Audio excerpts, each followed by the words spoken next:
The beautiful teacher came to the wilderness to use the restroom. She squatted down on the spot when she saw no one around. Little did they know, I was hidden in the bushes taking a dump, seeing everything clearly. However, just as the female teacher was about to leave, a poisonous snake suddenly rushed towards her thigh. Seeing this, I was about to remind her, but she single-handedly caught the snake by its neck, then skillfully took out the snake gallbladder and swallowed it in one gulp. This scene scared me so much that even my diaper got wet. Who would have thought that the usually gentle and weak female teacher would be so brave and fierce in private? Just as I was in a daze, the female teacher suddenly turned her head and looked at me. Have you seen enough? Hearing this, I quickly argued that I did not mean to peek, but the next second, a strong killing intent appeared in the eyes of the female teacher. Her slender fingers instantly grew long nails of several meters. She moved to my front like a ghost and suddenly grabbed my throat. Since you've seen it, don't blame me for being ruthless. I tightly held the hand of the female teacher, my eyes filled with shock. You are not human? In an instant, the female teacher let out a chilling laugh. That's right, I am a ghost, also known as what people often call ghosts. Upon hearing this, I was instantly incredulous. It's clearly daytime now. Aren't you afraid of the sun? The female teacher looked up at the scorching sun and said, you're talking about ordinary Yin spirits. With my cultivation level, I can already move freely during the day. The only limitation is my cultivation level. Otherwise, I wouldn't have only discovered you hiding in the bushes so late. As she spoke, the female teacher increased the strength in her hands. As I watched myself about to be killed, I suddenly remembered the talisman given to me by the old Taoist priest. So I quickly took out the talisman from my pocket and slapped it hard on the female teacher's chest. A dazzling golden light instantly lit up, and the teacher's hands were pushed away by an invisible force, causing her whole body to collapse to the ground. Given the situation is not right, she quickly knelt down and begged for mercy. Master, I was wrong. I was ignorant. As long as you can spare me, I am willing to do anything in the future. This is what you said, so I won't be polite. I slowly crouched down and extended those wicked hands. The female teacher did not expect me to be so bold. Trembling as she said, are you crazy? It's daytime now, and the students are still nearby. She struggled violently as she spoke, but the more she struggled, the more I enjoyed it. 3.5 seconds later, the female teacher weakly collapsed on the ground, her beautiful eyes filled with resentment. I am a ghost. Aren't you afraid? Hearing this, I just chuckled. I met a female ghost last night. What is there to be afraid of? I used to be a college student, but last night was my first night shift as a network administrator in my uncle's internet cafe, and it just so happened that it was the 15th day of the 7th lunar month, the Ghost Festival. At midnight, suddenly the sound of high heels echoed. In the countryside at night, there are few people going out, let alone women wearing high heels. So I curiously looked up and saw a tall and slender woman in a tight red dress standing in front of me. Boss, open a private room. After the beauty finished speaking, she handed over her ID card. I glanced at the information on it and surprisingly found out that she was my junior high school classmate, Su Yutang. In the 3rd year of junior high school, we used to sit at the same table. At that time, I often took her to my uncle's internet cafe to stay up all night. After junior high school graduation, Su Yutang went to work in the provincial capital. She is an orphan, and she has never returned since she left. I haven't seen her for several years, and she has become even more charming, with a hotter figure than before, to the point that I didn't even recognize her. When I seemed a little distracted, Su Yutang took out a 100 yuan bill and handed it to me. Old classmate. No need to look for it. She smiled slightly. Her smile was so beautiful that it made my heart tremble, and then she went upstairs to the 2nd floor box as if she were familiar with the road. Watching her graceful figure, I fell into contemplation. Thinking back to the night before she left town, the two of us exchanged our first kiss in this internet cafe. When old friends meet again, should I do something? Thinking about this, I picked up a bottle of drink and went upstairs. I opened the private room door, only to see Su Yutang concentrating on the computer screen. When she saw someone coming in, she nervously closed the browser page, as if hiding a secret. I handed her the drink and said, Su Beauty, I heard you were doing well in the provincial capital. Why did you come to our remote village? She lazily leaned on the sofa, her eyes seductively saying, I said I missed you. Do you believe me? I was full of youthful vigor. How could I resist such temptation? So I indulged with her on the spot. The next morning, my body felt extremely painful as if it had been hit by a heavy hammer. In a daze, I heard my uncle's angry shout, You little rascal, I asked you to be the network administrator here, but you fell asleep on the 2nd floor. My uncle slapped a red banknote on the table as he spoke. Is this the money you received last night? I took a closer look. It was a 10 billion cash issued by the Bank of Heaven and Earth. But I didn't receive this kind of money last night. Uncle's face was extremely pale. and he quickly asked me what happened last night. Upon learning that Su Yutang had been to the internet cafe last night, my uncle stood frozen in place because Su Yutang had died last year. At that time, it was my uncle who informed a distant relative of hers to attend her funeral in the provincial capital. My uncle nervously pointed at my dark circles and asked, "You didn't have any interaction with Su Yutang last night, did you?" Nothing happened. In order to not worry my uncle, I had to lie. After all, encountering ghosts is not a small matter.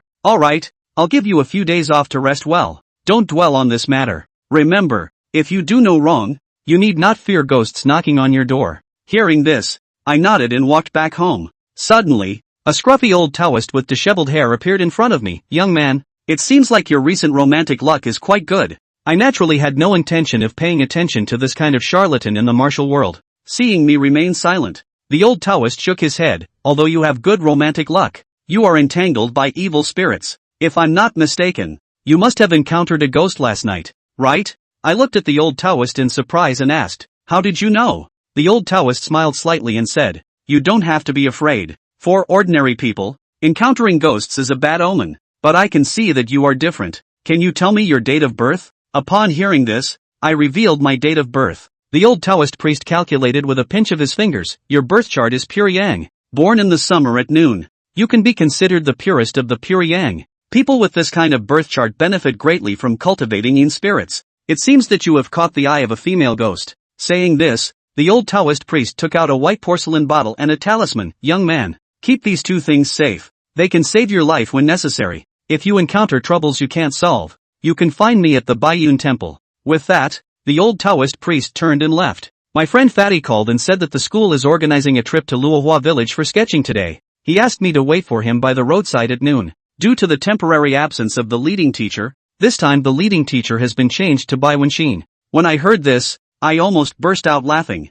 Miss Bai, she is the top beauty teacher in the school. In the blink of an eye, it was already noon. As agreed, I waited by the road, and the school bus slowly approached. Strangely, there was a Maserati following behind the bus. I got on the bus and looked around, only to find that the back seats were all occupied by classmates. The only available seat was next to the teacher leading the trip this time, Bai Wenxin. She had just graduated as a postgraduate last year and had supervised my graduation project. Bai Wenxin has fair skin and a beautiful appearance. Both her looks and temperament are outstanding. When she first came to school, she caused quite a stir. The older unmarried male teachers at the school were all like wild cats smelling fish, coming to the college to inquire about her news. However, she seemed uninterested in the male teachers and rejected them all. Today she is wearing a loose white t-shirt, but it still can't hide her impressive figure. Li 11 just sat down and smelled the fragrance of elegant gardenia. "Mr. Bai, I remember you weren't wearing this perfume before. This must be a new one from Chanel.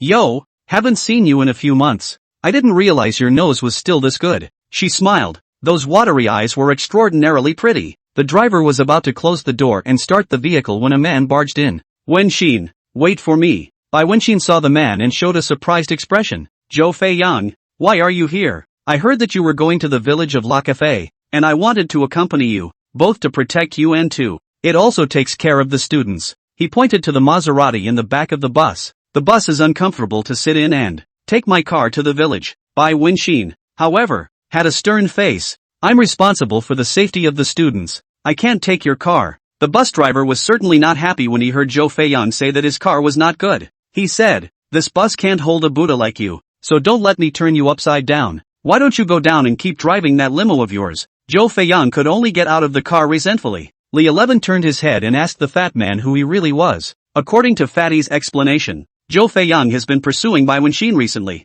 Sort of a lickspittle for Pac-Man Shin. The village of Falling Flower is located in the mountains, with rugged trails, and from the town to the village, it's about a 2-hour drive. At this time a carload of people have been sitting on now are already tired of back pain. Both drifted off to sleep shortly afterward. Li 11 didn't sleep well last night when he met Su Yutang and had a ghost-bumping incident. After a few yawns in a row, he too fell asleep with his head cocked. In a daze, he felt someone leaning on his shoulder, and he slowly opened his eyes and it turned out to be Bai Wenxin. It was the first time I had ever seen her so close and could even feel her breathing. Li 11 thought to himself, that old Taoist priest really didn't lie to himself. Meeting two beautiful women in a row, the peach blossom has been really strong lately. At this time, someone tapped Li Shi's shoulder, only to see the fat man looking at himself with a bad smile on his face. Your kid is so lucky. So many male teachers in the school didn't get a date with the big white beauty. I can't believe I let you pick up the slack today. He made a shoe motion with his hand,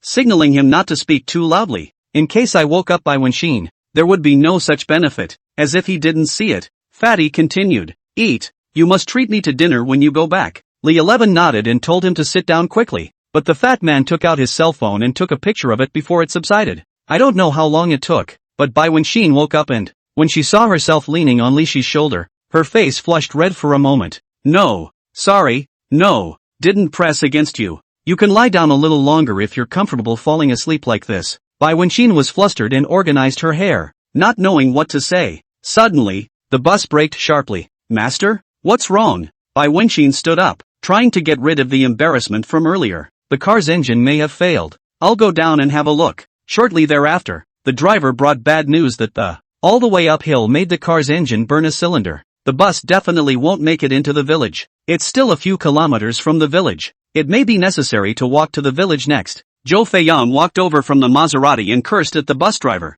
I say old man, don't you know how to check your car before you go out? Then he smiled again and said to Bai Wenxin, my car is still good.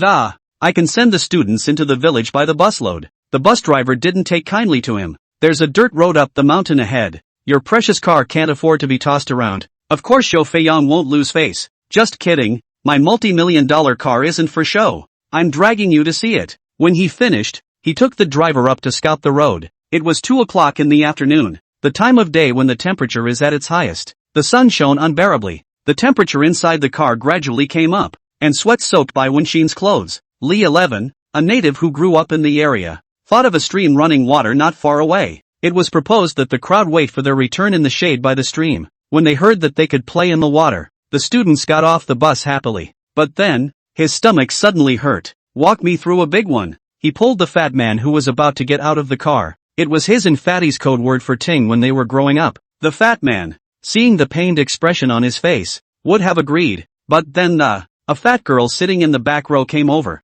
The fat girl's name was Zhao Mengmeng and she was their class president. Although she was average looking, she was cheerful and, it's the one Fatty likes. She said to the fat man, want to go play in the water together? The fat man's face showed joy and he agreed in a single breath. A bigot. Li 11 cursed Fatty while trying to find a corner, but it was too open all around. It wasn't until a few hundred meters out that he found a hidden bush. Just as he had solved the big problem and was about to lift his pants in satisfaction, he heard someone approaching. Looking through the grass, it turned out to be Bai Wenxin. Bai Wenxin looked around and didn't find Li 11. She slowly squatted down. Li 11, who has played the game for many years, is also good at squatting in the grass. In the spirit of the old six who don't see what they don't see, no sound was made, accompanied by the clattering sound of running water. Suddenly, a black and white snake approached Bai Wenxin. He was about to warn, but the snake seemed faster. However, even faster than the snake was Bai Wenxin. She actually grabbed the snake with her bare hands, and then, with a force from her hands,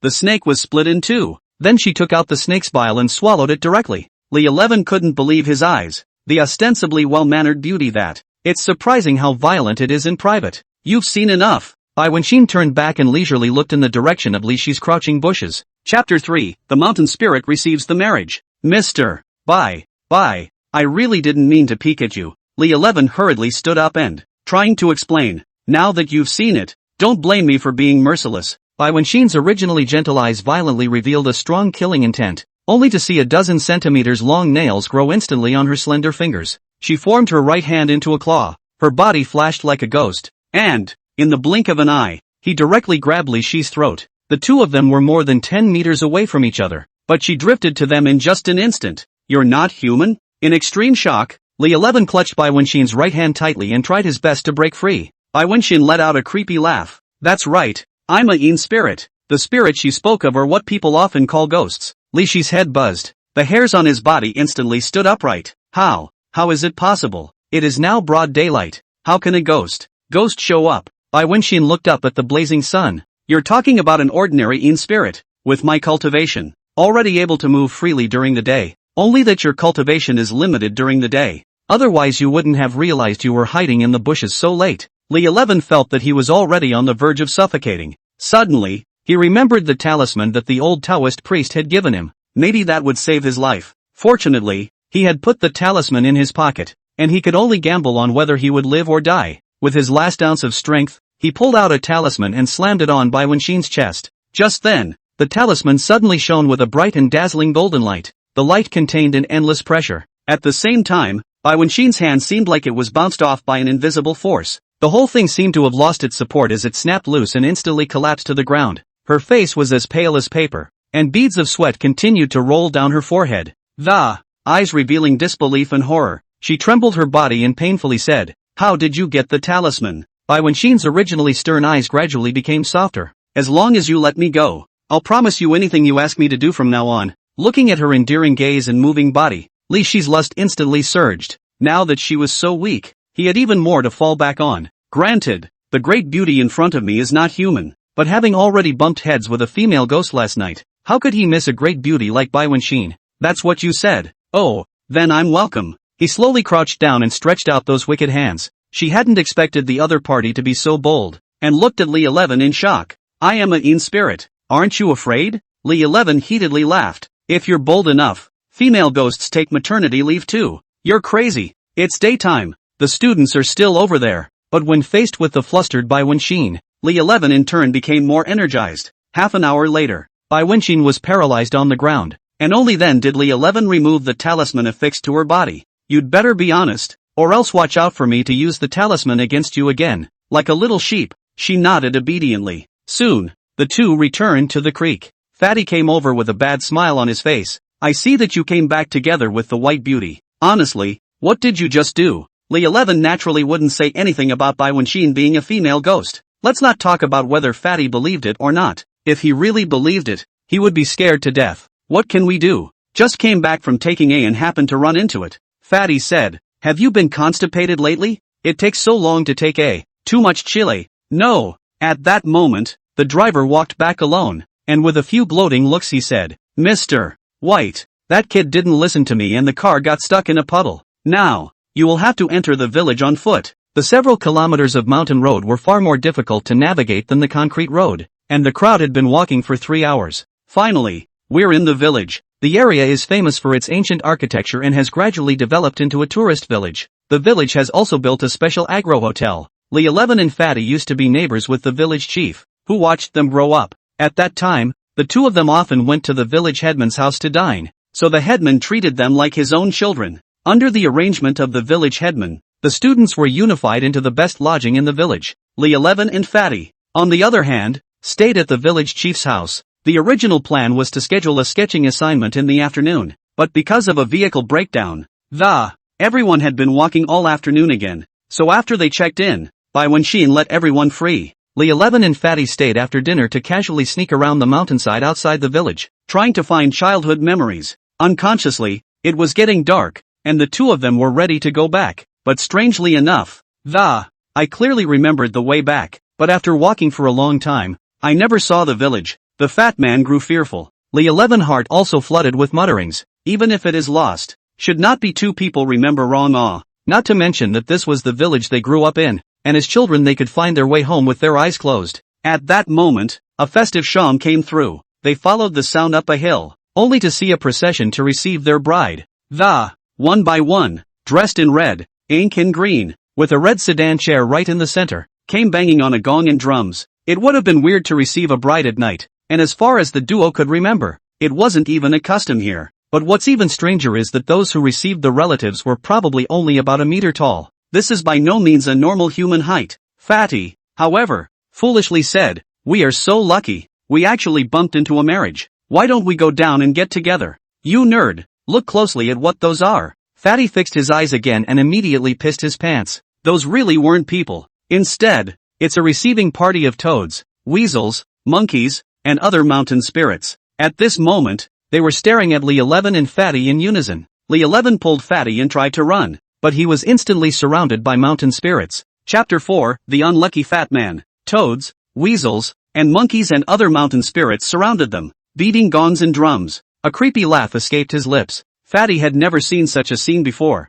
His legs were shaking and he even peed his pants. After all, Li 11 had driven with the female ghost and had seen the world, and in the face of such a situation, he tried to keep his composure and said as calmly as he could, "Fellow immortals, we have inadvertently lost our way and, Having interrupted your joyous occasion, we will leave now. The goblins were clearly not going to leave them alone. The sound of musical instruments came to a screeching halt, and an ugly monkey stepped out of the line of. First, he sized up Lee-11, then scrutinized Fatty, then pointed at Fatty and said, "That's him." When the toad goblins heard the monkey's order, they immediately surrounded the fat man and lifted him high in the air. Carried to the red sedan chair, the fat man cried out in terror, "Help me!" Lee-11 knew in his heart that with his strength, he could not save Fatty at all. At this moment, need to come up with a response. That's right, let Bai Wenxin come to save Fatty. She's a shadowy spirit, since she can move freely in the daytime. The cultivation must be stronger than these unformed mountain spirits. In order not to be discovered by the mountain elves, Lee-11 didn't dare to make a phone call, but could only send a shared location. For words written briefly, "Come and get me." Just then, the red curtain of the sedan chair was lifted, and inside sat a bride covered with a red head. Lee-11 was shocked in his heart. Could it be that they've taken a liking to Fatty and made him the groom? On second thought, that group of mountain spirits really have no eyes. I'm a handsome young man here. Instead they look at the fat man. When the bride lifted the red head, he was relieved and glad that the mountain spirit had not taken a fancy to him. The bride, under the red cover, was a hairball face with white hair, no eyes. There was only one bloody mouth full of fangs. Fatty fainted directly from fear. "Carry away. Get married." The white-haired bride gave the order. The crowd of mountain spirits carried the fat man, beat the gong and drums, and turned back along the original path. Lee-11 tried to keep up, but realized that they seemed to be walking slowly, and that no matter how much he himself quickened his pace, the distance is yet growing. When the sound of the swana disappeared, Bai Wenxin suddenly appeared. What happened? Lee-11 incredibly looked her up and down. "You came out in these clothes?" At this point, Bai Wenxin was wearing a simple purple nightgown, and you could even see her bobbing headlights. Sure enough, the lyrics are right. Purple does have more flavor. "I have a great use for keeping you. I can't let you die." Her words puzzled Lee-11. Didn't she still want to kill herself during the day? What's with the 180-degree change in attitude now? He tried to keep himself from being tempted by beauty. "Lee-11, what are you thinking about? She was brought here to save Fatty. Business is business." After Bai Wenxin understood what happened, she said, "Lee-11, you're so lucky. Lucky to meet those things?" Bai Wenxin shook her head. "That's not what I'm talking about. It's fortunate that you did that kind of thing to me during the day, or the goblins will catch you." "What does this have to do with us during the day? Do you know why that monkey didn't grab you, but instead grabbed Zhang Xiaofang?" Lee-11 shook his head. "Because you deflated your energy during the day and made the monkey think you were inferior to him.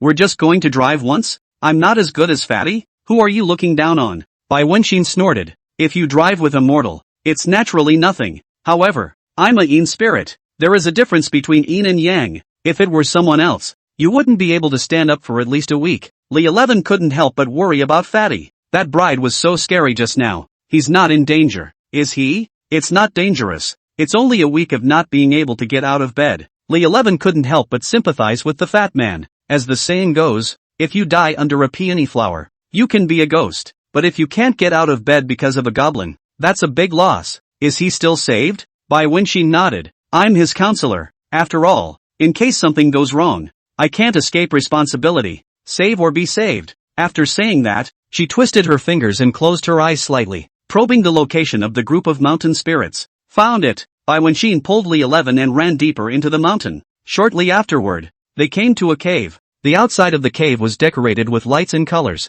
and there was a festive atmosphere everywhere. Those goblins seemed to have learned the essence of human matrimony, and set up a banquet, even prepared to worship heaven and earth. The crowd of mountain elves didn't expect someone to be so bold as to dare to break into their wedding banquet. A toad stared colorfully at Bai Wenxin, drooling from the corners of his mouth, and rubbing his hands together. It makes you feel very sick. As he walked over, he said, Egu, good luck today. The boss is getting married. I can't believe such a pretty little girl brought herself to my door. Toad approached Bai Wenxin and reached out to lift her skirt. However, Bai Wenxin wasn't intimidated, but instead kicked the toad in the stomach, sending him flying a dozen meters away. At that moment, a bride covered in white hair jumped out of the palanquin.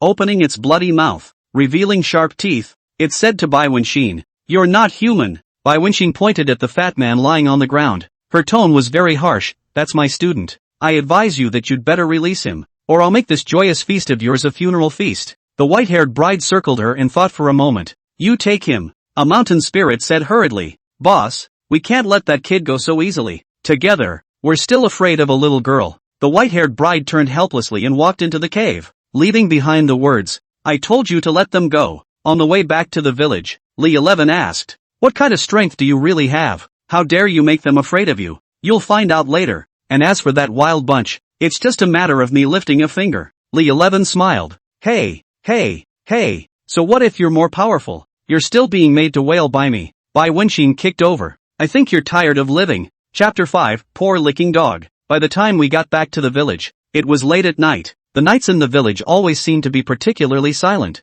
except for the occasional barking of the dogs all that was left was the buzzing of mosquitoes. Most students choose to hide in their rooms, not wanting to take a step out of their rooms, to escape the mosquitoes that never seem to tire. On the road approaching the village, they stumbled upon a man and woman. The man was dressed in a boss's outfit, with a plump body and, the first impression is that of a typical rich businessman. The woman was much younger, around her early 20s, and underneath her professional attire. But it's hard to hide the charming charm that comes out from the bones. A boss who brings a female secretary to a place like this is obviously not here for business talks. Their purpose is well known to all. Bai Wenxin's appearance was still eye-catching in the night, and the male boss couldn't help but look at him a few more times. Seeing this, the female secretary half-jokingly, half-seriously grabbed her boss's ear and pouted. Deadbeat, where are you looking? Then, with a hint of sarcasm in her tone, teachers nowadays can be so playful. Seeing that the other party was hostile to Bai Wenxin, Li 11 naturally didn't show any weakness as he shot back.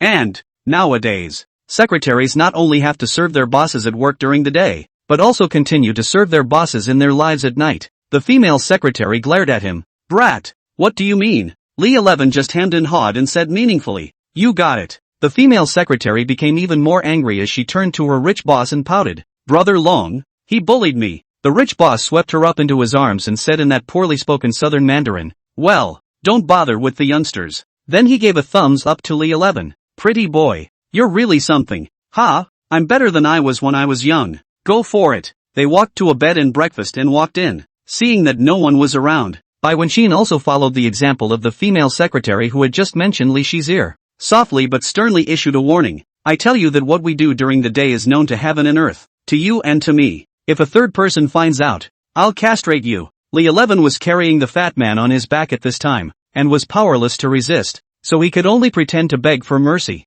Okay, I will never tell. But in his heart, he was planning how to retaliate. A few people returned to the village chief's house and finally threw the fat man, who weighed as much as a dead pig, on the bed. The village chief had not been able to sleep because he was worried about them. After learning about their encounter with the mountain spirit, the village chief showed a remorseful expression. I forgot to tell you that something strange happened in the mountains behind our village 10 years ago. Every year on the night of July 16th, whenever someone goes to the back of the mountain, someone disappears. There's a rule in our village. It was forbidden to go out that night. I was so happy to see you guys today that I forgot to remind you. Luckily you guys are fine. Early the next morning, Fatty pushed Li 11 awake. What happened last night? Where are those toad monkeys? Li 11 knew that Fatty was timid and was worried that telling him the real situation would scare him half to death. In order not to make him suspicious, he made up a story. We met a ghost yesterday, and what we saw yesterday was an illusion. So how did we get back? You're still talking. I was the one who carried you back from the mountain after you passed out from fright last night.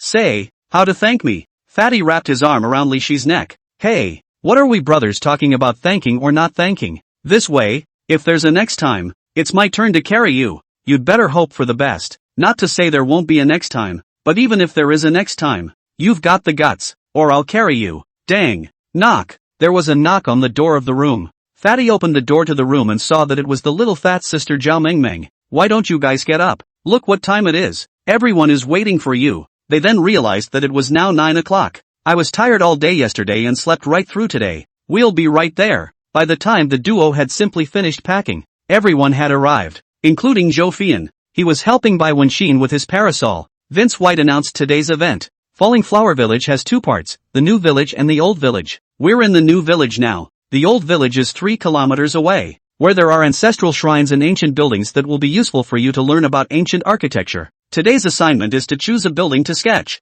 Fortunately, the bus that broke down yesterday has been repaired so they don't have to walk. The students got on the bus one by one, but the same thing happened again. With the extra Zhou Feiyang, there were still not enough seats on the bus. Looking at the only 2 empty seats in front of him, Zhou Feiyang looked at Li 11. 50,000. brother, I'll give you $50,000 and you'll give me the spot. He was going to refuse, but Bai Wenxin said, $50,000 or nothing, you just let him have it. But the driver quit. Yesterday the two of them had a bad time. The driver didn't want to let Zhou Feiyang get on the car so easily. Surname Shou. This bus of mine has a limit on the number of passengers it can carry. If you get on, you're overloaded. Zhou Feiyang immediately smiled apologetically. Look, this is a poor countryside, and there's no cameras. Just let me get in the car. He immediately slipped the driver a pile of money, and the driver, seeing the money, stopped insisting. Then, Zhou Feiyang transferred another $50,000 to Li 11, and said, thank you, brother. After everyone got on the bus, Zhao Mengmeng, who was sitting in the last row, waved her hand at Li 11. Senior, we have 4 seats in the last row, so if you come over and squeeze in, you should be able to fit 5 people. Suddenly, the fat man next to him stood up. Brother, you had a pretty hard time carrying me yesterday. I'm spacious here, so you can sit with me. I'll grudgingly squeeze in the back. Of course, Li 11 knew Fatty's little mind, so he did a favor, unexpectedly making $50,000. Li 11 was in a good mood. It wouldn't be impossible to go back and knock him off again. But what happened next completely derailed his plans. Chapter 6, The Ghost Woman. The old village of falling flowers. There's a large courtyard here from the Ming dynasty. However, this courtyard is an ominous place in the villagers' minds, as rumor has it that people have encountered weird phenomena here, and some have even lost their lives as a result. Parents fear these legends and never let their children near the area, but a tourist developer realized the potential of the compound that he insisted on developing this ancient Ming dynasty compound into a tourist attraction despite the villagers' objections and warnings. Bai Wenxin asked the students to each find an ancient building to sketch. Suddenly, Li 11 glanced with his afterimage to see Bai Wenxin and Zhou Feiyang turn into a corner together. What do they want? Li 11 was curious in his heart and secretly followed them. Turning the corner, there was a surprisingly small yard inside. It's so remote still? Did they want to drive here? But on second thought, it shouldn't be possible. According to Bai Wenxin, ordinary people couldn't withstand the body of a Yin spirit. What's more, Bai Wenxin didn't like him. He was just a one-sided licking dog. Through the gap of the courtyard door, Li 11 saw that Zhou Feiyang saw no one in the 4 corners of the room and revealed a bad smile. What did you bring me here for? Have you figured it out? After saying that, he was about to hug Bai Wenxin. Bai Wenxin struck Zhou Feiyang's neck with a hand slash, and he immediately fainted. Then, Bai Wenxin respectfully saluted the gray humanoid stone statue that stood in the courtyard. Grandma White, I've brought you the man you wanted. The stone statue actually spoke. You did well. I actually brought me 2 this time. 2? Bai Wenxin looked a little confused. Kid outside, stop eavesdropping and come in. The voice of the stone statue sounded again. When Bai Wenxin heard the stone statue's words, she hurriedly turned her head to look out the door as she hurriedly explained. Grandma Bai, you've got the wrong guy. He's not the one you want. Seeing that he had been discovered, Li 11 could only push the door hard and walk in. Bai Wenxin nervously asked, why did you follow me here? Would you believe me if I said I was just passing through? The stone statue said, when Xin, is this the person you chose? Why is the Yuan Qi so weak? Hearing this, Li 11 became unhappy. Ghost woman, what are you talking nonsense about? Say who's got weak Genki? Bai Wenxin immediately stopped Li 11 behind her. Grandma Bai is right. His Yuan Qi is too weak. I'm letting him go. Then he turned to him and kept winking and whispering, you go. Intuition told Li 11 that it was not advisable to stay here for long. You guys take your time. I'm on my way. Stop. The stone statue tried to drink him in. Li 11 is not a little cutie. I'll stand still if you tell me to. He drew his legs and was about to flee from this place of wrongdoing. However, he felt as if his legs were immobilized to the ground, and he couldn't even move a step. The stone statue questioned, when Xin, why do I feel his aura within you? Nope, no. Bai Wenxin was a little nervous. The stone statue got angry. Come on, have you already done that kind of thing? Li 11 intends to break the pot. Anyway, it's already like this. Manly man, how to get women to carry things. Ghost woman, we did do it. What do you want? Hearing this, a force pressed Bai Wenxin to the point where she couldn't stand up. She spat a mouthful of blood onto the floor. The stone statue questioned, how dare you, meeting such a man, that you don't offer me the, but enjoy yourself first. Grandma White, it's not what you think. It's all because he forced me. Nonsense. If you don't want to, how can he, a mortal,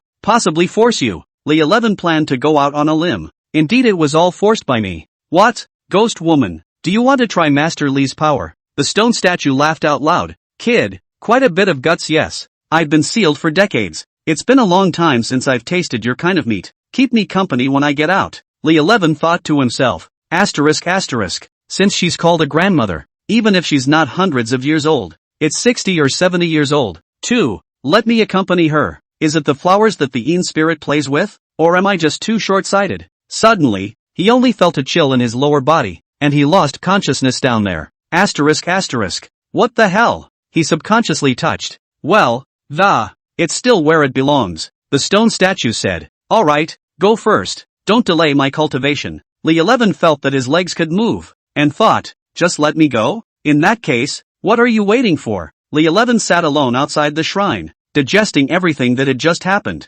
I'm sorry, everything is my fault. Bai Wenxin came over and she recounted what had happened. Original. That white grandma just now is named Bai Ling, a Yin spirit from the Ming dynasty. However, in the 1970s she was sealed in this stone statue by a Taoist priest from Luohua mountain, just a few years ago, not long after Bai Wenxin became a Yin spirit. But unfortunately, he is pursued by an evil ghost trader. She fled all the way here and eventually took refuge with Bai Ling. When they realized that they had the same surname as each other, Bai Ling readily accepted Bai Wenxin as her god-granddaughter, and taught her the way of cultivation. As a result, Bai Wenxin's cultivation was able to increase by leaps and bounds. In return for this favor, every year, Bai Wenxin searches for a suitable man for Bai Ling and brings him here. This year, she fell in love with Zhou Fei Yang. As long as she successfully absorbed Zhou Fei Yang's essence, Bai Ling would be able to break the seal and regain her freedom. Asterisk asterisk. Do I really have to marry that old woman? You don't have to worry about that. Even after absorbing Zhou Feiyan,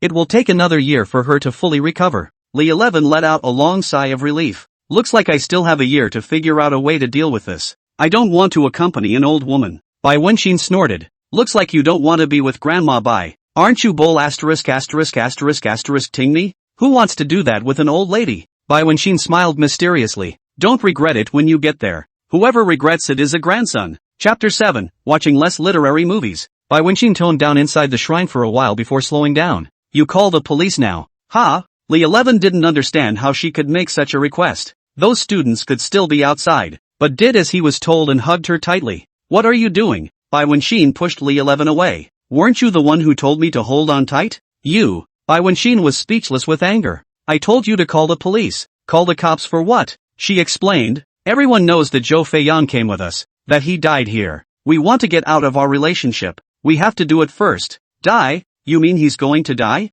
Bai Wenxin nodded. Grandma Bai's cultivation is profound, and those who have had their yuan qi sucked by her, it won't survive. Just in case, Li 11 decided that it would be better to take a look at Zhou Feiyan's situation first. It would be embarrassing if the police were called and he wasn't dead. The duo tiptoed to the door of the courtyard, and through the doorway, they saw Zhou Feiyan lying in the courtyard. The original robust body has been thin, only skin and bones, like a dry corpse. Damn, this ghost can suck it, screwing up a living human being like this. Li 11 asked worriedly. The police won't suspect us. Of course not. We didn't kill the people, and as far as the bodies are concerned, they can't investigate why. It didn't take long for the police car to drive up with its lights flashing. A group of uniformed police officers got out of the car. Leading the way was a capable middle-aged man with a steady pace and sharp eyes. He was closely followed by a young woman, carrying a box in her hand, and it looked like it should be the medical examiner. She quickly stepped over the two men and went straight to Zhou Feiyan's body. The middle-aged man frowned and looked at the surrounding crowd and asked,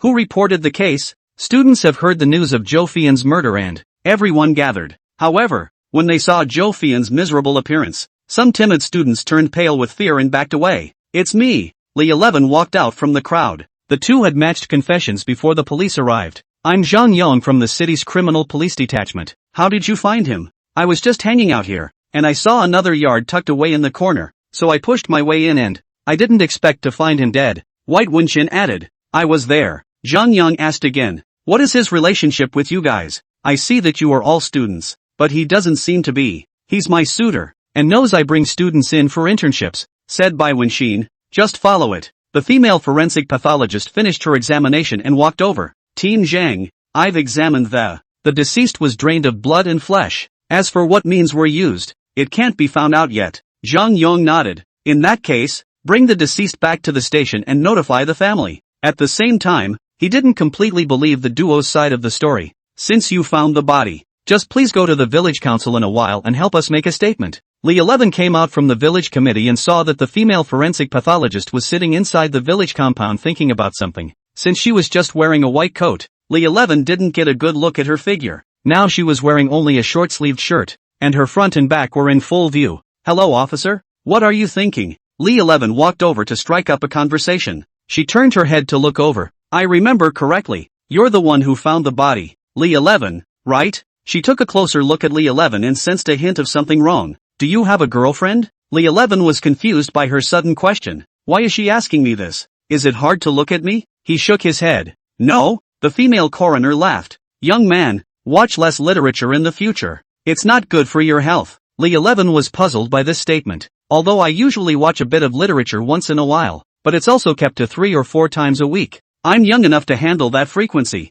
Get me straight. How is it bad for your health? I'm a young, strong young man. You better give me a reasonable explanation." The female medical examiner snorted and pointed at Li Shi's eyes. "The bags under your eyes are all black like that. It's still not false." Li 11 was really dumbfounded. His eyes weren't from watching a literary movie. They were from driving with a shadowy spirit. If it were an ordinary person, they would have been squeezed to the bone long ago. "Me. I'm not weak. I didn't sleep well, despite being wrongly accused." But he couldn't tell the truth yet. "Don't be sophomoric. I'm from a family of Chinese medicine practitioners. Dare to let me take your pulse. Take your pulse, then take your pulse. Who's afraid of who?" Li 11 handed his arm over. The female medical examiner took her pulse and frowned. "Strange. How strange. I've never met a pulse like that before. Judging from the pulse, you are indeed physically capable of doing well. But why is the Yuan Qi energy weak like this?" Li 11 thought to himself. "Of course you've never met anyone who's ever driven with a female ghost. And that's 2 days in a row. The average person can't even stand up. No way. I have to go back and check it out." The female forensic pathologist took out her cell phone and opened WeChat. "Come on, let's add a WeChat. I must take your pulse again when I have the results." The beautiful woman took the initiative to add microblogging, and Li 11 was naturally willing to do so. "My name is Zhong Qinin. In the future, if you are not feeling well anywhere, you can look for me." "Yo, Li 11, nice chat with the forensic sister." Fatty interrupted the two. Zhong Qinin said, "I'll find you when I find out why, ha." After saying that, she walked towards the police car. Fatty looked at her back and then at Li Shi's cell phone. "You can so fast to add the big beautiful girl's WeChat. First by Wenxin, then a female medical examiner. Tell me honestly, do you like the sister type?" Li 11 hammed and hawed. "Be bold. Up to 99, down to just being able to walk. I'm all for it." Fatty shook his head. "Li 11, you're really scum. 99's not even spared." Li 11 cursed in his heart.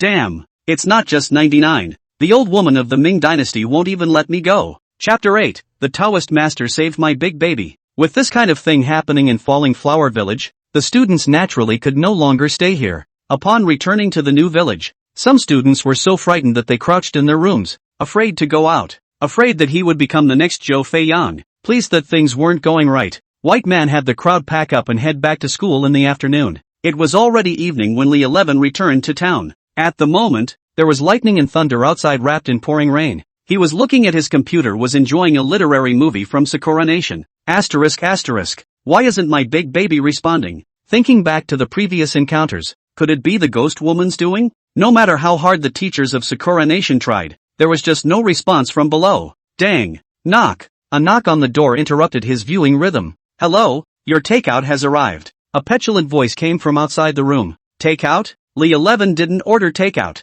not to mention the fact that the town is remote. Where else would you get delivery? Though in spite of the doubt in his mind, he closed the laptop, stood up and, lifting his pants, he opened the door to his room. The moment he saw the delivery man, he was stunned that it was Su Yutang. She was all wet from the rain outside. The soaking wet clothes fit against the skin. The spring color inside was hidden. "Won't you invite me in for a seat?" She smiled and looked at Li 11. The experience of the past 2 days had made Li 11 accustomed to the presence of the female ghost, and now, although he knew her identity, but surprisingly, I didn't feel the least bit scared. "I'm all drenched. Can I rub it off on you?" Not long after, the sound of running water from the shower came from the bathroom, and the sound made Li Shi's blood run cold. If the ghost woman hadn't put a ban on it, he would have gone in for a drive anyhow. "Do you have any clean clothes I can borrow?" Su Yutang's petulant voice came from inside the bathroom. "Wait a minute. I'll look for it." He grabbed a white t-shirt and came to the bathroom door. A slender jade hand reached out from the door,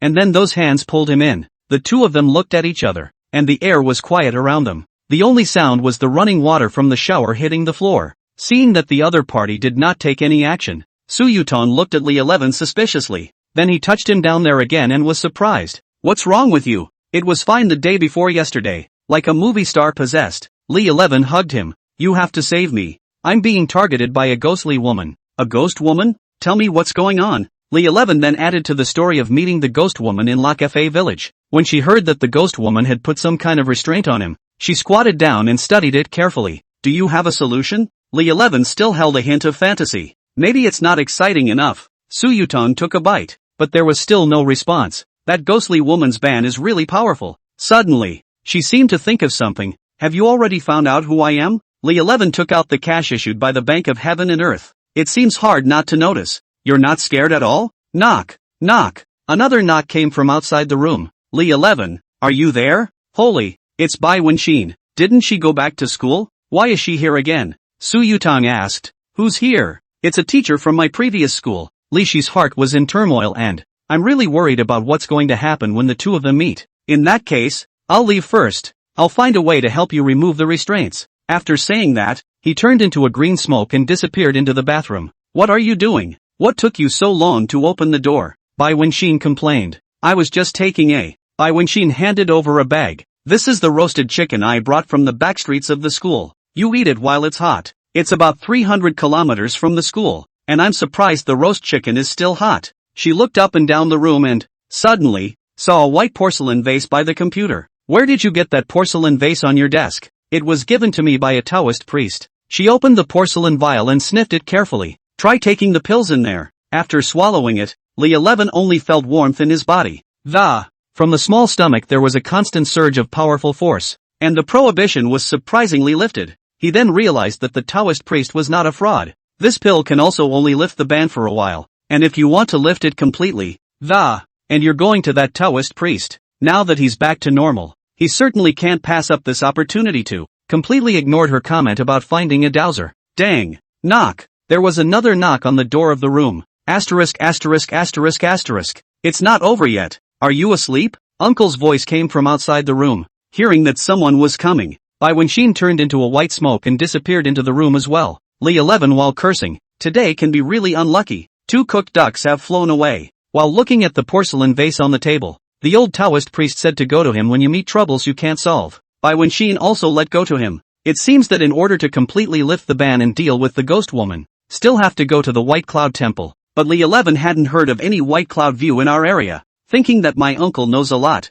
maybe he knows about the White Cloud Temple. Seeing him push the door in, Li 11 asked, "Uncle, have you heard of the White Cloud Temple?" "White Cloud Temple? That's a dilapidated old Taoist temple. Only one old Taoist priest lives there." "What are you asking for?" Li 11 got excited. "Is that old Taoist priest you mentioned with a scruffy beard? About 60 years old. I don't know if it's a scruffy beard, but it's certainly in his 60s. Great. Now I'm completely saved." Uncle thought his nephew was scared silly by the female ghost last night. 11, are you alright? "It's okay. It's alright, Uncle. I'll take a few days off with you." Chapter 9 The White Cloud Temple. Day 2. Evening. Li 11 came to the White Cloud Temple. The White Cloud View was located on the mountainside of White Cloud Mountain, about 100 kilometers or so from his home. It was a Taoist temple that covered a small area. Li 11 had thought that the Taoist temple was broken before, but when he arrived he realized that it was even more broken. If it wasn't for the words White Cloud View written on the front door, he would really doubt if this place was inhabited. Entering the gate was a courtyard, and directly across from the gate was the main hall. It is inscribed with 3 big characters, Sanqing Hall. The temple was equally dilapidated, but cleaned up fairly well, and enshrined 3 people that, they are the Jade Clear Heavenly Father of the Beginning, the Superior Clear Heavenly Father of the Lingbao, and the Tai Clear Heavenly Father of the Tao deity. There are 2 rows of houses on either side of the Sanqing Hall, 3 in each row and 6 in total. Anyone? But no one answered. He opened every room, and again not a soul was there. Is this not that old Taoist priest's Taoist temple? Although Li 11 was a bit skeptical, he decided to stay. After all, the sun would be setting soon now, and it would be too late to go back down and stay in the nearby town. It's a good thing he prepared in advance. Worrying that the food here is not good, he specially brought a box of instant noodles, just in case. I didn't expect to use it so soon. Of the 6 rooms, only one showed signs of having been occupied, and after he had finished a bucket of instant noodles, It was already completely dark, so I simply packed up my bed and planned to stay here for the night. Tomorrow morning, we will look for the old Taoist priest again. He had just laid down when he felt something hard underneath the bedding, something that pinched his back. Lifting up the bedding, he found a book sitting underneath, with Thunder Law Kaiwan written on the cover. The first page describes what the lightning method does. The initiation of Thunder Law is to cultivate the power of thunder in the body, which is the nemesis of all demons and devils. After advancing, you will be able to merge your body's lightning magic with your runic incantations. With the help of seal scripts and incantations, one can attract heavenly thunder. The highest level of thunder magic is to dominate the wind and thunder of heaven and earth, pray for sunshine and rain, and stop floods and droughts without the use of external objects. He was instantly interested, since thunder magic was the nemesis of demons and devils. If he really practiced it, maybe we can destroy the ghost woman so we don't have to be afraid of her. He instantly lost sleep at the thought. There is yin and yang in everything, and the same is true of thunder law. Yang lei is mainly rigid and fierce, the most yang and rigid. When used, it can break through formations and destroy hardness, and can do no harm. The yin thunder is mainly skillful, yin and soft, and when used, it can seize the soul and hold the spirit, and is pervasive. That means yang thunder is the main output and yin thunder is the main control. The book talked about yang lei first, so Li 11 practiced yang lei first. As he practiced, he felt a powerful force gradually arise in his body from the heart and lungs of the, according to the book, it should be the air in the body. He ran that air to the palm of his hand, and a leaping ball of lightning appeared above it. After that, he turned to the page of yin lei. The human body is divided into yin and yang, with the heart and lungs being yang and the liver and kidneys being yin. Li 11 perceived that a force was vaguely born from the liver and kidneys, but it was quickly suppressed by the air within the heart and lungs. Tried it several times in a row. How is it so hard to practice yin lei? But he didn't believe in it, and after an hour's endeavor, the one within the liver and kidneys is finally equal in strength to the one in the heart and lungs. Li 11 controlled that air to flow into the palm of his hand, but what appeared was not thunder and lightning, but a black mass. According to the description of the thunder dharma Hui Yuan, this is yin lightning. Yin lightning is pervasive, the ability to burrow into any place and even pull the soul out of a person. After a few hours of tossing and turning, he was finally able to skillfully control both the yin and yang thunderbolts.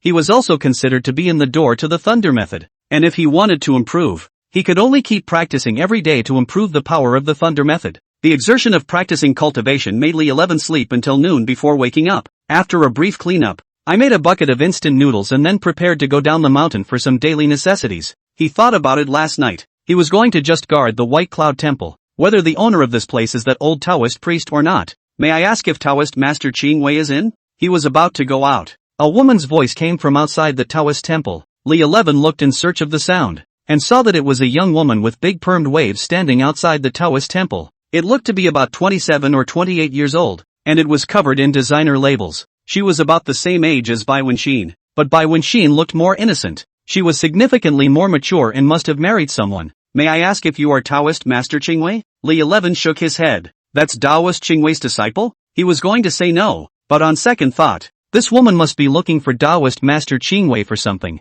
Anyway, I'm bored now, so I might as well find out what she wants to do. What do you want with my master? Knowing that the other party was the disciple of Taoist Master Ching Wei, she immediately cheered up and, I heard from the old people in my family that the Taoist priest Ching Wei is a profound Taoist, and my husband and I have been married for 3 years, but we never have any more children. I want to ask his old man to do a spell for me to have a child. Li 11 thought to himself, you're a funny, not going to the hospital for infertility, preferring to come to the Taoist priest. What's that? My master went out to cloud traveling, now not at home, but the beautiful woman seemed determined to meet Taoist Ching Wei. It's fine, I can wait. Li 11 thought to himself, is God so good to me? Knowing that I'm bored alone, sent a young woman with me? That's fine, but I'll tell you in advance. I don't know when he'll be back. Anyway, my husband is out of the country and I'm bored at home alone. I think this is a nice environment. It's all a vacation. Li 11 pointed to the 3 rooms on the east side of the Sanqing Hall. One of them is my master's. You pick the rest. The pretty girl walked over to look at the house and noticed the problem. Little dog, you said one was your master's, so where do you live? I am sharing a room with my master. Li 11 didn't expect her to be so thoughtful. I'll stay here then. The beautiful woman picked a room. I'm going down the hill now to do some shopping. Are you going? The beautiful woman looked at Li 11 with an aggrieved expression. Little Taoist master, I just came up from the mountain. It's too hard to walk up this mountain. Can you bring something up for me? Li 11 also liked to be helpful. Since the beautiful woman had begged him, could he still say no? Little Taoist, you are so nice. Let's add a WeChat first. I'll go ahead and forward you the items to be purchased and the cost. Upon seeing the list she'd given, Li 11 regretted that she'd really come here on vacation. She has to buy everything from goose down comforters to cotton soft towels. Li 11 was about to say that one person couldn't take it. The beauty immediately transferred $100,000. My auntie usually buys all the stuff in my house, and I don't know if this is enough money. If not, I'll transfer it to you when you get back. Li 11 thought. This is a rich woman. Men cannot say they cannot. If I can't get it, big deal. I'll just hire someone to pick it up. Chapter 10, Return of the Borrowed Body. Li 11 whistled all the way down the hill. The town under the White Cloud Mountain is called White Cloud Town. Since the town is small, many of the things on the list are not there. He had only gotten half of what was on the list even after running through the entire White Cloud Town. As for what's not on the list, you'll just have to replace it with something else. At the very least, it would guarantee her a basic life. Finally, a local man was hired to pick the stuff up the mountain, and it cost just under $30,000 before and after. Taoist Li, how do you bathe at night on your side? After the exchange, the two got to know each other. This beauty is called Feng Chang, 28 years old. Li 11 hadn't really thought about how to take a bath. Today was his second day in the White Cloud Temple, and he had slept straight through yesterday without taking a bath. Cough, cough. Li 11 tried to cough and prolong his thinking. He remembered that there was a pool of water right next to the Taoist temple.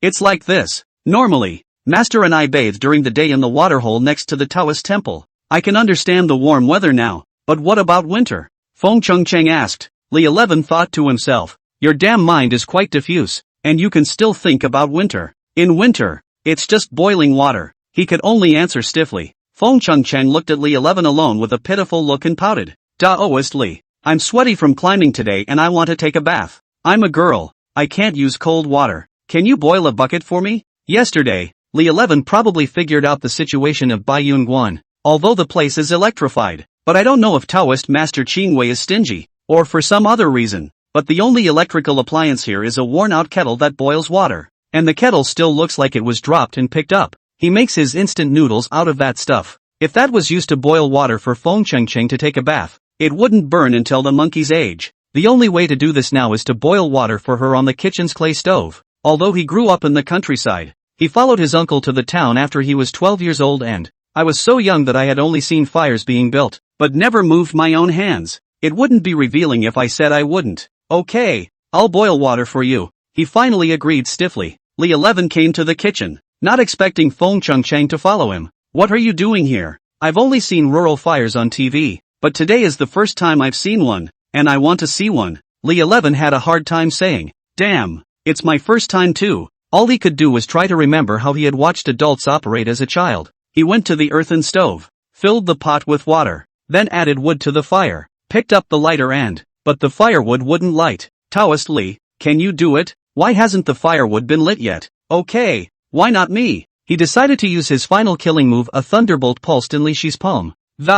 Then slapped the lightning at the firewood inside the earthen stove. Boom! The flames jumped instantly. Feng Chang looked at him in surprise. Is it so cool for you Taoist priests to make fire? Surprisingly, you use thunder to make fire. I should have known. I'd take a video and post it to my friends. It's just a piece of cake. Okay, I'll bring you the bucket. And when the water boils, you just scoop up your own water and wash it.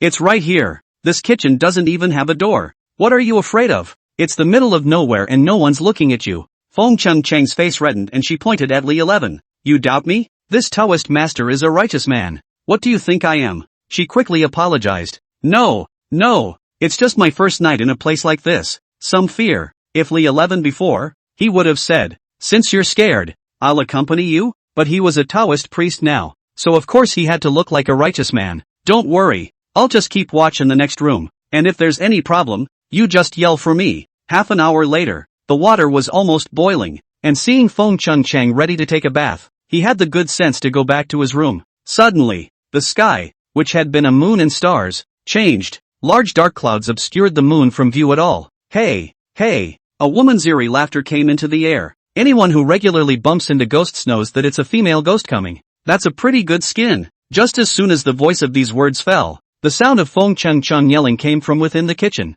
Not good. The female ghost is coming for Feng Chang. Li 11 immediately rushed into the kitchen. Only Feng Chang was seen curled up in a wooden basin while a female ghost in white floated in midair. Feng Chang exclaimed, "Taoist Li, save me!" The female ghost in white turned her head to look at Li 11, but Li 11 almost didn't throw up when he saw the female ghost. Only half of the flesh on her face was missing, and her eyeballs were incomplete. From the sockets even maggots kept dropping. It was the most disgusting female ghost he'd ever seen. Bastard. I've been waiting for years, and here's a woman at last. Today is a good day for me to borrow my body, so I advise you to mind your own business. If it was the Li 11 from before, he probably really wouldn't have minded his own business, but he had acquired the Thunder Law yesterday. Just the thing to try your hand with her. Looking at the thunderbolt dancing in Li Shi's hand, the female ghost in white was a bit surprised. There's surprisingly someone else here besides old Taoist Qingwei who would have thunderbolt. Li 11 slapped a palm thunderbolt at the female ghost. The female ghost was also a bit cultivated,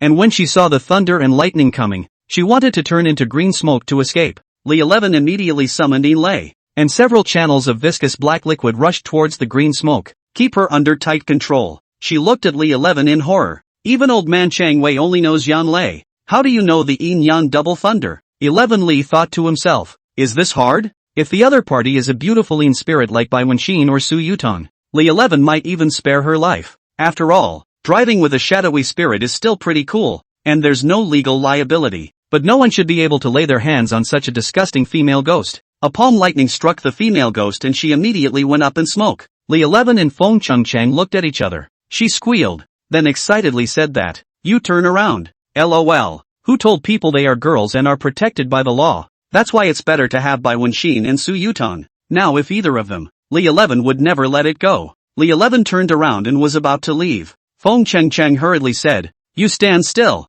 You're not allowed to leave." "Why?" she stammered. "What? If another female ghost comes, you're going to stay and protect me." Chapter 11 Yin-Yang Thunder. Heaven and earth are natural. Filth is dispersed. The cave is mysterious. And shaking Lang Taiyuan. The mighty gods of the 8 directions make me natural. And the spiritual treasure talismanic order is universal to the 9 heavens. An old man wobbled and hummed as he slowly stepped into the Taoist temple. Li 11 recognized him at a glance. It was the old Taoist priest that he had met by chance earlier. The old Taoist priest wasn't surprised to see him. Instead he smiled and greeted him. "Yo, young man, I really didn't expect you to come to old man so soon." At this moment, Feng Chang appeared behind Li 11 wearing a bathrobe. The old Taoist priest immediately saluted the stone statue in the 3 Qing hall and apologized. "Ancestor 3 Qing, sin. It's because disciple didn't keep an eye on the Taoist temple." Li 11 hurriedly explained so as not to be misunderstood. "We didn't do anything." However, the old Taoist priest excitedly pointed at Feng Chang and asked, "Then who is she?" "I am Feng Xingyin's daughter. My father asked me to come to you." Taoist Master Ching Wei twisted his beard and came to a realization. "So it's the daughter of a deceased person. What do you want with me?" Feng Chang told Taoist Master Ching Wei about coming over to seek a son. "More than 10 years ago, I owed old Feng a favor. And since you're his daughter, come with me." When he finished, he went back to his room. Li 11 was puzzled in his mind. Could this old Taoist priest really cure infertility? Taoist Master Ching Wei first observed Feng Chang's face and then took her pulse. Then asked, "Have you ever had a miscarriage?" Feng Chang nodded and admitted to having lost her 7-month-old child in an accident. "That's right then. In the 7th month of pregnancy, the baby has produced a soul. I can see that you have a dark aura around your eyebrows and 2 pulses beating in your veins. So it must be the baby's soul that doesn't want to leave. So it stayed inside, causing you to remain unsuccessful in getting pregnant." Hearing that the old Taoist priest could see the reason, she immediately begged, "Taoist priest, you must save me.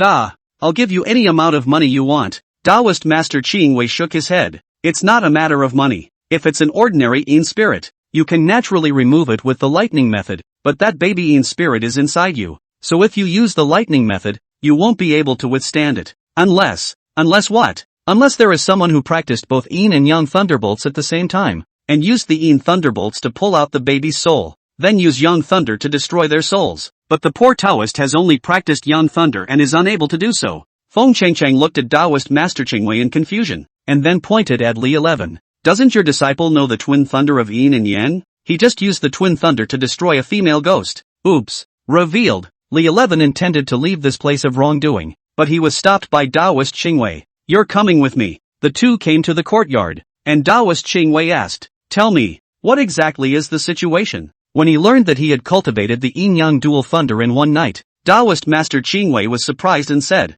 You mean you learned the Yin-Yang double thunder in one night? Is this hard? Taoist Master Qingwei was very excited. Genius. Definitely a genius. I've practiced that lightning technique for half my life. It also only cultivated Yang thunder. Yin thunder can't be cultivated no matter what. It's amazing that you've only used it for one night. I didn't realize that after searching for a mantle bearer for half my life without finding one, the heavens had sent me a disciple. Old man. I didn't promise to be your disciple. Taoist Master Qingwei laughed. You've been using my reputation to woo people for a day now. Why don't I go talk to the girl? Li 11 thought to himself that there was no harm in recognizing Taoist Master Qingwei as his teacher. Maybe even more guidance. Alright, old man. I recognize you as my master. He squared his shoulders and said, What old man? You will be called master from now on. Yes, master. You're coming with me. Taoist Master Qingwei turned around and returned to the room. That. Feng niece. I have already told you what happened just now. Now only my disciple can save you.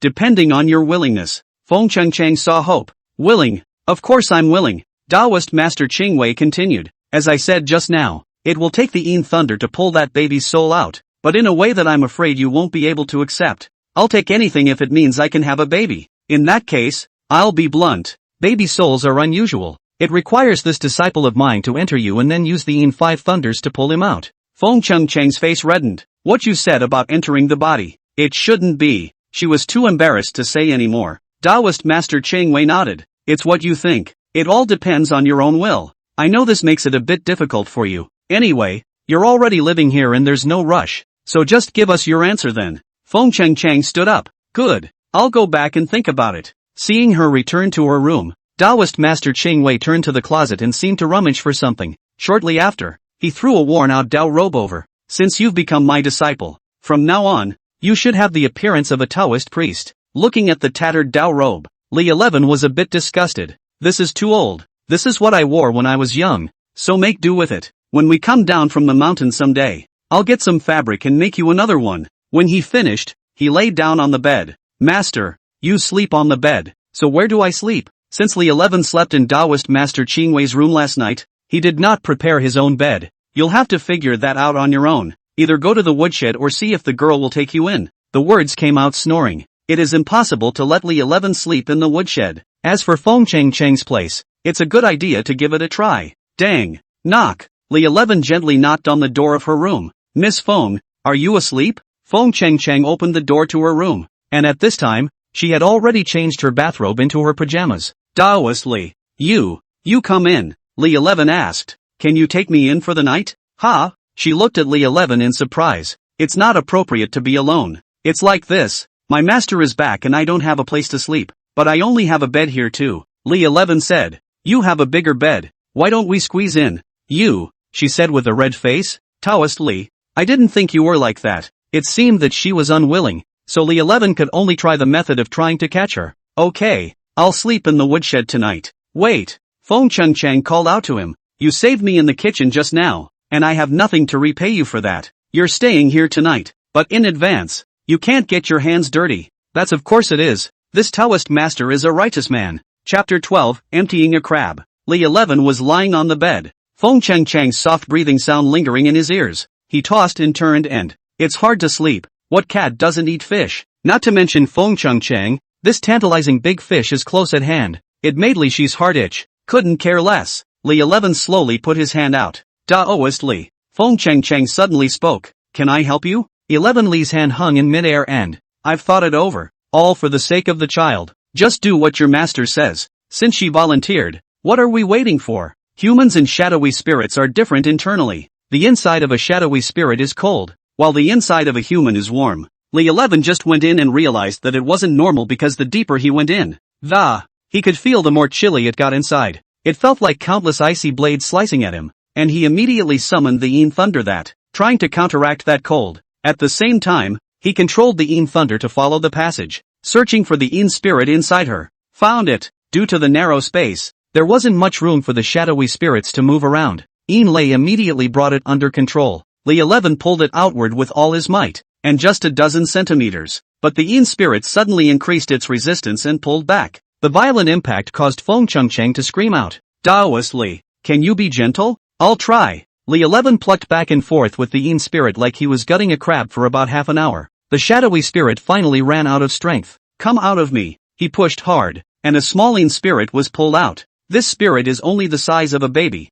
but it has a mouthful of fangs. It opened its teeth and claws in an attempt to break free from the Yin thunder. Thankfully, Li 11 won the tug-of-war, and if we let the Yin spirit win, his big baby that was bound to be uninsurable. He raised his hand and sent a palm thunderbolt that disappeared into the night along with a scream from the shadowy spirit. The tug-of-war had taken too much energy out of Li 11, and he lay down on the bed ready to take a rest. Who knew that Feng Cheng pounced? Taoist Li. I didn't expect you to be so powerful. The next day, Li 11 opened the door to his room and saw Taoist Ching Wei sitting in the courtyard eating the instant noodles he had brought with him. You look quite good. Taoist Master Ching Wei sucked in a mouthful of noodles and chewed it in a big mouthful. I've been tired all night trying to catch a ghost, and it's fine if you don't prepare breakfast for me. I can't believe you're stealing my bubbly. What's stealing food? I'm your master. What's yours is mine. Besides, when an apprentice doesn't get up early to cook for his master and sleeps until the sun shines, look at what time it is now. Then he pointed to a basket in the corner of the yard.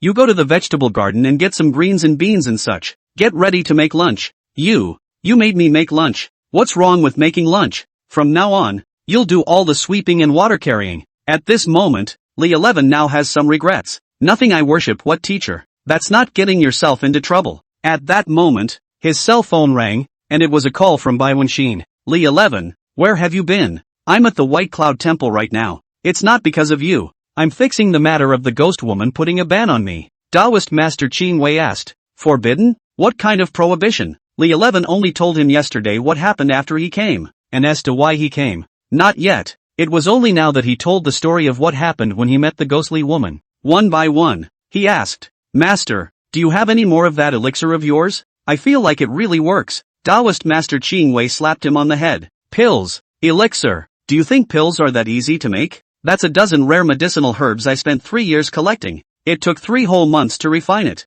That ghost woman should have reached the evil spirit stage already. This elixir can only maintain the suppression of the prohibition in your body for a few months. You'll need to think of other ways if you want to completely eradicate it. Evil spirits? Is it powerful? There are millions of shadowy spirits in the world, and their cultivation is categorized into 5 levels. From low to high, they are fierce spirit, fury spirit, evil spirit, yen spirit, and ghost king. If we go by the normal rate of cultivation, those within 10 years are fierce spirits, and those within 100 years are fury spirits. Those within 500 years are evil spirits. Those within 1,000 years are yama spirits, and all those within the last 1,000 years are ghost kings who harm the earth. But due to the different ways of cultivation and talents of each Yin spirit, the level and time are not so consistent either. For example, Taoist Master Ching Wei has met evil spirits of 80 years of age that also met the 130-plus-year-old fury spirit. Then what level can a Yin spirit cultivate to be able to move around in the daytime? That would have to be a feral spirit at least. Within 10 years you have to have a feral spirit that can only be active at night. 10 years or more to live in the sun.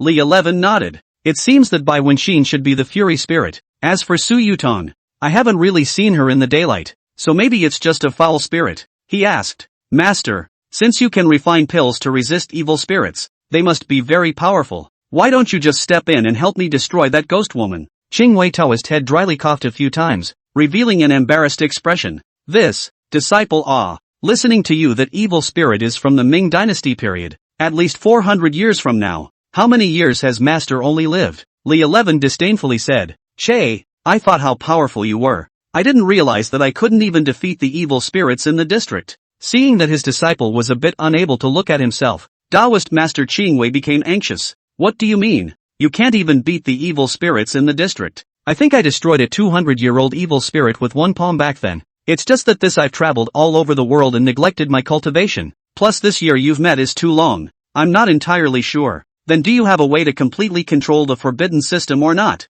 Taoist Master Ching Wei handed the empty box of finished instant noodles to Li 11. You go and get lunch ready. I'll lift the ban for you this afternoon. Hearing that there is a way, Li 11 also saw hope. As long as you can help me remove the ghostly woman's restraints, let alone a lunch, I'll cook you this year's dinner. Alright, don't be a poor talker. Hurry up and go prepare the meal. At this time, Feng Cheng also packed up and walked out, and Taoist Ching Wei asked, the Yin spirit inside you was taken out? Feng Cheng nodded. Thanks to Taoist Li's rescue, Taoist Master Ching Wei said, since your matter has been settled, when do you plan to leave? Feng Cheng didn't answer, but only glanced at Li 11 with a look of reluctance. Li 11 whispered, Master, you're not driving people away. Taoist Master Qingwei said. I'm doing this for your own good. Otherwise I'm afraid I'm going to have a hell of a time here tonight. Chapter 13, Jealousy. Despite the fact that Taoist Master Qingwei had asked Li 11 to prepare lunch, upon witnessing the first dish he made, the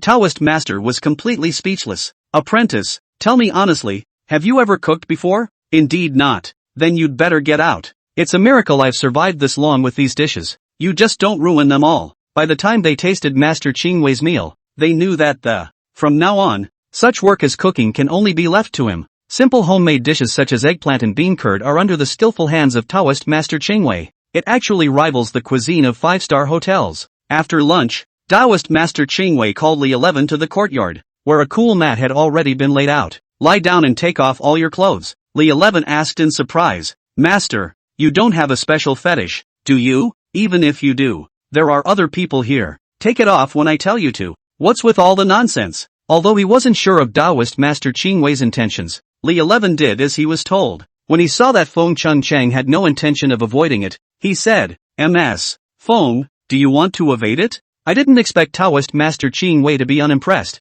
Last night you guys made such a big commotion. I heard it all from next door. You've been honest with each other. What can't you see? How does that compare? Standing naked in front of two people for no reason. No sane person could do that, right? Take it off quickly. Once the hour passes, your prohibition will not be able to be suppressed. So don't blame me then." Under the hot sun, Li 11 was lying naked on the cooler and saw Taoist Master Qingwei take out a silver needle from his bosom, then dipped it in paint and stabbed him in the small of the back. "Master, what are you doing? I'm inscribing Taoist runes for you. Don't talk nonsense. Now just sink your qi into your dantian and I'll do the rest." An hour later, Taoist Master Qingwei wiped the sweat from his forehead. "Alright, get up." Li 11 looked down and saw that it was a needle-like object of a dozen centimeters or so. There was a dragon coiled on that needle. Taoist Master Qingwei explained, "This is the Tongtian tattoo, which has a strange effect on suppressing demons and devils." "That's the end of it?" "Of course not. The next step is for you to go to the Xian Heavenly Cave on Luohua Mountain to activate the Tongtian tattoo." "After all this wasted effort, you're telling me that I still have to go to Dragon Tiger Mountain? Besides, they don't know me, so why should they let me in? Of course ordinary people can't get in, but in a month's time, Luohua Mountain will be hosting the Xianmen martial arts. I have a quota in my hand. Just find a chance to sneak in after you enter the Dragon Tiger Mountain." The Xian sect martial arts? Li 11 didn't know what it was, but things had come to this. He could only follow the arrangements. "Ah, what are you doing?" A scream came from outside the Taoist temple. At this time, Bai Wenxin appeared at the White Cloud Temple. She covered her eyes and pointed at Feng Chang. "Li 11, who is she? You're not ashamed to sit here so naked?" Taoist Master Qingwei shook his head helplessly and went back to his room. "Got it. Here comes the first trouble." "First trouble? What trouble?" Bai Wenxin took 3 steps forward. "Will picked up the clothes by the cooler to cover Li Shi's body. Why don't you hurry up and put them on? What brings you here? And you have the nerve to ask what brought me here?" She pointed at Feng Chang and asked, "Who is she?" "She came to my master to beg for a son." "What kind of person comes to a Taoist temple to seek a son? You don't even have a good reason for lying." Bai Wenxin was a bit angry. "You're lying here so naked and you're letting her look at you like this?" Li 11 pondered how to explain. "Big men, it wouldn't hurt to take a look." "Bah, I think you're just horny as hell." Feng Chang also seemed to be someone who had seen a lot of wind and waves, and was calm when she met this situation. "Taoist Master Li, I didn't expect you to be quite a flirt, to know such a beautiful woman. You won't introduce them?" Li 11 hurriedly explained. "Sister Feng, you've misunderstood. This is my college teacher," Bai Wenxin excitedly said. Still Feng's sister? Li 11, you can It's only been 2 days since I've seen you and you've recognized his sister." Li 11 now understood why Taoist Qingwei had let Feng Chang leave. If she had gone, where would this have happened? He pulled Bai Wenxin to the side. "Listen to my explanation. It's her who has a request from Taoist Qingwei. I have a favor to ask of Master Qingwei, but I'm the only one who can do what she wants. That's why I did what she begged Master Qingwei to do first, and only then did Master Qingwei help me. Can you understand that?" Bai Wenxin shook his head. "Are you talking in a roundabout way?" Li 11 thought on second thought. "Why should I explain to Bai Wenxin? It's not like I have anything to do with her. If anything, it's a teacher/student relationship and a shot in the arm. Yeah, I don't have to explain to her." Li 11 stared at Bai Wenxin and smiled lewdly. "You'd better stay out of my business. Don't make me take out my talisman." Bai Wenxin subconsciously covered her collar. "Li 11, what do you want?" "I'll tell you. This is a Taoist temple. Don't mess around. Having the protection of the talisman emboldened him. He. Why don't you try me if you dare? I'm unlucky to know you. Bai Wenxin walked away angrily. She went straight to a room and the door closed with a bang. Taoist Master Qingwei also didn't forget to make up for it. You all shut the door a little quieter. I've been here in the Taoist temple for too long. It's not sturdy. Feng Chang smiled and walked over. Li 11, you can so quick to take care of this sister. Sister? Li 11 thought to himself. From the looks of it, Bai Wenxin does indeed look a bit younger. But if you go by age, there's no telling who's older. And who makes the shadowy spirits not get old? He hemmed and hawed. Who am I? Li 11, it's not a matter of minutes to handle a woman. But I'll warn you, you'd better not mess with her. And why is that? What can she do with me? He did not intend to tell Feng Chang about Bai Wenxin being an Yin spirit. Just do as I say. Don't get into anything then and blame me for not warning you. But she didn't believe in this and went straight to her room. A few minutes later, she ran out in a blur and hugged Li 11. Save me. Ghosts. There's a ghost. I already told you not to mess with her. Feng Chang looked at Li 11 in surprise. You know that she is a ghost? Li 11 nodded. She asked. Then she should be gone in a little while. This is a Taoist temple. She's not afraid that Taoist Master Qingwei will arrest her? In fact, Li 11 is also strange. According to the cultivation level of Taoist Qingwei, it should have been able to tell Bai Wenxin's identity, but he surprisingly hadn't made a move until now. Chapter 14, The Second Trouble. Good disciple. Accompany me to practice. Taoist Master Chang Wei walked out with the Thunder Dharma Hui Yuan. Practicing Kung Fu? Practicing what? Of course it's Yang Lei. The sun is so nice today, and the Yang energy is so strong. Don't waste this good weather. After saying that, he stepped out of the Taoist temple. Feng Chang looked at her room. Another look at the empty Taoist temple only left herself and a female ghost. She cannot dare to stay here alone. Also closely followed out, Taoist Master Qingwei came to an open field. This site is situated against a hill and the sun's rays are reflected through the water. Converging in one place makes people extra comfortable. And this is what is known as an aura in Feng Shui. Taoist Master Qingwei hadn't seen Li 11 use the thunder technique, so he asked him to demonstrate it. Just how far has his lightning technique gone? One yin and one yang, one black and one white. Two thunderbolts danced in Li Shi's hand. Taoist Master Qingwei shook his head. It's too small. This Yin-Yang thunder of yours can deal with ordinary evil spirits, but against the Furies, it has almost no effect on them. He added, but it's really hard for you, too. It only took one night to learn the Yin-Yang dual thunder. To have this kind of talent is considered unique in the world. Taoist Master Qingwei sat cross-legged. I'll impart to you the air exercise techniques I've realized over the decades. Following my method will allow you to cultivate Yang lightning with half the effort. Cloudflare walks around in a hurry. The boundary fire closes in a hurry. The Xianlei dragon passes through the rain, and the water of things is sufficient for the people. Li 11 pressed the mnemonic and practiced, following the example of Taoist Master Qingwei. As time passed, he felt that he was also getting warmer in his dantian, and the air in his body was much purer. The spherical thunderbolt summoned by Yan Lei was also more than twice as big as before. Without realizing it, the sun was about to go down, and the people were ready to go back to the Taoist temple. Taoist Master Qingwei walked in front, while Li 11 and Feng Chang walked behind. Tell me honestly, are you the disciple of Taoist Qingwei? As they spent more and more time together, Feng Chang felt that something was not right. This master and disciple duo did not seem to be very familiar with each other. Of course I'm his disciple. Didn't you see it all here?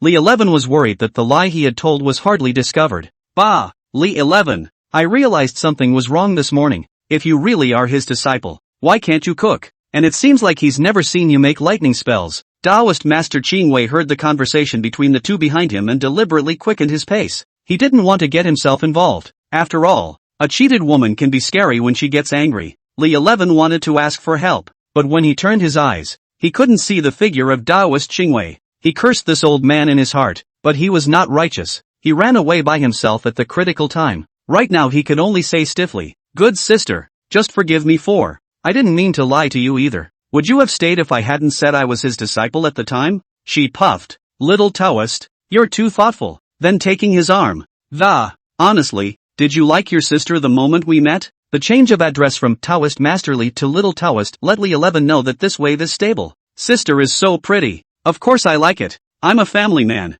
Hey, what's there to be afraid of with a family? My idol is the Chow thief." "Chow thief? What Chow thieves?" Feng Chang's history studies were not very good. Doesn't know who the Chow traitors are. Chao Thief is the boss of Chao in the Three Kingdoms period. I think that dude was a cannon that harmed 3 wise men, passed down to this day. What one shot harmed the 3 wise men? Tell me about it. I think back then, this Chao boss took over Wanchang, met Zhang Xiuzan Zhou. That Zhou's skin is white and beautiful with long legs, unconsciously returned to the Taoist temple, looking at Bai Wenxin, who was sitting within the courtyard and was drinking tea. Seeing again that there wasn't a trace of smoke and fire in the kitchen, Taoist Master Qingwei was so angry that he blew his beard out. Girl, don't you tell me that you've been here all afternoon and you haven't even prepared dinner. Bai Wenxin reasoned. I won't. Taoist Master Qingwei was so angry that he was about to lose his breath. I really owe you all. It's not enough to come here and eat and drink for nothing. You don't even do any work. I was free here before, but now I'm free, and to cook for the 3 of you. Then he said to Li 11, this is all because you invited it. You made dinner today, but I won't either. Learn. You learn it for me now. Li 11 walked into the kitchen, looked around, and saw that there were still a few buckets of instant noodles in the corner. He immediately had an idea. Master, the 3 of us will eat instant noodles tonight. What if you want to eat it? There's more there. What if it's not too much trouble? Just do it yourself. Taoist Master Qingwei pointed at them and cursed. Pissed. Piss me off. He did have some backbone, though, and made his own fire and cooked, knowing that there was instant noodles. Of course, his mouth wasn't idle, and he was cursing at them, but after getting the meal ready, he was and still purposely gluttonizing a few people. These dry-fried shredded potatoes and eggplant in oil are so good. Smelling the aroma, Bai Wenxin couldn't help herself. Taoist Qingwei, can you let me taste it too? You're a good girl. Naturally. Feng Cheng couldn't resist the temptation and similarly joined Taoist Master Qingwei's team. Traitors. You 2 traitors. Li 11 suddenly felt that his bubbly noodles didn't smell good anymore. The night was getting dark. After a few hours of being together, Feng Cheng was no longer as afraid of Bai Wenxian as she was before. Bored at night, Li Shiqi took them to kill in the King's Canyon. Taoist Master Qingwei had never seen this kind of game before, and crouched behind them to watch with great interest. Seeing that he was about to destroy the enemy's crystal, a gentle voice came from the Taoist temple. You guys are having a good time. Li 11 looked up, and surprisingly, it was Su Yutang who appeared. Taoist Master Qingwei stood up and whispered, good disciple, your second trouble has come. Having said that, he immediately moved away from this place of wrongdoing. The sudden appearance of the great beauty made Feng Cheng and Bai Wenxian instantly unify their battle lines. Seeing the 2 of them look at him at the same time, he smiled awkwardly. Let me introduce you. This is my junior high school classmate. Feng Yin-Yang said, little Taoist, you're a teacher and a classmate. Looks like you know a lot of pretty girls at school. Bai Wenxin sensed the identity of the other party and suddenly became vigilant. Why did you go near him? Su Yutang also sensed Bai Wenxin's identity. Perhaps, we have the same purpose? Well, we'll see who's better at it. The duo's conversation was calm, but they were both looking at each other with stern eyes. Chapter 15, The Yin-Yang Marriage Certificate. Feng Cheng didn't know the reason for this, and thought they were just jealous of each other. With the mindset of watching the fun, he intended to scare Su Yutang. She pretended to persuade, this sister, I advise you better not to provoke her. She is a female. Before the word ghost was even uttered, Feng Cheng was stunned by the sight in front of her. Su Yutang's lower half of his body turned into green smoke, and his body was suspended in mid-air. Feng Cheng hid tightly behind Li 11, her voice trembling, ghost, she is also a ghost. At this moment, Bai Wenxin transformed into a wisp of white smoke, facing Su Yutang. She was fearless, the corner of his mouth lifted up in a contemptuous smile. Just by virtue of you also want to fight with me? Out of your depth. Su Yutang waved her hands and a green light flew out from her hands, heading straight for Bai Wenxin. But after only a few rounds of exchanging blows, she was beaten back by Bai Wenxin.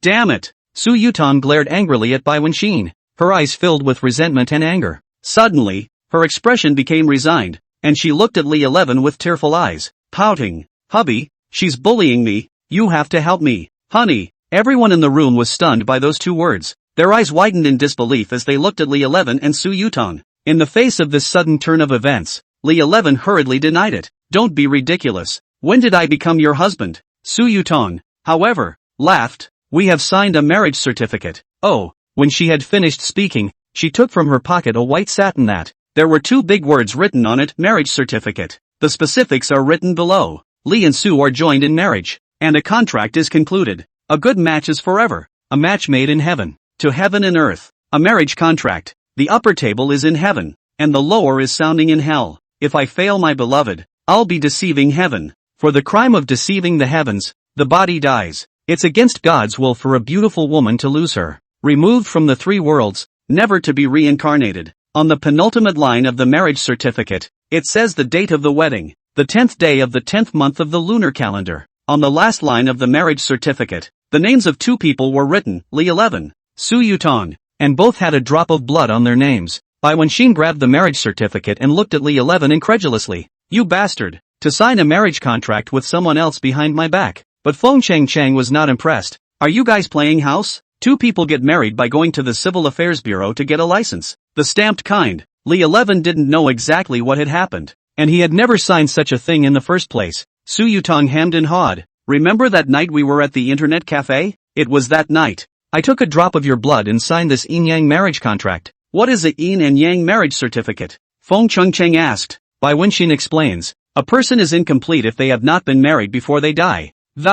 This kind of person tends to carry a hostile aura after death and harm the earth, but their cultivation can only stay at the stage of a ferocious spirit. They can only make constant breakthroughs by signing a marriage contract with someone whose 8 characters are pure Yang, by absorbing Yang energy. Feng Chang didn't care. Just suck it. It's also helping people. It's not right. It's helping ghosts for fun. Li 11 recalled what had happened before. He woke up from the internet cafe weak and with 2 black eyes. It's likely that this Yin-Yang marriage certificate is the cause. After all, he didn't feel this way when he was with Bai Wenxin. Su Yutang held his hand with a smug look on her face. Hubby, tonight you have to accompany me. Bai Wenxin was worried about his safety. Li 11, I'm telling you that. A shadowy spirit that has signed a marriage contract can be more terrifying than Grandma White. Su Yutang said smugly. That's not up to him. However, as soon as the words left her mouth, she only felt as if her body was like electrocuted. That feeling was coming from Li 11. Thunderbolt. Su Yutang looked at Li 11 incredulously. When did you learn the lightning technique?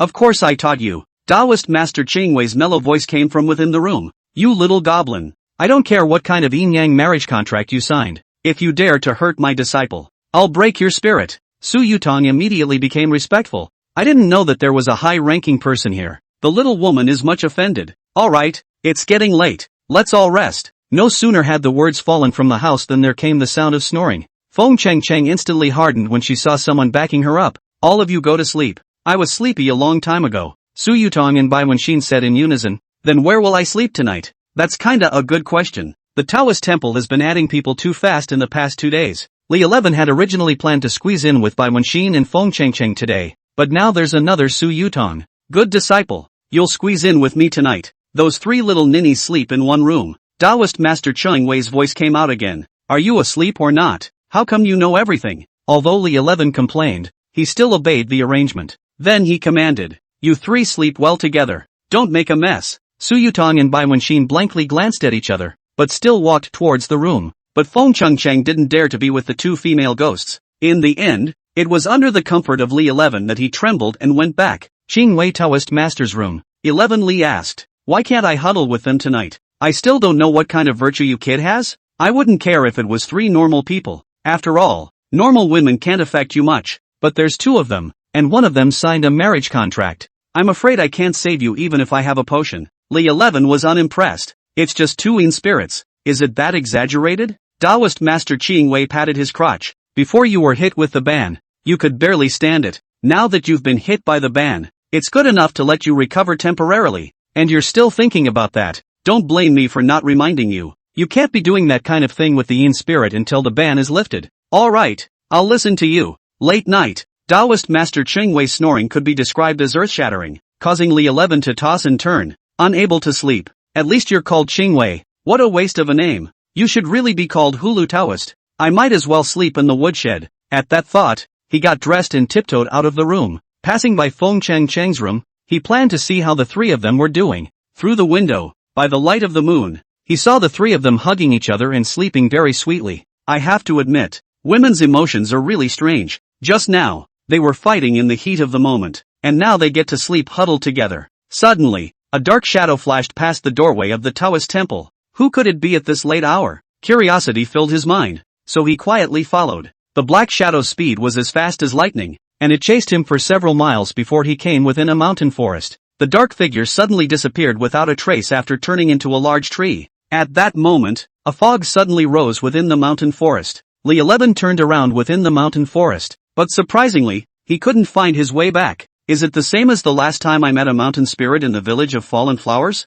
In the fog, he suddenly heard a gentle voice. Little brother, do I look like a man or a god to you? Chapter 16, Lori. Who's talking? Li 11 scanned the surroundings alertly. In the fog, two upright figures slowly stepped out of their eyes glowed eerily in the night. Not good. Yellow lips. It's Meet the Yellow Skinny begging for a seal. Anyone who meets yellow skins on a regular basis knows that they are cultivated to a certain degree. It will ask for a seal from the humans. If you say it's like a god, it's going to cultivate itself into an immortal. But the person being pleaded with will need to fend off the heavenly tribulation for it. If you say it looks like a human being, all of its cultivation will be wasted. And it will mess with your chickens and dogs. Normally, there's only one yellow-skinned person looking for a seal at a time. But today we met two. That's a real bummer. Li 11 pondered a response. Are you speak English? He remembers brushing up on a video about it, which said that when you meet a yellow-skinned person, you pretend to be a foreigner. Pretend you don't understand. Unexpectedly, one of the yellow skins said,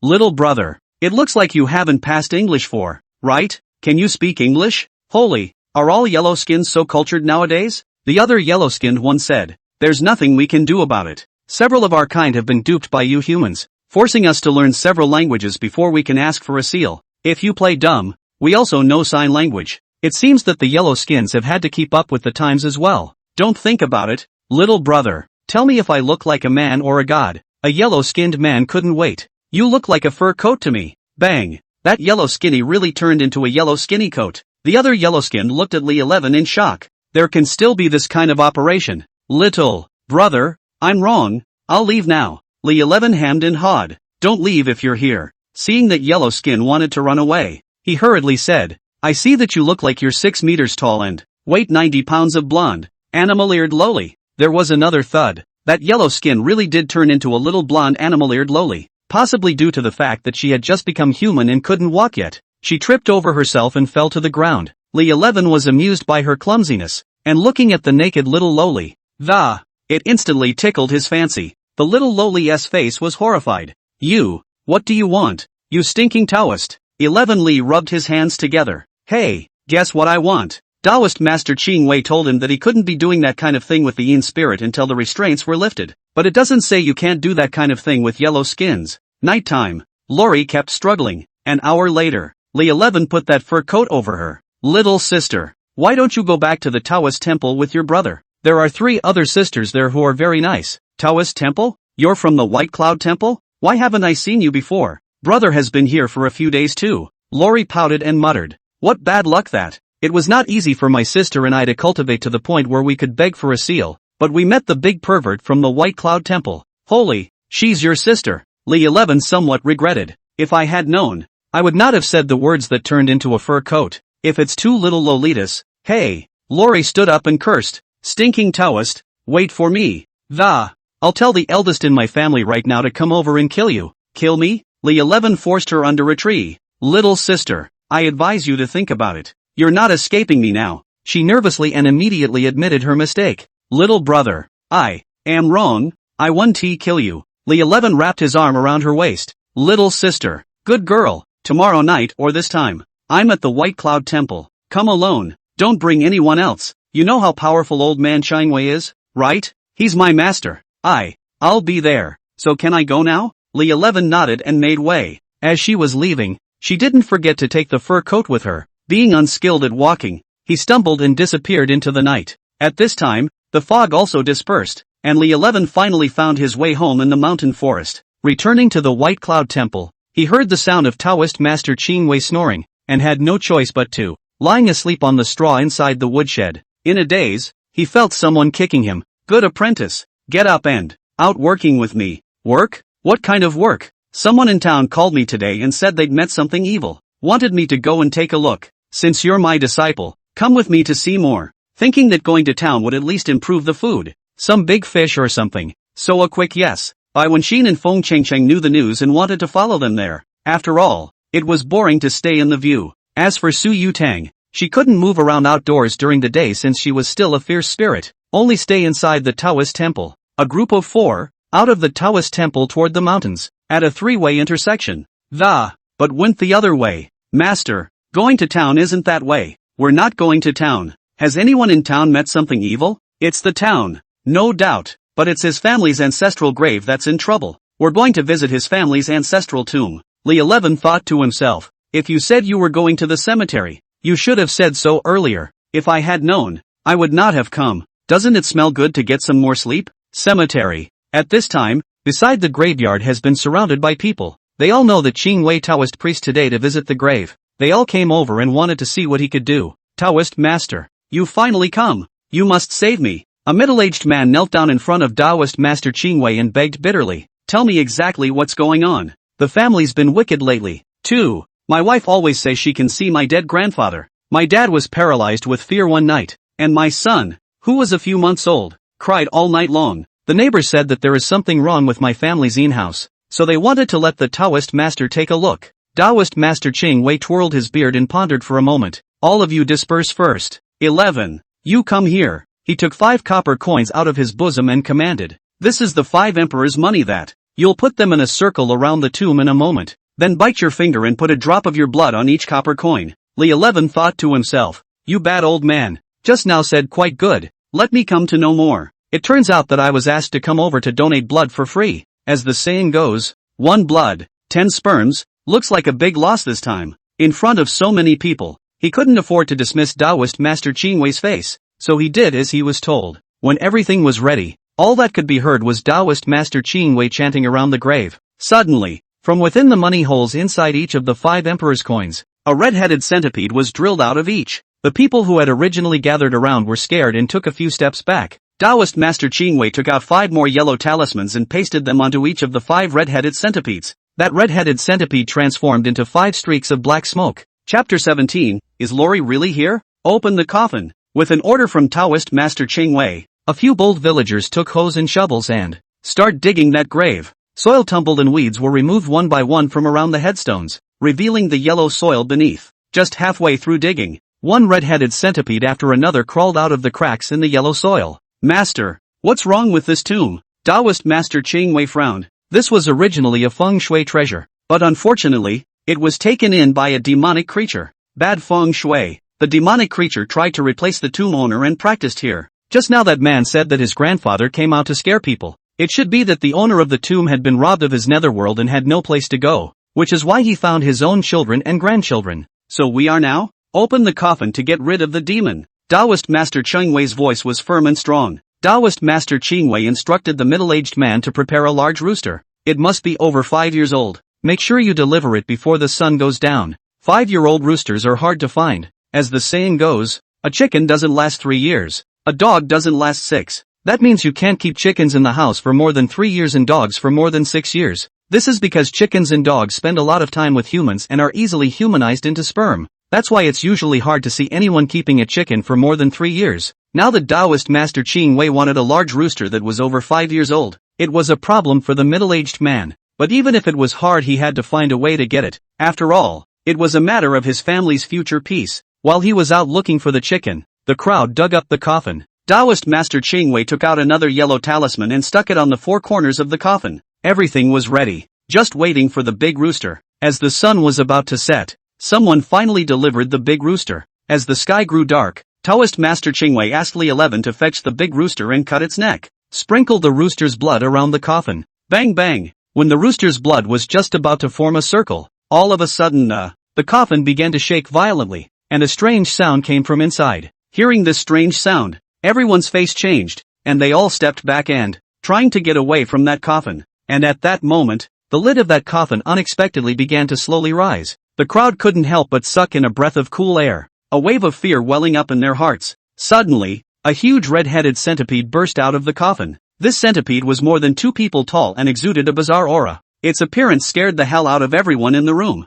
and one of them was horrified that desperately fleeing backwards. Feng Chang was also frightened. She tightly hugged Li Shi's arm and, hiding behind him, he dared not look at the horrible scene before him. Bai Wenqin immediately entered a fighting stance. This centipede is at least 200 years old. You have to be careful. So can you beat it? Bai Wenqin shook his head. It's hard to say. Li 11 secretly cursed. Qing Wei old man is not crazy. What's the point of messing with this 200-year-old centipede spirit? Good disciple. Get on. What? At this moment, Li 11 wanted to knife him, facing the 200-year-old centipede spirit. You as a master don't go first, but you let your disciple go first to die. The blood of a 5-year-old rooster is the nemesis of centipedes. While it's still warm, you using thunder to control the centipede first. Spell it out. Li 11 mobilized the air of his entire body and summoned as much black liquid as possible, trying to control the actions of the center red-headed centipede. The red-headed centipede saw what he was thinking, and with the 2 giant caliceri on his beak, he charged forward. Taoist Master Ching Wei twisted his hand and a heavenly thunderbolt struck down,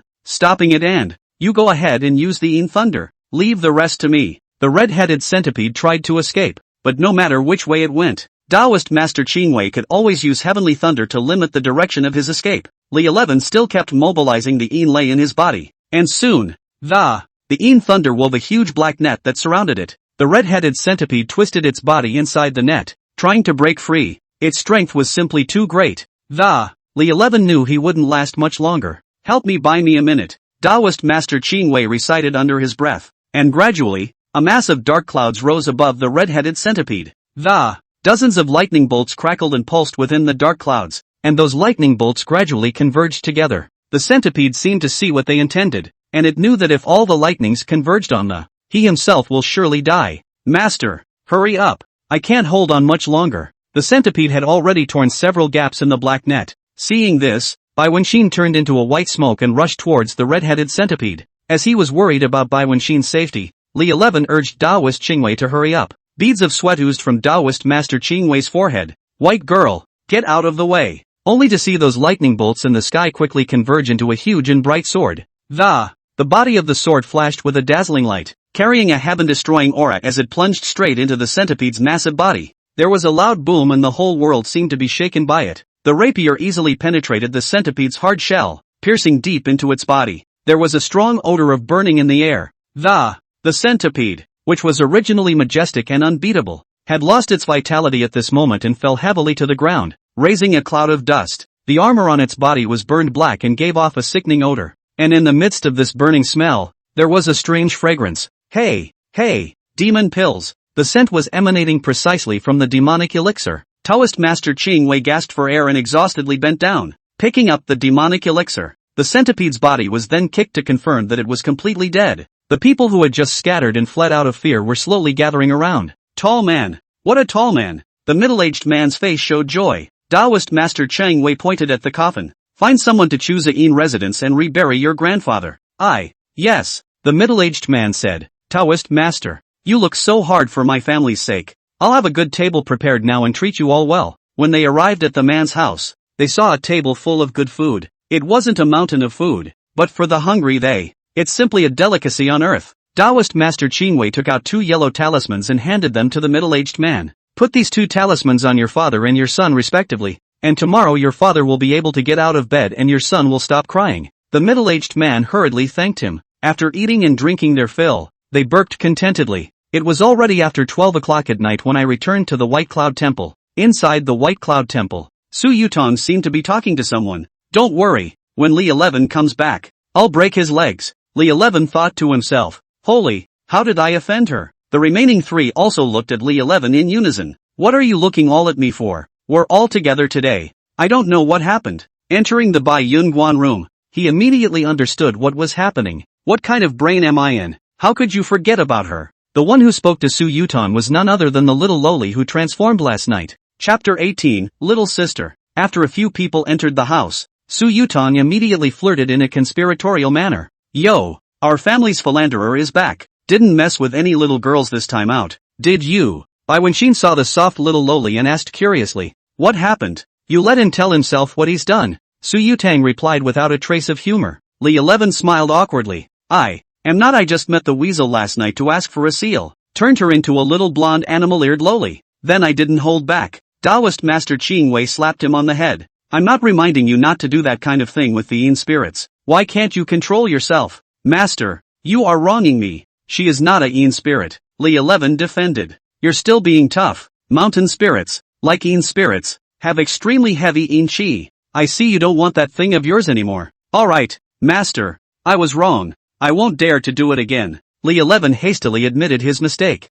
Su Yutang was unforgiving. There are still things you don't dare to do? Then what did you let her come to you tonight for? Of course, Li 11 couldn't admit that he wanted to continue driving with Lori, so he made an excuse that, I wasn't afraid that you guys would be bored, so I wanted this little sister to accompany you for a chat. Su Yutang said sarcastically, chatting? Looking for us to chat in the middle of the night? If you hadn't gone out today, we'd all be resting by now. Feng Chang couldn't stop laughing on the side. Alright, you guys shouldn't blame Taoist Li. He's young, and it's normal for a man to think a lot when he's young. Taoist Master Ching Wei kicked him. Hurry, don't hurry up and apologize to the others. Little sister, I'm sorry, I was wrong about yesterday. Feng Chang also persuaded. Little sister, don't be angry. The few of us that, which hasn't been teased by him. Lori looked at the few of them in surprise. You've all been. Do humans play so openly? Taoist Master Ching Wei also rounded up. Little girl, you don't have to worry about that either. Since my disciple has destroyed your cultivation,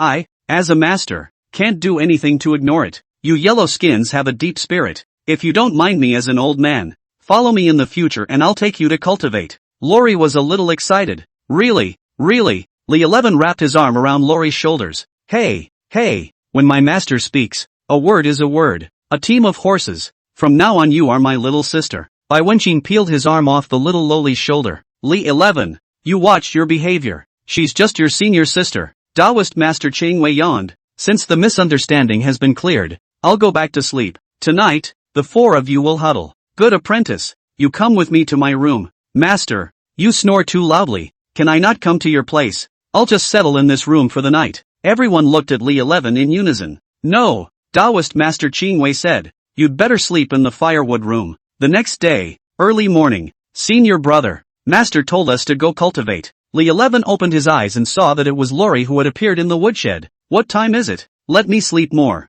He rolled over and tried to go back to sleep. If you don't get up, I'll tell them you bullied me again. Hearing this, Li 11 immediately came into the spirit. That, since he had known Lori, Li 11 had never known her real name. Curious, he asked, did you need a human name? Lori smiled and replied, last night, they had already helped me with the name of. My name is Xianer Huang now. Then, she urged Li 11, hurry up, don't make Master wait too long. Just as Li 11 was about to go change his clothes, his cell phone suddenly received a message. It was the female coroner, Zhong Qinin, who sent the inquiry. Where are you now? Li 11 secretly muttered in his heart. What is she looking for me for? Could it be to take my pulse again? At this moment, Huang Xianer outside the door kept urging him. Due to time constraints, Li 11 didn't give it much thought. Directly sent Zhong Qinin a location of herself and hurriedly went to change her clothes. Taoist Master Ching Wei said impatiently, Li 11, what's it like for you to be so abrasive every day? Learn more from your senior sister in the future. Li 11 felt that Ching Wei Taoist Master was a bit out of sorts now. Before he either called good disciple, or good disciple, or good disciple, or good disciple. Either you call 11 or you call him by his full name, which is a bit of an old-fashioned way of saying you don't like him. Alright, I got it. I'll get up early tomorrow. Seeing that there was no one else in the Taoist temple, Li 11 curiously inquired, Master, where are the others? They were worried that you wouldn't sleep well in the woodshed, so they went to town to get you bedding and pillows. After saying that, Taoist Master Ching Wei brought the two of them to the feng shui treasure of yesterday's cultivation. Li 11 continued to cultivate young thunder in the same way as before. Taoist Master Ching Wei, on the other hand, began to teach Huang Xianer other techniques and had her absorb the demonic pills dropped by the centipede last night. Time passed quietly, and before I knew it, the sun had set. When they had just returned to the Taoist temple, they saw a beautiful woman standing in the doorway, looking around anxiously. Taoist Master Ching Wei glanced at his disciple and, in a slightly reproachful tone, he asked, Did you invite this again? Li 11 nodded, but the mind was also filled with doubt that she had traveled all the way from the city of, and it's at least a 5-hour bus ride. Is it just to take my pulse? Zhong Qinin looked at Li 11 expressionlessly. Take your hands out, Li 11 said playfully. You don't need 2 hands to take a pulse. However, at that moment, only to hear a click, a pair of handcuffs handcuffed him. Li 11 stared wide-eyed, incredulously looking at Zhong Qinin. What are you doing? You're a forensic scientist. Where'd you get the handcuffs? She replied with a cold face. You don't need to care about this. Honestly explain how Zhou Feiyang died. Li 11 was confused by her. Zhou Feiyang? His death has nothing to do with me. Zhong Qinin stared at him closely. You're still being tough. I went back and asked the elders in my family. There's only one possibility for that kind of pulse of yours, that you did that kind of thing with the Yin spirit, and I suspect that Zhou Feiyang's death was the work of the Yin spirit. He had never expected that Zhong Qinin would actually be able to investigate to such an extent. However, Zhou Feiyan's death had nothing to do with Li 11,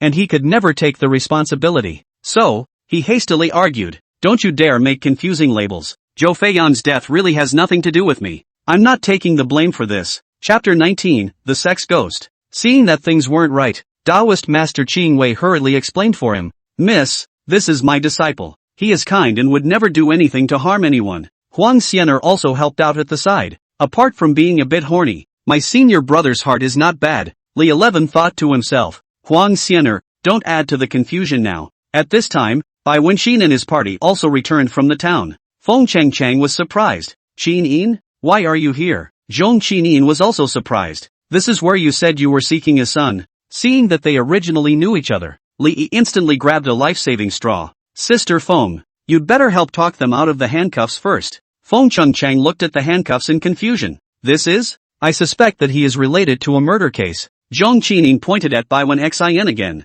"Maybe she's not off the hook either." Zhong Qinin told the story one by one. "I'm just skeptical at this point. If there's solid evidence, it won't be as simple as me cuffing him. You've really wronged me. I'm also a victim." Li 11 lifted up his clothes and, revealing the Tong Tian tattoo, "If Master hadn't saved me, I would have been the next to die." In order to protect Bai Wenxin, Li 11 could only tell a half-truth about what happened. At that time, in Luohua village that ghost woman wanted to absorb me and Zhou Feiyang. Zhou Feiyang let me escape first in order to save me, but I was still partially absorbed by the ghost woman's yang qi, and having been hit by the ghost woman's ban, that's why I came to the White Cloud Temple to ask for Master's help. He said in his heart, "Zhou Feiyang, for my safety, I can only let you die for no reason." Zhong Qinin looked skeptically at Taoist Master Qing Wei. "Really?" Taoist Master Qing Wei nodded. "I can testify to this. This apprentice of mine has indeed been hit by the ghost woman's prohibition." Feng Chang also chimed in. "What Taoist Li said is true.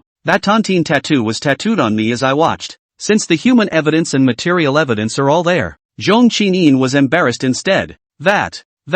It was reckless of me." She awkwardly uncuffed herself. "Since the misunderstanding is cleared up, let's all go in first. It's quite tiring to stand outside." Li 11 smiled on his face, but in his heart he secretly said, "Zhong Qinin, you dare to do this to me. Now that I can't run the netherworld, I have to set you up tonight." Taoist Master Qing Wei's eyes lifted up. "Little ninny, do you know how to cook? We're a group of people. Only the old man would, and it's been a hard couple of days." "I will." Taoist Master Qing Wei laughed. "Finally, someone who can cook has arrived. It's so late in the day, you won't be able to get down the mountain, so stay here for now." 11. "I know you know how to make a fire, so go help her." Inside the kitchen, Li 11 sat in front of the stove, looking at the hot Zhong Qinin, the unavoidable apoplexy. "But she's half a cop, so it's not easy to do her in. Feng Chang's cooperation might be needed, but I don't know if she's willing." So he found Feng Chang. Now, he and Feng Chang are still on good terms. Just because Feng Chang stays here and doesn't want to leave, Li 11 knew she would help if he asked her to do something. "Sister Feng, looking for a favor from you." Li 11 had a fawning face. Feng Chang raised her eyebrows and laughed softly. "Yo, you're so godlike that. What else can I do for you?" Li 11 hammed and hawed. Zhong Qinin looked so positive. "I want to." Feng Chang laughed. "What are you thinking? She and I have been best friends for more than 10 years. If you ask me for help, that's not asking a sheep to open a sheep pen for a wolf." Li 11 helplessly shook his head inside. "Alas, within this group of people, just because you're human and you know my situation, I was going to go find you at night. Since my sister won't help, then forget it." With that, he pretended to leave. Seeing this, Feng Chang hurriedly grabbed him and pouted. "Good brother, don't go yet. Everything is negotiable." After dinner, Li Shi took that girl to kill in the King's Canyon. Huang Xianer was playing the game for the first time. She felt curious, so she grabbed Li Shi's cell phone, opened up Black with them. Only he and Taoist Qing Wei were left wide-eyed. It's no fun. There are troubles with more women." Suddenly, he noticed another black shadow flashing outside the Taoist temple, exactly the same as last night's. Taoist Master Qing Wei similarly spotted the dark shadow. The two of them looked at each other and silently followed them out. On reaching the same mountain forest as last night, the dark figure disappeared again. Taoist Master Qing Wei was familiar with the environment here. "Follow me." He led Li 11 around 7 times and out of the mountains, and a graveyard appeared in front of him. At that moment, there were 5 shadowy spirits plotting something at the grave. "Boss, there's another woman from the White Cloud Temple." Now it's exactly 5. Why don't we split it between the 5 of us? I don't know what kind of luck that kid got, but he's got girls coming here every day. It's so enviable. Who says it isn't? We've been buried on White Cloud Mountain for 5 or 6 years now. Who has seen any women? But this little Taoist has only been here for a few days, and women come one after another. And tonight he storms into the Taoist temple, kill the 2 Taoist priests, one old and one young, and split the female. Taoist Master Ching Wei looked at Li 11. Good disciple, what are you waiting for? Make your move. Since they're going after those 5 little girls, I'll stay out of the way. Okay, it's just time to try the results of these 2 days of cultivation. Li 11 came to the grave. Hey, a few old perverts. Your grandpa Li is here. It's him. He's the little Taoist priest. Since you've sent us to the door, don't blame us for not being polite. Brothers, kill the little Taoist. Split his women. Just then, those 5 colorful ghosts suddenly rushed over together, with hideous looks on their faces. However, according to Li Shi's judgment, they should still be just fierce spirits. The cultivation level was not even close to Su Yutang's. Only the corners of his mouth rose slightly as he said disdainfully, "Your cultivation levels are so low. How dare you be horny too?" After saying that, he utilized the power of young thunder, and a thunder whip instantly appeared in his hand, smacked hard towards the 5 horny bastards. Snap, snap, snap, a few crunching sounds. The 5 horny bastards unexpectedly fell to the ground in unison. At this moment, those 5 horny bastards finally realized that they had met a hard case. They quickly kowtowed in unison and begged for forgiveness. "Master Tao, we were wrong.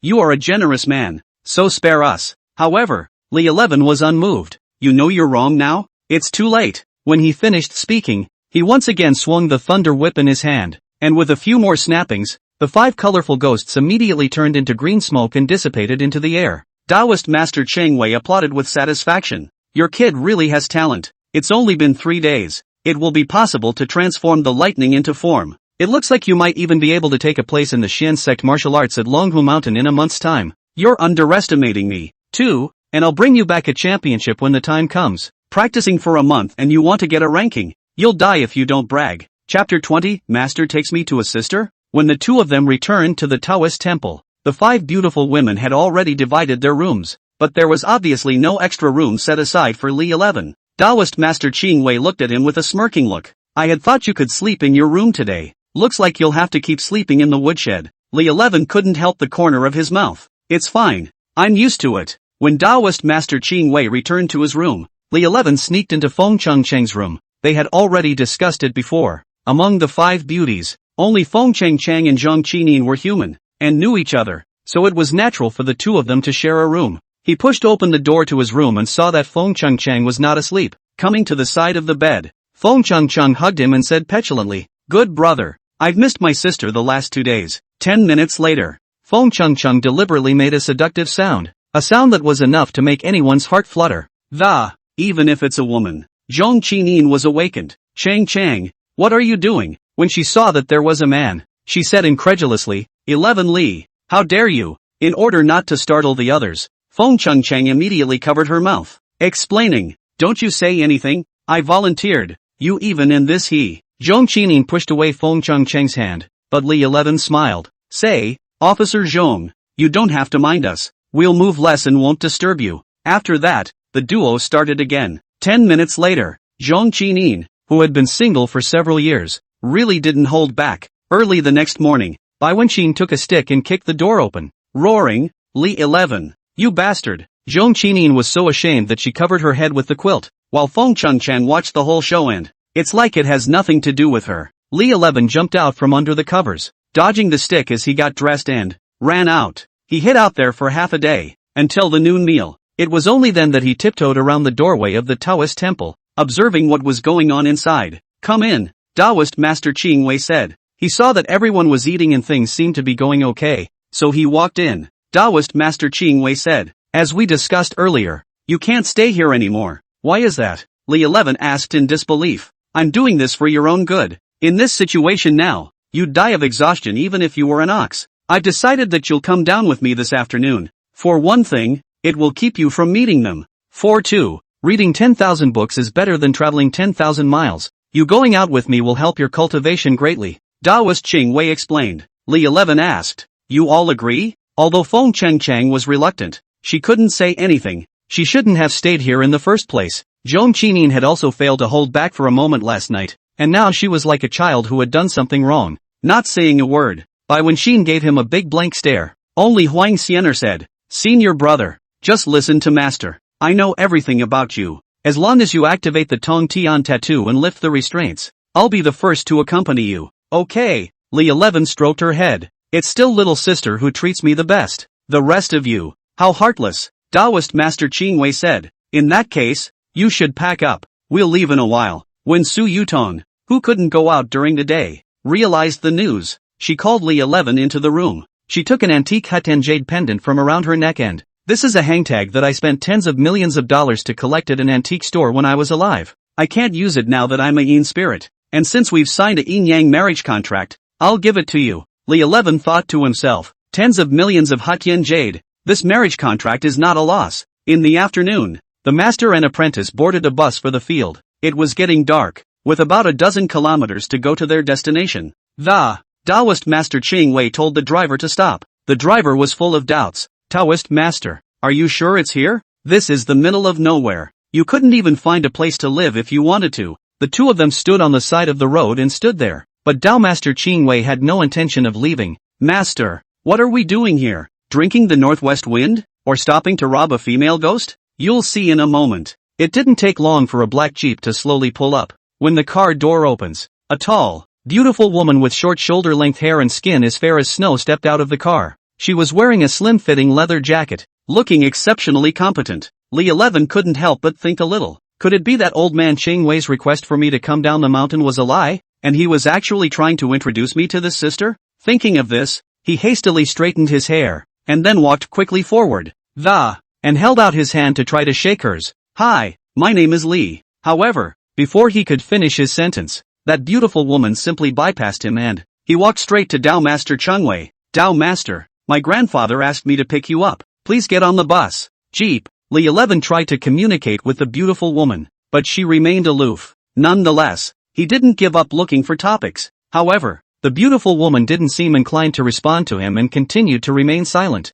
The jeep proceeded along a mountainous trail, and after half an hour of bumpy, finally arrived at the destination, Zhou Family Manor. "Come in with me." The duo followed the beautiful woman through the gates of the manor, and a beautiful scene unfolded before their eyes. In the center of the spacious courtyard sits an elaborate pavilion. The surrounding area is planted with a wide variety of flowers and trees that are fragrant and green. The entire estate is built in a rustic and elegant architectural style, with a predominantly wooden structure and roofs covered with green tiles. Reveals a rich history. They followed the beautiful woman around the estate, finally stopping at a room. "Taoist Master, you guys will stay here tonight. I'll take you to see my grandfather tomorrow. As a reminder, tonight, my grandfather celebrates his birthday, and I hope you won't come out if you hear any commotion." Li 11 thought to himself, what kind of hospitality is this? Someone in your family is celebrating a birthday. Even if you don't invite us to the banquet, you even told us not to go out. After the beautiful woman left, he asked, "Master, who the hell is she? And where is this place?" "This is a friend I met when I was traveling as a teenager, named Zhou Bairun. As for that girl child just now, she is my friend's granddaughter, named Zhou Ling." "Your friend? What kind of friend is that? People don't even invite you to their birthdays." Taoist Master Qingwei didn't answer, then surprisingly let out a snoring sound. Li 11 had to recognize the quality of old man Qingwei's sleep. Just a word from himself. He actually laid down on the bed and huffed and puffed. Chapter 21, The House of the Underworld. Late at night, Li 11 was unable to sleep due to the snoring of Taoist Qingwei. At that moment, the sound of blowing and singing resounded outside the door, as if celebrating someone's birthday. He was puzzled in his mind. Who in a good family celebrates a birthday in the middle of the night? "If you don't let me go out, I'll go out. I'd like to see what secrets your Zhou family is hiding." Pushing open the door to his room, he followed the sound to where the Chows were celebrating. The scene presented to him at the moment shocked him to the core of his being. If he hadn't experienced too many unbelievable things, I'm afraid he would have been scared alive. These gongs and drums were actually a group of mountain spirits and wild monsters, while all those who were eating were Yin spirits. The food they held in their hands was actually a human head and a human hand, which they ate with great relish. And the old man sitting in the front seat is even creepier. He had the body of a girl clutched tightly in his arms, his mouth chewing heavily. The horrific images were chilling, as if they were in the middle of hell. "Holy, there isn't a single living person here TM except for me and old man Changwei." Li 11 was horrified in his heart. He returned to his room with excitement, and pushed Ching Wei Taoist to wake up. Master, wake up quickly, this place can't stay. But Taoist Master Ching Wei didn't care and rolled over, continuing to huff and puff. Why don't you sleep it off? Maybe they'll come over and eat you up later. Li 11 was anxious in his heart. So many Yin-Yang mountain spirits. He was worried that he and Tao Master Ching Wei combined might not be able to beat them. As for escaping, in the case of Taoist Master Ching Wei's current appearance, how could there be any intention of escaping? Forget it, old man Ching Wei isn't afraid. So what am I afraid of? The sky is falling and there's a tall one to hold it. Could he have stood by and watched me get eaten by that group of Yin-Yang mountain spirits? But just in case, he still added a yawn and Yin thunderbolt to the door, just in case something happened. The next day, early morning, someone knocked on the door of the room. Taoist, are you awake? Li 11 withdrew the Yin-Yang thunder and opened the door to the room. It was Zhou Ling who came to call them. Taoist Master Ching Wei stretched. Is it time for breakfast? After sleeping all night, I'm still really hungry. My grandfather told me to call you and join you for breakfast. Good, good. Old Zhou finally wants to see me. Zhou Ling smiled faintly. What did the Taoist priest say? Yesterday Grandpa's birthday was just too busy. As soon as I had time today, that's when I saw you. Taoist Master Ching Wei stood up. Let's go. Thinking about the way the group of shadowy spirits gnawed on people last night, Li 11 couldn't help but shiver. Honestly, it would be fine if we only saw one shadowy spirit gnawing on someone, but that's hundreds of them. The scene is a little less spectacular. They followed her to a secluded gazebo and the old man who chewed on the woman last night is sitting there drinking tea. Seeing them arrive, he immediately greeted them with a smile. Ching Wei, haven't seen you in over 10 years. You've aged a lot. You haven't changed a bit. They exchanged pleasantries and the four of them sat down around a round table. Taoist Master Ching Wei brought a bowl of porridge and drank it with gusto. Li 11 thought to himself, aren't you afraid that it's boiled with human flesh? Seeing that he was hesitant to move his chopsticks, Zhou Ling said, Little Taoist Master, don't worry about eating. There's no human flesh in here. It seemed that they had found out about his actions last night, or she wouldn't have said that. In that case, drink up, Taoist Master Ching Wei said. Old Zhou, I came over this time because I wanted to meet this old friend of yours. Secondly, I want you to help me practice this disciple. You also know that the Xian Men martial arts will begin soon, and I've only taken on this disciple for a few days. I'm afraid that he won't be able to cope with those other Xian clan members when the time comes. Good to say. You guys are staying here these days, and I'll let Linger accompany this disciple of yours to practice. The few people agreed that this trial would take place in the Zhou family's back garden at midnight tonight. Li Shi's heart burst with joy. There is such a good thing? Practice. Practice right away. Maybe even touch it while you're at it. Back in the room, Li 11 asked Taoist Ching Wei what was going on. That's when he told the truth. In fact, he had long known that Zhou Bairen was a Yin spirit and that his cultivation had reached the evil spirit realm. His family, the Zhou family, specializes in paper tying, a technique that turns paper into a variety of real objects. This Zhou family manor is what Zhou Bairen tied up with his paper tying skills. That is to say, this manor is not an ordinary building, but a shady house. As for why he, a Taoist priest, is so close to a shadowy spirit, that's because when he was young, he attempted to capture Zhou Bairen, but in the final crisis, Zhou Bairen actually saved his life regardless of his safety. From then on, he realized that the spirits were not all bad. That was why he didn't make a move when he saw Bai Wenxin and Su Yutang.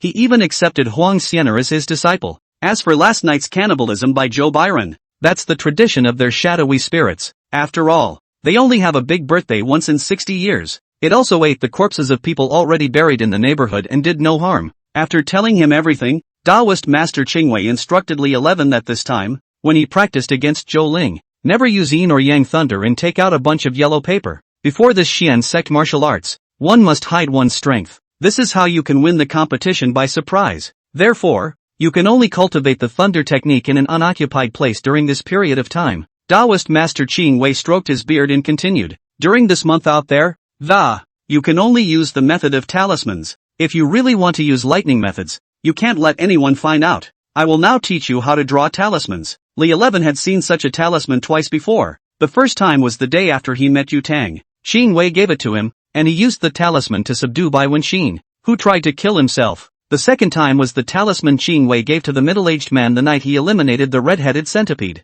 The so-called talisman is one of the most mysterious and esoteric spells in Taoism. The method of making it is to use red color pigment, such as cinnabar. Various strange symbols and patterns are drawn on top of the yellow paper. These talismans, because of the different contents painted, their effects are also varied and dazzling. Some talismans are able to drive away evils and disasters and keep peace, while others can cure illnesses and save people, relieving them of their misfortunes. What's more, it can subdue demons. Talismans are divided into 4 levels: heaven and earth, Xian Huang, and yellow, according to the cultivator's cultivation. The level of talisman that can be drawn is also different. Taoist master Qing Wei reminded Li 11. With your current cultivation level you are only able to draw yellow rank talismans. Relying on the yellow rank talisman alone is not needed to defeat Zhou Ling. You only need to rely on the talisman to hide for an hour without being caught even if you win. Li 11 expressed his puzzlement. Master, the talisman you gave me before worked quite well. I tried it and, even by Wenxin, the fury spirit, can't carry it, so you can't just send me a few more. You kid is thinking beautifully. This test is to test you, using my talisman. What kind of test is that still? You can only use your own drawings for this test. It was late at night. Little Taoist, I won't bully you. I'll give you half an hour to hide. Zhou Ling thought that Li 11 was just a Taoist priest who hadn't been initiated for a few days and didn't take him seriously. Li 11, who couldn't use his lightning method, didn't intend to fight hard either. Since he's been told to hide, he's going to make the best of it. As the saying goes, the most dangerous place is the safest place, and Li 11 first thought of her boudoir. Hey, maybe we'll even see something we shouldn't. Chapter 22, Oxygen Charms. Li 11 lightly found Zhou Ling's room, secretly alert in his heart. A couple of 5 thunders charms were put on the door just to be on the safe side. He didn't dare to turn on the light, so he could only grope around the room by the faint moonlight. Coming to the bed, he would have crept under the covers, but at a touch, something soft in his hand, picking it up, it turned out to be a padded undergarment. Li 11 secretly laughed in his heart. This girl looks plump on the outside, but I didn't expect it to be fake. He was about to get under the covers when he decided it would be too conspicuous and changed his mind and decided to hide in the closet. Opened the closet, which was filled with all sorts of icy silk nightgowns, and he couldn't help but imagine what this icy beauty would look like in one of these nightgowns. In fact, it was Li 11 who thought too simply. This is the Zhou family. Everything in the house could be related to the Zhou family's paper tying technique. Anyone who entered the Zhou family could not escape their senses. As expected, when the time came, Zhou Ling appeared at the door of the room. Stinking Taoist, dare to enter my room. She angrily kicked open the door to her room and it also triggered the 5 thunders charm on the door. Boom! With a loud bang, the 5 thunder talisman blew the door of the room to smithereens. Li Shi's behavior completely enraged Zhou Ling. Stinking Taoist, don't let me find you, or I'll skin you. She walked straight to the closet and said coldly, you'd better come out yourself. It was then that Li 11 realized that hiding in the closet didn't seem like a smart move. The situation was now completely shut down, and he had nowhere to run even if he wanted to. He pondered which of the talismans he had prepared earlier could solve the current crisis. Seeing that he was silent, Zhou Ling pulled open the closet and pulled him out. Li 11 took the opportunity to put a talisman on her chest, which was soft to the touch, and it turned out that her figure was not all about dressing up. What did you do to me? Zhou Ling felt that she was fixed in place, unable to move. Li 11 hammed and hawed. Miss Shou, how effective is this fixation charm? Vile stinking Taoist, untie me. How about I let you go as long as you call out to me as a good brother? Bah! Zhou Ling resolutely refused to comply. Gu, you're quite stubborn. Li 11 slowly extended his hand to her. Zhou Ling said nervously, stinking Taoist, what do you want? Quickly take your dirty hands away. At that moment, and out of nowhere, a gust of wind blew in from outside the house and the fixation charm was actually blown off by the wind. Holy! I was inexperienced in applying charms for the first time and they came loose. Stinking Taoist, take your life. Zhou Ling was really angry, and her fingers suddenly grew long and nails sharp as knives. Being teased like that, she really wanted to kill the other party. Holy, it won't let me use the lightning method. Now I can only use the 36th plan to walk. Run! Realizing that the situation was not good, Li 11 immediately took out his invisibility talisman and disappeared into the darkness. Stinking Taoist, come out quickly. Zhou Ling looked around but was unable to find any trace of Li 11. The effect of the invisibility talisman made Li 11 even bolder as he quietly walked up to Zhou Ling, even made a face at her and she was oblivious. At that moment, an even bolder idea rose up in Li Shi's mind, wanting to touch that Q-tip ass like I'd never experienced before, but he had forgotten the time limit of the invisibility talisman, and just as soon as he touched it, the invisibility talisman failed to work. His hand stopped awkwardly on Zhou Ling's. She was already furious to the extreme,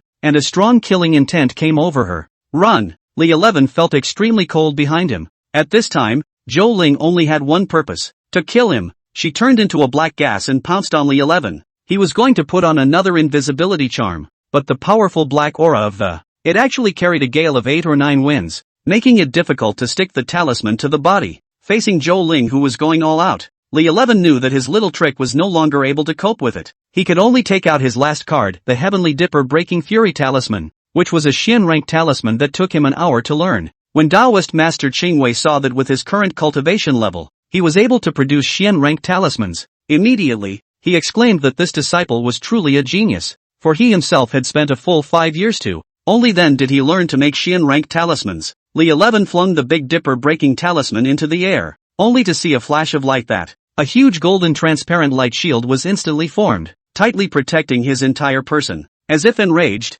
the mass of black gas frantically crashed towards the light shield. Each impact made a crisp ringing sound. However, the light shield was incredibly sturdy, and no matter how much the black chi impacted, it could not shake it in the slightest. When Zhou Ling saw this, a hint of viciousness flashed in her eyes as she swung her hands violently and the words were recited under his breath. In an instant, black mist surged out like a tidal wave, wrapping the entire light shield tightly around the. Not a single gap is left. Time passed, and after 10 minutes, the originally impenetrable light shield finally couldn't withstand the strong pressure, and a tiny crack began to appear. Li Shi's heart tightened, knowing that there was no way back. He took out all of his talismans and, looking for the last straw, Flying Talisman, Spring Return Talisman, Ice Cone Talisman, these seemed to be unable to reverse the situation. Just when he was almost in despair, he saw the last talisman, the Hypnotic Talisman. It was a random drawing he did in the afternoon when he was bored, just at the moment when that layer of golden transparent light shield was about to be swallowed by the black smoke. Li 11 decisively slapped the hypnotic charm in his hand on top of the black smoke, only to see that the black smoke quickly changed back to Zhou Ling's appearance after coming into contact with the aphrodisiac talisman. But at this moment, Zhou Ling's eyes had become incomparably lost, as if she had lost herself. The whole person exuded a seductive charm, and was simply a different person from the previous Zhou Ling. Seeing this scene, Li Shi's heart rejoiced. It worked! However, despite the temptation of Zhou Ling at this moment, Li 11 knew very well that this is never the time to take advantage of a situation. It's not because he's some kind of decent guy that he's holding back, not to mention the fact that the ban on him had not been lifted yet, but because this was the Zhou family manor after all, and if he really did something to Zhou Ling, Zhou Banran would never let him go, and with his current strength, even with the protection of Taoist Qingwei, he was afraid that it would be difficult to escape. Therefore,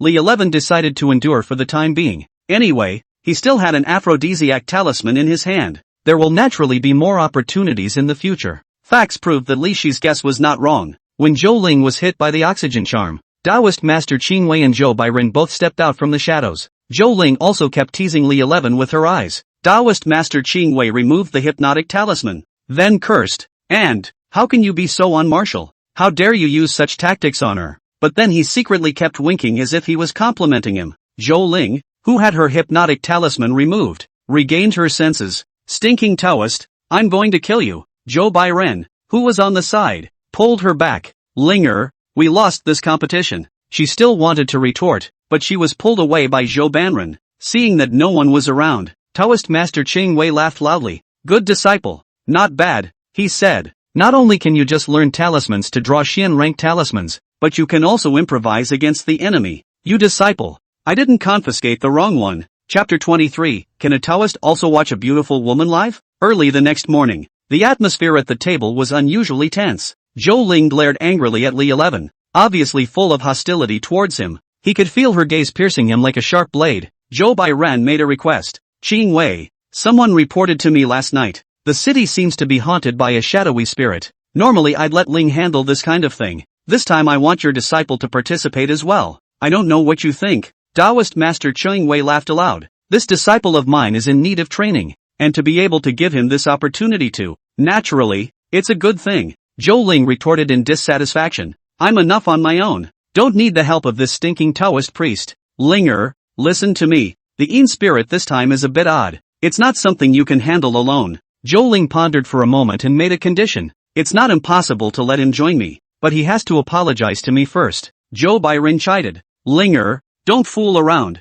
Since you've lost, you should be willing to gamble and accept defeat." But Zhou Ling still wanted to argue, but was stopped by Zhou Bairen's eyes. Seeing this, Li 11 immediately apologized. "Miss Shou, I was wrong last night. I acted recklessly." His apology was not out of sincerity. but for the sake of having more chances to get close to Zhou Ling in the future. In his mind, he pondered, how could he not take advantage of such a positively beautiful woman? Zhou Byron praised Li Shi's apology. It's still San nephew Li who is magnanimous. Linger, you'll have to learn more later. Zhou Ling, on the other hand, gave Li 11 a blank stare, clearly not buying his apology. Li 11 asked curiously, aren't you all in spirits? Why are you still killing each other? Taoist Master Qing Wei explained, there are also good and bad in spirits. Just like in our human society, there are bad guys and there are good guys. Back in his room, Li 11 prepared some blank yellow paper and drawn talismans. In the afternoon, they set out for the city. Zhou Ling drove the jeep.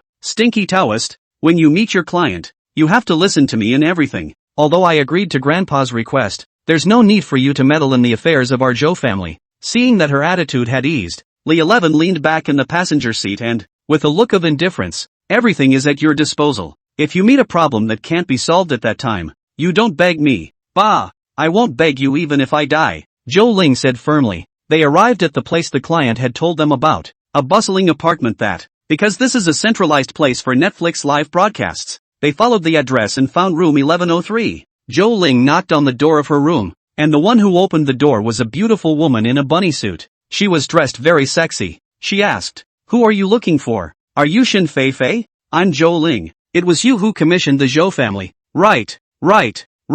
Shin Fei Fei enthusiastically welcomed them in and turned off the live broadcast. Tell me, what exactly? Fei Shin describes the problems she encountered. As soon as I just felt as if someone was staring at me, and some fans even said they saw dark shadows behind me while I was live streaming. But when I turn around there is nothing. What's worse is that every night as soon as I fall asleep, I feel as if someone is having that with me. Li 11 thought to himself, Shin Fei Fei has met a lecher. Looking at the front and back of Shin Fei Fei, he secretly thought to himself, this lecher is quite good at choosing people. If he was a lecher himself, he'd be looking for her every day. 2. Zhou Ling thought for a moment and said, we already understand your current situation. According to our previous experience, that black shadow must not show up if we're here. What's your live room number? We'll just see what happens first through the live stream. After Li 11 and Zhou Ling left her room, they looked for a cafe. Zhou Ling gave Li 11 a task to watch Shin Fei Fei's live broadcast. Let's see if there's a dark shadow or not. Li 11 turned on his cell phone and watched from the afternoon until after 9 o'clock at night. At this time, Li 11 was still dressed as a Taoist priest, and the people around him were giving out strange gazes. They didn't expect that a Taoist priest would dare to blatantly watch a beautiful woman live. The coffee shop owner's wife couldn't stand to watch as she dabbled in delivering coffee to the. In a low voice, she said to Zhou Ling, Beauty, it's been at least 3 hours since you guys came in. This boyfriend of yours is also too immodest, watching beautiful women live all the time. Don't you care? If it were me, I wouldn't be able to bear it. Zhou Ling's face immediately turned red as she hurriedly explained. He's not my boyfriend, just an immodest stinking Taoist priest. Soon after, a black shadow did appear in Shin Fei Fei's live broadcast. Li 11 asked, what do you want to do next? Just rush in and exterminate it. Li 11 shook his head. Guess what? If I'm that horny and I see you coming, would I wait to be caught by you? So what do you say? Li 11 deliberately said, didn't you say that you don't need me to intervene in the Zhou family's affairs? Zhou Ling blankly glanced at him, then dialed Shin Fei Fei's number. That dark shadow we did see. You don't talk now and you don't spook the snake. When you sleep at night, you'll be on voice with me. As soon as that dark figure misbehaves with you, you scream and we rush in and destroy her. After they hung up, Li 11 asked, so is the live stream still on? Where are we going to sleep at night? It can't be here all the time. You love to see it or not? After saying that, Zhou Ling stood up and left. Where are you going? Zhou Ling only left 2 words. Sleep. Li 11 followed Zhou Ling to a hotel next to the apartment. In order to facilitate moving together, Zhou Ling only opened a room. The hotel attendant looked at them in surprise. She probably didn't expect that it's still in my lifetime to see a Taoist priest get a room with a woman. Hello, ma'am. One of your king rooms is open. Who wants a king room? Give me a standard room. Zhou Ling corrected. The waiter handed Zhou Ling the room card. Once in the room, Zhou Ling reminded Li 11 not to act recklessly, then went to take a shower. Li 11 found that the frosted glass between the bathroom and the room was electrically operated, and if he flipped the switch, you can see inside from the outside. He was secretly happy in his heart, but on the surface, he still acted as if nothing had happened. Chapter 24, The Lingerie Shop. Zhou Ling came out of the bathroom with a hot breath still on her, and she was wearing a bathrobe that, hair hanging wet. For his part, Li 11 quickly closed the frosted glass door, as if nothing had happened. And, still, His eyes were a little unnatural. Zhou Ling looked in her eyes and felt something strange in her heart, but she couldn't tell exactly what was wrong. She frowned, glancing suspiciously at Li 11 before walking over to the couch and sitting down. Turned on the TV and watched it. Late at night, Shin Feifei's scream suddenly came from the other end of the phone. Li 11 was about to open the door and go downstairs, but Zhou Ling turned into a puff of black smoke and floated out of the window. When he rushed to room 1103, he found Shin Feifei hiding in Zhou Ling's arms, weeping heartbreakingly. Apparently, the colorful ghosts have not been eliminated. After all, the purpose of the colorful ghosts is only to snap with women. They are not powerful in their cultivation. When they encountered a ruthless character like Zhou Ling, they would choose to run away. Shin Feifei choked and asked, "That bastard ran away. What should we do in the future?" For a moment, Zhou Ling was also at her wit's end as she turned her head to look at Li 11. "What are you looking at me for? Didn't you say that I don't need to interfere in the Zhou family's affairs? Stinking Taoist, I know that you are also a little horny. You should know best about the mindset of a lecher. Come on, you have a solution or not?" Shin Feifei cried with pearly blossoms and looked at him with an expectant face. "Taoist master, do you have a solution? Come on. I just can't watch women cry. It's not impossible to catch that pervert. It's just that we've startled him today. He most likely won't come back. Let's do it tomorrow. Tomorrow I'll prepare my stuff and come back to help you catch ghosts." Shin Feifei stood up excitedly. "As long as you can catch her, I'm willing to do anything." "Really?" Li 11 sized her up, thinking, since old man Chang Wei won't let me touch the Yin spirit, Shin Feifei is so positive. It's a shame if something doesn't happen. Zhou Ling seemed to have read his mind and pushed him out of the room. The following morning, Li 11 had just woken up from his nap and realized that Zhou Ling had already painted her makeup. "What are you doing so early? Get up and go shopping with me. It's only 10 o'clock, and there's nothing to do today. Why are you up so early?" "Who says it's fine? I originally thought that Shin Feifei's matter could be resolved on the same day. That's why I didn't bring a change of clothes. Your task today is to go shopping with me. Get up now." Li 11 hadn't taken this to heart at first, but when he actually accompanied her on her shopping trip, he's mad. They got to the mall at 11 o'clock, but she's been shopping for 2 whole hours in the morning, after trying on a dozen outfits. "I can't believe I didn't see a single one I liked." He got a little impatient. "Are you walking me on purpose?" Instead of answering, she pointed to the clothes he was wearing and, "You haven't changed that Taoist outfit for a few days, have you? I smell it's already rancid. So get rid of that suit of yours and buy a new one." Li 11 lifted up the clothes and sniffed. "It's alright, too. I'm already pretty good compared to old man Chang Wei who doesn't bathe or change his clothes for days." He didn't know how often old man Chang Wei washed his. At least he hadn't seen him bathe since he entered the White Cloud Temple. Until 4 p.m. After trying on dozens of outfits, Zhou Ling finally picked out a suitable set of clothes. Li 11 helped her carry her clothes to a men's store. Zhou Ling asked, "Boss, do you have a razor here?" Li 11 thought to himself, what did she buy a razor for? Is she going to shave her armpits? But I remember her armpits were clean. They weren't? The owner recommended various razors to Zhou Ling, and finally, she chose a manual razor, throwing it to Li 11. "Stinking Taoist, you take care of it too, with your scruffy beard every day. I'm ashamed to walk with you. It's true that I haven't shaved since I entered the White Cloud Temple, but scruffy doesn't begin to cover it, does it? This stinky girl, she obviously cares about me and pretends like she doesn't care." Then Zhou Ling took him, again, to a men's clothing store and picked out a set of clothes. Finally, they stopped at a ladies' lingerie store. Women do have quite a need for lingerie. Li 11 remembered that when Bai Wenxin and Feng Changcheng were in Baiyunguan, he could see them airing their underwear every day. While she was trying on the underwear, Li 11 picked it out as well. Of course, he didn't pick it for Zhou Ling, but for those 5 chicks from the White Cloud Temple. After all, if people are out, how can they bring back some gifts? Li 11 chose 5 sets of lingerie according to their styles and sizes. This stunned the waitress. "Young man, are you unaware that ladies' undergarments come in sizes that? I don't see that girl's size being the same as the one you chose either." The waiter even treated Li 11 as a novice.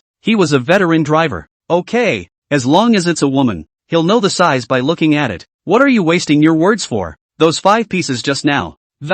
You just wrap it up. Also, what she just tried is on my tab." Seeing that he was a big customer, the waiter smiled and loaded up all the underwear. "Young man, you really know how to love a woman. You'll be a good wife." Zhou Ling finished trying on the clothes and was ready to pay. When she learned that Li 11 had already paid, she looked at him in surprise. "The underwear here isn't cheap. I originally thought you were a poor Taoist. I didn't see that there's something else." The waiter was busy saying, "Miss, you've come to the right person. He just bought a full 8 sets. That's not right. I obviously just tried 3 sets. Li 11 pulled Zhou Ling and left, afraid that if he said anything else, he would be exposed. Back at the hotel, it was after 6 p.m. Li 11 took out the yellow paper and began to draw a talisman on it with vermilion sand. Only then did Zhou Ling understand that the way Li 11 had said was to use talismans to deal with the colorful ghosts. She herself had seen the power of talismans. Even if it was just a simple fixation talisman, coupled with the 5 thunder talisman, it would have blown that horny bastard out of the water.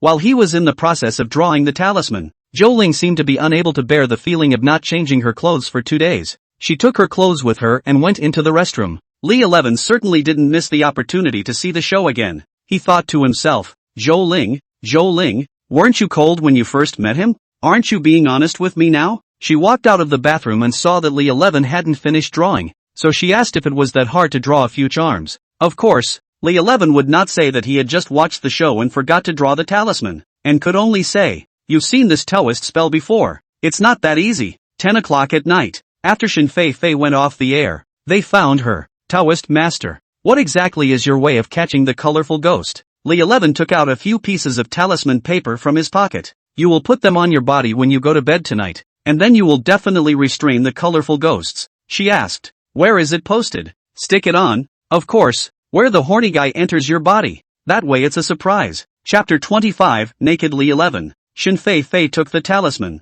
turned around and pulled her skirt downward, but found that the talisman was difficult to attach to. She revealed a confused look. Taoist Li, this talisman doesn't seem to stick. How can that be? Let me help you with that. Li 11 walked over, gently adjusted Shen Fei Fei's skirt, and discovered the reason for he joked, the weeds here are too lush for you, so naturally the talisman won't stick. Shen Fei Fei showed a difficult face and asked how to solve it. Li 11 was struck by an idea, thinking of the razor Zhou Ling had bought, so he pulled it out. Just scrape it clean with this. Shen Fei Fei took the razor and unpacked it. Seeing that it was manual, I've only ever used electric. Would you mind shaving for me? Since the other party made such a request, Li 11 was of course obliged. Alright, I think you have lubricant at home. Put it on first and I'll shave for you. 10 minutes later, everything was ready. Li 11 first put on a ghost repelling talisman for her and a fixing talisman. These 2 talismans are designed for Yin spirits and are harmless to ordinary people. He also gave her an extra 5 thunder talisman and transportation talisman, just in case. The 5 thunder talisman should never be put on. In case it blew her up, it would be unusable. As for the recluse talisman, it was in duplicate. Li 11 and she each took one. As long as he sensed that other talismans were being used, he could use the transportation talisman and immediately vanish over, and it wouldn't be as bad as it was yesterday. And to run so far. After everything was prepared, Li 11 and Zhou Ling returned to the hotel. As long as any of those 4 talismans were triggered, Li 11 could sense it. 1 o'clock in the morning. Li 11 felt that the ghost repelling talisman and fixation talisman he had left outside earlier were activated. He instantly realized that something was happening. He hurriedly woke up Zhou Ling, who was at the side, and used the transported body talisman. The 2 were in room 1103 in an instant. Entering the room, they saw a middle-aged man being immobilized on the edge of a bed. Shen Fei Fei, on the other hand, was curled up in a corner of the room shivering. Li 11 carefully sized up the middle-aged man, only to see that he had a thieving and lewd face. It's disgusting to look at. He took the 5 thunder talisman from Shen Fei Fei's hand and ruthlessly pasted it on the horny ghost. There was a crackling explosion, and the colorful ghost was blown to smithereens. Shen Fei Fei is still a little shocked. He should not come back, right? Li 11 gently patted her shoulder and comforted her. Don't worry, he has already lost his soul and can never appear in this world again. Hearing this, she was slightly reassured. She excitedly grabbed Li Shi's hand. Taoist, I'm really grateful to you. If it wasn't for you, I really don't know how long I'll have to live like this in the future. Like I said, I'll repay you, so if you have any requests, mention them as soon as possible. Looking at the coolly dressed Shen Fei Fei, Li 11 gulped. After all, Zhou Ling was right next to him. He could only hold back a bit. It's all just a show of hands, repayment or whatever.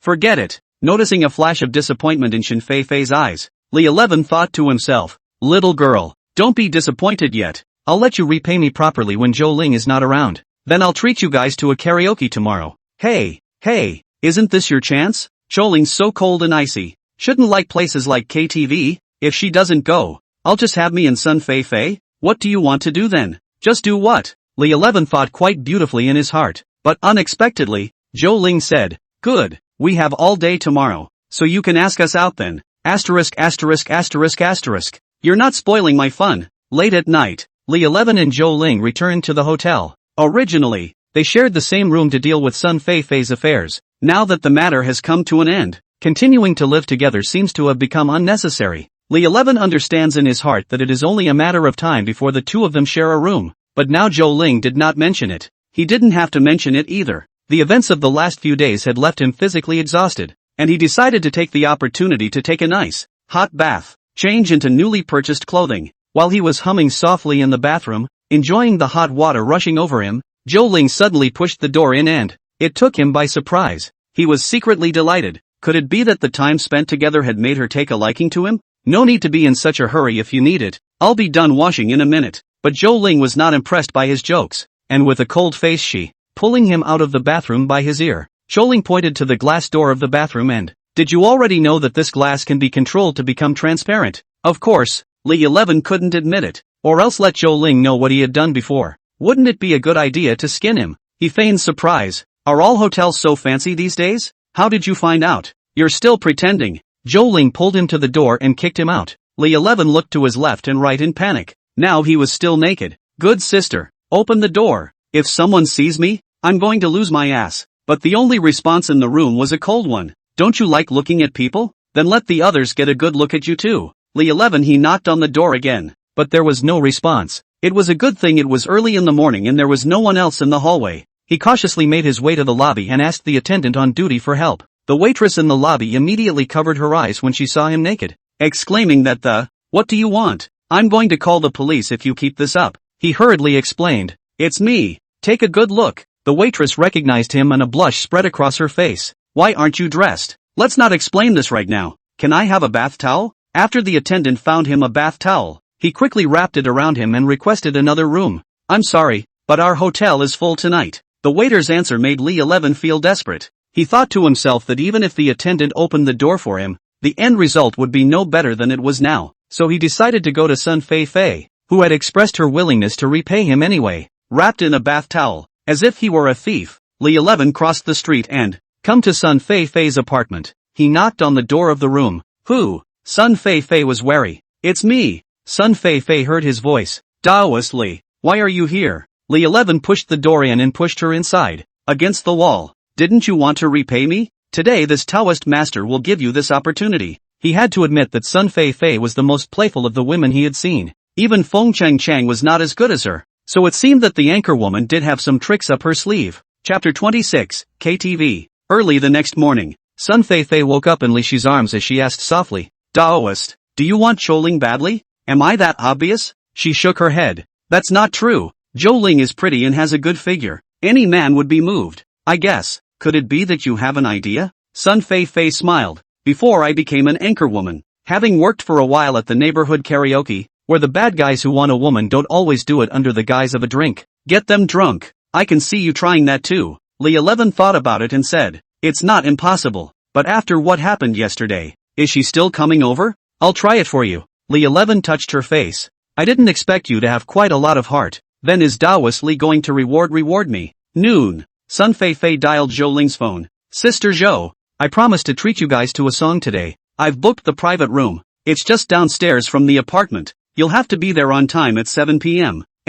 Oh, Zhou Ling hesitated. I'm fine with it, but Li 11 is missing. Sun Feifei asked knowingly. Aren't you guys together? Last night, I kicked him out. He probably got angry. Sun Feifei pretended to speak for Zhou Ling. He must have done something bad to make you angry. Zhou Ling thought about it, and in turn recognized her mistake. I'm not sure if he did or not, but now that I think about it, it does seem wrong that I kicked him out of the room naked last night. Do you think anything will happen to him if he's alone and naked? If he'll be arrested by the police as a hooligan? Hearing this, Li 11 was stunned. Zhou Ling is such a condescending person. I can't believe I admitted what I did was wrong, and worried about me. Sun Feifei said, alright then, I'll ask Taoist Li where he went. After hanging up the phone, Sun Feifei looked at Li 11 with a bad smile. Congratulations, Taoist Li. Li 11 was confused. Congratulate me for what? Why are you so stupid? Since a girl can voluntarily admit her mistake to a guy, and caring about him, so he must have fallen for him.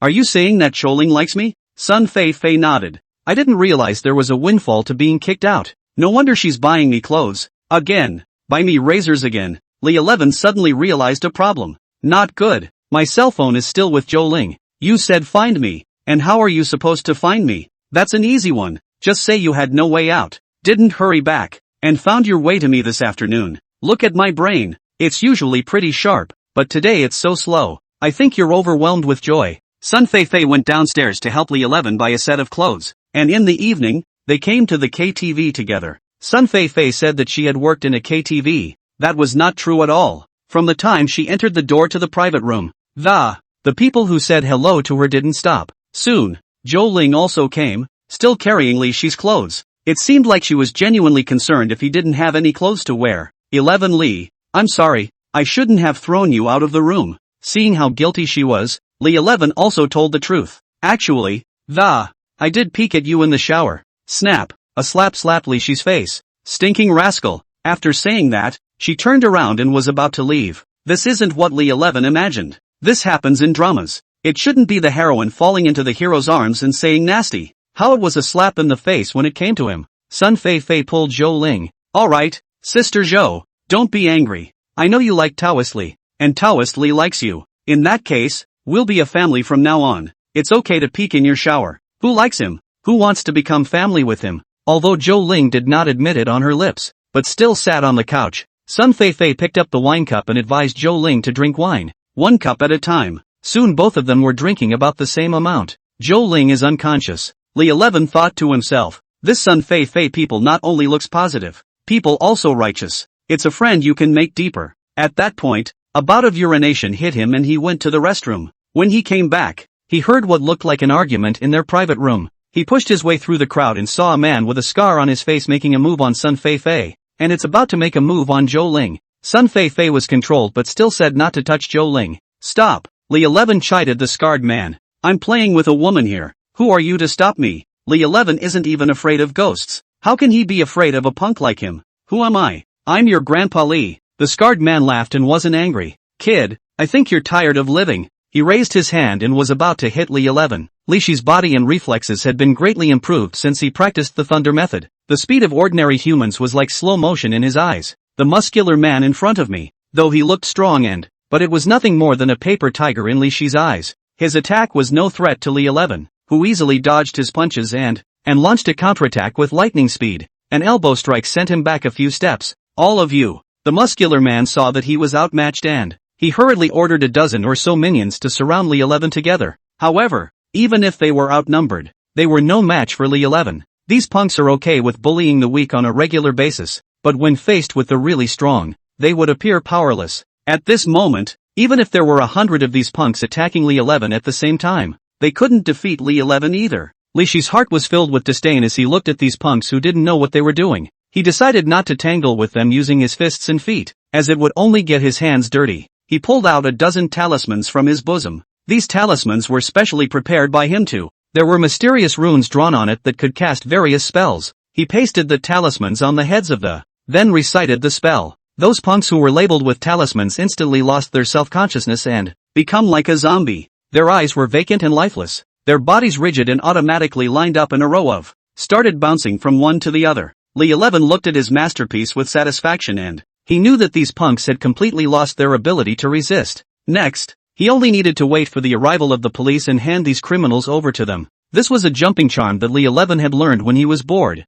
and he had never expected it to come in handy. Scarab doesn't know what's going on yet. He kicks one of his boys in the face. What the are you guys doing? All of you. Li 11 twisted his hand and urged those minions to surround the scarred man. Chapter 27, Brother Lung. What do you guys want? I'm your boss. Those juniors were now only at the mercy of Li 11, and they punched and kicked at the scarred man. Soon his face was swollen into a pig's head. He knelt down and begged for mercy from Li 11. Brother Li. Nope. It's Master Li. Just spare me. I'll never dare again. Li 11 is worried that those people don't really beat him to death. That way, he couldn't explain himself to the police. It's useless for you to beg me. You have to ask her if she'll agree. Li 11 pointed at Sun Feifei. He immediately kowtowed to Sun Feifei. Feifei, just quickly ask this Master Li to spare me. As if Sun Feifei was still quite afraid of him. She didn't say anything and let the scarred man go. Li 11 asked. I see you're quite afraid of him. What exactly is he about? Sun Feifei closed the door of the private room.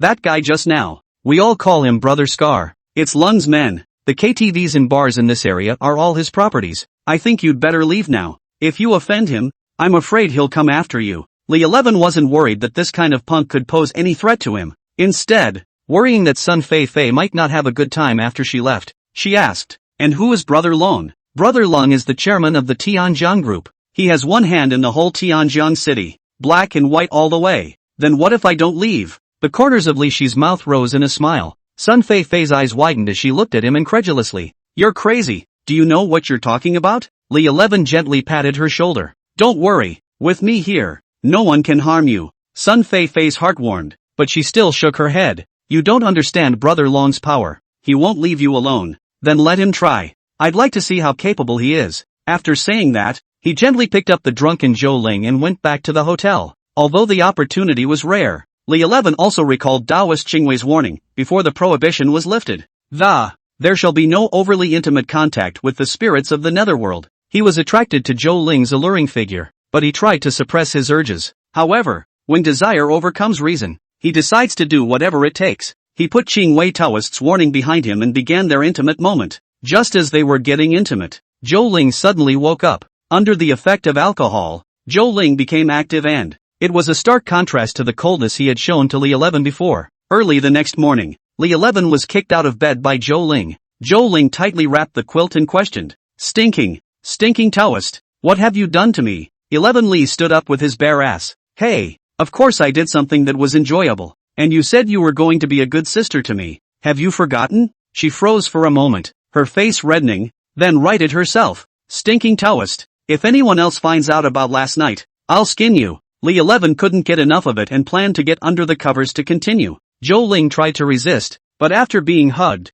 her body immediately softened. Shortly after, the duo was interrupted by a phone call from Fei Sun, who sounded very nervous. Lung wants to see you. Okay, where, when? Li Shi's voice was, however, calm and it was as if this moment had been anticipated. 12 noon. Marriott Grand. He asked me to go with you. Hanging up the phone, a hint of worry flashed in Zhou Ling's eyes after she learned the ins and outs of the matter. I know this Lung. Real name Lung Qianshan. A southerner. But in our Tianjiang city single-handedly created the dragon group. On the surface look kind. In fact, means ruthless. Our Zhou family has some face in Tianjiang city. I'll go with you at noon. 12 noon. Li Shi brought Zhou Ling and Sun Fei Fei to the Marriott Grand Restaurant. Outside the private room, 2 bodyguards guarded the entrance like statues. Li 11 pushed the door open, only to find that there were only 2 people inside.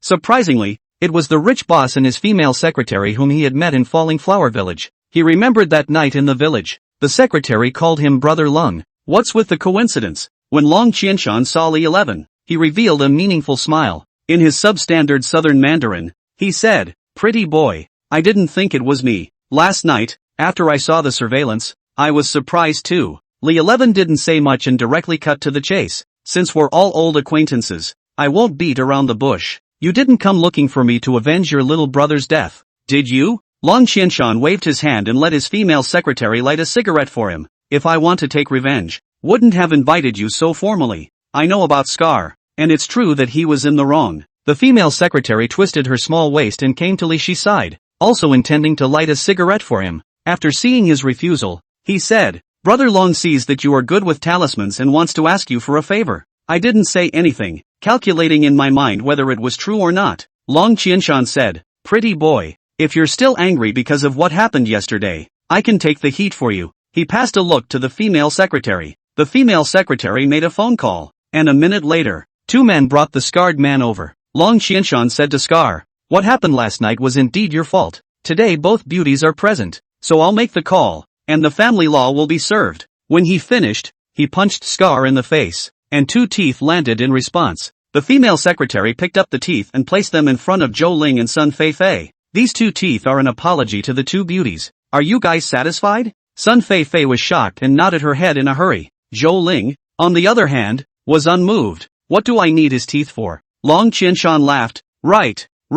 His teeth are so dirty. It does tend to dirty your hands. He signaled the female secretary to take out 2 suitcases. Here is $1 million. $500,000 for each beautiful woman. Consider it my apology for Scar. Sun Fei Fei excitedly opened the box, while Zhou Ling pushed the box to Li 11. Let him make the decision. Li 11 knew that, although he said he was making amends. In effect, it's a reward for getting yourself to do something for him. Forget about Scar. Let's start with what's going on. If it's something illegal, I can't promise that either. Pretty boy, you're also cool. I'm not going to let you break the law on this one, and it's kind of a professional match for you. Long Qianshan continued. I bought a complete thanka in the southwest, but since putting that thanka in the house, strange things have been happening, and in the middle of the night you can always see a little girl walking around the house. I asked Sun Fei Fei and she said you're a Taoist priest, so I invited you here this time because I hope you can help me take a look. Thanka is a characteristic item of Tibetan Buddhism. Tibetan Buddhists use human skin drums for rituals,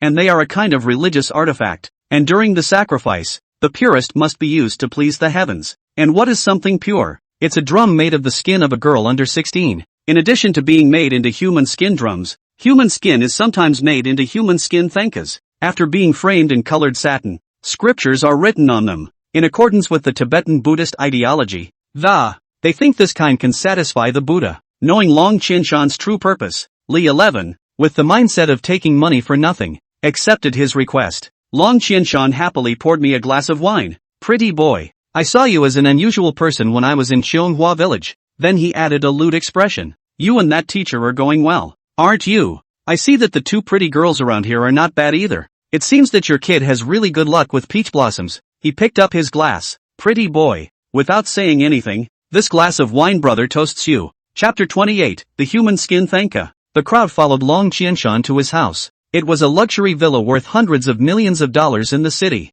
As the saying goes, it's easy to invite the gods and hard to send them away. This thanka was originally received by Long Qianshan as an antique, but since the evil thing happened, no matter what he did with it, this thanka would somehow come back to him. It has made the villa its home. Now that we are in the middle of summer, it is midday and the heat is unbearable. However, when Li 11 walked into the villa, he felt a piercing coldness hit him. He joked, the air conditioning in your house is running really cold. But he knew in his heart that it was all due to the presence of the evil creature. Long Qianshan led the crowd to the study and carefully took out a long wooden box. From it, he took out the thanka. It was a scroll, and when Long Qianshan slowly unfolded it, a human skin was displayed in front of everyone's eyes. This human skin has survived centuries, but the leather is still fine, white and, like from a teenage girl, the white human skin was densely covered with writing, and, on closer inspection, it is a bilingual transcription of the Kama Sutra in Chinese and Tibetan. Zhou Ling was originally a Yin spirit,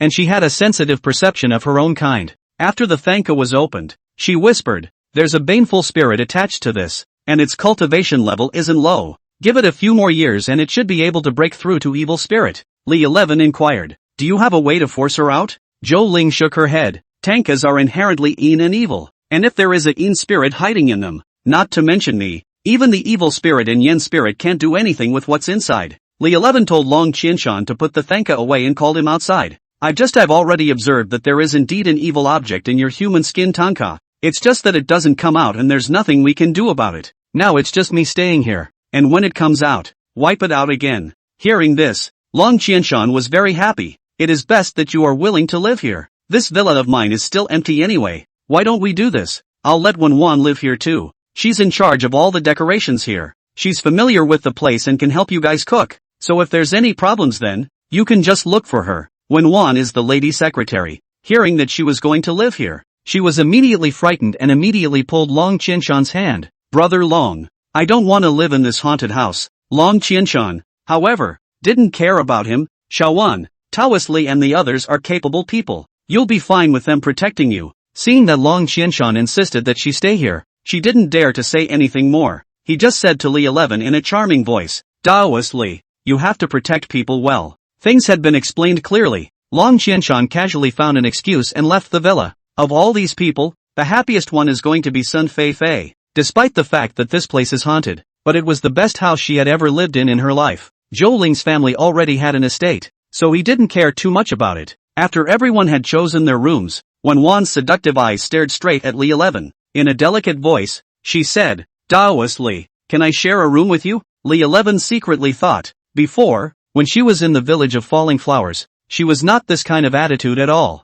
Surely it's a rare gun rack to be so forthcoming? When Wan continued, I have seen that little girl with my own eyes. It's especially scary. There's no sound when I walk, and I'm really afraid to live alone. I'd be scared to death. Although Li 11 was horny, but when he thought of Long Qinshan's fat head and ears, taking another look at Wenwan in front of him, he hesitated for a moment before finally deciding to give up. It's late at night. The so-called little girl never showed up. Li 11 yawned and decided to sleep first. Just then, suddenly, he felt a slender jade hand gently resting on his body, followed by a warm and melodious voice. Taoist Li, are you asleep? Seduction. It's a red-hot seduction. Li 11 sighed in his heart. Only Winnie slowly crawled over and asked, softly, I've heard that you young people are all very energetic. Isn't that true? After saying that, she sighed softly and, continuing, I haven't touched another man since I've been with Lung. Li 11 knew very well in his heart that this woman was trying to seduce him, but he wasn't about to get too entangled with her. Just as he was about to open his mouth,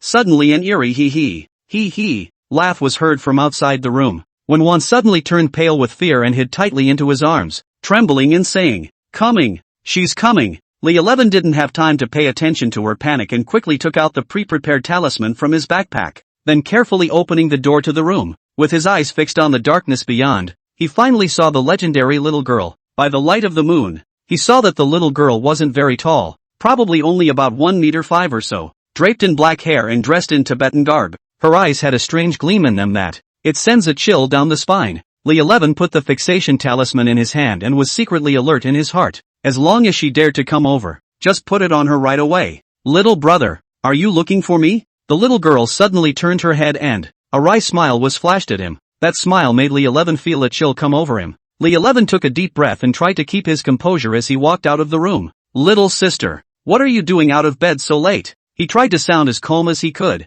but his hand was tightly gripped on the fixing charm.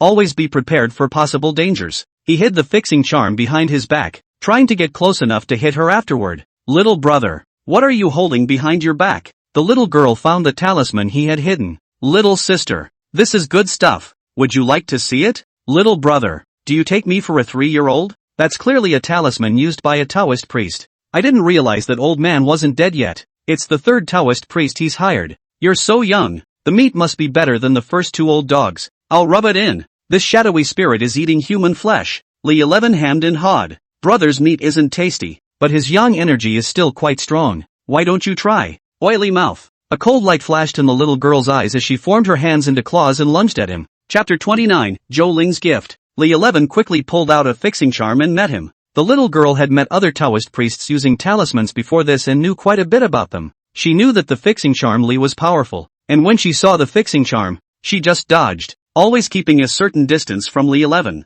Zhou Ling heard the sound of the fight and immediately rushed out of the room to join the fight. The little girl sensed Zhou Ling's identity as she looked at her in surprise. We're kindred spirits. Why are you helping a Taoist priest against me? Zhou Ling said. Little sister, no matter if it's a yin spirit or a human, it's wrong to harm people. Facts prove that Zhou Ling's previous judgment was indeed correct. This little girl was indeed already at the late stage of breaking spirit cultivation. Despite Li 11 and Zhou Ling joining forces, the 2 of them were surprisingly unable to take down the little girl. Fortunately, the little girl couldn't do them any substantial harm either. It was a pity that Taoist Master Qingwei would not allow Li 11 to display the Yin-Yang thunder in front of outsiders, and if he could have cast it. Otherwise, it wouldn't have been such a tough fight. Li 11 peeled out all the talismans from his pockets and hesitated to use the hypnotic charm. Even though the little girl is practically hundreds of years old, but she still has the appearance of a preteen. Whatever, use it first. During the little girl's tussle with Zhou Ling, Li 11 took the opportunity to go around behind her and put the aphrodisiac charm on her.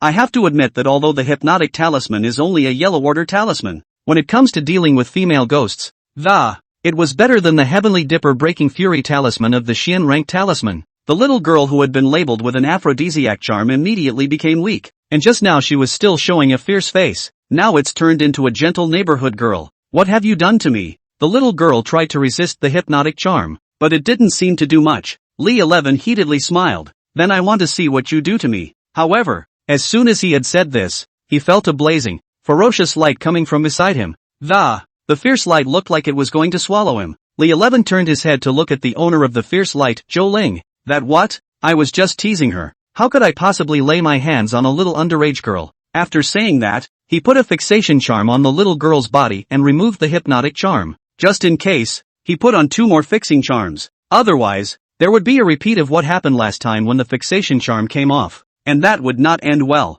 Get off me. The little girl struggled. 3 fixation talismans are on your body, so don't struggle, Li 11 said. Be honest. What exactly is your origin? Why are you staying here and not leaving? The little girl pouted. Humph. I'm not telling. Alright then, I'm putting the aphrodisiac charm on. Don't, I said. According to the little girl, her name is Meadow. That human skin Fenka was made from her skin. 300 years ago. She was only 12 years old when she was chosen to enter the temple and be educated, learn knowledge in Buddhist doctrine. At the age of 16, she was sacrificed by the abbot of the temple, being skinned alive. Hearing this, all of them did not expect that the little girl with such an innocent look in front of them. What an agonizing experience it must have been to have endured the pain of skinning and stripping before you were born. As to why the villa was chosen and not left, it was because the previous owner of the Thanka didn't know what he was talking about. The Thanka had been left in the utility room, and the surroundings were filthy. Now it was hard to live in such a big villa. Of course she didn't want to leave.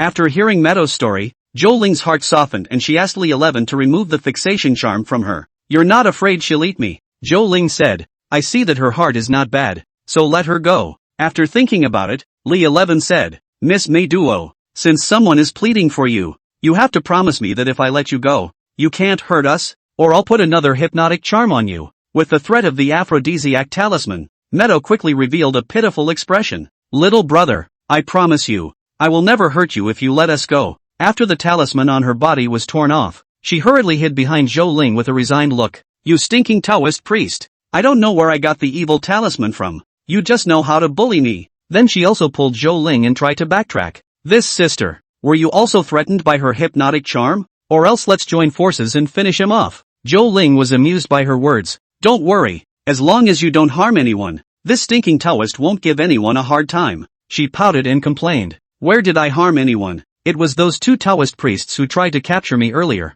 I'm the one who ate them. I didn't hurt any of the others. Zhou Ling pulled her hand. Alright, we know. How about you see yourself following me from now on? Got a big house to live in after you? Of course, my family's estate is a dozen times bigger than this. She nodded quickly. Yeah, good Then I'll follow sister from now on. Early the next morning, Long Qinshan rushed over early in the morning after he knew that the matter of the human skin Tanka was resolved. Elder brotherly, I knew I couldn't go wrong with my choice. Li 11 naturally added fuel to the fire by telling him how fierce the battle was. Of course Long Qinshan was happy. Since old brother Li is working so hard, leave an account for me. I'll transfer you $1 million in return. Seeing that he was so brash, Li 11 was not polite either. I helped you out with the female ghost. Can I take this human skin Thanka with me? Quick. I've thrown it a dozen times. I can't get rid of it. If you'd like to take it, I am begging for it. The 2 of them hit it off, and Li 11 returned to the Zhou family with the human skin Thanka. Just as they met, Taoist Qingwei's face turned blue. Li 11, did you do that thing with the spirits again? You, how do you know? And you ask me how I know? Look at the seal. It's all black. You brat. You still don't honestly explain what kind of yin spirit you had sex with. It's Choling. Taoist Master Qingwei shook his head helplessly. How do you manage to get involved with yin spirits everywhere? You can't stay in this chow house. Let's change places. Why? Taoist Master Qingwei was angry. You still have the nerve to ask why. The yin qi staining your body is too heavy. If we continue to stay here, I'm afraid we'll be in danger of losing our lives. Go! We'll leave this afternoon. We're going to the southern 100,000 mountains. You can't do anything there except cultivate. I'll see what else you can play with. Li 11 wanted to fight a little more, but was interrupted by Taoist Qingwei. There's no need to say anymore. Go pack now.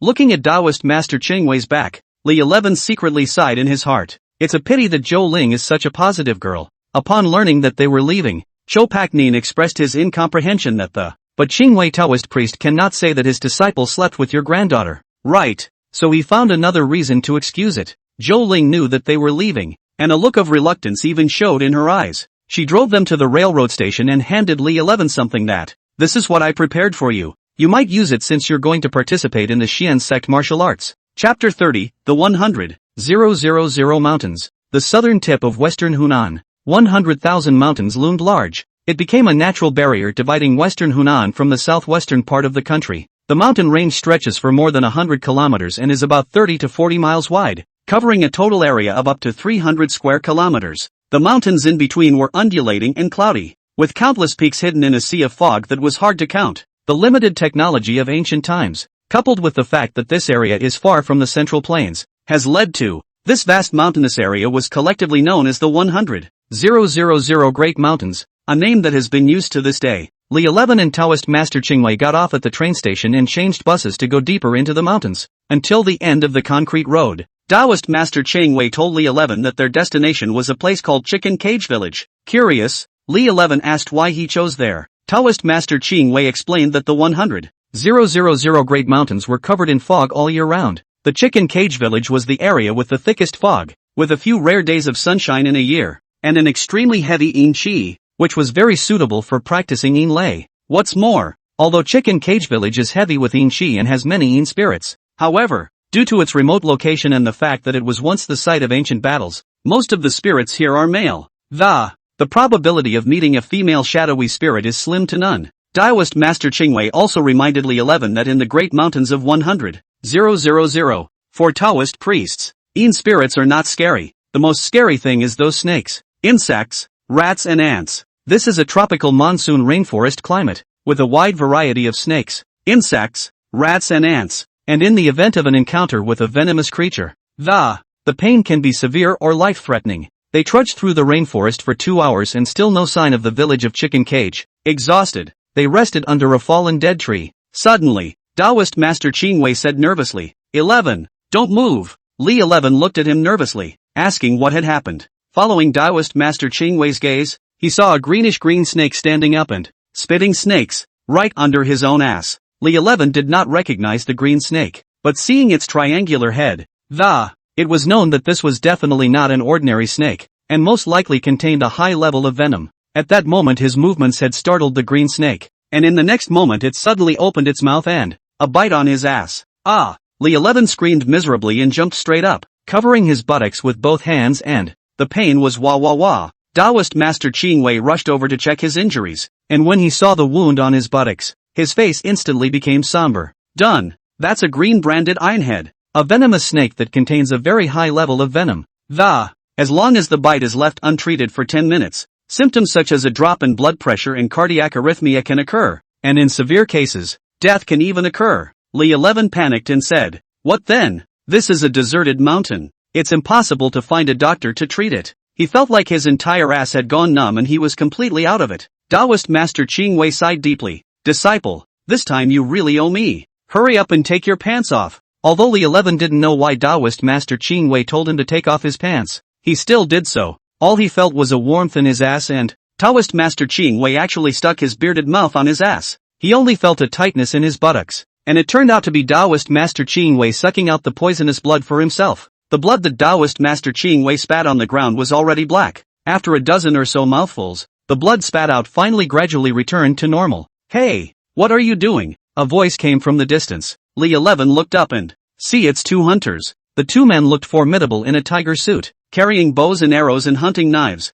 One of the older hunters frowned and asked, what are you doing here? Why is there blood? Taoist Master Qingwei hurriedly explained, my disciple was bitten by a green branding ironhead. We're trying to figure out how to save him. The older hunter's face turned serious at that. He approached Li 11 and examined the wound. It's lucky for you to meet us. This green-branded ironhead is a poisonous snake unique to our 100,000 Great Mountains. It's extremely poisonous, and no one knows how to treat it except for the people of our Chicken Cage Village. As the saying goes, for any poison, there will be an antidote within 5 steps. This saying is an exaggeration, though, but it also expresses a sense of the birth of all things. The older hunter continued, I will go now to help you with the herbs that will cure the poison. Hearing this, Taoist Master Qingwei hastened to thank him. The hunter waved his hand, no need to thank me. Saving a life is better than building a 7-story pagoda. However, you should not enter this forest so easily in the future. It's a dangerous place, not for you outsiders to just trespass. Sure enough, it didn't take long for the hunter to find a handful of green grass.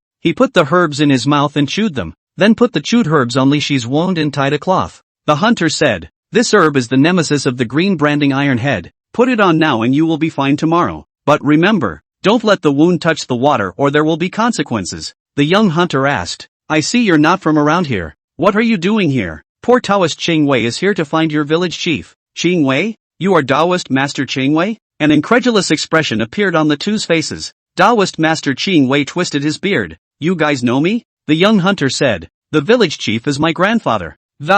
When I was a kid he used to tell me about you catching ghosts in the 100,000 mountains. Taoist Master Ching Wei laughed. It's all decades ago. Let's not mention it. The self-proclaimed grandson of the village chief immediately came to Li Shi's side. Young man, the toxins are not completely cleared from your body now, so I'll carry you back to the village. The older hunter also said, it's going to be dark soon, and if we don't get back before dark, when the mountains get foggy, it's easy to get lost, and then it's not easy to get around. Li 11 was carried on his back for more than an hour and finally reached the village of Chicken Cage before dark. The village chief was an old man in his 70s, and when he saw Taoist Master Chingwei, he revealed an unbelievable expression. He never expected the two to meet in his lifetime. The village chief immediately asked his grandson to kill the pheasants and rabbits that he had just caught to make them into wine dishes. In the evening, they sat down to dinner and, at this time, the pain on Li Shi's buttocks had lessened quite a bit, and he asked, Village chief, the name of your village is so strange. Why is it called Chicken Cage Village? The mayor explained, the forest is thick here, and the village is underneath it. The trees and vines were like a cage covering the village. Since there are too many poisonous insects like centipedes and scorpions here, every family raises large roosters hence the name Chicken Cage Village. He also reminded Li 11 not to touch the rocks and bushes here. There might be centipedes, scorpions and other poisonous insects hidden down there, and if you get bitten, although you can't die, it's inevitable that you'll be in pain for 10 days and half a month. He was also reminded not to leave the village after nightfall. Li 11 asked why and he said there are ghost fires here at night. It's either death or injury when you meet it. Chapter 31, The Ghost Fire in Chicken Cage Village. Ghost fires are a mysterious and intimidating phenomenon certainly not real flames produced by ghosts. In fact, it stems from the abundance of phosphorus in human bones. When a body decays, a substance called phosphine is produced. Phosphine has a very low ignition point, especially in the hot summer months. The rising temperatures make it very easy to reach the conditions for spontaneous combustion. The strange sight of phosphine spontaneously combusting is often witnessed in areas where there are more bodies. When a person walks, they cause the air around them to move, and these flames that were burning naturally fluttered with them. For those who do not understand the mystery, it is easy to mistake them for the presence of ghosts. Taoist Master Chingwei said that this was once an ancient battlefield, so there must be quite a few corpses. It naturally became the place where ghost fire was born. Thinking of this, Li 11 did not think so, but still nodded his head and said, all right, I know. On a hot summer day, the rainforests are crawling with mosquitoes, and incredibly large. They are almost close to half a human finger in length and will pounce wildly when they see a person. No amount of mosquito repellent sprayed on the body seems to stop them from attacking. This mosquito is said to be able to cause even strong old yellow cows to wail in pain. Li 11 tossed and turned in his bed, having trouble sleeping, and finally decided to walk out of the room and take a walk outside. He hadn't been in the yard long when he suddenly noticed blue flames dancing in the distance. These flames took on a human shape, which surprised him. Anyone who sees ghost fires on a regular basis knows that they are simply produced by the natural combustion of phosphine. Normally, ghost fire should be in a ball, but now there were ghost fire in the shape of a human being.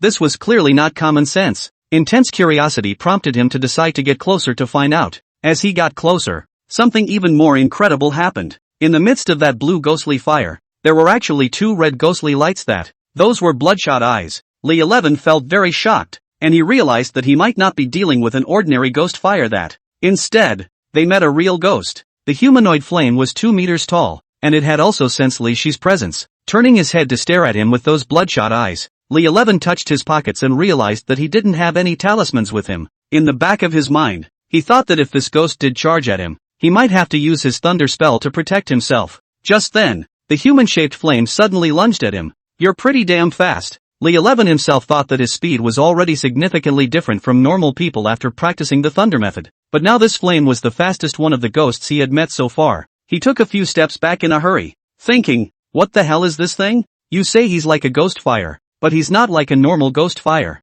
You say it's a shadowy spirit, but I've never seen a shadowy spirit with flames coming out of it. Now was not the time to think about this, as he hastily summoned Yin Lei, trying to control that flame. But, to his surprise, the Yin thunder, after coming in contact with the humanoid flame, surprisingly, it turned directly into water vapor. Among the 5 elements, gold, wood, earth, water, and fire, the 5 elements are mutually exclusive, and water is the one that restrains fire. His Yin thunder is a black viscous liquid, which is water. Thus, the Yin thunder is restraining the flames, but meaning it transformed into water vapor.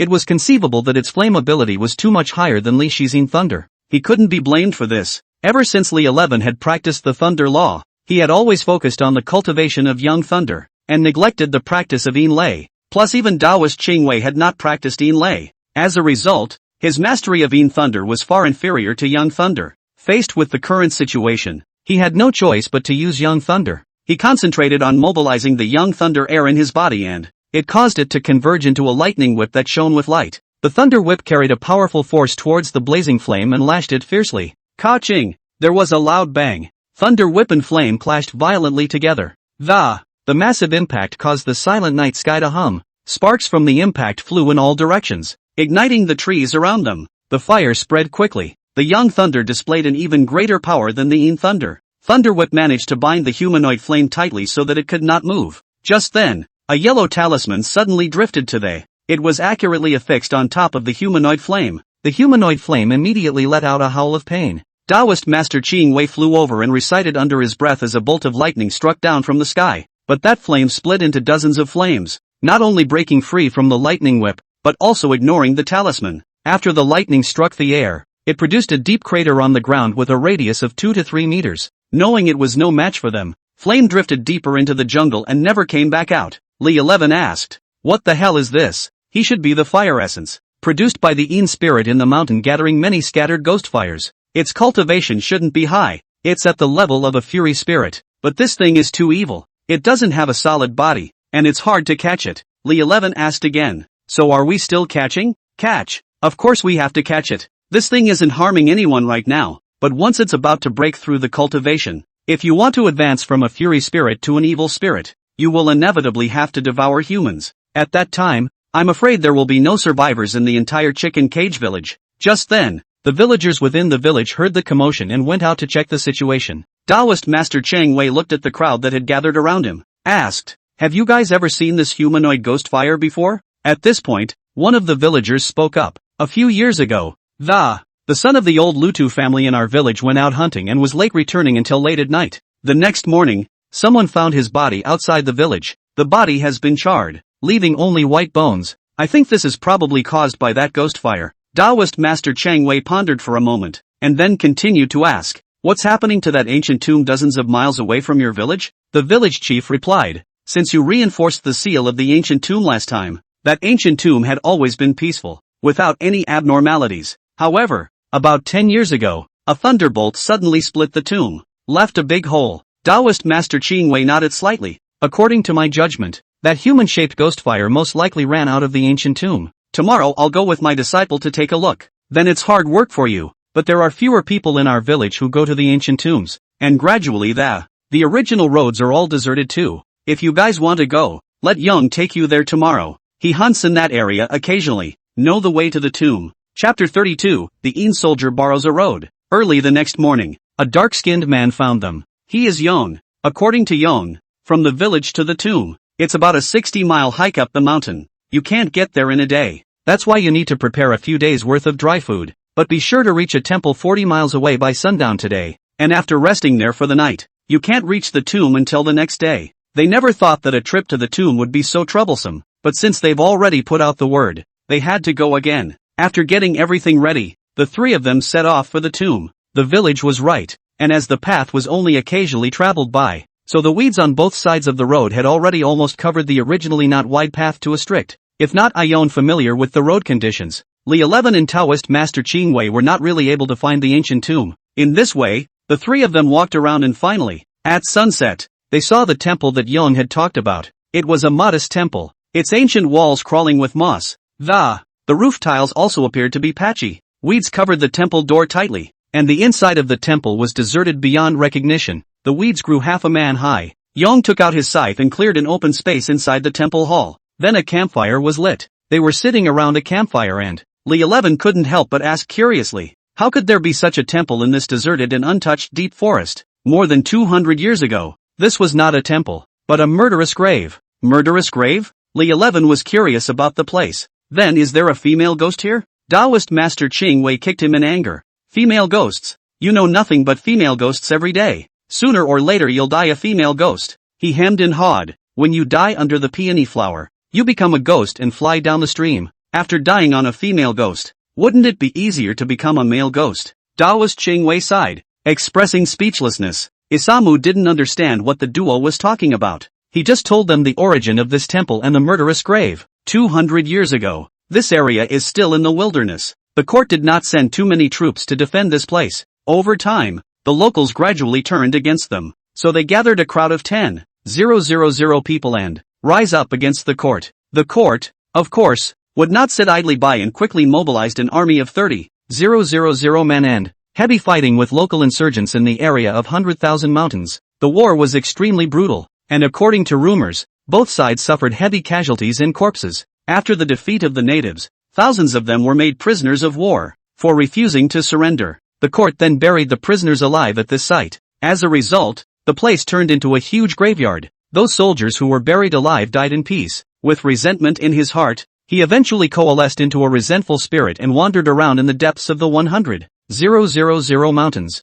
Some of the grudge spirits began to hunt around and kill nearby villagers in order to raise their cultivation. After a few years, a monk traveled to the area and claimed that the 100,000 mountains had been transformed into a sinister place. So he built a temple here to suppress the spirits. Taoist master Chang pointed to the statues around him. Normal temples enshrine the Buddhas and Bodhisattvas. Look at this place. It's dedicated to the 10 temples of hell and the underworld, made to suppress the spirits of grievances. Hearing this, Li 11 looked around at the stone statues of the 10 temples of Hades, and under the illumination of the moonlight, the atmosphere around them became more and more eerie. Late night, due to the large temperature difference between day and night in the mountains, it gets colder and colder at night. The three of them could only keep warm around the fire as a way to keep the chill away. Suddenly, a gust of wind blew the door of the temple open. Immediately afterward, the temperature inside the temple suddenly became strangely low.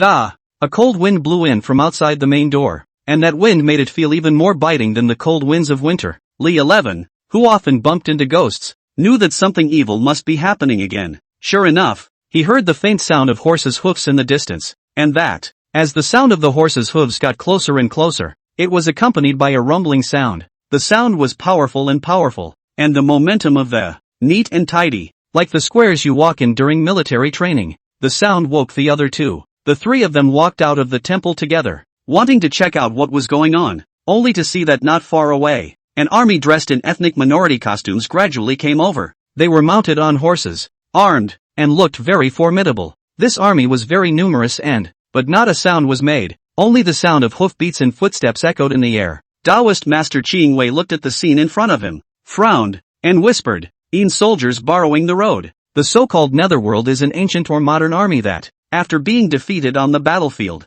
so much so that their souls didn't dissipate, but stayed above the battlefield, these shady soldiers think they're not dead yet, and they continue to fight, to preserve that honor that belongs to soldiers. Taoist Master Ching Wei said to the two men with a grave expression on his face, "Remember, never mess with these Yin soldiers. Their cultivation level isn't high, but there are many of them, plus they're well trained in life. It's definitely not something that people like us can easily mess with." Before the words left his mouth, he saw a huge army walking neatly past the temple gates. This procession, with its head and tail connected, could not be seen at a glance, and so it went on for half an hour. In a great hurry, only then did they all finally pass. As you can see, the sheer size of this army is staggering. Li 11 thought to himself, this place is really TM evil, and there are ghost fires, and the Yin soldiers are borrowing the road. Any slip up and you're likely to be accounted for. It's better to stay in the Zhou family comfortably, with that beautiful girl Zhou Ling accompanying you. How cool it has to be. They were about to go back when they heard the sound of a gong and drums.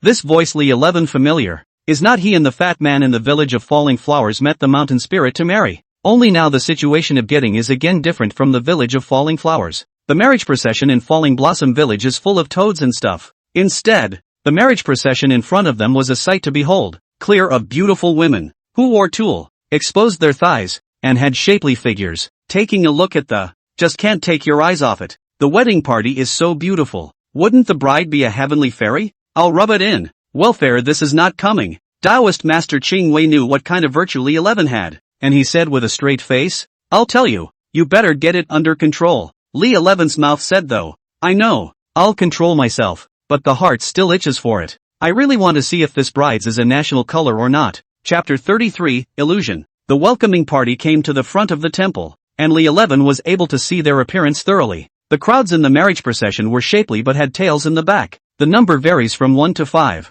It's shaped like a fox's tail, At that moment, the man in the sedan chair spoke. There's still some distance to the tomb of General Ding Yuan.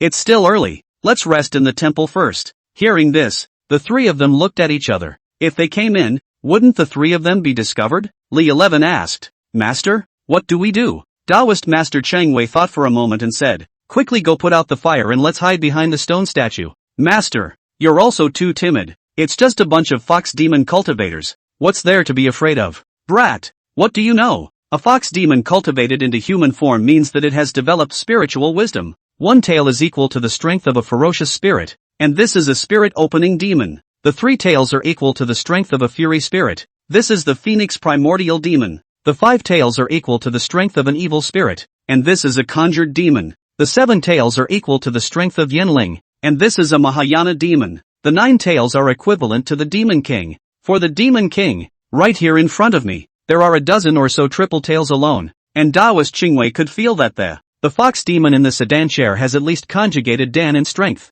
Nodal demon. Li 11 remembered that the centipede that clan destroyed on the White Cloud Mountain already had demon pills. It was already that difficult to eliminate it. Now in dealing with a dozen or so 3-tailed fox demons and fox demons of unknown strength, then one is really looking for death. Taoist Master Qingwei urged. What are you waiting for? Hurry up. The 3 of them returned to the Great Hall, and Yang was responsible for closing the gate first. Li 11 and Taoist Qingwei then grabbed the fire. Li 11 summoned Yin Lei and wrapped the flames in a black viscous liquid. This not only puts out the fire quickly, but also brings the temperature of the fire down quickly so that the fox demons don't find out about it. Are you guys ready yet? They're already in the yard. Yang urged them to hurry. Time was running out, and Li 11 could only deal with it briefly. Then each of the 3 found a stone statue and hid behind it. The marriage party carried the sedan chair into the courtyard. A fox demon complained. I don't know what grandmother was thinking. I can't believe I let Sakurako-san marry that ugly man in General Ting Yuan's tomb. Who says it isn't?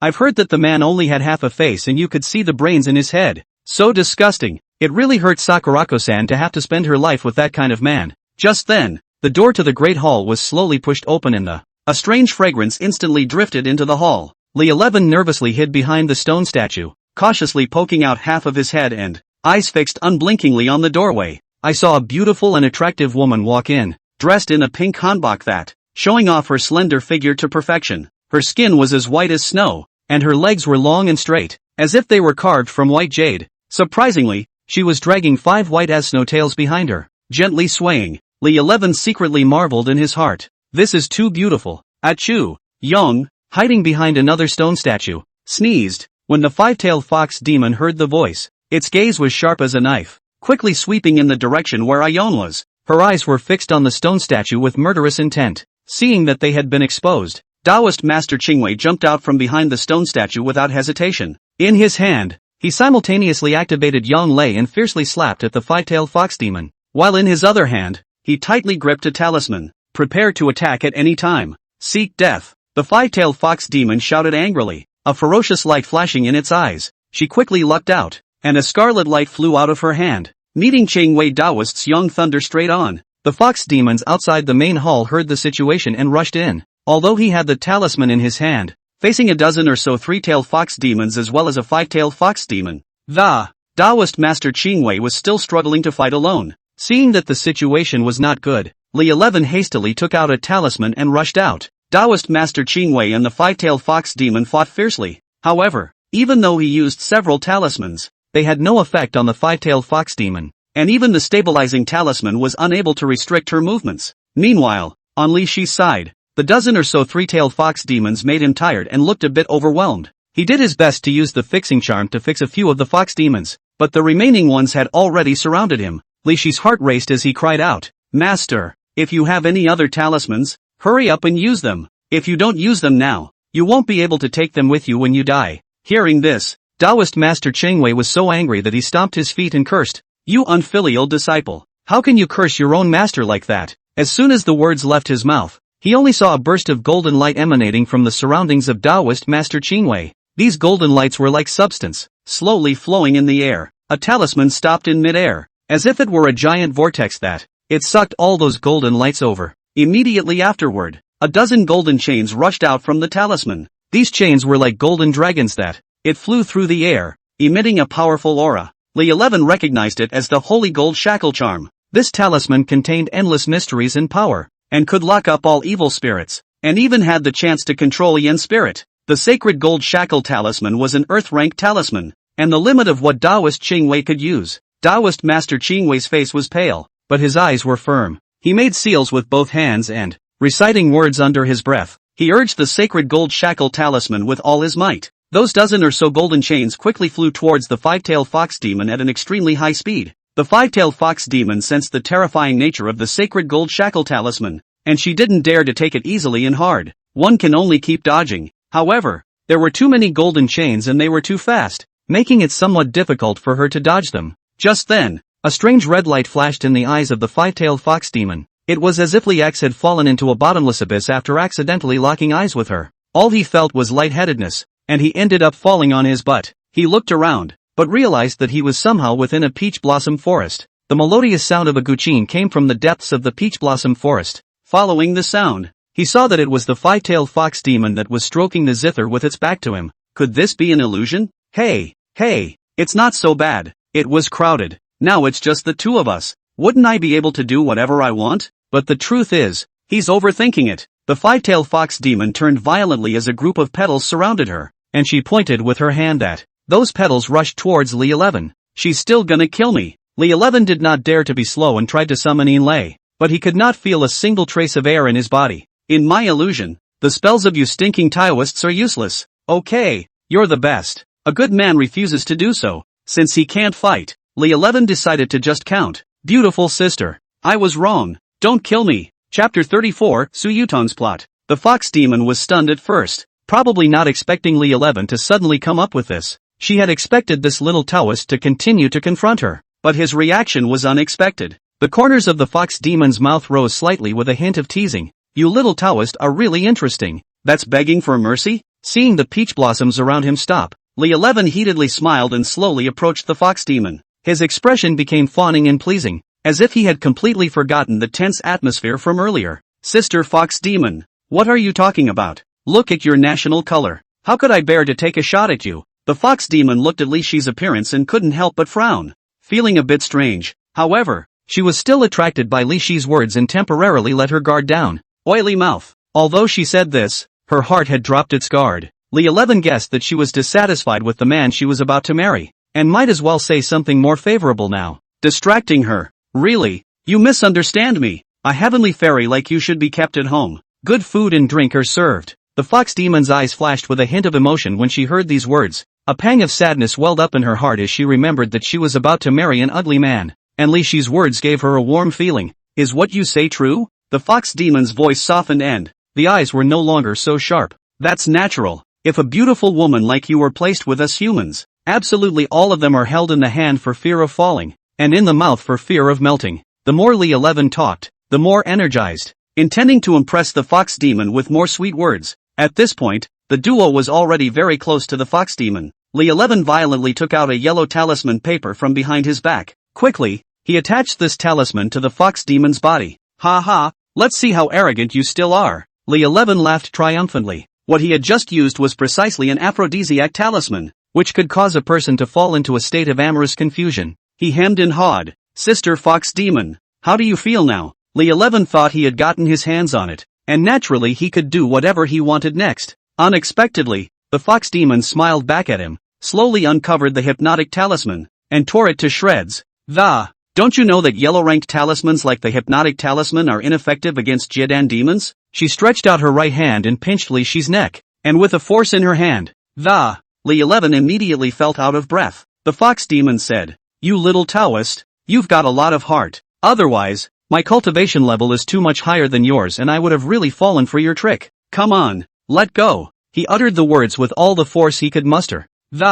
Otherwise there might not really be a chance to talk later. But the fox demon had no intention of letting go. Li 11 struggled desperately, and unintentionally, a piece of ancient Hutin jade around his neck was revealed. It was a gift from Su Yutang. The fox demon saw Wataju first with a moment of suspicion, and then loosened his neck and then he yanked off the string on the Wada jade directly and held it in his hand for a closer look. Where did you get this piece of Wada jade? Li 11 panted heavily, breathing in the air that he had managed to acquire with great difficulty. It was given to me by a great beauty. You have a problem with that? The fox demon fiercely approached him. and the two of them were so close that Li 11 could feel her breath. She took a sharp breath of the air around Li 11, almost looked away. I didn't realize you were a pure Yang physique, and also signed a Yin-Yang marriage contract. Li 11 remembered that Taoist master Qing Wei said that his 8 characters, 4 columns of pure Yang, also born at noon in summer, it can be considered the pure Yang of pure Yang. This kind of 8 character is extremely beneficial to Yin spirit cultivation.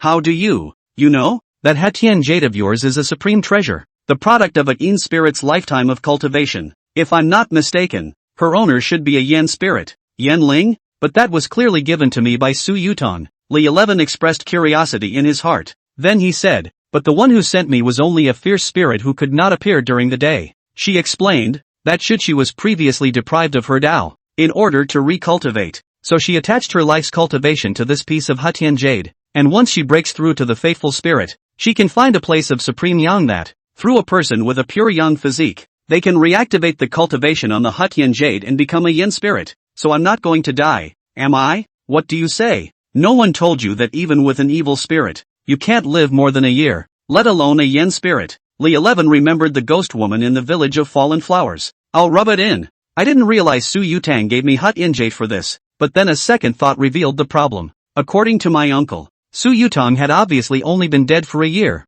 How could she have Yen Ling's cultivation? But again, that didn't seem like something one should care about. The most important thing now was how to survive. So what do I do? This is simple. You just need to break the marriage contract before she becomes a fury spirit, and she won't be able to become a Yen spirit. Li 11 remembers that the wedding date written on the marriage certificate is the 10th day of the 10th lunar month. It's also just under 3 months. The 5-tailed fox demon looked him up and down. Such a good pure Yang physique. What a shame to let someone else take it away. Why don't you take it from your sister? Li 11 thought to himself. Holy, they say foxes are flirty. I didn't think it was true. I haven't said anything yet. You hit on me first instead, he said with a straight face. Sister, I am a decent man. You're going to marry soon. Greening someone else is not something I'm going to do. Li 11 was certainly not a decent man, and he knew in his heart that, since it couldn't survive more than a year with the evil spirits, this Jedan stage demonic beast's cultivation was about the same as the evil spirits, and the Yin Qi in its body was naturally not low. He feared that once he was with her,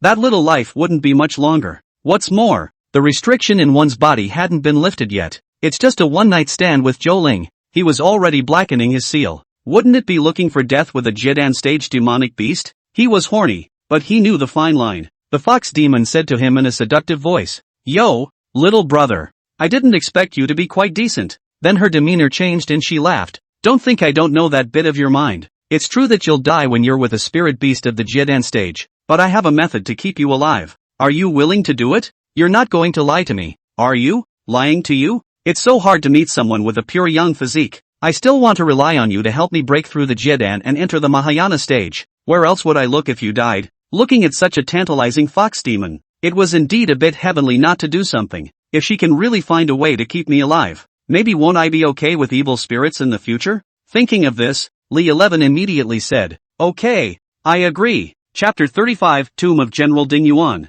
An hour later, the fox demon gently opened her mouth and, a round object with a golden glow slowly spat out of her mouth. She said gently to Li 11, This is my body protection golden elixir. You can swallow it first, and then try to use the air in your body to absorb the aura contained in it. For demonic beasts, the Jindan is where their lives lie, and if the Jindan is taken away, then even if they didn't die, they would lose all their cultivation and become weak. So when Li 11 heard that the fox demon wanted to give him the golden elixir, he couldn't help but be a little surprised and skeptical. Asked, Aren't you worried that I'll snatch away your golden dan? The fox demon smiled faintly, and a hint of cunning flashed in her eyes.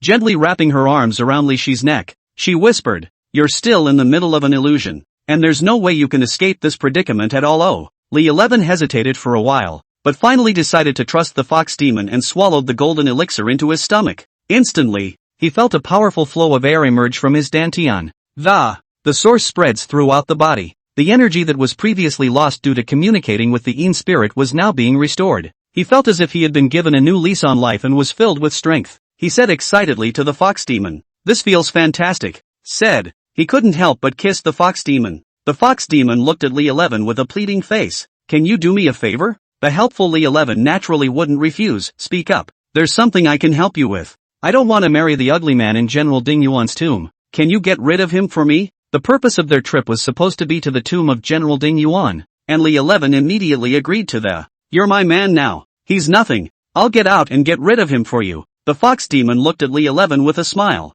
"Hubby, you're so nice." In order to know himself and his enemy, Li 11 asked, "What exactly is the origin of that General Ding Yuan? Why did you marry him again?" As it turns out, this General Ding Yuan was a general who defected from Dian to Ming dynasty 500 years ago, when the Ming dynasty overthrew the Yuan dynasty and occupied the Central Plains. However, Yunnan south of the 100,000 mountains remained under the control of the Yuan dynasty. The Ming dynasty waged war against the Yuan dynasty in the area of the 100,000 mountains. Fu Yud, Miu Ying, Lan Yuan Wang Bai led an army of 100,000 men in 2 conquests, engaged in battle with the Yuan and Yunnan armies in the 100,000 Dashan area. However, the area of 100,000 mountains was easy to defend and difficult to attack, and the owner of the tomb held the area for half a year, but was unable to capture it. Later, someone in Yunnan falsely accused the owner of the tomb of colluding with the Ming army, and the king listened to the words of the treacherous ministers, murdered the tomb owner's whole family. The owner of the tomb had no choice but to defect to the Ming army. In order to avenge his family's death, the owner of the tomb was invincible, and was at the front of every battle, until they fought their way to the capital city of Dian. But the people within the country of Dian were insidious and cunning, and tricked the owner of the tomb into returning by means of a fraudulent surrender. A knife cut off half of his head. After the Ming army recaptured Dian, Zhu Yuanzhang, in honor of the tomb's owner, he had Muing build a cemetery deep in the 100,000 mountain region, where he was placed, and made him General Ding Yuan. But General Ding Yuan's soul has remained here because of his grievances. This place was originally a feng shui treasure, not suitable for Yin spirits to practice. But 100 years later, a meteor hit the cemetery, destroying the feng shui of the place, turning it from a feng shui treasure into an evil place. The owner of the tomb gradually cultivated into an evil spirit. Li 11 asked, "Then why did you marry him?" The fox demon explained, "My grandma has already entered the Mahayana stage and will soon break through to become a demon king. But one important thing was missing, and that thing was in the hands of General Ding Yuan. Grandma asked him for it many times. General Ding Yuan just wouldn't give it. In the end, he made a condition that if he married the best-looking fox demon of the Fox clan to him, he can give something like that as a bride price. Grandma agreed to marry me off to him. Alright, let's go out now and destroy that General Ding Yuan." The fox demon led Li 11 out of the illusion and found that the fox demon's main body and Taoist master Qingwei were still confronting each other. Although Taoist master Qingwei had already used the sacred gold shackle talisman to lock the fox demon's main body in place, but he was also caught in the fox demon's illusion and stood still. Seeing this scene, Li 11 said somewhat helplessly to the fox demon, "Wife, we're all together, so let my master go." Hearing this, the fox demon's eyes blinked lightly, instantly lifting Qingwei Taoist's illusion. Seeing that he had returned to the temple, Taoist master Qingwei's eyes became very sharp again. Running the thunder technique in his hands, he charged towards the fox demon. Without hesitation, Li 11 blocked in front of the fox demon and shouted, "Master, stop." Taoist master Qingwei looked at him with an incredulous expression and queried, "Disciple, what are you doing?" He hurriedly pointed to his seal. "My seal is no longer black." Taoist master Qingwei carefully looked at Li Shi's forehead. Then in surprise, he asked, "What have you done, you boy?" Li 11 hemmed and hawed and told him all about what happened in the illusion before. After hearing this, Taoist master Qingwei's eyes widened, and then he revealed a hint of embarrassment. He put away the shackles, looked at the fox demon, and said slowly, "This, little fox, we're kind of not fighting, and since you've done my protege such a big favor, then we will naturally help you get rid of General Ding Yuan." The five-tailed fox demon pouted, "What little fox? I've lived for more than 300 years, older than most of you. I have a name, and it's Hosakura-chan." Seeing this, the other fox demons surrounded Huchurako and asked what had happened. Looking at a group of slender fox demons, Li 11 thought to himself, "This deal is not a loss. Receive a little fox demon and gain a bunch of little fox demons. When I have the chance, I'll have to try them out one by one." Husakurako discovered Li Shi's small mind. She grabbed his ear. "I'm telling you, if you dare to hit on these sisters of mine, I'll gouge your eyes out immediately. How about another ear puller?" Li 11 thought to himself, "I don't know if old man Chang Wei has any ear practicing kung fu. If this keeps by Wenxin and the girls together, won't my ears be ruined? Ouch, ouch, let go. I won't dare to do it again." Seeing this, the other fox demons, there was a lot of laughter. At the moment, it was the latter part of the night. Hosakura said, "We have to go to the general's tomb now, and if he sees that I didn't show up, definitely going to grandma. She then instructed the other fox demons. You wait here until we destroy General Ding Yuan. When you find something of grandma's, you will give it to her. Taoist Master Qingwei also told Yong to stay here. After all, this trip to General Ding Yuan's tomb is dangerous, not something he could afford as a hunter. Chapter 36, Wine and Liquor. Along the winding path, Hu Cherry Z led Li 11 and Taoist Qingwei to reach an ancient tomb. Taoist Master Chang Wei looked around with a grave expression. The seal I imposed earlier has been broken. You must be vigilant. The shadowy spirits in the tomb are not to be underestimated. Li 11, on the other hand, appeared unconcerned and confident. It's just a 500-year-old fury spirit. If the three of us join forces, are we still afraid of him? Hu Cherry Z cautioned. You must not underestimate the strangeness of this tomb. Even a Mahayana cultivator like my grandma would have trouble deciphering the mechanisms in this place. The three of us must be careful. Due to the bombardment of heavenly thunder, a huge deep pit was formed above the ancient tomb. They carefully followed the deep pit into the tomb. After several minutes of walking through the twisting tunnel, they finally turned a corner and come to an empty crypt. The chamber had evidently been carefully designed, and although it was empty of all, however, the surrounding walls are beautifully carved with frescoes. 4 paintings are carved in sequence on the 4 walls. The first panel depicts a man gorging himself on meat and wine in a luxurious tavern. A look of satisfaction and enjoyment spread across his face. In the second painting, the man is in an opulent room surrounded by a group of beautiful women who were frolicking and playing with him. The third panel shows the man holding a pile of gold dollars with a look of joy on his face. The last painting shows 2 people who look exactly the same, as if they were carved out of the same mold. The 2 were fighting each other with swords in their hands, and the tension in the picture gave people chills. Taoist Master Qingwei told them that these 4 paintings were about the 4 desires of man. The so-called 4 desires are alcohol, sex, money and gas. Drinking is a poison to the gut. Color is a bone scratcher. Wealth is the tiger that comes down from the mountain. Gas is the root cause of trouble. Wine is not a good thing. Li Bai died of a desire for wine. Lu Ling was drunk on a barren hill. Ancient celebrities also had no good end because of alcohol. A little drink is good for the soul, but a lot of drink hurts the body, and those who are addicted to alcohol often do not have a good ending. Lust, moreover, is a sharp sword hanging over the head. Dongzhua's lust for sex led to his death in Chang'an. LV Bu greedy for sex shoppy death. The harm of lust, often more deadly than wine. It makes countless heroes and heroines sink. Wealth, something that many people dream of, but as the old saying goes, money is something outside the body, but it can stir up countless rights and wrongs on earth. For the sake of wealth, fathers and sons have turned against each other, brothers have become enemies, and friends and relatives have been separated. Lastly, there is anger. People often fight with others because of their anger, or even do things that cannot be undone. She is a pot of fire in the heart, and Zhou Yu died because of it. Suddenly, Sakurako who realized something and warned sharply, these paintings are not to be looked at directly. Before her words fell, Li 11 had already felt as if those pictures possessed magical powers. Pulled him into the illusion. He settled down and found himself in a luxurious room in an ancient. The bed was sprinkled with rose petals. A group of beautiful women in revealing outfits came in, smiling, and pushed him down on the bed. Gongzi, you're finally here. It's been hard waiting for my slave. Before Li 11 could react, they removed their tops. Soon, and those beautiful women surrounded him. Li 11 understood that everything was not normal, and they were obviously not human. He was, after all, considered experienced in dealing with female ghosts. Since it's for nothing, I'll take it all. He pulled one into his arms and realized something was wrong. The female ghost's construction is actually no different from that of a normal person, except for the coldness of her body. But there was something strange about this woman in his arms. When things go wrong, they go wrong. There's no such thing as pie in the sky. He took the fixing charm out of his pocket and stuck it on the woman, leaning over to check. It was amazing to see that her little abalone was covered in serrated teeth. Those serrated teeth one after the other, ready to bite off anything else at any moment. Luckily I reacted quickly. Otherwise the happiness of the rest of my life would be gone. When the other beauties saw this, they all looked hideous and instantly transformed themselves into stern ghosts.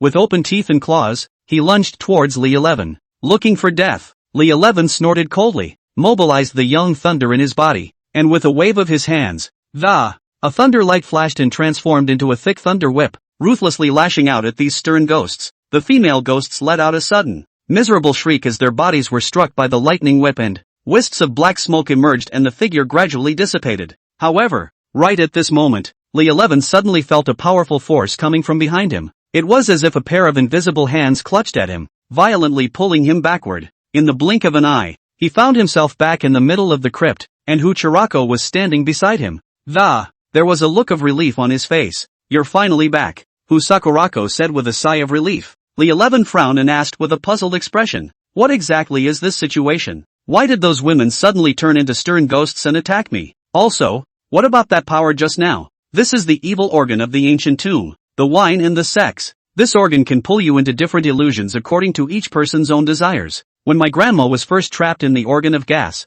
in her hallucination, she saw herself entering the Mahayana stage, and as a result, she was almost killed by her Mahayana stage self. There are still such powerful organs." Li 11 marveled. "How come all of you are fine?" Taoist Master Ching Wei laughed. "I've been in the Tao for dozens of years, and I've long since cultivated a heart like still water within me. Human desires have long ceased to exist for me. This wine, sex, and wealth are ineffective for me. As for Husakurako, she's a female by nature and a fox demon. The desire for booze, sex and money was never there in the first place. As for gas, it was minimal for her as well." Li 11 let out a bitter laugh. "So this organ is just for me?" Taoist Master Ching Wei reminded. "Good disciple, just put away that lust. Otherwise, one day, you're really going to get your dick bitten off by a female ghost." Li 11 looked at the duo in surprise. You all saw it? The situation within the illusion is shown on this wall. We can see it clearly. Come on.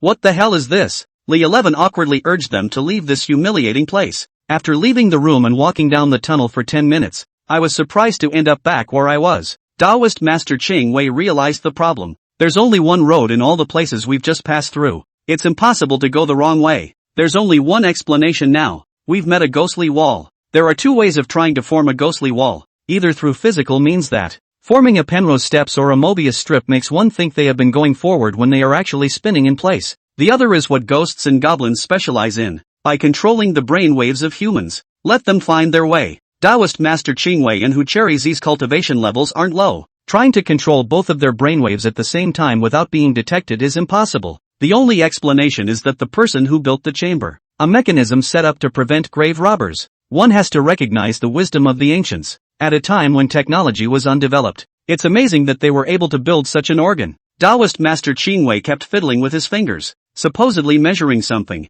"The exit should be in the shock position. You guys come with me." He led the duo to a passageway. "Look for it, both of you. There should be an organ here." Li 11 found a brick on the stone wall that was hollow behind it, and after pressing down on it, a door immediately opened next to it. Curious, he asked, "Master, what spell did you just use? How can I tell where the organs are? You teach me." Chapter 37, The Valley of Hidden Soldiers. Stepping out of the tunnel, the site was not of a burial chamber, but of a deep canyon. The canyon was dozens of meters wide, and on either side loomed the lofty mountains of the. It's amazing that you can't see the top when you look up. There is an underground river in the center of the canyon. Looking upstream along the river, I was surprised to see a few horses drinking there. That's wicked. Why are there horses here? Taking a closer look, Li 11 had the feeling that these horses looked a bit familiar. Old man Chang Wei suddenly realized. These horses seemed to be the same war horses that just saw the underworld lend a hand at the temple. The horses saw them, neighing a few times and ran off. Now there was no way around,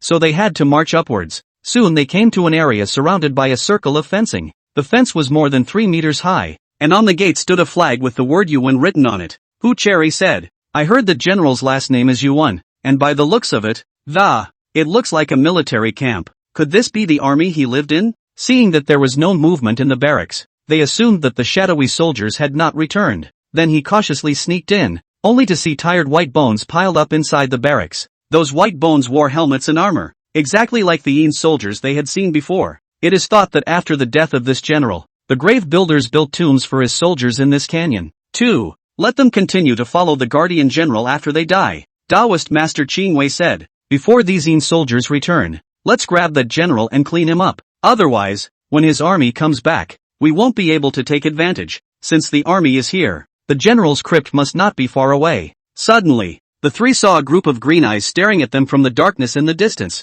Husakurako was busy saying, "Run, those are ghost wolves. Each one of them is at the fury spirit level of cultivation." Although these ghost wolves were only at the breaking spirit cultivation level, they were somewhat frighteningly numerous. Judging from the number of those green eyes, these added up to at least hundreds of heads. Wolves are fearsome creatures, not only because of their ferocity, but also because they are pack animals that, organized, disciplined and good at hunting. They hunt with a plan, adapting their strategy to the prey and targeting efficiently. The information is then passed on to the other wolves, and once the target is locked in, all wolves rush to it. Those green eyes slowly moved closer to them, revealing them as well. These wolves are taller than normal wolves, big and strong, with shiny skin and a dark aura that emanates from their bodies. Not like a demon, more like a shadowy spirit. Sakurako cautiously reminded the duo that the ghost wolves are made up of the undead of those wolves hunted by hunters in the 100,000 mountains. Old man Chang Wei nodded. As long as it's a Yin spirit, it's fine. He took out a bunch of talismans from his bosom and handed them to Li 11.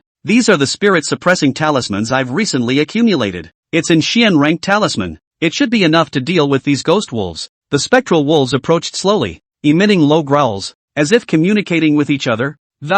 Discussed the strategy of the attack. Soon, the dozen or so vicious wolves at the forefront pounced towards them at the same time. Their eyes glowed green in the darkness, like messengers from hell. The three formed a circle, looking out for each other. A particularly large wolf pounced first. Li 11 quickly met it and pierced its throat with a strike of Yan Lei. But the wolves didn't let that deter them. Instead, they attacked more ferociously. After successfully fending off the first wave of attacks, they sensed that the weakest cultivator among the three was Li 11. So the second batch of ghost wolves all rushed towards him. Mud horse. Li 11 couldn't help but curse the ancestors of these ghost wolves in his heart. 24 wolves attacked him left and right, and his Taoist master Qing Wei and Hu Cherry Z attempted to come to his aid, but they themselves were deadlocked by a dozen ghost wolves. The dozen or so ghost wolves had obviously made tactical arrangements, and they weren't looking to be able to defeat their opponents.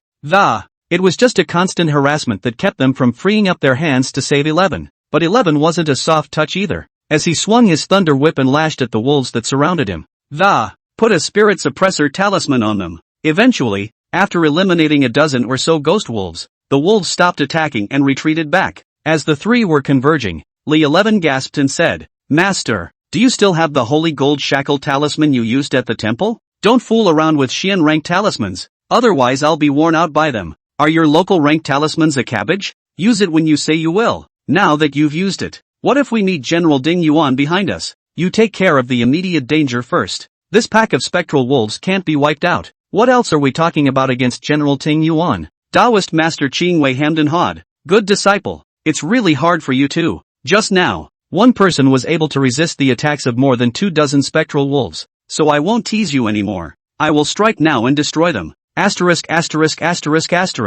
feel like you were just using the wolves to try out my strength. How can you grow unless you are pushed? Since the wolves are targeting you, you'll stand between me and the little fox and show them what we're made of." After saying that, he pulled out a handful of glutinous rice from his bosom, which he had specially asked the village chief to prepare last night. Taoist Master Qing Wei cut his palm and sprinkled the blood on top of the glutinous rice. According to legend, glutinous rice has the power to ward off evil spirits. Together with the blood of an old Taoist priest of high cultivation like Taoist Master Qing Wei, it is the nemesis of all evil things. After the 2 rounds of attacks just now, Ghost Wolf also knew their strength. Seeing that Li 11 was surrounded in the center, they no longer held back this time and all of them rushed over. Taoist Master Qing Wei twisted the trick in his hand, mouthed the words, grabbed the glutinous rice with blood and it was thrown towards the wolves. After the glutinous rice hit the ghost wolves, those wolves' bodies were instantly struck by the glutinous rice and a large hole was made in. The wolves wailed in pain. On Hu Cherry's side, she wasn't holding back either. The 5 tails behind her instantly turned huge and long, thrusting one at the wolves. The screams of the spectral wolves resounded throughout the canyon. Those ghost wolves knew they were no match and were too scared to take another step forward. They growled low at each other for some time and backed away. Sakurako was right before. Although General Ding Yuan is only an evil spirit, but it wasn't as hard to kill as one might think. This team of wolves alone was a terrifying presence. The 3 of them briefly recuperated and continued on their way. Soon came a fork in the road. One way is to continue along the river and the other is the road up the mountain. It was obvious that they needed to go up the hill, for the path was lined with lights and red cloths, and apparently it was prepared for a marriage. Li 11 flirted. "Bride, let's go." Sakurako, in turn, gave him a big blank stare. Chapter 38, General Ding Yuan. Through the passageway, which was decorated with lights, the 3 of them came to a stone chamber this was precisely the main chamber of the ancient tomb. The stone room was brightly lit, with red candles lit in every corner, and a sarcophagus lying in the center. Suddenly, a low voice came out from within the sarcophagus. "Hu Cherry-chan, you let a good bride go without, in favor of bringing in humans." Li 11 hurriedly scolded. "Bah, You shameless bastard. I heard that you're ugly, and you want to marry the beautiful-looking heavenly fairy. Bang! The sarcophagus was violently pushed open, revealing a large man clad in armor standing in the sarcophagus. After centuries of air drying, his body has become a dry corpse that. The skin was black as charcoal and the head had been sliced in half diagonally. Li 11 thought to himself, with this ghostly appearance, not to mention Huchurako, even the ugliest woman in the world wouldn't want to marry him, not to mention cohabitation. This is even lying a coffin is too disgusting. General Ting Yuan asked, Huchurako, I'll give you one more chance to. If you promise to marry me now, I'll let today's matter go. The things I promised your grandma, I will also deliver on time. Li 11 scolded. You're simply a toad trying to eat swan meat. You're also worthy of marrying Sakurako? Then he swept Sakurako into his arms. She's already my woman. General Ding Yuan was furious. Brat! You seek death. He raised the coffin lid and smashed it. This coffin lid is made of stone. By all rights, it should weigh thousands of pounds. Surprisingly, he was able to be easily thrown by him, so it was evident that the strength was terrifying. Rumble! The lid of the coffin smashed on the ground and fell apart instantly. Li 11 was still there mocking non-stop. General Ugly, you can't tear down your family even if you've lost your daughter-in-law. If you tear down your home, I'm afraid it'll be harder to get a wife. We know a boar demon here. I feel it's a good match for you. If you tear down your home, even the pig demon won't want to give it to you. At this time, General Ding Yuan was already furious to the extreme. He drew the sword at his waist, jumped out of the sarcophagus and slashed at Li 11. Li 11 took a step backward and twisted his hand, summoning Yin Thunder in an attempt to trap General Ding Yuan. Several strands of black viscous liquid flowed out of his hand, wrapping General Ding Yuan tightly. General Ding Yuan hummed disdainfully. A mere trick. How dare you show off? He lifted his sword and actually cut off the Yin Thunder with a single stroke. Yin Lei is a liquid. It's water. Surprisingly, it was cut off by a sword. The evil spirit's strength was truly as terrifying as it was. Seeing the other party charging towards him with his sword, Li 11 activated Yang Lei to surround him. But when Yang Lei struck him, he even seemed as if he was as good as nothing. Ha ha, kid, is that all you've got? General Ding Yuan laughed triumphantly. Li 11 was shocked in his heart. He did not expect this General Ding Yuan to be so powerful. He took a deep breath and decided to fight him. Seeing this, General Ding Yuan brandished his sword and met the attack. In a flash, the two engaged in a fierce battle in the air. Lightning flashed and sparks flew. Seeing this, Sakurako formed her hands into claws, and her originally slender fingers turned into sharp claws. Sharp claws slashed across the armor on General Ding Yuan, rubbing out dancing sparks. The three of them were entangled together, but gradually, Li 11 and Hucheri Z were somewhat unable to block them. Master, are your talismans ready? From the time Li 11 entered the door and provoked General Ding Yuan to now, he had only one purpose.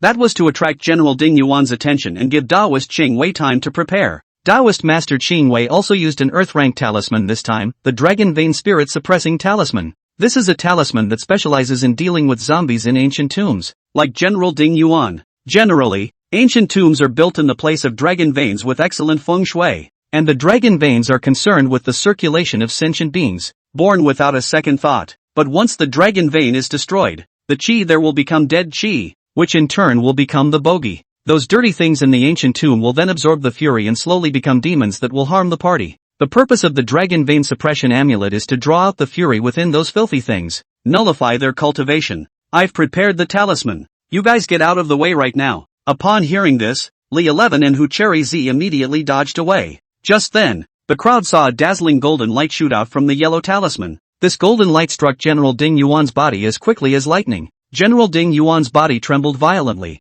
and his skin began to emit black smoke. A strong black chi surged out of his body. These black chi seemed to be the baneful chi within his body, which was attracted to and forcibly drawn out by the golden light. General Ting Yuan let out a piercing scream, desperately brandishing his sword in his hand.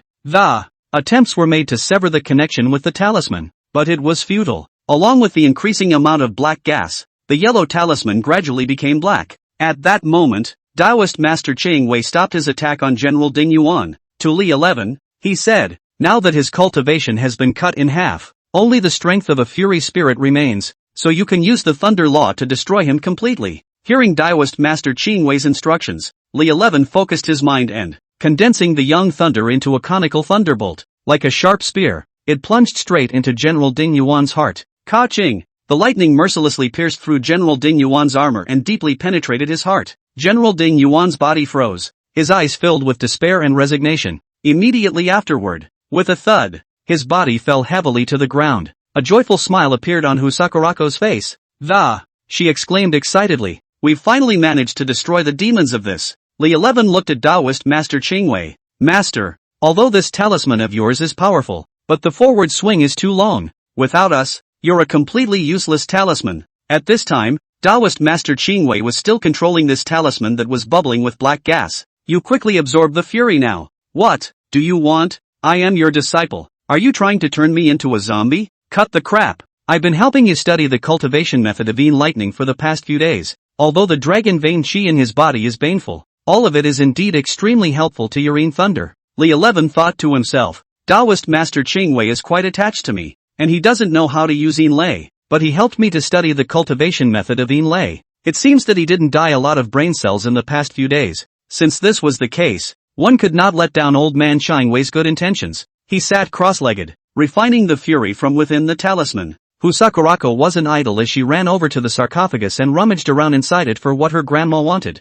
An hour later, the baneful chi within that talisman was all absorbed by Li 11. He felt that the Yin thunder power in his body was indeed much more abundant than before. You try Yin thunder. Taoist Master Qingwei also wanted to know just how much it had been raised. Li 11 urged the Yin chi in his body, and a black viscous liquid flowed out from under his feet. Soon, the liquid covered the entire chamber. If placed in the past, at most, it could summon a puddle of liquid 1 meter square. Taoist Master Qingwei nodded in satisfaction. It seems that your Yin and Yang strengths are now comparable. Then he whispered to Li 11 with a bad smile. Kidney chi is the source of Yin air. I don't even need to tell you what level of kidney chi you have now that you have so much Yin air in your body. Li 11 immediately understood. Master, you should have said so. I should have known better. I must have majored in Yin thunder before. He hemmed and hawed. This cave is already made. Why don't you go out first? Let the apprentice try how effective it really is? Taoist Master Qingwei slapped him on the head. You forgot about the prohibition. The demon gold dan can only save you once in January. If you want to try, I won't stop you.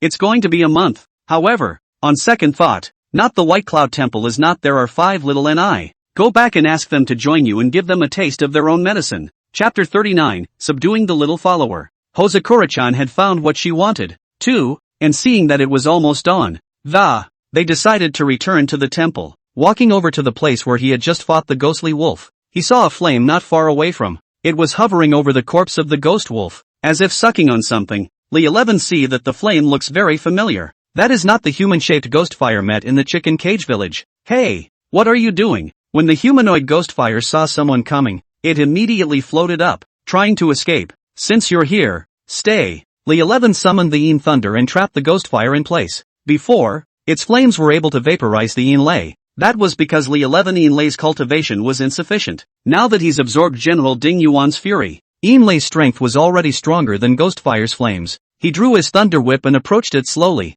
mouthing the words. Now you're the only evil thing left in the ancient tomb, and it's a scourge to keep it. I'll do it for heaven today. Don't you kill me. The humanoid flame actually spoke. Li 11 was surprised and looked at it again, and didn't see that it had a mouth. What kind of monster are you? I'm not a monster. It had just finished saying that. The original 2-meter tall flame had unexpectedly transformed into a 1-meter 3 little girl. This lady is a fire spirit, not some monster. Taoist Master Qingwei walked over excitedly, very surprised. It's really a fire spirit. I didn't think I'd ever look away. Fire spirit? What is a fire spirit? Li 11 had never heard of this thing. Old man Qingwei said, when the magma inside the earth's crust flows through the dragon vein, it will absorb the aura of the dragon vein. After tens of thousands of years of absorption, the magma develops a spirit and becomes a living spirit this is the fire spirit. When you become a fire spirit, you can take on human form through cultivation. I thought it was just a legend. I didn't realize it was real, the fire spirit said angrily.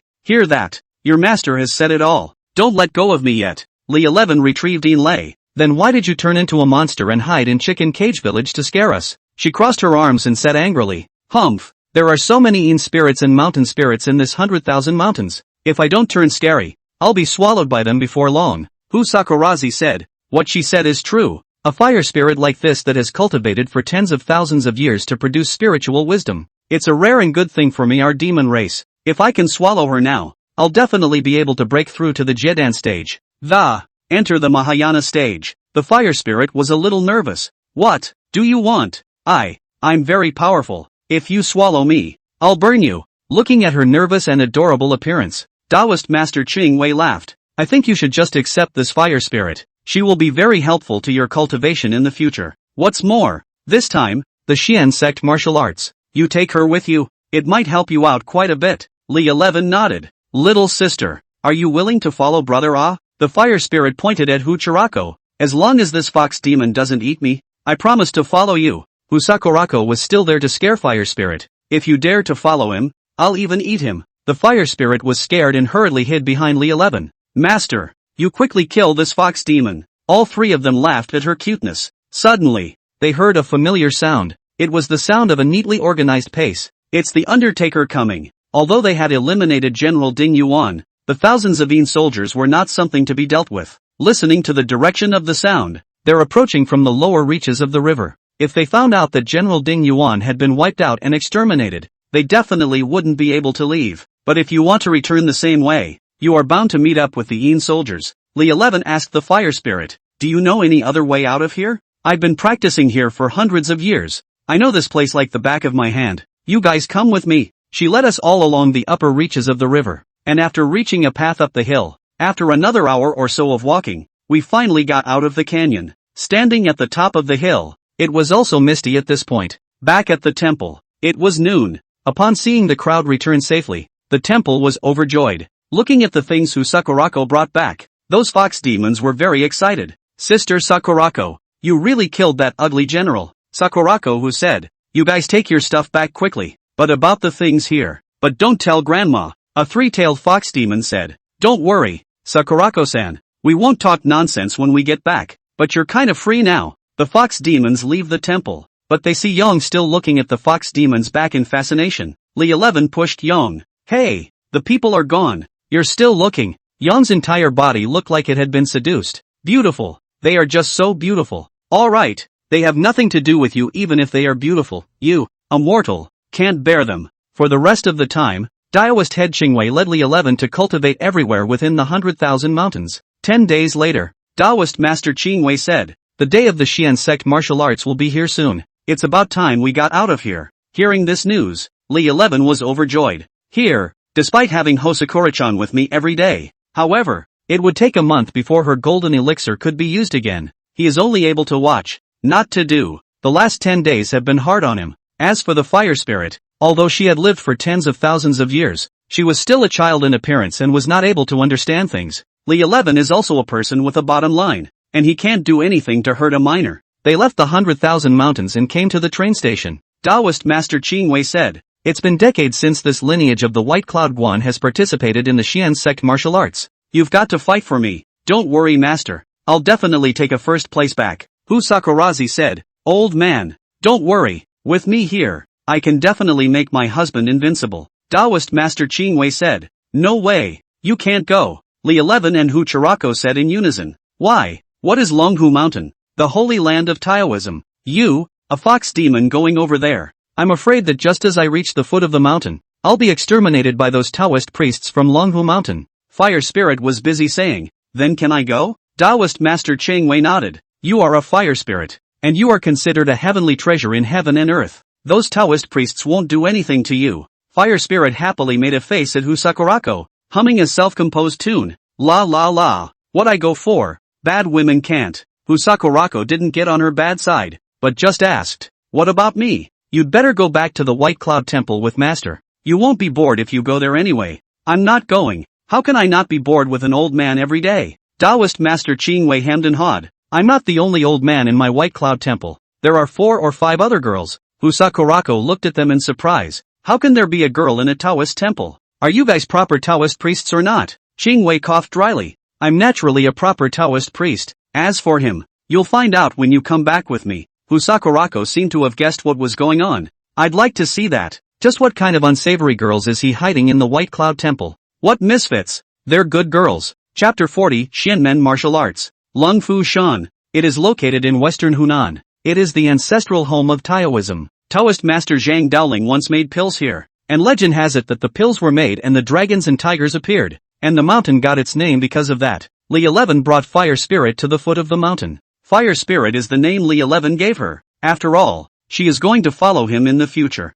It's never easy to call without a name. It's summer vacation and peak tourist season at Lungfu. In order to ensure the smooth running of the Xianmen martial arts, Longhu Mountain then separates those who participate in the Xianmen Huiwu from the tourists. Tourists can only move around in the front mountain, while the martial arts meeting is in the back mountain. Li 11 was arranged by Lungfu Shan to stay in the Taoist courtyard at the back of the mountain. Just entering the back of the mountain Taoist courtyard, as he was registering, the same man dressed as a Taoist priest asked, "You're the disciple of Taoist Master Qingwei?" Li 11 saw that his Taoist clothes were different from those of Longhu Mountain, and he didn't know which school he belonged to. He nodded. The man laughed out loud. "It seems that the White Cloud Sightseeing Temple has really fallen. At least I am also the best of the best selected from the hundreds of disciples of Qingcheng Mountain. I didn't expect that I would be competing with someone who has only been initiated for a month." But it's a real laugh. Fire Spirit got angry and said, "Not at all." Li 11 covered Fire Spirit's mouth. As the old saying goes, a little bit goes a long way,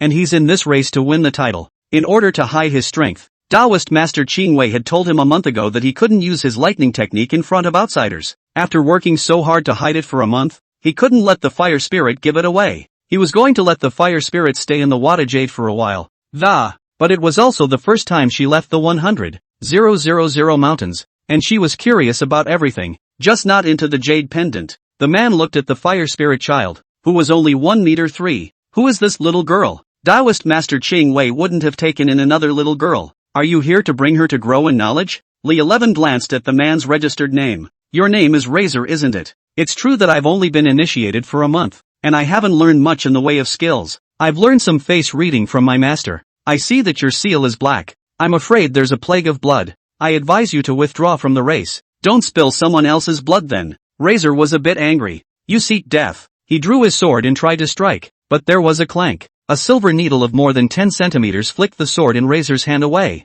Lei pointed at the owner of the silver needle and cursed, "Sun Xiuyan, I advise you to mind your own business." Li 11 followed his gaze, only to see a wonderful young girl standing not far away from, playing with the silver needle in his hand. The young girl was sweet-looking and looked about the same age as Li 11, draped in dark hair, snow-white skin, and underneath her shorts and tank top was her firm figure. Me. A big beautiful woman. Does God know that I've been holding back for the past 10 days? Li 11 is secretly happy in his heart. Sun Xiuyan put away the silver needles and said to Lei, "Taoist Lei, don't be dog-eyed. What if you're no match for him when it comes to fighting? I'm doing you a favor." With this rookie who just started a month ago, how can he still be my opponent? Lei still wanted to make a move on him, but due to Sun Xiuyan's intimidation, he finally gave up. "Brat, you'd better not be in my group for tomorrow's competition, or else I'll beat the hell out of you." He put away his sword and left. "Thank you." Li 11 stretched out his hand wanting to shake Sun Xiuyan's hand and mooch off of her. "Thanks are not necessary." Sun Xiuyan turned around and was about to leave. Li 11 felt that her weapon was strange. It was just a silver needle of a dozen centimeters as a weapon. It's still unheard of. And what was even stranger was that the silver needle had just disappeared in front of her stomach. It's hard to believe that she hid the silver needle in her stomach. It reminded him that he also had a Tontian tattoo on his stomach by Taoist Master Qingwei. Li 11 stopped her. "Which sect are you from?" "I'm from the Southwest Sun family." "The Sun family of the Yin-Yang ghost pattern?" Sun Xiuyan nodded. Li 11 remembered that Taoist Master Qingwei had told him that the Sun family of Southwest China, there is a craft Yin and Yang ghost tattoos. The so-called Yin and Yang ghost tattoo comes from ancient tattoos, but it's more than just a tattoo. It is a combination of tattooing and witchcraft. The founder was a Buddhist follower in the late Tang dynasty who combined Buddhist figures and witchcraft to invented the Yin-Yang ghost pattern. The Yin and Yang ghost patterns are further divided into Yin and Yang. The so-called Yang lines are the Buddha, Bodhisattva, Vajra, etc., often seen in movies and TV dramas. A Yin ghost tattoo is something evil, such as a Rakshasa, a nightshade, an evil dragon, and so on. Obviously, Sun Xiuyan's ghost tattoo was a silver needle, but whether this belonged to the Yang tattoo or the Yin tattoo, Li 11 really couldn't judge. The clash over here just now attracted a lot of people from this competition, and seeing as there's no good show to watch, also dispersed in droves. Li 11 saw that these people were monks with shaved heads, Taoist priests in Taoist clothes, and there are even lamas who come from the highlands. There were also people whose identity he could not discern, people carrying flat burdens, people carrying invocative. There are monks dressed up in all shapes and sizes. The crowd dispersed and then searched for their rooms.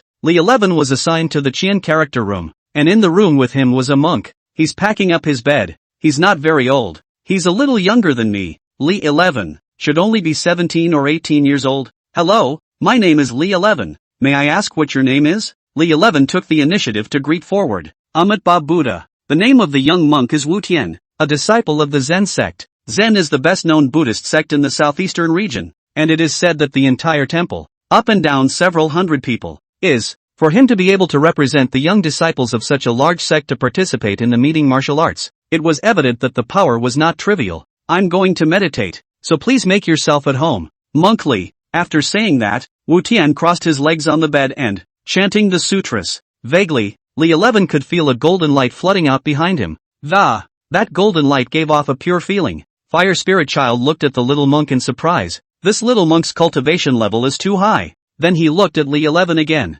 Master, I feel that it's a bit difficult for you to win the championship this time. People with such strength still use their energy. Li 11 did not dare to be slow. See, the time is still early. He also sat cross-legged on the bed and ran the thunder law in his body. One had to admit that Lung Fu Shan was indeed a Taoist holy place, and Li 11 could feel that the chi of heaven and earth here seemed to complement the chi in his body. This was a feeling that was not found in any other place, not even on White Cloud Mountain. He felt that the yang thunder chi in his body seemed to run much smoother than it did in other places. Even more, he could feel that he could wrap his entire body in yan lei. Unfortunately, with Goten here, he didn't dare to reveal himself, or else he really wanted to try. Chapter 41, A Night in the Grove. Late night, after Goten went to sleep, Li 11 sneakily felt his way out of the room. Taoist Master Chang Wei said that the Xian Tian cave can activate the Tong Tian tattoo. He couldn't wait to try it out. The sooner the ban is lifted, the sooner you can feel the joy of life. The location of the Xian Tian cave was not a secret.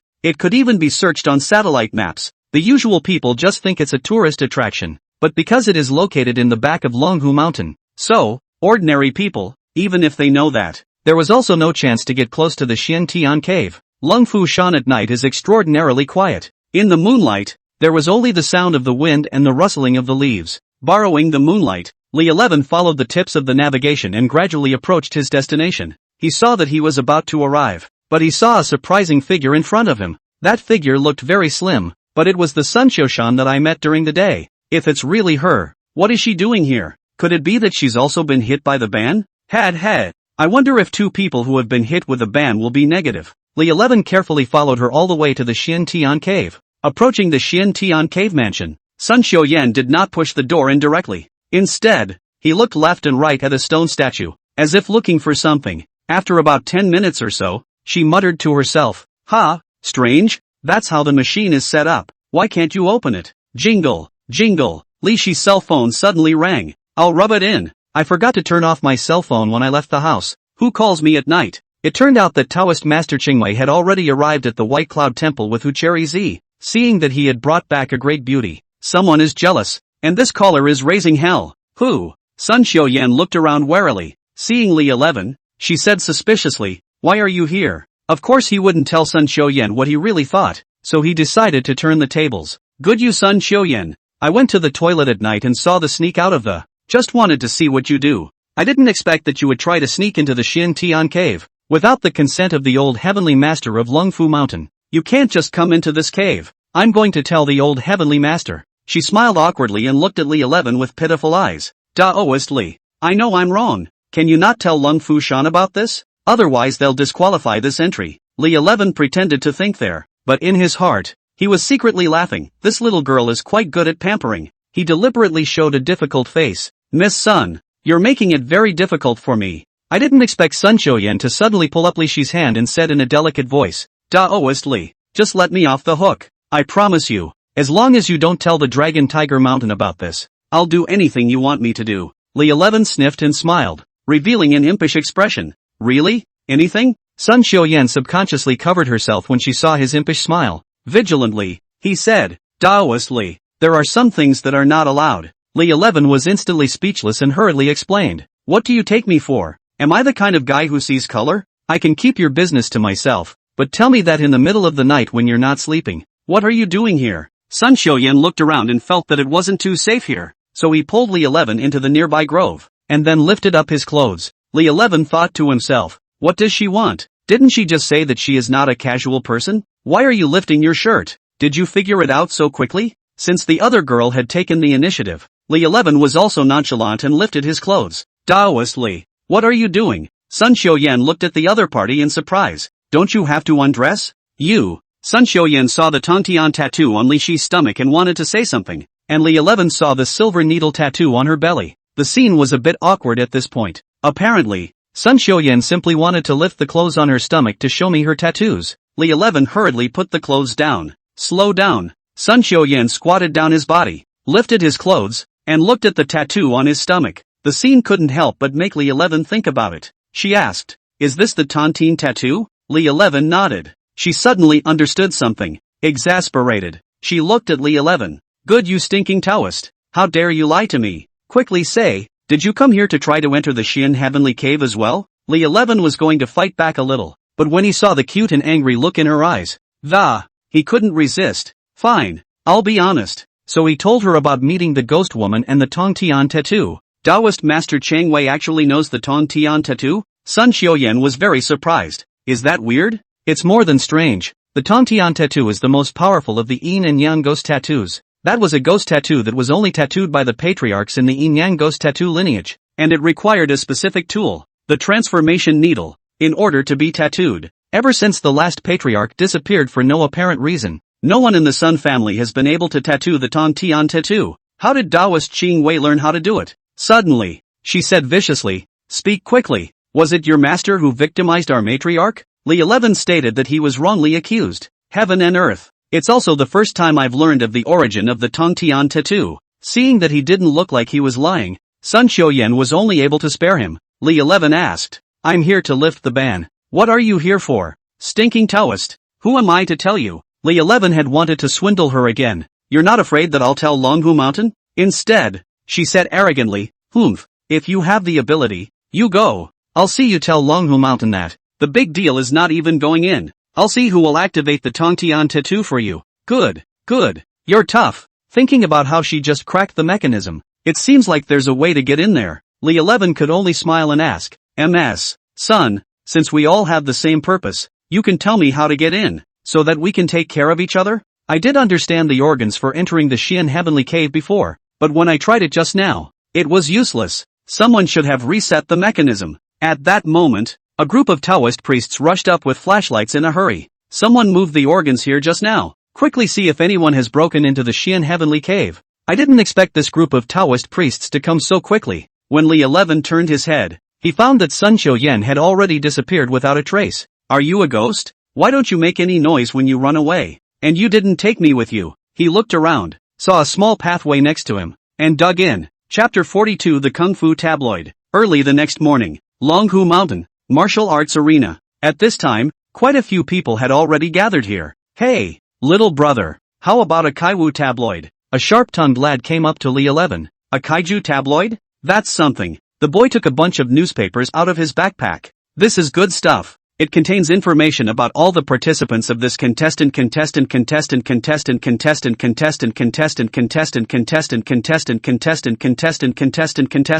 Think about it. All these people could be your opponents in the future. Wouldn't it be nice to know their level ahead of time?" Li 11 felt that there seemed to be some truth in what he said. "How much?" The boy made a 1 with his hand. "It's only $1. It's a pretty good deal." Instead, the boy said, "Are you kidding me? It's not $1. It's $100. Li 11 had already taken out his cell phone and was ready to pay. When he said so, he immediately withdrew his cell phone. "You're kidding. Just a piece of broken newspaper. You dare to ask for $100? Why don't you go rob?" The young man said, "Do you know how long it would take to gather your messages? That's what I've collected by running all over the mountains and rivers of my country and your various sects." Li 11 looked at most of the people in the square and studied them with their newspapers, thinking that anyway, he had earned a lot of money from Long Qinshan before, and now he didn't lack this 10,000. He bought a copy. After he paid, the man handed over a newspaper. "Good luck pulling it off." Then he added to Wu Tian, "Little monk, would you like one too?" Wu Tian said, "I'm a monk's man, but I'm not as rich as Taoist Master Li." The young man nodded and said, "As well as, it seems like little Master Wu Tian couldn't use this information from me either." When Li 11 saw the information in that newspaper, he realized that he had a real point. The little monk really can't use it. Some information is useless in the face of absolute strength. Because the tabloids recorded that Goten's power ranked number 1. The newspaper recorded a total of 32 people's information. It was 32 Xian clans that participated in this meeting. The paper ranked the 32 in order of strength, from top to bottom. It is accompanied by detailed personal 5-dimensional data and practice of Kung Fu. At the top of the list was Gautama's message. It describes: name, Wu Tian, age, 18, sect, Zen, teacher, Master Zhu Yuan, stunts, Buddha's light, Buddha's fury, great compassionate hands, weaknesses, none. Then there's the matching of the 5-dimensional data that his 5-dimensional stats of attack, defense, speed, physical strength,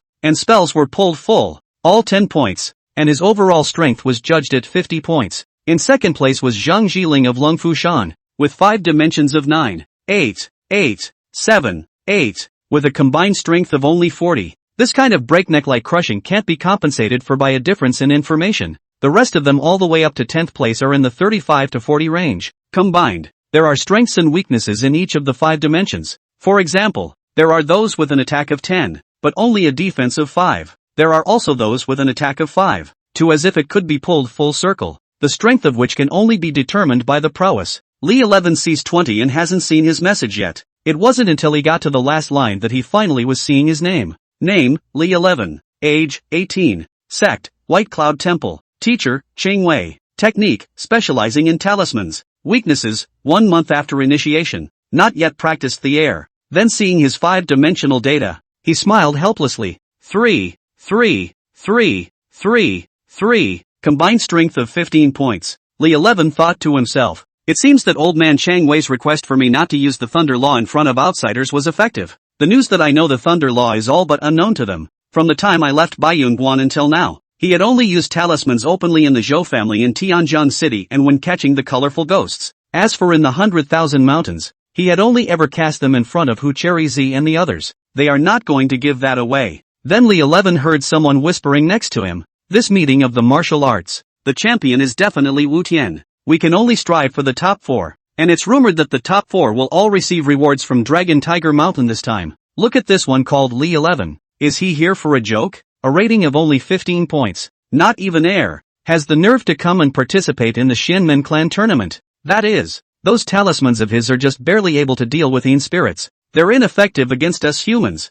I'll see what he's got to fight us with. I heard that he, Taoist Master Cheng Wei, has some connections with Longhu Mountain, so he probably came in through the back door. I wish I could have been grouped with him in the first round. That way you can keep your strength for the following matches. Who says otherwise? If the opponent is drawn against him, it's definitely a top draw. On the side, Wu Tian consoled. Taoist Li, victory or defeat doesn't matter, as long as one has tried to. No need to care about the rest. Li 11 thought to himself. It's easy for you to say that you're firmly in first place. Of course it doesn't matter. However, Li 11 was wrong. At that moment Goten received a phone call. Yes, I know master. I'll go back now. He hung up the phone and said to Li 11. Taoist Li, I can't participate in this meeting martial art. Good luck. What? Races that could be solid winners he said no to. It's rumored that this time, Lung Fu Shan has put their treasure in the bottom of the box as a reward for the champion. If he says no, he doesn't want it? Li 11 was a little curious as to what was so important that he had given up this match.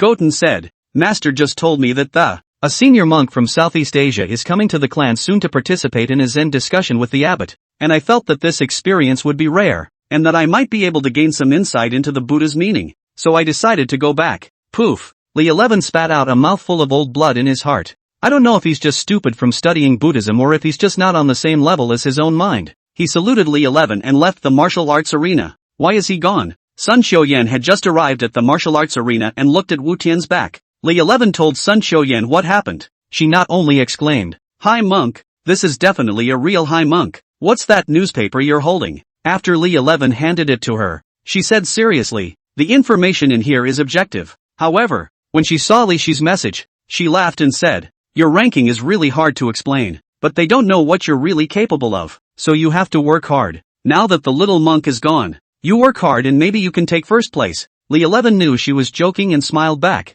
I spent $10,000 on something that, sharing it selflessly with you and you're this sarcastic? She laughed out loud. You're so generous, they won't even share that. And you're the only one who has no defense against people at all. Then he pointed to the other participants, only to see that most of them had a Kaiwu tabloid in their hands. All the participants were from different sects and were in competition with each other. Once the first person buys it, it's not like he's willing to share the news with others. Others naturally followed suit and no one wanted to be a headless buyer. The people who sell us the tabloids have captured the psychology of these people. And just for a moment, easily made over $100,000. Lee 11 didn't care. It's only $10,000. It's all small money. And thanks for helping me out yesterday. Sun Xiuyan whispered. I didn't expect you, this little Taoist, to have a little something to. I'm surprised I didn't get caught by those dogs last night. Chapter 43, Good luck. The main stage of the drill hall. A purple figure and two red figures flashed by.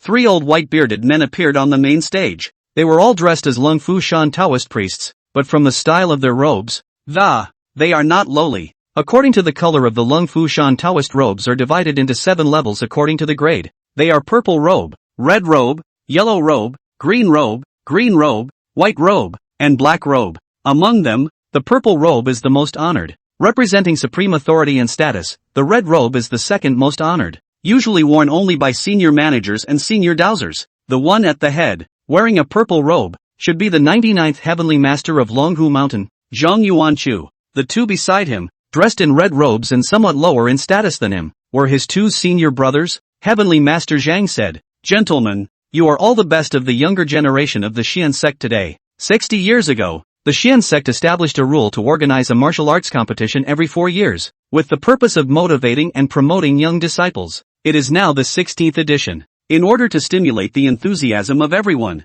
Lung Fu Shan has decided that those who made it to the top 4 of the get the chance to enter the Xian Tian Cave for enlightenment. At the same time give the first place an extra reward. That is the treasure of our Longhu Mountains Township, the chance to recognize the owner of the 6 Dao Yin-Yang plate, even though it's only half a piece. How powerful it is, everyone knows, right? Everyone boiled over when they heard this. It is rumored that the Xian Tian Cave contains the Tao between heaven and earth. When the first Zhang Tian Shur of Longhu Mountain, it is within the Xian Tian Cave that one senses the great Tao of heaven and earth, and finally ascends to immortality. That half of the Yin-Yang disc is even more of a worldly treasure. Tianshur Zhang continued. There are a total of 32 sects participating in this year's conference. A total of 32 disciples. The competition was still according to the old rules. Each person drew lots to determine the grouping, and those who drew number 1, and draw number 2 to play against each other, those who draw number 3 to play against number 4, and so on. And this is the first round. After that, the winners from number 1 and number 2 compete against the winners of number 3 and number 4.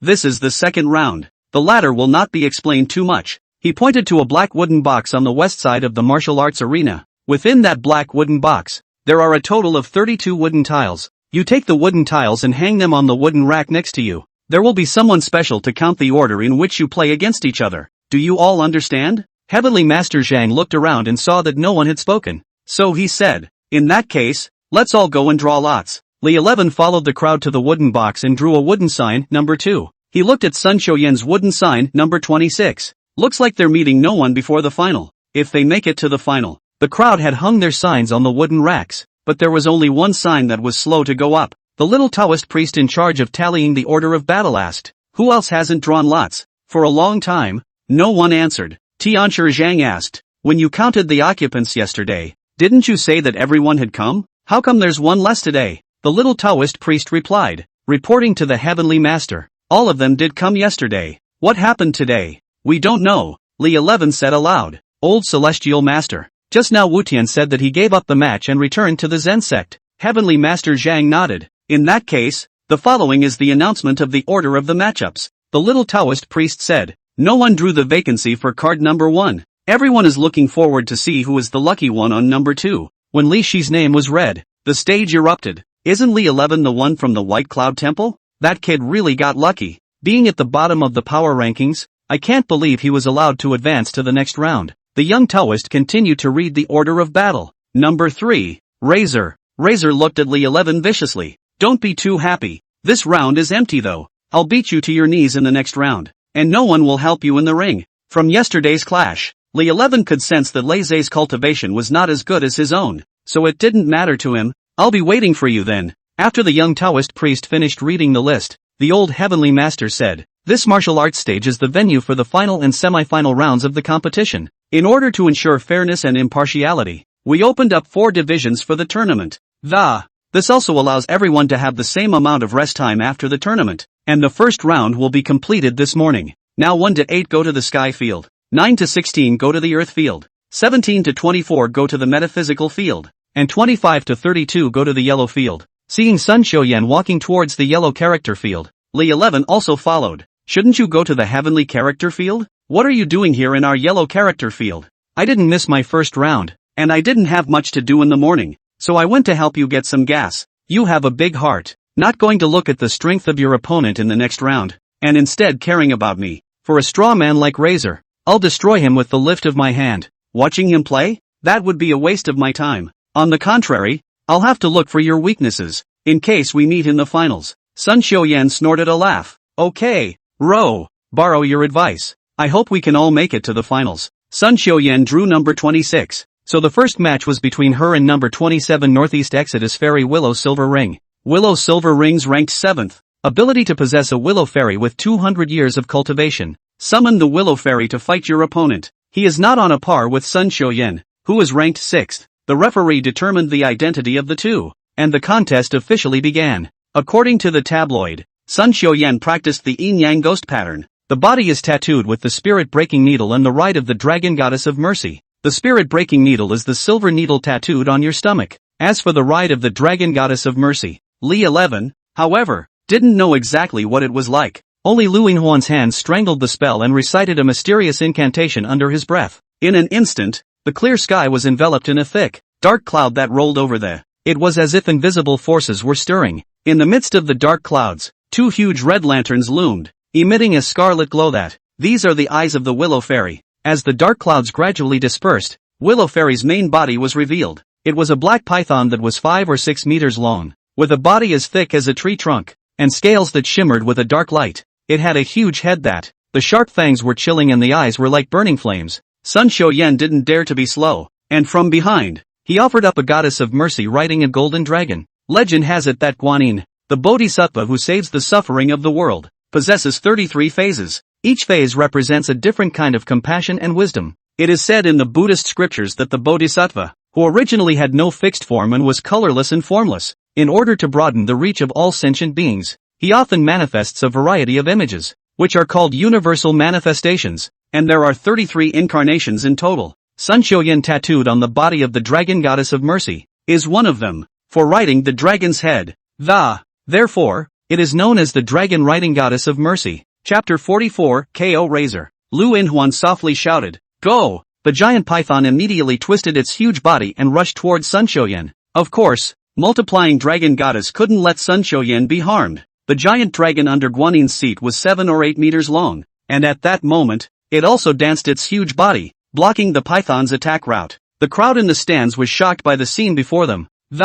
It was an image they had never seen before. In the old days, it was just a fight between people, and it was nothing like today. It's 2 giant pythons writhing in the air. The 2 behemoths were entangled in the air, and it was hard to tell them apart for a while, since the Willow Fairy is a physical object, a real and actual reality.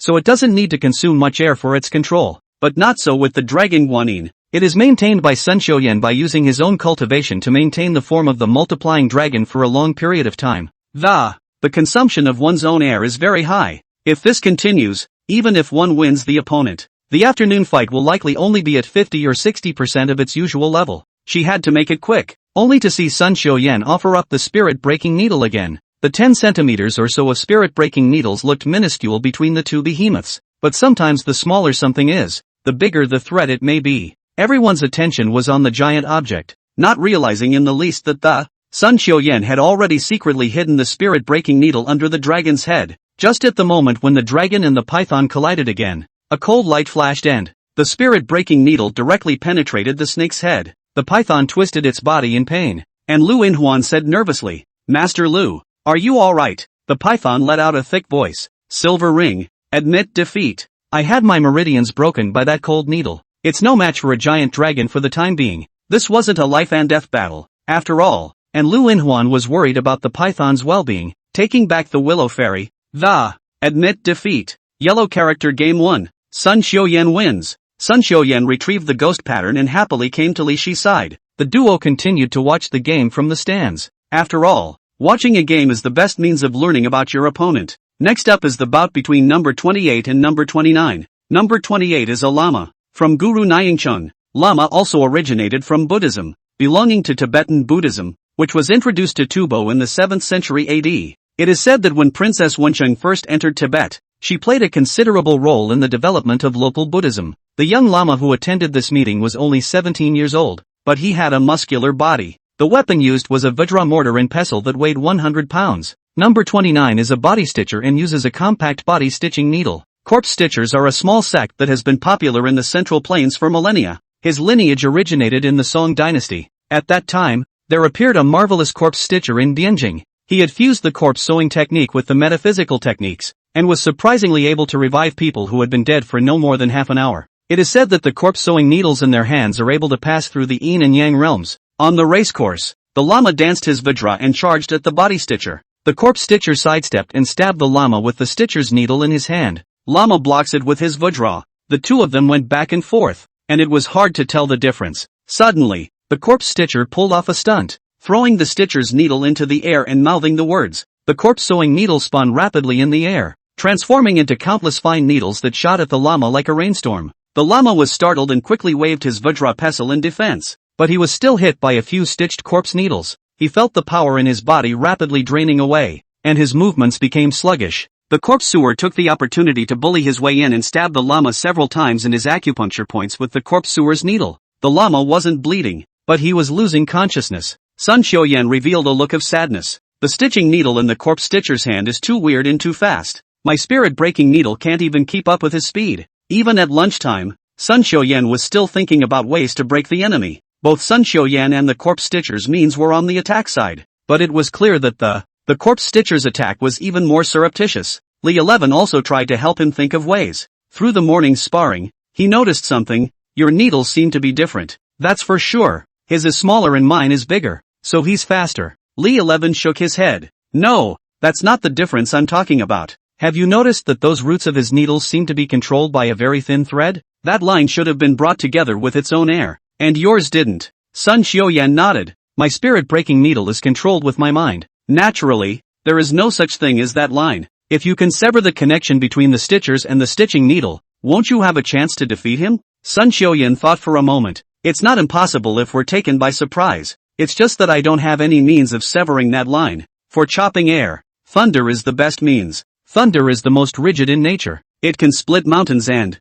can be chiseled stone. Li 11 looked around warily, came up to her, and whispered, if you learn the thunder method, you'll definitely be able to pull off a surprise. Sun Xiaoyan sighed, not to mention that the thunder method is the secret method of Longhu Mountain, an untold secret. Even if someone was willing to teach, they wouldn't learn in just one noon. You follow me. Li 11 took her hand and came to a small forest. Seeing no one else around, she said, it's impossible to systematically learn the thunder law at one noon but if you only learn to chop the air with the thunder method, there's plenty of time. He mobilized young thunder and wrapped the lightning around his palm, forming a lightning hand blade. Sun Xiaoyan looked at Li 11 in surprise. You actually know thunder magic. Would you like to learn? If you do, I can teach you now. But until the Xianmen martial arts are over, you can't tell anyone that I taught you. Sun Xiaoyan nodded. After noon, the second match of the Xianmen martial arts. Li 11 only wanted to finish his opponent as quickly as possible so that he could go watch Sun Xiaoyan's match. Inside the skyward field,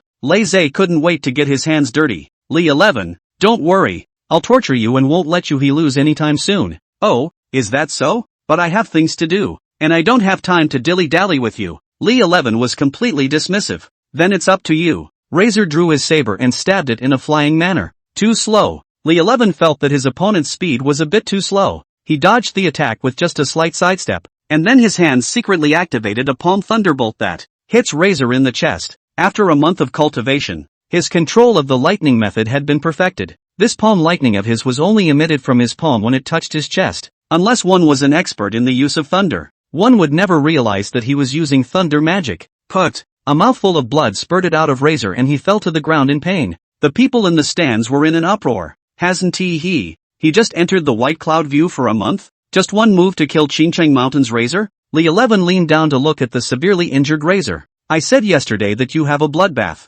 Now believe it. I'm telling you, don't just dog your eyes, or you won't even know how you'll die. he jumps out of the ring in style and heads to the yellow letter arena. Chapter 45, Stinky Inkstone. Stinky Taoist. Inside the yellow character field, the match between Sun Xiaoyan and the Corpse Stitcher had just begun not long ago, and the two were testing each other's strength. Judging from the weapons used by the two of them, although Sun Xiaoyan's spirit-breaking needle was only a dozen centimeters, but compared to the Corpse Stitcher's corpse-stitching needle that was only a few centimeters, it was still a bit bigger. Therefore, in terms of speed and agility, Sun Xiaoyan was inferior to the Corpse Stitcher. On the racecourse, there was a constant tinkling sound as the root needles clashed. Sun Xiaoyan knew her weakness, so she mainly focused on defense, and tried to get close enough to the Corpse Stitcher to counterattack. As she dodged, she secretly utilized her thunder technique. She hadn't been studying her thunder technique for very long in the first place. It can only be controlled for a maximum of 5 seconds, and if those 5 seconds don't cut through the air of the necromancer,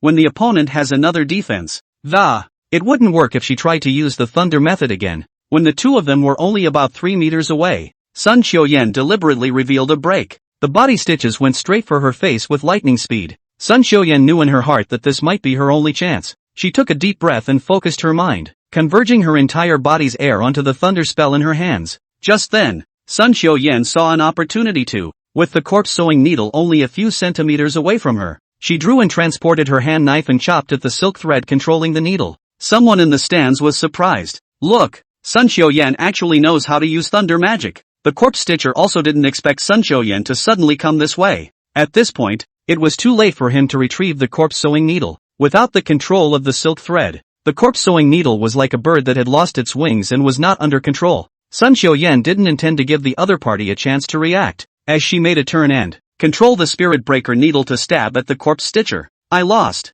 Corpse Stitcher has given up the fight. The first match of the second round of the yellow character. Sun Xiaoyan wins. After listening to the referee's announcement of the results of the match, Sun Xiaoyan discovered Li 11 in the stands. She walked up to the stands. Why don't you go to the tournament? Instead, you came to my place. You're not going to be eliminated so soon. Of course I'm concerned about whether or not the moves my apprentice has learned work. If you lose, I'm the one who was ashamed to be a master. She knew that Li 11 was unwilling to expose his thunder law right now, so she purposely angered him here. Che, who agreed for you to be my master? Besides, tell everyone, what did you teach me? As long as you can say it, I'll recognize you as my master. After realizing that Li 11 had only hit Lei Zhe with a single palm and he couldn't get up, she was surprised and said, so it was me who was nosy yesterday. You actually killed Razor in one move. Then she did the math. Since we're all in the top 8 of this tournament, as long as they won the next match, they would all be able to enter the quarterfinals and get a chance to enter the Xian cave. Maybe we'll actually meet in the final. From the looks of things, the duo should have little problem making it to the quarterfinals. Just to the finals. How easy it is to talk about. Li Shi's opponent on this side is of average strength, but Sun Xiaoyan's group had a tricky opponent, Zhang Jiling, who was ranked second in the overall rankings this time. Top-ranked Goten forfeits. That second-ranked Zhang Jiling naturally became the top seed of the tournament. Moreover, he was also a Taoist priest from Luohua Mountain, and was playing at home. Sun Xiaoyan pulled Li 11 toward the field. Zhang Jiling was assigned to the Xian character field. He's supposed to be in the second match of the second round of the Xian character field. So if we go now, we might still be in time. Genji field. Just in time for the second round. This match was Zhang Jiling versus Monk Gang Xiang of the Dharma Phase sect. The Dharma sect is also a Buddhist sect, and their gong methods are based on rigidity and ferocity. The clan's Golden Bell Shield was the strongest defense of all Xian sect Kung Fu. There are 7 layers of the Golden Bell Mask, and it is said that the Monk Gang Xiang has practiced to the 4th layer. From the 5-dimensional data, his defense value is 10. He and Goten were the only 2 of all the tournament players to pull full defense values.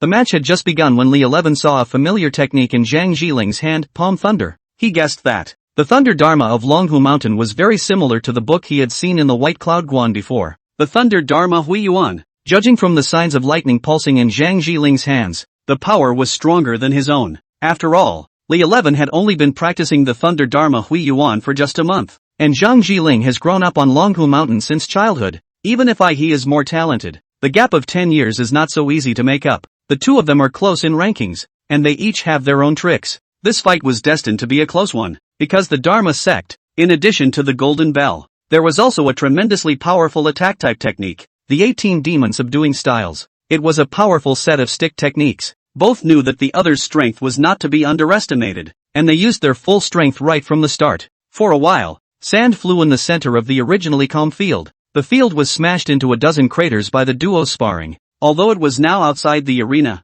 the crowd could still feel the astral wind generated during their sparring session. This Konsang is also strong. Surprisingly, he was able to fight Zhang Jiling back and forth. The other watchers on the sidelines couldn't help but exclaim. But Li 11 could already tell that Zhang Jiling must have won this match. Although they were now tied, Zhang Jiling hadn't utilized the full strength of his Thunder Law. The rigid phase did not force out Zhang Jiling's masterstroke, and Zhang Jiling doesn't reveal his masterstroke. He also wanted to keep it until the end of this tournament. After all, everyone is watching, and if one reveals their bottom card too early, it doesn't bode well for later in the game. Sun Xiaoyan also saw the gap between himself and Zhang Jiling. She shook her head helplessly, her eyes revealing a hint of loss. Looks like I won't be able to enter the final. She knew that there was still a gap between her strength and Zhang Jiling's. The chances of reaching the final are slim. Li 11 had wanted to comfort her, but before he could say anything, Sun Xiaoyan was concerned about him first. She said gently, if you meet Zhang Jiling in the finals, just do your best to. If you can't beat them, admit defeat and never risk your life. However, Li 11 replied firmly, there is no word in my dictionary to admit defeat. I'll take this championship. His voice was full of confidence and determination. Sun Xiaoyan snorted. You're so sure because you can count? Or is there a hidden trick? Of course I can count. Sun Xiaoyan looked at him with a smile. Then trouble this masterly. Since you can pinch and count, so help me figure out where I can come in. In fact, Sun Xiaoyan already knew his ranking. After all, with Zhang Jiling here, there's no way she's going to make it to the finals. Well, Li 11 pretended to count with his fingers there, pretending to be profound. If you worship me as a teacher, it's not impossible to be a runner-up when I pass on your enemy-breaking skills tonight. Hearing this, Sun Xiaoyan's eyes immediately widened, and an incredulous look appeared on his face. However, she quickly snapped back to her senses and pinched his arm. Why didn't I realize before that? Why are you so thick-skinned? Li 11 stepped straight back in pain and tried to break free of her hand, but she tightened her grip and wouldn't let go. There was no choice but to beg for mercy. Ouch! Ouch! I was wrong. Quickly let go. However, Sun Xiaoyan did not intend to let him off easily. The corners of her mouth rose slightly and, showing a wry smile, she said triumphantly, call out Sister Xiaoyan, and I can consider releasing you. Li 11 thought to himself that this girl was really getting her way. So, he deliberately pretended to be very angry and shouted, Stinky Inkstone, if you don't let go, I'm going to be rude. Sun Xiaoyan not only didn't get scared after hearing this, but instead pinched him harder and, viciously, he said, what? You dare to call me an inkstone? Stinking Taoist, you're dead. The strength of her pinch increased, causing Li 11 to cry out in his heart. Chapter 46, Chickens. After a day of competition, the top 8 of the Xianmen conference were finalized. Night. Li 11 was practicing lightning techniques in his room. At this point, Gautama was gone, and he could cultivate without reservation. The thunder law flowed through his body, and the same thunder power he felt yesterday gushed out again. A powerful lightning covered his entire body as if it were armor. According to the description of the Thunder Dharma Hui Yuan, this was one of Yang Lei's means, thunder armor. This layer of armor was extremely defensive, and ordinary swords and knives couldn't break through it. Knock, knock. Li 11, are you there? Sun Xiaoyan knocked on the door of the room. Li 11 looked at the time. It was now past 9 in the evening. What did she come to see me for? Hey, are you looking for me to worship? After Sun Xiaoyan entered the house, he said mysteriously, can you accompany me on a trip? Where to this late? Goo. Her stomach made a hungry sound. She rubbed her stomach. The food at Dragon Tiger Mountain is too vegetarian. I haven't had enough to eat in the past 2 days. I just can't carry it anymore. It takes at least 2 hours to get down from here. And by the time we get to the bottom of the mountain, the restaurants are all closed. Right? No need. Lung Fu Shan is a famous Taoist mountain. The ecological environment here is very well protected. I'm sure there are pheasants and rabbits or something, so we'll just catch a few and roast them. Then she took out the backpack on her back. I even have the wine ready. What a guy. This little ninny came to participate in the Xianmen martial arts and even brought wine up the mountain. She smiled shyly. We Southwesterners are used to drinking, she said. It's kinda tempting not to drink for a few days. I've been putting up with it for a long time. Li Shi also felt that the meal at Lung Fu Shan was quite bland, and since someone had brought wine, it's not impossible to go catch a pheasant or a rabbit and roast it. The duo first felt their way to the LW's kitchen and stole a bag of salt, and by the back door, touching the back of Lung Fu Shan. It's so dark, can we catch pheasants? Li 11 did not have any experience of this kind of. Despite coming out with her, he was still skeptical that the duo would make it. Sun Xiaoyan was experienced. Just follow me and see what happens. She told about her experience in catching pheasants as she catcalled and stared at the grass. There are tricks to catching pheasants at night. Pheasants usually stay catatonic at night, occasionally sometimes standing up to poke their heads in or something. Unlike hares that hop around at night, male pheasants are colorful and generally easier to spot. And female pheasants are as hard to spot as withered grass. So when you're looking for pheasants, you gotta be slow. Usually there are the kind of shrubs that bear small fruits around which pheasants are resident. And pheasants in deep grass are not easy to spot. So you have to look for pheasants in the short grass. They searched for about half an hour when a pheasant was startled and flew away with a whoosh. Sun Xiaoyan's eyes were quick, and the spirit-breaking needle flew out of him, hitting the pheasant squarely. Never would I have thought that the tangy yin and yang ghost pattern would be used to fight pheasants. However, judging from her proficiency, Li 11 judged that she should not have done this kind of thing too often. He was about to pick it up, but Sun Xiaoyan she stopped. Look there. Looking in the direction of Sun Xiaoyan's finger, he saw a bush still hiding a pheasant. The one that just flew away was a rooster, and usually in a pheasant nest, if a rooster finds danger, he'll fly away and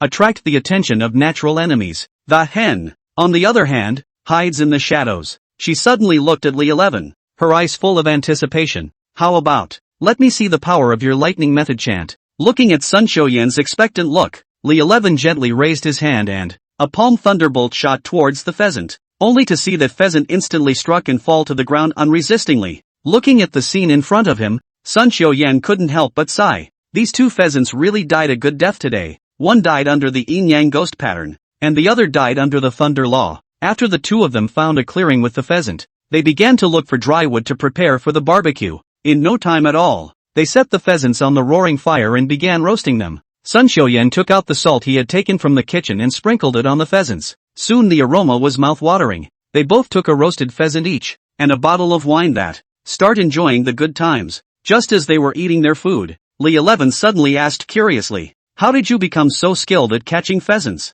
Sun Xiaoyan suddenly paused for a moment, then smiled and said, when I was a child, I grew up in my third uncle's house, and I didn't have enough to eat at his house, so I had to go up the mountain and catch pheasants for myself. The Sun family of southwest China is a big family. There's absolutely no shortage of food and drink, but when she was a child, she even fell to the point of not having enough to eat. Li 11 asked, what about your parents? My parents disappeared when I was 3 years old and their whereabouts are still unknown. The two chatted late into the night until the two pheasants were all eaten.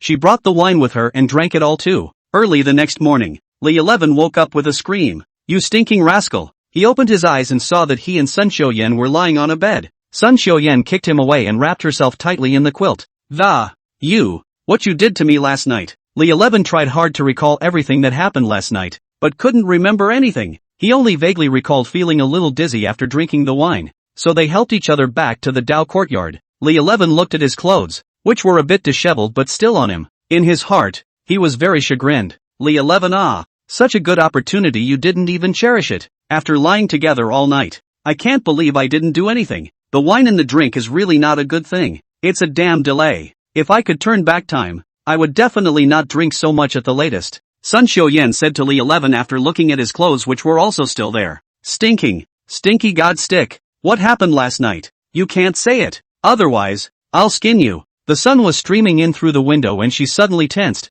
What time is it? Li 11 took out his cell phone and thought. It's broken. The game is about to start. It's the 8-4 match today, and this one's all about who's gonna make the top 4. Get the qualification to enter the Xiantian cave. If you miss it, it will be difficult to remove the ban on your body. The game started at 9, and it's now 8:50. Hurry!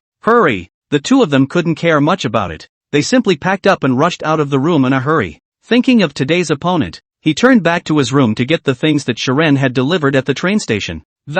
As long as it was there, we could definitely win today without exposing the thunder method. Just as I left the room, I met a little Taoist priest cleaning up the courtyard, surprised to see the duo coming out of a room in a hurry. At this point, it was too late for them to explain anything. They just used all their strength to rush toward their respective race meeting places. Chapter 47, Gaddling is not too much, is it? 10, 9, 8, 7, 6. The referee has started the countdown. Finally, just as the referee was about to announce that Li 11 had forfeited the match, he appeared in the venue. The referee saw the panting Li 11 and asked, "Are you continuing the fight?" He bent over, gasping for air, and nodded. Heavenly character field. The third round of the match. now begins. The referee announced that the match would proceed normally. His opponent this round was a supine armorer. According to legend, the master carpenter, Art Lupin, was the first supine armorer. Armor-laying masters specialize in the art of laying down armor, which was first known as wooden armor art.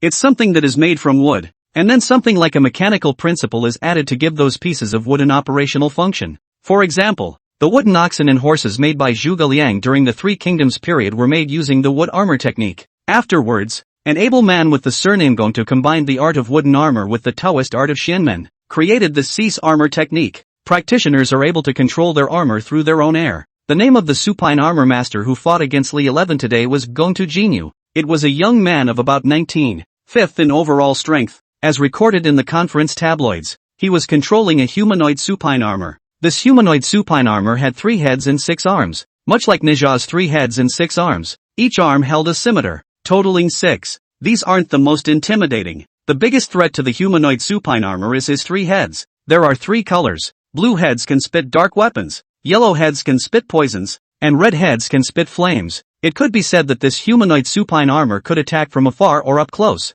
and had no weaknesses. But luckily, having read the tabloids ahead of time, he'd already thought of a way to deal with it. Everyone expects to think that Li 11 will perform. It was now the 3rd round after all, but no one knew his strength. According to the ranking given to Li 11 by the tabloids before, everyone thought he would be eliminated by Lei Zhe. But instead, he beat Razor in one move. Didn't even see what skill was used. Everyone wanted to know what he had up his sleeve. On the racecourse, Gongju Jinyu looked at Li 11 with a face of contempt. I don't know exactly what evil technique you used to defeat Razor in your last match, but in front of my Gongfu family's supine armor technique, any crooked ways will have nothing to hide. Li 11 smiled bashfully. In that case, then let me see your family's secret art. For this fight, and he's still confident about this fight.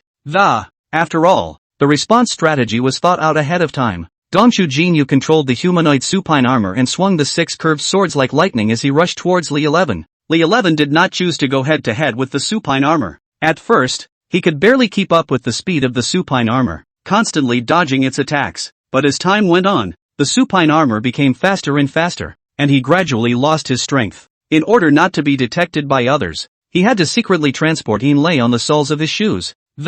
Sliding around the ring at breakneck speed, deftly avoiding the machete. Bleachers. What kind of tactics is this one called Li 11 using? How can it be so fast? Who knows? It looks like it's no accident that he made it to the top 8. He's still got a couple of tricks up his sleeve. Lei Zhe, on the other hand, was yelling from the stands, Gongfu Jinyu, what are you doing? Quickly defeat Li 11. Take the heat for me. Seeing that this kind of attack was useless, Gongfu Jinyu planned to use a provocative method. Are you a rat? Only hide and seek. Naturally, he didn't care about verbal attacks. He's long had the means to defeat Gongtu Jinyu. Now I just want to see what the magic of laying down armor is all about. After realizing that melee combat was useless, Gongchu Jinyu immediately stopped the humanoid puppet and turned the red head forward. A ferocious flame then erupted from the red head's mouth. Seeing this, Li 11 hastily backed away. However, he had underestimated the damage range of the flames. Even though he had retreated all the way to the edge of the venue, he still hadn't been able to escape the threat of the flames.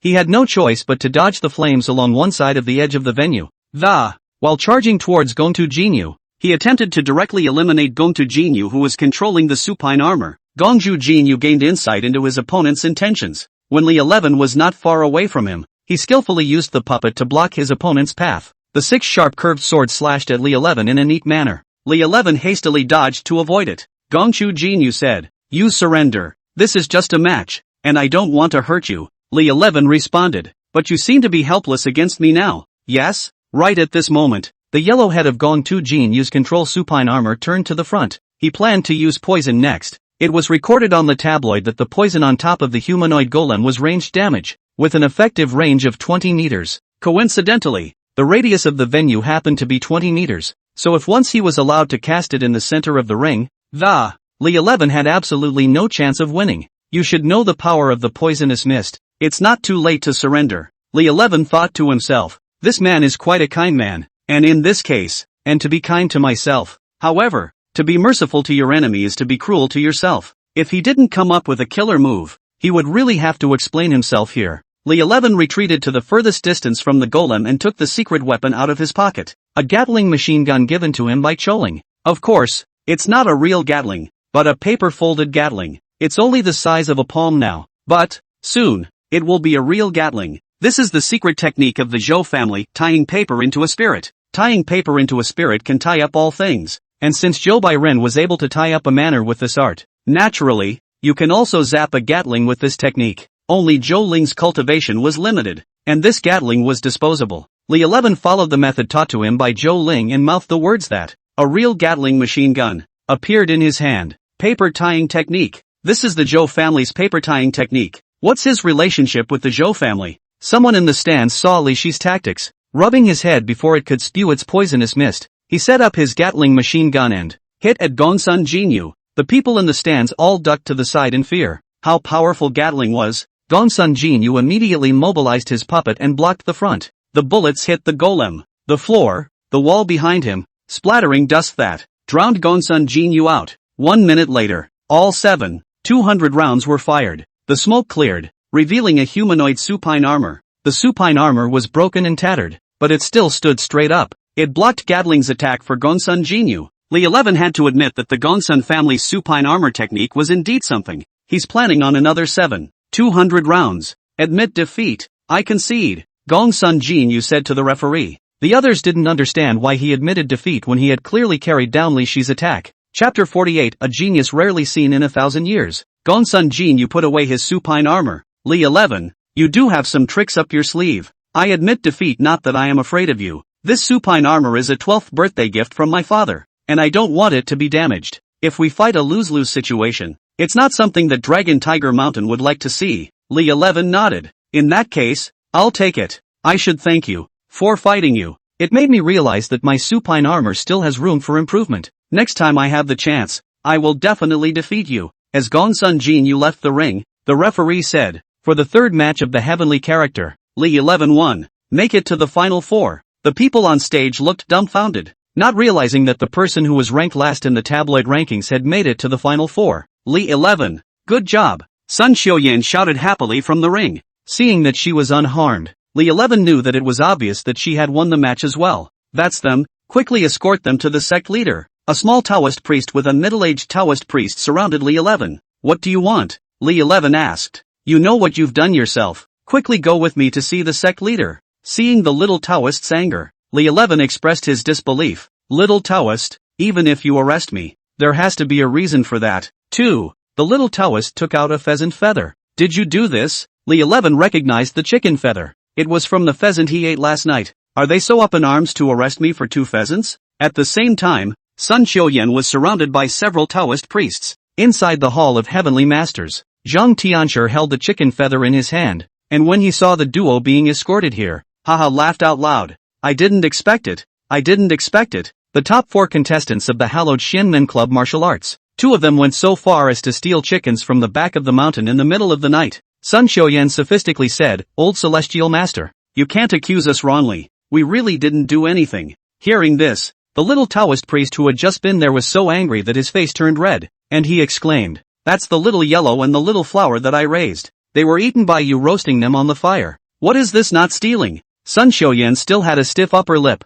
Who are you to say we did it? The little Taoist angrily pointed at the chicken feathers on the ground. The sect master has already seen that chicken feather had the scent of the spirit-breaking needle left on it. If you didn't do it, who else could it be? Now, Sun Xiuyan had nothing to say, because the evidence was overwhelming. For a moment she didn't know how to continue her sophistry. The old celestial master shook his head helplessly and said to the young Taoist, Xingfeng, you go down first and, it's just 2 chickens. Turn around and you and Mingyue will go to the back of the mountain to catch a few more and raise them. The little Taoist monk was unconvinced. But, master, we can't just cheapen the 2 of them. Alright, I know. You guys go ahead. I will naturally teach them a lesson. The old celestial master waved his hand for the young Taoist to leave. The crowd exited the heavenly master's hall. Li 11 thought to himself, teach us a lesson? Are we going to be deprived of our qualifications to enter the Xiantian cave? It's a bit much to deprive me of happiness for the rest of my life because of 2 chickens, isn't it? However, instead of pursuing them for stealing the chickens,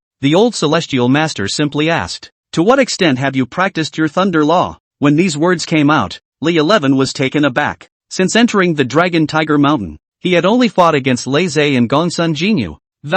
Secretly, he had used the thunder method. but he believed that ordinary people would never be able to tell. And the old celestial master wasn't there, so how did he know? The old heavenly master guessed what was in his mind and said, I've at least lived for 100 years. If you can't even see the heavenly master's thunder law, then these 100 years would be considered a wasted life. Li 11 thought to himself, I obviously learned the lightning method from old man Changwei. How come it's your heavenly master's thunder spell again? He didn't know what the old celestial master really wanted, but as the saying goes, a handout is not a hand up, and he said with a smile, back to the old celestial master. I've only been under Taoist Qing Wei for a month, and I have indeed learned some rudimentary lightning techniques. The old celestial master stretched out his right hand and patted his shoulder, and a hint of astonishment flashed in his eyes.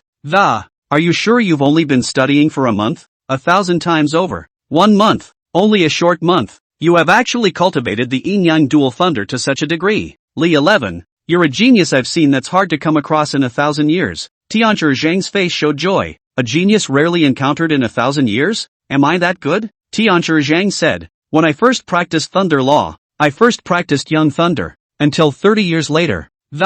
It was only barely able to cultivate both yin and yang thunder. Qing Wei could only cultivate yang lightning even now. What do you call it if you're not a genius? Li 11 asked. Old celestial master. You just said that I cultivate the thunder law of Luohua mountain. What does that even mean? The old heavenly master let out a long sigh. Actually, Qing Wei is my senior brother. Then why isn't he at Dragon Tiger Mountain? Instead, he's at the White Cloud Temple? The old celestial master glanced meaningfully at Sun Xiuyan, then shook his head and, it's all old stories, so let's not mention them. If you really want to know, you'd better go back and ask your master yourself. Even the elder master was willing to say more, so it seemed that there should be a big secret hidden in the master. Since we're all talking about this, of course Li 11 wouldn't miss a good opportunity to ask for information. Then how is Zhang Jiling's thunder technique cultivation now? When Tianchi Zhang heard this, he laughed. You little brat, you still want to inquire about your opponent's cultivation level? Then I'll tell you that he currently only cultivates yang lightning,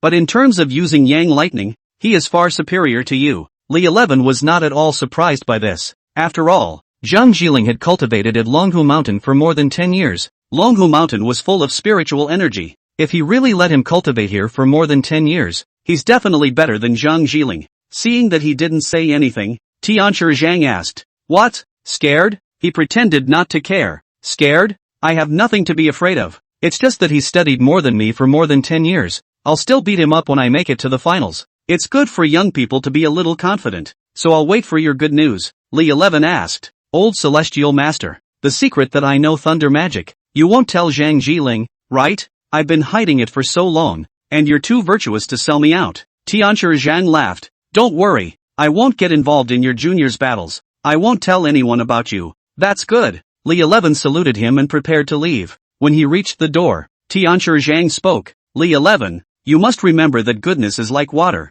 Water favors all things without contention. As long as you can comprehend this, I believe it will be helpful to your Yin Lei cultivation. Upper goodness? Li 11 didn't understand what he meant. Chapter 49, The Soul Recruiter. Go back to your room. Li 11 pondered over the old celestial master's words. The goodness of the gods is like water. Water is good for all things but not for competition. This quote is from Lao Tzu's Tao Te Ching. In the Taoist view, water benefits all things without contention, while nothing can contend with it. Water is favorable to everything in the world, good at helping everything without competing with it. But what does this have to do with Yin Lei? He really couldn't figure it out, so he could only give up for now. After all, tomorrow's game was the top priority. Tomorrow, his opponent's tactics are somewhat exotic, as the man's profession is that of a spirit recruiter. A spirit recruiter is a person who, by capturing the spirits of the netherworld and selecting some extremely gifted ones for spirit raising, thus, he becomes his own helper and fights for himself. From the news in the Huiwu tabloids, we learned that this soul recruiter had enough to keep 5 fury spirits in the soul recruiter. The little girl in the human skin Tonka is the sage spirit. Li 11 had seen the power of the fury spirit, and if he had to both hide the thunderbolt, it was still a bit difficult for him to defeat the 5 furies again. He couldn't use the oxygen charm on the 5 male furies. Thinking that fire spirit had survived for so long in the 100,000 Great Mountains, perhaps there might be a way to deal with the fury spirit, so he called the fire spirit out from within the Wada Jade. I didn't realize that just as soon as she came out, she said in a conspiratorial voice, Yo, you didn't think of me last night when you were eating grilled chicken with a beautiful woman, and now that you're in trouble, you remember me. Alright, if you can help me win the next round, You can have whatever you want. I'll get it all for you. Fire Spirit said. I don't have any interest in eating, and I'm about to make a breakthrough now. But when you meet a bottleneck, you have to find me a place with rich fire chi to help me break through. This request was not too much, and Li 11 agreed to her. She said, it's not impossible for you and I to defeat the 5 fury spirits together.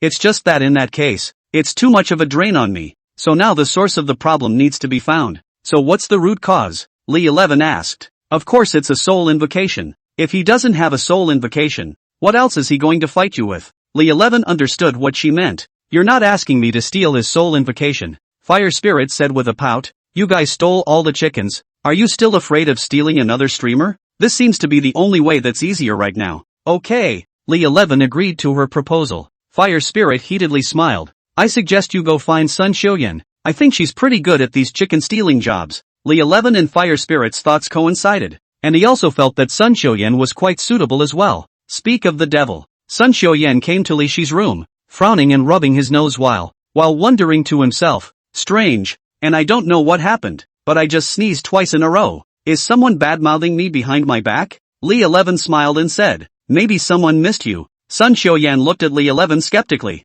Really? I remember it's only one sneeze that someone thinks. 2 sneezes should be a curse, right? Li 11 hurriedly explained. Oops, you must have misremembered. When he had finished, he walked quickly to the door, and poked his head cautiously out of there. After looking around to make sure no one was around, he quickly closed the door to his room. Seeing this scene, Sun Qian's hands tightly covered her body. Li 11, what the hell do you want? For your information, I'm not that casual. Li 11 hurriedly pulled her to the side and said to her in a lowered voice, take it easy. You've misunderstood. I just have a plan to discuss with you. Sun Xiuyan stared at him with wide eyes. Surprised, his voice unconsciously raised by an octave. How dare you ask me to go to Feng Kujan's room to steal his soul invocation? Li 11 was so scared that he hurriedly covered her mouth, signaling her to keep her voice down. That can be his room. How can I steal it? I've already thought about it. When everyone goes to the Lenten Hall to eat in a while, I'll drag Feng Kujan. You'll take the opportunity to steal his soul invocation and find a place to hide it. Sun Xiuyan hesitated for a moment. Is this method okay? In case it's discovered. That would be humiliating. Don't worry. I'll keep an eye on him for you. Sun Xiuyan thought about it and agreed to his plan. Evening. It's time for dinner. Li 11 and Sun Xiuyan came to the Lenten Hall early. Seeing Feng Kujan come empty-handed, Sun Xiuyan gave a wink to Li 11 and left the Lenten Hall. After seeing Feng Kujan beat the meal and take a seat at a table, Li 11 also walked over with his cutlery. Brother Feng, dinner is ready. The two hadn't crossed paths before, and they really couldn't find much to talk about. He could only use this raw opening line. Feng Kujan looked around. Is that little girl not with you? Li 11 asked knowingly. Which little girl? Sun Xiuyan. I see that you've been together for the past 2 days. I heard you guys came out of the same room this morning. Li 11 thought to himself. This must be the gossip spread by the little Taoist who cleaned the yard in the morning. He hemmed and hawed. It's not what you think. Feng Kujan laughed. Taoist Li. It seems like you're blessed with a lot of lust. It's only been a few days. Just get that pretty girl. Then he whispered. To tell you the truth, of all the contestants in this competition, several of them have their eyes on Sun Xiuyan. Rumor has it that a few people know about you and her, threatening that after the match, I'm going to find you for a duel when I get down to Luohua Mountain. You can be careful. I'll rub it in. What a time to be doing things like dueling. However, regarding the matter of dueling, Li 11 was not too concerned. After all, right now, among this group of people, other than Feng Kujan and Zhang Jiling who were somewhat of a threat to him, the others were not his opponents. He asked, what do you think about the game tomorrow? After Goten retired from the tournament, Zhang Jiling was naturally recognized as the champion.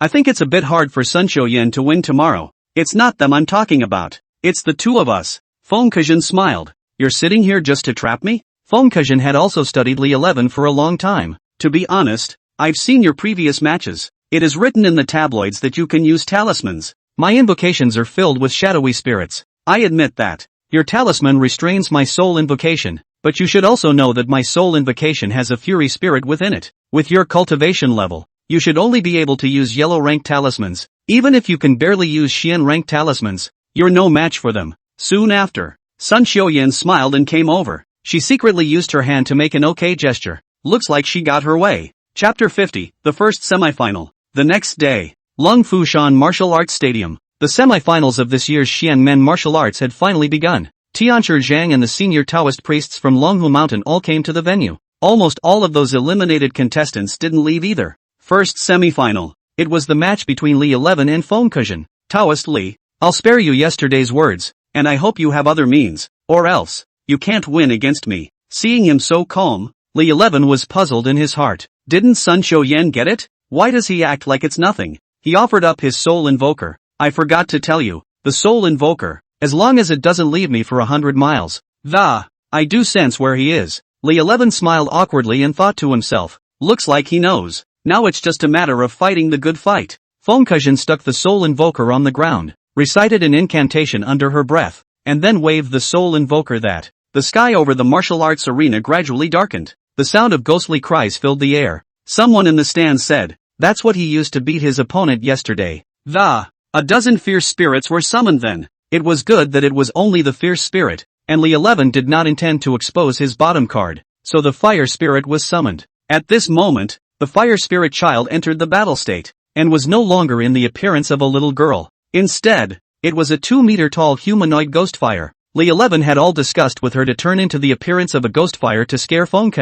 After all, at that time in the 100,000 mountains, her appearance had bluffed even old man Chang Wei. Someone in the stands exclaimed, what? He can actually control ghost fire. Feng's expression changed slightly. I didn't expect that you were hiding this. Li 11 hammed and hawed. I still have more tricks up my sleeve. Feng commanded a dozen or so fierce spirits to charge towards Li 11 and Fire Spirit. He tries to win with numbers, but not long after that, those ferocious spirits were beaten by the Fire Spirit and all of them hid behind the soul invocation. Fire Spirit looked at Li 11 proudly. Master, I'm alright, right? Li 11 gave a thumbs up in agreement. Seeing that the fierce spirits didn't work, Feng twisted her mantra again, and this time 4 fury spirits appeared. 4 fury spirits? Isn't it 5? Is it possible that the information is wrong? Or, he's still holding back? Li 11 was worried that Fire Spirit could not cope, so he prepared some talismans in advance. Do you need me to make a move? You'd better reserve your strength to deal with Zhang Jiling. Fire Spirit's hands summoned ethereal blue flames and rushed up. The 4 fiend spirits seemed to have a few scruples about the ghostly blue flames. They surrounded the Fire Spirits, but none of them dared to rush up. Fire Spirit didn't intend to waste any time and took the lead in launching an attack on one of the Fury Spirits. Seeing this, the rest of the Fury Spirits all joined the fight, creating a 1 against 4 situation. Gradually, Li 11 saw that Flame Spirit could not support herself somewhat, so he planned to activate a talisman. This was a Xian rank talisman that he had inscribed during those 10 days in the 100,000 mountains, the Purple Haze Thundering Talisman. However, with his current cultivation level, it would take some time to activate this Xian rank talisman. So while the Fire Spirit was tangling with the Fury Spirit, he opened the talisman. Feng saw what he was thinking, so she said to the 4 furious spirits, don't get entangled with that ghostly flame. Go finish off Li 11. The fiendish spirits withdrew from the battle with Fire Spirit and rushed towards Li 11. The Fire Spirit split into 4 and transformed into 4 flames, blocking their way. In the sky above the talisman, a purple haze gradually condensed and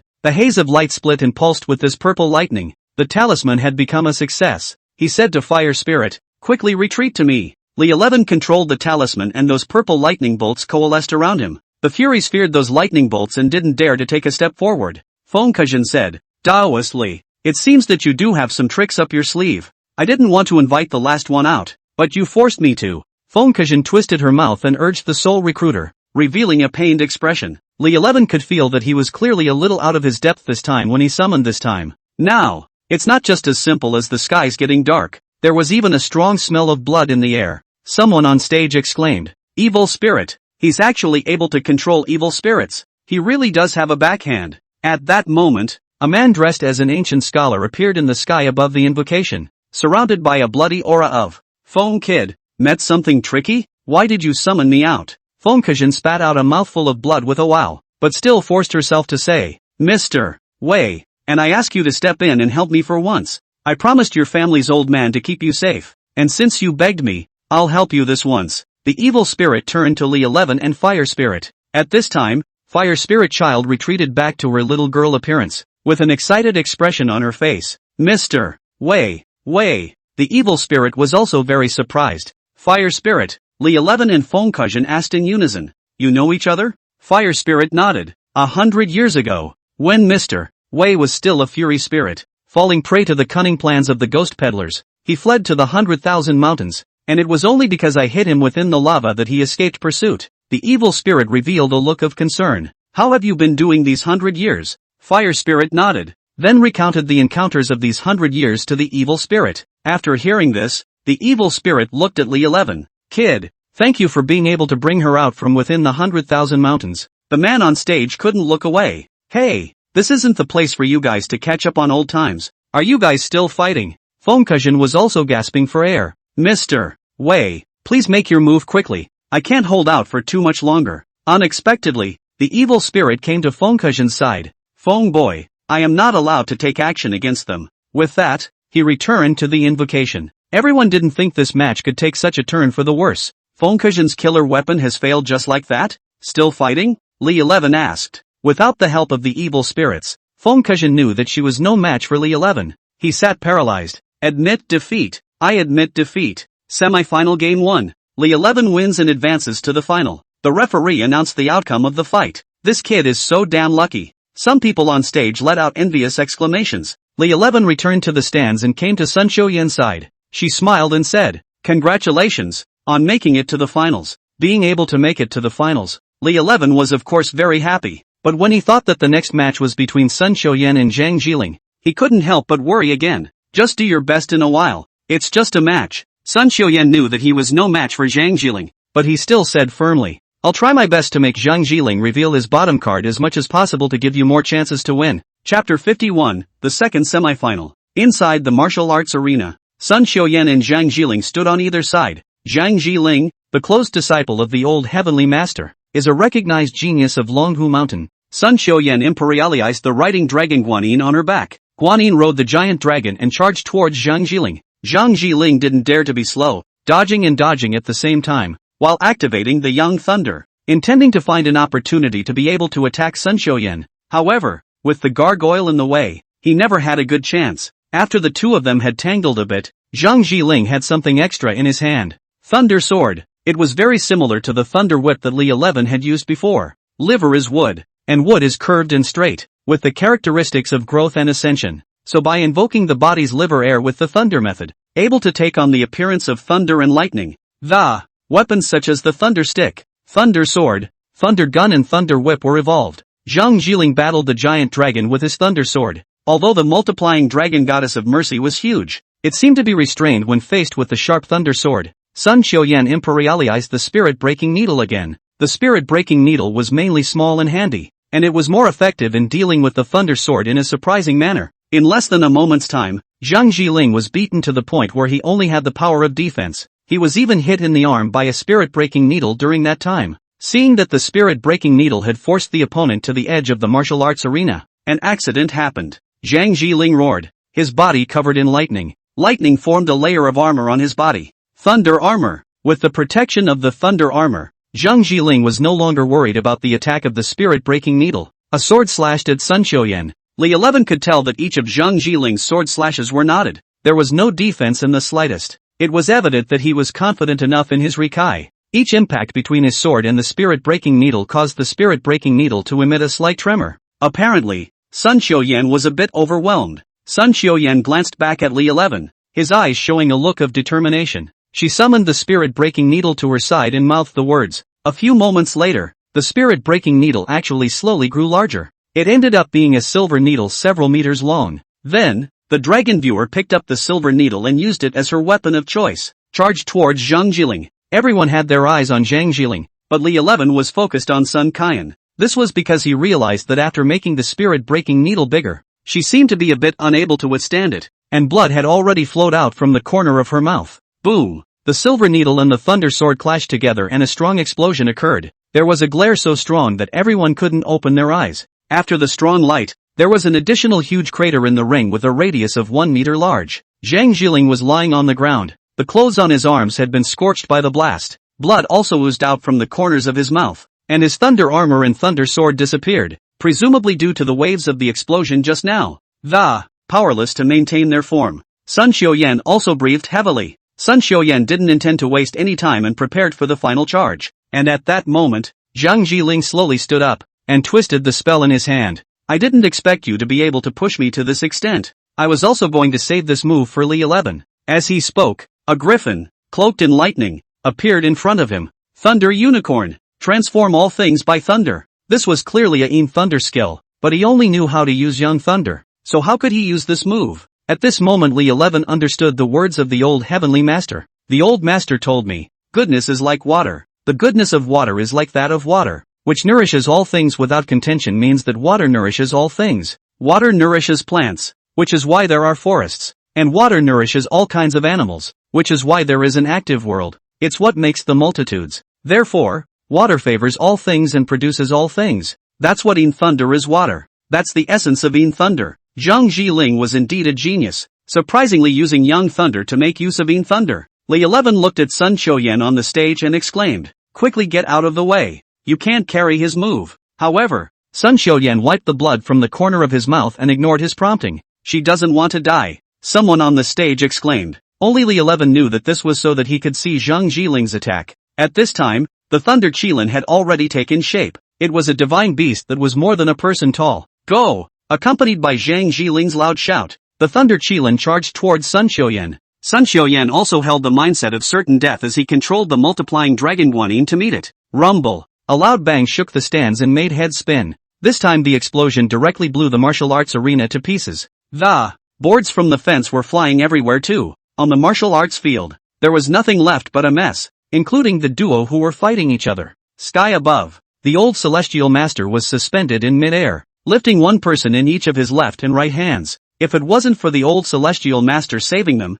they would most likely have been blown up to froth by the explosion just now. The old heavenly master shook his head helplessly. Are all the young people nowadays so rigid? If I hadn't stepped in, you guys wouldn't even be alive. So who wins this? Someone in the stands asked. The old celestial master looked at the two and lifted Zhang Jiling's hand. Zhang Jiling wins. Someone disagreed with the results. Old celestial master, you're obviously protecting your shortcomings. Most have chimed in. Sun Qiuyan, however, was frank. I lost this competition. If it wasn't for the old celestial master's hand, this time it is he who wounds me to death. The referee said. In the second match of the semi-finals, Zhang Jiling wins and advances to the finals. Li 11 hurriedly ran into the martial arts arena and took Sun Qiuyan from the old celestial master's hands. You did it for me. Don't kill yourself. But Sun Qiuyan had a stiff upper lip and gave him a blank look. Who said I was doing it for you? I'm honoring the competition. The old heavenly master laughed. Li 11, you must treat people well in the future. Then he carried Zhang Jiling and walked down the martial arts arena. After several days of competition, the top two were finally chosen for this Qmite. In order for the duo to properly prepare for the final, Lung Fu Shan had set aside a special day for them to condition themselves. In the semi-finals, Li 11 was not injured, and he took advantage of the day just enough to think about how to use the cathode ray compounds. Knock, knock. Sun Qiuyan knocked on the door and pushed it right in. Seeing that he was controlling a stream of black liquid with a disgusted look on his face, he said, what the hell is all this black water you're puddling? It looks disgusting. Disgusting? This is the secret weapon to defeat Zhang Jiling. With that, he used the air in his body to control the Yin Thunder, forming a rock. Look, this is the rock I summoned. Sun Qiuyan puffed and laughed. Li 11, are you teasing me? This bird of yours is so small. It's obviously a sparrow, isn't it? What sparrow? This is a rock. Don't look at him as small now. I'll wait until I'm skilled. That's being able to transform into a rock with a wingspan of several meters. Chapter 52 Hand-rubbed original paper bombs. The next day, Lung Fu Shan Martial Arts Stadium. This year's Xianmen Kaiwu final. I have to admit, the construction speed of LWS is really fast. Only took one day. The bombed-out martial arts arena was all repaired by them. It's a bit of a shame these dogs don't go to the construction site. Under the expectant gazes of the crowd, Li 11 walked up to the center of the martial arts arena together with Zhang Jiling. The two men politely saluted each other before taking up their respective fighting stances. After Li 11 stood still, he summoned and covered the entire martial arts arena with Yin Thunder with himself as the center. This approach has a double advantage. On the one hand, you can utilize Yin Lei to directly exert effective control over your opponents. On the other hand, you can also significantly increase your movement speed. This was Li 11 casting a thunder spell in full view of everyone. Zhang Jiling was surprised to see that. Even stuttering a bit, he said, You actually mastered our Longhu Mountain's thunder method. Meanwhile, in the stands, with the exception of the old heavenly teacher,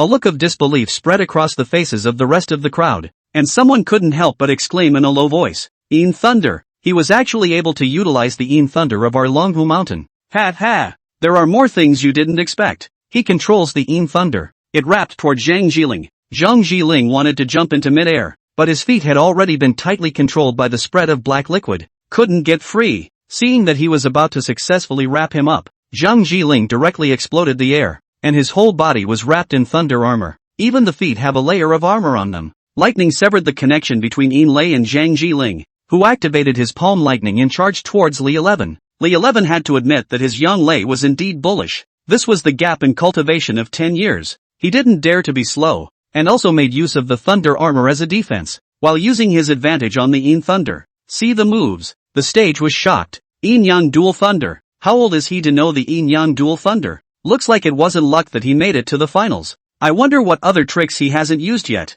The two of you back and forth, each other, probably demolished 30 or 40 strokes, but not even win or lose. A hint of surprise flashed in Zhang Jiling's eyes, but it was more of a confidence. He shouted, Li 11, I don't know how you were able to master the Twin Thunder, but you can't beat me if you're greedy and chew on more than you can chew. Both your Yin and Yang double thunderbolts are not as powerful as my Yang thunderbolts, and there's no way you can beat me. After saying that, Zhang Jiling waved his hands and countless thunderbolts surged out from his body. It quickly condensed into a thunder sword. He held the thunder sword and slashed violently at Li 11. Seeing this, Li 11 hurriedly summoned a thunder sword in the same manner, trying to block Zhang Jiling's thunderous strike. However, when the two thunder swords collided, a smug smile appeared on Zhang Jiling's face. He only saw that he conducted the lightning momentum from the thunder sword through the sword to Li Shi's thunder sword. Li 11 was shocked in his heart, and it was too late for him to let go of the thunder sword. The powerful electric current instantly traveled down his arm and spread throughout his body, and if he didn't have the thunder armor to protect him, I'm afraid that his palms would have been burnt. Even so, Li 11 still felt his palms tingling with electricity. It was as if he had lost consciousness. Having seen the true strength of his young thunder, he no longer fought hard with Zhang Jiling, but only with the help of Yin Thunder. Sliding around the ring, dodging his attacks, the two attacked and defended for dozens of rounds again, and saw that Li 11 was as slippery as a loach. Zhang Jiling was a little angry. He retreated to the edge of the martial arts arena and twisted his hand. That's the move where lightning transforms everything. Of course Li 11 wouldn't give him a chance. He twisted the same trick and a blackened atomic bomb-like contraption appeared in front of the body. That's the new weapon he worked on last night. It was made up of Yin Thunder, fused with Yang Thunder, plus thunderstorm talismans, shaped much like an atomic bomb. Holy, that thing wouldn't be a protopaper bullet, would it? Someone passed on the appearance of recognized his weapon. Li 11, it's just a match. Are you trying to play with your life? Some people were worried about the power of the original paper bombs and got scared. Old Celestial Master, stop that madman, or else the entire Luohua mountain will be lost. Seeing that Zhang Jiling's Qilin was about to take shape, Li 11 threw out the original paper bomb. Rumble. The original paper bomb exploded next to Zhang Jiling.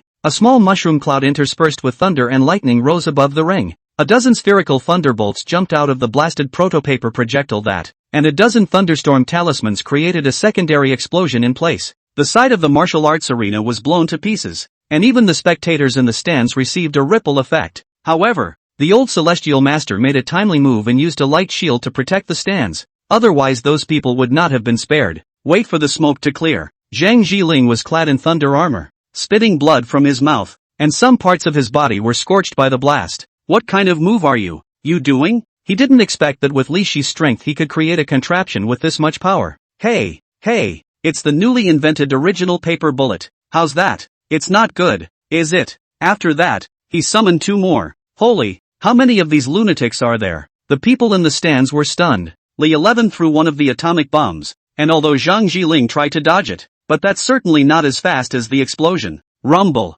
As mushroom cloud after mushroom cloud rose, Zhang Jiling fell onto the martial arts stage. He braced himself and stood up, spitting out a mouthful of blood with a wow sound. Seeing that he still wouldn't admit defeat, Li 11 intended to throw out the last of but Zhang Jiling suddenly rushed towards him with great speed. This was an attempt to die with him. At this point, the two of them are only 4 or 5 meters apart, and if that original paper bomb explodes, Li 11 will also be affected. Just moments before the immediate explosion, the old Celestial Master appeared in the center of the duo, and he gathered a ball of light that covered it. Li 11, you won this match. Zhang Jiling panicked. Master, the old Celestial Master interrupted. I know you still want to make a last-ditch effort to, but if it had just exploded for real, it would have been you dead and him lightly wounded. Zhang Jiling silently hung his head. After a long time, the referee announced. Final. Li 11 wins. Sun Xiaoyan jumped up happily. Li 11. You're fantastic. I knew you could do it,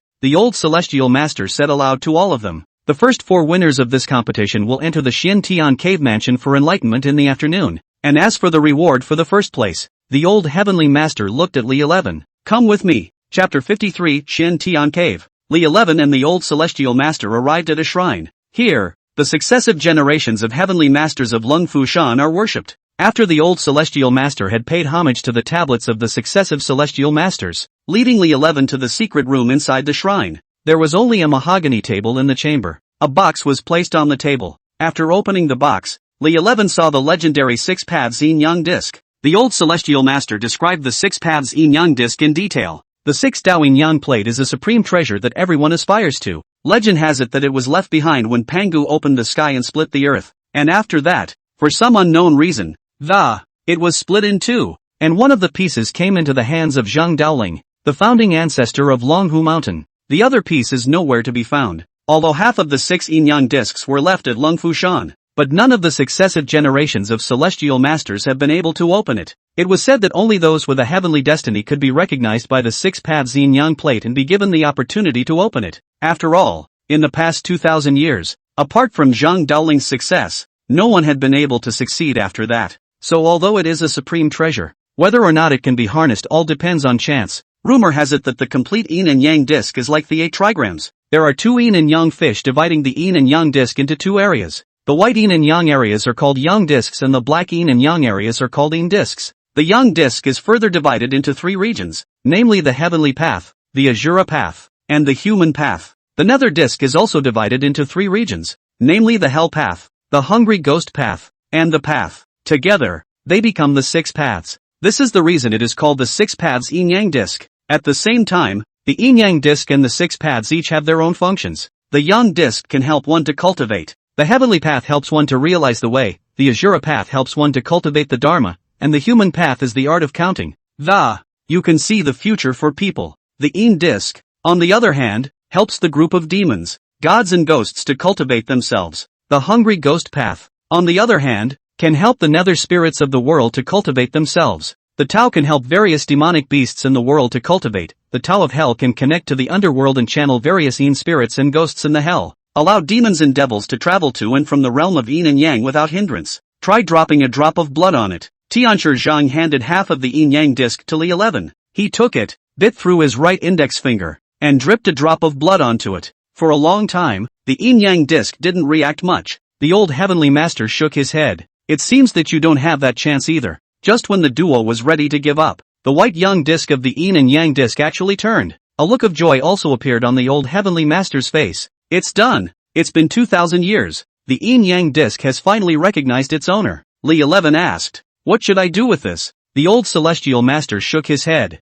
No one knows how it's used, except for the first generation of celestial masters. Take your time to explore it now that you've become its master. But, the old celestial master paused. You need to hurry. There may not be much time left for you. Why is that? Li 11 asked. Do you know that this half of the 6 paths Yin-Yang disc has been passed down in Luohua Mountain for 2,000 years? And has never been made available to the public. But now I'm giving the outside world a chance to recognize me. Is that why? Li 11 shook his head. The old heavenly master looked sad. The demon moon hangs in the sky, confusing the earth. Demon moon hanging in the sky? What does that mean? The old heavenly master didn't say anything. He just patted Li Shi's shoulder. If something bad happens to me in the future, the position of heavenly master of Luohua Mountain will be inherited by you. Li 11 looked at him in surprise. Old heavenly master. What are you talking about? It's not like I'm from Luohua Mountain. This heavenly master of Luohua Mountain was supposed to be your masters, and you are his disciple, to be inherited by you. Rightfully so. There are still so many of you from Luohua Mountain. The Yin-Yang disc recognizing its owner is the will of heaven. Li 11 wanted to open his mouth, but the old heavenly master didn't give him a chance to refuse. Alright, you go back and have a good rest. This afternoon, I will take you to the Yin-Yang cave, as much as you can comprehend. It's up to you guys. Li 11 thought to himself, okay, it's better to take a step and see what happens. The most important thing is to lift the restraints. Otherwise, when facing those big beauties like Hu Cherry and Bai Wenxin, it would really suffocate him. Afternoon, the old heavenly master personally brought Li 11, Sun Kaiyan, Zhang Jiling and Feng to the front of the Xian Tian cave. The interior of the Xian Tian cave is laid out in accordance with the orientation of the 8 trigrams of heaven. That is, Xian Kuan defines north and south, Kan and Li set east and west. According to the Bagua belongs to the 5 elements. The 5 elements of gold, wood, water, fire and earth are distributed to different directions. Each time one enters the Xian heavenly cave, one can only choose one direction for enlightenment. Fire spirit said from within the Hutian jade, "Didn't you promise me that want to help me find a precious place to cultivate? I think this place is pretty good, so you can go away from your position to participate in enlightenment in a while, because Li belongs to fire, and matches the attributes of the fire spirit." So Li 11 agreed to her request with alacrity. Then, he turned his head and asked Sun Xiuyan, "Which direction are you planning to go?" "My Yin-Yang ghost tattoo is water. I want to visit the Kan position." As for Zhang Jiling, due to the fact that he himself practiced the thunder technique, so naturally, there was no hesitation in choosing the shock position, and Feng went to the Sundance position. When the people learned that Li 11 was going to leave his position, the old heavenly master and Zhang Jiling both looked puzzled, expressing disbelief. Old celestial master frowned and asked, "Li 11, our kung fu at Luohua mountain is based on thunder law. As long as you cultivate the thunder law, you will inevitably enter the Jin position for the first time to attend to it. Why did you choose to leave the position?" Fire spirit suddenly emerged from within the Hutian jade and shouted at the heavenly master, "Old man, this young lady can go wherever she wants. It's not your turn to care." Seeing this, Li 11 hurriedly apologized to the old heavenly master. The old celestial master didn't care, and when he saw fire spirit child, he also understood Li Shi's purpose. He shook his head helplessly. "Just as well. Since you're giving up the chance to improve your thunder technique for the sake of this fire spirit, that's your choice, and I won't say anything more." The old heavenly master had someone open the Xian Tian cave, and the 4 of them took a step inside. Each found their bearings, leaving for fire. Just after stepping into the departure position, the scenery around him had already changed drastically. At the moment, they were in the crater, with the sun blazing brightly in the sky. Li 11 stood next to a crater and looked down at the hot lava could be seen gushing from the crater as if it was going to swallow everything. At this moment, Fire Spirit Child excitedly shouted, "Wow, the magma here is so pure." Then, without hesitation, she pulled Li 11 and jumped into the lava. "I'll rub it in. You're being a puddle." Li 11 secretly screamed in his heart, thinking, "It's over. This is the end." He cursed in his heart, "You little girl, why are you so reckless?" After all, as a Fire Spirit had a natural affinity for magma. But Li 11 was just an ordinary human. If he jumped into the magma, I'm afraid that he would instantly be burned to the bone crumbs. But after entering the magma, what happened was not the same as what Li 11 had imagined. Chapter 54 Activating the Heavenly Tattoo. Li 11 was not eroded by the blazing lava. Instead, a transparent shroud of light surfaced outside of his body and, keeping him tightly protected, the fire spirit said proudly, "Master, don't worry, with me here, this lava can't hurt you. I'm going to start absorbing the aura here, so I'll leave you alone for now." Li 11 completely did not expect that the fire spirit child would actually bring him such an opportunity. After all, for mortals, moving freely within the magma was a pipe dream, and now, he is practicing in the lava. Despite the protection of fire spirit's light shield, the blazing magma still made him hot and sweaty. He couldn't help but remove his coat in an attempt to alleviate some of the dryness. Suddenly he felt a tickling sensation coming from his abdomen. Looked down. It was discovered that the dragon coiled on that Tong Tian tattoo was actually emitting a dazzling red light as it flickered. Could it be that this dragon was about to be activated? The heat around them converged towards the dragon. Gradually, the dragon seemed to move as if it had come to life. Its scales shimmered and its body trembled slightly, as if it was struggling to break free. It first twisted a few times on the needle of the Tong Tian tattoo, and suddenly it rushed out of Li Shi's body and it hovered in front of him. As time passed, the dragon grew bigger and bigger, and in the end it was actually more than 10 meters long. Its entire body was red, as if it were a burning flame, and it emitted a powerful aura of twisting its huge body to look at Li 11. It then lowered its huge head and respectfully said, "Red Lioli, see father." Put. Li 11 was stunned by the situation in front of him. "Daddy, when did I become a father? And it's also the father of a giant dragon. Wait, did you recognize the wrong father?" Li 11 couldn't help but ask. The dragon wagged its tail. "How could you? I just fell off of you. I was conceived within you, so you are naturally my father." The gargoyle finished and suddenly pouted. Li 11 had seen beautiful women pampering themselves. It was flavorful and pleasing to the eyes. However, it was the first time he had ever seen such a behemoth spilling its guts, and for a moment it was too much to take in. He looked at the gargoyle in front of him and said with a helpless look on his face, "You'd better explain that. Otherwise I really can't accept this." According to Akari's introduction, a tattoo like the Yin-Yang ghost tattoo could actually evolve into the Tong Tian tattoo. However, this requires the practitioner to have a big enough chance to do so. But the Yin and Yang ghost tattoo that Taoist master Qing Wei gave to Li 11 was made with the transformation needle. The transfiguration needle can only be used once in 100 years, and as long as the object it carves out of the born to be a pass-through tattoo. But the Tong Tian tattoo must rely on the purest aura in heaven and earth to activate it, which can be a water aura that. It can also be fire aura or thunder aura. The red glaze was revived by the fire aura produced by the magma here. Li 11 looked at Kaluri with anticipation. Then can you remove the restraints that the evil spirit gave me? Little evil spirits, not enough to fear. After saying that, Akari twisted her body and entangled Li 11. All he felt was a blazing heat, as if he were in a furnace. It was so hot and dry that the blood in his body seemed to boil. A few moments later, Li 11 felt a powerful force surging up to his heart, and it was as if there was an endless amount of energy surging through the body. He realized that his body had become light and powerful, as if it possessed endless strength. Kairuri loosened her bonds on Li 11 and levitated in front of him. The restriction that ghostly woman put on you has been lifted. Li 11 was so ecstatic that he couldn't help but curse. Damn, old me has finally gotten rid of the ghost woman's prohibition. Immediately afterward, he asked, "You just said that the Tong Tian pattern was evolved from the Yin-Yang ghost pattern, and how is that function different from the Yin-Yang ghost pattern? You should have seen the Sun Clan's Yin-Yang ghost tattoos as well, and the Tong Tian tattoos are used similarly to them. It's just that those tattoos of the Yin-Yang ghost tattoo take shape through spiritual power, but they also only use their own air to maintain the shape of the gods and demons, and their power is limited. The Tong Tian tattoo is a way to draw on the aura of heaven and earth to maintain the form of us divine beasts without consuming the master's own air."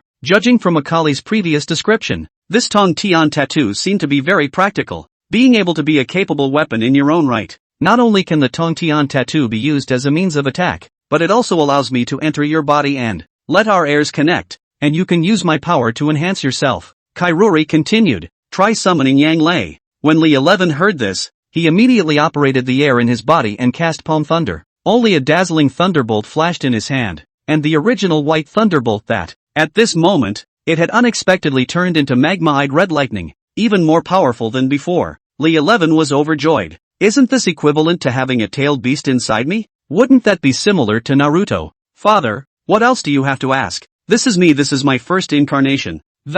It can't last too long." Li 11 pondered for a moment. "So are you a male or female dragon?" Akari was silent when she heard the question. She hadn't expected the other woman to ask such a question. "I'm a female dragon," Li 11 asked curiously again. "I've heard that you dragons can freely become bigger or smaller as well as being able to transform into a human. Are you able to do that?" "It's okay." Li Shi's eyes lit up and he said excitedly, "Then can you show me?" Akari was a bit hesitant, but eventually agreed. "All right." Just then, however, she felt a sudden wave of exhaustion hit her and, realizing that her power was about to run out, she hurriedly said to Li 11, "My time is up. I'll show you next time." Before the words were out of her mouth, she had been unable to hold them together and changed back to her original form.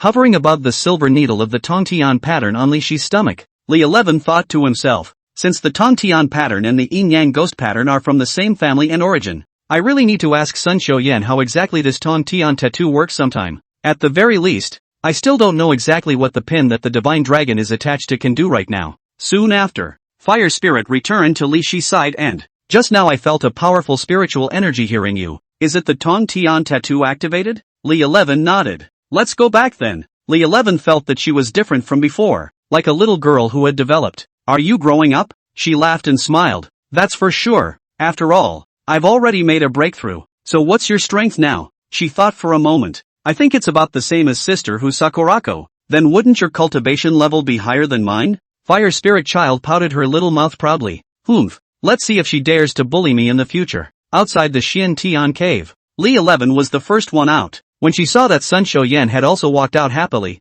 she asked, "What have you realized?" But she pretended to be mysterious. "This is the secret of my Sun family. Do not tell you." Then with a threatening look at Li 11, "Don't you ever bully me in the future, or I'll have your ass." Looks like she got something pretty unusual in there this time. At this moment, Li 11 had already lifted the ban, and his only thought was to quickly return to the White Cloud sect. Take good care of those lovely nether spirits. Chapter 55, An Omen of Great Murder. inside the Lung Fushan Taoist courtyard. When Sun Xiuyan saw Li 11 packing in a hurry, he asked why. Of course he couldn't tell her of his anxiety to see the shadowy spirits.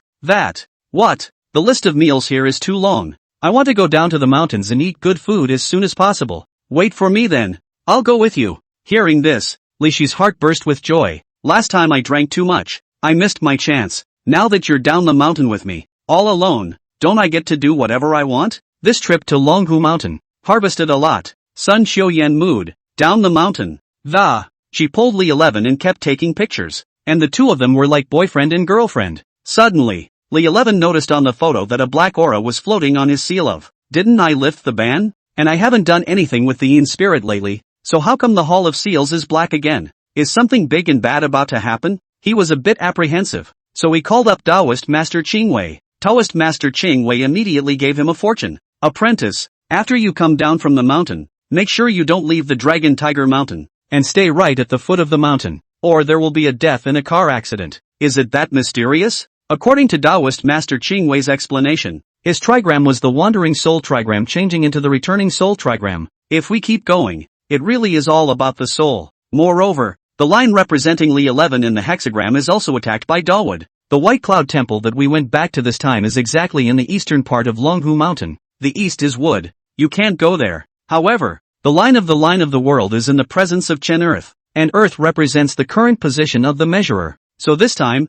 we can only stay under the Dragon Tiger Mountain to escape this disaster. Li 11 hurriedly returned the high-speed rail ticket. It was getting dark when the two reached the foot of the mountain. There was another hotel ahead, so Li 11 planned to stay here for the night. I just entered the hotel and saw two people in front of me carrying shovels and Luohua shovels checking in. This is clearly grave robbing. Li 11 thought to himself. These two people can be really bold. Grave robbing even robbed in the head of Longhu Mountain. But it's understandable. Longhu Mountain is a famous mountain in the world and a rare feng shui treasure. For thousands of years.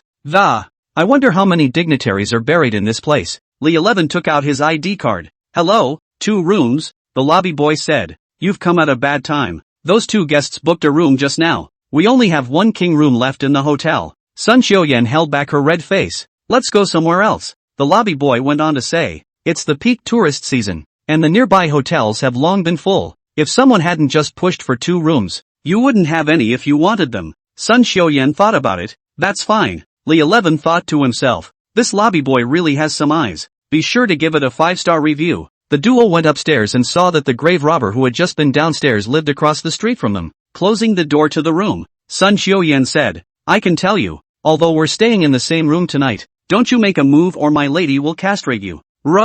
Okay, I'll just sleep and never move. Late night, the two lay on the bed. Li 11 tossed and turned and couldn't sleep. Thinking about the time when he and Feng Chang got it when they slept together? Why don't we replicate it again? He put his evil hand over it. Suddenly, a huge ice dragon floated above Sun Xiuyan with teeth and claws. Holy, what the hell is this? Sun Xiuyan said quietly. I said, don't make a move on me. Li 11 hastily withdrew his hand that was hanging in midair. What the hell is he doing here? Is it the same as my dragon? But she doesn't have the Tong Tian tattoo? At that moment, he heard a rustling outside the door. He tiptoed over, looking through the cat's eye. It was the black and white. Holy, there's something wrong with old man Changwei's math, isn't there? He wouldn't let me go, but he met the black and white irregulars here. Li 11 took a closer look. The black and white invincibles were actually the 2 grave robbers in the evening pretending to be. It's so late and they're dressed up like this, sneaking around. Are they going to rob a grave? This is the first time I've seen it.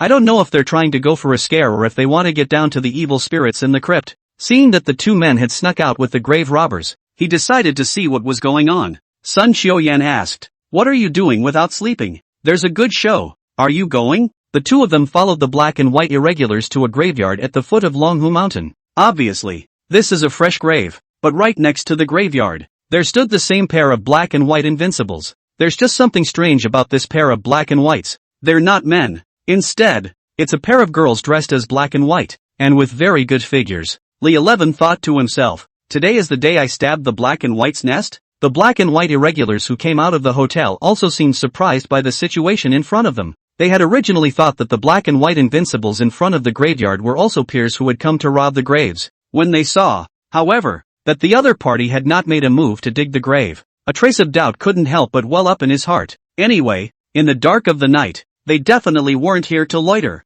Oof. This is the cemetery we looked at first. How could I let you guys get the jump on me? The tone of the black erratic in the hotel was tinged with dissatisfaction, and he cursed in a low voice as he, while signaling the white rain to take action. The white man in the hotel nodded his head in understanding that then carefully walked towards the graveyard. He decided to scare them by pretending to be a ghost. As the white man approached, his footsteps became lighter and lighter. Afraid to make the slightest noise to attract the other party's attention. Finally, he came to a corner and quietly bided his time. On the other hand, the black and white in front of the graveyard were still staring intently at the graveyard.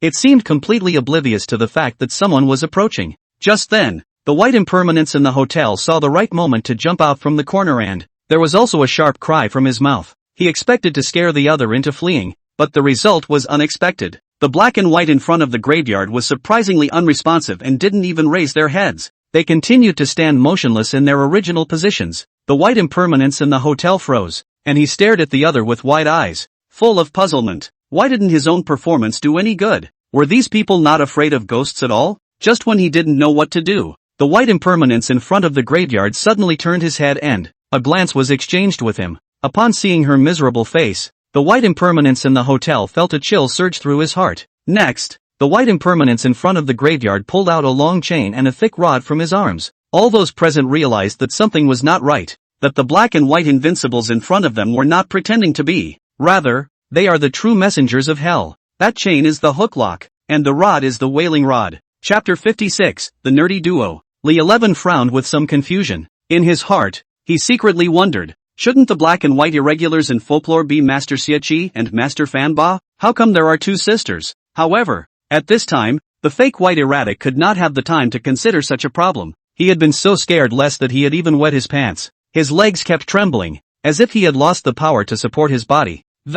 Immediately afterward, he crumpled to the ground. The fake black impermanence was even more alarmed when he saw the scene end. There was no time to care about those grave-robbing tools, only focusing on pulling their legs and running wildly, completely leaving their companions behind. The true white revenant looked on indifferently at what was happening in front of him. Indifferently, he said, since we can't find the tomb owner's soul, let's take this guy back to deliver. The true black impermanence nodded silently in agreement. They immediately made a move to hook away the soul of that fake white impermanence. Li 11 gently patted Sun Shoyin's shoulder. Softly, he reminded, let's just hurry up and get out of here, so we don't invite unnecessary trouble for ourselves. Just as the two were about to turn and leave, suddenly from the grave came a low voice, since you two have come, stay. Li 11 looked around. There was no one else around except himself and Sun Shoyin. Then he stepped out of the tree and said, both of you, we're just passing through, so we won't bother you hooking up. We're leaving now. Wait. White Vagabond called us to a halt. She took out a book and flipped through it. Li 11 died on the 14th day of the 7th month of the 7th lunar month in the year of Achan,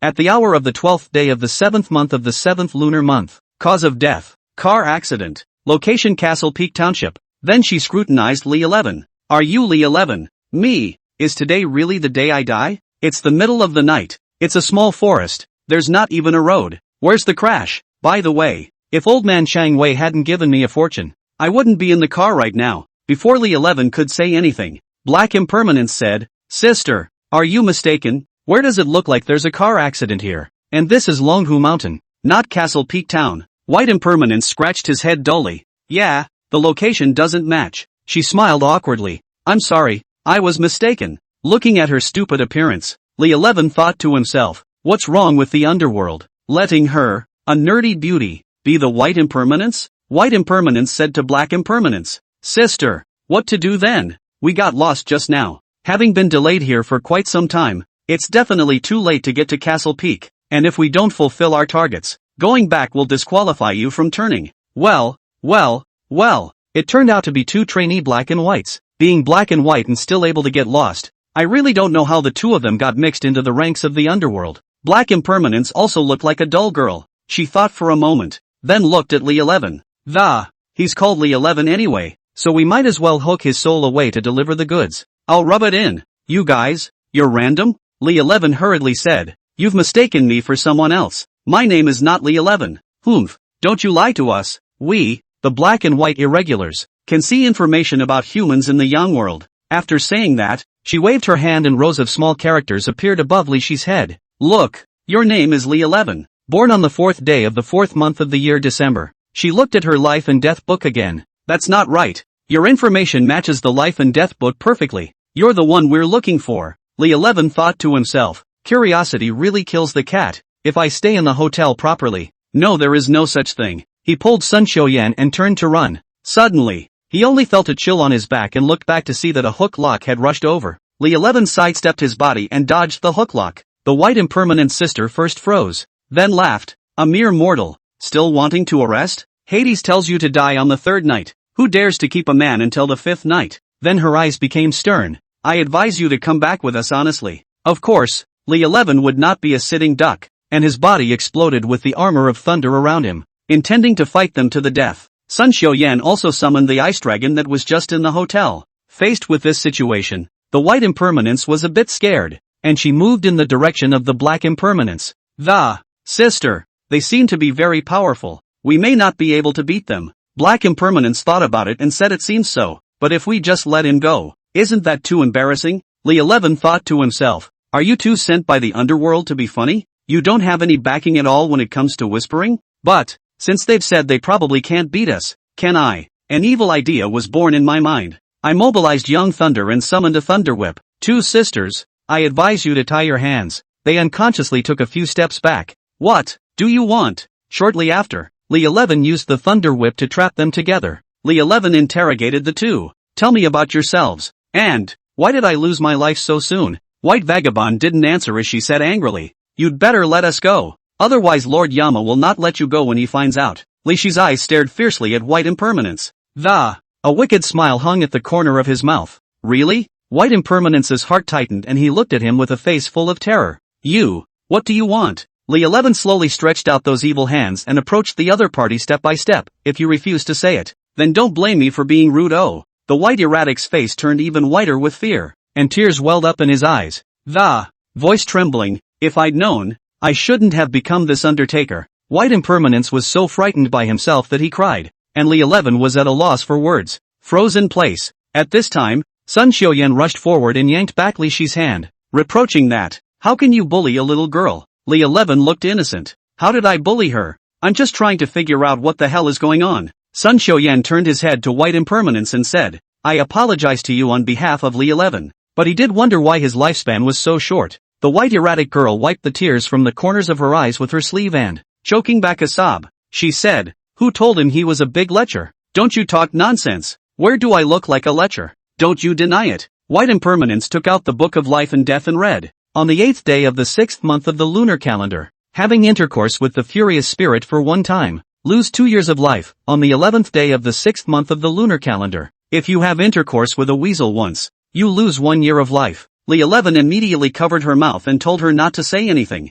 He looked at Sun Xiuyan with his afterglow, only to see that her face was suffocating red with anger. Chapter 57 Dreams of driving a luxury car. No one told Li 11 that doing that kind of thing with the spirits would reduce his life expectancy. Incredulously, he grabbed the Book of Life and Death and realized that everything was true. Black Impermanence said, now it's time to admit that you're a big lecher. Li 11 was a little embarrassed. I've only been losing this for a year or two at a time. It's not like it's gone now. White Impermanence pointed to a passage in the Book of Life and Death. Look, there's an entry here that, one room with a fox demon reduces your life by 20 years. I'll rub it in. Is Sakurako who so fierce? Black Impermanence also tried to persuade Li 11. Little pervert. You'd better be good and come with us. This way, we'll also be able to complete our mission to deliver, and you'll be able to go to reincarnation soon. I'm not going to. I haven't lived enough. There's so much I haven't done yet. The white impermanence on the side saw this situation, but also anxious tears are about to fall down. We're going to get fired if you don't come back with us.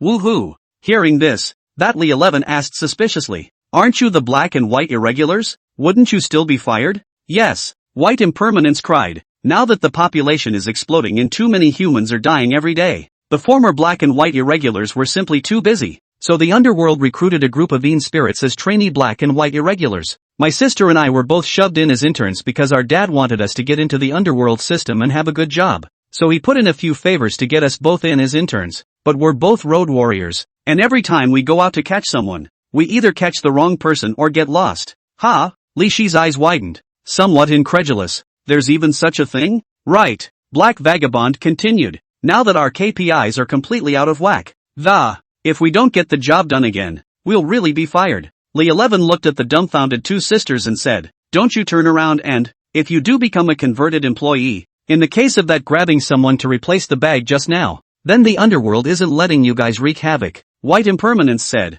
then there's nothing we can do about it. Li 11 was a bit impatient. Alright, you guys go back. I'm going back to sleep. White Impermanence took his hand. No way. You have to come back with me. Seeing how cute she was staying, Li 11 wanted to scare her. If you don't let go, I'm going to do it. When he finished speaking, he extended his hand to the White Impermanence. She hurriedly dodged away in fear. Damn colorful ghost. You wait for me. We'll be back to get you. After the black and white disappeared, the duo was also ready to return to the hotel. On the way, Sun Xiuyan didn't say a word. Li 11 thought to himself, she can't be jealous. Back in her room, she pulled the covers up and went to sleep. That night, Li 11 had a nice, beautiful dream. Sleeping, he was driving around in a multi-million-dollar luxury car. He drove with one hand, the other outstretched, feeling the wind through his fingertips, spreading his palms and feeling the wind crashing into my hands. He could feel it soft. Li 11 remembered an experiment done by scientists.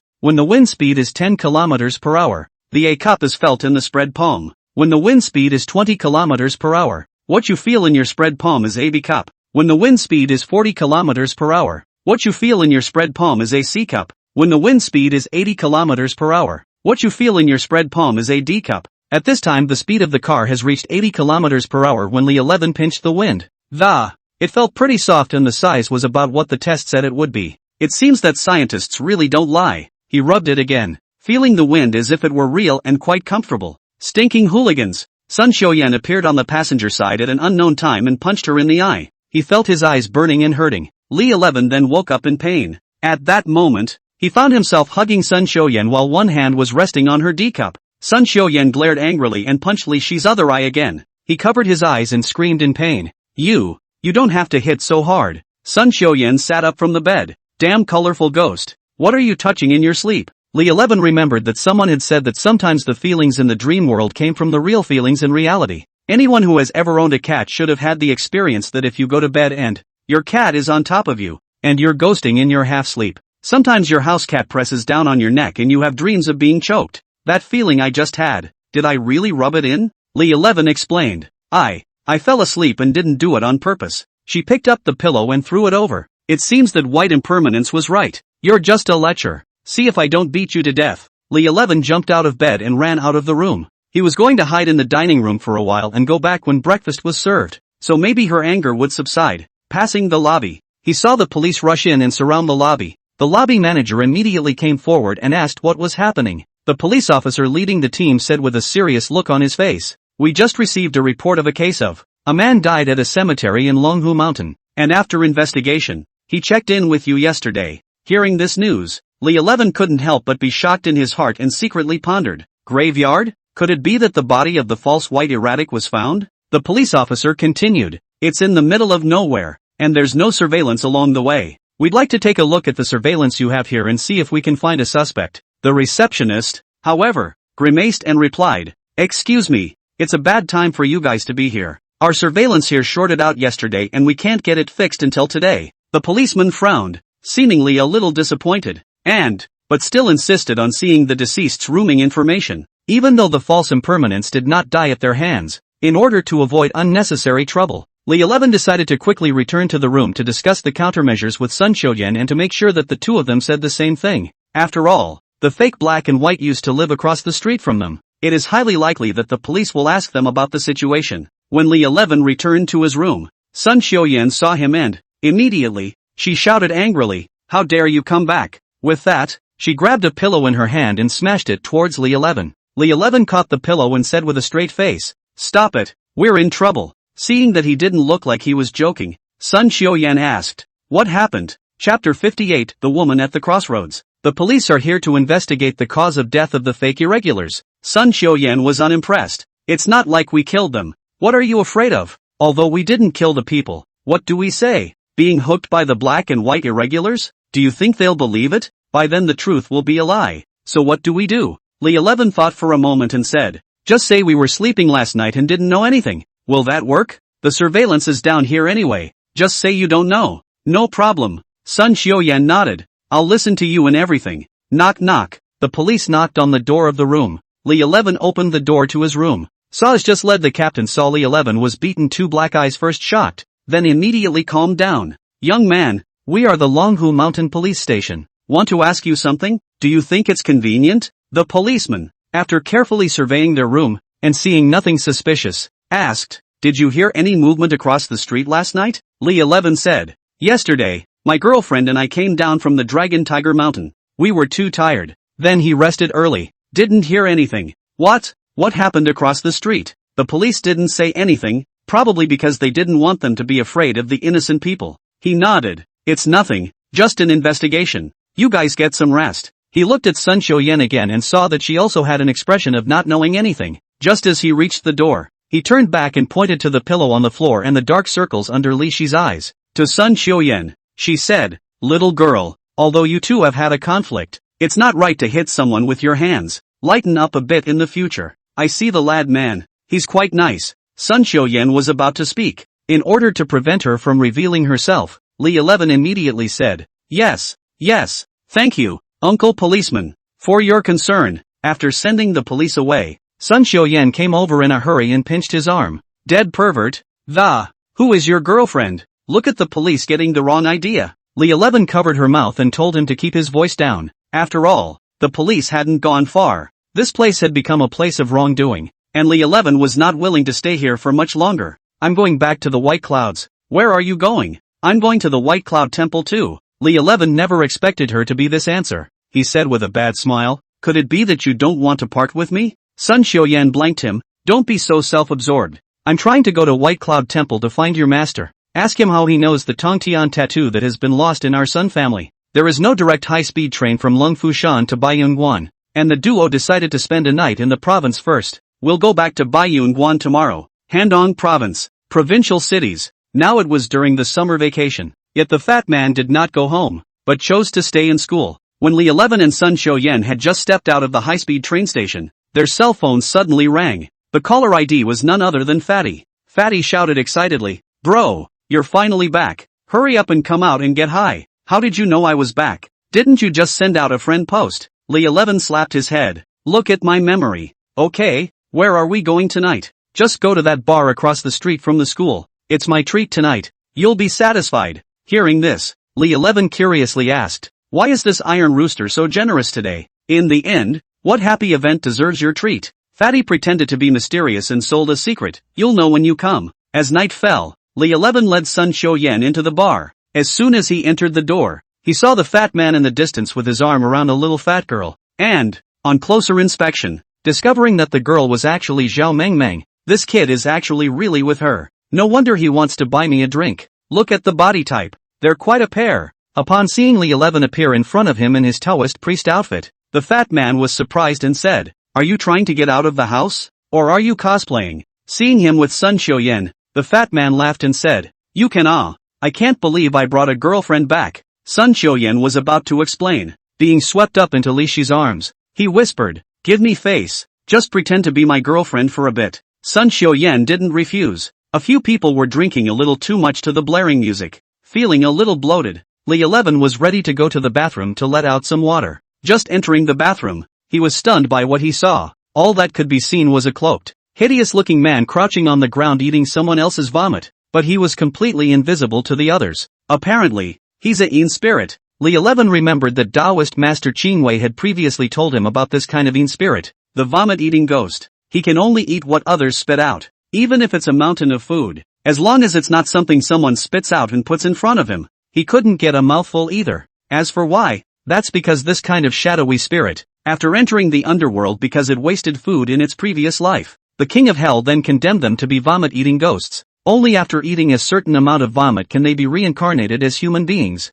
and so on. Since vomit-eating ghosts are netherworld spirits in the underworld, how could they appear here? Li 11 didn't bother him, pretending not to see it. After using the restroom, he had just gone out the door when he was pressed against the wall by a hotly dressed woman. It happens all the time in bars. Those lonely ladies who get drunk would just find a like-minded guy at a bar and play games together. Since someone had delivered it to his door, Li 11 of course had to carry forward the spirit of Lei Feng and help people. so he took the girl to a remote corner and began a pleasant exchange. Just as the two of them were getting hot and heavy, Li 11 suddenly felt a chill come over him. The yang energy in the body was also losing rapidly. Holy, this is a Yin spirit that specializes in sucking people's yang qi. The Yin spirit seemed to notice that he had been discovered and revealed a ghastly smile. Little Taoist master, it's hard for me to come out from the underworld. Just give me a taste. Another shadowy spirit that ran away from the underworld. It's a pity she's got the wrong person. Li 11 flipped his palm, and palm thunder instantly surfaced. Seeing this scene, the Yin spirit immediately turned pale with fear and begged for forgiveness. Dao master, I was wrong. I won't dare again. Unfortunately, it's too late. Without hesitation, Li 11 swung out a palm that it directly hit the Yin spirit's chest. Accompanied by a mournful scream, the Yin spirit turned into a cloud of black smoke and dissipated into the air. It's been more than a month since the Mid-Yuan festival. How come there are still so many shadowy spirits in the Yang world? Could there be some conspiracy hidden behind these shadowy spirits? When he returned to his seat, only Sun Xiuyan was still there. Where are they? Li 11 asked. Sun Xiuyan said drunkenly, they left first. Li 11 picked up Sun Xiuyan, who couldn't even stand steadily, and thought to himself, hey, I didn't drink too much this time. He immediately helped Sun Xiuyan to the hotel. At the moment, it was early in the morning and the roads were largely deserted. The streetlights at the intersection glowed dimly. Suddenly, he noticed a faint fire on the side of the road. Out of curiosity, he approached and realized it was a woman with long hair who was burning paper on the ground. Although the lights were dim, they still couldn't hide her shapely figure. Chapter 59, Meeting the Black and White Irregulars Again. The woman's figure looked lonely in the light of the fire. She added paper money to the fire as she whispered something. Li 11 felt a little strange. It's not the Mid-Yuan festival now. What's the point of burning paper money? He went forward and asked, girl, why are you burning paper here alone at night? The woman turned her head to look, a glance that almost didn't send Li 11 away. I only saw that the woman's face was full of wrinkles, and her face was as pale as paper and bloodless.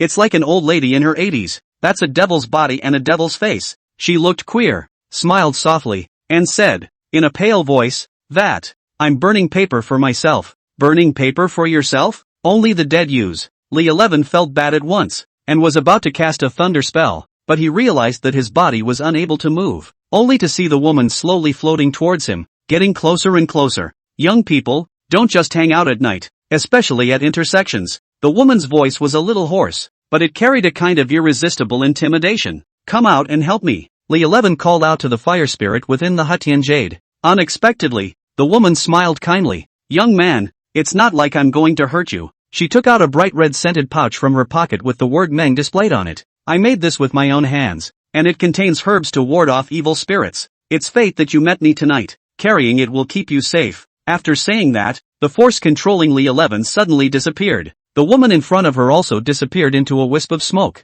leaving only a few burnt-out banknotes that floated into the air with the hot air. Fire spirit came out from within the Wada Jade, and she let out a long breath of relief. That old lady is so scary. Li 11 nodded her forehead and pretended to reprimand her. This is really not enough of you two. When the master is in danger, you hide faster than anyone else. Fiery spirit crossed her arms and said with a small mouth, that old lady's cultivation is unfathomable. It's useless even if 10 of me come out. This was indeed the case, and Li 11 thought that he could easily exterminate a fury spirit. But just now, the old lady just glanced at herself and was able to make him unable to move. Her cultivation level was indeed frighteningly high. He looked at the red scented pouch in his hand. What does she mean by giving me this? Fire spirit examined her for a moment. At least she shouldn't harm you. Li 11 nodded, picking up the still drunk Sun Xiuyan. The hotel is just up ahead. Let's hurry back. Suddenly, a only slender jade hand grabbed Li Shi's arm. Quickly save me. He fixed his eyes on the white erratic he met last night. At this moment, her breath was weak and she was obviously seriously injured. What happened? White vagabond looked around warily. This is not the place to talk about. You find a safe place. Li 11 brought her into the hotel. White vagabond, lying weakly on the couch, explained why. The 18 layers of hell in the underworld had somehow gone awry, and half of the evil spirits had escaped from it. Tonight, all the underworld's underworld agents are out to catch the evil spirits. She arrives with black impermanence and meets a horny ghost who was bullying a young woman. They wanted to save the woman, but they didn't realize that the colorful ghost had a terrifyingly high cultivation level. Black and white were both seriously injured. Li 11 thought to himself, an intern is an intern, and a Halloween warrior can't even beat a colorful ghost. What about your sister? Seeing such beautiful sisters, Li 11 wouldn't sit idly by and do nothing. He couldn't afford to cheapen that pervert. I just got separated from my sister. White Impermanence took out a token that. This is the instrument by which we Yinzes communicate with each other. Take her and go save my sister quickly. Looking at the week by Junyi, Li Shi's heart is broken. Such a poor sister. Of course, to save. Good sister. I'll help you. Hearing this, White Impermanence looked at him angrily, wanting to curse, but too weak to do so.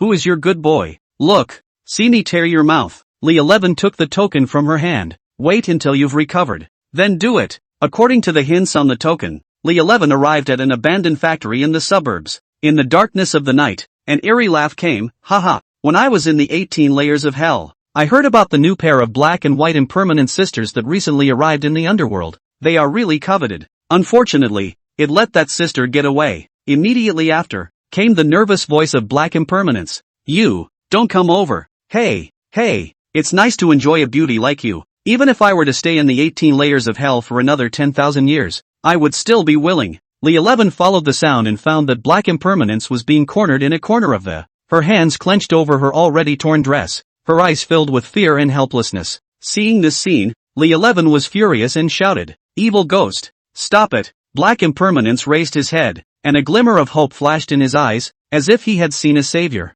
Excitedly, he cried out, "Taoist Li, save me!" That evil ghost turned back and looked at Li 11 with disdain, sneering, "Humph, where did you come from? You little Taoist who doesn't know the sky and the earth? I advise you to mind your own business, or you'll be in for it." Fiery spirit ran out from within the Hutian Jade. Damn colorful ghost. No bullying women. The colorful ghost looked at Firelinger colorfully. I didn't expect there to be another little lowly delivered to my door. Looks like we got lucky today. Seek death. Fire spirit's body radiated a blazing flame, like a burning meteor. With endless might and fury, he rushed towards the colorful ghost. Meanwhile, Li 11 was not idle. He rushed to the black erratic and without hesitation picked her up and get her out of the danger zone quickly. At this moment, Black Impermanence's body was extremely weak, as if it was shaking like a candle in the wind. Every step she took seemed exceptionally difficult, almost leaning her entire body weight on Li Shi's embrace. Black Impermanence's clothes were already badly torn and her hidden body could even be seen through the torn slit. After being tempered by the magma of the Xian Heavenly Cave, Fire Spirit's strength had taken a qualitative leap. Compared to her during the 100,000 Great Mountains period, today's Fire Spirit child was even more powerful. Her flames became even hotter and more powerful. Facing such a powerful Fire Spirit, the colorful ghost knew that he was no match for her. The mind sprang into retreat, trying to escape from this place. Li 11 naturally wouldn't let this colorful ghost go. He immediately cast the art of Yin Thunder to trap the colorful ghost. Seeing the situation, the Fire Spirit child immediately transformed into a blazing flame and surrounded the colorful ghost tightly. The colorful ghost let out a mournful scream and was gradually engulfed by the flames, eventually turning into ashes. "Thank you for saving me." Black Vagabond lay weakly in his arms. Just a show of hands. Li 11 wanted to help her return to the hotel to heal her wounds, but she was too injured to stand up at all. So all that could be done was to pick her up and carry her back. Chapter 60, Passport to the Underworld. Inside the hotel, White Impermanence rushed towards Li 11 with a furious look on his face and shouted, "Damn colorful ghost, let my sister go." Surprisingly, it's only been an hour since Li 11 just left. White Impermanence had actually fully recovered, as if he hadn't been injured. She quickly picked up Black Impermanence and asked with concern, "Sister, did he bully you? You really don't know what's good for you." "I just saw that she was over-injured and that's why she was carried back." The White Impermanence responded nonchalantly, "Humph, who knows what's in your heart, you big pervert." Black Impermanence was a sensible person. "Sister, if it wasn't for Taoist Li's help today, I'm afraid I've long since fallen into the hands of that lecher." Hearing this, White Impermanence knew that he had misunderstood and knew that he was being unreasonable. "In that case, let's consider it even then. After all, he's bullied both of our sisters before." She said to Black Impermanence again, "Sister, you'd better hurry up and heal your wounds." Until after 3 in the morning, Black Impermanence still hadn't recuperated due to the severity of his injuries. Li 11 thought to himself, "Why don't you guys leave yet?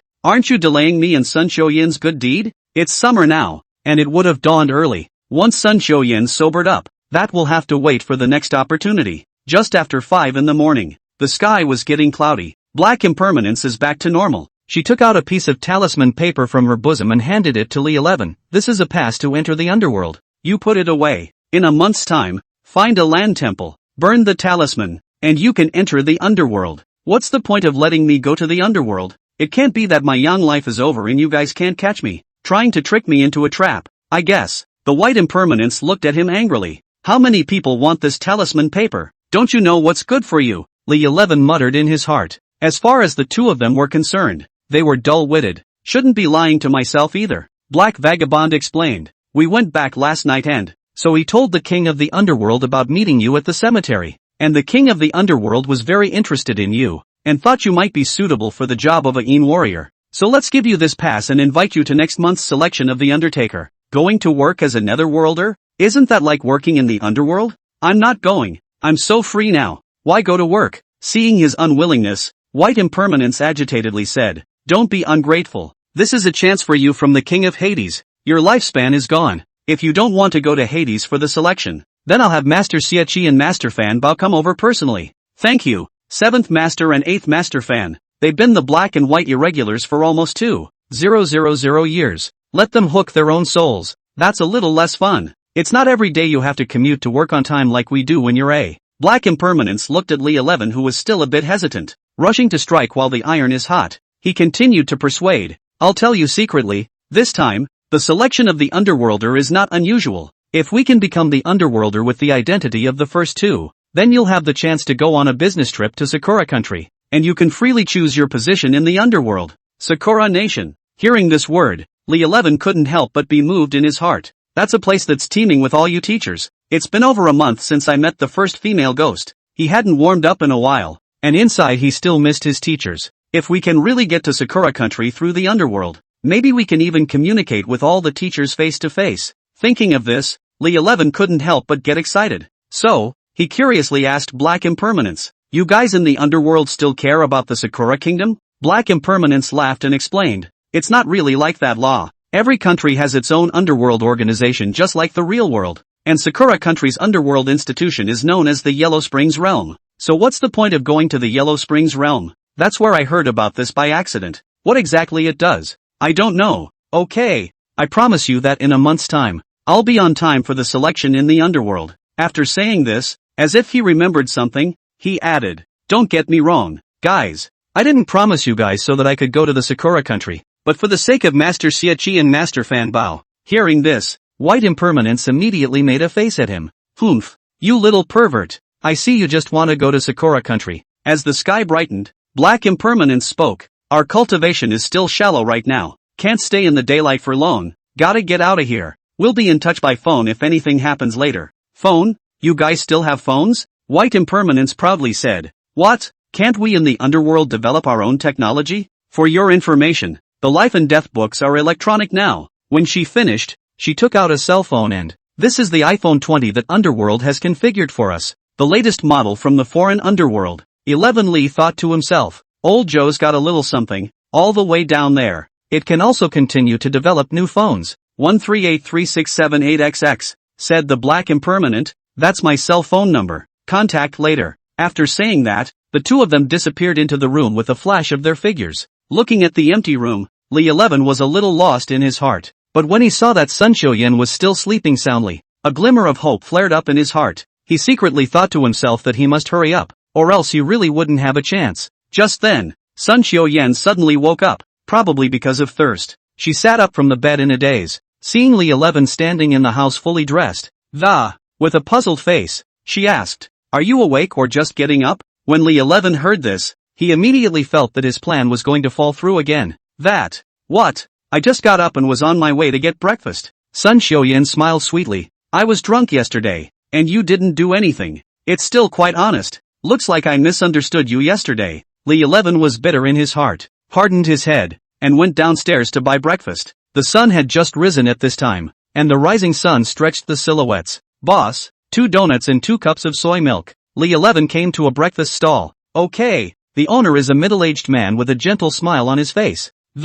Was flipping the fries in the frying pan somewhat clumsily. Li 11 asked curiously, Boss, you haven't been learning to fry donuts for long here, have you? The shopkeeper smiled and nodded, a hint of shyness in her tone. Yes, today is my first day out, and you're my first customer. Li 11 smiled slightly and nodded politely as he sized up the shopkeeper. Suddenly, he was surprised to find no sign of the store owner. Anyone who regularly runs into ghosts knows that ghosts don't have shadows. Li 11 couldn't help but remember what Bai Wenxin had once told him: only the fury spirit was able to come out and move around during the day, while the fierce spirit was unable to do so. Then, the shopkeeper in front of him was obviously not an ordinary ghost, but a bogeyman. However, from the looks of it, this fury spirit didn't seem to be that kind of ferocious. His face was kind, rather than giving off a feeling of affection. Just then, another tall girl came. She was dressed in a white collar. It looks dry and sharp. She walked up to the stall, smiled and said to the owner, "Boss, give me a donut that. 1 cup of soy milk." Li 11 was shocked to find her equally shadowless.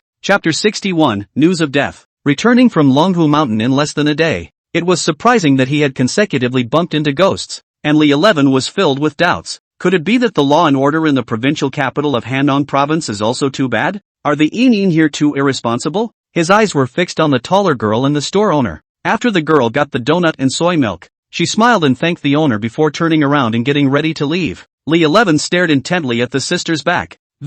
Wanted to see if she would suddenly disappear like the other shady spirits. However, the sister was walking steadily toward the front as if she were a normal person. Jingle bells. His cell phone rang, and Fatty's anxious voice came from the other side of the phone. "Zhao Mengmeng is dead. What happened? They were obviously drinking together last night. Why are they suddenly dead today?" Fatty was on the verge of tears in his anxiety. "Last night, after I sent her downstairs to the dormitory, everything was normal. But just now, a classmate told me that Mo's body was found under the dormitory building. The police's initial judgment is that she jumped to her death," Li 11 said with concern. "Don't worry, I'll be there now." 10 minutes later, Li Shi arrived at the school with Sun Xiuyan. "I just got to the bottom of the dormitory and saw that the police had cordoned off the place." He pulled Sun Xiuyan to squeeze into the crowd and saw a white cloth covering Zhao Mengmeng's body, and the blood had dyed the white cloth red. According to Li Shi's inference, Zhao Mengmeng is a girl with a cheerful personality. Last night she also discussed with Fatty that during the National Day holiday, she would go to climb Mount Tai together, and she would definitely not commit suicide. He found Fatty and asked for details. According to the police's deduction at the scene, last night, after Zhao Mengmeng took a bath, came to the roof of the building in his red pajamas, and leapt off the roof of the building since it's summer vacation and she's alone in the dormitory. No one knows what really happened last night. Although people can't talk when they're dead, Li 11 has a way to do it. He thought of the black and white. He dialed the number that Black Impermanence had left. "I have a favor to ask you. I have a friend who jumped to his death last night. Can you help me find his spirit?" Black Impermanence had been favored by him, and immediately used his cell phone to connect to the intranet of the Book of Life and Death. Zhao Mengmeng had 81 years of Yan life and should have lived until the end of her life. "We can only check the souls of normal dead people here. The souls of people who die horizontally like her should still be wandering in the Yang world. Normal death and horizontal death are indeed completely different. People who die horizontally basically have not yet reached the end of their Yang lifespan, so after they die,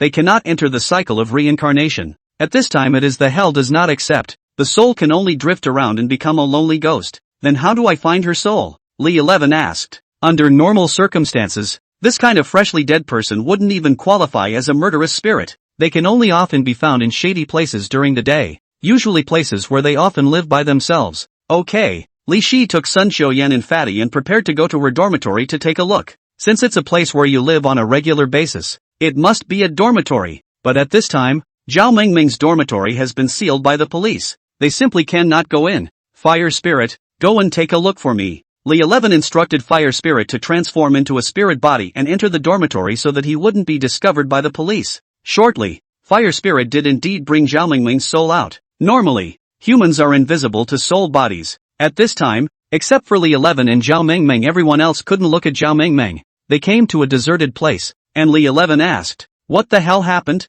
Zhao Mengmeng looked at him in surprise. "You can see me?" Fatty looked at Li 11 who was talking to the air and asked, "Who are you talking to?" Sun Xiuyan explained, "We've found Zhao Mengmeng's soul." The fat man dropped his jaw in shock. "You guys aren't kidding me." Fire Spirit patted Fatty's shoulder and transmitted a stream of aura to him. "Just let you take a look as well." Looking at Zhao Mengmeng, who was suspended in mid-air, Fatty retreated a few steps in fear. "True, can really be found." He looked at Li 11 in surprise. "Who exactly are you people? Let's talk about me later. Right now the main thing is to know how Zhao Mengmeng died." Zhao Mengmeng recounts what happened. Last night she came back to the dormitory building, and had just gone up to the 5th floor of the sound of high-heeled footsteps could be heard coming from the 6th floor. The 6th floor is the roof of the building, and it's always been empty. She felt strange. How could there be someone on the 6th floor in the middle of the night? She had been drinking a little too much, and was emboldened by the alcohol that just tiptoe up. Just as I reached the roof, the sound from upstairs disappeared. On the floor, an ID card was placed. The photo on the ID is of a girl with short hair and a clean face. The date of birth shows that she was born in 1985. And here are all the aughts college students. Apparently, this ID does not belong to any student in this building. Out of the goodness of her heart, she picked her up anyway, intending to give her to the hostess tomorrow. With the dim light of the hallway, she didn't see anyone on the 6th floor and returned to her room. She put the piece of ID on the desk, grabbed her pajamas, and went to the bathroom and, ready for a cool shower. But when she came back, the ID card had surprisingly disappeared. She made sure she was the only one in the room and left her ID right there. Suddenly, the lights in the room flickered on, and the voice of an oozing woman came from around the, "Hey, little sister, thanks for picking up my ID. Who are you?" Zhao Mengmeng asked. "I'm your schoolmate. Where are you?" Zhao Mengmeng looked around. There was no one in the room. "You don't have to look for me. Give me your body and we'll be one from now on." Zhao Mengmeng was instantly stunned. She wanted to run out, but realized that the door had been unlocked. At this time, a woman in a white dress slowly appeared in front of her. The woman's face was pale, her eyes were empty, and her long hair covered her face. The woman let out an eerie laugh. Suddenly, she stretched out her hands and lunged at Zhao Mengmeng. Zhao Mengmeng pulled open the door to her room and ran out. She was just about to go downstairs, but the woman in white stopped him. In desperation, she ran up toward the roof. The woman in white had no intention of letting her go, and Zhao Mengmeng was forced to the edge of the roof. Zhao Mengmeng asked in horror, "What the hell do you want? Pick up my ID and your body is mine." The woman in white approached step by step. Zhao Mengmeng turned around and said with tears, "You, don't force me, otherwise, I'll jump." A weird smile appeared on the white woman's face. "Hey, do you dare to jump?" Of course Zhao Mengmeng didn't dare, but in shock, her feet slipped and she fell straight down. At that time, everyone was asleep, and it wasn't until the next day that anyone found Zhao Mengmeng's body. Chapter 62, Su Yutang's Secret.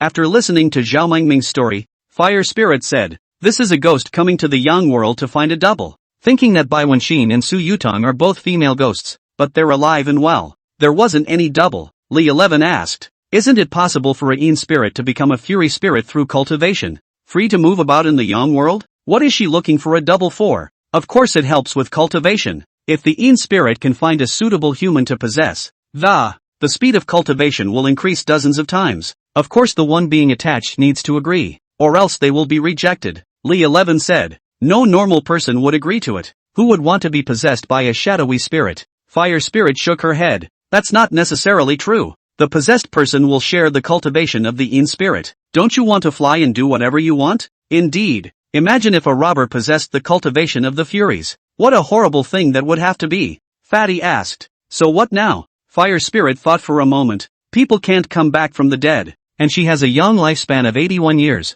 Only 61 years after it took the underworld to be willing to take her." Zhao Mengmeng was on the verge of crying with anxiety. "Then I'll have to be a lonely ghost for 61 years? The fat man was also anxious. "I just found a girlfriend here." "Say no more?" Li 11 comforted up the two. "You don't have to worry. In the future, Zhao Mengmeng can follow Mr. Bai. With her guidance, I'm sure I won't let you be a lone soul." The two looked at him incredulously and asked in unison, "What do you mean by that?" Li 11 said, "Secretly telling you, Bai Wenxin is also a female ghost." Fatty was surprised. "Are you saying the female ghost is our teacher? What else are you hiding from me?" When Li 11 told Fatty everything, Fatty felt like his worldview had collapsed. "That's a lot of information for you. Let me slow down." Zhao Mengmeng said, "Senior, that white female ghost harmed me. You have to help me take revenge." "That's for sure. But what does that ghost girl really look like? And where is she?" Fire Spirit said, "That's easy. Let her follow me tonight. I can definitely find that ghost girl." Fatty pulled Li 11 to the side.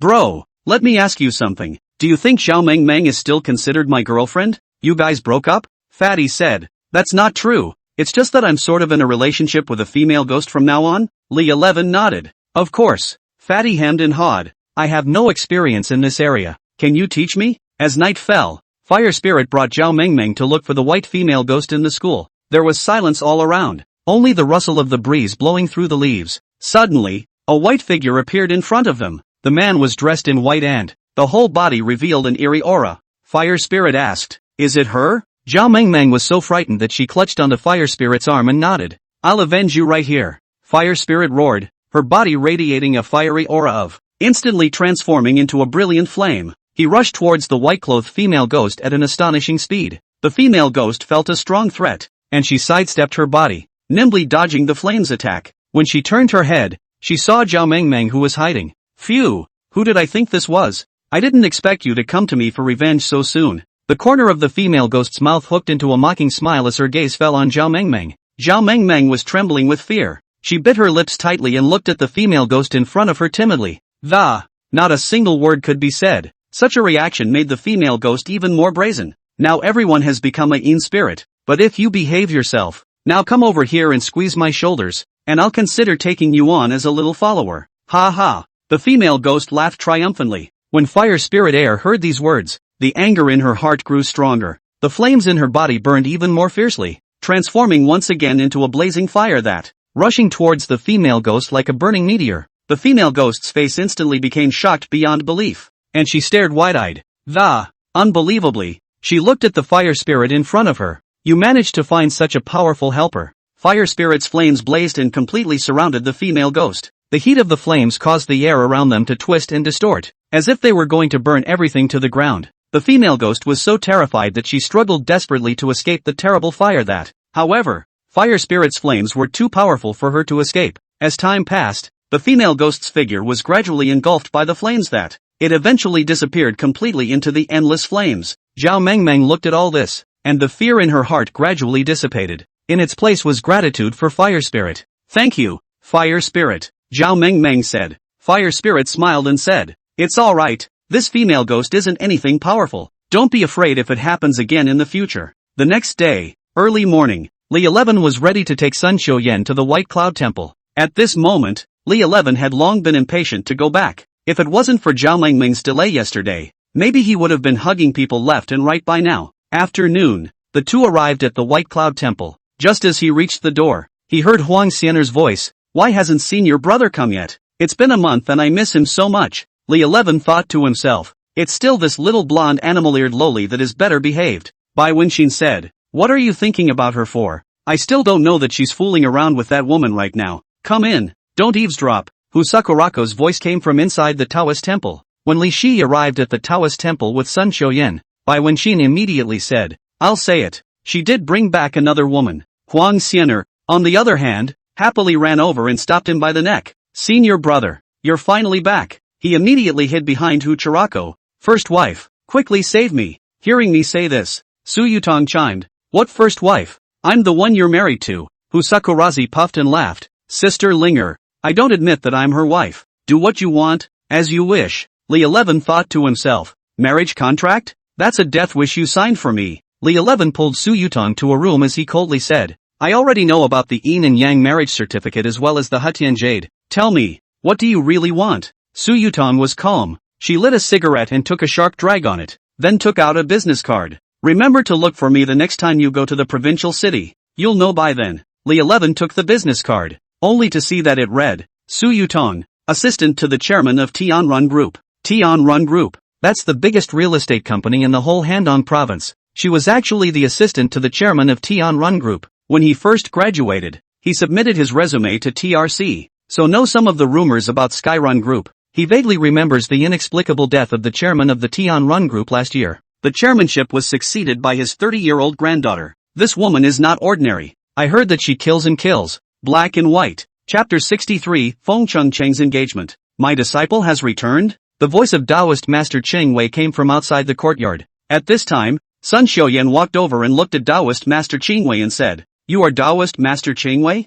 Taoist Master Cheng Wei looked her up and down, suddenly out of the blue. And you wouldn't be having an affair with my disciple as well? Li 11 walked out from the room, feeling that he had been wronged. Master, what are you talking about? Miss Sun and I are innocent, Bai Wenxin said in a conspiratorial manner. It's really hard for you. Then, do I need to send you a plaque with the words righteous man? Taoist Master Cheng Wei carefully sized up Sun Xiuyan, and a trace of doubt flashed in his eyes. Then he spoke. I see that you look quite like an old friend. Are you from the Southwest Sun family? Sun Xiuyan nodded, his eyes revealing a hint of curiosity. Taoist Master Cheng Wei's face darkened immediately, murmuring, It seems like what's coming will come after all. Sun Xiuyan frowned and asked suspiciously, I heard Li 11 say, Did you get the Tanto tattoo on her stomach? Taoist Master Qingwei interrupted Sun Xiuyan's words as he entered the room and took out a silver needle.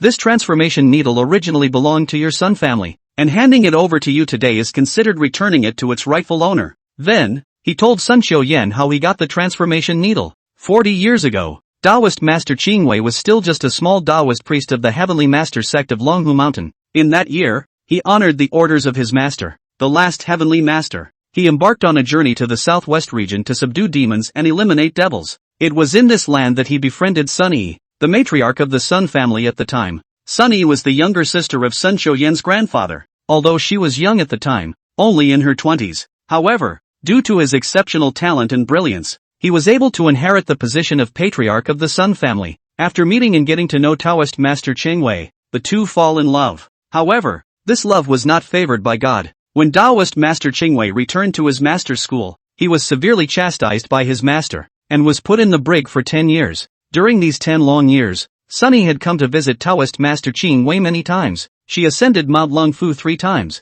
but was stopped by the Celestial Master's sect and was unable to meet her lover. Eventually, after Sun Yi's 4th fruitless trip up Mt, she resolutely fought a fierce battle against the Celestial Master. Unfortunately, due to her lack of strength, she ended up not being able to defeat the Heavenly Master and vomited blood and was seriously injured. In order to save his beloved Sun Yi, Taoist Master Qingwei betrayed his master at all costs, escaped from Lungfu Shan with the badly injured Sun Yi and came to Baiyin Shan. Sun Yi passed away within a few days due to her injuries. Before passing away, she left the precious and incomparable transformation needle to Taoist Master Qingwei. Hearing this, Li 11 realized that, why did the old Heavenly Master say that the lightning method he had learned was that of Mount Longhu? And why was he unwilling to talk about the reason why Taoist Master Qingwei had left Mount Longhu? It turned out that Taoist Master Qingwei was also a lover when he was young. Sun Xiuyan knew the ins and outs of the matter. Many thanks to the Taoist Master for telling the truth. Taoist Qingwei sighed. Thank you is not necessary. It is also considered that I have apologized to your Sun family.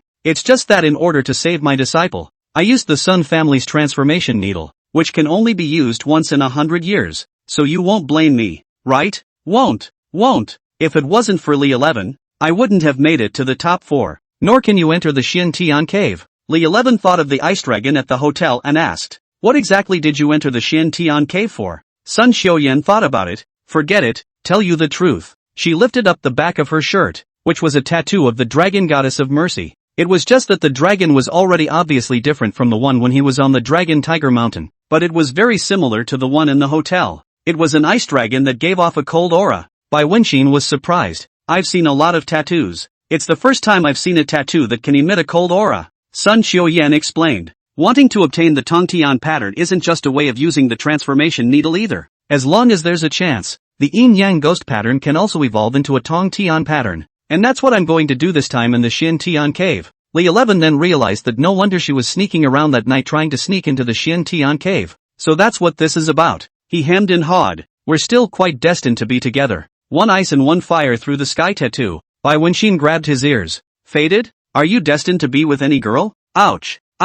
Let go. Just then, his cell phone rang. It was Feng Chang's call. On the other side of the phone, Feng Chang's trembling voice came. Taoist Li. Save me. What's wrong? Take your time. I hit a ghost. If she had said this when she first met Feng Chang, Li 11 would have felt that she was making a big deal out of it. But now she's the one who's lived with a female ghost. And in a situation like this that could scare her like this, it must be a big deal. Last night, a designer bag inexplicably appeared on my doorstep. I thought it was from someone else, so I took it home. There was $10,000 inside the bag. But, I was going to go out with this bag today, but it was full of dead people's paper money and there was a marriage certificate. It's the same kind of marriage contract between you and Su Yutang. At this point, Li 11 realized the seriousness of the matter. Surprisingly, she was also forced to sign a Yin-Yang marriage contract with the Yin spirit, and the time was today. Don't worry, I'll get to you now. Being signed into a Yin-Yang marriage is no small matter, and Li 11 decides to go to her rescue.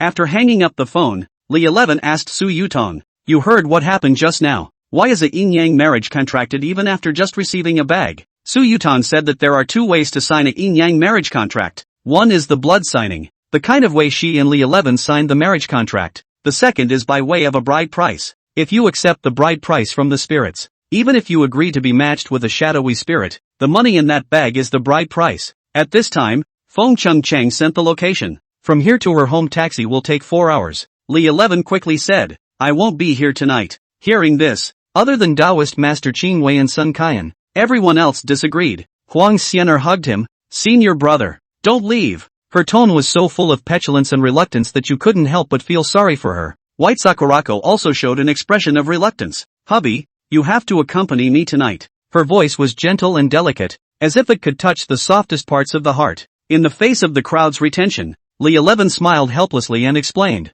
there are so many of you, it can't be with me, it won't fit in one car. Hu Sakurako, however, was unimpressed. Don't forget, we're either ghosts or demons, there's no need for a ride. Su Yutang also added, we can all attach ourselves to the Hutian Jade. Looking at their look of reluctance, Li Shi's heart was also a little touched, but he wasn't going to delay any longer. Alright, go! With Li Shi's order, all of them turned into a stream of light and attached to the Wada Jade. Chapter 64, The Little Boy. Wada Jade inside. Fire Spirit Air complained, Master, so many people have suddenly come in here. It's too crowded. The others argued. You go that way. No, no, no. Huang Xian'er and I are squeezed out of our places already. Looking at Sun Qiuyan alone, Li 11 asked, are you going? She thought for a moment and said it's kind of pointless to stay here with an old man. Taoist Master Qing Wei wasn't angry. Instead he laughed out happily. You're here with me. I have to take care of food and shelter, and it almost killed me,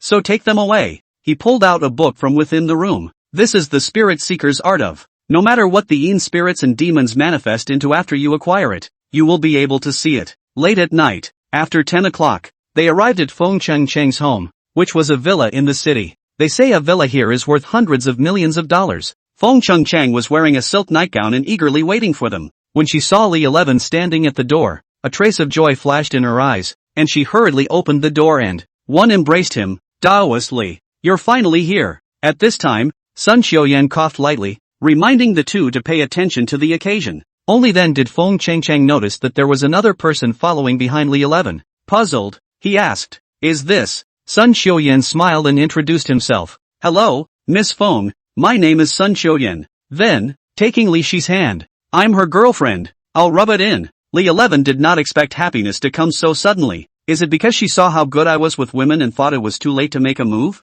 Hearing this, the gang of Yin spirits and the Hotan Jade couldn't help themselves and ran out. Bai Wenxin was the first to ask, didn't you say in Baiyun Guan that you guys were innocent? How come you're your girlfriend now? Sun Qiuyan pulled Li Shi's hand. Can't a girlfriend be innocent? Su Yutang also took Li Shi's arm. He's a married man. Sun Qiuyan didn't care. You're all Yin spirits, even if you're married. Can you get a marriage license? The state doesn't recognize it. Su Yutang was dumbfounded by the dislike. Hu Sakurako didn't care. It's not like you don't know what kind of person Li 11 is. We're here to solve the problem, and don't all stand at the door. While on the road, Li 11 had already flipped through the spirit-seeking technique given to him by Taoist Master Qing Wei. As they entered the room, he caught a glimpse of the designer bag sitting in the living room. It lay still, but was surrounded by an eerie black aura. This was exactly the same bag that Feng Cheng had picked up at the door earlier. The other Yin spirits had also noticed the anomaly. Hu Sakurako smiled disdainfully. This Yin spirit doesn't seem to have much strength.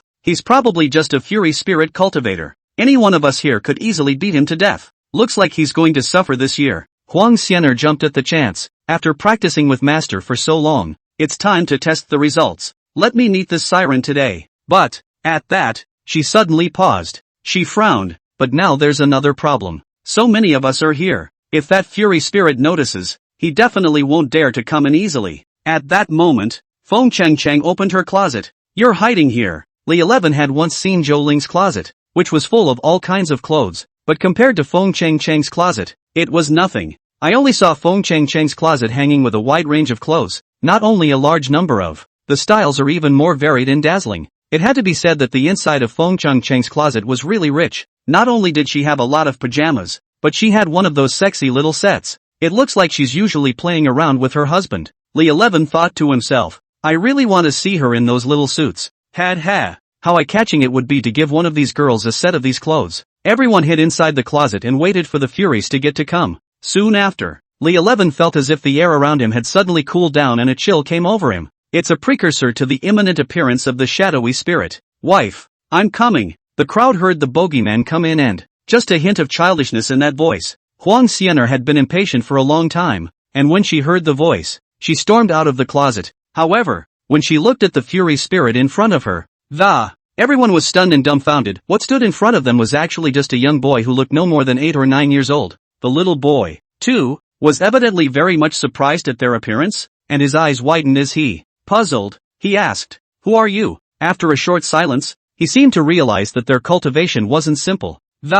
So without hesitation, he turned and fled. Since he had already let him fall into the trap, it was naturally impossible to easily let him escape. Everyone reacted quickly and surrounded the little boy tightly. Huang Xian'er clenched her fists, a fierce light flashing in her eyes. She said in a threatening tone, "Little brother, sister will play with you for a while." Faced with such a situation, the little boy did know how to see the wind, and without saying a word, plopping down on her knees, she begged for forgiveness with a face full of grievances. "Sister, I was wrong." This kneeling on his part had confused Huang Xian'er. If the other party had resisted, she would have naturally punched him. But everyone else had lowered it, and she couldn't really get down. Li 11 asked, "Little friend, are you young enough to enter a cave? What's with the idea of matching marriages?" All were told to me by the banyan tree spirit in the countryside. The children told them that the reason he had to match the marriage, it's because he met a 1,000-year-old banyan tree on 5 Banyan Hill in the outskirts of Big Banyan Village. That big banyan tree will bewitch a woman and match her with him whenever the moon is full every month.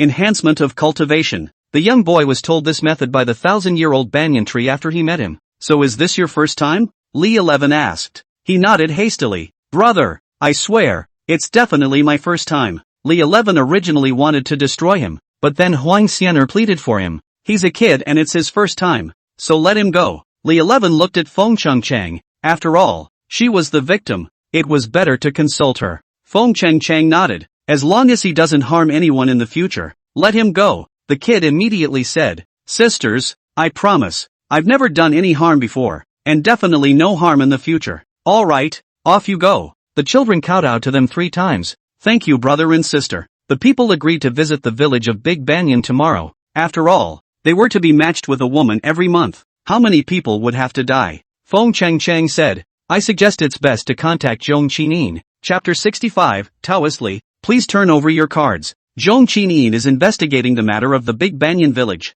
Big Banyan Village is a small, scenic village with a 1,000-year-old banyan. This banyan tree has a thick trunk and lush foliage that looks like a huge green umbrella covering the entire village. As the village of Danyang is known throughout the country for its large number of long-lived elderly people, the villagers attribute this to the ancient banyan tree, which they regard as a guardian deity and hold regular annual ceremonies to offer incense and worship. Recently, this small, quiet village is plagued by frequent and bizarre incidents. Many young girls in their prime have disappeared for no apparent reason. The last place these girls were seen was the village of Big Banyan. After that it was as if it had vanished without a trace. The police received the report and went up the mountain several times to search, but never found any clues or traces. Nonetheless, the police are trying to block the road to the village of Danyang to prevent more people from going missing. But the move was strongly opposed by nearby villagers, convinced that this action will anger the gods and bring disaster to the village. There were even violent clashes with the police. Eventually, the police had to withdraw the blockade plan and let the situation continue.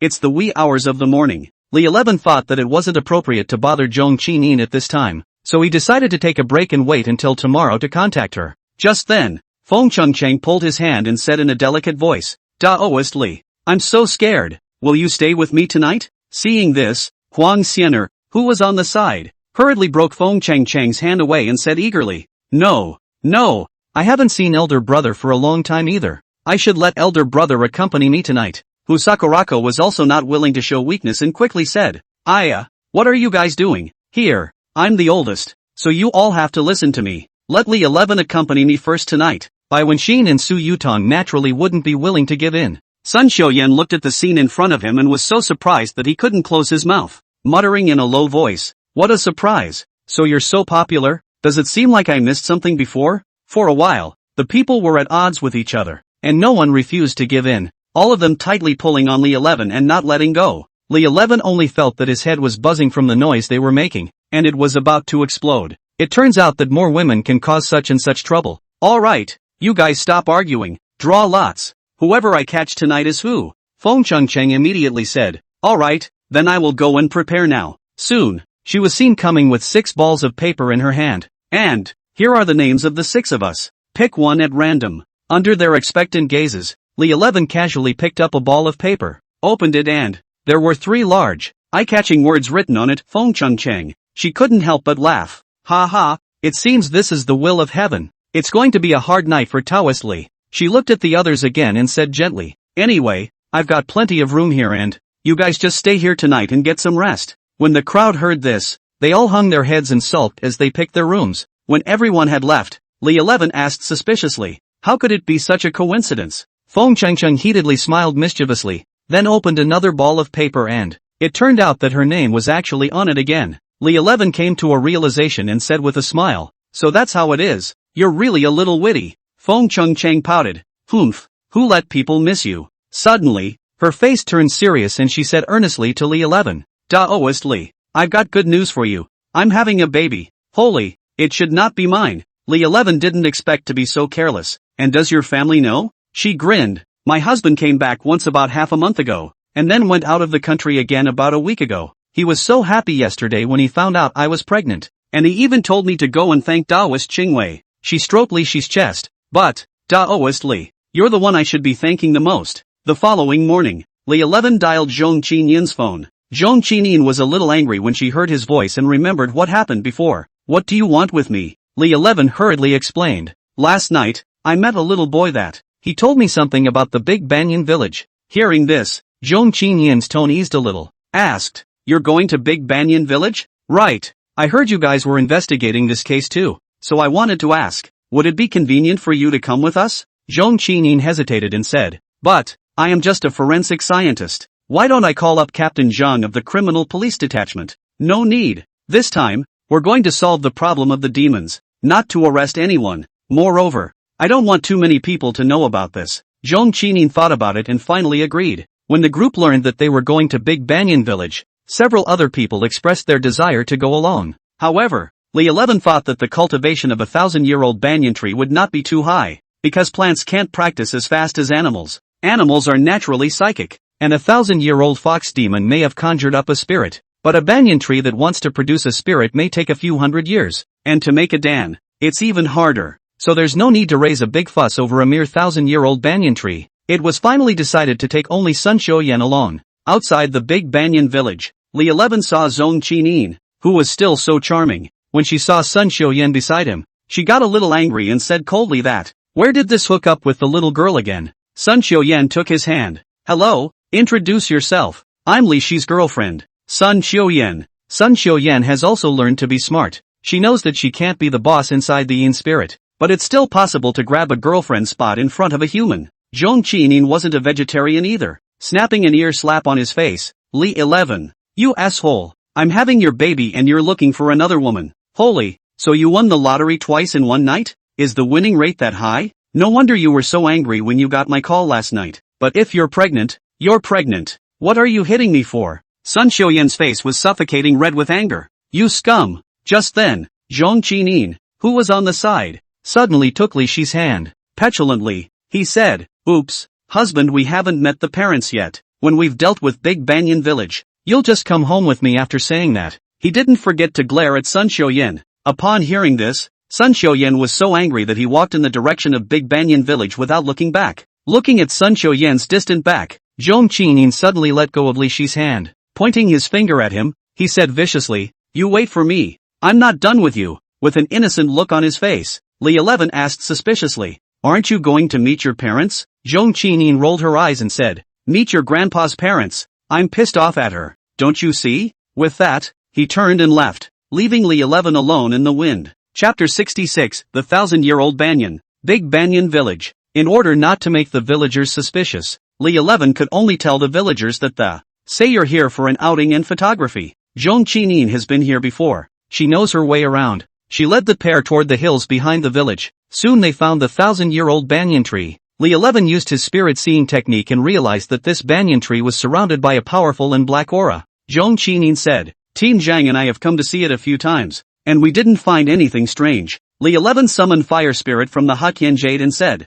go and take a look around. Fire Spirit nodded and transformed into a ball of flame, surrounding the ancient banyan to take a closer look around. Soon she brought a message. There's a hole at the top of this big banyan tree that leads to the inside of the banyan tree, and there's a dozen or so white skeletons in there. There were also a few women who still had breath. and a few branches were thrust into the women's bodies as if they were sucking the life out of them. Li Shi's face clouded over. It seemed that this ancient banyan had already harmed many people. However, no ancient banyan's spirit body was found. Fire spirit added. Li 11 guessed. It seems like this guy should be out looking for the next month's target woman. Immediately, they decided to keep watch and wait for it to appear. Evening. Along with this demonic wind, an old man with tumors all over his body slowly emerged. His body was covered with tumors of all sizes, and he looked very grotesque and scary. These tumors seem as if the trees have been infected by a fungus or infested by a pest. A neoplasm formed by localized cell proliferation. If it had grown on a tree it might have been barely acceptable, but now it's on a human body.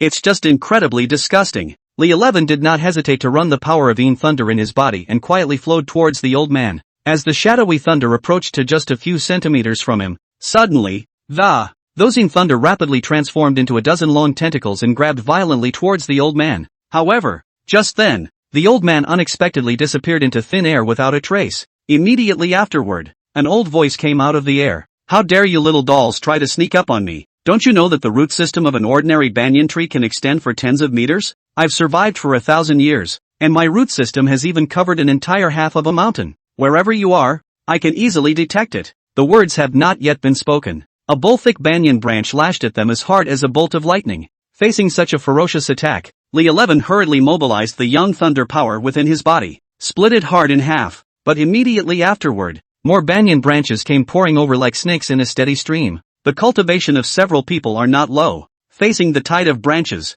they are like chopping melons and cutting vegetables. Cut all the branches down to the ground. Li 11 said to Fire Spirit, you set a fire to his main trunk and I'll see what other tricks he can play. This is easy. The Fire Spirit transformed into a ball of flame and charged straight at the trunk of the big banyan tree. Seeing that his own body was about to be burned, the old man immediately blocked in front of Fire Spirit's body. He summoned a huge wooden cage to trap Fire Spirit and threw her a good distance away. The Fire Spirit was furious and inspired intense flames that burned the cage to a crisp. Then it rushed over again. Ancient Yang threw Fire Spirit out again as he had done. I didn't realize the old man had some combat IQ. Surprisingly, he was able to come up with this way to control Fire Spirit's approach to him. Since the fire couldn't extinguish him, let him see the power of the original paper bomb. Li 11 thought to himself, this thing, not to mention the general baneful spirits, even if I myself was blown up, I would be afraid. Boom! With a mushroom cloud, the first of the original paper bombs exploded around the big side. The banyan tree, which covered several hectares, was blown right in half. The old man was also affected by the blast of lightning and spat out a mouthful of old blood. Stop it! Seeing that the second raw paper bullet had taken shape, the old man had gotten scared. But it's already too late. He had harmed so many people. How could Li 11 let him go? A second raw paper bomb wiped out the remaining ancient banyan tree. Only a bare trunk remains. The reason why 11 stayed his hand was because he thought that there were still a few girls in there, so he might still be able to save them. With her old home blown away, Gu Yang decided to fight for her life. But in the face of absolute strength, it's useless. Before Li 11 could strike, the Fire Spirit transformed into a flame and surrounded him. Along with the old man's screams, there were nearby villagers gathered around. They should have been woken up by the very first fight. At first there weren't many people, and when they saw the old man, they knelt down while cursing at Li 11. Where are you from? Stinking Taoist! Release the banyan god! Li 11 helplessly shook his head. These villagers really don't know what's good for them. I can't believe that I'm treating a demon as a god. Some bold villagers wanted to rush up, but Zhong Qinin stopped them. I'm from the city's criminal police detachment. They do get rid of demons. A villager recognized Zhong Qinin. I've seen you before, even if you're a police officer. You shall not die even if you violate the gods. Enough! Li 11 yelled, stopping them. Look at what this is. He mobilized his young thunder and split the trunk of the great banyan tree in two. Revealing the dozen or so white bones and a few women who still had breath. The timid villagers were paralyzed with fear. Dead. Some of the villagers recognized the survivors. Shower, is that you? A villager went up to check, then excitedly said, it's really Shower. Shower is still alive. Seeing that they all still had branches stuck in their bodies, he hurriedly said, call 120. The explosion of the two bombs just now also alerted the police at the nearby police station. In order not to cause trouble, Li 11 hurriedly took advantage of the chaos and left the scene with Sun Xiuyan. Sun Xiuyan walked in front, while Li 11 and Zhong Qinin followed behind. Sun Xiuyan huffed, aren't you guys going to meet your parents? What are you following me for? What time is it? My parents are long asleep. I'm going to my best friend's house now. can't I? At this time, Feng Chang had already told Zhong Qinin about Li 11 staying at her house. Sun Xiaoyan didn't know that Zhong Qinin's best friend was Feng Chang, and she huffed and puffed. Li 11, who the hell are you going with? Li 11 scratched his head. That is no accident. There is a possibility that we will be on our way. Fire Spirit's expression was like she was watching the fun. Master, let's go home quickly. I'm all sleepy. At this time, Zhong Qinin's phone rang. It was Zhang Yong calling. Dr. Bell Forensics. Where are you? Li 11 quickly waved his hand, signaling her not to expose it. I'm at my best friend's house. What can I do for you? There was a pause on the other side of the phone. There was an explosion in Big Banyan Village just now. Some villagers said they saw you. I should be mistaken in recognizing it. I've been at my best friend's house. Okay, I know. Zhang Yang hung up the phone. Zhong Qinin signaled us to go, or there'll be more and more cops here. Sooner or later, they'll be found out then. Chapter 67, Blind Date. When they got home, those sisters at home saw that Li 11 had brought back another person. Just know that we have another opponent in tonight's draw. This time, it was Feng Chang who took the initiative to prepare 7 paper balls. Not surprisingly, it's still her who drew tonight, but she was also generous enough to let Zhong Qinin stay with her. Hey, well, that's not a bad idea. In the evening, just as the three of them were having a good time, the Sakurako who rushed in with the others. Feng Chang blocked her body with her clothes and said angrily, "What are you doing?" Su Yutang picked up a ball of paper, opened it and saw that it was still written Feng Chang. I opened another one, and it was still Feng Chang. How dare you lie to us? Then Li 11 was pulled into a room by the 5 of them. That night, Li 11 almost exerted a flood of energy. The next day, Sun Xiaoyan found Li 11 with a face of reluctance. There is an emergency at my home. Let me go home. She handed over a note that, I've adjusted the cultivation method of the Tongtian pattern according to the cultivation method of the Yin-Yang ghost pattern, so you cultivate it well. What's so urgent? Without saying a word, Sun Xiaoyan turned around and left, sending Sun Xiaoyan away. Zhong Qinin found Li 11. You're going to attend a meal with me at noon. What meal? Accompany me on a blind date. Li 11 wondered if he had heard it wrong. Where would one take a man on a blind date? My grandfather introduced her to a boy, but I don't really like him, so help me. Trying to steal my woman? Then of course I can't stand it. Li 11 immediately agreed to her request. On the side, Feng Chang immediately opened her family's garage, only to see 5 or 6 sports cars parked neatly in the garage. Going on a blind date, of course, you have to drive a nice car. These are my husband's, and since he's not here, you pick one. Li 11 thought to himself, this rich woman has something. When the others realized that Li 11 was going on a blind date with Zhong Qinin, they all rushed to help him dress up. That happy look was like they were going by themselves. Li 11 is a bit puzzled by the girl's brain circuits. Yesterday robbing me of jealousy. Now I'm going on a blind date. Afraid I won't be able to overshadow the others. A Taoist priest, in a convertible Lamborghini, with a beautiful woman. It's definitely a rare spectacle. On the road, the turnaround rate is really 100%. 11 o'clock noon. Zhong Qinin's house. Li 11 had only heard that Zhong Qinin was from a family of traditional Chinese medicine practitioners, but he didn't realize that her family was also so powerful. The footprint of that villa was not inferior to Feng Chang's house. Li 11 couldn't figure out that her family was so rich that she was thinking of becoming a forensic scientist. Why don't you enjoy your life? Qinin, who is he? An old man asked just as he entered the courtyard. Zhong Qinin held Li Shi's arm. Grandpa, he's my boyfriend, named Li 11. Grandpa Zhong angrily pestled his cane in place. Nonsense. You know full well that Mr. Jiang Jingtianjiang, the eldest son of the Longsheng group, is coming to discuss the marriage, and you come up with this. Zhong Qinin pouted. You know, I don't like him. Then you can't just find a Taoist priest to piss us off. Hearing this, Li 11 was not happy. Old master, what do you mean by casual? I shouldn't be any worse than that big Duke Jiang of the Dragon Victory Group or whatever. Grandpa Zhong smiled disdainfully and, let's not talk about the fact that Longsheng Group's financial power is something you can't compare to in your lifetime. He can find the demonic elixir of the 3-legged golden toad for me. Can you, a little Taoist priest, do it? Li 11 thought to himself. Isn't it just a mere demon pill? I've even eaten it. He said disdainfully, just a demonic elixir? Isn't it very simple to get it? At that moment, a man's haughty voice came from behind him. Where did that stinking Taoist monk come from? How dare you claim to be able to get the demonic pills of the 3-legged golden toad? Li 11 turned around to see a man with a big back-combed hair, wearing a gold necklace and a young man dressed in a designer label. Zhong Qinin reminded in a low voice. He's Jiang Jingtian. He was followed by 3 people, all dressed as Taoist priests. Li 11 even recognized one of them. It was his underdog Razor. Razor immediately panicked when he saw Li 11 and instantly lowered his head, pretending not to see. Zhang Jingtian looked at Zhong Qinin holding Li Shi's arm and said angrily, "Dead Taoist, get your filthy hands off me." Li 11 naturally wouldn't be afraid of him. Instead he reached out and put his hand on Zhong Qinin's shoulder. "Taoist Lei, waste this kid for me." When Razor heard this, he was standing still. Zhang Jingtian looked at him suspiciously. "Taoist Lei, didn't you hear me?" Lei Zhe trembled and looked at Zhang Jingtian. "Jiang, young master, I can't beat him. What did I pay you guys to come here for? Rubbish." Then he looked at a little old man next to Razor. "Taoist Ma, then I'll trouble you to make a move." That little old man laughed. "A mere little Taoist, within 5 strokes. I'll make sure he brings you to your knees and begs for mercy." He took a step forward and said, "This Taoist friend, poor Taoist Ma Bagua, seeing as we are all Taoist priests, I advise you to kneel down and beg for forgiveness from Mr. Jiang immediately." "Ma Bagua? Why does that name sound so familiar?" "Whatever it takes, let's get him down first. Old Taoist, if you ask this young Master Jiang to give me 3 high heads, I can consider letting you guys go." Ma Bagua's face showed ferocity. "Simply don't know what's good for you." After saying that, he attacked with a set of lightning 5 consecutive whips. If it's an ordinary person, looking at his lightning 5-link whip seems quite powerful, but in Li Shi's eyes, it was all broken. He saw the right moment and went over with a palm lightning move,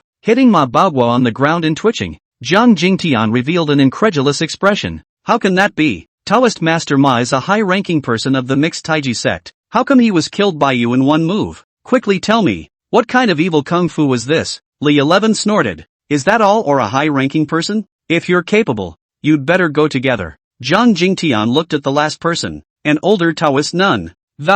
Looking to be in his 40s, Taoist Chun. "Then I'll trouble you." That Taoist nun had a few insights and recognized Li Shi's tactics. "Little Taoist, the lightning technique you just used should have come from Luohua Mountain. I wonder which Taoist master's disciple it is. You don't deserve to know who my master is. You seek death." Her face showed a fierce light as she transported a ball of black liquid and attacked me. Li 11 thought to himself, "Isn't that Yin Lei? How could she? Is she from Lungfu Shan?" However, her Yin Thunder was obviously not practiced to the fullest, and when the Yin Thunder immediately grabbed Li 11, he mobilized Yin Lei and blocked the way. The female Taoist's Yin Thunder was instead controlled by Li 11. The female Taoist priest was surprised. "Yin and Yang Twin Thunder, who, you really are?" But Li 11 didn't pay any attention to her, and instead walked towards Zhang Jingtian. "Mr. Jiang, you can't catch a Jingdan stage demonic beast with just these 3. You wait." Zhang Jingtian only left these words and left in a sorry state. Lei Zhe trembled and said,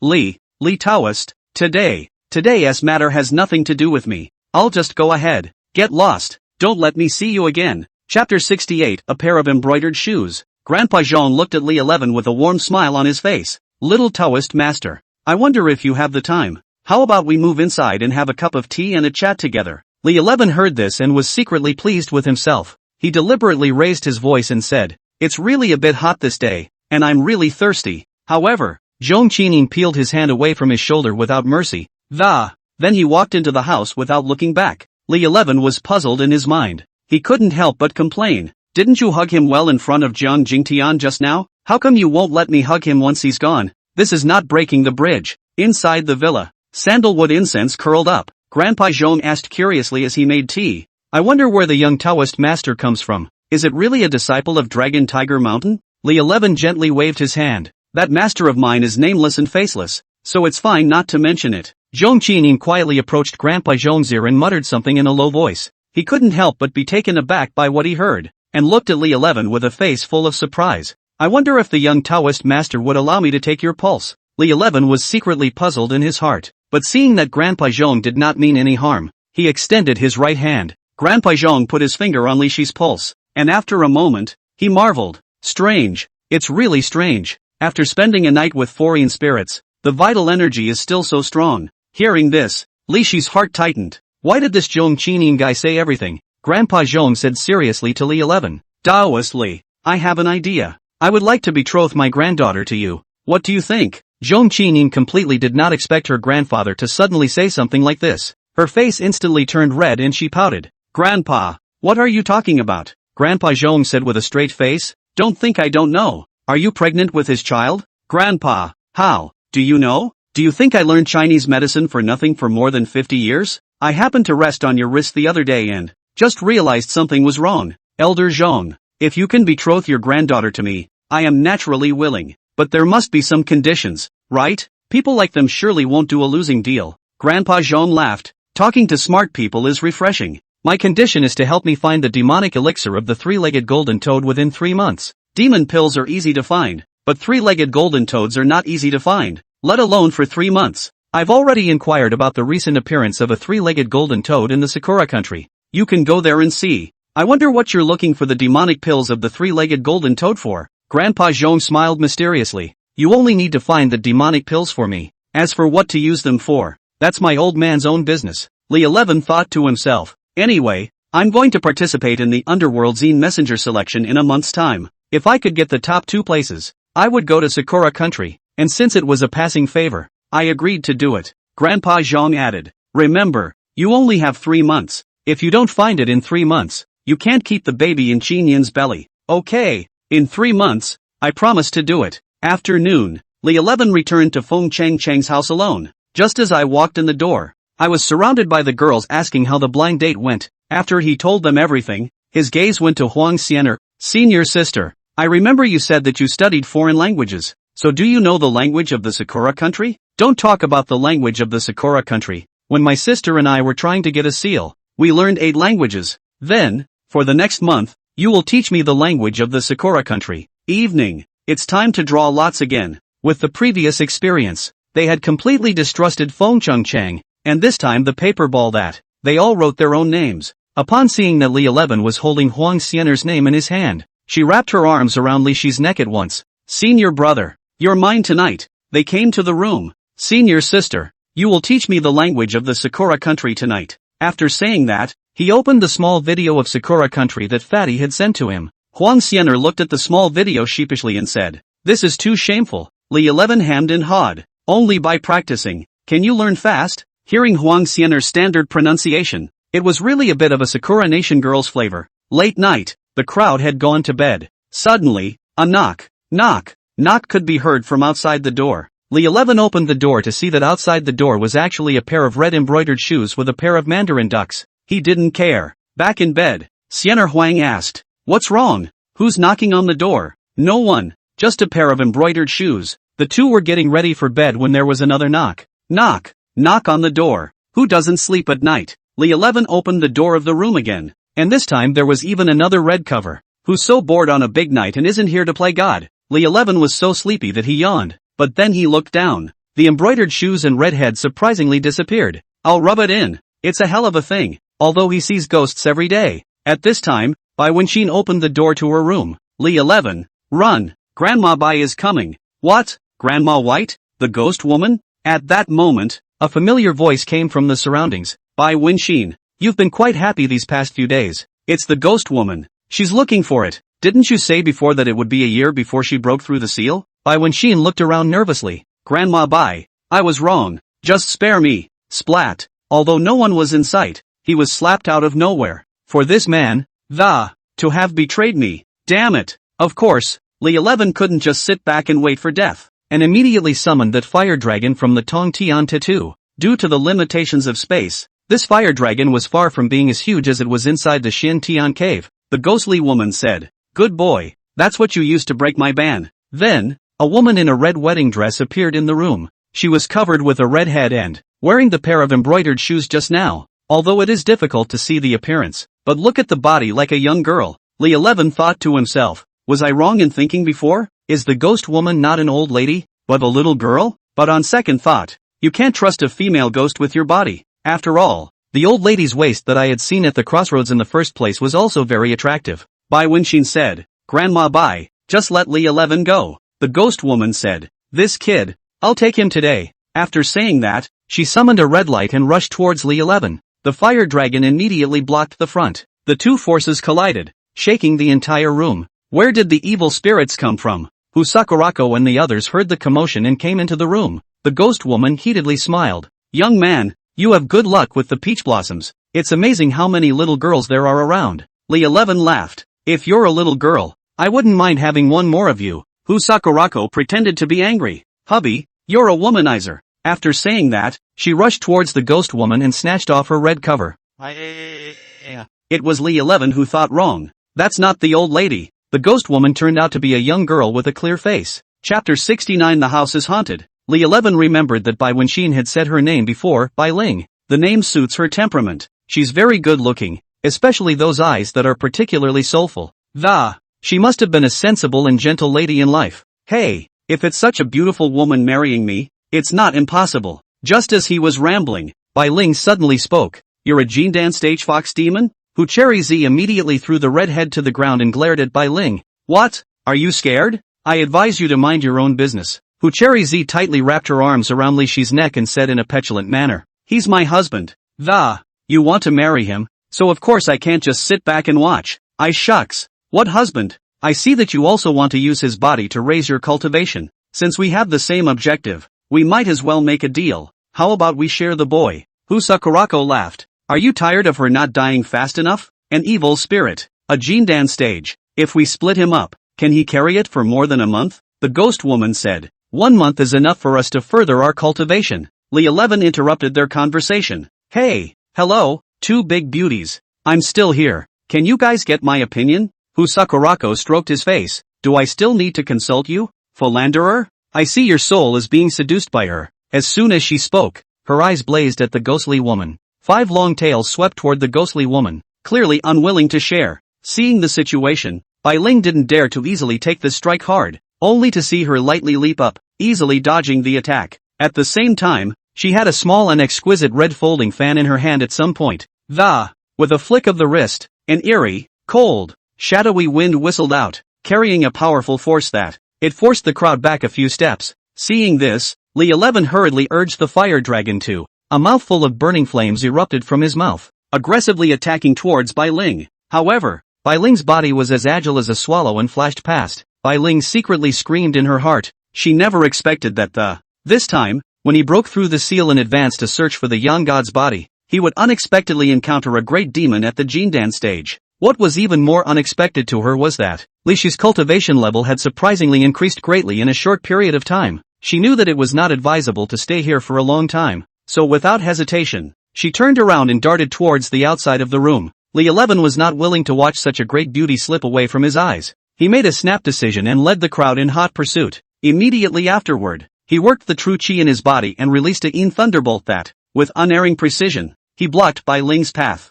The remaining few people quickly followed, tightly surrounding the ghost woman. When Xin, are even you going against me? Shiren found himself in a bind and had trouble getting out of it, trying to convince Bai Wenxin to come over to his side. Grandma White, you tried to kill me just now. Ungrateful bastards. If I had known this, I should have scrapped you all in Falling Flower Village. Huang Xianer didn't know the relationship between the two and snorted. Grandma Bai? A great young beauty like that, and you call Grandma White? Li 11 heatedly smiled. Beauty, since you're here to find me, don't go now, just stay as they are. Shiren looks around the room. She only saw that Hu Cherry, Bai Wenxin, Huang Xianer, Fire Linger, and Su Yutang were all big beauties, and she couldn't figure out how all these beauties had followed Li 11. Moreover, the cultivation levels of Hu Chiratzi and Fire Spirit Child were barely below his own. Facing the current lineup, she was a bit abashed. Li 11, I'm not getting married to you. Let's end our grudge. Li 11 heatedly smiled. Too late. He quickly cast a spell,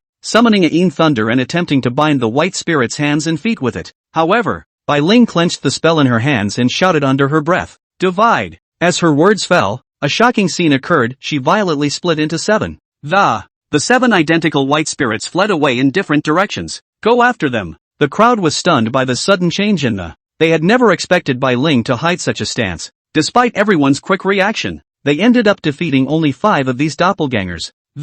And the other 2 disappeared without a trace. Looking at the 5 doppelgangers that dissipated into red smoke, Li Shi's interest in Bai Ling grew stronger in his heart. He secretly wondered, 1 equals 7. Wouldn't that be the equivalent of septuplets? Wouldn't that take off? At this time, Feng Chang's voice came from behind her. You guys don't sleep at night. What's going on here? Li 11 could really be a bit envious of the lives of normal people now. With such a fierce battle just now. I can't believe she's just waking up now. She handed over her cell phone. Look, my husband is coming home tomorrow. It was always bad to live in someone else's house, and having been away from home for quite some time himself, he was planning to visit home. Feng Chang wrapped her arms around him and said unwillingly, I don't want you to go. Good boy. It's not like we won't see each other again. She thought for a moment and said to him, why don't I accompany you back? Are you kidding me? My uncle's house isn't as big as yours, and it's a tough town. How can you stand it? Can there be a place with worse conditions than Taoist Qingwei's place? Li 11 thought to himself.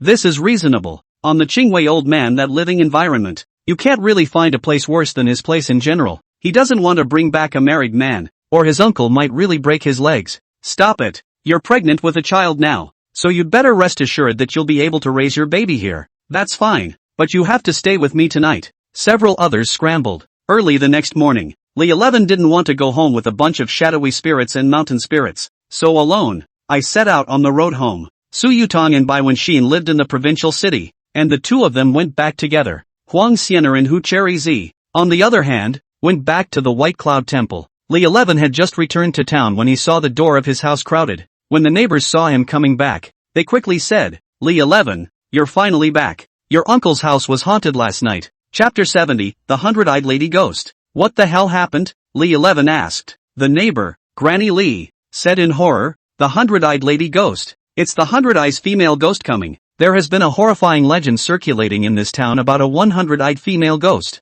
It is said that the Hundred Eyes female ghost was originally an extremely beautiful woman but it was betrayed by the love of her life and plunged into endless pain. Ultimately, she chose to end her life in an old abandoned mansion. Her resentment didn't dissipate, but became stronger and stronger, and so much so that her soul transformed into a terrifyingly stern ghost. This ghost specializes in seducing men who are weak-willed. Take their eyes as a source of power for yourself. What's even more frightening is that her pupils are not only distributed around her eyes. Rather, it is spread all over the body. And the hundred-eyed woman will also suck the souls of people who are victimized by her. Even the soul would be devoured without a trace. But it was only a legend, and no one had ever actually encountered a 100-eyed female ghost. But now, seeing his uncle's disappearing eyes, the townspeople were convinced beyond a shadow of a doubt that it must be the work of the 100-eyed female ghost. Li 11 rushed into the yard and saw his uncle's body lying alone on the ground. Both eyes had been gouged out, leaving a pair of bloody holes. Uncle was the only family member of Li 11 in this world. He was killed by a ghost. Naturally, Li 11 would not let the murderer go. He said sadly, Granny Li, do you know how to find the Hundred Eyes female ghost? And I've only heard it from the older generation. The Hundred Eyes female ghost resides on the Heavenly Jail Mountain, which is dozens of miles away from the town. There is an ancient mansion in the Tianwan Mountain, and she lives in it. Granny Li suddenly realized something. Li 11, why are you asking this? You're not going after her, are you? Li Shi's eyes were firm. If she dares to harm my uncle, I'll make her life worse than death. Ouch. You are going to your death. There were once 3 Taoist priests who went where? It seems to be called Wu Qi, Zhang Yiling, and a big fat guy. But they all died in there. Thanks for the relationship. I got it. Although Li 11 didn't say anything verbally, but in his heart, he decided to head to Tianjun Mountain at night to meet the so-called Hundred Eyes female ghost. He took out a bunch of money and gave it to Grandma Li. I don't have much cash on me. Here's $30,000. And I'm going to trouble Grandma to look after my uncle's affairs. Granny Li was busy saying, we are all from the countryside. It's only right to help you out. I'm going to get someone right now. Late night, Li 11 set out on the road to Tianjun Mountain alone with his traveling bag. All the way there, he felt a pair of eyes staring at him from behind. But every time I look back I can't see anything. By the time he reached the foot of Tianjun Mountain, it was already completely dark. The whole mountain was shrouded in an eerie atmosphere. Though Tianjun Mountain is only a few dozen miles from the town, due to the legend of the 100-eyed female ghost, no one dared to go up the mountain for 100 years. Gradually, it became a virgin forest. Before, the path up the mountain had a green stone step. Nowadays, that step is also covered with weeds. The steps were also covered with a thick layer of moss. Li 11 stepped carefully on the mossy stone steps, a flashlight in his hand. One step at a time towards the mountain. It was so terribly quiet around him that he could only hear his own breathing and footsteps. Suddenly, he felt someone tugging at his backpack from behind. He jerked his head back, only to find nothing. Li 11 used his spirit-seeing technique and only saw a white shadow flashing by. He immediately sped up, and, following along the steps, went up. Soon he saw lights looming ahead. It's not normal for lights to appear in this primeval forest. That must be the residence of the hundred-eyed woman. Li 11 took a deep breath and walked towards the ancient mansion. As he pushed open the door, a stale odor hit him. He shines his flashlight around and, only the house was covered in dust and cobwebs. In the center of the hall stood a worn-out chair. On it sat a woman dressed in white, with her back to him. Hey, hey, the woman let out an oozing laugh. Young man, you've got a lot of nerve. How dare you come to this heavenly prison mountain alone? Li 11 snapped. You're the one who harmed my uncle. I did collect a pair of eyes from a man last night. Was that your uncle? Seek death, Li 11 shouted. A magma-colored young thunder was summoned to strike the woman in white. The woman in white dodged to the side and looked at him in surprise. You're a Taoist priest? Good to know. The white-clothed woman laughed and said, those 3 Taoist priests were all eaten by me. You're just a little Taoist priest. What else can you do to me? Fire spirit came out of the Wada Jade. Master, you have to be careful. This 100 Eyes female ghost is an evil spirit. In order to avenge his uncle, Li 11 angrily said, so what if it's an evil spirit? Even if Yin-Ling or Ghost Eye come, I will destroy it. The woman in white disdainfully said, young man, you have a big mouth, but collect your pair of eyes and I'll have completely gathered 100 pairs of eyes, and I'll be able to break through to Yin-Ling. When she finished speaking, she was seen slowly raising her arm, and as her sleeve slid down a chilling scene emerges. On those arms, which should have been white and immaculate, it was actually densely covered with pairs of living human eyes. They shimmered in the moonlight with an eerie, creepy glow. When Li 11 saw this, his heart couldn't help but be shocked. He secretly worked his true chi and exerted his whole body's strength to, gathering the young thunder into a ball shape. With an overpowering aura, he violently attacked towards the woman in white. The woman in white didn't change her face. She just gently waved her arm and, instantly, a black ray of light shot out from the many eyes, colliding fiercely with Yang Lei in the air. In an instant, light shot out in all directions. The whole house began to tremble violently. The fire spirit seized the moment and once again spewed out blazing flames, pouncing straight at the white-clothed woman. However, the woman in white flickered, easily avoiding the flames attack. And rushed towards Li 11 at an astonishing speed. Li 11 reacted quickly, sidestepping and dodging, while quickly summoning a puddle of Yin Lei in his hand, like an impenetrable wall in front of himself. Seeing this, the woman in white was undaunted. She formed a claw with one hand and attempted to break through the puddle of Yin thunder. Straight to Li Shi's heart, only millimeters from her heart. Her collection stopped there. She tried to get closer, but couldn't move at all. You're just a little Taoist. How come your cultivation is so high? Only the black puddle of Yin Lei gradually changed color and became a puddle of magma. This was the red glaze inside Li Shi's body making its move. The 100 Eyes female ghost let out an agonizing wail as she was scorched by the lava. The lava flowed down her arms, slowly, to her shoulders, her head, her body. It finally wrapped her up completely. Along with the disappearance of the wailing, the 100 Eyes female ghost was completely melted cleanly by the lava. Fire spirit clapped her hands happily. I didn't expect to eliminate her so easily. Her words were followed by a hefty laugh in the air. The voice was familiar. It was the 100 Eyes female ghosts. Chapter 71, The Ghost Dealer. I have now 99 pairs of eyes. Sucked up 99 souls. Just 99 lives. The 100-eyed female ghost's voice was shrill and piercing, wandering recklessly over Li 11. It was as if the other side couldn't do anything with her. Fire spirit looked at the 100-eyed female ghost in the air with a grave expression. Frowning slightly, she still has 98 lives, which is equivalent to having 98 more evil spirits. Even if we can beat them now. But the subsequent exertion will be so great that we may not really be a match for her. So what if it's 98 lives? Even if it's 980 lives, I'll still waste her. The arrogant 100 Eyes female ghost made Li 11 furious to the extreme, and he shouted. His body was covered with the armor of thunder, and he summoned a thunder sword in his hand, as if he were a god of war descending. Seeing this, the female ghost laughed contemptuously and rushed up to meet Li 11. Both sides instantly fought fiercely together, and for a time, electricity flashed and thunder roared, and ghosts cried out. The air around them seemed to be torn apart with a roaring sound. Uncle Li Shi's house. At this time, there were a few monks playing and singing, overtaking the dead. They were startled by lightning and thunder dozens of miles away, and the monk who led them was somewhat cultivated and, he could see that it was someone fighting on the heavenly prison mountain. Boy, which person is so bold, daring to mess with the filth on the heavenly firmament mountain? Inside the heavenly prison mountain, Li 11 waved the thunder sword in his hand, each sword carrying a powerful sword chi. It ruthlessly slashed at the 100 Eyes female ghost, while the 100 Eyes female ghost nimbly dodged Li Shi's attacks. At the same time, a black yin chi was released, trying to erode Li Shi's body. In the fierce battle, Li 11 gradually gained the upper hand. Each of his attacks caused the 100 Eyes female ghost to retreat.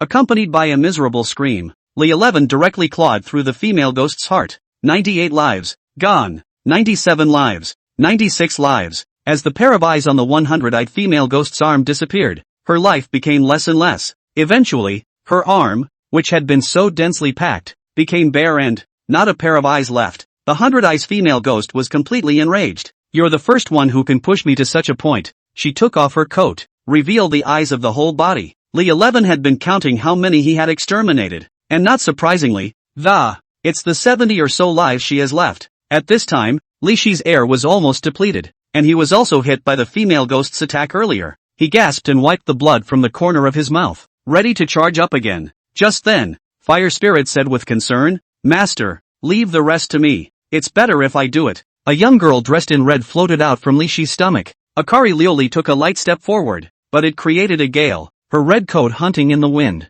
as if it were a burning flame. Only when she waved her hands, a fiery magma gushed out from the ground, instantly trapping the female ghost in it. The magma was like a boiling sea of fire, rolling and churning, and a fiery aura filled the air. The female ghost struggled through the lava, letting out a wailing scream but there is no escape from this fiery prison. Akari's eyes were firm and cold as she silently looked at the trapped female ghost. As if admiring his own masterpiece, the female ghost in the lava was roasted in agony, but Akaruri had no intention of killing her. She turned her head to look at Li 11. Since the 100 eyes female ghost is able to be reborn, and we trapped her without killing her. No way. Fire Spirit looked at the duo in surprise. Father? When did you have such a beautiful daughter? How come I didn't know? Li 11 smiled awkwardly. This is a long story. Akari extended her right hand and received the magma along with the 100 eyes female ghost in her palm. What do you see to do with her? Killing her would be cheap instead. She should be made to live a life worse than death. Just as Li 11 was thinking about how to deal with the 100-eyed female ghost, behind him, came a man's voice. Might as well sell her to me. You are? Li 11 was curious as to who this person was. I saw the man in a tattered cloth shirt, hunched over, and leaning on a walking stick he stood there trembling, feeling as if the wind could blow him over. He narrowed his eyes and looked the 100-eyed female ghost up and down.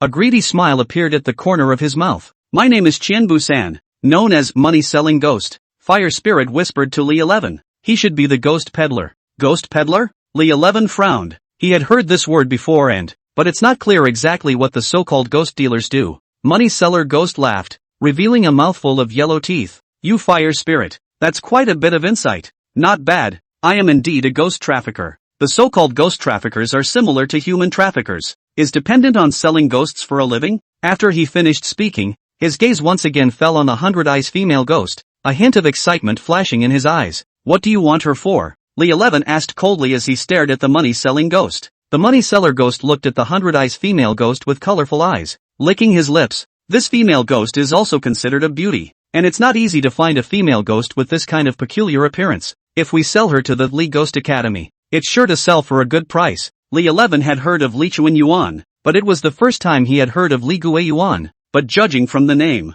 it should have a similar nature to the Li Chuan Yuan. He looked at the female ghost, and felt that her appearance was indeed not bad. It's just that those eyes do look a little creepy, and driving with her is kind of a turnoff when you think about it. But the world is full of perverts and even more perverted ghosts. So what if a ghost does like this one? Thinking of the torture that would surely befall her if she were actually sold into the Reichsquin, Li 11 agreed to the money-selling ghost deal, but he didn't know how the market was, so he asked, how much are you going to offer? How about 5 million? Li 11 thought carefully and felt that the amount of money in this deal was really not small. Thinking back to when he helped Long Qinshan solve the problem of the human skin tanka, he was paid a whole $1 million. However, he was no fool, and knew well that in business dealings it is not possible for only one party to make a bid and the other party to do nothing. So, without hesitation, he shouted, $10 million. Money-selling ghost smiled faintly and responded cheerfully, good, $10 million is $10 million. Just make a friend. Li 11 was secretly chagrined, realizing that the price he had offered was too low. But things had come to a head, and one can only accept it with a stiff upper lip. He signaled to Akari to pass the 100 eyes female ghost to the money seller ghost. A satisfied smile appeared on money seller's face, then curiously inquired, I see that this fire spirit of yours is quite extraordinary. Is it willing to be sold? Hearing this, Fire Spirit Child immediately became vigilant and hid behind Li 11. This one won't sell no matter how much you pay. Money seller ghost laughed loudly. Little girl, don't be nervous. I'm just kidding. A fire spirit like you can be considered a once in a lifetime, and I'm afraid that no one in the world would be willing to sell it. After saying that, he disappeared into the night with a flash of his body. Li 11 was stunned by his speed. I'm afraid that even old man Chang Wei didn't have his kind of cultivation, Fire Spirit asked. Then where are we going next? Li 11 thought for a moment. It's better to go back and deal with my uncle's funeral first. After that, go to the provincial city to look for Su Yutang. After all, the matter of the Yin-Yang marriage certificate needs to be resolved sooner or later. Chapter 72 Master Jia. 7 days later, Li 11 came to the provincial capital of Henan province after dealing with his uncle's aftermath. He's now worth tens of millions of dollars. 2. After selling Hyakumi's ghost, he intends to choose a place to live that suits him. Landscape Manor, the best villa area in the provincial city. Every villa here is hundreds of millions of dollars. At present he cannot afford to buy, but rent is still affordable. A real estate young lady in a black silk suit overdress enthusiastically led Li 11 towards the Shan Shui Manor. She said with a big smile, Mr. Li, this place has a beautiful environment and convenient transportation, and the rent is very affordable. Only $30,000 a month, which is especially suitable for young people like you. Li 11 followed the real estate lady into the manor. What came into view was a group of people gathered in front of a villa, chattering and discussing. This villa was the very one that Li 11 intended to rent. Curious, he approached the crowd and inquired, what is everyone doing here? A middle-aged older woman stretched out her hand to the front and replied in a lowered voice. Last night, this villa is so haunted that the master is now exorcising the ghosts. When the real estate lady heard this, she hastened to retort that, how can this house be haunted? At that moment, the crowd's eyes were focused on a Taoist priest wearing a yellow Taoist robe. He was seen holding a mahogany sword and gesturing solemnly on a wooden table. On the wooden table was a copper basin with a basin of water and a paper turtle. The Taoist priest, known as Master Jia, solemnly introduced himself. Gentlemen, the paper turtle in my hand is not an ordinary object. It has spirituality and is able to sense whether there are ghosts around. Once it senses an abnormality, it then reacts. Just after the words were said, the paper turtle, which was originally stationary, suddenly became active and, as if alive, it began to swim in the water. Sure enough, a master is different. What an eye-opener today. The people around them marveled at Master Jia's level. Li 11 knows that this is a mixture of male dog bile and carp bile applied to a paper turtle. These bile reacted chemically in the water and that's why they swam. He shook his head. It's not just a trick to fool children. That Taoist priest heard the voice and turned his head to look at Li 11. Lying? You brat, don't talk nonsense. I'm the 98th generation of Luohua Mountain. The corner of Li Shi's mouth twitched. The current old heavenly master of Luohua Mountain is also only the 99th generation. If you were the 98th generation heir, wouldn't you be a generation higher than Sensei Tien? Then show me where the ghost is? Master Jia said confidently. I'll show you. Soon after, someone suddenly pointed in horror at the villa's second-floor window and shouted, Ghosts! There really are ghosts in there. When the crowd heard the voice, they looked in the direction the man was pointing. Sure enough, I saw what looked suspiciously like a ghostly figure floating in front of the window. Seeing this, Master Jia said triumphantly, See, I've made the ghost current. Li 11 was also shocked in his heart. Could there really be ghosts? He immediately scrutinized it with his spirit-seeing technique, and it was discovered that there was not a single fluctuation of spiritual energy in that so-called female ghost at all. He realized that this was likely another trick Master Jia had pulled. However, just then he was acutely aware of something else in another corner of the villa. A real female ghost was quietly watching all this. Master Jia knows nothing about this and is still there pretending to be a god and continues to deceive everyone. Only Master Jia arrogantly sneered. Humph, how dare a little evil ghost act recklessly. When he finished speaking, he took out a piece of talisman paper from his pocket and quickly stuck it on the door. And began to recite a mysterious incantation. However, the door did not change in any way as he had expected. The Taoist's forehead began to sweat as he took out another copper sword and stabbed the door. As a result, the copper sword directly broke into two. The surrounding passers-by murmured, What's wrong with Master Jia? You can break your own magic weapon? What nonsense! Master Jia is a far-famed mage. It is said that there are at least thousands of ghosts who have died at his hands. Right. I've heard that. Maybe this is something Master Jia did on purpose. Li 11 shook his head helplessly. In his mind, he muttered, These people are really gullible. Looking at the scam in front of him, he just couldn't sit back and do nothing. And so, he resolutely went up to the so-called master and said, Master, something doesn't seem right about the way you're exorcising this ghost. When the Taoist priest sniffed, his eyes widened and he glared fiercely at Li 11. Angrily, he shouted, Where did this ignorant child come from? How dare he question this master here? In the face of the Taoist priest's rebuke, Li 11, however, did not panic and smiled faintly. And, removing a charm from his own bag with ease, he said confidently, "A real charm should be drawn like this." He placed the charm firmly on the door and softly recited the incantation. Surprisingly, the door that had been closed automatically and slowly opened. At the sight of this scene, the people around them marveled in awe that. Someone whispered, "This young man even knows spells." Another person chimed in, "Why do I feel like he's a bit more powerful than that Master Jia?" Hearing the murmurs of the people around him, Master Jia began to feel flustered. Fine beads of sweat could not help but appear on his forehead. He hurriedly shouted out, "There was a delay in my spells, and this door was only opened after I had just cast a spell." In order to avoid the truth being seen by those around him, he decides to enter the house immediately to get rid of the ghost. However, just then, his disciple pulled his arm tightly and lowered his voice to say anxiously,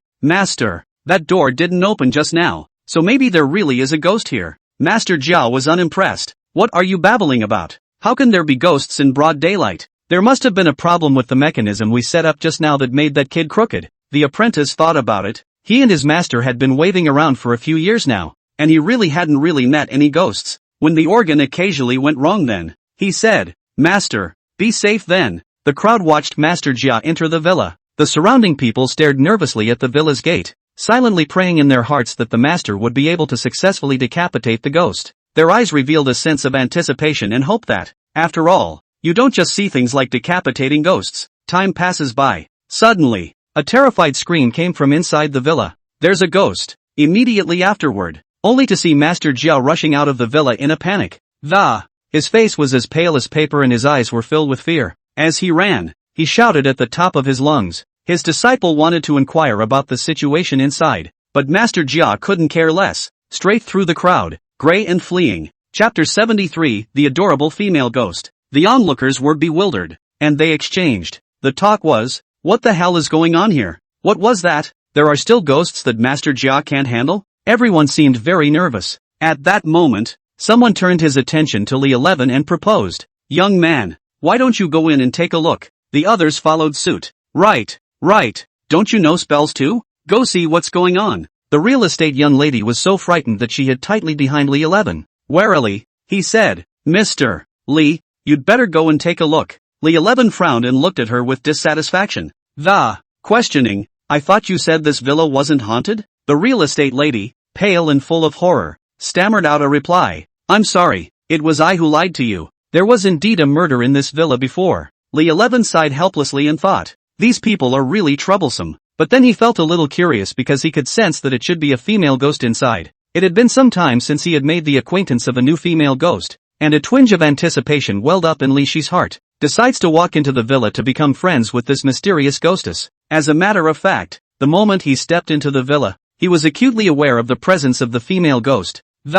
And it was discovered that she was merely a ghost at the beginning of the fierce spirit realm. For such an opponent, Li 11 is confident that, thinking that you can easily handle it with just a flick of your finger. However, the female ghost didn't seem to have any malicious intent, but instead seemed to be playing hide-and-seek with him. The female ghost did not reveal her physical form, but quietly floated behind Li 11 in her soul state. She had planned to sneak closer and scare Li 11, but just as she was about to materialize into a solid body, Li 11, however, suddenly turned around and shouted, "I see you." At this point, the distance between one person and one ghost was only a few centimeters. This sudden change startled the female ghost, who couldn't help but let out a shrill cry and took a few steps back. People outside the villa also heard the female ghost's screams. "Did you guys hear that? I think someone just screamed." "It seems so. It looks like this young man really has some skills." The female ghost was surprised. You found me a long time ago?" Li 11 got a good look at the female ghost. She was wearing a nightgown and had a slender figure that, a pair of snow-white thighs was a delight to the eyes. "Hey, meets my standards." Puzzled, the female ghost asked, "Criteria? What standards?" Li 11 looked at her colorfully. "You'll know in a moment." The female ghost was scared. "Don't come over or I'll eat you." "Yeah, let's see who eats who then." The crowd outside the villa heard the female ghost's screams again, but this time they were different than before. It didn't sound like it was coming from fear, but more like a sound of contentment. "The sound seems a bit off," someone said suspiciously. Another person speculated, "Maybe it's the master's exclusive ghost-catching recipe." The others nodded in agreement. After about an hour, the female ghost lay weakly on the ground, as if she had lost all her strength. Li 11 looked at her and asked seriously, "Tell me, why do you want to harm people?" The female ghost raised her head and replied with an innocent face. How did I harm anyone? Li 11 frowned, puzzled, and pursued. Then why did they get a Taoist priest to arrest you? The female ghost shook her head with a bewildered expression. How should I know? This villa was originally my home. Early this morning, but suddenly a group of people with Taoist priests came to catch the ghosts. Hearing this, Li 11 pondered in his heart. Could it be crooked? He continued. So how did you become a shadowy spirit? The female ghost lowered her head, recalling the past, and said slowly, I'm not sure. I just remember one night. I was drunk, and I came home and was getting ready for bed, and suddenly I got hit in the back with a. Then I lost consciousness. When I woke up again, I realized that I had become a yin spirit. You live by yourself? The female ghost nodded and whispered. Well, it was a birthday present from my dad. To be able to give $100 million villa to her daughter as a gift, that's a lot of power in her family. Li 11 secretly sighed in his heart. It seems that this girl's family is very rich. You don't look too old. What do you do? My name is Yin-Yang. I'm a junior at Han-On University. I didn't realize that I was still my own schoolmate. At that moment, the people outside heard no movement inside, and someone shouted, Boy, are you okay? Li 11 stepped out of the villa. The female ghosts here have been eliminated by me. Everyone disperse. Seeing that there was no longer any buzz, the onlookers gradually dispersed. The real estate lady asked, Mr. Li, are you still renting this house? Rent? You have the nerve to rent this haunted house? The real estate lady said awkwardly, I'm really sorry, the real estate business is not doing well lately. We haven't sold this cottage in a while and the owner didn't want it to be empty, so that's why we thought of renting it out. Li 11 thought, no, isn't Yin-Yang dead? Where did they contact the owner? The owner of this suite is. The real estate lady looked to her left and right, saw no one around, and whispered, to tell you the truth, the owner of this villa is a big deal. He's the chairman of the Long Group in Tianjin City. Long Qianshan, Long Yin-Yang? They turned out to be father and daughter. Li 11 thought to himself, this world is really small, and here he even met Long Qianshan's daughter, and I've got her. He's not renting this villa. The real estate lady was puzzled. Mr. Li, it's not up to you to decide whether to rent this villa or not. What I say really counts. Li 11 immediately dialed Long Qianshan's number. Upon learning everything, Long Qianshan said, Brother Li, my daughter will be in your hands from now on. That villa is yours too. I'll have my men contact the agent to transfer you right away. Soon, Mississippi Real Estate received a call from one of Long Qianshan's men. She looked at Li 11 in surprise. What exactly are you? Long Qianshan gave away hundreds of millions of villas to you so easily? It's not much, just acquaintances. After he dismissed the real estate lady, he returned to the villa. Your father has given me the villa. I'll be the master here from now on. Long Yin-Yang had a look of disbelief. You bad man, not only did you bully me, and trying to hijack my property. Bad man? I'm your father's savior. He opened his cell phone recording and played the conversation he had just had with Long Qianshan. Long Yin-Yang lowered her head in aggravation. Fine, but you have to promise that you can't bully me in the future. Li 11 hammed and hawed. I can't guarantee a pretty girl like you. Chapter 74, The Marriage Contract. Thinking that he still had business to attend to, Li 11 took out Su Yutang's business card, dialed the number on it. You said that if I wanted to know the secret of the Yin-Yang marriage book, let me come to the provincial city to find you. Now, I've arrived. A flirtatious imperial voice came from the other end of the phone. Li 11, you're really here. Since that's the case, then come to the headquarters of the Skyrun Group. Our chairman happens to be here as well. Li 11 frowned and asked, what does my looking for you have to do with your chairman? Su Yutang smiled mysteriously. You'll know when you come. With that, he hung up. Long Yin-Yang, who was on the side, heard their conversation. Surprised, he looked at Li 11. You're going to find the chairman of Tianjin Group? That's not a master to be messed with. Li 11 asked curiously. Oh, you know her? Long Yin-Yang nodded, a hint of fear on her face. Her name is Sun Bingxin. My dad took me along to talk business with her before. Just because a waitress accidentally soiled her dress, she actually chopped off the waiter's finger herself. Li Shi's eyes widened. No way. So brutal. However, this instead piqued Li Shi's curiosity, and he decided to go and meet this woman for a while. Tianjin Group headquarters. Li 11 finally met the legendary Sun Bingxi. At the moment, she was lazily reclining on the sofa, her short, shoulder-length hair looking extraordinarily dry and a bright red dress wrapped around her body, exuding a seductive charm. Rumor has it that she's about 30 years old, but perhaps because of good maintenance, it looked to be about the same age as Su Yutang on the side. You are Li 11? Sun Bingxi raised her head and looked him up and down. That's right. Li 11 looked her straight in the eye without flinching. Sit down. Sun Bingxin pointed to the chair next to her, the corners of her mouth rising slightly as a faint smile appeared. Li 11 sat down as he was told and was secretly alert in his heart. I can tell you about the Yin-Yang marriage certificate and Su Yutang's secret, but on one condition. On what terms? A sly glint flashed in Sun Bingxi's eyes as she said softly, "You're going to marry me." Li 11 instantly froze, his mind going blank. Asterisk. What the is going on here? I'm here to annul a marriage contract. What's with the extra engagement? His eyes widened in disbelief as he looked at Sun Bingxi. This sudden request caught him off guard and completely disrupted his plans. He looked the Sun Bingxi up and down, and in his heart, he was happy again. It was hard to imagine what she was supposed to be like when she was tamed, not having had much contact with such a cold, strong woman. Still, he asked guardedly, "Why did you choose me?" "It's simple, because I had Su Yutang examine you. In the video, you're doing a great job of satisfying me." Li 11 thought to himself, what is Su Yutang then? A common maid? Sun Bingxi continued, "And I've investigated you. You have no father or mother. The only uncle also died 7 days ago. You don't have much of a background, and there won't be any trouble marrying you." When Li 11 heard this, he pondered in his heart, although the conditions were a bit strange, but I'm not at a disadvantage,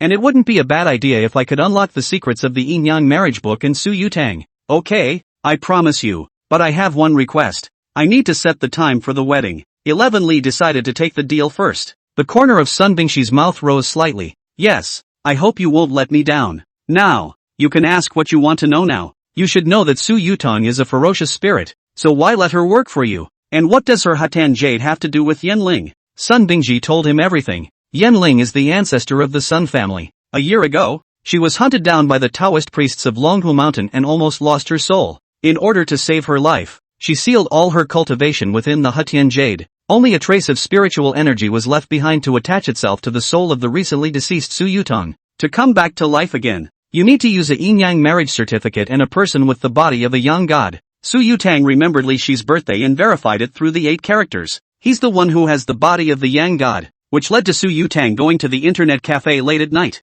Li 11 asked again, "Then what did you marry me for? Surely you don't really fancy me." "I'm saving you." "Save me?" Sun Bingxi explained. "You should know that with your current cultivation level, resurrecting Yanling, you won't live for more than a year. Therefore, you can only live if you are with someone who is related to Yanling by blood." Li 11 felt that he was a bit unable to see through the cold beauty in front of him. Long Yingying had said that she was a person whose heart was more poisonous than a snake or scorpion, but at this moment, everything she had said, and yet, none of it has anything to do with being hard-hearted. On the contrary, it seems to be quite understanding. Sun Bingxi continued, "I've already told you everything." "Say that. When are you going to get married?" Looking at her eagerness, Li 11 muttered in his heart. He knew that when things went wrong, there was a demon, and until everything was really clear, he decided to stall for a while. "I'm about to go to the underworld selection for the underworld's underworld, and when I'm done with that, we'll talk about marriage again." Sun Bingxin smiled. "I was right, to be seen by the underworld. It's not just anyone who gets selected for the Undertaker." Li 11 thought to himself, even those 2 dorky girls, black and white, can be Yin warriors. Is it that hard to get inducted into the Undertaker? She continued, "From now on, Su Yutang will follow you until she breaks through the faithful spirit." Li 11 remembered Hu Cherry's words. Once she broke through to the breaking spirit, then you can find a place of supreme yang, and through a person with a pure yang constitution, you can reactivate the cultivation on the Hutian Jade, become Yanling. "She's not afraid I'll run away, is she? Looks like she still doesn't know me. I'm the kind of guy who can't move his legs when he sees a beautiful woman, with a great beauty like you wanting to marry me. How could I run away? You should at least experience it before you think about running away." Thinking of this, Li 11 smiled and said, "Okay, then it's so happily decided." It was still daytime, the sun was shining, and Su Yutang couldn't move around outside yet, so she turned into a wisp of green smoke and floated lightly into the Hutian Jade. Sun Bingxi picked up a key and threw it over. "We'll all be family from now on. This car is yours." Li 11 scanned the decal on the key, a Lamborghini. "Looks like my future daughter-in-law is quite generous." Li 11 left the Tian Run group, pondering the next step in his mind. Suddenly, he remembered Fatty. At the moment, Fatty was greeting the new students, happily welcoming the cute schoolgirls who had just enrolled. When he learned from the phone that Li 11 had come to the provincial city, Fatty said excitedly, "You come to the school soon. The quality of this year's crop of scholars is fantastic." Chapter 75 Exchange Student from Sakura Country, Hand-On University. Lee 11 came to the place where Fatty was in charge of new student check-in. Empty dirt digging. May I ask if this is the School of Architecture? A delicate and sweet voice suddenly entered the ears of the two. Looking in the direction from which the voice came, only a petite girl with a sweet and cute face came into view. This girl was wearing a blue and white JK uniform, with white stockings and black shoes. The whole person is full of youthful and lively atmosphere. What stood out the most,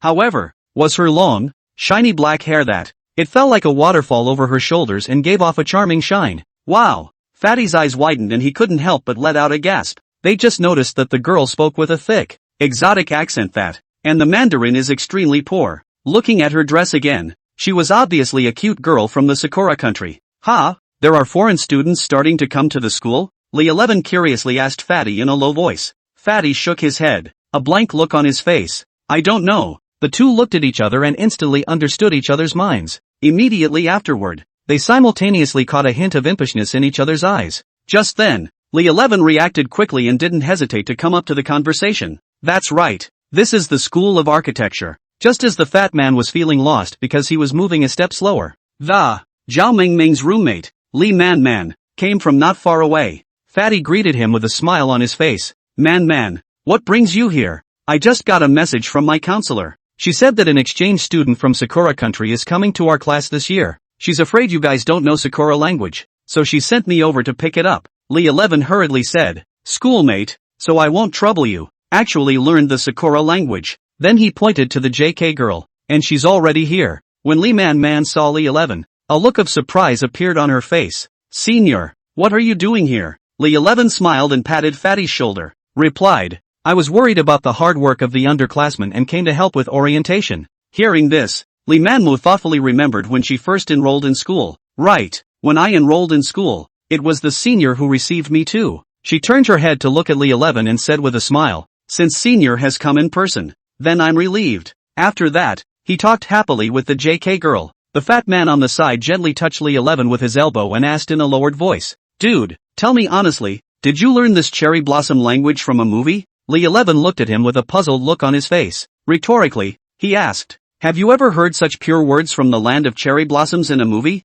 Fatty cocked his head and thought for a moment. Seems like, I don't understand any of what you just said. Anyway, I only understand words like iku linen belt. The two smiled at each other and continued to whisper. At that moment, Lee Man said seriously to Lee 11, since senior knows the Sakura language, then I'll leave this student in your hands. Please take her to the dormitory. Don't worry, I'll take care of this. Along the way, the two had a pleasant conversation, and Lee 11 learned that her name was Ishihara Misato. It's a 19-year-old girl, still a sophomore this year, who is here for a year as an exchange student. Misato Ishihara said with some embarrassment, my Chinese isn't very good, so I want to go to school and learn Chinese at the same time. Hearing this, as a good and zealous young man, Lee 11 immediately volunteered to be her Chinese teacher. Misato Ishihara was surprised to learn that Lee 11 had learned the Sakura language in just a few days. I can't help but exclaim, you're a genius. Can we add a contact? Lee 11 thought to himself. I practiced with Huang Xianer every day,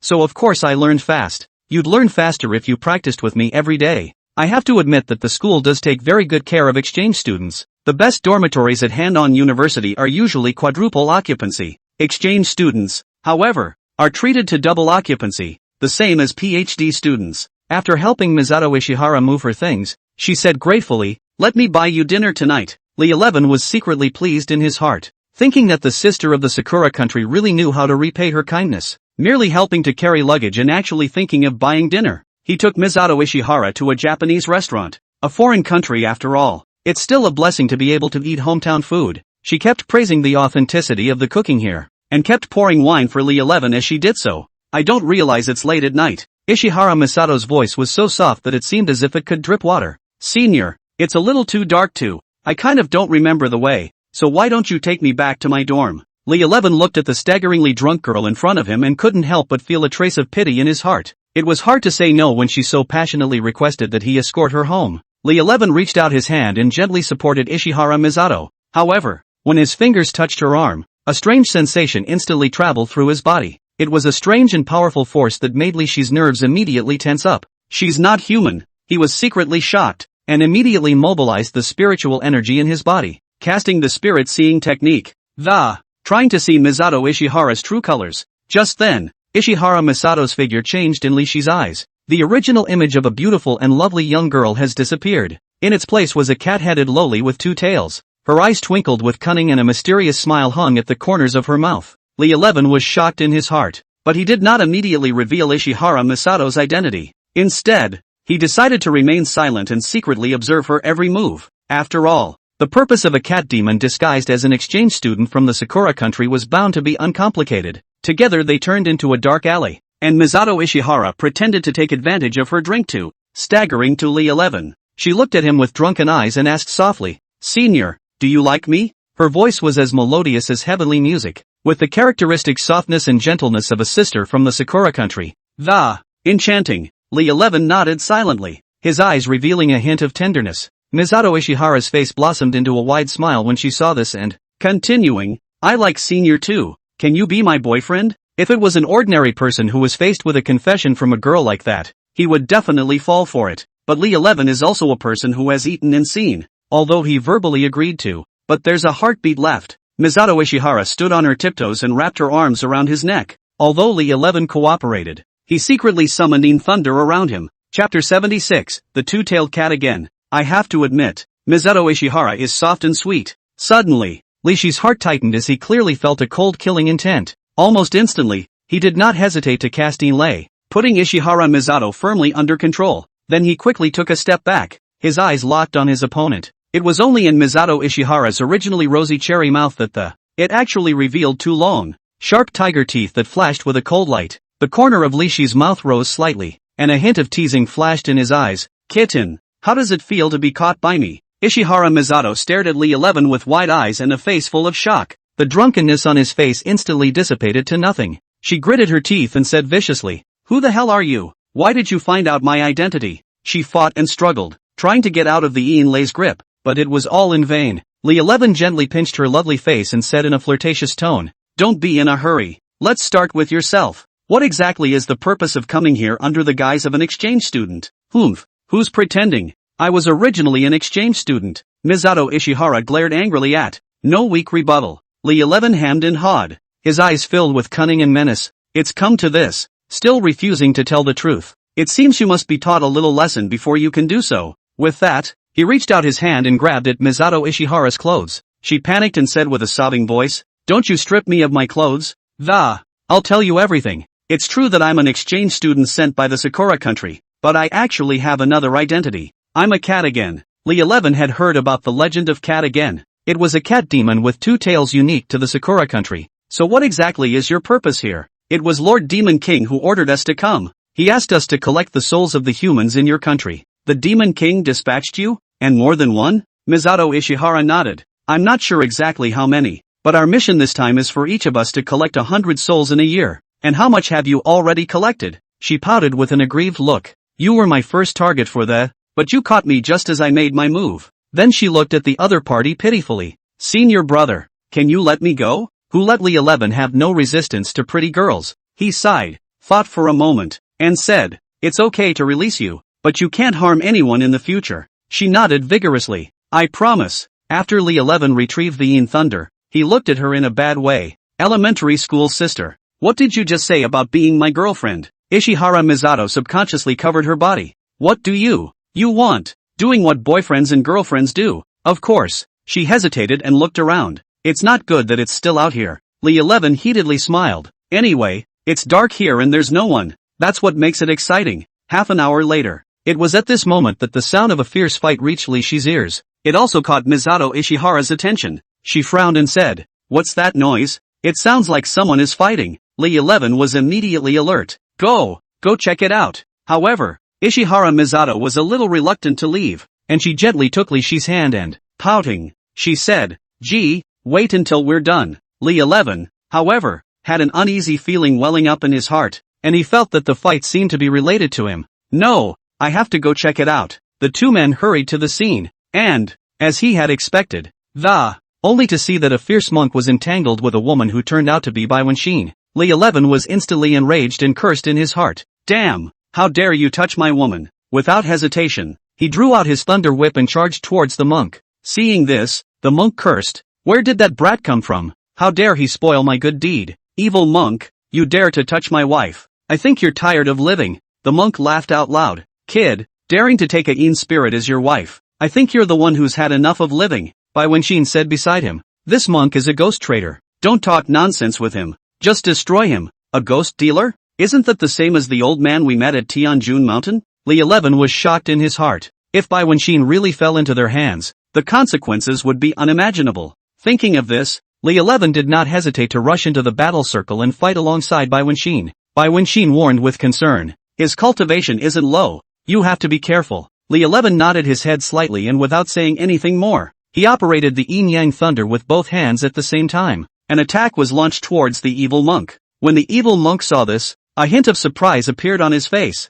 You are Li 11? Li 11 secretly wondered in his heart. Was he already so famous? So much so that the other man recognized himself at once. You know me? The evil monk laughed with a greedy glint in his eyes. Today is really a big profit. Mr. Zhang offered a reward of $10 million for your life. I didn't think I'd meet you today. Hearing this, Li 11 cursed in his heart. So it was that Zhang Jingtian. I didn't realize I was worth so much now. Li 11 coldly looked at the evil monk. Since you want to take my life, then I'll spare you even less. When he finished speaking, he struck again, maximizing the power of the Yin-Yang thunder. Vow to defeat this evil monk. Under the cover of the Yin thunder, he transformed his thunder whip into a thunder sword and stabbed over. The monk's kung fu was strange, and his weapon was the string of Buddha beads on the trigram around his neck. Bam! Li Shi's thunder sword felt like it had stabbed a steel plate. The monk laughed out loud. Mr. Zhang talked about how powerful you are, but I think it's nothing more than that. Yeah? Then I'll show you. Li 11 twisted his hand and summoned the red glaze and the Tong Tian tattoo.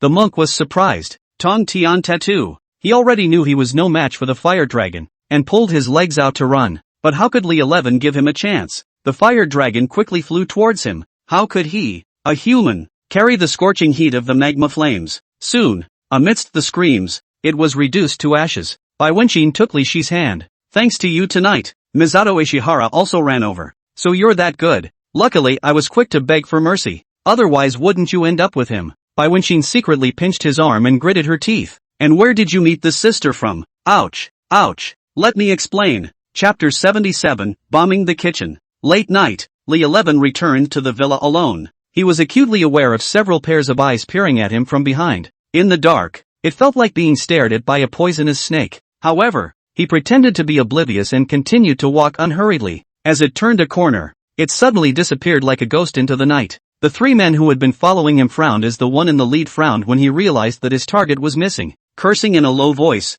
he said, "This kid is really alert, actually letting him escape." Just then, a languid voice came from the darkness. "It should be you who should flee." They turned in astonishment, only to see Li 11 leaning leisurely against the corner of the, with a faint smile on his face. He didn't seem to have them in his sights at all. Through the faint light, Li 11 could see the appearance of these three people. Leading the way was a smart-looking middle-aged man wearing a well-pressed suit, and the two men standing behind him, one of whom was none other than Master Jia, whom he had met during the day. The other was a big, muscular bald man. Master Jia looked extraordinarily agitated upon seeing Li 11, brother Chang. He was the one who came to cause trouble during the day. So, these three are here to seek revenge on him. Chang stepped forward and stared viciously at Li 11. "Kid, you're the one who got in the way of Grandpa's fortune?" A smile spread across the corners of Li Shi's mouth as he looked at them indifferently. Brother Chang then threatened, "If you are sensible, get out of the villa or don't blame us for not being polite." His words completely exposed their true purpose, which turned out to be for the villa. "What if I don't go?" Kung sneered and pointed to the muscular bald guy behind him. "See him? He's a national boxing champion. If you don't want to die, get out of here early." Li 11 remained unperturbed. "National champion? I'd like to try." He moved his muscles and walked toward the muscular bald man. "Toast to the world." With Chang's order, the bald man immediately took up a stance. The bald man clenched his hands into fists. His body crouched down slightly, and his eyes stared ferociously at Li 11, as if a tiger about to pounce. However, Li Shi's movements were as swift as lightning, as he dodged sideways with great speed and, the speed was so fast that the bald man had absolutely no room to react. Just before the bald man could regain his senses, Li 11 violently kicked the bald man's knee, only to hear a click crunch. The bald head fell to the ground in pain, covering the injured knee groaning. Django's eyes widened. He could never have imagined that his opponent would defeat the bald man so easily. "That's it?" Li 11 looked at Chang with disdain. Django gritted his teeth and charged forward, swinging his fists. However, Li-Shi's movements were unusually agile, and he lightly avoided Chang's attack, followed by an elbow to the midsection of Strong. Chang took a few steps back in pain, and was secretly shocked in his heart. This kid's hands are extraordinary. He realized that he might have met a tough guy today and sprang back. Is that all you got? Kung's face became very fierce as he pulled out a dagger from his waist end. It shimmered chillingly in the light. Li 11 sidestepped the dagger and smoothly grabbed Chang's wrist, twisting it so hard that the dagger fell to the ground. He kicked Django off and Django hit the wall hard and fell to the ground. He picked up the dagger, walked over to Chang, and ran the tip of the blade gently across his cheek. Coldly, he said, tell me why you want to hit the villa. The bald man and Master Jia tried to escape, but they were firmly controlled by Yin Lei. I say, Django was scared. His original name was Zheng Chang. He was Long Qianshan's henchman and was sent to protect Long Yingying's safety. But every day, looking at Long Yingying eating and drinking, and having a big villa to live in, gradually he became jealous in his heart, so he killed her while she was drunk. In order to take possession of the villa, he joined forces with Master Jia, and put on a joint act of. If others knew that the place was haunted, they would not have bought the villa, and he could buy it at land price later. Unexpectedly, Li Shi's appearance completely shattered his plans. He became even more jealous when Long Qianshan called him to cooperate with Li 11 in the closing. Why should that kid get a suite for nothing? You killed someone for a mere villa? Li 11 felt that Zheng Chang was too ruthless. Zheng Chang didn't care. After following Long Qianshan for more than 10 years, I can only count on 2 hands the number of people who have died at my hands. And a little girl, dead is dead. It's a curse to keep you. Li 11 summoned Su Yutang. I've heard that the souls of the living can help the yin spirits to cultivate themselves. These 3 are all yours. Looking at Su Yutang who was floating in midair, the 3 of them were stunned. Ghost. There's a ghost. Su Yutang licked his lips and looked greedily at the 3. It's been a long time since I've practiced with a living person. Accompanied by the screams of the 3 men, Li 11 disappeared into the night. The next day, early morning, a deafening explosion came, jolting Li 11, who was sleeping, awake. He was shocked and thought to himself, are there still revenge seekers? So he got up quickly and sought out the direction from which the voice had come. He was surprised to find that the source of the explosion was in the kitchen, and that Long Yingying was holding the lid of the pot. Horrified, he ducked aside. What are you doing? Li 11 asked suspiciously. Long Yingying sniffed and immediately ran to his side aggressively, tears glistening in her eyes, as if ready to cry. I was just trying to make you breakfast. I didn't think I'd blow up the kitchen. Li 11 looked down and realized that there were some black unidentified objects scattered on the ground. One of the pieces was still stuck to Long Yingying's hair. Curious, he picked up the black object in his hair and, after scrutinizing it carefully, he asked, what is this? Long Yingying replied awkwardly, steak. Li Shi's eyes widened. This is the first time I've seen a steak like this. Looking at Long Yingying's pitiful appearance, Li 11 couldn't help but laugh. He gently patted Long Yingying's head and gently comforted. It's okay. Just be safe next time. Leave things like cooking to me. With that said, he turned and walked into the kitchen and began to clean up the blasted kitchen. Long Yingying hurriedly followed, wanting to help. Li 11, however, stopped her. You go out. I'll take care of it here. But, Long Yingying wanted to say something else. Behave. Li 11 looked at her tenderly. Long Yingying had to walk out of the kitchen and sit in the living room to wait. After a while, boom! It startled Long Yingying in the living room. Looking at the smoking kitchen, Long Yingying laughed her ass off. So you cook at the same level as me? It shouldn't be. I don't cook well in the White Cloud Temple, but it's not like I'm going to blow up the kitchen. Jingle bells. A cell phone ringing broke the joyous atmosphere. Li 11 picked up his cell phone and saw it was Misato Ishihara. Oni-chan, do you have time to accompany me to Comic-Con today? Chapter 78, The Spider Spirit. Li 11 really didn't expect that. Misato Ishihara as a cat demon actually enjoys human activities like going to comic conventions, but there were plenty of beautiful women at Comic-Con, so it wouldn't hurt to accompany her once. It didn't take long for Misato Ishihara to arrive at the villa. Li 11 looked at Ishihara Misato, who had turned into the appearance of a two-tailed cat again. In surprise, she looked so cute now, half human, half animal, and, at the same time it exudes an irresistible charm. Why did you change back to your original form? Not worried about being seen? Misato Ishihara smiled slightly, revealing 2 dimples. I just got out of school. My classmates complimented me on the realism of this cos and were clamoring for a picture with me. Li 11 secretly sighed in his heart. It was true that the most dangerous place was the safest place. Curious, Misato Ishihara asked, what character are you going to cosplay as? Li 11 thought about it and replied, it's still Taoist that suits me. I'll cos Taoist. When Misato Ishihara saw how he looked in his Dharma uniform, a flash of infatuation flashed in her eyes and, I've only seen Taoist priests on your TV show, and you look even better in it than they do. Comic-Con venue. Misato Ishihara is as knowledgeable about anime characters as they come, and keeps introducing her favorites. He also kept pulling Lee 11 to take pictures. Lee 11 felt that this trip was worth it. Minomai, Japanese manga and anime genre. Female personal name, Archaic, Oviraptorosaurus. Medusa, name, Lu Sueki, 1976. Chinese actress, Bipatung. Those secondary beauties are standing right in front of you alive and well. So much so that you want to get your hands on them and squeeze them. Just as Lee 11 was enjoying the infinite scenery here. Suddenly, Ishihara Misato panicked. She took Lishi's hand and ducked into a corner. Let's get out of here. What's wrong? Misato Ishihara tensed. I saw the demon that came with me. She picked up her cell phone and zoomed in on a picture that a woman cosplaying as a spider is faintly visible. However, like Misato Ishihara, she's not a cos, but a straight-up illusion. Sister, why do you want to leave when you see me? A sexy voice came from behind the duo. When Lee 11 heard the voice, he subconsciously turned around to look at only the woman in the photo stood before her. She was dressed in an extremely alluring outfit, and seemed to be in her 40s. A big wave of curly hair, a tight wraparound dress, and 8 spider claws behind her. Misato Ishihara had a small embarrassed smile on her face and said softly, Kawashima-san, I didn't really notice you were here until you said hello. The woman swept her eyes sharply over Lee 11 and smiled. Is this your new boyfriend? Ishihara Misato's heart tightened, fearing that she might turn against Lee 11. So he hurriedly took Lishi's arm and replied in a calm manner. Right. The woman stretched out a hand, trying to shake hands with Lee 11.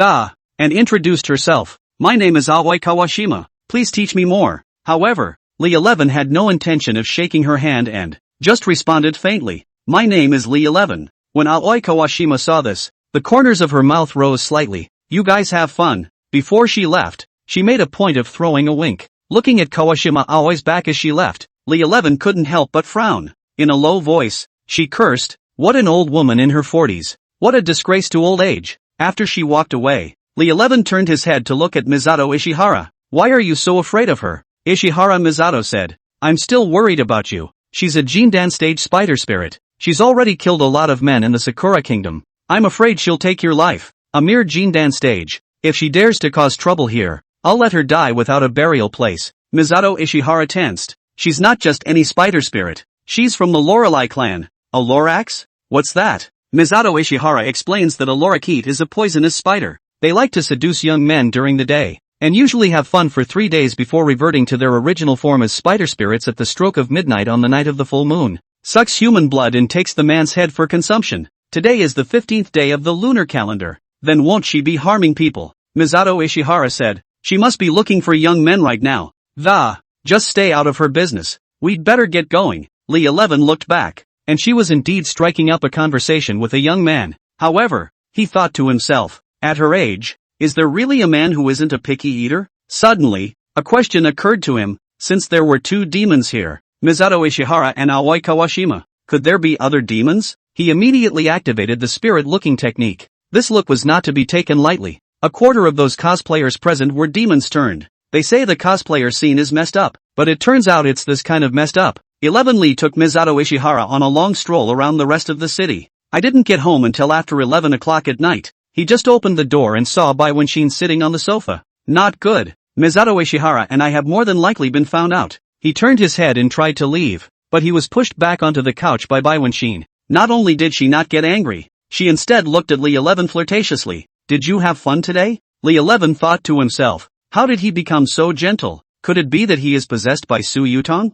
Now is the time to spell out acting skills. Play. I have gone to catch a demon. You don't know that. I met a demon from the Cherry Blossom Kingdom today. Some kind of Loxin woman. You guys don't know. That thing is awesome. And it can use poison. Bai Wenxin quietly watched Li Shi's performance. She deliberately pretended to be nervous and asked, you actually met such a powerful demon? Are you poisoned? Do you need me to suck out the poison for you? Lee 11 hemmed and hawed and said mischievously. It's like I've been poisoned down there. When Bai Wenxin heard this, she was furious and grabbed Li Shi's ear. Angrily, he said, I suck your ass. Tell the truth. What the hell have you guys been doing? Facing Bai Wenxin's questioning, Lee 11 hastily waved his hands and cried out in aggravation, heaven and earth are kind. I really didn't do anything. Just then, the fire spirit came out of the Hatian Jade and, with a wicked grin on her face, she said, I can testify that besides hooking up with a cat demon, she's also looking at girls at Comic-Con. Nothing else has been done. Oh. Hearing this, Li 11 almost fainted,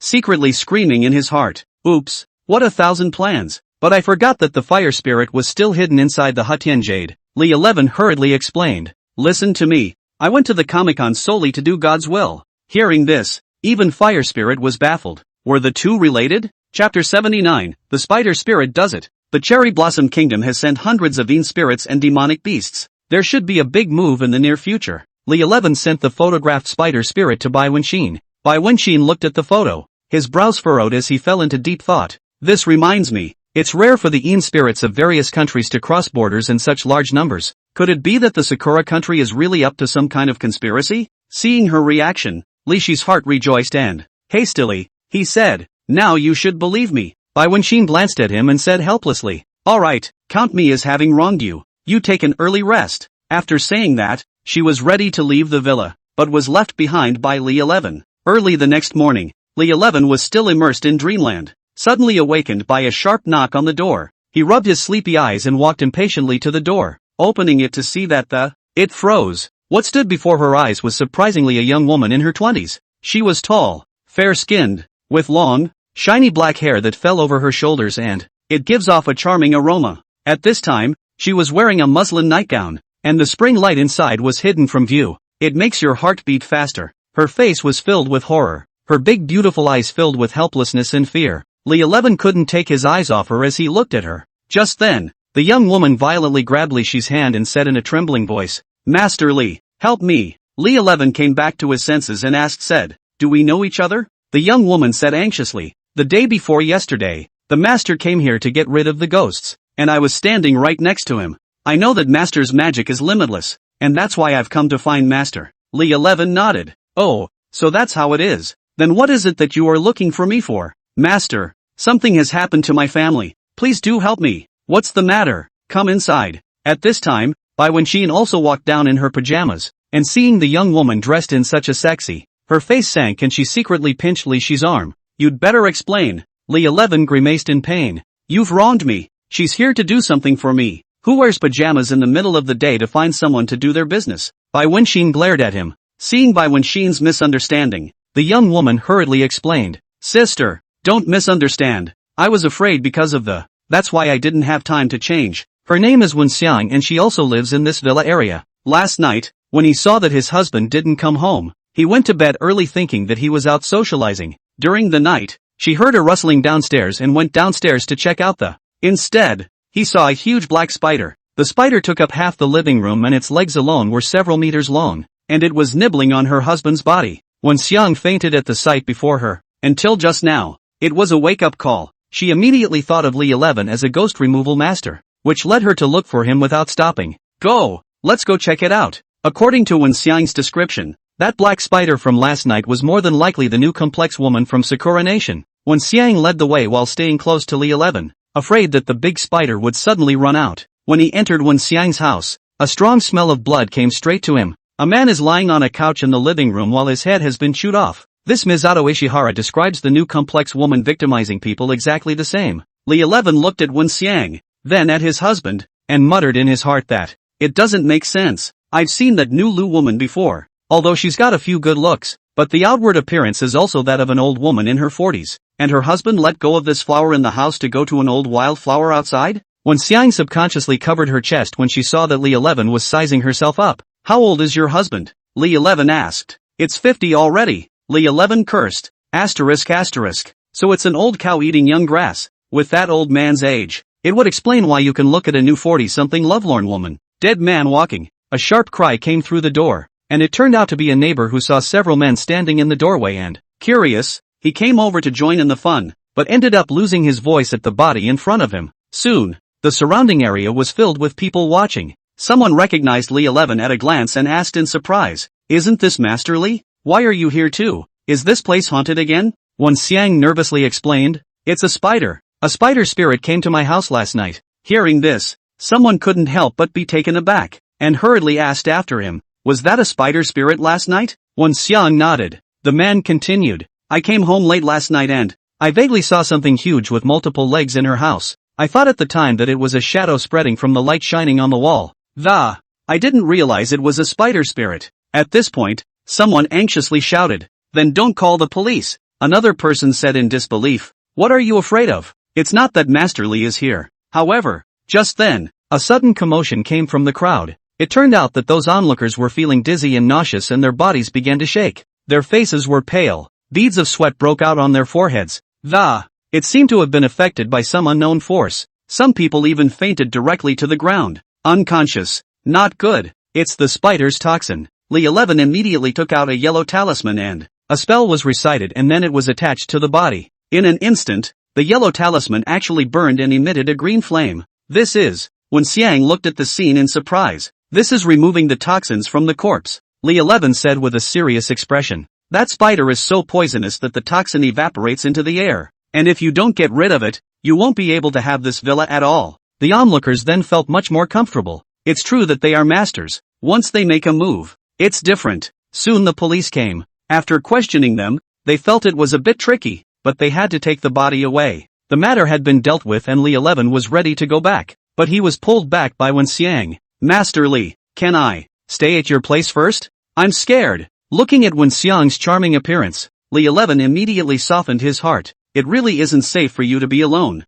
She tightened her arm around Li 11. Then let's go quickly. All along the way, Wen Xiang looked a little nervous and kept looking left and right. Seeing that he had brought back such a big beauty, by when she knew Li Shi's urbane nature, definitely unable to control himself, he asked Fire Spirit to make sure to control Li 11. Fiery Spirit shook her head helplessly. Sister Bai, even Taoist Master Qingwei can't control him. Do you think I can? At this time, Sun Bingshi called, Li 11, prepare yourself well. Attend an auction with me tomorrow. Chapter 80. A widow's door is a place of much ado about nothing. Jifu Bao arrived, 200,000 yuan. As a crisp beep sounded, Sun Bingshi's voice came from the cell phone again. This money is for you to buy clothes. Remember to dress decently tomorrow. After that, he hung up. Wen Xiang looked at Li 11 tenderly and said softly, Master Li, all my clothes are at home. Why don't we go out shopping together? Yeah, it just so happens to have just arrived at $200,000. However, Wen Xiang said delicately, Master just saved my life. How can I make the master spend money? Saying that, she came close to Li Shi's ear. Since my husband is dead, his $5 billion family fortune could be mine. Would master be interested? Her words were seductive and teasing, as if suggesting something. In the face of such attractive conditions, I am afraid it is difficult for ordinary people to remain unmoved. But Li 11 secretly sneered in his heart. A mere $5 billion want to make me heart? Nowadays, he already has 2 marriage contracts with the Sun and Zhong families. Either family is no less wealthy than Wing Canton. What's more, he wasn't interested in this so-called $5 billion. However, he didn't reject it outright. After all, the pretty widow in front of him did have a few good looks. He smiled and responded, let's shop first. Inside a swanky mall, Wen Xiang enjoyed picking out all kinds of fashionable clothes, while Li 11 followed her. Quietly observing. Wen Xiang tried on a gorgeous dress, turned around in the mirror and, then he smiled and looked at Li 11. Master, what do you think of this one? At that moment, a noblewoman also came to the store. Yo, isn't this Mrs. What? She just lost her husband this morning. Come shopping with a little white boy in the afternoon. Li Shi's face changed slightly as he looked at the noblewoman. A hint of displeasure flashing in his eyes as he thought to himself, you're the white boy. Wen Xiang, however, was calm and collected. She faintly returned, Mrs. Lu, keep your mouth clean. Humph, who doesn't know that you, Wen Xiang, are a little demon, having grudged your husband to death? Mrs. Lu snorted coldly. You, Winnie was shaking with anger. Seeing this, Li 11 stepped forward and blocked in front of Wen Xiang, coldly looking at Mrs. Lu. Madam, why speak so harshly? Mrs. Lu looked Li 11 up and down and sneered. There's one thing to be said for Wen Xiang. You still have a pretty good eye. Li 11 frowned slightly, and was about to open his mouth to retort, but Wen Xiang pulled the corner of his coat and, softly, he said, forget it, ignore her. Let's go. After saying that, Wen Xiang turned around and left the store, and Li 11 had wanted to follow him out, but in his heart he could not swallow this breath, and secretly pasted an aphrodisiac talisman behind the noblewoman. Wen Xiang had just walked out of the store and couldn't help but walk to an unnoticed corner to secretly shed tears. Seeing this, Li 11 hurriedly followed up and softly consoled. Don't be sad. Things have worked out. Wen Xiang sobbed. Master, it is said that there are many wrongs in front of a widow's door, and I've only just died of my husband. To be bullied like that. With that, She fell on Li Shi's shoulder and let out a loud cry. Li 11 patted her back and said gently, "Don't cry. I've already helped you out. Look over there." He pointed towards the store, only to see the noblewoman indulging in the effects of the aphrodisiac charm, scratching her head and, piece by piece, he removed the clothing from his body. Customers and passers-by around the area were drawn to this amazing scene of. Many people even took out their cell phones and started recording. "Isn't that Mrs. Lu?" Someone was surprised to recognize her. "He usually looks quite decent, but I didn't realize he was actually such a person." A store clerk on the sidelines tried to dissuade her, but was completely unable to stop her. Eventually, the clerks had to force her into the locker room. Seeing this scene, Wen Xiang couldn't help but let out a laugh. Tears glistened in her eyes yet with a hint of relieved joy. After this time, I'm afraid she'll never have the face to appear in front of everyone again. Wen Xiang was very happy and brought Li 11 his one word, bye. Bye. Bye. The duo spent $1 million in one afternoon. Su Yutang inside the hut Yen Jade reminded Li 11, "You'd better not get too close to her. You and Chairman Sun are engaged." Li 11, however, was full of unconcern. If Sun Bing pupil cares about this, then she is really too careful. Do you think she'd be furious if she knew I still had a bunch of Yuan spirits around? Su Yutang shook her head with a helpless face and sighed. What a deadbeat. At that moment, Li 11 asked, "Do you need me to get you anything? I think this underwear is great yet." With that, he picked up a piece of underwear and scrutinized the size. "You'll look great in it." Wen Xiang, who was on the side, mistakenly thought that Li 11 was talking to himself. Somewhat sheepishly, he replied, "Maestro, that size is a little small for me." When she finished, she quickly grabbed a larger size of underwear. Li 11 couldn't help but picture Wen Xiang's appearance after she put on that underwear in his mind. "I bought it for someone else." Wen Xiang suddenly realized and said with a smile, "Yes, you still have that Miss Bai in your family. She seems angry to me today," said she, picking up another piece of lingerie. "I think this is more elegant.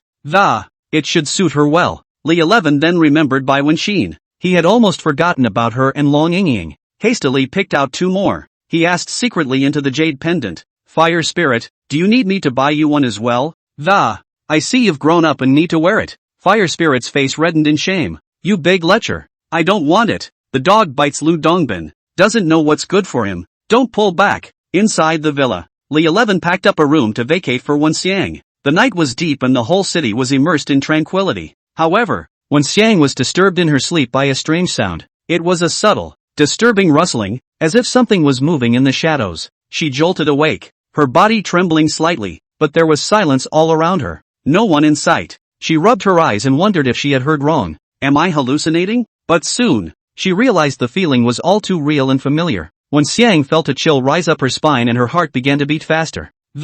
There was a sense of being spied on. She looked around nervously. Suddenly, she saw a dark shadow flicker out the window and, it was shaped exactly like the big spider from last night. Fear instantly surged through her and she screamed. Without hesitation, Wen Xiang quickly jumped out of bed and rushed towards Li Shi's room. She knocked hard on the door and cried out in panic. "It's coming! She's here again!" At this moment, Li 11 also sensed the approaching danger. He frowned and, cursing in a low voice, he said, "Damn! How dare you come after me?" Chapter 81, Haters Meet. Li 11 took Wen Xiang into his arms and calmed her down. Then, he mobilized the Yin thunder and filled the entire room with black liquid. Outside the window, the sound of spiders crawling across the roof became clearer. Suddenly, a face poked through the window, and it was none other than the new complex woman she'd seen at Comic-Con. At this point she had a scowl on her face and her mouth was full of jagged teeth.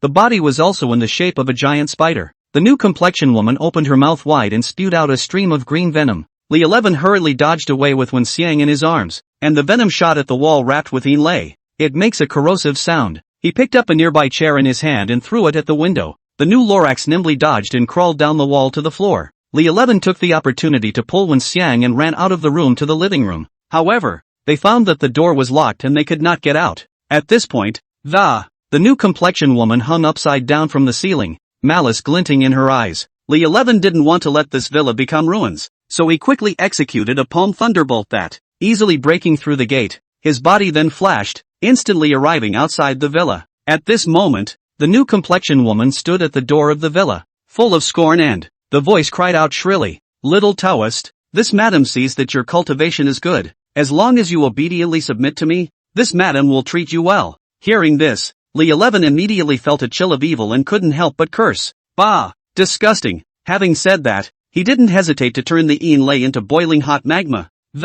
Like a fiery torrent, it lunged ferociously toward the new complexion woman. As the two men fought fiercely, the loud noise had long alerted the surrounding neighbors. Some people were hiding in their rooms, and saw through the windows what was going on outside, and were so frightened that they turned white with fear. In horror, he called out, "Spiders! Spiders! Big spiders!" The new Lorax woman wouldn't dare to fight the lava, as she spat out countless spider silks from her tail, trying to stop the reddish lava. Snort! Those spider silks met the magma and instantly turned into a white smoke. The Shinlua woman thought she was a great demon of the Jin dance stage. I didn't expect to take Li 11 helpless for a while. Little Taoist, this is what you forced me to do. When she finished, she opened her big mouth. Li 11 thought that she was going to do the same trick again and spit out venom, but unexpectedly, this time it wasn't venom, but poisonous mist. If the poisonous mist was really allowed to spread, then no one in the villa area would want to live. It must be done quickly. He was seen clad in thunder armor around his body,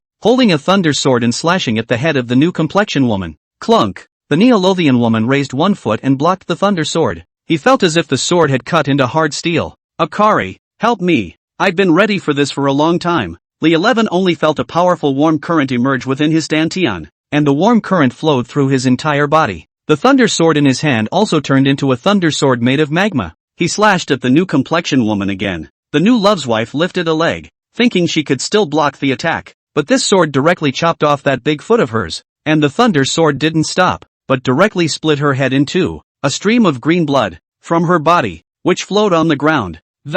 It made a snorting, corrosive sound. The body of the new complex woman fell to the ground. Li 11 sighed in relief. However, the green blood was rapidly flowing away, emitting a corrosive odor. He made an instant decision and cast a spell to block the spread of the blood within thunder. Then, he took out a talisman, mouthed the words, and threw it out. The talisman turned into flames and, burning through the remains of the new lore master, a green demonic elixir appeared in midair. The next day, the warm sun shone on the bed, when Xiang took away Li Shi's arm and got up to prepare breakfast. Knock knock. Although the hole in the villa's front door hadn't yet been repaired, the man outside took a polite look. "Mrs. What? Is Master Li awake?" When Xiang saw that it was her neighbor, Auntie Li, and hurriedly greeted her. "Auntie, do you have something to look for him?" Auntie Li took out a banner from a bag, only to see that it read, "Subduing demons and removing devils. One heart for the people." On the back fell a small inscription, "For Master Li. We all saw it last night when Master Li destroyed the spider spirit.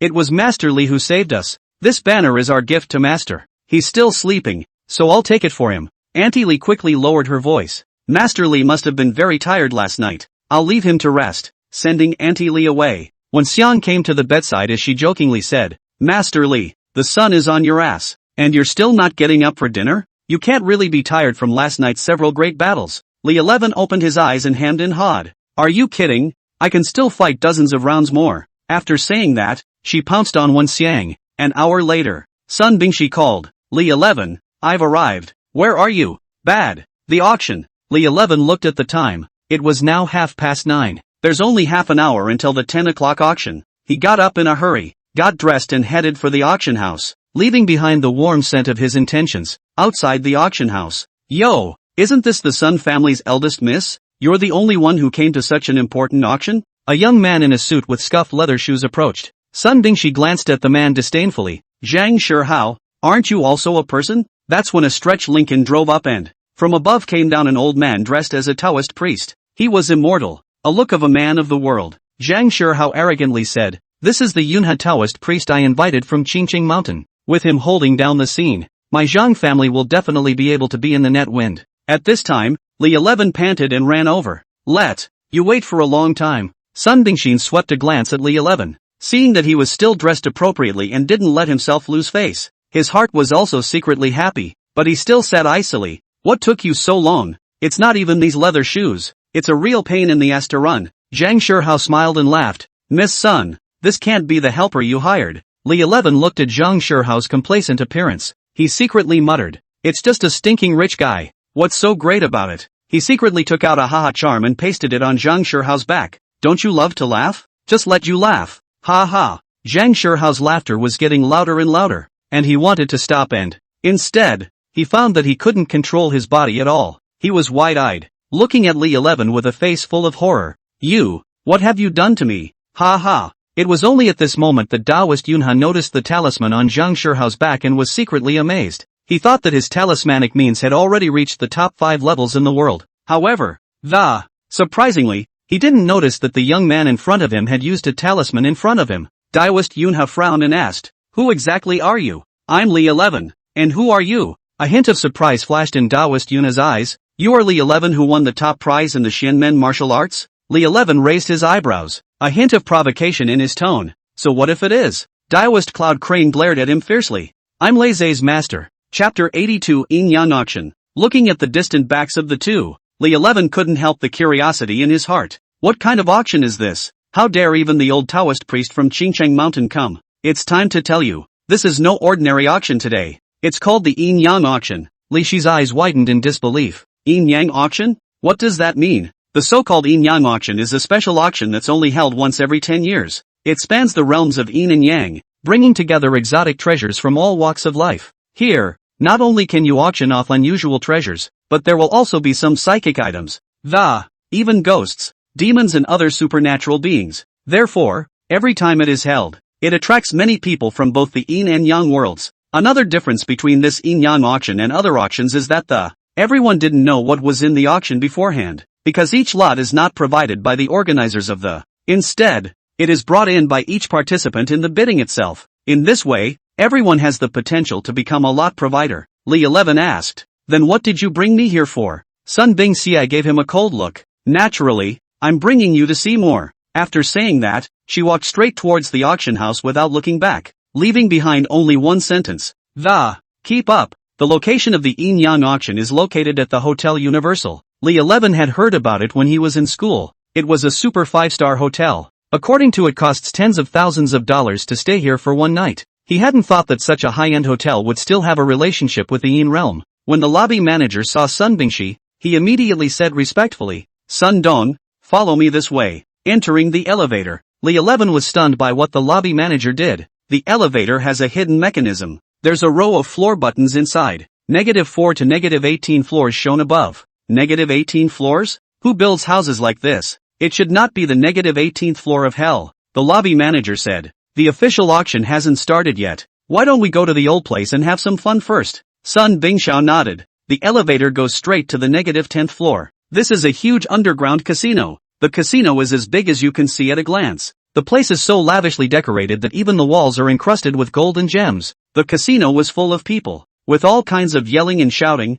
all immersed in the frenzy of gambling. But why is it so cold here? That cold wasn't caused by the air conditioning being turned up too much. It was that bone-chilling chill. Li 11 immediately opened the spirit-seeing technique. This look does not matter. A large part of the casino is not a person. Sun Bingxi couldn't help but sneeze as she looked at Li 11. Are there any talismans that protect against the coldness of the Yin spirit? Li 11 fumbled in his pocket and took out 2 blazing sun talismans. One for yourself and one for Sun Bingxi. The lobby manager passed a look to the waiter next to the waiter came over with a black box. "Sun Dong, this is the 100 million chips you deposited earlier." Sun Bingxi nodded, then patted Li Shi's shoulder, signaling him to follow him over. They came to a corner of the casino and he only saw that Zhang Shihao was sitting at the gambling table with a blonde beauty, and behind the two stood Taoist Yunha and an old nun respectively. After Sun Bingxi sat down, she looked at Zhang Shihao. "Young Zhang, do you dare to block?" Zhang Shihao smiled at his words. Without a care in the world,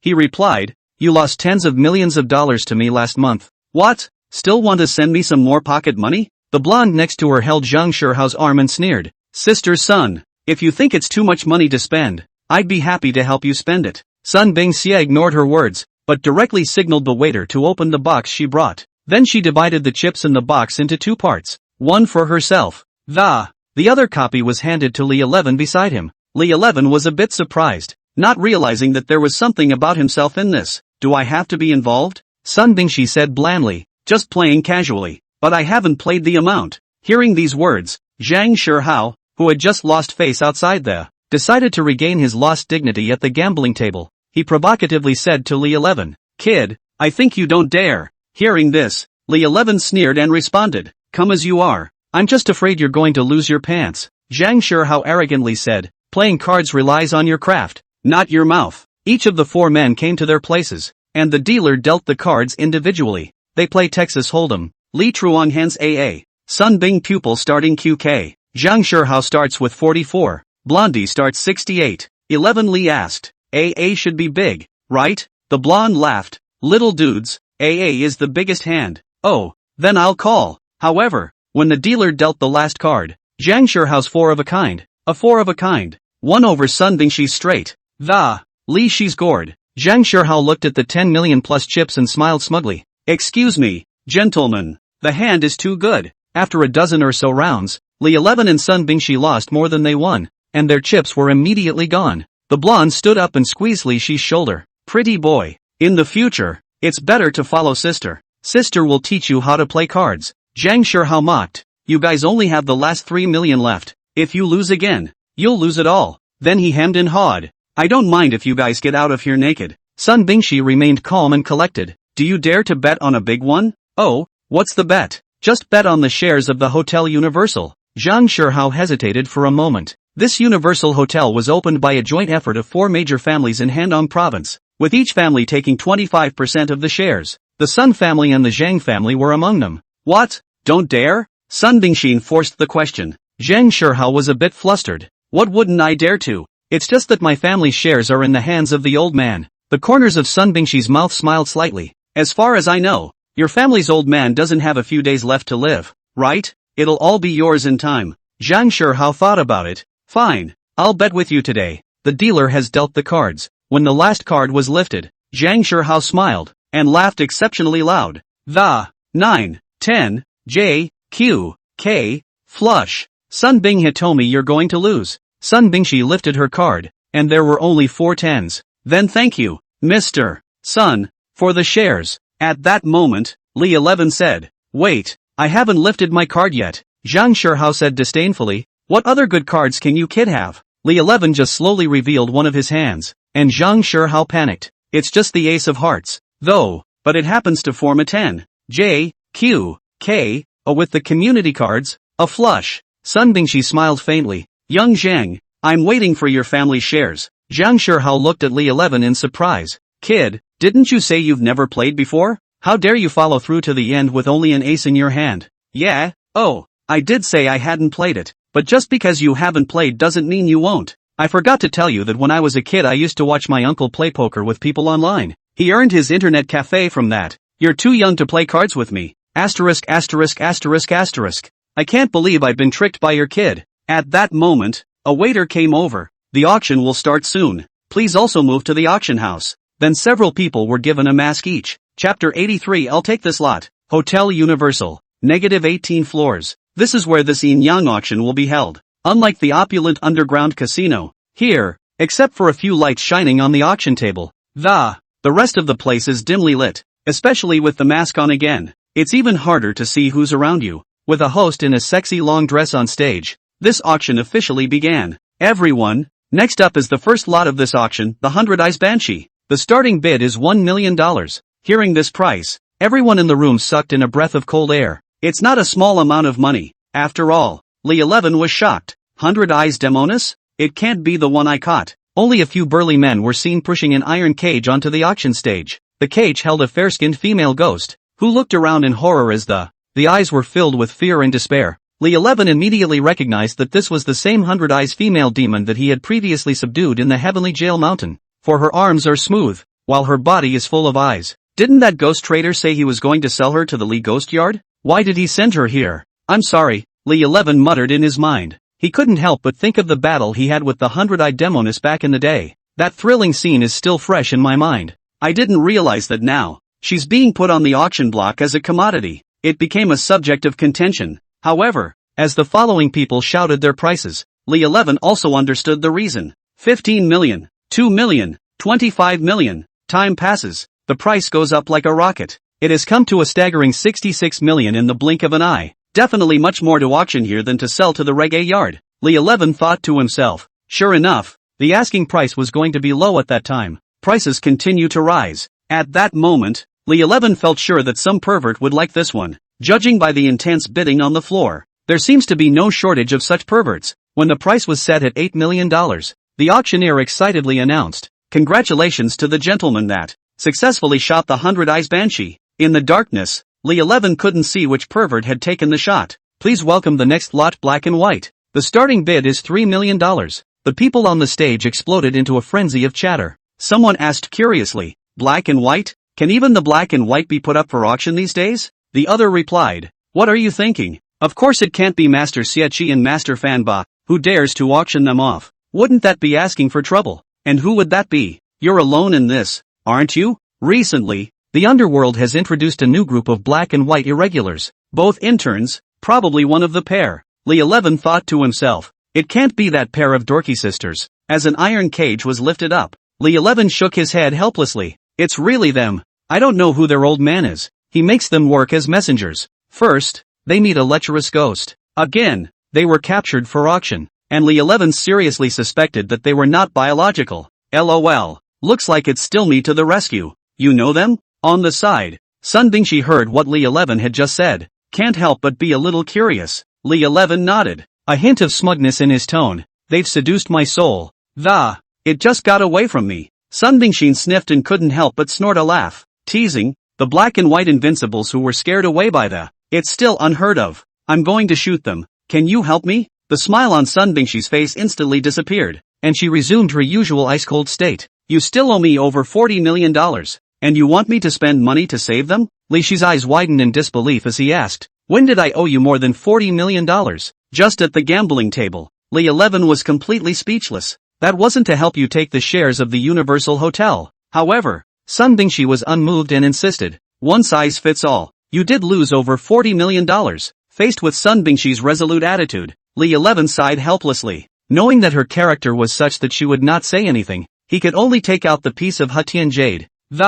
Muttering to himself, I wonder how much this jade pendant will fetch. The Hutian jade was a key item to resurrect the Sun family's ancestor. Sun Bingshao glared, Li 11, don't you dare, but he didn't care. See if I dare. After saying that, he pretended to walk towards the backstage of the auction. Alright, count on you. Sun Bingshi eventually compromised. 35 million, 45 million, 6 million, 7 million. The black and white are far hotter than the 100 Eyes Banshee. Soon the price came to 150 million. Sun Bingshi asked, are you sure you want to shoot them? I'll take this lot. Good, I got it. 300 million. Sun Bingshao decisively quoted the price. There was an uproar in the room. Is she crazy? It's not worth that much, even though it's a pair of beauties. And still she's a woman, too. Does she like? That's right, don't fight her either. There's a treasure to be grabbed in the back. Once this price was offered, there was really no one else in the field to bid. Congratulations to the lady who won the auction for a pair of black and white irregulars.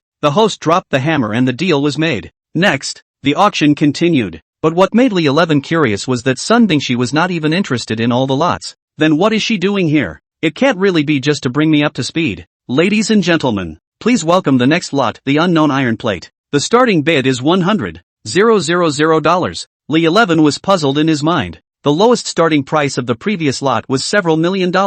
But the starting price of this lot is only $100,000, and it can also be put up for auction? There were people in the field who had the same doubt. Someone explained, you don't know, do you, that this piece of auction item has been in 5 auctions, but every time it just goes to a board of auction. The starting bidding price has also dropped from $2 million all the way down to $100,000. Then why does it keep going to auctions? It is said that the owner of this object was a beggar, and that the owner of the auction, seeing him as a pitiful, it was only then that he was allowed to participate. After all, for a beggar, 100,000 is quite a lot, and if you can't sell it again, that beggar doesn't know how long he'll live. Although everyone didn't recognize what the unidentified item was, Li 11 did. 110,000. Li 11 made a bid. This is the first bid in 50 years. Sun Bingshi was surprised. What are you doing buying a piece of scrap iron? Chapter 84, Fear of Second-Generation Smugness. That's not scrap metal.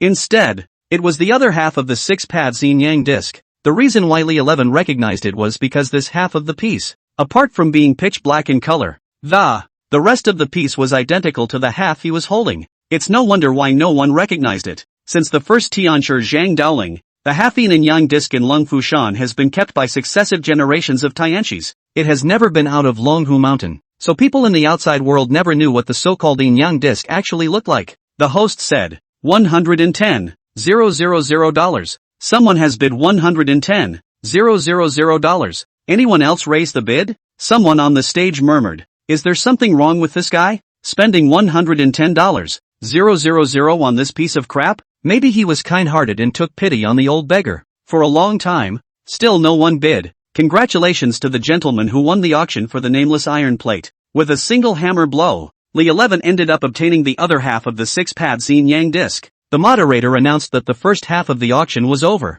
After a 2-hour break, conduct the second half of the auction. Li 11 and Sun Bingshi came to the backstage and exchanged lots. At this moment, the black and white irregulars were curled up in the iron cage, shivering. Upon seeing Li 11 walking towards him with a mask, White Impermanence agitatedly said, "Don't! We are the black and white irregulars. How dare you auction us off?" But their cultivation was sealed as much as possible. No different from ordinary people. Trying to struggle is ultimately powerless. Li 11 intended to tease them. "I see that these two ninnies are quite watery looking. I know a new clubhouse. There's a shortage of little girls. Sell them in and they'll surely please the customers inside." White Impermanence was scared to tears. "This little brother, please, don't you put me in the clubhouse." But Black Impermanence heard his voice. "You're Li 11? Hearing this, the White Impermanence also felt that the voice was a bit familiar, and then carefully measuring his stature. "The hairstyle," White Impermanence said angrily. "Good you, Li 11. How dare you scare me? Be careful, I'll tell yen."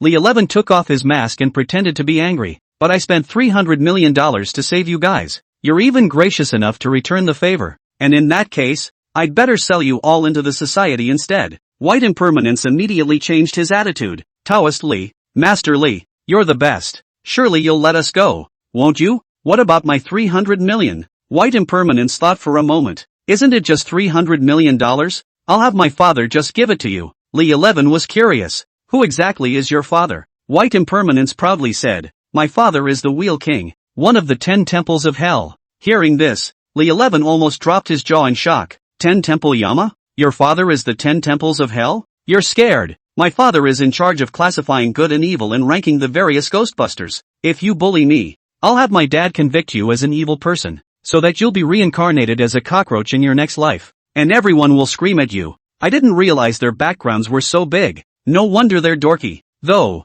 but can mix into the ranks of the Yin. Mostly also belongs to the second generation of government officials to enter the grassroots level to mix experience, to pave the way for future promotion. Black Impermanence had long since seen what was on Li Shi's mind, and if he was really a bad guy, never spend $300 million to save yourself. "Sister, you two should stop fighting. I don't think Taoist Li is a bad person." White Impermanence was half convinced. "Really?" Li 11 looked at Black and White and helplessly shook his head. "Alas, it's still your sister who's smart. Unlike you. What a little nerd." With that, he pulled the key out of his pocket and opened the cage that locked the Black and White. After the Black and White walk out of the cage, Li 11 then asked, "How were you guys captured here?" Black Impermanence sighed. "The one who captured us was a weasel spirit with high magical power. That night, we were supposed to hook up, but we ran into that weasel spirit. After he captured us, he also sealed our mana and finally brought us here." Li 11 laughed helplessly. "Just the two of you have this much skill.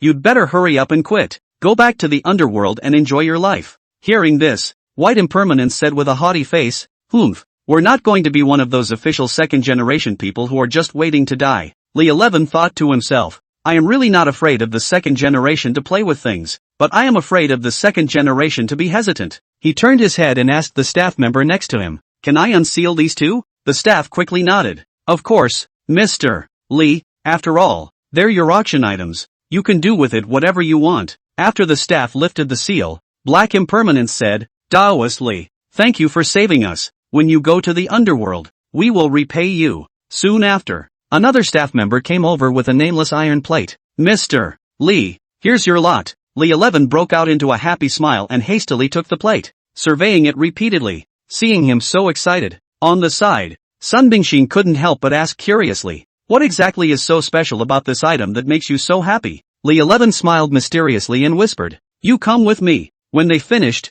they went to an unoccupied corner. Li 11 carefully took out the other half of the 6-pad Yin-Yang disc. Sun Bingxi looked at the scene in front of her in surprise and couldn't help but marvel. "You even have a piece." She scrutinized the two halves of the plate. It was found that the gap between them managed to align perfectly, as if it was originally a disc split in two. Puzzled, she asked, "These two plates look as if they could be put together in a. Were they originally one?" Li 11 nodded proudly. "Of course, because this is the 6th Dao Yin-Yang disc. Sun Bing pupil was shocked when she heard this. Incredulously, he asked, "Is this the treasure of Luohua Mountain that you obtained when you participated in the Xianmen martial arts back then?" Li 11 hemmed and hawed and said triumphantly, "Those people really don't know what they're talking about. The hallowed Yin-Yang disc has gone unnoticed. So this time, we've really picked up a great bargain." After he had acquired the Yang disc, he had been at a loss as to how to use it. And now with the Yin disc, I wonder how it will react when combined. Li 11 slowly brought the two Yin and Yang discs, one black and one white, together. A miraculous thing happened. The Yin-Yang disc was completely merged into one piece, and it magically spun up. Suddenly, a brilliant beam of light shot out of the disc and shone straight onto the wall. Li 11 and Sun Bingxin were startled by this sudden turn of events and couldn't help but take a few steps back. When the light dissipated, the two of them fixed their eyes and realized that a door of emptiness had actually appeared in front of them. The inside of the door was dark and gave off a mysterious and unpredictable aura. Li 11 thought briefly and decided to step into this door to find out what was going on. Although Sun Bingxi was a bit worried, she still followed closely behind. Inside the void gate was an unfamiliar space, surrounded by a rich aura. Right in the center, there's an ancient stone platform that, on it lay a book that glowed with a strange light. Li 11 walked forward, gently picked up the book, flipped open the cover and, one could only see the words 6 Paths True Scripture written on it. Chapter 85, The Wheeljack King's Phone Call. The 6 Paths Sutra records the use of the 6 Paths Yin-Yang disc. All things in the world are divided into humans, ghosts and demons. Both can use the Yin-Yang disc. The Yin and Yang disc is divided into 6 paths, containing the path of the heavenly gods, the path of the earthly world, and the path of the Shura on the Yang disc, the hell path, the hungry ghost path, and the path on the nether disc.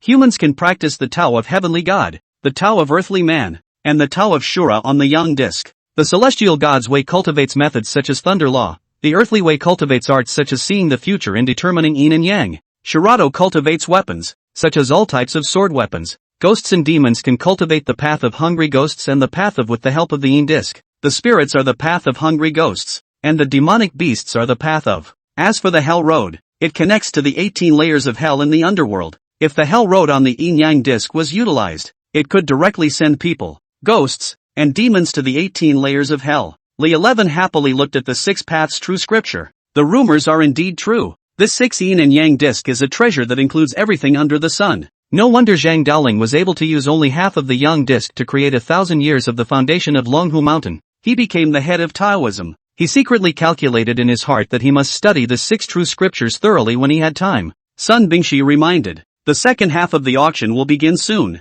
Let's go out." The two of them left the void gate, and the 6 Dao Yin-Yang plate stopped spinning and returned to Li Shi's hands. On the way to the auction house, Sun Bingxi and Li 11 walked side by side. Suddenly, a conspiratorial voice came from ahead. "Yo, isn't this the magnificent Miss Sun, who spent $300 million on a pair of black and white invincibles? If your old man knows you're such a loser, still must be angry enough to crawl out of the grave." Sun Bingxin stopped her steps, her gaze coldly looking at the person who spoke, who turned out to be Zhang Shihao. She responded nonchalantly, "How dare I compare myself to you in defeat, and your family's old man wouldn't be able to drill into his grave early if he knew you lost your shares in the Hotel Universal." Hearing these words, Zhang Shihao was so angry that his face turned blue, but he couldn't afford to be angry. One can only grit his teeth and say, "Humph, you wait for me. I'm determined to win the afternoon's auction." After saying that, he whisked his sleeve away. The two of them, Sun Bingxi and Li 11, walked into the auction house and found their seats and sat down.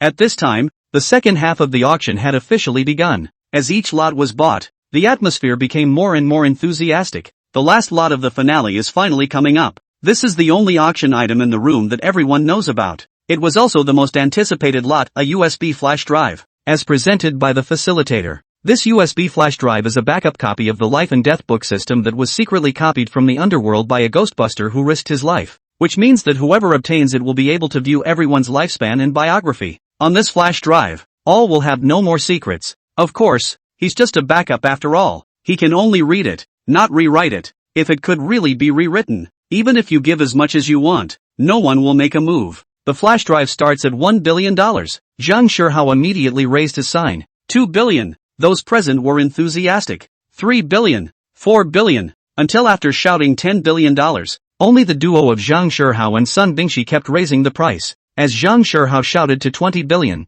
Sun Bingxi hesitated. Now that real estate is in the doldrums, a lot of her family's properties are in the red. There isn't a lot of liquidity on hand. Seeing that Sun Bingshi stopped raising the price, Zhang Shihao revealed an imperative expression. 20 billion at a time. 20 billion twice. Are there any more upcharges? 20 billion. Before the host's words left his mouth, in a corner, someone shouted, 23 billion. What? Zhang Shihao's face showed surprise when he heard this voice. He turned his head to look into that corner, but in the darkness, it was impossible to see who this mysterious person really was. 23 billion. The moderator shouted excitedly. This gentleman is bidding 23 billion. Is there anyone else to raise the bid? Zhang Shihao looked at that corner with a gloomy face and cursed in his heart. He had thought that he had already won, but he didn't expect to be killed in the middle of the road. He gritted his teeth and raised the sign in his hand again. $25 billion. Sun Bingxin frowned as she glanced at Zhang Shihao and then she looked at the man in the corner again and began to weigh the pros and cons in her mind. The price was now beyond her reach. And she wasn't sure if the flash drive was really worth that much. 25 billion once. The moderator shouted excitedly. 25 billion twice. Zhang Shihao smiled triumphantly, thinking that he had finally succeeded this time. However, right at this moment, the man in the corner raised the sign in his hand again and said faintly, 28 billion. The room fell silent, and everyone stared daggers at that corner. Zhang Shihao's smile froze on his face as he stared in disbelief at what was happening in front of him. 28 billion once. The host shouted in a shaky voice. 28 billion twice. 30 billion. Zhang Shihao still made his bid. Both of them were determined to take the flash drive. But no matter how much Zhang Shihao called for it, Mystic are 5 billion higher. 60 billion. The host asked. Any more increases? Zhang Shihao was like a deflated ball and stopped raising the price. Li 11 asked. What do you want the Book of Life and Death for? Sun Bingxi revealed a disappointed expression. When I was 5 years old, my grandfather had someone tell my fortune and said I wouldn't live past the age of 32. At first I didn't believe it, but after calling several masters in a row, all said so. I'm 30 years old, and I'm not dying to see. Why on earth did I have such a short life? You're going to spend $20 billion just for this? Look for me. I can find out for you. Sun Bingxi looked at him in surprise. You can check the Book of Life and Death? That's easy. It's not just a phone call. After saying that, he dialed Black Impermanence's number. Sorry, the number you have dialed cannot be reached at the moment. Please dial again later. Black Impermanence's phone is not even working. Li 11 secretly muttered. You mustn't fall off the wagon at critical moments. I've put the word out. Why don't you answer my calls? 1 minute. Sun Bingxi's eyes revealed a clear color of disappointment as she stared straight at Li 11. With skepticism in his voice, he said, You're not bluffing, are you? In the face of Sun Bingxi's questioning, Li 11 hurriedly shook his head and waved his hands. Absolutely not. Just then, a thick, low man's voice finally came from the other end of the line.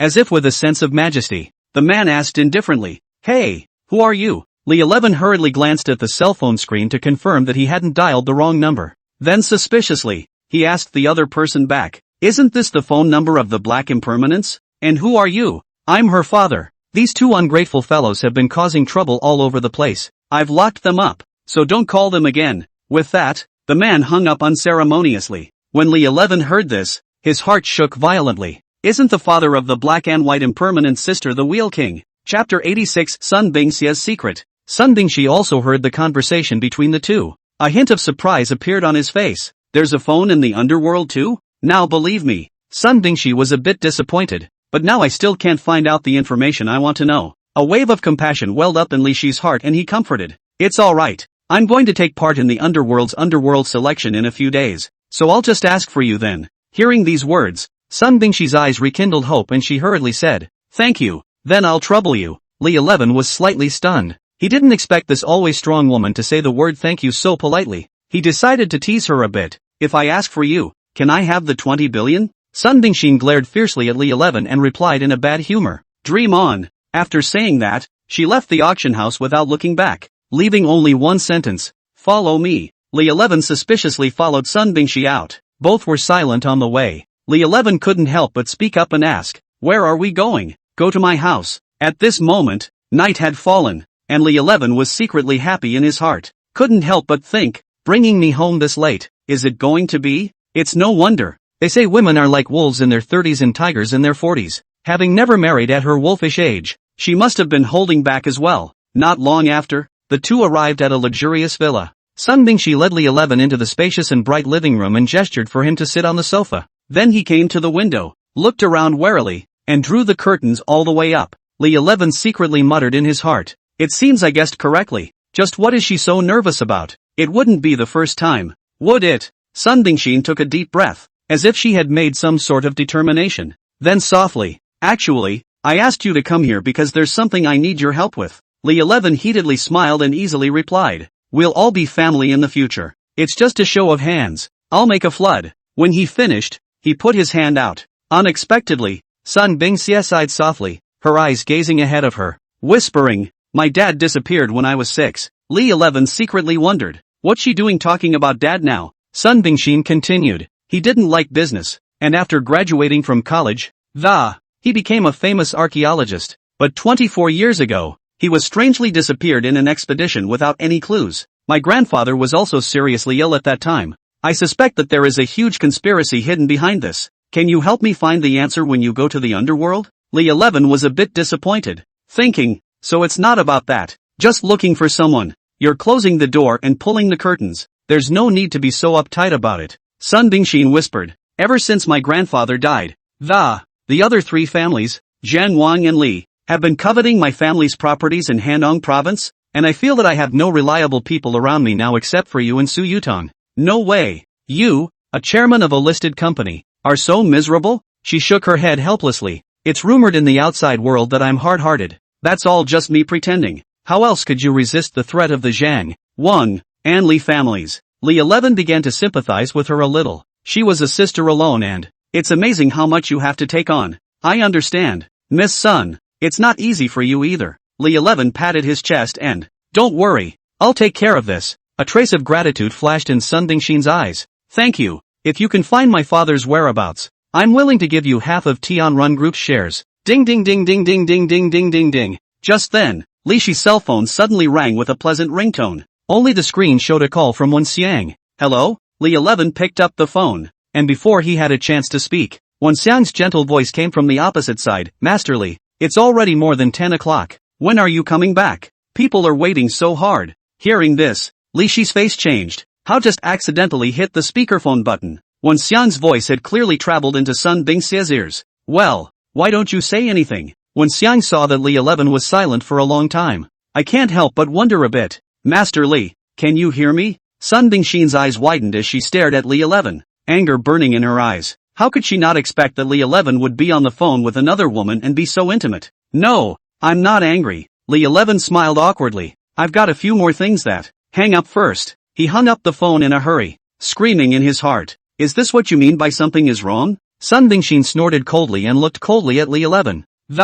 Master Li? Humph, that's a very affectionate name. No, listen to me explain. Li 11 tried to explain, but before he could finish his words, it was then interrupted by Sun Bingxia. I don't need your explanation. Someone will naturally tell me. Su Yutang inside the Wada Jade floated out. Li 11 secretly screamed in his heart. It's over. With Su Yutang as the eye of the, all of yesterday's events must have been exposed, but what he didn't expect was, Su Yutang told Sun Bingxin about meeting the spider spirit with a serious face, and she didn't mention a word about the things he did with Wen Xiang. Li 11 thought to himself, Su Yutang is so righteous, he has to reward her properly in the future. After hearing this, Sun Bingxin's tone remained cold. Even so, you shouldn't be going to other women in the middle of the night either. Miss Sun's lesson is right. I will pay attention in the future. He then hastened to find a topic of conversation. Right now it's more important to find your father first. Sun Bingxia gave a light hum and accepted Li Shi's apology. She turned and walked over to the window,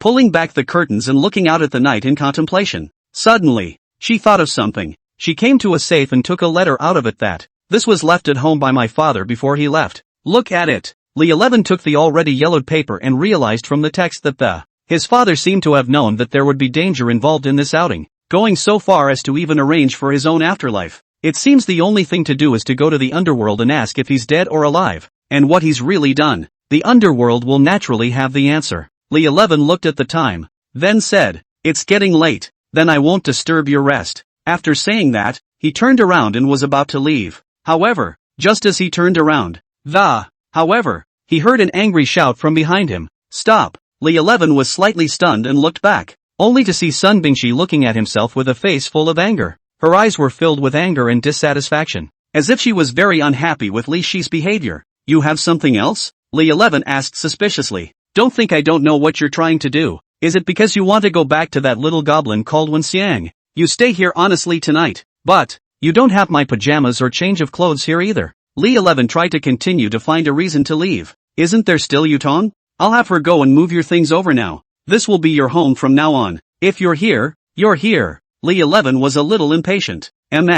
Son, so can we rest now? We have a trip out after 12. What are you doing out at night if you're not resting? Sun Bingxia coldly said. Chun Ghost. Chapter 87, The Four-Elephant Formation. There is a popular term to promote wealth, called to get rich quickly. Fight the three evils. The Hotel Universal is located in the land of the three furies. It is situated in the north-south direction, facing a backward bow of water, forming the three fateful situations. The two currents are hedging here, a place of extreme evil. However, a break is also a fortune. 30 years ago, the four families of Zhang, Wang, Li and Sun chose this site to develop the Hotel Universal. It's the three deadly spots that I'm looking at here. In order to deal with the bogeyman here, they asked a high priest to suppress four evil spirits under the Hotel Universal. Absorb the fury. That's why the Hotel Universal has 18 underground floors. It signifies that the four murderous spirits will be pressed under the 18 layers of hell for eternity. But there's too much bogeyman here. Coupled with the fact that the Yin-Yang auction is held here every 10 years, all sorts of Yin spirits and demonic beasts converge here, adding to the fury. So, after every 10 years of organizing the Yin-Yang auction, each family of Zhang, Wang, Li and Sun would invite people from the Xian men to come here to quell the ghosts in the hope of suppressing their cultivation. Even so, those four ferocious spirits nourished by the fury chi have become fury spirits in 10 years, 30 years into an evil spirit. Late night, 12 o'clock. Inside a conference room at the Hotel Universal, the four families of Zhang, Wang, Li and Sun converge here. Li 11 realized that a total of 8 people had come to Jingos this time, and a large portion of them he knew. Zhang Shihao, the representative of the Zhang family, who had brought with him Taoist Yunhe from Qingqing Mountain. The representative of the Wang family is Wang Sameng, the blonde beauty at the gambling table during the day. She brought with her the Wind Spirit Master from Amei Mountain. The representative of the Sun family was naturally Sun Bingxi. As for the representative of the Li family, he had never seen him before. It was an old man in his 60s named Li Changfa.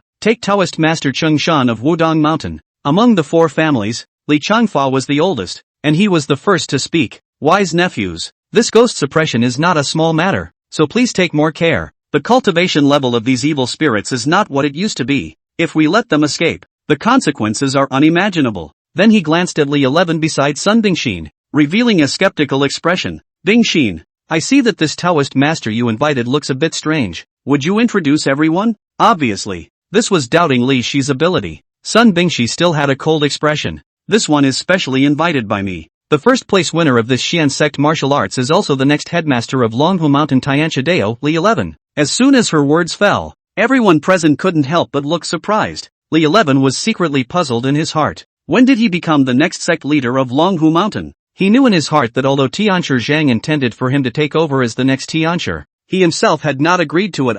And more importantly, how did Sun Bingxia learn about this? Zhang Shihao sneered at his words and said mockingly, the sect leader of Luohua Mountain Tianxia Dao? On the basis of him? He's a disciple of the White Cloud Temple. What qualifications does he have to take over Heavenly Master Zhang's position? Li Changfa, on the other hand, smiled faintly and looked at Sun Bingxin with a sharp gaze. Bingxin, the position of the sect leader of Luohua Mountain is not something that can be used casually as a joke. He turned his head to Li 11 and pursued. Tell me yourself. Did the old Heavenly Master ever mention anything like that to you? Li 11 scratched his head and replied somewhat awkwardly. There is, but, he paused. I haven't figured out if I want to take the appointment yet. In fact, for Li 11, catching female ghosts every day was what he was most interested in at the moment. As for whether or not he wanted to become a celestial master, he hadn't thought about it yet. Taoist Yunhe was also skeptical of Li Shi's identity. Mouthfuls are not evidence. It is said that every generation of Heavenly Masters will be in charge of half of the Heavenly Masters Mansion's 6 paths Yin-Yang disc.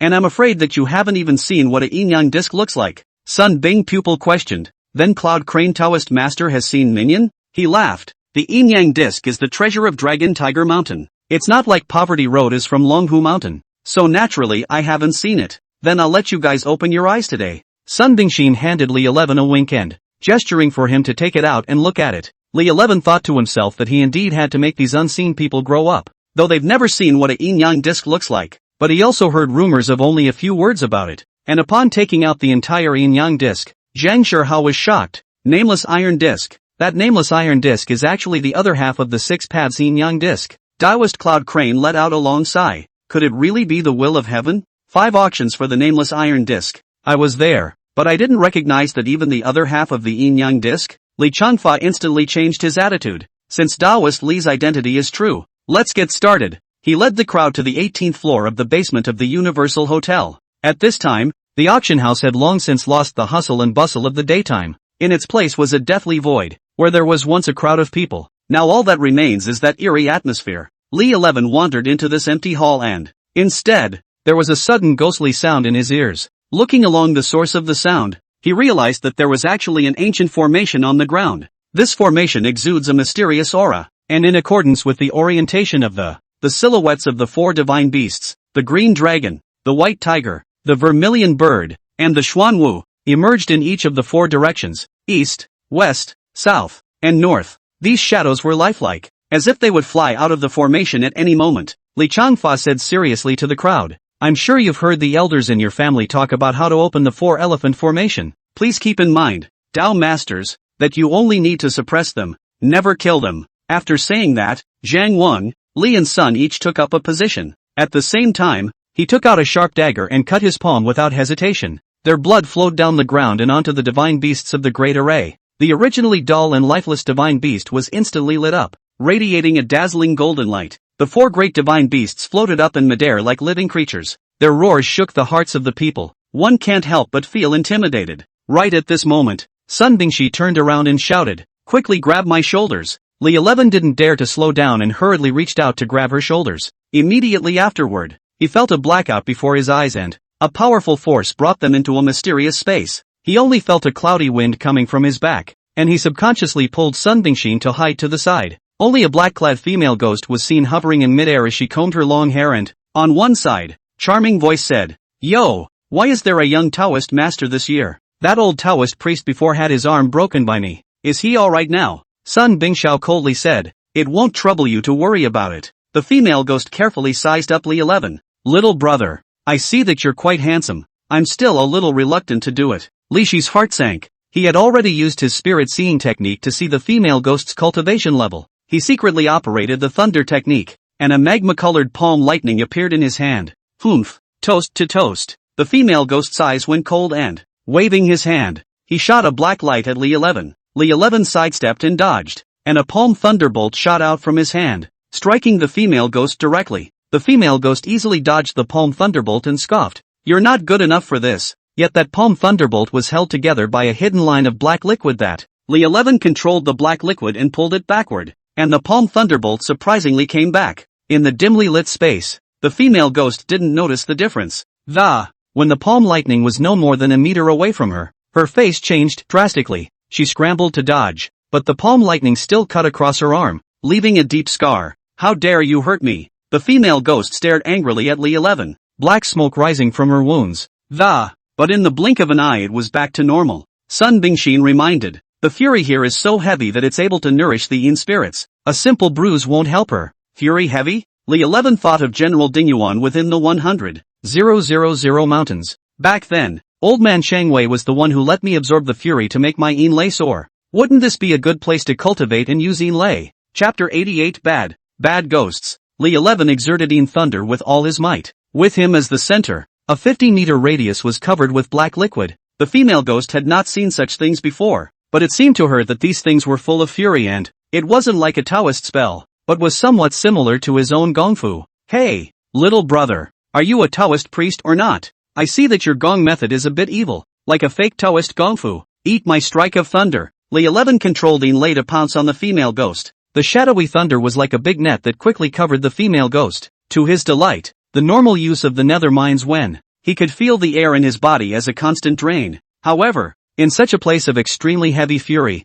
the air in the body is not only not lost, and it's still being replenished. Although the female ghost was an evil spirit, in the face of Li 11 in this state, she was ultimately unable to dodge. Struck by the shadowy lightning, he let out a scream. Li 11 rode on his victory. The Yin thunder in his hands kept releasing, wrapping the female ghost tightly. The corner of Li Shi's mouth rose slightly, revealing a bad smile. He walked slowly toward the ghostess, reached out and gently pinched her cheek with his fingers and, teasingly, he said, "Who was the one who said he couldn't bear to do it just now?" The female ghost's face instantly turned red with shame and indignation. "Stinking Taoist, let go of me." However, right at this moment, Li 11 suddenly felt a fiery gaze coming from behind him. He was so alarmed that he hastened to look back at only to see that Sun Bingxia was staring at herself with a deadpan expression of anger. Li Shi's heart sank violently, screaming that it was bad, and he hurriedly let go of his hand. Sun Bingxi's eyes seemed as if she wanted to eat him alive. "What are you doing?" Li 11 was a bit vain.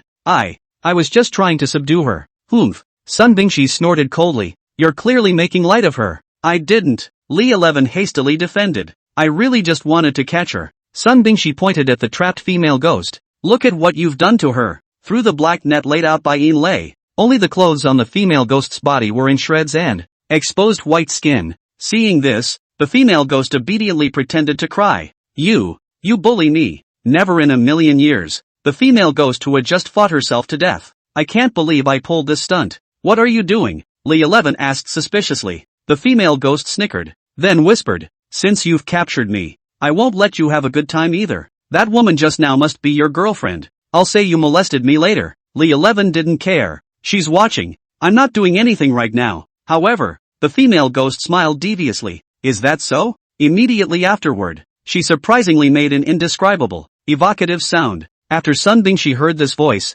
her face instantly turned red and she angrily geologized. "Li 11, what are you doing again?" I didn't do anything." The female ghost is pretending to be shy. In a whiny tone, he said, "It's him who controls those black liquids to bully me." Li 11 immediately felt incredibly aggrieved and roaned. "I didn't." When the female ghost saw that Sun Bingxi was already angry, she continued to arch her fire. "Little Taoist master, I admit that your magic is profound, but you can't bully people like this." Sun Bingxia was so angry that she turned around and left the mysterious space. Seeing that it was now just the two of them, the female ghost returned to normal. Hey, how's it going? When you get back, you'll be waiting to apologize." Li 11 looked at the female ghost helplessly, secretly grumbling in his heart. How could he not have imagined that? This female ghost is so cunning. "What's in it for you?" The female ghost smiled smugly. "I can't beat you, so I can't make you suffer a bit? Ha ha. Get angry and you won't dare to do anything to me. They still need to keep me to absorb the fury here for them anyway."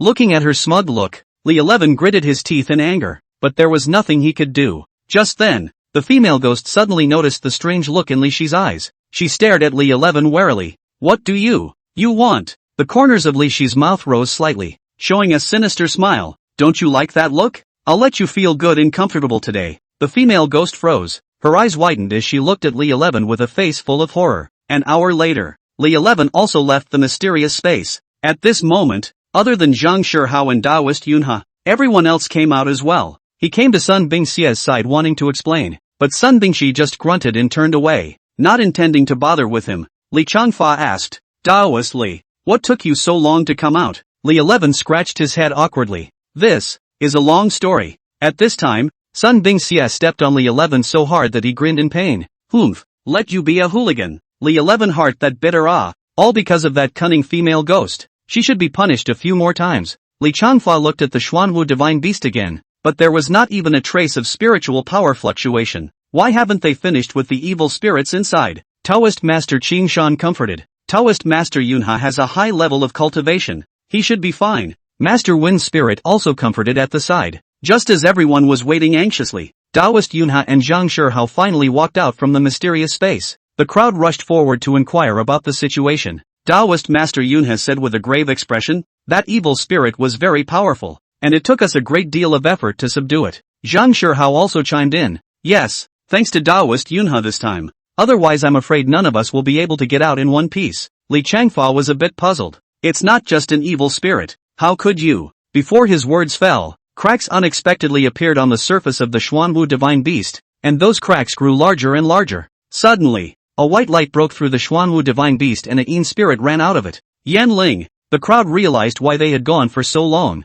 but they had met Yan Ling. Yan Ling didn't stop and flew straight towards the outside of the Universal Hotel. "Once we let her get away, the consequences would be unimaginable." They wanted to go after them, but the three divine beasts, the green dragon, the vermilion bird, and the white tiger, also had cracks. Taoist Master Qingshan was busy saying, "Not good. The Xuanwu divine beast has broken. The four-elephant formation is unstable." Just heard a bang. The remaining three great divine beasts also ruptured. All three shadowy spirits escaped from the formation. Quick look, that Yin spirit doesn't seem to be wearing any clothes. With a cry of alarm from Wang Sameng, everyone's eyes were drawn to the female ghost that had just escaped from within the white tiger divine beast. The crowd looked at Li 11 in unison, and understood why Sun Bingshi was angry. But when Sun Bingshi left just now, the female ghost's clothes were torn, but not to the point of being naked. But the way things were now, it was obvious that 11 Li had done something in there. Li 11 shouted eagerly, "What are you all still waiting for? Why don't you go after them?" It was only then that the remaining three woke up as if from a dream and hurriedly followed. Only 4 people, Zhang Wang, Li and Sun, were left at the scene. Wang Sameng looked at the departing trio, couldn't help but snicker. This little Taoist master's means of suppressing ghosts is really special. No wonder Sister Sun is so angry. When Li Changfa, who was on the side, heard this, he couldn't help but laugh. "Ha ha, young people, it's understandable that you can't hold on to a beautiful woman. Don't be too angry, grand niece." At this time, Sun Mingxin was already so angry that her face was red. She clenched her fists tightly and didn't say a word. Turn around and leave. Chapter 89, Sneak Attack. Li 11 and the others chased after them and saw the foreign spirits fleeing separately from the 4 directions of southeast, northwest, and north. They looked at each other and said in unison, "After them." The 4 decided to split up and give chase. Li 11 stared in one of the directions that direction was exactly where the naked female ghost had just escaped. He thought to himself, "This is an interesting female ghost, not to be taken lightly." The female ghost was fast, and it didn't take long for him to catch up to the outskirts. It's far enough from the city to be surrounded by desolation. There were only a few dilapidated houses and some trees. Just then, Li 11 suddenly felt a chill coming from behind. He was startled in his heart and, hurriedly dodging sideways, only to see a long sword shoot straight at him like lightning. Clang! The long sword was deeply inserted within a stone aside, the blade still trembling slightly. Li Shi's face changed and he turned to look behind him, only to see Taoist Yunha standing there. Look at him coldly. "What do you want?" Li 11 looked at Taoist Cloud Crane warily, a trace of doubt flashing in his eyes. Killing intent appeared in Taoist Yunha's eyes. "You caused my disciple to lose face at the Xian sect martial arts. Of course I'm avenging him. How can you be considered an elder, and you're actually striking out at a junior like me?" Taoist Cloud Crane revealed a treacherous expression. "There's no one here in all directions, so killing you. Does anyone know that I made the move?" Although he and Razor had a grudge, it was to the extent that it caused him to kill himself. Li 11 fiercely recalled Taoist Yunha's expression when he saw the 6 paths Yin-Yang disc. "You're not doing this for the Yin-Yang disc, are you?" Taoist Cloud Crane laughed out loud. "You kid is smart." A cold light flashed in his eyes, and the long sword, which had been thrust into the stone, returned to his hand.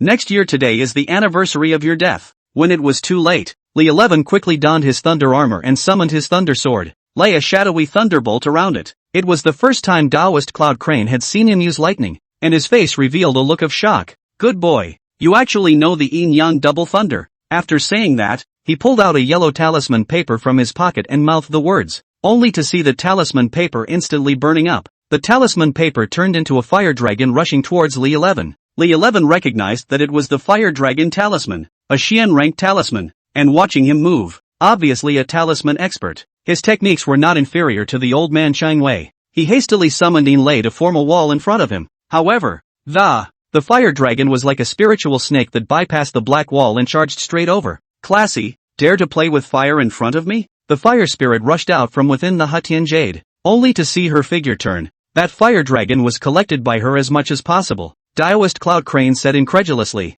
"Fire spirit, you even have a fire spirit." Then he proceeded to laugh out loud. "I didn't realize there were surprises in store. Today, old me will take this fire spirit of yours as well." "Stinky old man, let's see if you have that skill then." Fire spirit gave him a disdainful look and opened her mouth to spit out a ball of flame. Taoist Master Yunha rushed to dodge. Still, the blazing flames burned a big hole in his shirt anyway. At the same time, he had another talisman in his hand. That talisman was different from ordinary talismans. Zhou Sheng emitted a cold aura that, you can even see the cold mist on it. Xian Ice Soul Sealing Charm, Earth-ranked talisman. Moreover, it was still a top-grade Earth-ranked talisman, and its quality had reached the quasi-heaven rank. A hint of greed flashed in Taoist Yuna's eyes. "Kid, this talisman took me a whole year to complete, and for you to die on it today, it's a worthy death." Without hesitation, He threw it out and mouthed the incantation. In an instant, the cold wind howled and the temperature plummeted. Huge icicles descended from the sky. It pushed straight towards Li 11 and Fire Spirit. Li Shi's expression was grave as he knew that this strike was incredibly powerful.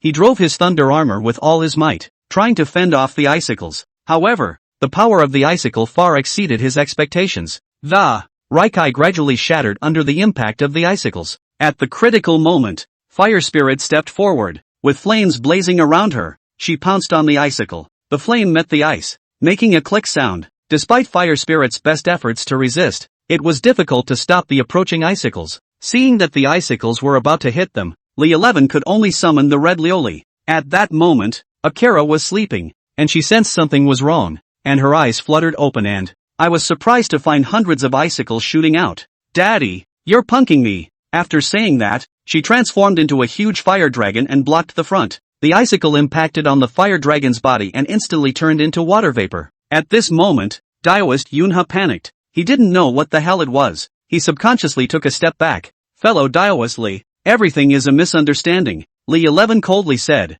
just now you were a kid, but now you're a Taoist? Taoist Cloud Crane smiled awkwardly. With the strength of Taoist Li, my shoddy disciple didn't lose unfairly. I see it's getting late and I'm kinda sleepy. After saying that, he turned around and tried to escape. Taoist Yunha, you won't be able to leave tonight. Li 11 gave a wink to Chi Lioli. Red Lioli opened his bloody mouth and spat out fiery flames as he rushed directly towards Taoist Cloud Crane. Seeing this, Taoist Cloud Crane hastily performed his transportation technique, wanting to escape. However, Red Lioli's speed was extremely fast and caught up with him in an instant. Taoist Yunha looked at Kalluri in horror, and just then, Kalluri violently opened her mouth and a powerful suction force sucked Taoist Yunha tightly. Taoist Cloud Crane struggled desperately, but his strength paled into insignificance in front of Kalluri. With a scream, he was swallowed into his stomach by the red glaze. Li 11 looked at the scene in front of him and sighed in his heart. Yunha Old Man How to Say is also considered to be one of the number of elders within the Qingqing sect, this time thanks to the red Lioli. Otherwise tonight really accounted for here. He walked over to Kalluri and gently stroked her scales, saying, Little Kalluri, thank you. Red Lioli transformed into a humanoid form and said with a smile, Father, you could have at least let me know when you let me out. I was dreaming of a chicken leg just now. Then she licked her tongue again, and recalled that this old man's meat was a bit older just now, but it's still better than a chicken leg, so remember to give me all this good stuff in the future. After saying that, she turned into a red smoke and floated back. Who? Li 11 heard a sound from behind the big tree next to him. It's me. A female ghost came out from behind a tree. Li 11 fixed his eyes on the female ghost that escaped from the Universal Hotel. Seeing as she was wearing a purple silk nightgown and the headlights in front of her were still flickering, Li 11 felt that the scene was somewhat familiar. Isn't this when we met the mountain spirit in La Cafe village? The clothes Bai Wenxin wore when she came to save herself and Fatty. How come it's on her now? Besides, didn't she run away just now? How come you're back? Chapter 90, The Land Temple. Li 11 asked suspiciously, why did you come back? Also, where did these clothes come from? It turns out that just now, the female ghost escaped to a villa within the mountain forest. Seeing women's clothes drying in the yard, he stole one by hand. She would have fled onward, but when she saw another icicle behind her, and another dragon of fire, so I was curious and came over to check it out. Wow, I didn't expect you to be so powerful. The female ghost looked at Li 11 with a face of adoration. The corners of his mouth lifted slightly as he arrogantly said, this is just my basic operation. At this moment, Li 11 had already succeeded in completely conquering the female ghost in front of him from both physical and mental aspects. The female ghost's eyes glittered with anticipation as she asked softly, can I follow you all the way from now on? Li 11 secretly pondered in his heart. This female ghost was also born with some good looks. It would be a beautiful thing to keep it around. He replied with feigned indifference. Follow me? I'm a Taoist priest who specializes in catching ghosts. Aren't you afraid of being taken in by me? Upon hearing this, the female ghost's face changed slightly, but she soon shook her head firmly and, show that you are not afraid. Seriously, she explained, no, I can feel that you're a good person. However, right at this moment, the fire spirit on the side couldn't help but interject. A good person? She's not exactly a nice person. She's just a big, unapologetic pervert. Li 11 sniffed and hastily retorted. Don't talk nonsense. I'm a proper gentleman. Fiery Spirit laughed coldly and continued to taunt. If you are a righteous man, then I'm afraid there are no colorful people left in heaven. The female ghost was amused. Even if it's a colorful ghost, I'm willing to follow you. Alright, from now on, You'll live with fire spirit in the Hutian Jade. At that moment, Su Yutang floated out from within the Hutian Jade. Li 11, you're going a bit too far. It's crowded enough within the Wada Jade right now. Fire spirit is not happy either. That's it. It is. You've got to get us a bigger space. Li 11 smiled helplessly. Okay, Ro. I'll have a chance to hunt down a big villa for you guys. It's okay. Then he looked at the female ghost. What's your name? My name is Chapter Chance. Li 11 nodded. Now then, take me to the villa where you just stole the clothes. And perhaps, there's an owner there I might know. Outside the villa, when Li 11 saw the big black G parked in the garage, he knew it was indeed an acquaintance. Because, Bai Wenxin drove that car to school every day. When he was in school, he had heard that Bai Wenxin's family lived far away from, but I didn't expect to live in the middle of nowhere in the suburbs. Suddenly, there was an agonized scream from within the villa from Bai Wenxin, and then someone inside spoke up and, "You little, how dare you betray me?" Li 11 heard who it was that was talking. Bai Ling. She found this place. The current Li 11 was not afraid of her, and when he heard Bai Wenxin being bullied, he immediately rushed in. I could only see Bai Wenxin being hoisted up, while Bai Ling was holding a whip. At this point, Bai Wenxin had already been beaten to the skin. The two of them simultaneously looked at Li 11 who had barged in. Bai Ling revealed a surprised look. "Why are you here?" Then she said cheerfully, "There's no one to help you today, since you've thrown yourself into the net of, I'll be damned." The white spirit turned into a red mist and charged towards Li 11. Li 11 immediately summoned Yin Lei. Only the red mist slammed into the Yin Lei, which turned magma-like in color in an instant.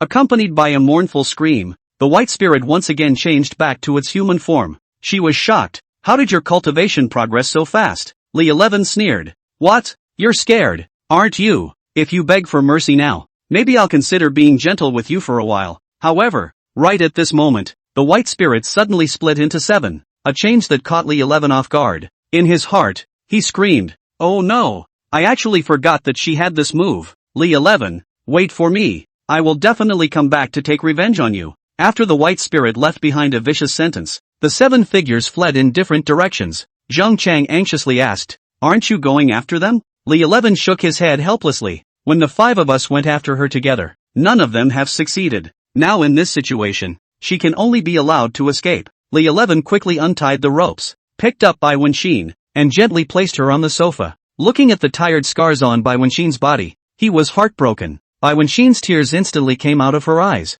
"Deadbeat, why are you so late?" "Okay, everything will be alright with me." Early the next morning, Li 11 gently kissed the still sleeping Bai Wenxin. He walked out of the villa and came to the courtyard, and only then did he take a closer look at Bai Wenxin's home. This look didn't matter. He discovered the mystery of this villa. Although he hadn't systematically learned to find dragons and points, Li 11, who often read Chun rating novels, found that this place is very similar to the Feng Shui treasure of the Yin Mansion recorded in grave robbing novels. It is indeed a rare piece of Feng Shui land as it is surrounded by mountains and water, harboring the wind and gathering the qi. And he could sense that the aura of this place was very strong, and it seemed that the aura of the entire mountain range had converged to this place. Chang also walked out from the villa. "You also feel that this place is not ordinary?" Li 11 asked. "You're a Yin spirit. Tell us how you feel." Chang nodded, a trace of gravity flashing in her eyes. "The Yin Qi here is very heavy, and there is a powerful force guarding it. I can feel that there should be big tunes underneath this villa."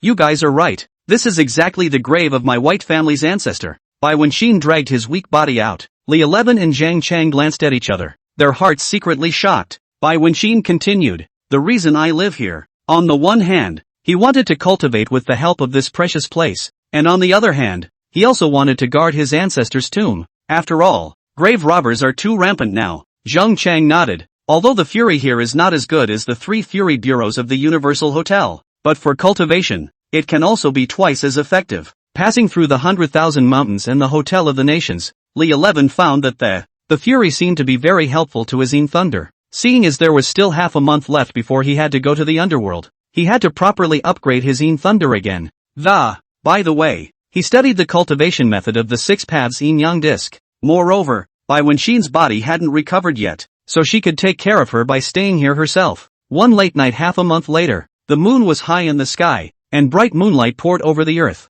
Li 11 came alone to an old and dilapidated land temple. In his hand, he held the underworld passage talisman sent by the black and white irregulars. As he ignited the talisman, a strange light flashed up and illuminate the darkness around you. Su Yutang and Chang suddenly felt an intense vertigo, as if the whole world was spinning. Then, their bodies gradually became transparent, and they floated out from within the Wada jade. Su Yutang looked at the scene in front of her and understood the reason. She looked at Fire Spirit and, "We are lonely souls in the Yang world, unable to enter the underworld. We can only rely on you next." Fire Spirit Air firmly said, "I will do my best to keep my master safe." Li 11 took a deep breath, then stepped into the land temple that was shrouded in light. Instantly, he felt his body being drawn by a powerful force that, it was as if they had crossed an invisible barrier. In the blink of an eye, they disappeared into the vastness of the night, leaving behind a silence. Chapter 91, Modernizing the Ghost Gate. Li 11 felt his eyes light up and realized that he had arrived in the middle of a wide square. The plaza's floor is paved with smooth stone slabs and surrounded by tall green trees. A piece of life. On the north side of the square stands a modern building that looks a bit like a high-speed train station. Li 11 stared wide-eyed and muttered, "Is this the legendary Ghost Gate?" But it looks nothing like it was imagined. He couldn't help but think of those scenes from horror movies. He had expected to see eerie sights, yet the reality confused him. It's amazing how bright and tidy this place is, without the slightest hint of a scary vibe. He stepped over the threshold and into the spacious hall. The scene before him startled him. The interior of the lobby is actually a modern office hall as well. In the center of the hall, there was a huge electronic display screen with various information scrolling on it. On either side of the hall, there are several electronic robots. They are busily weaving in and out of the crowds, serving people, and there are several elevators, with people going in and out of them from time to time. The whole scene was bustling with activity, as if we were in the office building of a large company in a bustling city. A hall attendant approached. She's a sweet-looking girl in a suit of suit pants, dressed a bit like a bank lobby lady. "This gentleman, welcome to the first stop in the underworld, the Ghost Gate. We offer high-speed trains, buses, and cabs to enter the underworld here. May I ask which one you choose? Are you also modernized already?" Li 11 asked curiously. The young lady smiled slightly. "Sir, it's this way. Our technology here is synchronized with the Yang."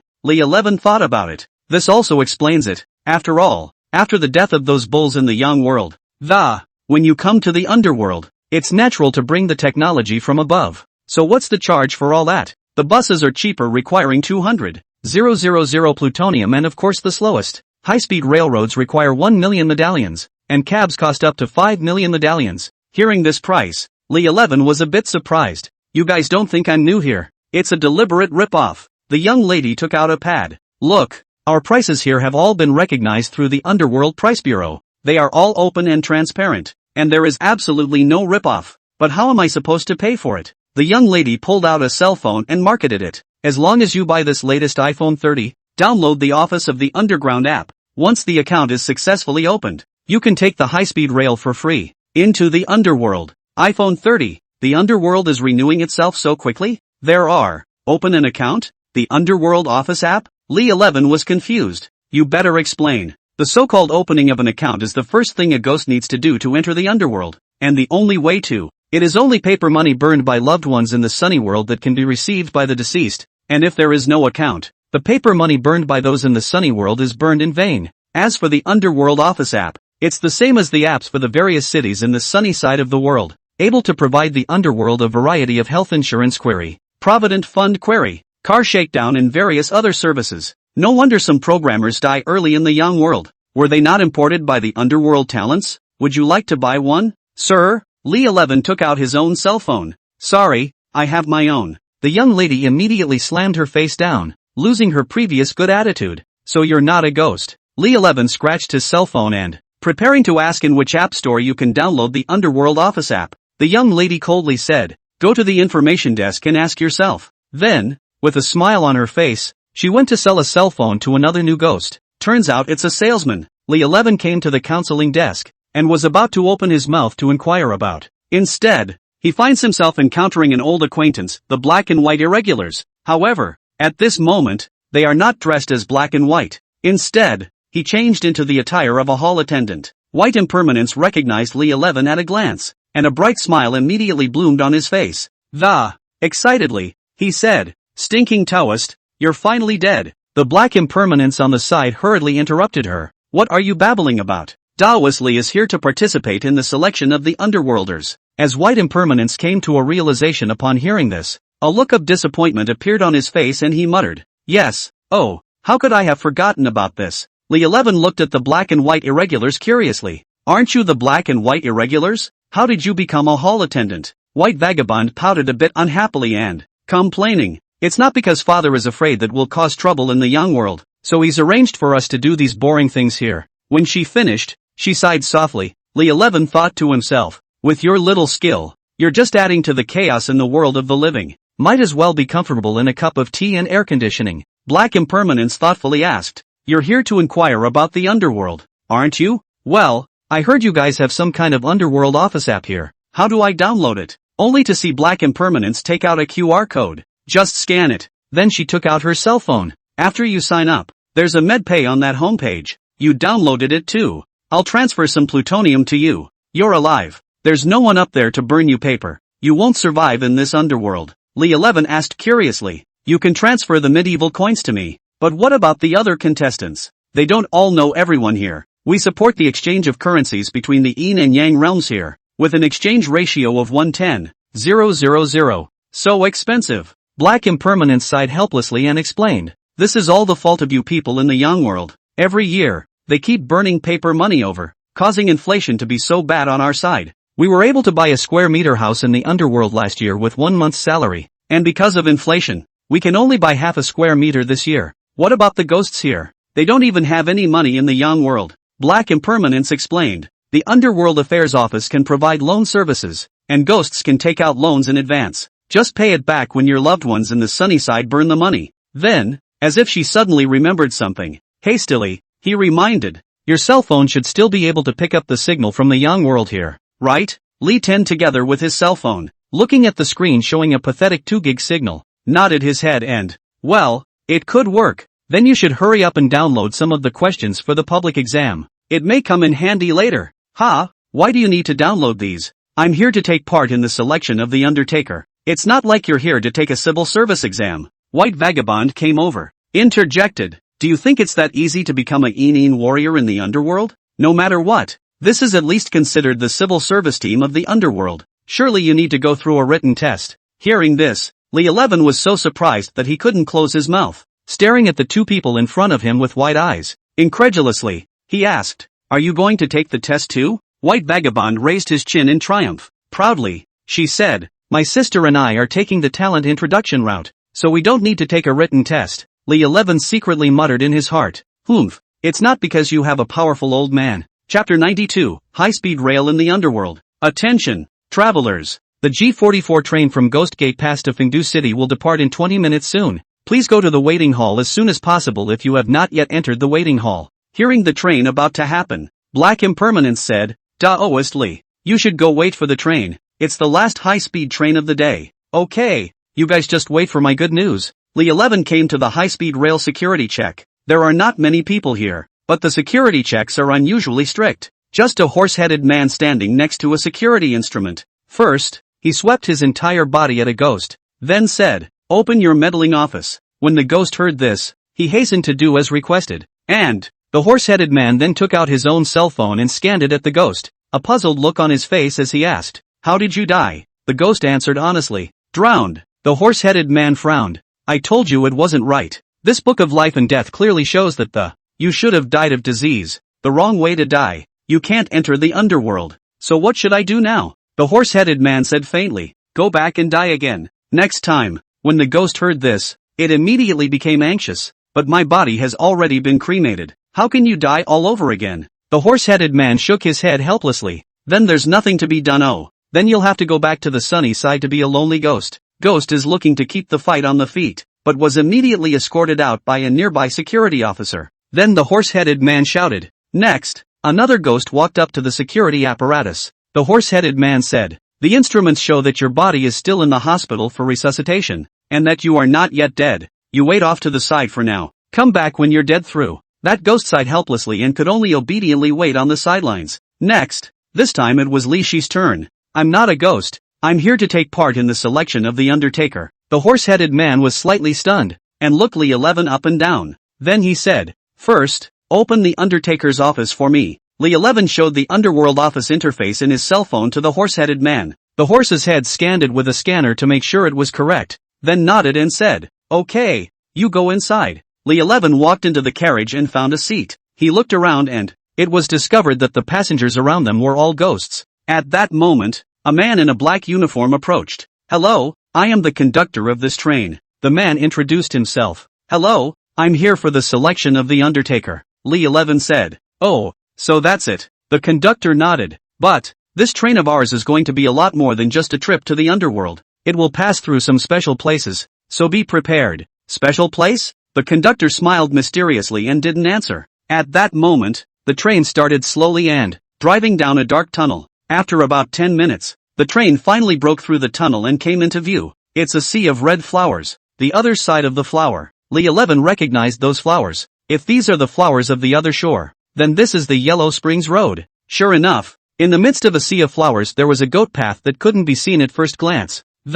This is what they call the Yellow Springs Road. There were a few ghosts in tattered clothes walking on the Yellow Springs Road. They were poor because they were born, and no relatives, can't afford a cell phone, can't get a loan, can only walk from the Yellow Springs Road to Fengdu City. Suddenly, 4 women with exquisite figures appeared in the sea of flowers. They danced and said to the men, saying, "Little brother, come over and play." Those few people instantly glowed in their eyes and took a step to run towards the sea of flowers. Just as they were happily hugging the beautiful woman, her face suddenly turned hideous and, opening his bloody mouth, he tore those ghosts apart. The child next to Lee 11 cried out in fear. At that moment, the conductor's voice rang out over the train's radio. "Fellow travelers, these female ghosts just now are specialized in feeding on ghosts. We're in a high-speed train. It's safe here. Please don't panic." Lee 11 thought in his heart. Fortunately, he had the money to take the high-speed train. Just with the posture of those 4 women just now, mostly I have to fall for it too. The train continues to move forward. 10 minutes later,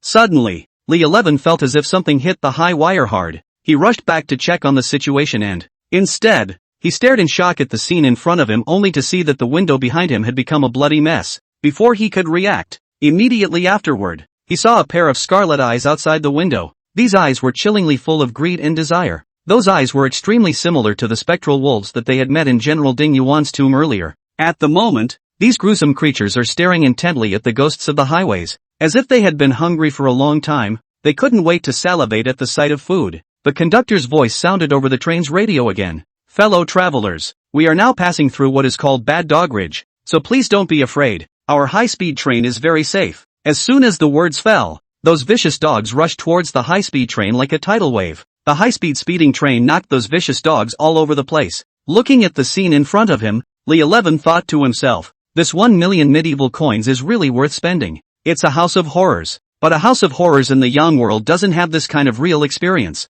Half an hour later, the train arrived at Fengdu City. Fengdu City has also been modernized. He had thought that Fengdu would be an eerie and terrifying city, but the bustling scene before him took him by surprise. The streets are lined with high-rise buildings, neon signs flashing, and ghosts dressed in fashion, bustling about. Lee 11 even saw a coffee shop called Underworld Starbucks. There is also a printing store with a signboard of Yin-Yang printing, and KFC has also opened a chain store here. He laughed in his heart. This underworld has really evolved with the times. "May I ask if you are Mr. Lee 11? A tall beauty walked over. 11 Lee nodded. "May I ask who you are?" The pretty girl explained. "I'm the waitress who was selected by this Yin-Yang. The underworld has arranged for me to come and fetch you all. Considering that you are unfamiliar with this place." She pointed to a business car in the distance. "Please follow me. I'll take you to check in." Hades A88. Seeing the license plate number of that business car, Lee 11 thought to himself, "It seems the dream of getting rich is the same no matter where you go." Lee 11 followed the beautiful woman into the car, and the business car drove all the way to a 5-star luxury hotel. "Here are the keys to the rooms for you." The beautiful woman handed Lee 11 a key to. "The room is stocked with all sorts of household items, so feel free to contact me if you need anything." She then took out her cell phone. "Friend me. I'll pull you into the contestants group later. I'll let you know in the group when I get the info later. By the way, just a reminder. Tomorrow you will take the bank test at 9 a.m. and the essay at 3 p.m. The test site is located in Underworld 2. Then he handed him another piece of paper. "Here's your pass. Remember to attend on time yo." Put. Line tests. Shenanigans. Underworld 2 in the middle. What kind of sin have I done to come to the underworld and have to take this test? Chapter 93. Nai doesn't eat cilantro. Lee 11 came to the hotel room and realized that although this was the underworld, it can be set up no differently than a Yangside hotel. There's even motorized frosted glass between the bathroom and the room. He couldn't help but think of Zhou Ling. I wonder what she's doing now.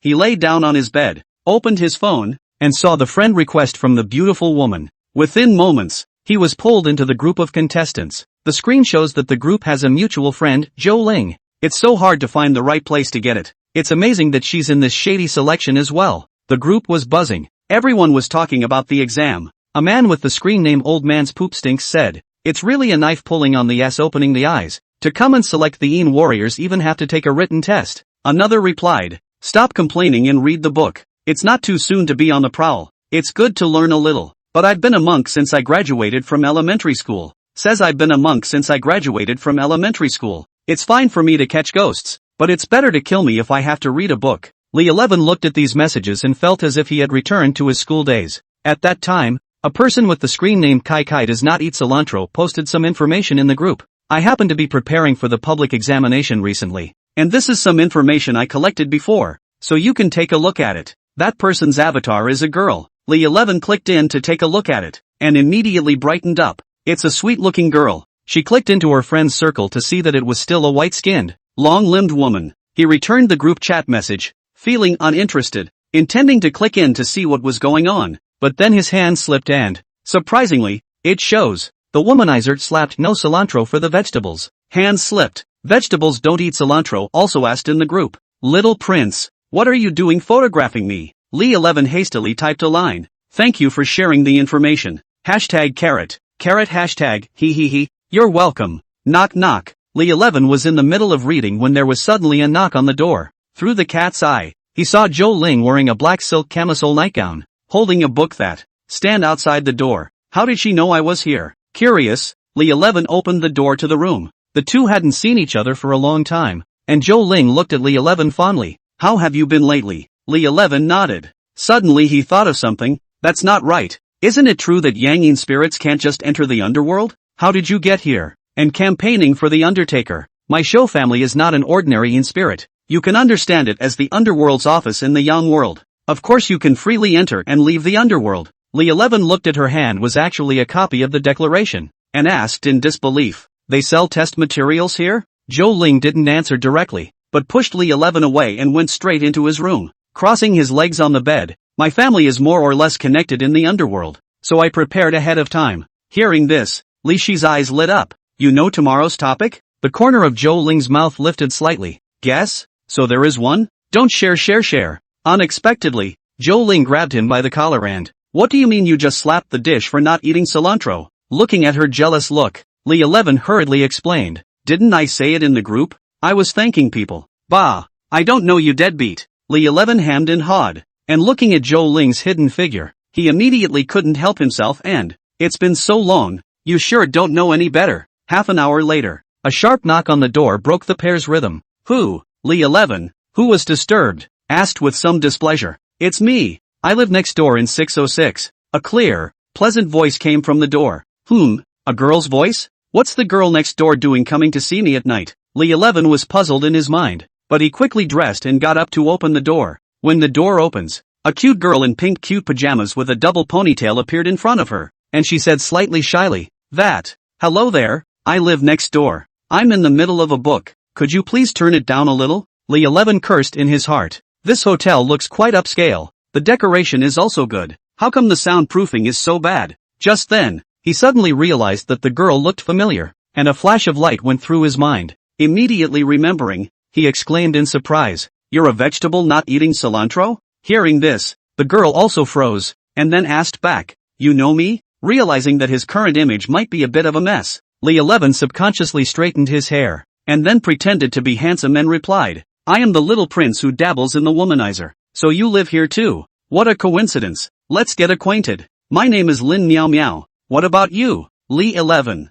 Seeing the two chatting, Zhou Ling gave a dry cough. Lin Miao Miao immediately understood what she meant. "I won't bother. You guys continue." She turned to get ready to leave, then turned her head to add, "Good luck on your test tomorrow." When Lee 11 went back, Zhou Ling grabbed him by the ear. "Does this girl look good?" Of course he wouldn't tell the truth. "Not even close to you." As a result, Zhou Ling kicked over. "I see you chatting quite happily now." When she finished, she got up and prepared to go back. At this point, Lee 11 was still on a roll. "You're leaving?" "I'm also going back to my room to rest. I've been tossed around by you enough today." Zhou Ling gave him a blank look. "Don't. Sister Ling, stay with me for a while longer. Li 11 smiled fawningly. Come on, I'm not as energetic as you, Zhou Ling said on her lips, but her heart was a little lost. She actually did not want to go back so early. It was just that for some reason. Seeing Li 11 chatting with Lin Miao made her heart feel a little uncomfortable. Li 11 hammed and hawed. Don't want to leave once you're here. Yo, you've gotten better. I want to leave. How can you stop me? Just try it. The corners of Li Shi's mouth rose slightly. Zhou Ling was just about to lift her foot, but she realized that she was trapped by a puddle of dark liquid. She tried to struggle but the liquid clung to her feet like glue, preventing her from moving an inch. She asked in surprise, what is this? Li 11 said triumphantly. Yin Thunder. When did you learn the Dragon Tiger Mountain's thunder technique? Zhou Ling's eyes widened in disbelief as she looked at Li 11. Come, I'll tell you this. Li 11 suddenly appeared behind Zhou Ling and hugged her. Another half hour. Zhou Ling stood up, took out her cell phone, and sent a file to Li 11. Here are the test questions for tomorrow's essay, so prepare yourself for it. Li 11 picked up his cell phone and opened the file to read it. Wow, it's worthy of being Sister Ling. It's really powerful. Zhou Ling had a haughty look on her face. That's for sure. I went through a lot of trouble to get it. But what about the test questions for the line test? Li 11 asked. Zhou Ling straightened her hair. You think my house is printing test questions? It's good enough to get the test questions for the essay. She added. Don't you dare let me down. With that, he turned and left the room. At this time, Li 11 received a message, vegetables do not eat cilantro, request to add friends. Chapter 94, The Daughter of the Black Boss. Li 11 glanced at the time. It's after 1 a.m. And she's still up? He had just clicked agree when Lin Miao sent a voice. Handsome guy, open the door and have a chat. What does she want? Li 11 pondered in his mind while opening the door of the room with a strong curiosity. Lin Miao quickly flashed into the room and closed the door behind her, and held Li 11 tightly against the corner. $100,000. Are you selling or not? Lin Miao asked in a low voice. There was eagerness and longing in his voice. Li 11 stared at her with wide eyes, full of astonishment. Sell? Sell what? I'm a decent guy. Lin Miao stretched out her right hand, a hint of cunning glinting in her eyes. Threatened. Show me your cell phone. Li 11 was unsure, but obediently handed her the cell phone. The mind wondered, what did she want to see? I have nothing on my cell phone but some pictures I took when I hit the ghost. There doesn't seem to be anything else in particular. Does there? Is she trying to learn how to hit a ghost from me? Hey, if that's the case, that's interesting. As he thought about it, he handed his cell phone to Lin Miao, keeping his eyes fixed on her at all times. As if to find the answer in her expression, Lin Miao didn't hesitate to open the chat after receiving the phone. Upon seeing her open Zhou Ling's page, he immediately and nervously explained that, it's just ordinary study material. The corners of Lin Miao's mouth rose slightly, revealing a faint smile. Then he turned his cell phone screen to Li 11. I heard everything you said to that woman just now. You're the test question for tomorrow. Li Shi's eyes widened, and his face was filled with disbelief. Even began to wonder if this wall at the hotel really existed. After all, he wasn't talking to Zhou Ling at a loud volume. And how was Lin Miao able to hear so clearly? He tried to defend himself by saying, I think you misheard me. However, Lin Miao directly held his hand. Just then, Li 11 suddenly felt that his ears and eyes had become unusually sharp. What people are doing in all the rooms throughout the hotel. It all unfolded before his eyes like a movie screen, and he could see and hear every detail and every word. Asterisk. This skill is too powerful. Li 11 couldn't help but marvel out. Lin Miao let go of her hand, and with that, Li Shi's senses returned to normal. Lin Miao explained with a smug look on her face, to tell you the truth, this is my family's ancestral art of Chawei. You've seen Hulk Buster, right? It's similar to Erwa's ability. Now we can talk about it. Li 11 frowned, his tone serious. What exactly do you want to do? Lin Miao replied without hesitation. I'm going to buy the copy of the question you have with $100,000. Li 11 shook his head. No way. This is a matter of principle. But what he actually had in mind was that he wanted to raise the price further. Lin Miao immediately raised her voice and said, $150,000. Li 11 remained unmoved and continued to insist on his position. It's not a matter of money. $300,000. It's no use even if you give me $1 million. The corners of Lin Miao's mouth rose slightly, revealing a smug smile as she said, good, then I'll pay $1 million. Hearing this number, Li 11 was secretly surprised in his heart, but on the surface, he pretended to be calm. $1 million is no small amount, he thought to himself, and she wants to be a so badly? Li 11 decided to confirm it to her again. I'm not talking about $1 million in the underworld. Lin Miao Miao smiled gently and pulled out her cell phone from her pocket, and opened the Chevron interface. I can transfer the money to your account right now. Seeing that Lin Miao Miao was so decisive and resolute, Li 11 loosened up. I'm not doing this for money. I wouldn't have sold it to you if you hadn't approached me in the middle of the night. Lin Miao Miao hummed triumphantly. Don't sell yourself short when you've gotten a bargain. If it wasn't for the exam tomorrow, I wouldn't have spent the $1 million. The next day, 8:30 in the morning. Underworld 2 in the middle. At this time the playground of the second middle school was already blackly filled with candidates who had come to take the exam. Li 11 looked at the dense crowd in front of him and couldn't help but sigh in his heart. This number of people must be at least 600. Only 2 were admitted. That recruiting ratio is too much.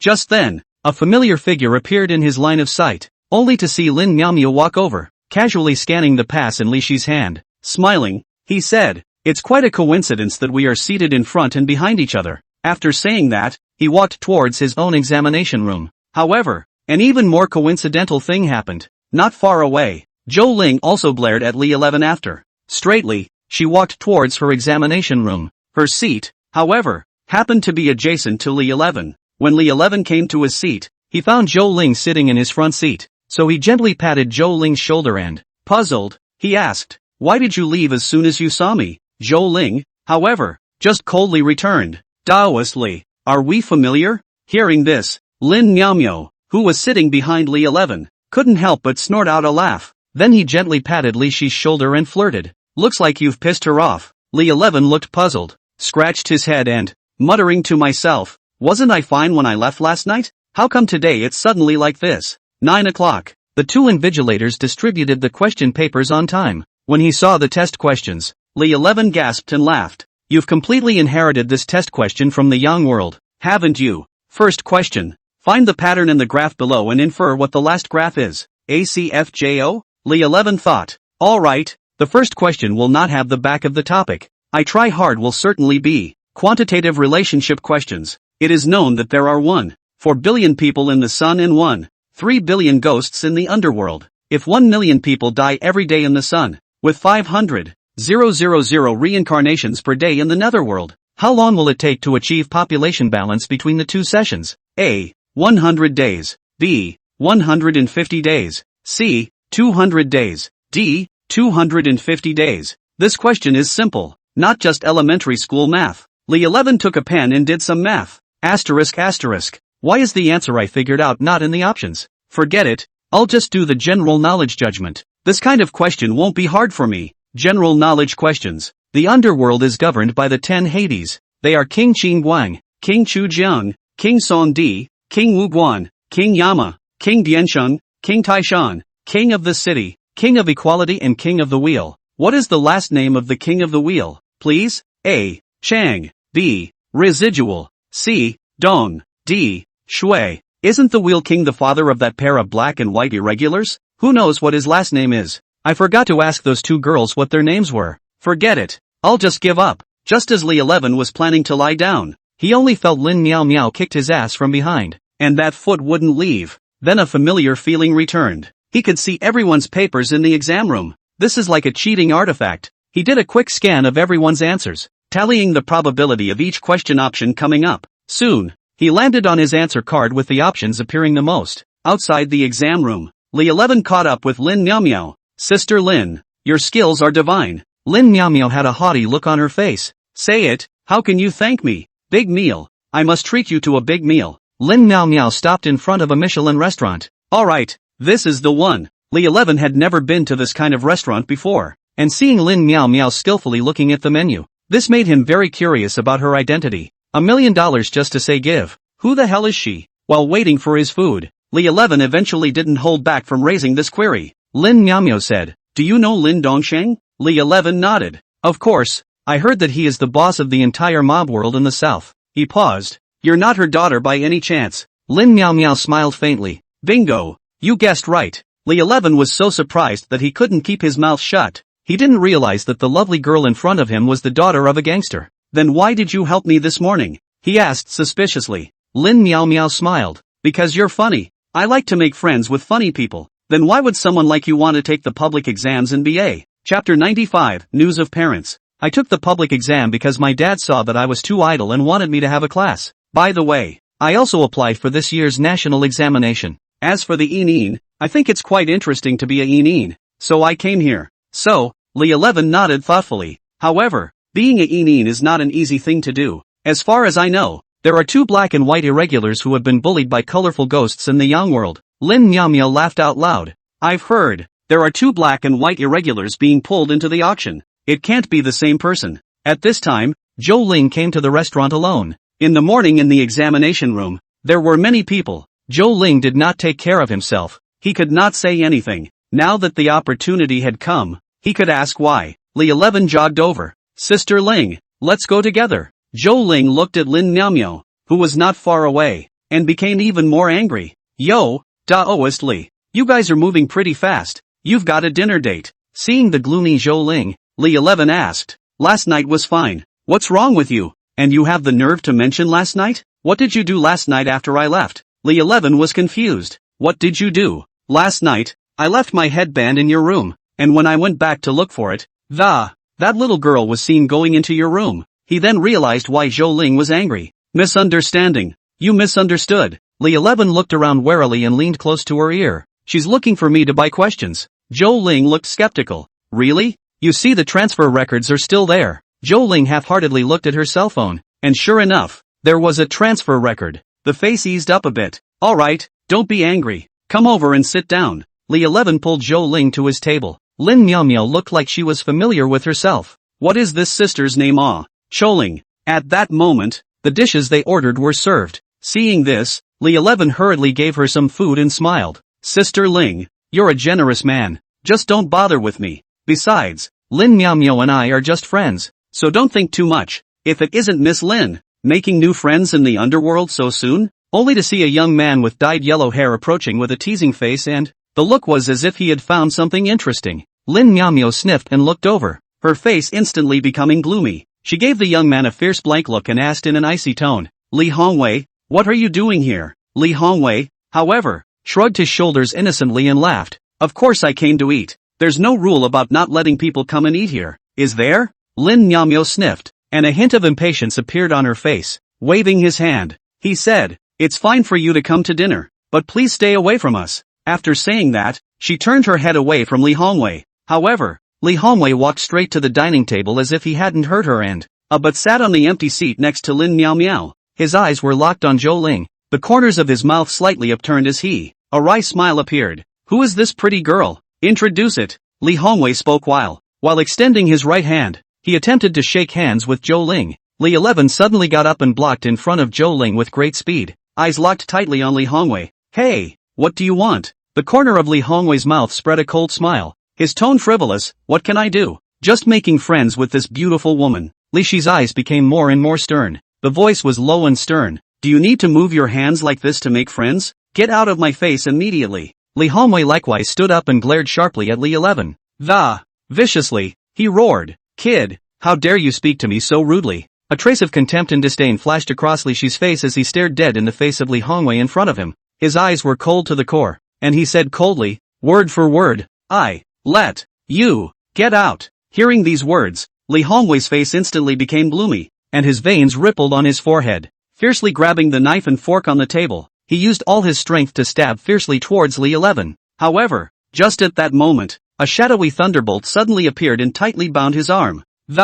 It made it impossible for him to move the slightest bit. A trace of shock flashed across Li Hongwei's face, but he quickly regained his composure. The corners of his mouth rose slightly and, letting out a cold laugh. No wonder you're so arrogant. So you're a stinking Taoist from Longhu Mountain. As the words fell, only a pop was heard. Lin Miao angrily slapped the table. Her gaze was like a torch as she angrily stared at Li Hongwei. Loudly, he chided. Don't you go too far. At that moment, the people in the restaurant turned their attention to their table. Li Hongwei realized that he couldn't continue to make a scene, so he glared fiercely at Li 11 and, throwing down the gauntlet, you better be able to pass the written test, and I'll see you on the field. With that, he turned and left the restaurant. Looking at Li Hongwei's fading back, Li 11 couldn't help but feel a surge of doubt in his heart. He turned his head and asked Lin Miao beside him, what exactly is this person's origin? Lin Miao took a deep breath and calmed down a bit before answering. He's my cousin. Having learned some of the skills of the Exodus Immortal in the Northeast, I've become accustomed to running roughshod over people on a regular basis. She smiled. Come on, eat. Don't let people like that spoil our good time. 3 p.m. The application exams have officially begun. The three who knew the test questions in advance had prepared their answers long ago, and while the others were still reading the questions, the three were already scribbling away on their answer cards. Cool. After graduating from school,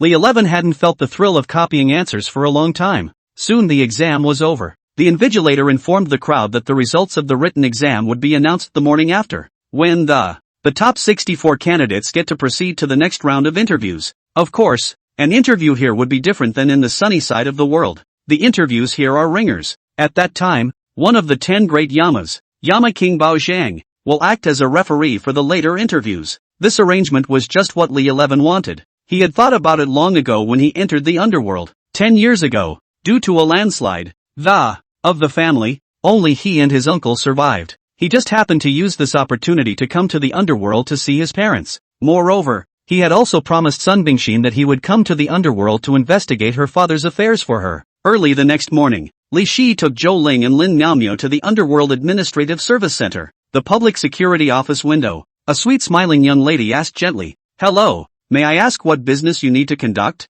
I want to find someone." "Excuse me, in the interest of privacy, we can only provide the business of searching personal information of relatives. I'm looking for my parents." The window lady looked at Li 11. "Well then, the undertaker's office, please, we need to verify your personal information." Soon after, the young lady said, "To confirm with you, your father's name is Li Jianguo and your mother's name is Lu Xiuli, right?" Li 11 nodded. They are now living at No. 23, Li's Village, 10-mile slope, Fengdu City. Chapter 96, The Underground Black Market. Following the navigation, Li 11 found the Li family village. When he saw that all the boys and girls he had burned for his parents were present, he smiled with delight and, after all, it's nice to have someone to serve your parents. But when Lu Xiuli saw her son, she didn't have much excitement, but picked up her broom and, "Brat, I'll beat you to death today. Mother, I burn paper for you every year. Why are you hitting me?" Li 11 covered his butt and hid behind Zhou Ling and Lin Miao Miao. Lu Xiuli pointed at the pair of boy and girl. "Look at what you've burned for me. It's not for the boys and girls burned for you to serve you." Lu Xiuli took a bite. "Then why don't you burn me a pair of normal people? Look at them." Li 11 took a closer look and realized that the pair of boys and girls did not have their eyes lit when they were burned. Surprisingly, they're all blind. Lu Xiuli said, "My old lady now has to cook for this pair of blind men every day. Didn't I burn a servant for you guys? Why don't you let him help you with your work?" Hearing this, Lu Xiuli became even more angry. "The servant you burned for me is a cripple. I have to take him to the hospital every week for his leg." Li 11 then remembered that when he was carrying that servant, he had accidentally broken his leg. That's what caused the servant to be a cripple when he got down there. Zhou Ling and Lin Miao Miao couldn't stop laughing when they heard this, and Lin Miao Miao said, "Li 11, you're still your mother's good old son." Seeing the two beautiful women following her son, Lu Xiuli reacted to this. She passed a look to Li 11, signaling him to come over. "Are these the daughters-in-law you found for me?" Li 11 hurriedly said, "Don't joke.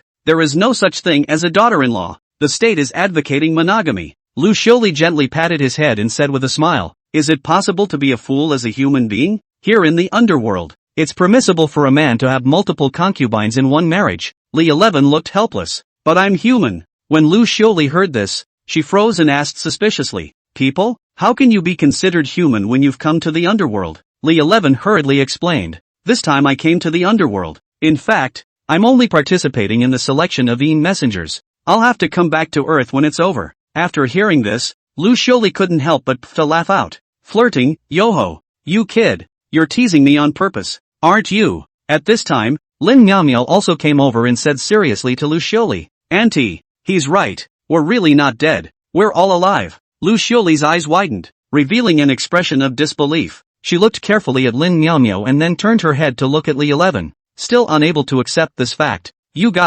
Are you guys really alive?" she asked. Lin Miao Miao nodded. "As good as fake." Lu Xiuli suddenly cried, "My son has made good progress. He can even enter the underworld to run for the Yin messenger. That old dad of yours would be so happy if he could find out." "Where's my dad? He entered reincarnation last year, and I heard that the king of Hades said that he had done a lot of good deeds in his last life, and that should be living the good life in some well-to-do family." Hearing this news, Li 11 was naturally happy. Lu Xiuli told them to come in and sit down, while she herself happily prepared lunch. Looking at the pair of blinded boy and girl in the living room, Li 11 was very regretful in his heart. At that time, why did you believe the owner of the birthday store, saying that the paper man could not dot the I's? This is good, but instead of adding to the burden of their own mother, he was previously unconvinced that paper was burned above and actually collected below. Now that seeing is believing, how can you go back and burn a villa over the dining room table? Lu Xiuli looked at Zhou Ling and Lin Miaomio and was happy in her heart.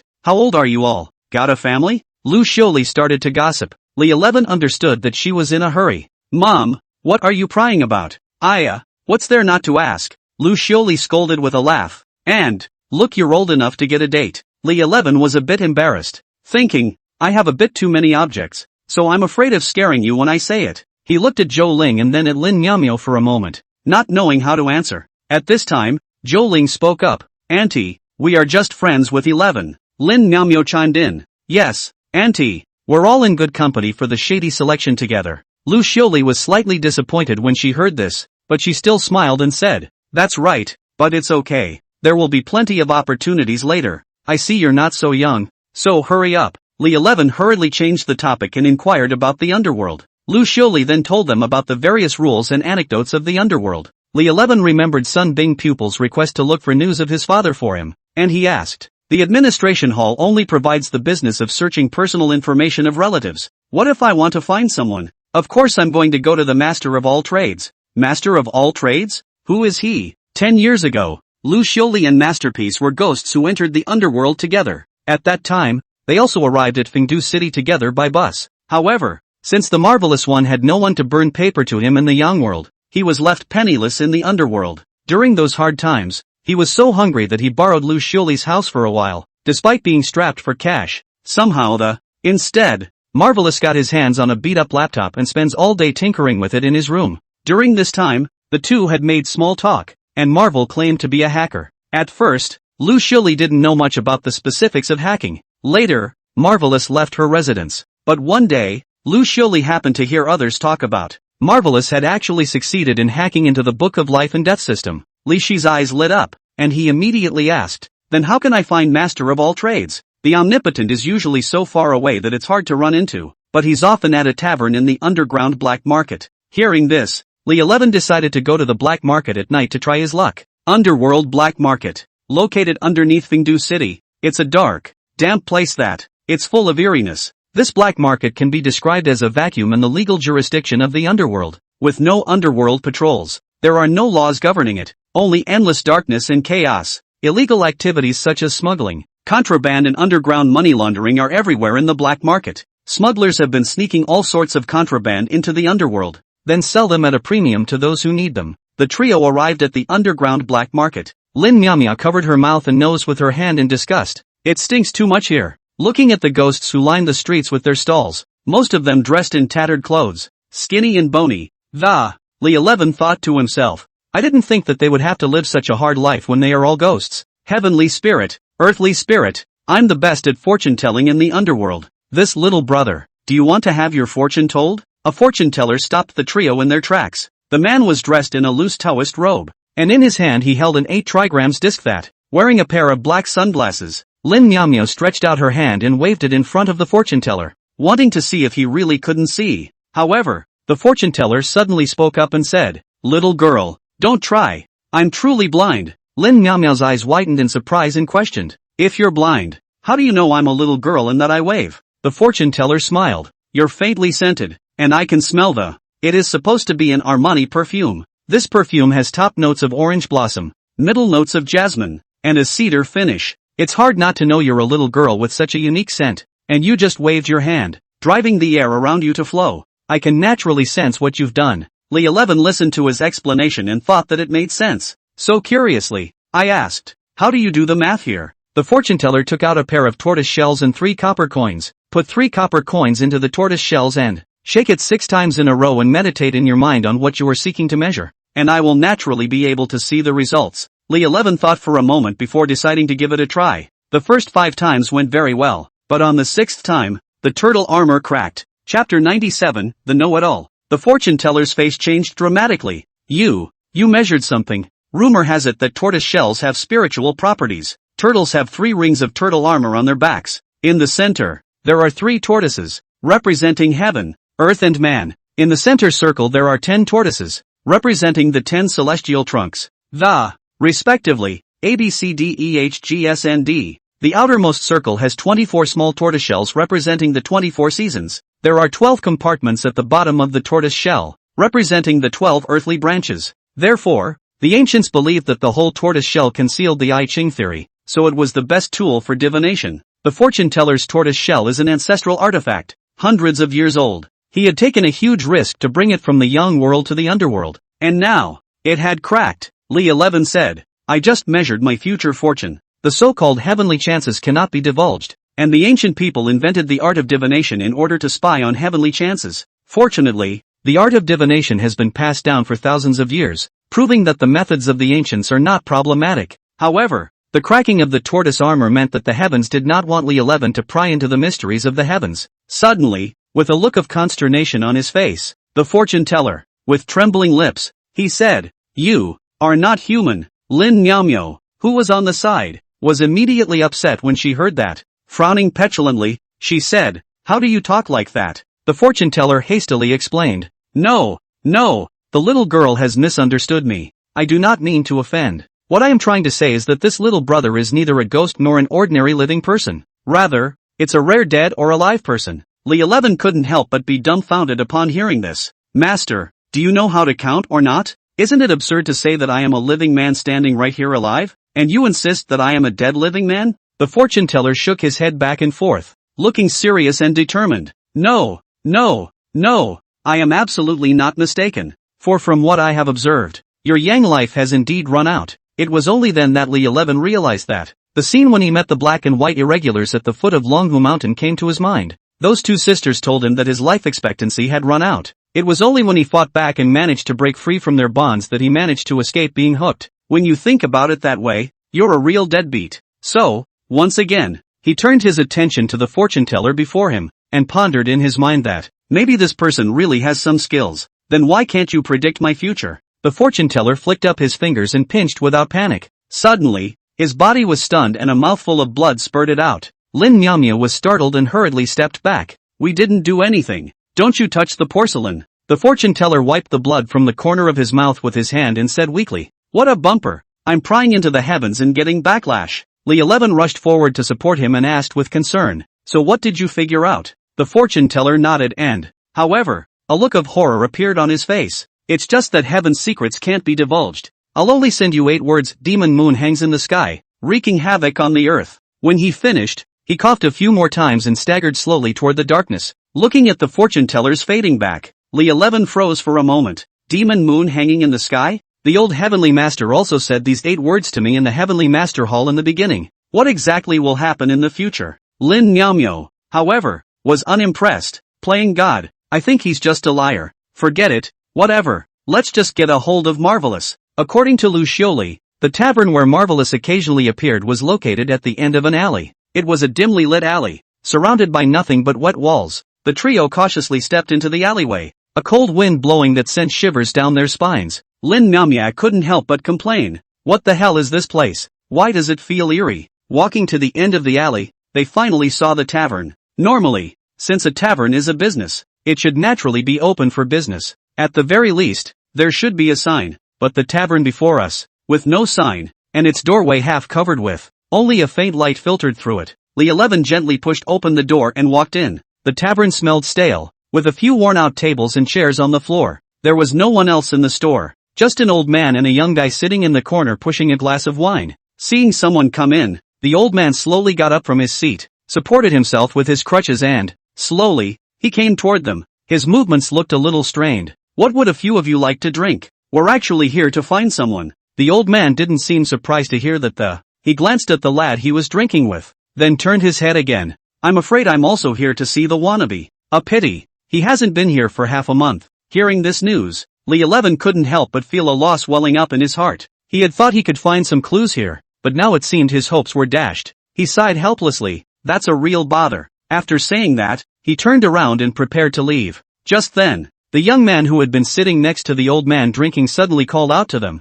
Wait! His voice was a little slurred, obviously drunk. He was seen staggering to his feet and stumbling towards them. As he walked, he narrowed his eyes and carefully sized up Li 11 and the others. When he came closer, he finally opened his mouth and asked, "What is it that you want to ask of the master of all things?" Li 11 hurriedly explained, "I have a friend whose father has disappeared. We'd like to inquire about his whereabouts and find out if he's alive or dead." After hearing this, the young man continued to ask, "Then what is your relationship with Lu Xiuli?" Li 11 answered truthfully, "She's my mom." The boy nodded slightly, seemingly unsurprised by the answer, then said, "Follow me." With that, the lad turned toward a corner of the tavern. The lad was seen to stop and gently knock on the wall in front of him. Immediately afterward, a secret door hidden in the wall slowly opened. Li 11 looked at the scene with surprise and, in his heart, he could not help but sigh, so there was such a secret passage here. After the young man opened the secret door, he glanced back at Li 11 and the others, signaling them to follow.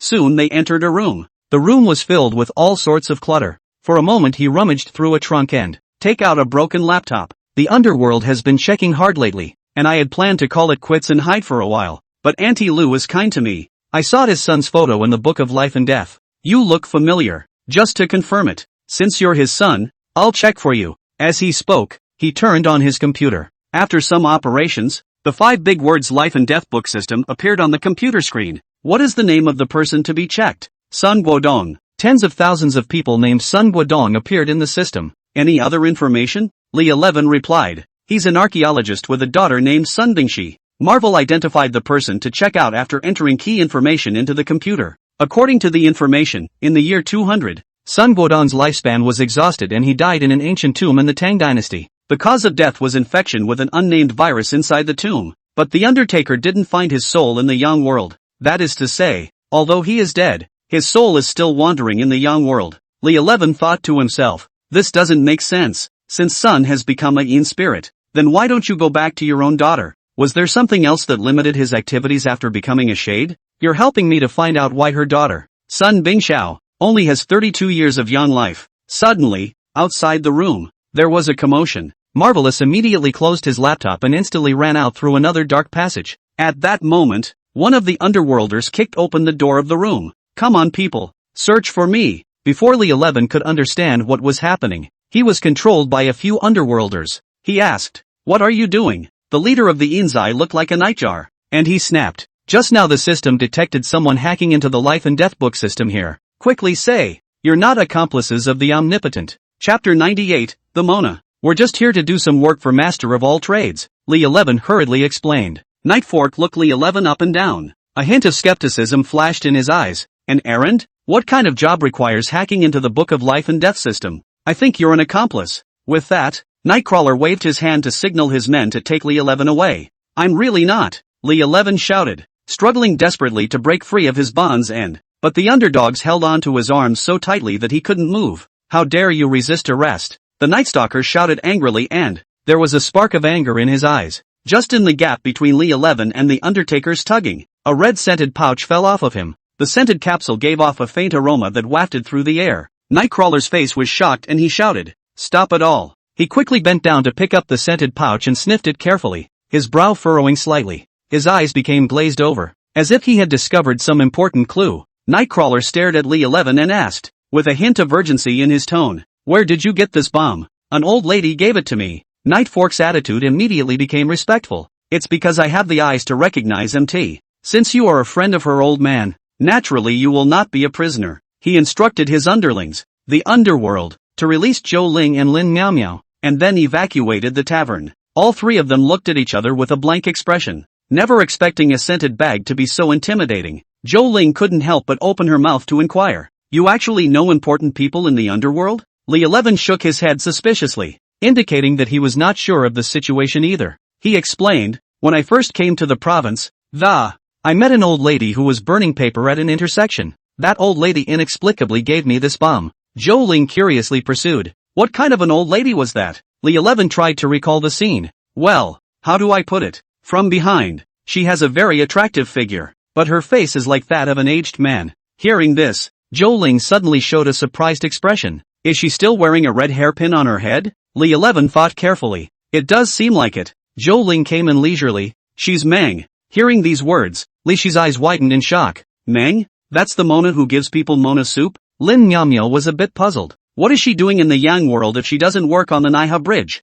It's hard not to go on vacation. Zhou Ling said. There's a real possibility that you might have guessed right. I've heard that. Now that the underworld has also implemented the labor law, it is normal to work 5 days on and 2 days off, and there are also public vacations. With Meng's years of service, there are at least 15 days of sabbatical leave per year. And what did he mean by giving me a scented pouch? Lin Miaomio snorted. You haven't taken the public exam at first glance. This is a general knowledge question for the kilometer exam. In ancient times, women sent men scented pouches mainly as a symbol of affection and lifelong commitment. Women hand-embroidered scented pouches with a single stitch and gave them to their favorite men as a token of love.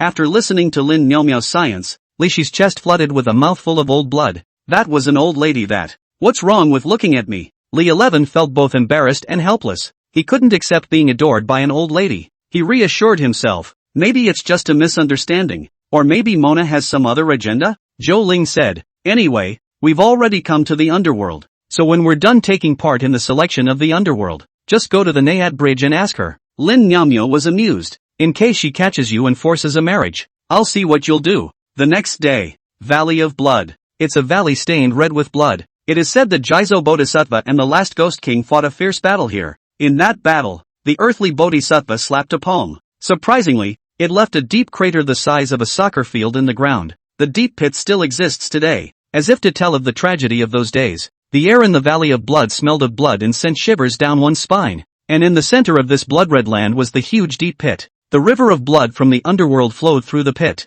bisecting the deep pit. The river glowed scarlet, as if a blood-colored dragon was sneaking through it. There were a total of 64 candidates who took part in this selection of the underworld. However, what made Li 11 feel strange was that only half of them were humans, while the other half were demons. Most of these demons have taken on the appearance of human beings. However, it still retains some of its own original animal characteristics, judging by the animal traits they exhibit. Not only are there animals like elephants and lions, but also insects like praying mantis and bees. But I didn't see those demons during the written exam? Curious, he came to a mantis spirit. Hey, you're also the one who selects the underworlders? The mantis spirit held up his pair of side-shaped arms and turned his head to look at Li 11. Of course, then why didn't I see you guys at the written exam? We don't have much culture, so naturally we don't need a written test. This made Li 11 unhappy. We all campaigned for the underworld. Why should we be treated differently? The mantis spirit explained. We are running for different positions. You humans run for soul detainer.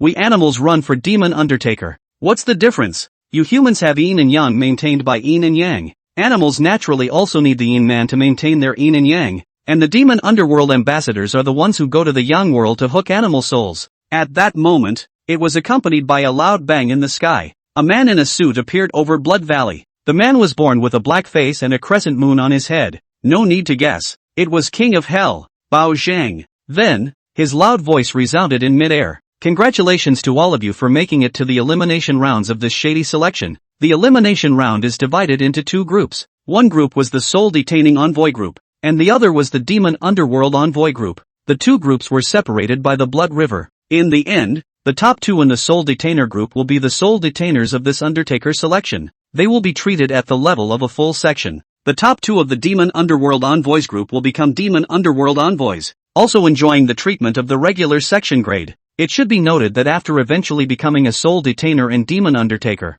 the two more members will be selected to go on a business trip to Cherry Blossom Country. I'll announce it after this tournament. We're going to start drawing lots in groups. If you draw the same number, you're competitors. A shady man walked over holding a box. Please hurry up and draw lots. At this time, Lin Miao Miao suddenly came to Li Shi's ear and lowered her voice. Mysteriously, he said, look at these opponents. Which one do you think is weaker? Pick one. Li 11 looked at her suspiciously. Pick one? Isn't this to be decided by drawing lots? And I get to pick my own opponents? Lin Miao Miao revealed a smug smile. He. I can use my mental power to control the movement of the paper in the box, so you can draw the opponent you want. Aren't you cheating? It won't be discovered, will it? Don't worry, it shouldn't be noticed. Li 11 sized up the contestants around him, and when his gaze landed on Li Hongwei, a coldness flashed in his eyes. He's the one. Lin Miao Miao noticed his gaze and couldn't help but remind him. Are you sure you want to pick him? He's a tough one, not too easy to deal with.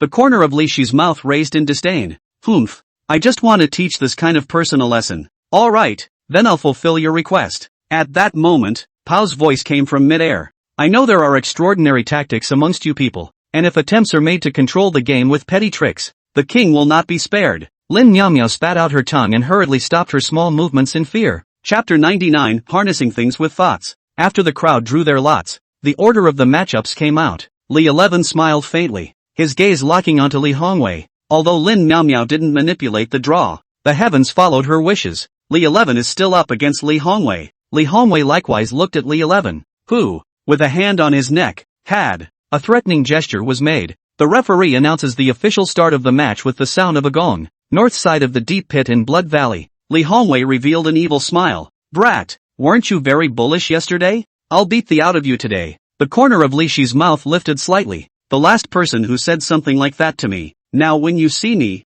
you hide far away. You're next. As soon as the words fell, a puddle of black liquid slowly spread out from under his feet. Humph, it's in thunder again. Don't you have any other means? Li Hongwei looked at Li 11 with a disdainful face. However, over time, a look of surprise and incredulity gradually spread across his face. As someone who knows a thing or two about LWZ in thunder, he knew that this kind of spell required a lot of mana to cast. As a matter of common sense, a person of Li Shi's age, even if he was more talented, it could also only summon Yin thunder in a 4 or 5 meter radius. However, when he saw the Yin thunder flowing over his feet, it didn't stop. The Yin thunder continued to spread out at an alarming rate.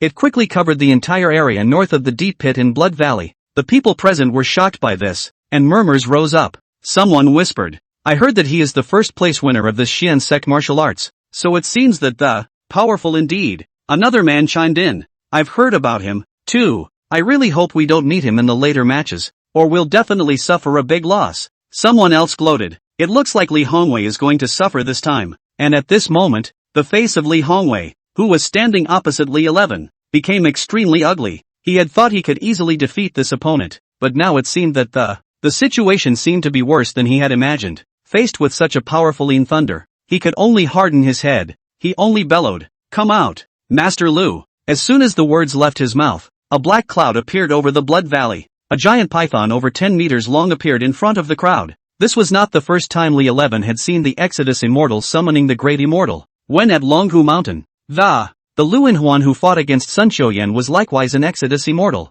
It's just that this python of Li Hongwei's is fully twice as big as Luinuan's. The fire spirit within Wada Jade's body asked, Master, do you need my help? Li 11 laughed. I'm going to personally beat him until he begs for mercy. He manipulated the Yin thunder to attack the giant python. The giant python opened its bloody mouth and spewed out a jet of black breath that collided with the Yin lei. It made an earth-shattering bang. When the smoke cleared, both Li 11 and the python were unharmed. When Li Hongwei saw this, his heart was shocked. He didn't expect Li Shi's Yin thunder to be so powerful. Li 11 didn't give Li Hongwei a chance to catch his breath, as he secretly operated the air in his body, only to see those Yin lei surprisingly all the rolling steam. And the original black Yin lei at this time also gradually turned into a magma-like color. Li Hongwei only felt his feet burning terribly, and he hurriedly jumped forward and it landed on the back of the python behind him. As time went on, the Yin ray had completely turned into boiling hot lava. Everyone couldn't help but look shocked. Someone outside the arena couldn't help but marvel. What kind of lightning method is this? How come I've never seen such a strange lightning method before? Another said thoughtfully, could it be the secret method of the Xian Tian cave? It's said that the top 4 winners of the Xian sect martial arts have all been to the Xian heavenly cave. So perhaps that's where they obtained such a magical method. Someone else chimed in. I also heard the other day that Sun Xiuyan had executed the Tongtian tattoo in the Kunlun mountains. I guess it must have evolved the Yin-Yang ghost pattern in the Xian Tian cave as well. The crowd exclaimed. The Xian Tian cave is truly a mysterious treasure. Li 11 controlled the magma-colored Yin thunder to lunge at the giant python. This time, the python didn't manage to resist the blazing Yin lei, and it twisted its body in agony as a guttural wail escaped from his mouth. Li Hongwei fell off the python and onto the Yin lei, wailing as he was similarly scalded. However, Li 11 wasn't going to let him go. Kid, who just said anything about beating the crap out of me? I recognize. Before he could say the word lose,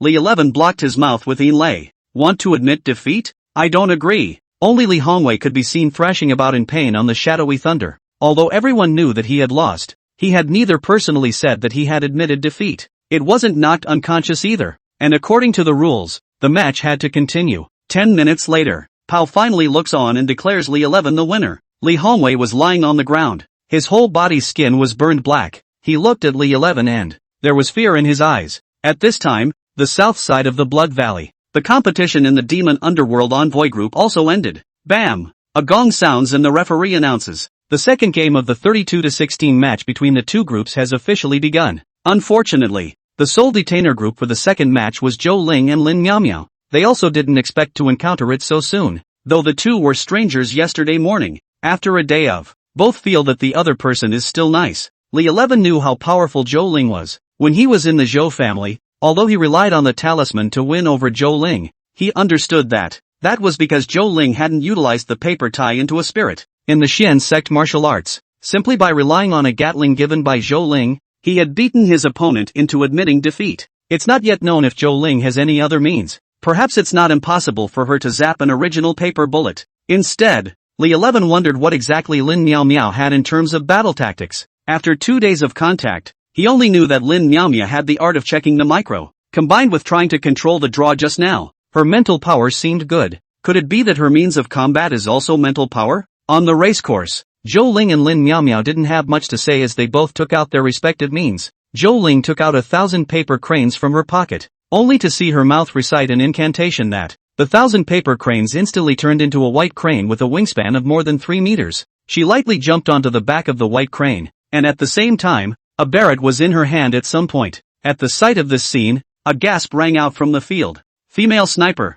Li 11 looked at Zhou Ling, who was standing on the back of a white crane, wearing a tight leather jacket, wearing a sharp short hair, and holding a barret, and couldn't help but sigh in his heart. This is really like it. He knows that Zhou Ling has the ability to tie paper into a spirit, but I didn't expect her to use it so skillfully. Everyone was worried about Lin Miaomiao. After all, at this point, Zhou Ling wanted displacement and output, a proper super god ADC. However, at the moment, Lin Miaomiao on the field showed a cheeky, as if nothing had happened, seemingly unconcerned about the immediate danger. Just then, she slowly stretched out her hands and mouthed some words, not knowing what she was chanting. Suddenly, the blood water in the originally calmly flowing blood river unexpectedly looked as if it had lost its gravity. All of them floated into midair and converged in a steady stream towards the direction where Lin Miaomiao was. In the blink of an eye, a huge wall of blood rose up and covered her form, harnessing things with thoughts. Her powers are really mental. Chapter 100, Spring Colors in Hot Springs. Seeing this scene, Zhou Ling was shocked in her heart. Who exactly was Lin Miaomiao? How could she have such strong spiritual power? There was a dead silence within the wall of blood, and no sound came out. Snipers focus on point-to-point output. Without a target, even the most accurate sniper rifle can't work. Zhou Ling circled around Lin Miaomiao with her white crane, but the wall of blood blocked her tightly. Couldn't see inside at all. In that case, it's the option of indiscriminate fire coverage. Zhou Ling took out a Gatling. The people present, except for Li 11, which had seen this kind of thing. Quick look, that's the machine gun. What exactly is this Zhou Ling? Can it be that she has an arsenal? Da, da, da, da. The machine guns shot into the wall of blood like a furious storm, the bullets passing through the blood in water. Splashed numerous water splashes. She didn't intend to kill everyone. She just shot 1,000 rounds to test the waters first. After the gunfire stopped, the wall of blood still didn't move. Someone murmured, that little girl couldn't have been killed. I don't think so. Look,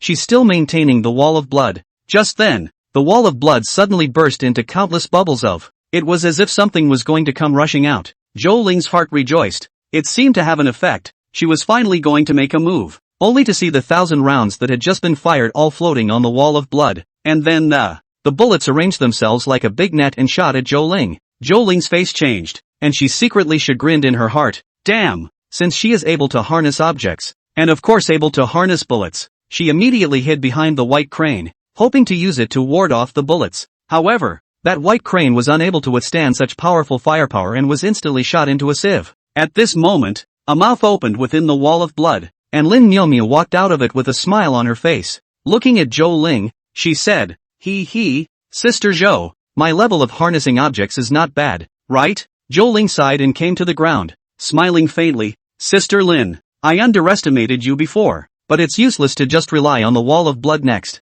After saying that, she took out a raw paper bullet. It was still Li 11 that inspired her. In the beginning, in the Xian Men martial arts, Li 11 relied on the original paper bullet to become famous in one battle. The news naturally reached Zhou Ling's ears as well, but Li Shi's original paper rounds were only in vain. The power actually comes mainly from the explosion after releasing the compressed lightning method. but Zhou Ling is really on the internet to find out about the internal structure and production methods of the original paper bullet. Her atomic bomb was a true proto-paper bomb made by relying on zapping paper into a spirit. Pao also sensed the power of the original paper bullet in her hand and thought to himself, is this little ninny trying to destroy the underworld? Got to find a way to stop her. He cleared his throat and said aloud, Choling, according to international agreements on the use of nuclear weapons, you cannot be the first to use them. Those present were people who watched the fun, and when they heard this, they didn't agree. The underworld still cares about that? That's it. Is it hard to be shady? Hearing the murmurings below, Pao could not listen to them,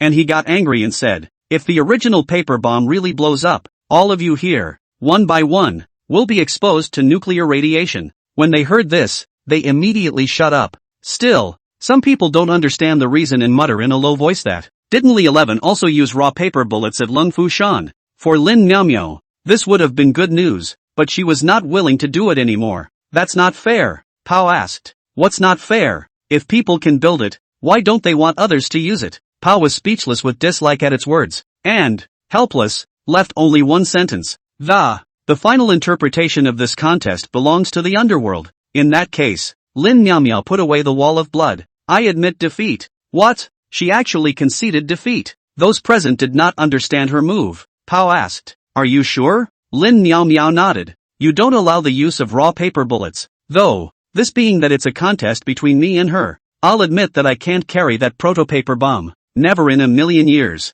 The battle between the two great beauties that everyone was looking forward to surprisingly ended with Lin Miaomiao's voluntary admission of defeat. After a day of intense competition, both the Soul Detainer and Demon Underworld Envoy groups completed their 32-16 matches. At 9 p.m. 11 Li is cozying up in bed, and through the underworld Wi-Fi, navigating the online world. He's addicted to watching all sorts of beautiful women live. I can't help but marvel at how open and bold the underworld broadcasts are. There's none of those dominatrixes here who are just rubbing their noses in it. Instead, it's filled with hot and powerful anchors everywhere. Any one of them, if placed in the Yang world, would certainly be dealt with by a direct seal, but the underworld doesn't care about that. Just then, there was a soft knock at the door. Li 11 opened the door and saw Lin Miaomiao standing in the doorway. There's a hot spring at the back of the hotel. How about we all go for a bubble? Hearing this proposal, Li Shi's heart stirred. A spa? This means it's possible to put on a swimsuit and enjoy a feast for the eyes. What's just looking at a beautiful woman on a cell phone screen compared to that? So, he agreed without hesitation and reminded, remember to call Zhou Ling as well. However, Lin Miaomiao told him that Zhou Ling could not go along because she had to go out for something. Li Shi's eyes quickly turned up, thinking that it seemed better for Zhou Ling not to go. In this way, there is no one who can restrain themselves. You can enjoy the great springtime in the hot springs. Lin Miaomiao then said, in that case, I'll go back to get my clothes first. Li 11 was surprised. You went out with a bathing suit? That's for sure. I've done the rundown a long time ago and the hot spring water in the underworld can be 100 times better than that in the Yang world. And you're bound to go to a hot spring when you come here. Then she asked, I don't suppose you didn't bring your swim trunks? Li 11 shook his head. Who in their right mind would come to the underworld and bring swim trunks? Never mind. We'll buy one later when we get to the spa. Let's get going. Saying that, she took Li Shi's hand and couldn't wait to walk towards the hot spring pavilion. Along the way, Li 11 and Lin Miaomiao excitedly discussed the hot springs. Li 11 asked curiously, is this hot spring in the underworld any different from the hot spring in the Yang world? Of course, the hot spring water in the underworld is drawn directly from the underground magma. The water is purer, richer in minerals and better for your skin. Li 11 couldn't help but imagine himself soaking in the warm spring water, feeling the cozy current that relaxing scene, and off to the side there were a bunch of beautiful women in beautiful bikinis, splashing around in the hot spring pool. Just as Li 11 was buying swim trunks, Lin Miaomiao couldn't wait to rush in. I'll meet you inside. It's an open-air spa. Entering the hot springs area is a vast expanse of hills. Small pools of soup were constructed in the hills, and a stream of hot air wafted out of the pools. This place was bigger than expected, and Li 11 searched for quite a while. There was no sign of Lin Miaomiao either. Suddenly, a light went on before his eyes. Just a soup kitchen sprinkled with rose petals. Inside, there were 7 beautiful women in bikinis lying on the edge of the pool with their eyes closed. All of them have swan necks, and waists, butterfly backs and peaches. Li 11 tiptoed over to Chapter 101, A Beautiful Corpse. Who, among the 7 beauties, the one in the center was alertly looking in the direction of Li 11. Li 11? How come it's you? Li 11 also recognized the other party. Yi Xianer? Yi Xianer was also one of the members who had participated in the Netherworlder selection only this time,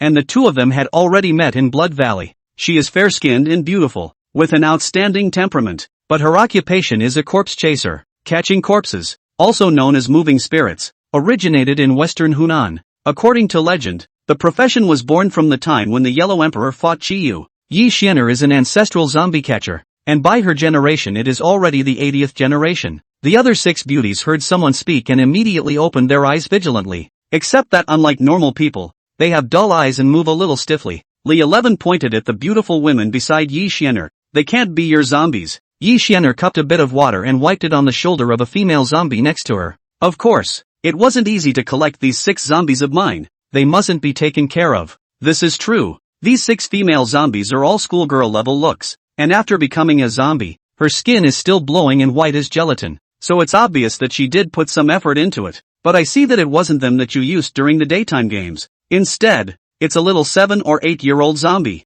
Li 11 spoke as he walked over to the soup pool and pinched the cheeks of one of the zombies. It felt almost indistinguishable from a real person. Yi Xianer explained, "This is only the first round of the competition. I don't want to expose my strength, but now that you found out, you have to promise me that I can't tell anyone." Suddenly, she bellowed, "Stop!" At the same time, Li Shi's palm came to a screeching halt in front of a female zombie. Yi Xianer's eyes widened in anger as she scolded, "What do you want to do?" Li 11, however, laughed cheekily, "I'm just curious.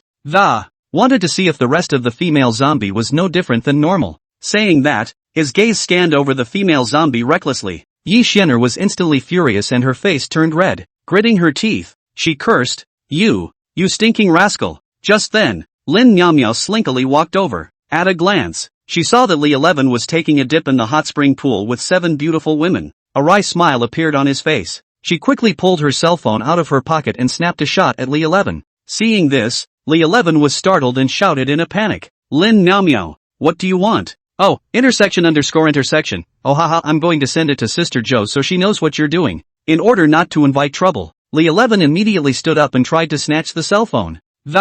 You're deleting it. Ha, I'll pass. Li 11 was agile and dodged the cell phone. However, he slipped and the entire person lunged towards Lin Miao. The two fell into the pool together, causing a splash of water. Just then, something strange happened. Those 6 female zombies that were originally soaking in the hot springs without moving, unexpectedly opened their eyes at the same time and revealed a greedy look. They slowly stood up and approached Li 11 and Lin Miao. Yi Xianer was alarmed. She realized that these zombies might have been stimulated in some way. Lost control. She hastily chanted a spell to try and regain control of the zombies. However, events unfolded beyond her expectations and the zombies were completely out of control. Looking at the female zombie that showed a fierce light in his face, Li 11 hurriedly shouted, "Yi Xianer, what do you want?" Yi Xianer is also a little anxious. "I don't know. How are these zombies out of control? And how did you control them before?" "I used a talisman, but I don't have it with me right now." Li 11 immediately summoned Yin Lei.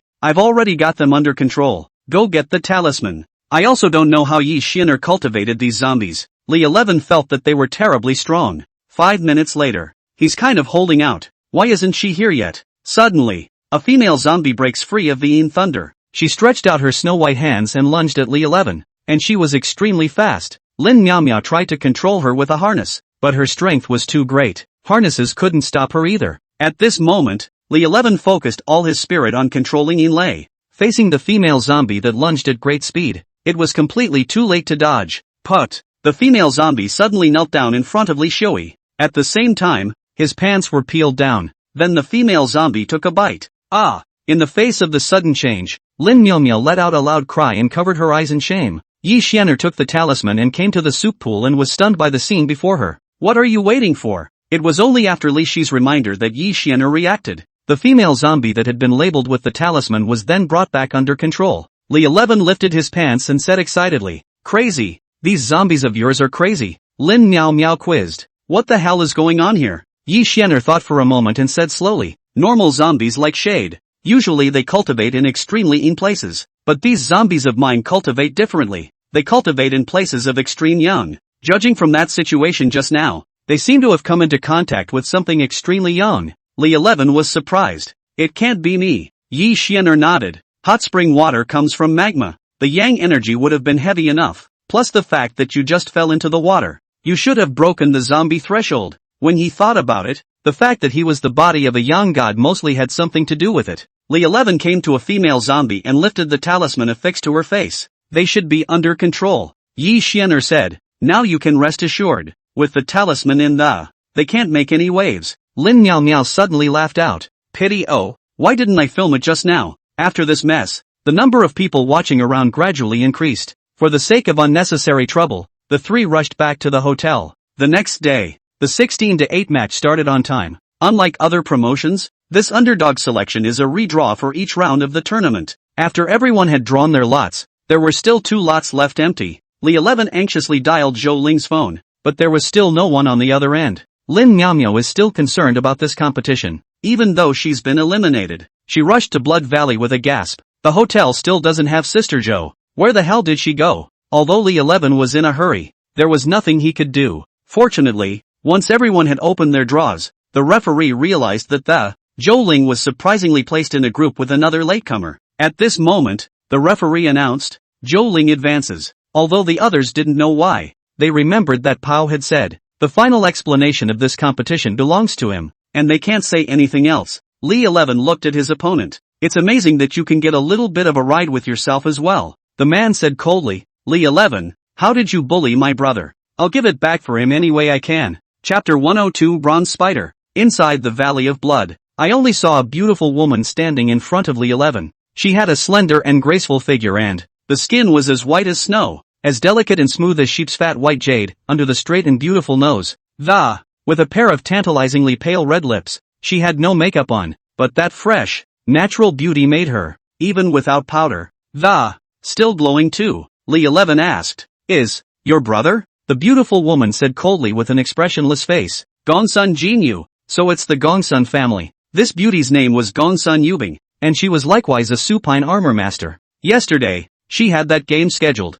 appropriately enough, for the first game of the afternoon, and at that time, Li 11 was not able to witness this wonderful duel because he was late, so he was not impressed with her. At this moment, she was seen pulling out a small supine armor that was only the size of the palm of her hand. Then he mouthed the words, and with the sound of the incantation, the little supine armor gradually changed its form and it ends up being a bronze spider the size of a car. The bronze spider was so realistic that even the hairs on its legs were made. It's just that for normal spiders, that's leg hair, but for spiders of this size, that's called a barb. This scene left the crowd in the room with their jaws on the floor, as they had never seen bronze supine armor before. You know, the supine armor art has been passed down for thousands of years, but almost all supine armor is made of wood. Rumor has it that the Gongta family owns a pair of ancestral bronze supine armor, only due to the extreme difficulty of manipulating no one in the family has ever been able to control them. Unexpectedly, this seemingly young beauty had unexpectedly mastered the Gongsun family's most profound and unpredictable supine armor art. Gongsun Yubing looked at Li 11 coldly, his eyes revealing a hint of disdain. She lightly opened her vermilion lips. Today, I'll let you see the true laying down of armor. Before the words fell, the bronze spider in her hand suddenly crawled rapidly and pounced. Seeing this, Li 11 tried to dodge, but the bronze spider was extremely fast, and in the blink of an eye, it had arrived behind him. He didn't know what the bronze spider's defenses were at this point, and just to be on the safe side, he could only summon a puddle of Yin lay under his feet. Summoning a puddle of Yin lay on the ground, followed by a sideways slide to dodge it. Then, he summoned a young thunder and shot it at the bronze spider. There was a bam. The young thunder struck the bronze spiders, and, besides making a sound, surprisingly, it did not cause the slightest damage to it. Li 11 was shocked in his heart that this bronze spider was so sturdy. He turned around and summoned several young thunderbolts one after another, striking at the bronze spider together. However, these few attacks were like a stone sinking into the sea and did not have any effect on it.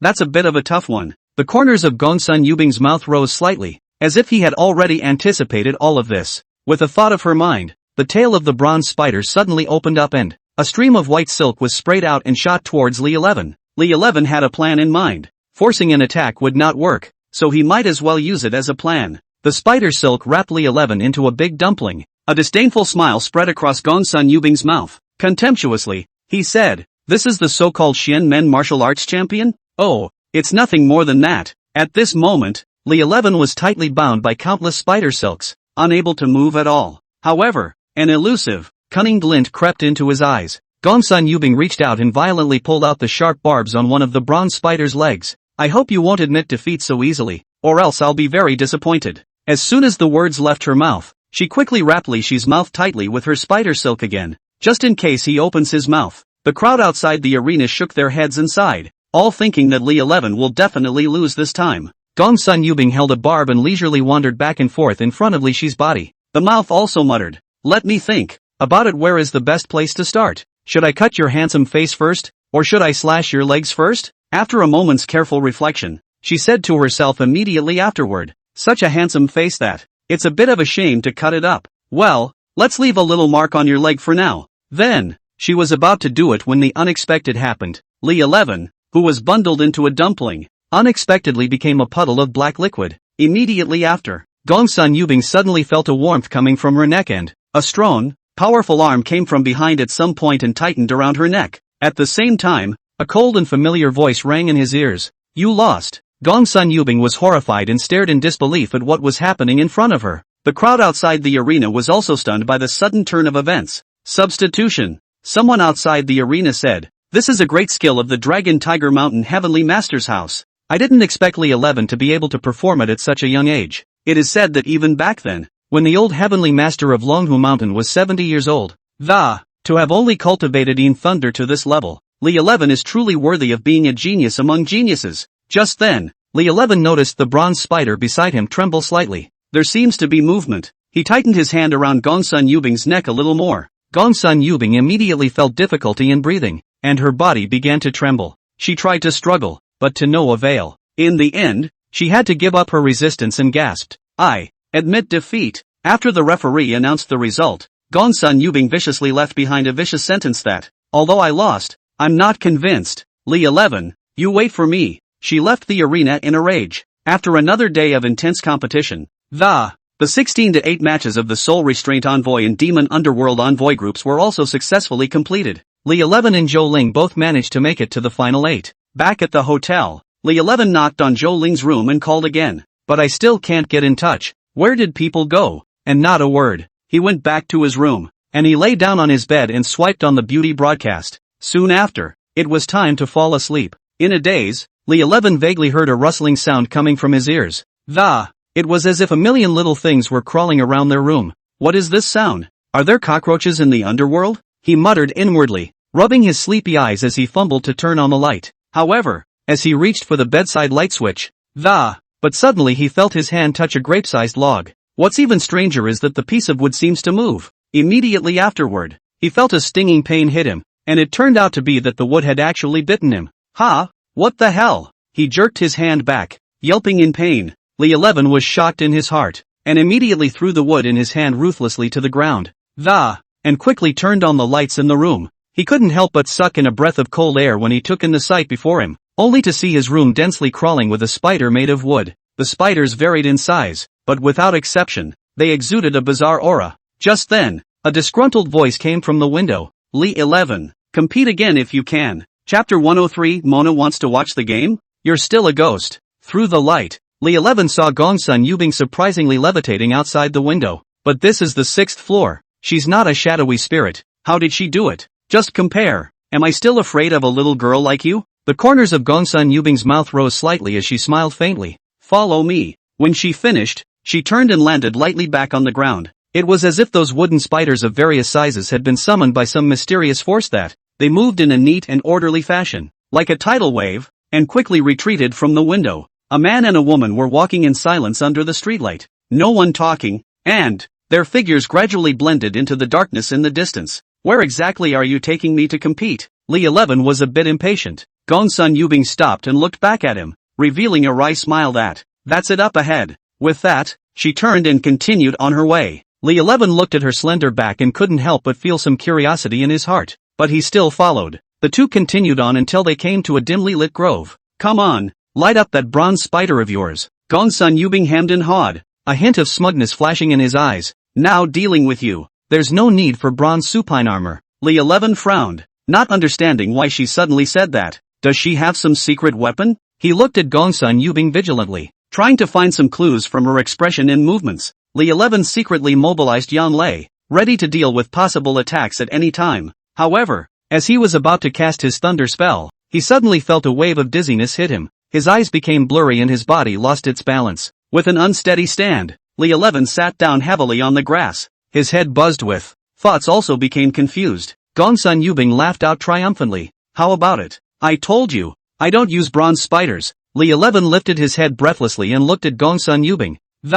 With difficulty, he asked. What the hell did you do to me? Look at your right hand. Following her gaze, Li 11 realized that the area that had just been bitten by the wood spider in the room was black. He then realized why it took so long to walk. Because she was stalling. Gongsun Yubing proudly walked to his side. I'll see how you can still escape this time. Li 11 only felt his eyes go black and fainted. I don't know how much time passed, but he was awakened by the sound of two men arguing. He opened his eyes in a daze, and saw Fire Spirit and Chili Lioli arguing, and on the side of a big tree, bundled up was the bruised and battered Gongsun Yubing, and her bronze spider was also trapped by a ball of magma. Fire Spirit said, I'm the one who caught this young lady. Churi retorted, if I hadn't trapped her bronze puppet, would you have had a chance? When the two saw that Li 11 had woken up, they immediately ran over with concern. What the hell happened? The duo immediately described the battle they had just fought in colorful detail, and Fire Spirit asked, Master, who exactly do you think gets the credit? Li 11 was amused by these two little girls, and secretly sighed in his heart that this time he was able to turn the danger into thanks to both of them. He looked at both of them and said with a smile, to both of your credit. I'm afraid I wouldn't have gotten out of it without either of you. Fire Spirit was still reluctant. Then you say who's actually bigger? Li 11 joked. You're all underdeveloped. None of you are as big as Zhou Ling. He came in front of Gongsun Yubing and he laughed out. Sister Gongsun, now you're convinced. Bah! Gongsun Yubing was still 10,000 times unconvinced in his heart. What do you have against me? To secretly poison me? What a resourceful little sister. At this time, Gongsun Yubing, her clothes were burned through a number of holes by the flames, revealing her snow-white skin. Li 11 rubbed his hands, revealing an evil smile. In ancient times, there were Zhuge 7 captures of Mengwu. I am not that generous. When he finished, his hands reached out. Gongsun Yubing was scared and almost cried. What do you want to do? We're alone. What do you say? Shameless. I'm shameless? You're the one who poisoned me first, okay? I'm just doing it the way it was done. Just as Li 11 was about to get his hands on it, a dark shadow flashed by and then Li 11 had his ears pulled. This feels so familiar. It's Choling. Looking at the furious Zhou Ling, Li 11 immediately compensated with a smile. Listen to my explanation. Zhou Ling kicked him in the ass. What a colorful man. Li 11 didn't care. He was concerned. Where the hell have you been? Why aren't you answering your phone? Humph. Zhou Ling angrily looked away. Li 11 hurriedly went forward and put his arm around her shoulders, saying softly, all right, I was just trying to scare her. I know it's wrong, and I'll never make that kind of joke again. Zhou Ling remained silent, so Li 11 turned to Fire Spirit and Gongsun Yubing, and gave a wink, and let them help persuade. Fire Spirit and Gongsun Yubing looked at each other and smiled, walking over to Zhou Ling's side, one of them taking one of her hands and said, Sister Zhou, don't be angry with your master. He's been worried during the time you've been missing. Zhou Ling looked at them, her face eased a bit, and said, let's forget about it this time. Next time, I won't be lenient. Li 11 pointed to the sky and swore, it will never happen again. It was then that Zhou Ling revealed the reason for the disappearance. The Zhou family was originally one of the offices of the underworld in the Yang world, responsible for policing the ghosts of the underworld in the Yang world. During the race the day before yesterday, he noticed something was wrong with one of the contestants. Then he secretly investigated him. This investigation doesn't matter. Surprisingly, he found out that the man had made an agreement with an evil spirit that had escaped from the underworld to the Yang world, a spirit ghost contract. The so-called spirit ghost contract is a contract between a human and a shadowy spirit. Yin spirits cultivate with the help of human bodies, and humans share the cultivation of the terrifying energy of the Yin spirits. Knowing this, Zhou Ling immediately reported the matter to Pao. So Pao asked her to capture the evil spirits. That's why when Zhou Ling and the contestants drew a group, Pao immediately announced Zhou Ling's advancement. Zhou Ling had been chasing the evil spirit until she reached a deserted and uninhabited place, and only then was she subdued. So the cell phone never got a signal.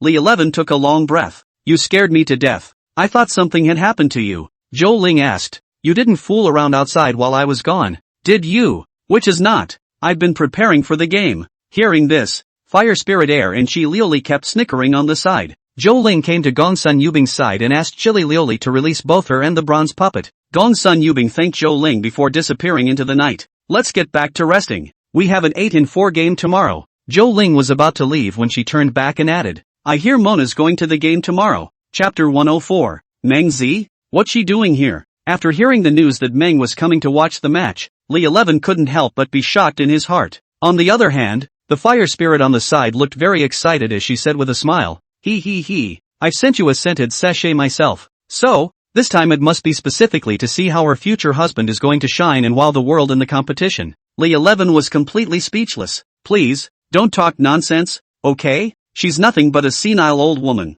and I wouldn't be interested in someone like that. Fire spirit couldn't help but burst into laughter and teased, Ha ha, I've heard of people who once swore that up to 99, down to just walking back, no matter what their age. What about just being a woman? Facing fire spirit's ridicule, Li 11 scratched his head in some embarrassment, but still, he responded with a stiff upper lip. Did you? Who was it that said such a thing? Humph, if such a person really exists, then he's definitely the scum of the earth. The next day, Valley of Blood. The 8-in-4 game is officially underway. I saw a kindly old woman, holding a dragon-handed walking stick and, slowly, he came to Pao's side. Isn't this the mysterious old lady I met at the crossroads the other night? It's really ing Mona. At the same time, he saw an acquaintance at Meng's side, Meng Zi. She's also a contestant in this selection for the Undertaker. Meng Zi looked to be only about 20 years old, and due to her sweet looks and hot body, and always wearing ancient Chinese dress, Li 11 was impressed with her. Mona? Meng Zi? A trace of doubt flashed through Li Shi's mind. Could they be related? Mona seemed to sense Li Shi's gaze, and she slightly sidestepped, whispered something to Meng Zi. Meng Zi sniffed and couldn't help but raise her head, following Meng's line of sight. When her gaze fell on Li 11, a shy blush rose on her face and, with that, he lowered his head, as if a little embarrassed. The same redraw is needed today. It's official. In the first match, Meng Zi faced Zhou Ling. When she saw the result, Zhou Ling's mood instantly hit rock bottom. It was as if she was gripped tightly by an invisible force, making her feel as desperate as if her heart was dead. She had once crossed paths with Meng Zi and knew how powerful she was, and a trace of fear could not help but well up in her heart. Meng Zi is Meng's righteous daughter from the Tang dynasty. As the next heir to the inner sanctum of Mona, her strength was among the top existences in the entire underworld. Li 11 noticed the way Zhou Ling's whole body was tense and her fists were clenched. Curiously, he asked, Why do you look so nervous? Is Meng Zi really that powerful? Zhou Ling nodded heavily in acquiescence. She recalled the scene where she fought Meng Zi when she first entered the underworld 10 years ago, and it was still vivid in her mind. At first, she was deeply shocked by the strength that Meng Zi had displayed. It also made her realize the huge gap between herself and the other side. However, despite the uneasiness within her heart, Zhou Ling's eyes gradually became firm. She told herself that now that she was here, just go all out for this match. She's going to see that after 10 years of, is the gap between himself and Meng Zi still as far away as it was back then? In any case, she decided to have a good match, even if she couldn't beat her opponent in the end. Show what you're really made of. 2. Inside the playing field, Meng Zi was dressed in a red and white color-coordinated strapless Tang-style dress. Her fair, snow-like skin was made even more appealing. Her black hair fell like a waterfall to her waist and shoulders, fluttering gently with the breeze.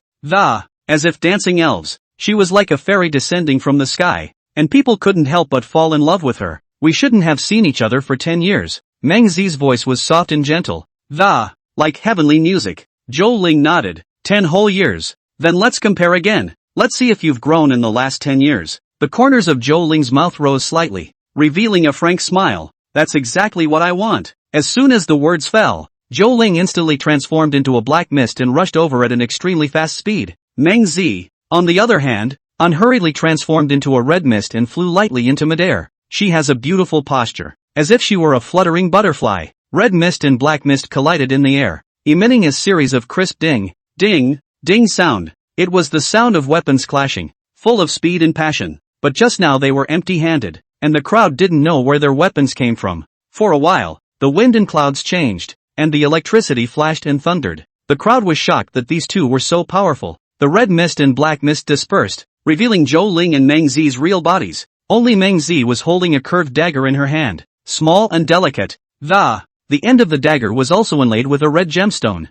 Zhou Ling was similarly holding a dagger that was black and ancient, radiating a chilly aura. Zhou Ling and Meng Zi were in the Valley of Blood. You and I were at each other's throats. Suddenly, Zhou Ling sidestepped and dodged Meng Zi's attack, while the dagger in her hand stabbed towards Meng Zi. Seeing this, Meng Zi immediately executed a bizarre body technique. her figure instantly disappearing from the spot. Zhou Ling was startled in her heart and hurriedly turned around to look for Meng Zi's figure. Just then, she felt a strong aura of danger coming from behind. It was too late for her to dodge, so she could only lunge forward with all her might. However, it was all a trap for Meng Zi, only to see Meng Zi appear above Zhou Ling, the dagger in her hand stabbing towards Zhou Ling's back heart. Zhou Ling's eyes widened, her heart filled with despair. She knew that she wouldn't be able to dodge this strike no matter what. You lose. Meng Zi's dagger shallowly pierced Zhou Ling's clothes, and a drop of blood flowed out. The drop of blood turned into mist the moment it touched the dagger. Thank you for being merciful. Zhou Ling put away her dagger. Meng Zi also retrieved the dagger, transformed it into a hairpin,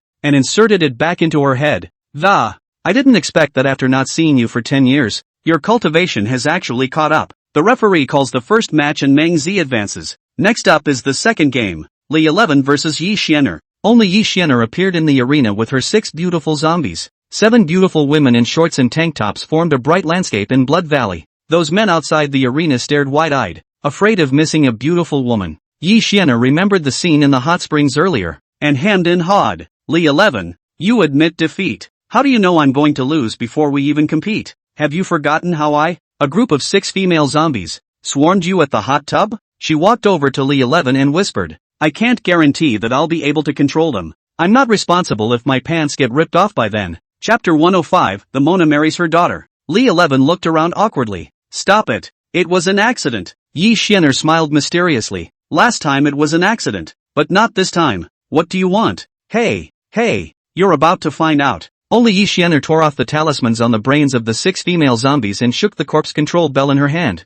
Those female zombies immediately looked at Li 11, revealing a greedy look. Li 11 felt this feeling was familiar, and his heart chilled. ***. Come back. Yi Xianer laughed. To tell you the truth, these female zombies of mine seem to like your scent. As soon as the words fell, the female zombies pounced on Li 11 like hungry wolves. The male players outside the arena had envious looks on their faces. They talked about it off the field. It's worth it to die under the peony flower and be a ghost. It's worth it to die in the hands of these female zombies. Who says it isn't? It's not easy to find a beauty of this caliber in the young world, and it's still 6. The people outside the field were envious, but it was bitter for Li 11 inside the field. At the spa, there were hardly any people, so it was fine to take a loss. Being taken advantage of by a female zombie in such a public place. If the word gets out, how can we still mix? Apparently, Yin Lei is unable to restrain the zombies from moving around. He could only rely on his agility to dodge. Yi Xianer saw that Li 11 had some means to continue controlling the corpse spell. The intention is to completely unlock the control of the female zombies and give them free reign. Little brother, just stop hiding. The female zombie actually dared to speak. Li 11 thought to himself, Yi Xianer is completely trying to make me faceless in the future. He sidesteps a female zombie's flying lunge and, but coldly, another female zombie grabbed the corner of her coat. The female zombie yanked so hard that Li Shi's blouse was ripped off. Wow! A gasp came from outside the arena. Shamed and annoyed, Li 11 kicked the zombie away while secretly screaming in agony. At this rate, you'll really be disgraced. Just then, out of the corner of his eye, he caught a glimpse of Yi Xianer holding the corpse control bell in one hand. In one hand, he held the talisman taken from the zombie's head. Yeah, I have a talisman too. He thought quickly in his head about what talismans he had to deal with the female zombie. Try the amulet of fixation first. Since he had not prepared a ready-made one in advance, he could only casually take out an empty talisman that had not yet been made. In between dodging the female zombies, he went to the river of blood, dipped his hand in the blood water, and drew a fixation charm. Splat! He slapped the fixation charm at the chest of a female zombie. I didn't get to feel the hand of a female zombie at the hot tub last time,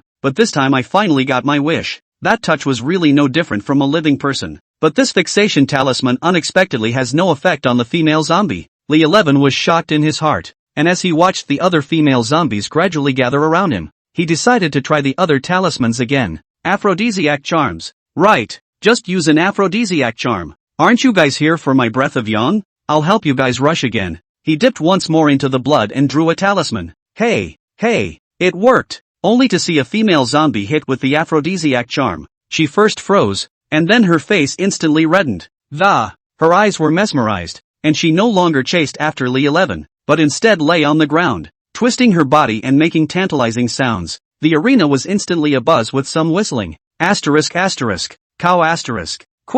Quickly, stick them all up. I want to see them. Seeing his zombie out of control and making such indecent gestures, Yi Xian'er's face reddened. What exactly is the talisman you put on? Hey, wanna know? How about one for you too? You're shameless, Li 11 said smugly. You still have the nerve to call me shameless? I don't know who just tried to embarrass me. Yi Xian'er saw that her zombie couldn't end it if she continued, so she could only helplessly say, Li 11, I admit defeat. You quickly put away that talisman of yours. The referee calls the second match and Li 11 advances. The other male players outside the arena gave a disappointed look. I haven't seen enough. They gathered around and visited Yi Xian'er's female zombie. Yi Xian'er angrily scolded. What are you looking at? Look again and gouge out your eyes. The remaining 2 games were soon over as well. After 3 days of competition, it was finally decided that there would be 4 people in the group of soul detainers and 4 people in the group of demon underworld ambassadors. Tomorrow is the day when it will be finalized that I can become a. Seeing that the crowd had dispersed, Li 11 and the others also intended to leave. When a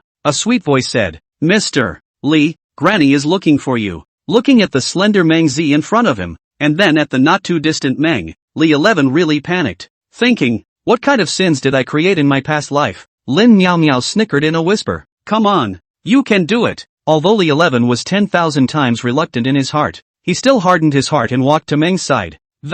Smiling sarcastically, he asked, what is it that you want from me, Granny? Meng looked at him with a smiling face. I heard the Night Fork talk about having seen Meng Zi's embroidered scented pouch in the underworld. This is coming over to see that it's really you. Li 11 was shocked in his heart. Wait, she said that this scented pouch was embroidered by Meng Zi. In other words, that Meng character on the scented sachet doesn't stand for Meng woman, but Meng Zi. When Meng Zi saw Li 11 looking at her, she shyly twisted her head away, to be sure of what he thought. Li 11 asked that. What did you mean when you gave me the scented pouch at the crossroads earlier? Mona laughed. Naturally, I'm looking for a son-in-law for me. I'm an old woman planning to retire, but thinking of retirement is too boring, so I want to report my grandchildren as soon as possible. But this daughter of mine has known cultivation for 1,000 years, and I didn't know to look for a date. Can I not be anxious? So I took it upon myself to go to the Yang world and find him one. Looking at Meng Zi's slender back, Li Shi's heart blossomed with joy. Meng went on to say, Violet has also told me about your behavior over the past few days.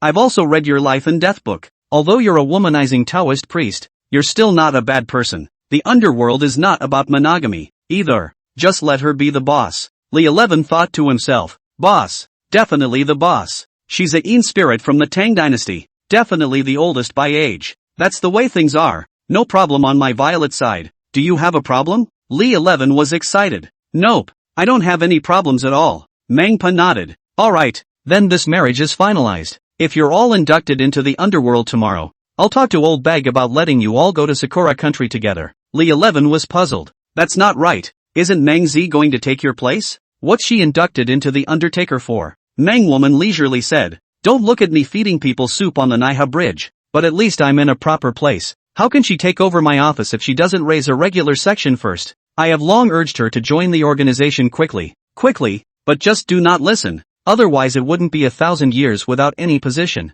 Chapter 106, The Grim Reaper Comes. But a sister. Alright, I'm not going to be a light bulb here. This old lady. You guys will communicate more tonight. Mona disappeared into the distance on her dragon head crutch. Lin Miamia had long ago overheard their conversation with the art of Shaowei. After seeing Mango, she and Zhou Ling came to Li Shi's side. You've really gotten lucky. I can't believe I picked up such a great beauty for nothing. Although Zhou Ling was upset in her heart, she could only accept it openly. Ms. Meng, we'll all be on our own from now on. Li 11 was in a good mood. Little master, I'm happy today. What do you guys want to eat? I'll treat you tonight. Lin Miao Miao's stomach had long been rumbling with hunger. Sister Meng, you've lived here for over 1,000 years. Can you take me to a place you have specialties to try? Meng Zi thought for a moment. Then you've asked the right person. Today is the Underworld's annual Lantern Night Market. Along the River of Forgetfulness can be very lively. We can go there to take a look. The River of Forgetfulness, the longest and widest river in the Underworld.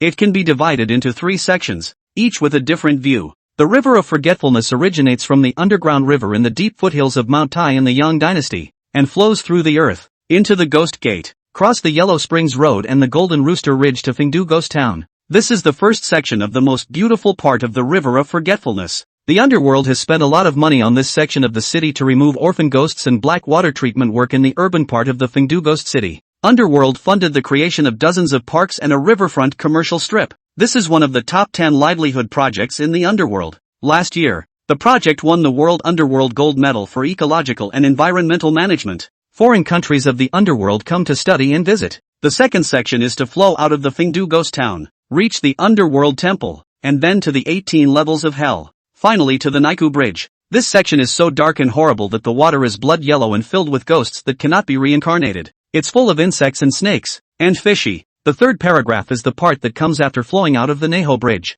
Drinking Mona's soup and being reincarnated on a boat from here is the path everyone must take. In this section, it's dark as hell, and no one knows what's on either bank. The four of them came to Fengdu Ghost City. Forget Riverside Commercial Street. All sorts of strange lights and mystery filled the streets along the way. Meng Zi introduced them to various cuisines and specialty goods, and Lin Miao Miao was as excited as a child. Suddenly, there was a loud noise up ahead. Lin Miao Miao was so curious that she squeezed into the crowd to see what was going on. Only a man in a black cloak with a huge scythe in his hand. There was an altercation with a three-headed dog on a lead. From the appearance of this three-headed dog's head, you can see that it is still a skewer. Surprisingly, and it's still the Three Stooges of Husky, Alaskan and Samoyed dogs sledding strung together. Li 11 also squeezed into the crowd and couldn't help but sigh. Foreign beauties. The girl in front of her, wearing a black cloak, looked to be only 16 or 17 years old. She had long blonde hair that fell silky smooth over her shoulders. A pair of turquoise eyes were like two precious jewels, clear and bright.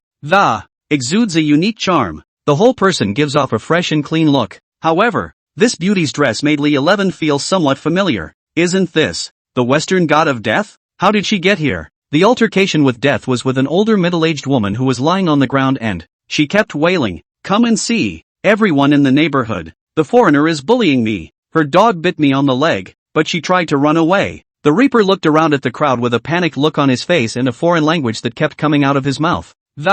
But none of the people around her could understand what she was saying. However, from her facial expression, it seems that she is innocent and has been wronged by the older woman. Her flustered and helpless look of rather like the two nerdy sisters of the black and white irregulars. She, a Shinigami, wouldn't be on probation too. Although Li Shi's English was average, but how could he miss the opportunity to save the beauty of a hero? He immediately communicated with Death in broken English. Turns out, Death didn't mean to indulge in dog biting. Rather, this older woman took the initiative to mess with the dog, and the dog accidentally injured her in self-defense. And the wound was not deep, just a shallow scrape. What's more, Big Mama is a ghost, and she doesn't need a tetanus shot. The people around us also know what Auntie is like. She lives off of bumper stickers. Seeing that it was a little foreign girl, he tried to bully her. Understanding this situation, Li 11 decided to make a big deal out of a small thing. Come forward and testify on behalf of the Death Sisters. However, the older woman began to play hard to get,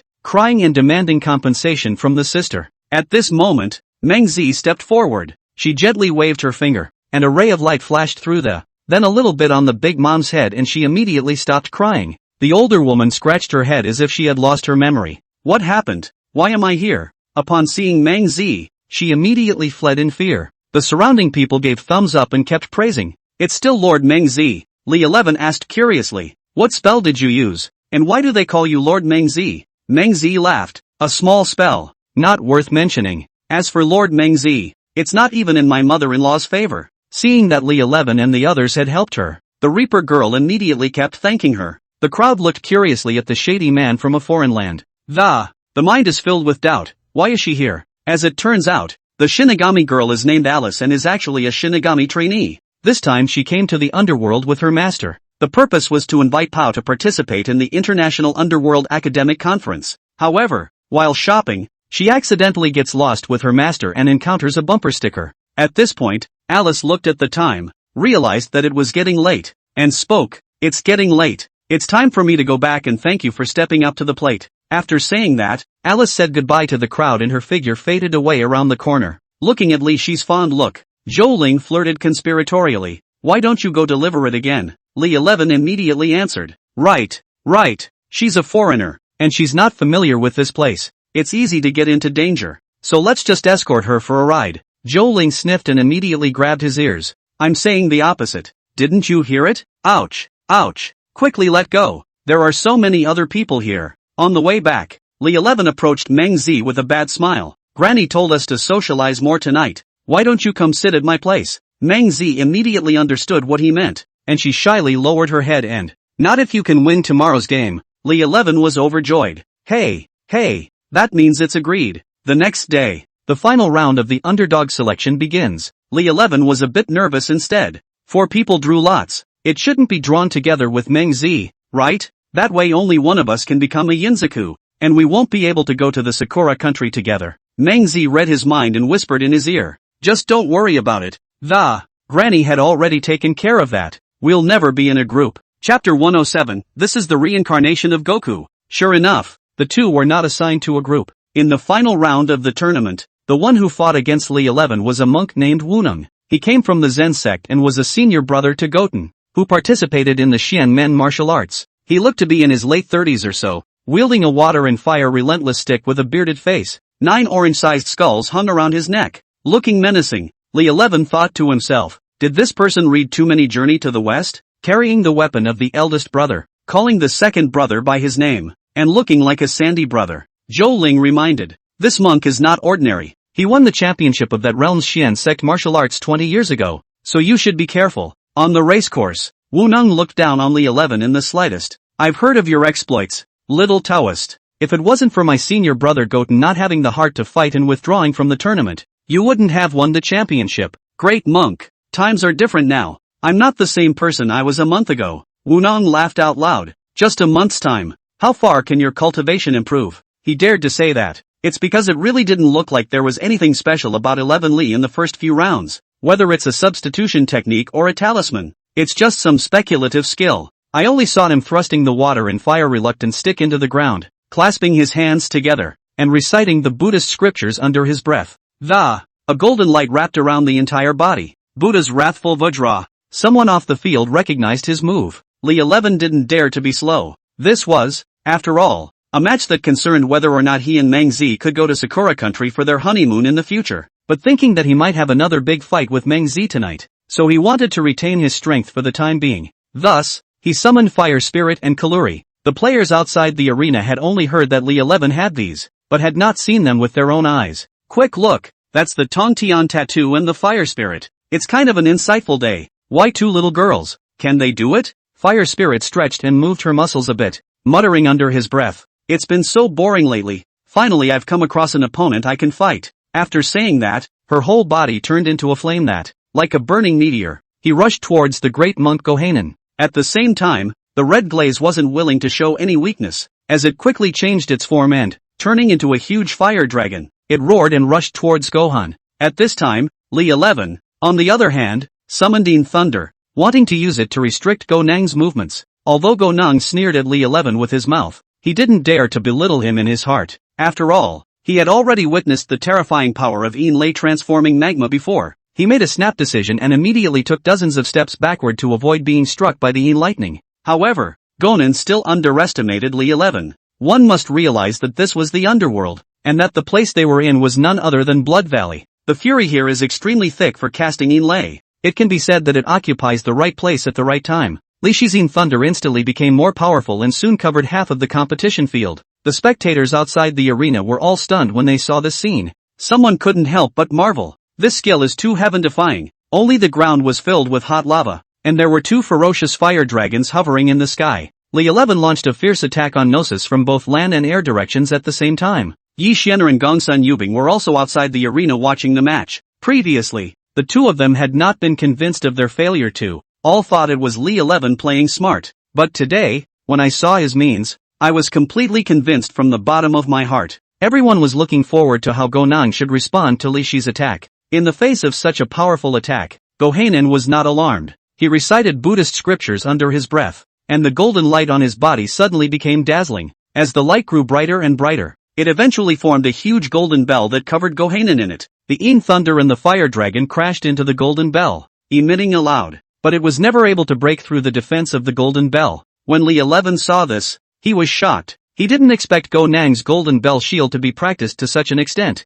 Even though the lava and flames couldn't attack, Gohan was having a pretty hard time with it. He was soaking wet under the blazing heat of this temperature. Someone laughed uproariously. Does this look like a roasted suckling pig to you guys? Just then, Gohanen bellowed, "Watch the move!" As his words fell, The golden bell violently exploded and countless golden lights shot towards Li 11 and the others. Li 11 hurriedly dodged, and Fire Spirit and Red Lioli were also affected. Pulled back a bit of distance to the back, Gohanan took the opportunity to strike, picking up the water and fire relentless stick in his hand, and in a move that stood the stick up and borrowed the power of toward the Fire Spirit in midair, he smashed hard. The sudden change of events made Fire Spirit unable to dodge and, luckily, Li 11 used Yin Lei to pull her backward in time, which allowed her to dodge a stick. At the same time, Gonang's body dispersed, unexpectedly manifesting two doppelgangers. He even knew how to do Big Brother's extra-dimensional split. Li 11 originally wanted to save his strength for the night. Nowadays only winning the battle is the priority.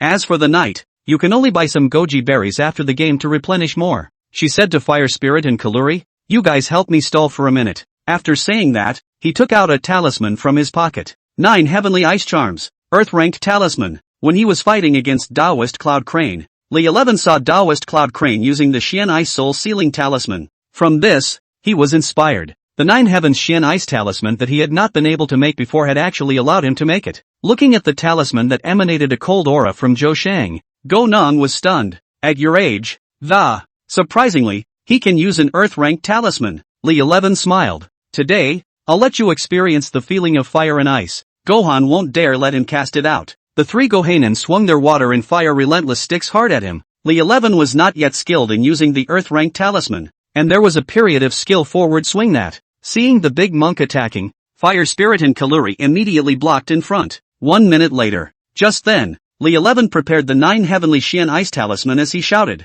"Get out of the way!" Hearing this cry, Fire Spirit quickly ducked into the Wadai Jade and the red glaze burrowed into the Tong Tian Tattoo. Immediately afterward, a piercingly cold wind whistled, and the surrounding temperature plummeted. In mid-air, thousands of sharp ice needles rained down from the sky like rain, shooting straight towards Gnosis. Gonang knew the power of these ice needles and didn't dare to be the slightest bit negligent, as he hurriedly faded into his alter ego and, at the same time, he once again made the golden bell. Clang, clang. Ice needles were like a speeding bullet that, it slammed into the golden bell shield with a deafening thud. However, under this alternation of extreme temperatures between cold and hot, Gohanan gradually could not sustain himself. Finally, with a crisp cracking sound, the golden bell shield was instantly shattered. Countless ice needles passed through Gohan's body, and a stream of blood spurted out of his mouth as he, then collapsed helplessly to the ground. I concede, although Li 11 had won, the extensive use of the Yin Thunder and the 9 Heavenly Xian Ice Talisman.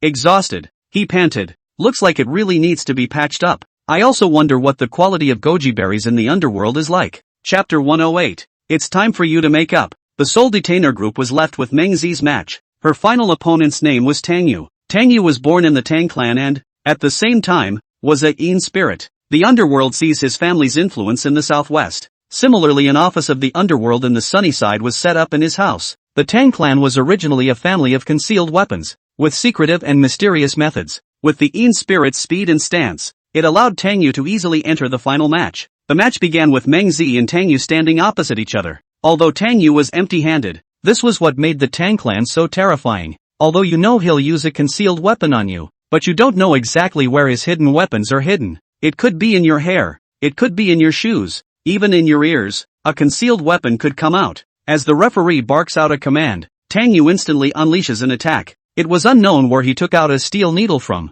Approaching Meng Zi like a ghost, Meng Zi sidestepped and dodged, then raised her foot to kick Tang Yu's wrist. Just then, a few more concealed weapons suddenly appeared at Tang Yu's wrists. Countless steel needles as fine as cow hair flew toward Meng Zi. However, she had been on her guard, which allowed her to dodge it. Against Tang Yu, physical attacks do not prevail. Meng Zi cast her unique spell, and for a moment, the wind and clouds changed. In the sky, blood mists appeared, and those blood mists converged together. Suddenly, from the blood mist there were countless arms reaching out, and those ghosts and wild spirits were frighteningly numerous. Someone exclaimed, those seem to be ghosts and wild spirits from the River of Forgetfulness. She's moving all the ghosts and wild spirits from the entire River of Forgetfulness. Rumor has it, those wild spirits eat ghosts. If you're reincarnated and you're accidentally caught by a ghostly boar on a boat in the River of Forgetfulness by the ankle and neck, they'll pull you off the boat and eat you. The ghosts and wild spirits lunged towards Tang Yu with open teeth and claws, and Tang Yu's face changed drastically. Although he had concealed weapons, however, the number of ghosts was too great, and Tang Yu gradually felt overwhelmed. Meng Zi took the opportunity to bully her way up. forming seals in her hands and chanting under her breath. A ray of light shot out from her hand and directly struck Tang Yu's body. With a scream of misery, he fell to the ground. The referee immediately declared Meng Zi the winner. Meanwhile, the Demon Underworld Envoy group had completed their final match. Only 2 banshees approached. Behind a demoness was a pair of colorful wings, a butterfly spirit at first glance. The other has 7 fox tails on its tail and is a vixen at first glance. Li 11 thought to himself, 7 fox demons. That could be 1 cultivation level higher than Huchurako. Pao Zhang looked at the selected Inshur with satisfaction. Congratulations on your successful selection for the Underworld. You can go to the Underworld tomorrow to go through the initiation procedures. As I said before, 2 members will be chosen to travel to Sakura country on business after the competition. I was going to let you all compete fairly, but after communicating with the Underworld of the Sakura country,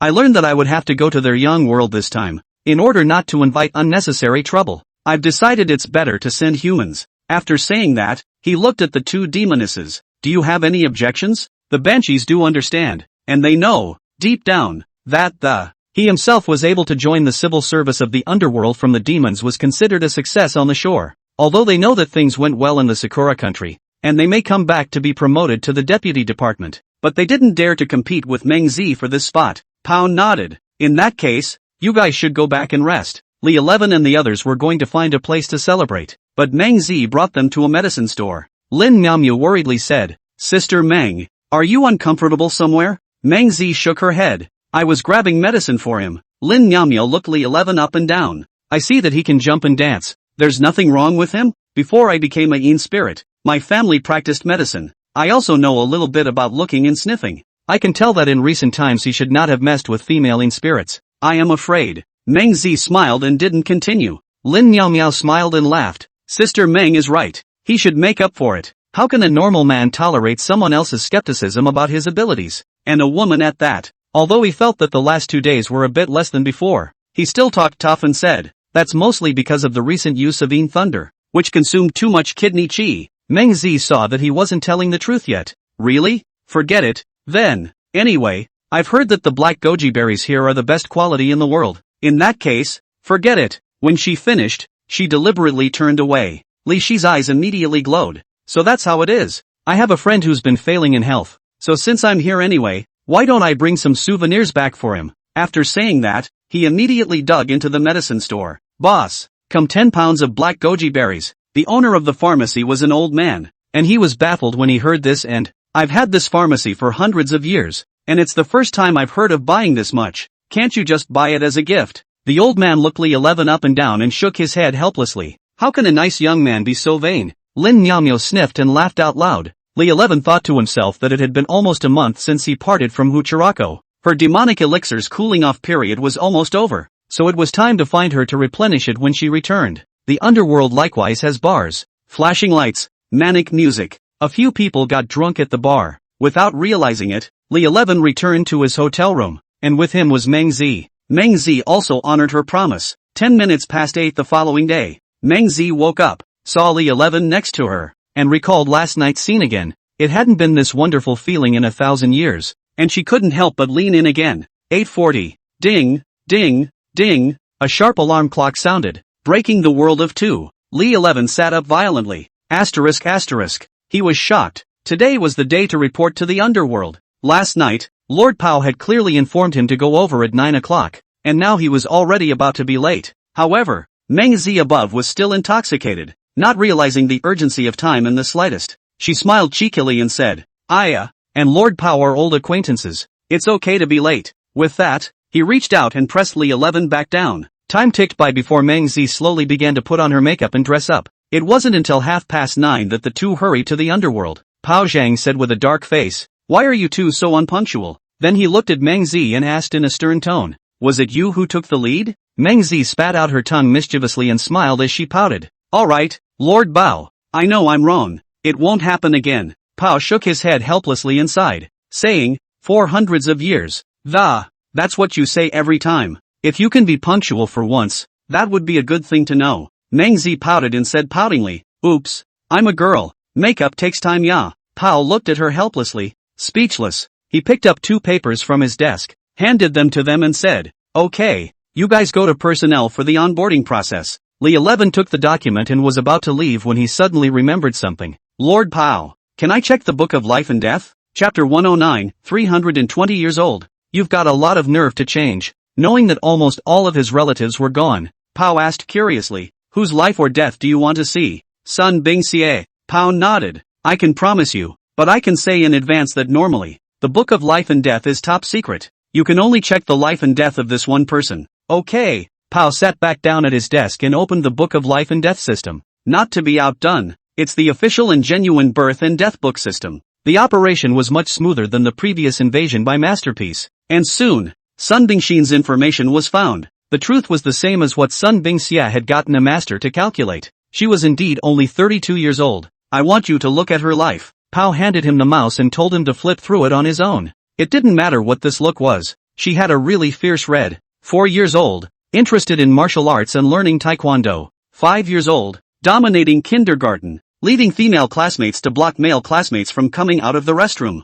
At the age of 10, he led his classmates to teach the punks a lesson and beat them up so much that they no longer dared to block the students. 15 years old. Entered the city's best high school as the city's top student. And that same year, unify all the city's punks under his command. 18 years old. Headed to a pretty country to study abroad. Got mugged by a couple of Negroes on his first day of school. She knocked out 3 people with her bare hands and knocked one into a vegetative state. 20 years old. During which time he assisted the police in solving a major smuggling case, was retaliated against and killed 2 people in return. At age 22, he led a gang fight with a neighboring city gang, killing 12 men by himself. At the age of 23, he returned to China to join the Skyrun group, and in the same year, he entered the 32K gang and became the third in command. 24 years old. Found out that the second in command was an undercover agent of a rival gang. Took out the second in command and replaced him. 25 years old. In a firefight, he was shot several times to save his boss. At the last moment, killed the leader of the other side. At the age of 26, he took charge of the 32K gang and became its leader. At 27, he was blackballed in a deal that was besieged by multiple forces. At the age of 28, he disbanded the 32K gang and became the vice president of Tian Run Group. At the age of 29, he became the chairman of Tian Run Group. After reading it with Li 11, Bao Zhang likewise couldn't help but exclaim, "This woman is not ordinary." He looked at Li 11 and asked, "What is your relationship with her? Why do you want to check her biography?" Li 11 was worried that Meng Zi would be jealous, so he didn't tell the truth. "She's just a friend." The fortune teller said she only had 32 years to live, so she wanted to find out why. Pao Zhang signaled Li 11 to go on to the next page, only to see that the last line reads, "Young lifespan, 70 years old." He died at the end of his life, but his life was reduced by 38 years because he was borrowed. He looked at Pao. "What's a borrowed life?" Pao explained. "Everyone's lifespan is predetermined as soon as they are born, but rumor has it that there is an evil spell on earth that can transfer one person's lifespan to another.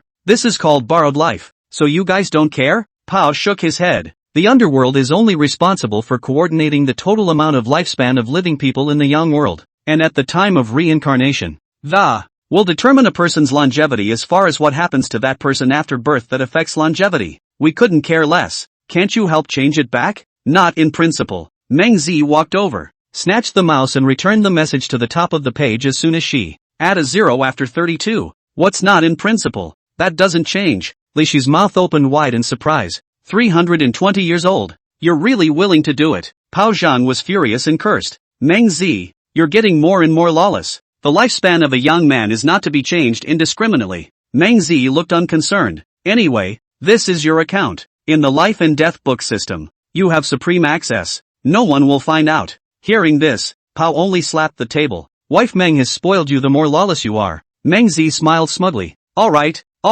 don't be angry. Lord Bao, big deal. I won't mess with the changes from now on. Pao sighed helplessly. This will not happen again. He turned his head to look at Li 11. And you, this matter is known only to the 3 of us. It must not be spread out. Can the Book of Life and Death be changed at will? This is a violation of the laws of the netherworld. Li 11 was busy nodding his head and saying yes, but in his heart he was thinking, this Meng Zi is really bold and daring, but that 320-year lifespan is a stretch. At this time, Meng Zi suddenly came to Pao's ear and whispered, "Don't worry, Lord Pao. No one will know about it. Even if anything happens in the future, I'll take the blame alone." Pao glared at her. "You assume? That's my account." Meng Zi hemmed and hawed, pointing to a corner of the room. "Isn't there surveillance there?" Pao waved his hand. Alright, you guys go ahead and check in. Then he added, once you're processed for induction, you'll go back to your homes and get fixed up. A week later, take a ghost ship from the River of Forgetfulness to the Sakura Country underworld. Li 11 suddenly remembered that there was one more important thing. Lord Pao, ask one thing. My mom's been in the underworld for almost 10 years. When's he going into reincarnation? It's not my business to cast off, but the other day I was having a drink with the Wheeler King. I was just talking about you and heard him mention it, so I guess we're a month away from being reincarnated. Pao carefully looked around and came to Li Shi's ear and whispered, Old Shui knows that it was you who saved his 2 precious daughters and specially found a good family for mom. You just wait for her to enjoy happiness in her next life. Li Shi's hanging heart finally dropped. That's when there was a knock on the door. Hello, Mr. Bao, are you here? A foreigner was looking for him. I didn't expect Pao to respond. Come in. Li Shi's eyes widened. Lord Pao, you know English? I can't help it. I've been invited to international conferences for decades, and if I don't learn, going out just like a cutie. Then he instructed. It just so happens that there's still a week left to go to Sakura Goku. You guys learn more Sakura language too. The people outside the door came in, and Li 11 immediately recognized that they were 2 reapers. They all wore black cloaks and held a huge scythe in their hands. Walking in front of her was a beautiful blonde woman in her late 30s, followed by the beautiful woman I met yesterday, Alice. Li 11 remembered that Alice had come with her master. It was no surprise then that the blonde in her mid-30s was Alice's master. Alice also recognized Li 11 and Meng Zi and greeted them in a whisper from behind. Bao Zhang gave a wink to the 2 men, who immediately understood and bid farewell to him. Check in for onboarding procedures. But after entering the personnel office, Li 11 was directly frozen in his tracks, because in front of him was sitting the black and white girl. His eyes widened. Aren't you guys supposed to be working on the ghost side? How did you get here? And it's still the personnel department. The white erratic girl scratched her head in some embarrassment. Embarrassed? He explained, that, we always made small mistakes when we were at the information desk before, and as a result, we received so many complaints that we had no choice but to change posts again. It was not surprising that Li 11 heard this and muttered in his mind that, it's a wonder they can do a good job of counseling with that kind of confusion. But he quickly came back to an important thought, and, hurriedly, he asked, does it mean that you are also in charge of our onboarding procedures? White Impermanence hurriedly nodded and replied with a smile, that's right, oh, it's us. Hurry up and give us your materials. Li 11 was still skeptical, and urged 1,000 times, you'd better be careful, don't get it wrong for me. Chapter 110, there can be a female ghost in the back of the mountain. White Impermanence handed Li 11 a work license. Well, this is your work license. In the future, you can use it to travel between the Yin and Yang realms. Li 11 picked it up and glanced at the information on the work tag. 3 black lines instantly appeared on his face, and he couldn't help but say aloud, my gender should be male. Upon hearing this, White Impermanence hastily snatched the work license and smiled awkwardly as he, explaining, sorry, got your 2 messages reversed. Li 11 secretly muttered in his heart, with your kind of working ability, no surprises. Sooner or later, I'll have to switch jobs. Meng Zi, who was on the side, had long known the 2 of them and understood their ability to do things. So he said to White Impermanence, Shui Lo Ran, 100 years ago when you first went to school, I told you that you should be careful in what you do. Why are you still so fluffy? White Impermanence spat out her tongue mischievously and replied in a petulant manner, Mr. Meng, I know. I'll be sure to pay attention in the future. At this time, Black Impermanence also hastened to help out. Right. She's just started working. Not very proficient with computer operations yet. Meng Zi criticized. Shuelei, your situation is no better. Li 11 asked in confusion. Why are you guys calling her teacher? It turns out that one of the black and white irregulars is called Shuelei, and the other one is called Shui Loran. They had attended the first people's primary school in the underworld for 100 years, and at that time, Meng Zi happened to be teaching a calligraphy class there, which was how she came to know the 2 of them. White Impermanence resumed handing the work license to Li 11. He said, after ascertaining that there was no mistake, I hope that in a week's time I shall come back to the underworld and won't see you at any other post. The duo returned to the hotel and happened to meet Lin Miao and Zhou Ling, who were checking out. Zhou Ling was concerned. Have you all done the formalities? Li 11 nodded. Since we're both leaving, we might as well join together. Then he looked at Meng Zi. Why don't you come with us to the Yang world and take a look? Meng Zi shook her head. I still have to help you find some herbs in the underworld, so I won't be going. Herbs? What herbs? Lin Miao laughed out loud. Could it be that Sister Meng sees you as too weak? Do you want to help you to adjust your conditioning? Since her voice was so loud, everyone around her looked over. When the lady from the hotel heard it, can't help but snicker. Li 11 immediately blocked her mouth with his hand. Void? Where am I vain? Meng Zi smiled back. My Sangha isn't vain. It's just that I'm a Yin spirit of the last 1,000 years. After being with him for a long time, I was afraid that she wouldn't be able to stand it, so I helped him find herbs to completely eradicate the Yin spirit's influence on him. Lin Miao Miao pushed away Li Shi's hand. Yo! I haven't seen you for a night and you've changed your name to Xiang Gong. What did you guys do last night? Li 11 said. I'm not going to tell you. Lin Miao Miao sighed. Hey, it's a pity that I drank too much last night. Or else how about a good look with the chamois technique? You guys stop messing around. Zhou Ling interrupted the two with a smile. It's getting late. We have to get back. Meng Zi sent the three to the ghost gate. This was the first time Li 11 had returned to the Yang world from the underworld. Zhou Ling reminded. Since you all came in using the passage talisman, that's why this return to the Yang world is the same way back. Wherever you came from, you will go back to. The first time you go back, it may be unfamiliar and you may feel dizzy, and on the way, you may stand firm. Sure enough, after Li 11 walked into the black vortex of the ghost gate, he only felt a wave of dizziness. And, then, back to the land temple. At this time, it was already evening in the Yang world, and Li 11 looked at the time and hoof it to a wreath store. Boss, buy something. The owner of the store was about to close the door when he heard someone call out to him, so he turned his head to look at the door and he frowned and said, I'm sorry, young man, we're closed. You can come back tomorrow. After saying that, he continued to pack up the things in his hand and paid no more attention to them. Li 11, however, was unforgiving. No way, just for today. I'll take everything in your store. As soon as the shopkeeper heard this, he immediately put down his hands and, turning around and sizing up the young man in front of him,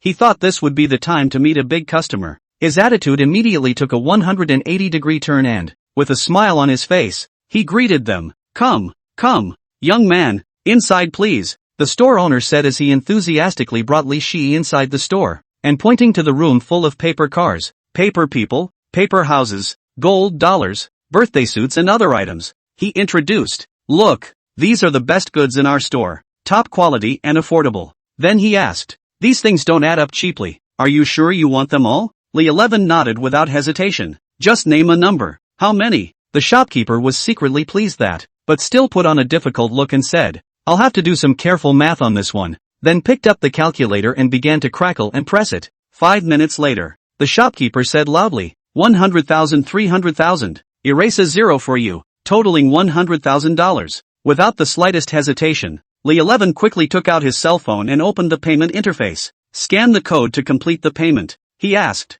your store should help with deliveries. Of course, you're a big customer of ours. Of course we'll deliver. Li 11 asked again. Is there any place here that's closer, and a little more empty? What do you want? Li 11 said rightfully. Of course it's burning paper. The shopkeeper's mouth opened wide in surprise. So many, are they all going to be burned? Li 11 asked rhetorically. Or what? The shopkeeper couldn't help but exclaim. You are truly a great filial son. He paused. Surely you can't burn so much stuff in the street, otherwise the police will think they're going to start a fire. He thought again, and said, there's a barren mountain not far from here, where no one usually goes, and it's a good place to burn paper, but it's dark now, so you'd better not go there. 11 Li asked, why can't you go for that? The shopkeeper spoke slowly. That place is haunted. Every night, there will be ghosts out there. Hearing this, Li Shi's eyes lit up and said excitedly, haunted is good. The one thing I'm not afraid of is a haunting. It's a female ghost, isn't it? The shopkeeper nodded, a little nervous. Yes, it's the female ghost, and it is said to be a man-eating female ghost. I heard from the old folks that a Taoist priest once cast a seal on the mountain. That's what keeps her from coming down and doing harm. Li 11 couldn't help but heave a smile. A hint of anticipation and curiosity flashed in his eyes. And, all the more reason for me to check it out. The store owner thought he was just joking. Mentally, he was wondering if there was any other suitable place he could recommend to burn his paper. Li 11, however, said seriously, alright, don't hesitate. Let's go there. The shopkeeper looked at him in surprise and asked anxiously, don't you want to die? Li 11 waved his hand, full of concern. Don't worry, it's just a female ghost. There's nothing to be afraid of. The shopkeeper hurriedly advised. Young man, being bold is certainly a good thing, but it's not worth it if you lose your life because of it. Seeing that the boss was still wriggling and grinning, Li 11 said, if you keep grumbling, I'll change to another house. Don't. He didn't want to lose this big deal. Why don't I drop you off at the bottom of the mountain and, as for the way up, you drive up there yourself? Okay, it's settled. Chapter 11, Playing Poker with a Female Ghost. Nightfall. The boss drove Lee 11 to the bottom of the hill in his little pickup truck. He still tries to talk his way out of going up the mountain, but already knowing that there was a female ghost on the mountain, how could Lee 11 give up on it? Nowadays he hesitates for a second whenever he hears that there are female ghosts around, which is disrespectful to them. Lee 11 drives alone toward the mountains. The mountain road was unusually quiet at night, with darkness all around and only the headlights illuminating the road ahead. Halfway up the mountain, there was no road ahead. Where's the female ghost? Lee 11 looked around and didn't find anything suspicious. So much so that he wondered if his boss was lying to him. Forget it for now. Let's burn something to mom. He found an open space, took out his lighter, and burned a bunch of gold dollars first. Then he burned a Mercedes. He was worried that his mom wouldn't be able to drive. Burned another driver over. The fire burned for over an hour before he was able to clean up all the offerings. He saw no ghosts in the 4 directions,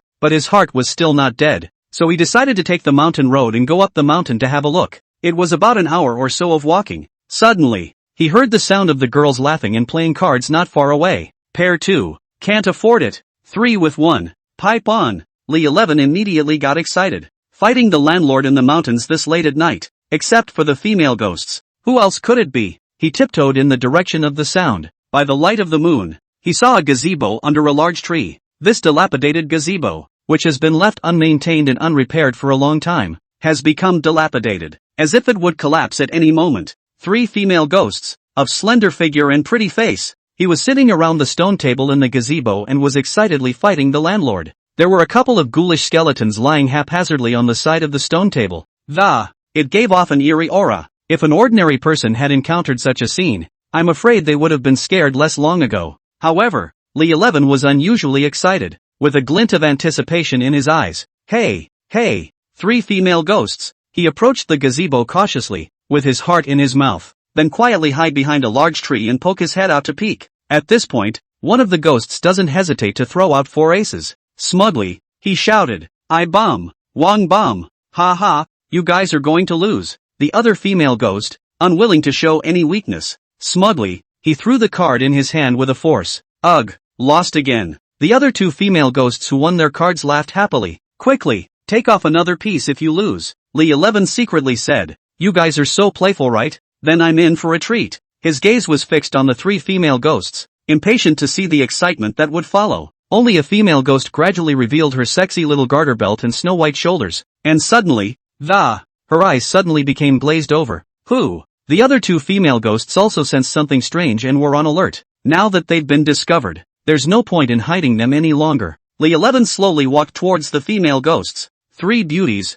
I was just down there burning paper and heard a sound over here, so I came over to take a look. The legend of a ghost on the mountain has been spreading for more than 10 years, ever since a dozen years ago, when a few unbelievers insisted on going up the mountain to have a look and never came back down. No one dared to go up the mountain after that. Now that there is a fresh man, the female ghost will naturally not let him go. The female ghost in suspenders hooked her finger. "Little brother, let's have some fun together." The other ghost in red, in order not to reveal her identity, and sneakily kicked the skull toward the bottom of her skirt. None of this escaped the eyes of Lee 11, who muttered darkly that, "Is this because you're afraid of scaring me away? Or do you plan to keep me around and play with me long enough to eat me?" Since the female ghosts had no intention of harming him for the time being, he intended to tease them. "I'm a countryman who just came to the province today to work, and I was bored at night, so I came to the mountains to take a look around. I didn't realize I was disturbing all 3 of you." The other female ghost in blue stood up and pulled Lee 11 to her seat.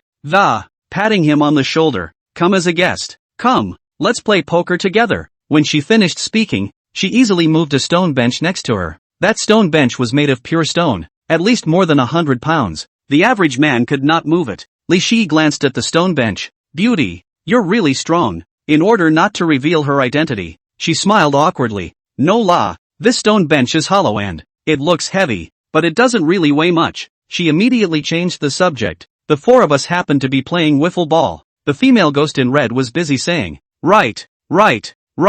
Fighting the landlord all the time is too meaningless. Guandan, must whiff." The gartered female ghost looked at Lee 11 with affection. "Little brother, do you know how to play Guandan?" Lee 11 pretended to be submissive. "A little bit." He took off his jacket, came over to the sling girl, leaned over and put the jacket on the girl. The female ghost's headlights were unusually shaky. "It's cold in the mountains, don't catch a cold." "Little brother, You are quite good. The ghost in red shuffles the cards and begins to deal. Lee 11 was in a group with the garter girl, and the red and blue female ghosts. The card game went well, and Lee 11 deliberately lost a few hands, causing the female ghost of the sling to pout and pout. Little brother, will you or won't you? We keep losing. The female ghost in red laughed happily. Little brother, why are you so stupid? Lee 11 took the opportunity to chime in. You guys are so powerful. Of course I'm no match. How about this? How about we do something exciting and up the ante? Yes, yes. The other two female ghosts immediately clapped their hands in agreement. No way. The garter girl was not happy. I just lost the landlord's fight and don't want to keep losing. Lee 11 said. It's on me if you lose. How about that? The gartered female ghost immediately laughed out. This will do. Then what do you guys say to bet? Lee 11 heatedly smiled. Just now, watching you guys play fight the landlord, that kind of gambling is quite good. How about we do that too? The gartered female ghost looked Lee 11 up and down. I don't see you wearing much. Can you afford to lose? Of course I can afford to lose. Big deal. I'll go back naked. The female ghost in blue laughed. If you lose it all, we won't let you go back. The three female ghosts looked at each other and thought. I'll eat you up in a minute. Of course you can't go back. Lee 11 looked at them badly. What if you guys lose everything? If you win, we'll all give you a kiss. This is what you said. No backtracking. Lee 11 was secretly happy in his heart. He's a wiffle ball expert. Now the female ghosts have fallen for it. The card game officially began, and Lee 11 quickly won several games with his superior skills. Wow. Little brother, why are you suddenly so powerful? The sling female ghost looked at Lee 11 excitedly. The red and blue female ghosts blamed each other. Humph. It's all your fault that I lost again. And you have the nerve to blame me? If you hadn't taken the card just now, I would have walked away. Lee 11 smiled and reminded. Willing to bet? Oh young lady. Got it. The two female ghosts were equally down to their little suspenders. Chapter 112, 4 female ghosts make up a mahjong table. As the card game continued, the faces of the two female ghosts gradually became gloomy and they glanced at each other, both seeing a hint of helplessness in the other's eyes. We lost again. The corner of Li Shi's mouth hooked into a smug smile. The two female ghosts looked at each other again, as if exchanging something, then slowly stood up and walked over to Lee 11. They each pulled up their little straps in slow, titillating movements. Just then, all of a sudden, a hint of ferocity flashed in the eyes of the two men, and at the same time, one hand formed a claw that it violently grabbed at Li Shi's head. However, the sudden turn of events did not make it difficult for Lee 11. In fact, he had long anticipated that the female ghosts might launch a surprise attack on him. So long ago, he had prepared the shadowy mines at his feet. When the claws of the two female ghosts were about to grab Lee 11, they found that their hands seemed to be imprisoned by an invisible force, and no matter how hard they pushed, they could not advance any further. Their hands just hovered in midair, unable to grasp them. The female ghost in the sling stared in disbelief when she saw the. Anxiously, he shouted, "You two do it." The female ghost in blue showed a surprised look. How I can't move. She tried to struggle, but her body felt like it was bound by a powerful force that couldn't move at all. Lee 11 slowly stood up and gently pinched her blown-out cheeks, and the corner of his mouth lifted slightly. Look at your feet. The blue and red female ghost sniffed, looked down and, only to see that their feet had been entangled in a mass of black liquid at some point. The two couldn't help but exclaim in unison. You're a Luohua mountain Taoist? Yo! I didn't expect you guys to have some insight even though you're just fierce spirits. A glint of malice flashed in the eyes of the female ghost in the sling. Gritting his teeth, he said, it was those stinking Taoist priests from Luohua mountain who sealed us on this barren mountain in the first place. After the words, she formed her hands into claws, and her originally neatly trimmed nails suddenly became longer. Immediately after that, she waved her sharp claws and viciously lunged at Lee 11. However, she was only a fierce spirit after all, with limited strength. I only saw Lee 11 faintly smile, gently waved his hand, and a thunderbolt whistled out and, directly fixing the garter girl ghost dead in its place. Looking at the three beautiful female ghosts in front of him that he had easily subdued, he couldn't help but laugh out loud. Ha ha, I didn't expect to encounter such a lustful fortune just after returning to the Yang world. The heavens really treat me well. After saying that, his blazing eyes stared at the gartered female ghost and slowly stretched out his hands, sensing Li Shi's unsuspecting gaze. The gartered female ghost was shocked and angry, full of shame and anger. What are you doing? An hour later, the three female ghosts lay on the ground exhausted. Lee 11 asked, tell us about your experiences. The garter girl softly said, we were originally car models. During an outing to a commercial show, the car passed by and went into the lake, and the driver didn't care about us and ran off by himself. The underworld wouldn't take us, either. All we can do is hide in the middle of nowhere. So what's with the Taoist priest from Lungfu Shan? The female ghost explained. After the three of us died, we met the Taoist priest that. He said we were too hostile, but then he saw us as pitiful and didn't kill us, so he sealed us in this mountain. Li 11 stroked his chin in thought. So that's how it is. He pointed to the skull under the stone table and asked, but why are you still harming people? The gartered female ghost sighed. We don't want to harm anyone either. It's just that these few people came to the mountain and, seeing that we were pretty, we saw the color, and that's how we killed him. Li 11 nodded in understanding. The red-clothed female ghost got up and said, Taoist master, since you are also a Taoist priest from Luohua mountain, can you lift the seal on the mountain and let us out? Looking at the three dainty and pretty female ghosts, Li 11 said, that's natural, but you have to promise me that you can't harm anyone when you get out. The female ghosts said in unison, of course. Li 11 took out the yellow paper with vermilion sand from his bag and began to draw a talisman to unseal it. Not long after, 3 charms were then drawn. He pasted the talisman on the foreheads of the 3 women and mouthed the words. A few moments later, a golden light emanated from the 3 women. I can't lift the seal on the mountain, but with this talisman in my body, the seals will not be able to identify you. Come down the mountain with me now. Thank you, Taoist master. The 3 female ghosts thanked in unison. The 3 female ghosts got dressed, got into Li Shi's small pickup truck, and then went down the mountain together. When he reached the foot of the mountain, Li 11 realized that the surroundings were empty. Not a single figure. He couldn't help but wonder, where are the people? Originally, the store owner had made an appointment with him earlier to wait here. At first, the shopkeeper saw a fire on the hill and thought to himself that this young man had quite a lot of guts.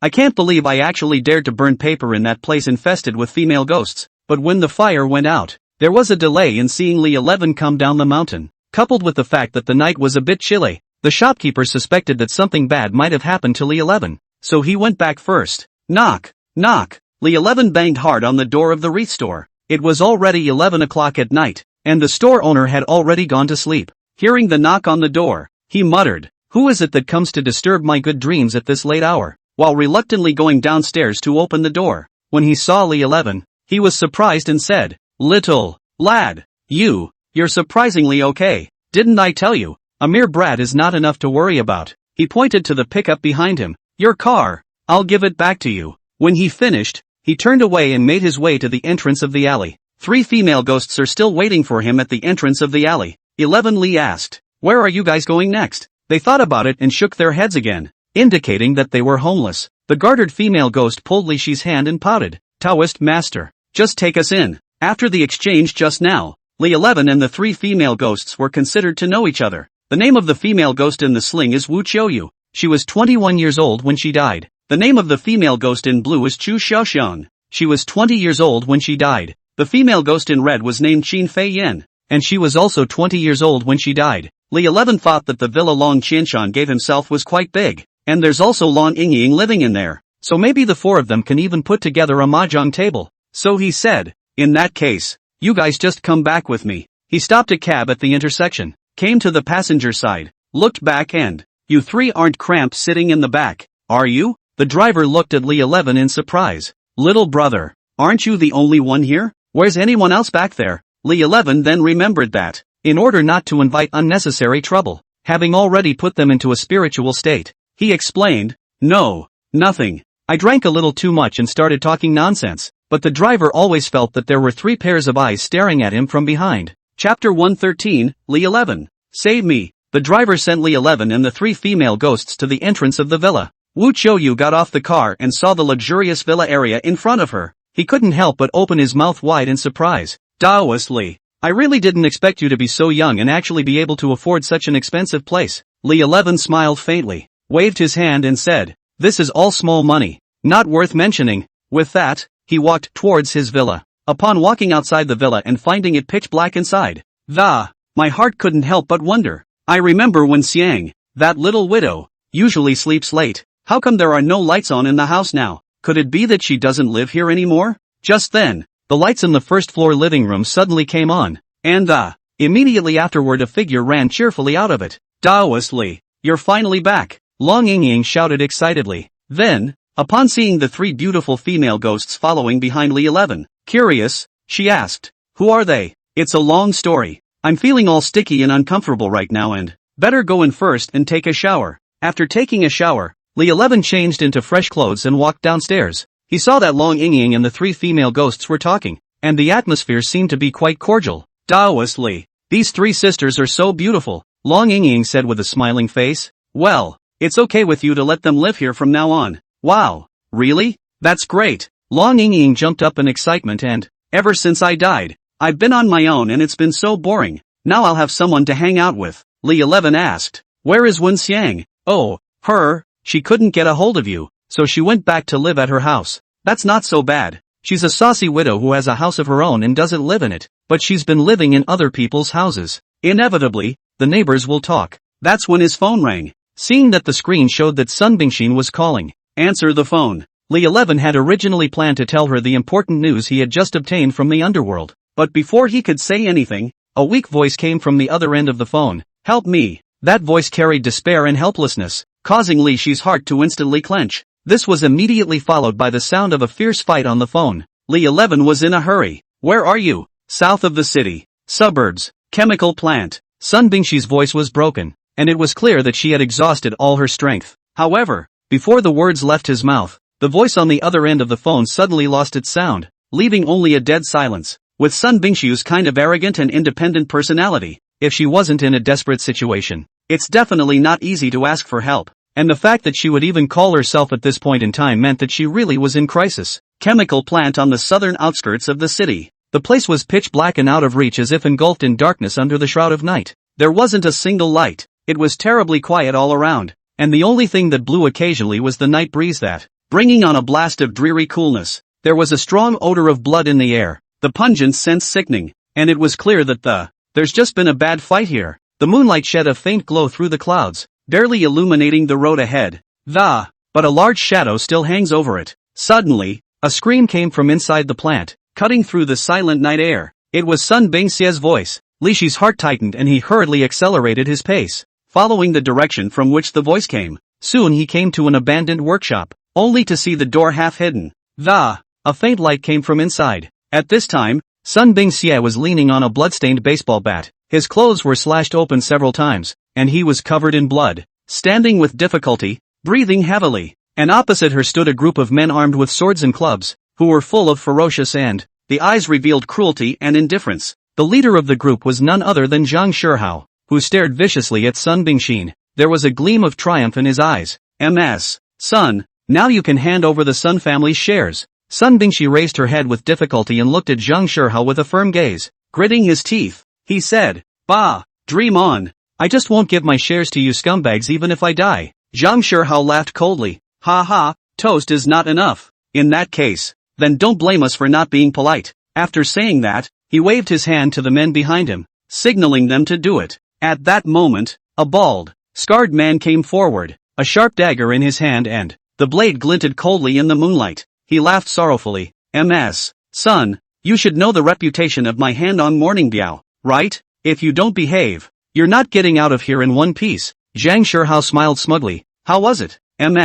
Son, now you still dare to be tough? As long as you hand over the Sun family's shares, perhaps I can still consider letting you live. Otherwise, hey, he had a sinister smile on his face, as if he had seen victory in sight. Li 11 remembered the grudge between Sun Bing pupil and that person in the Book of Life and Death. The scar on Morning Biao's head was cut down by Sun Bingshi during a firefight. Right at this moment, only to see Morning Biao holding a chilling dagger in his hand.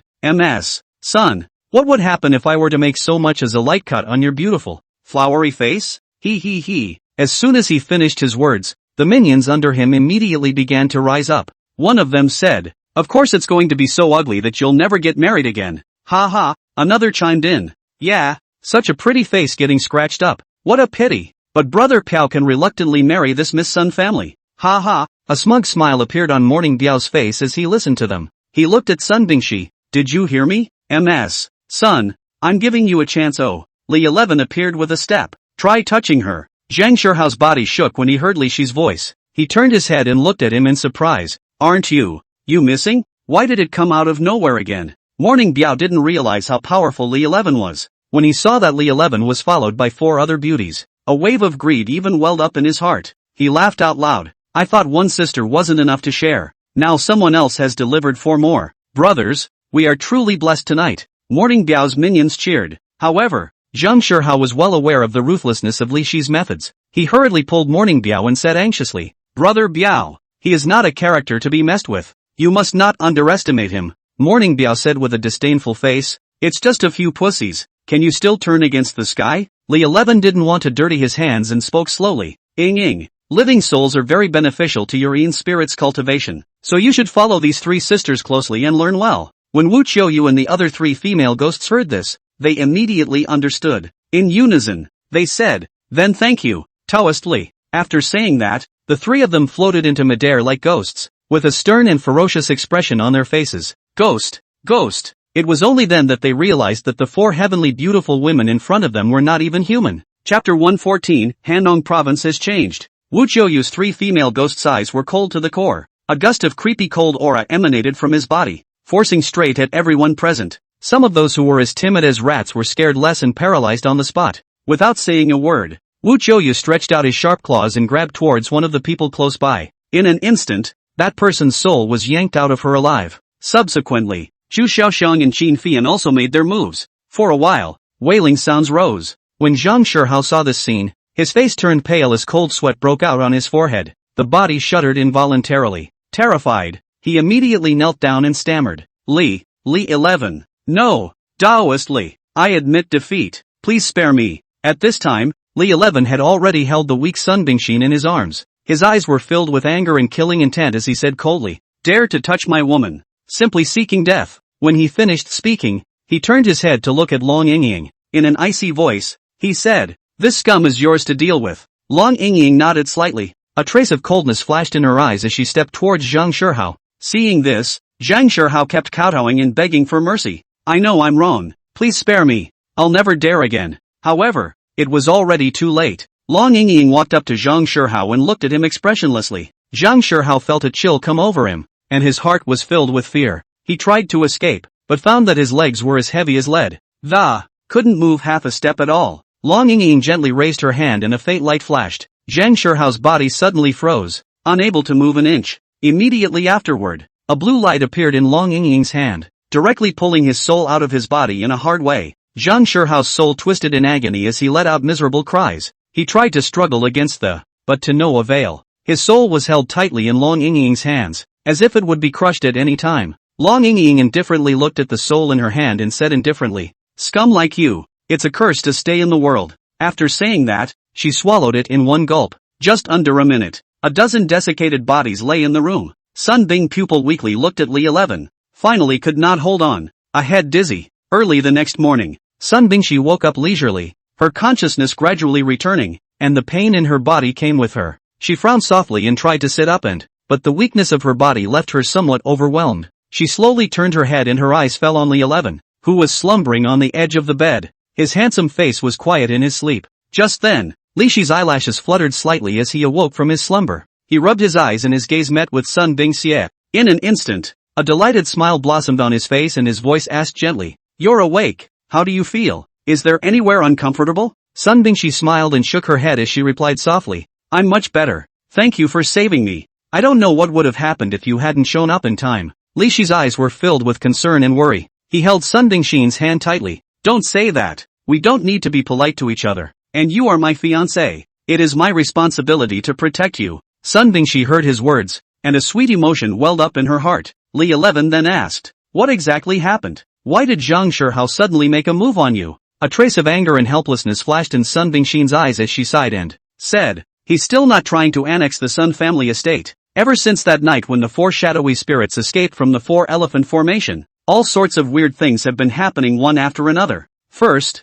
Zhang Shihao's grandfather, Zhang Jingguo, who was originally terminally ill and dying, it actually became refreshed and glowing overnight, as if he was a dozen years younger. The persistent disease that had plagued him for years, it was also miraculously healed. Immediately afterward, Li Changfa's condition suddenly deteriorated and he died in just a few days. Even more shockingly, his son and grandson have also inexplicably contracted serious illnesses. Successive admissions to the ICU intensive care unit. The Li family, which was originally in the middle of the day, was instantly plunged into a desperate situation. Many industries also fell into the hands of the Zheng family as a result. As for the Wang family, seeing the situation, they immediately betrothed Wang Sumeng to Zhang Shihao. In this way, the Zhang family has transformed itself into the leader of the four great families of Handong. The status has rocketed. Faced with this series of changes, Li 11 was puzzled and confused, pursuing the question, "And how did Zhang Shihao learn that you were at the abandoned factory?" Sun Bingxin took a deep breath and slowly spoke.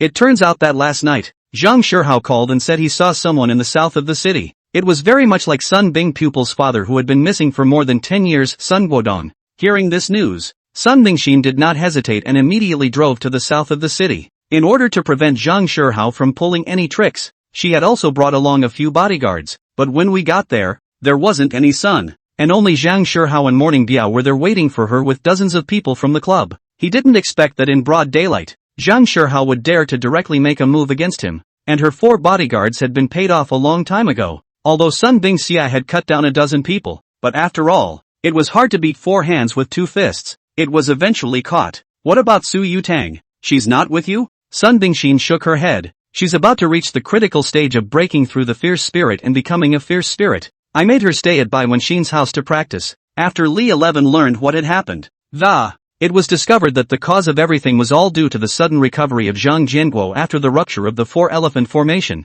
"If you want to help Sun Bingxi, you can only make a trip to the Zhang family." Just then, 4 burly men stepped through the hospital doors and they walked straight to Li 11, and one of them spoke. "Mr. Li, our family, Master Zhang, has an invitation. Please move to the mansion." Sun Bingxin sized up the 4 men warily, her eyes filled with a wary look. She asked in a low voice, "Elder Zhang? Is this Zhang Jianguo you are talking about?" "Yes, exactly." Li 11 nodded his head, secretly thinking in his heart, "This Zhang Jianguo is quite interesting." He had not yet taken the initiative to come to the door, but he sensed someone first. However, on second thought, it did not come as a surprise. After all, the Zhang family's power was spread all over Handong province. He was at the abandoned factory in the south of the city last night, and Zhang Jianguo's grandson happened to die there. So if he doesn't find himself and ask for clarification, that would be really weird. "Alright then, lead the way. It just so happens that I also want to meet this elder Zhang." Hearing this,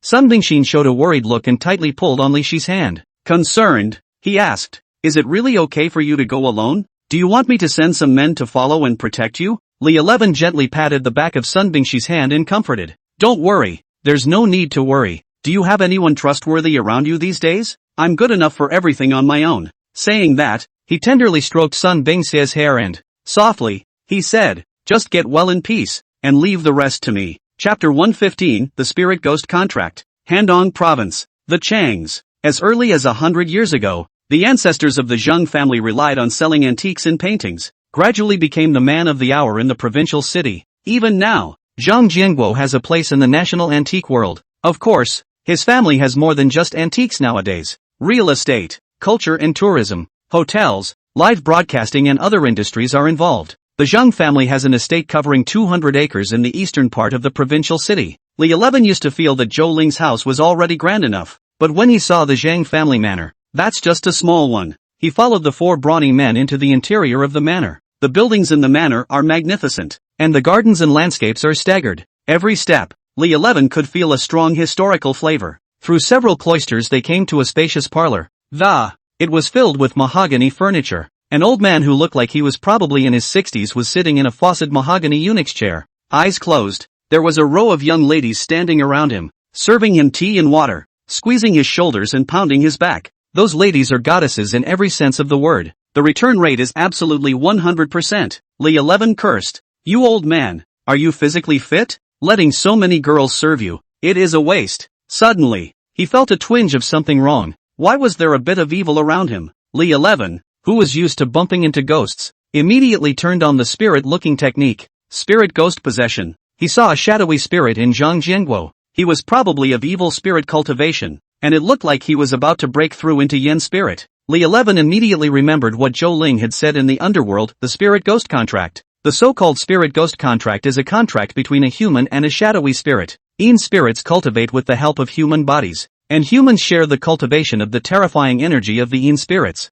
No wonder this dying old man is now glowing. It turns out that he has made a contract with the Yin spirit. Then Li Changfa's death was obviously the work of this shadowy spirit as well. Zhang opened his eyes, his gaze gleaming, but revealing a trace of imperceptible anger. The Taoist Li, I've already heard about you helping to suppress the four-elephant formation. It can be said that heroes come out of youths since ancient times. He stood up and signaled the people around him to stand down, then took a step to Li Shi's side. And, I'm here today for the matter of my indolent grandson. I heard you went to the abandoned factory in the south of the city last night? Since the other party was able to invite him here, it's obvious that they've already investigated clearly. Li 11 didn't want to hide anything. I went to the factory in the south of the city to rescue people. Why? What's the problem? It's good that you admit it. Then the death of my grandson. Obviously. Zhang Jianguo was latching on to Li Shi's words. Li 11 sneered in his heart. How could he not know Zhang Jianguo's intentions? He wasn't going to let his opponent get away with this easily.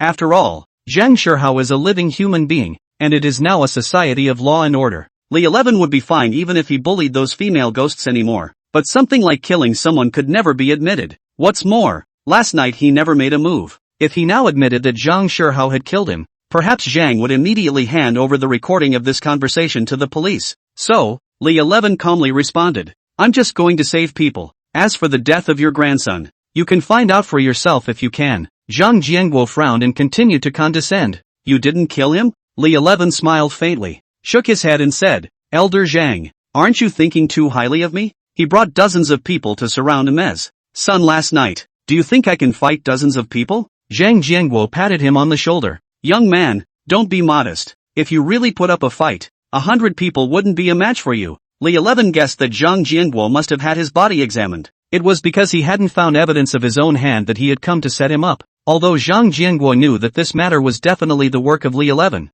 he could not produce evidence after all. We can't tell the police that Li 11 made the Yin spirit kill so many people. Seeing that Li 11 had recognized his purpose, Zhang Jianguo stopped pretending, and his eyes showed a fierce light. Whoever dares to harm my grandson, I will make him pay for his life. Li 11 coldly said. Then I hope Elder Zhang finds the murderer soon. Zhang Jianguo gritted his teeth and glared viciously at Li 11. Don't think I don't know what you've done. You and that girl named Sun are no good. You'll see. After saying that, he turned around and left, leaving Li 11 where he was. Looking at Zhang Jianguo's back, Li 11 joked. Hey, inviting me all the way over here. Don't care about a lunch for me? Even a glass of water for me would be nice. Looking at the empty parlor, he muttered, Your Zhang family is too rude. Suddenly, he sensed what appeared to be movement outside the door and alertly asked, Who? A small 12 or 13-year-old looking girl cautiously poked her head out of the door. Li Taoist. The girl timidly spoke. I'm Zhang Shihao's younger sister, Zhang Yu. Saying this, she walked slowly into the parlor, her eyes drifting now and then to Li 11. With a hint of shyness and curiosity, Li 11 carefully looked at the girl in front of him, only to see that she was wearing a simple ponytail. She was wearing a white floral dress, the corners of which fluttered gently with her steps. Her big, almond-shaped eyes sparkled innocently. It was like two bright jewels set in a white face. The delicate bridge of the nose and small lips reveal a serene aura that one can't help but feel compassionate. At the moment, she stood there like a frightened fawn and it looked so helpless and pitiful. Li 11 secretly thought in his heart, this girl looks simple and innocent, not as difficult to deal with as her grandfather and brother. He softened his tone a little and asked, Why were you eavesdropping on us? Zhang Yu lowered her head and gripped the hem of her skirt tightly with both hands. In a small voice, he replied, I just want to know how my brother really died. I heard that he was killed by a Yin spirit. I want to meet the Yin spirit. Li Shi's heart stirred. It seemed that the news that Zhang Shihao had been victimized by the Yin spirit had spread in the Zhang family. Do you believe in shadowy spirits? Li 11 asked deliberately. Zhang Yu shook her head. Of course I don't believe nah. How can there be ghosts in the world? Li 11 secretly said. You're so simple. There are not only ghosts in the world. There are ghosts in your house. But you just said you wanted to meet the poltergeist. I'm sorry, Li 11 said, staring intently into Zhang Yu's eyes. A hint of fear flashed through Zhang Yu's eyes. Still, she said firmly, I just want to know the truth. Li 11 was silent for a moment. He didn't want to involve the grudge between them adults to a small child. You'll naturally know if there are ghosts in the world when you grow up. As for your brother's death, he paused, maybe your grandfather will look into it. Zhang Yu nodded. At this time, Li Shi's cell phone received 2 messages from Bai Wenxin. Watch the news. Below that is a news link attached. Chapter 116, The Yamanano Orochi. The news link reads that someone took a picture of an 8-headed snake eating a man in the hills north of town. There is a video attached. Li 11 was ready to click on the video to see what the message was about, but the results showed that the content no longer exists. Apparently, officials have taken the video down to avoid panic among the public. Li 11 immediately searched the internet, but all the web pages about this content could not be opened. It took the official restrictions to really make him realize how serious things were. Li 11 couldn't help but feel a tightness in his heart when he thought that Bai Wenxin's home was in the north of the city. He immediately picked up his cell phone and dialed her number, asking nervously, "Where are you? I'm coming to find you. You come to school." Hearing her voice, Li 11 was slightly relieved, but decided to see her as soon as possible. Hand-on University. Though the internet has been closed to news of the Great Serpent in the north of the city, but as soon as Li 11 walked through the school gates, he heard the students whispering about it. He went straight to Bai Wenxin's office. As soon as he entered, Li 11 couldn't wait to ask, "What kind of monster is that?" Bai Wenxin's expression was unusually grave as she slowly spoke. "That's the Sakura country's Yagi Orochi. Orochi? Isn't that a legendary demon? Could such a thing actually exist in reality?" He remembers that in the legend, the Orochi possessed 8 dragon head-like heads that, the eyes on each head were scarlet, the back was covered with spikes, while the abdomen was festering, and now and then pus and blood came out. So it seems that the 8-headed serpent that appears in the webpage is indeed very similar to the legend. Bai Wenxin said, "Do you remember a time when you and Misato Ishihara came back from going to Comic-Con and, tell me, the Sakura Kingdom sent hundreds of demonic beasts?" Li 11 nodded and said with a grave expression on his face, "There is indeed such a thing." Bai Wenxin closed the office door behind him and looked at him with a serious face. "During the days you were gone to the underworld, I launched an in-depth investigation into the matter. Since that batch of demonic beasts appeared here, thousands of people have gone missing one after another. These people were all young and strong males, and that Orochi, it's obviously a member of that batch of demonic beasts." When Li 11 heard this figure, he couldn't help but suck in a breath of cool air, a feeling of shock welling up in his heart. Thousands of people. That's too many. A hint of doubt flashed in Bai Wenxin's eyes. There's another thing that's very strange. Once some demonic beasts come out to harm people, they quickly disappear without a trace, as if they were wiped out by some force. Li 11 frowned and thought for a moment. It didn't feel like a surprise. There are a lot of high-ranking people in the Shenmen who can subdue demons and get rid of devils. But Bai Wenxin shook her head, indicating that things were not that simple. When the Shenmen crowd got rid of the demonic beasts, they would definitely not dispose of their corpses. And the situation now is that those demonic beasts are like they've evaporated. When Li 11 heard this, he was shocked. Could it be that there are other forces secretly meddling in this matter? Bai Wenxin nodded in agreement. Most likely. Knock. Just then, a knock on the door interrupted the pair. Alerted, Pac-Man Shin asked, "Who?" A familiar voice came from outside the door. "It's me, Zhang Xiaofeng." Hearing that it was Fatty coming, Li 11 couldn't wait to open the door. However, when he saw Fatty, he couldn't help but be taken aback. Only the fat man's face was as pale as paper, as if he had lost all vitality. He asked in surprise, "Fatty, why are you so vain like this? Could it be that you and Zhao Mengmeng?" Suddenly, he remembered that Bai Wenxin had once said that if an ordinary person had that kind of relationship with a yin spirit, it may result in extreme weakness, even to the point of not being able to get off the floor for a week. Looking at Fatty's bloodless face, it was clear that this had happened more than once. Fatty scratched his head awkwardly and said with some embarrassment, "I couldn't help it." Bai Wenxin accused up the fat man. "Zhao Mengmeng didn't have a light weight, and you don't want to live yourself? How many times have I told you? Can't you go on like this? You think you're Li 11. When Fatty heard this, it was as if he had grabbed a lifesaver. "Dude, come on, how did you do that?" Li 11 said with a proud face. "This is my innate holy body. You can't learn it." He noticed the envious look on Fatty's face and couldn't help but feel a sense of satisfaction in his heart. Then, he asked curiously, "Did Zhao Mengmeng turn into a fierce spirit so soon?" Bai Wenxin gently shook her head and let out a helpless sigh, explaining, "A normal ghost takes a year to transform into a ferocious spirit if it doesn't absorb human vital energy. If it weren't for Fatty, she wouldn't have been that fast." Hearing this, Li 11 suddenly remembered the 10 pounds of black wolfberries he had purchased at the underworld medicine shop. At first, he thought that the phrase "bring souvenirs for friends" was a joke, but he did not expect that the fat man really needed it. So, he hastened to comfort. "Don't worry, I've brought back a special gift for you from my trip to the underworld this time. As long as you drink this, it's guaranteed to revitalize you." Fatty looked at him in surprise, his eyes full of disbelief, and couldn't help but exclaim, "Wow, you're also too powerful. I can't believe you've even been to the underworld." Immediately afterward, he couldn't wait to follow up. "What's so great about it?" Li 11 smiled faintly and replied mysteriously, "It's sitting there on the passenger side of the, go get it yourself." With that, he handed the car keys to Fatty. Ta.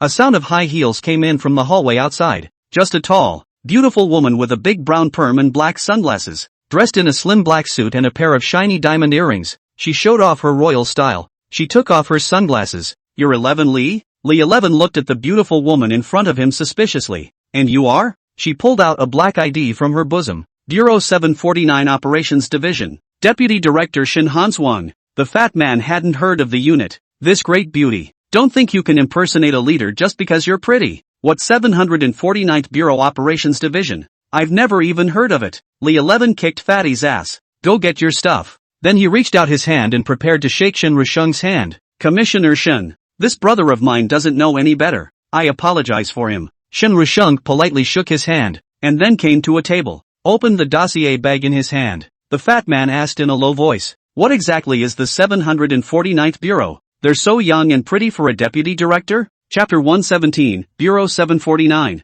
Lee 11 had heard some rumors about Bureau 749. He didn't want Fatty to get involved, so he said to Fatty, "What are you still standing here for? Don't get your great tonic yet." Hearing that it could be a great tonic, the fat man immediately left happily. Shin Hanswang took out Li Shi's information and handed it to him. "After a systematic investigation, we believe that you meet the entry requirements for the 749th Bureau and are now seeking your opinion as to whether or not you would like to be inducted into the 749th Bureau." Lee 11 took the information and realized that Bureau 749 had already investigated him clearly. From being born to going to school, to the 100,000 mountains, to participating in the Xianmen martial arts and attending the auction. Though one has to admit, this agency's information network collection is really impressive, but it still leaves out the shady pics. It seems the 749th is not without its blind spots. It's okay to let me in, but I have to be told exactly what Bureau 749 does, and what kind of deal can I get? I won't do anything about working for free. Sure. Only Shin Hanswang took off her own earrings and removed another button from her suit, assembling them together and pressing the button.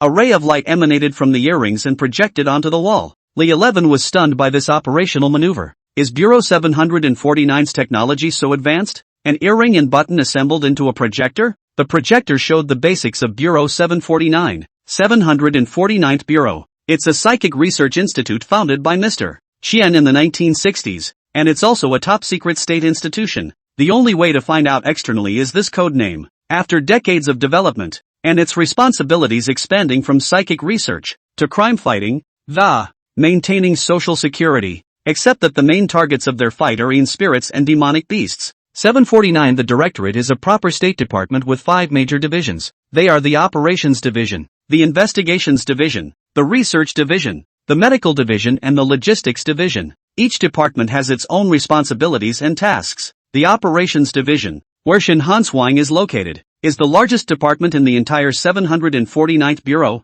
It's a collection of elite talents, selected from a wide range of fields, the best of the best. Everyone has extraordinary abilities and talents. At this moment, Shin Hanswang was pointing at the contents on the projector and explained, "As for your treatment, once you are inducted, you will be treated as a first-class chief officer, with additional rewards for meritorious service." Hearing this, Li Shi's eyes lit up. Still, he was a little confused. "You don't have to take a test for this?" Shin Hanswang smiled faintly. "We are a state-secret organization, and we don't openly recruit for the public, and naturally, you don't need to take the test." When Li 11 heard this, he was secretly happy in his heart. There is no need to take a test. This seems to be good. "Well, have you considered it?" Shin Hanswang looked at Li 11, a hint of anticipation flashing in her eyes. After pondering for a moment, Li 11 said seriously, "I can say this first. Let me join your 749th Bureau, but I'm a man who loves freedom. I can't do that sitting in an office from 9 to 5. Hearing him say this, Shin Hanswang nodded in understanding and agreement. "Of course, we members of Bureau 749 usually mix with ordinary people. You're perfectly capable of doing what you like. It just needs to be able to show up in time when we need it." Li 11 felt pretty good after hearing that, so he nodded and replied, "Okay, then I've decided to join Bureau 749. Immediately after, Shin Hanswang took out a piece of information about Bai Wenxin and handed it to her, and inquired, "Mr. Bai, are you willing to join us at Bureau 749? Bai Wenxin took the information, and after looking it over carefully, he realized that it turned out that Bureau 749 had known for a long time that she wasn't human. She couldn't help but ask curiously, "In spirits can join too?" Shin Hanswang nodded. "Yes, our director is a Yenling." Li 11, who was on the side, was very surprised to hear this, couldn't help but exclaim, You're a really accommodating unit. Shin Hanswang continued. In our Bureau 749, whether it's a person or a spirit, anyone who is competent enough and possesses a strong sense of justice can be one of us. Seeing Bai Wenxin nodding, Shin Hanswang revealed a satisfied smile. Welcome to the 749th Bureau. From now on, you are full members of Bureau 749. I will submit your materials to the headquarters for the induction procedure. Next, you guys come with me. The duo followed Shin Hanswang into a black Audi A6. Shortly afterward, an office building was reached. This office building is located in the suburbs and has a cigarette factory sign on the front door. 11 Li asked, "What are we doing at the cigarette factory?" Shin Hanswang explained, "This is Bureau 749's branch in Handong Province. Usually when there is a paranormal incident in the provinces, our operations division travels to the provincial branch offices, in order to cover our tracks. It's the cigarette factory sign that's hanging. Security here is unusually tight. Many men in special uniforms, taking some strange instruments and equipment and checking everyone who came in and out." The three walked into the office building and came to an office. There was a middle-aged man, probably in his 40s, in the office, reading a document. "Commissioner Lu, the newcomer has arrived," Shin Hanswang reported to the man. As soon as Li 11 entered the room, he felt that this Director Lu exuded a fury strong and terrible. This should be the Yanling that Shin Hanswang had just mentioned. Director Lu raised his head and looked at Li 11 and Bai Wenxin. "Very good. Welcome to the 749th Bureau. However, this is no ordinary place, and you will obey the rules and follow the instructions of the no trespassing." Then he said to Shin Hanswang, "Yesterday, demonic beasts from the Cherry Blossom Kingdom also appeared in western Hunan. The situation is quite serious. I have to go and take a look, and I'll leave the affairs of Handong Province entirely in your hands." Shin Hanswang nodded. "Got it, Division Lu. I'll take care of this part of Handong Province." After Director Lu left, Shin Hanswang walked out of the office, calling out to the office area outside, "Han Lu, come here for a moment." Hearing voices, only to see a girl with a pill-topped head walk over with a light step. "Division Shen, is there something wrong?" Li 11 looked the girl up and down. He noticed that she had dyed her hair burgundy and tied it up in a cute ball head. She wore a V-neck white blouse with a black JK skirt on top, revealing a pair of snow-white thighs under the skirt. Li 11 secretly muttered in his heart, "Can civil servants also dress like this for office?" Shin Hanswang introduced Li 11 and Bai Wenxin to Han and said, "From now on, the three of you will be an action team, and I'll leave the matter of the Orochi to your group." After Han Lu heard this, a confident smile appeared on her face, and she made an OK gesture, indicates acceptance of the assignment. Chapter 118, there are quite a lot of beautiful women around you. Han Lu brought Li 11 and Bai Wenxin into a room. Only the room was densely covered with photos. Li 11 saw two familiar faces in the photo, Misato Ishihara and Lohengrin. Han Lu took out a strawberry-flavored lollipop and put it in her mouth, explaining as she ate it. Based on the information gathered from across the country, this Sakura country has sent over 100 demons into the Dragon country, with roughly a dozen of them in Handong Province. She pointed to Misato Ishihara and the lore master, and then looked at the two. "For these two demonic beasts, you should be no strangers." The two nodded at the same time. She continued, "Our group is importantly responsible for 3 demonic beasts. From the existing situation, Misato Ishihara has been subdued and should not harm anyone else. The lore master has been gotten rid of. The first order of business is the Orochi. He's already eaten dozens of people." After saying that, she pointed to the picture of Yagyu Orochi on the wall. "The photos here are so much clearer, compared to the ones on the internet, and full body shots, half body shots, and localized detail shots are all clearly visible." Li 11 scrutinized the Yagyu Orochi in the photo, secretly pondering its size in his mind. After some estimation, he came to the conclusion that this Yachi Orochi was at least 10 meters long. He couldn't help but ask Han Lu curiously about the, "You all already know that this monster has eaten dozens of people. Haven't you thought about getting rid of it?" Han Lu's face became unusually grave as she took a deep breath and slowly said, "You know what? Actually, there were originally 3 members in my group,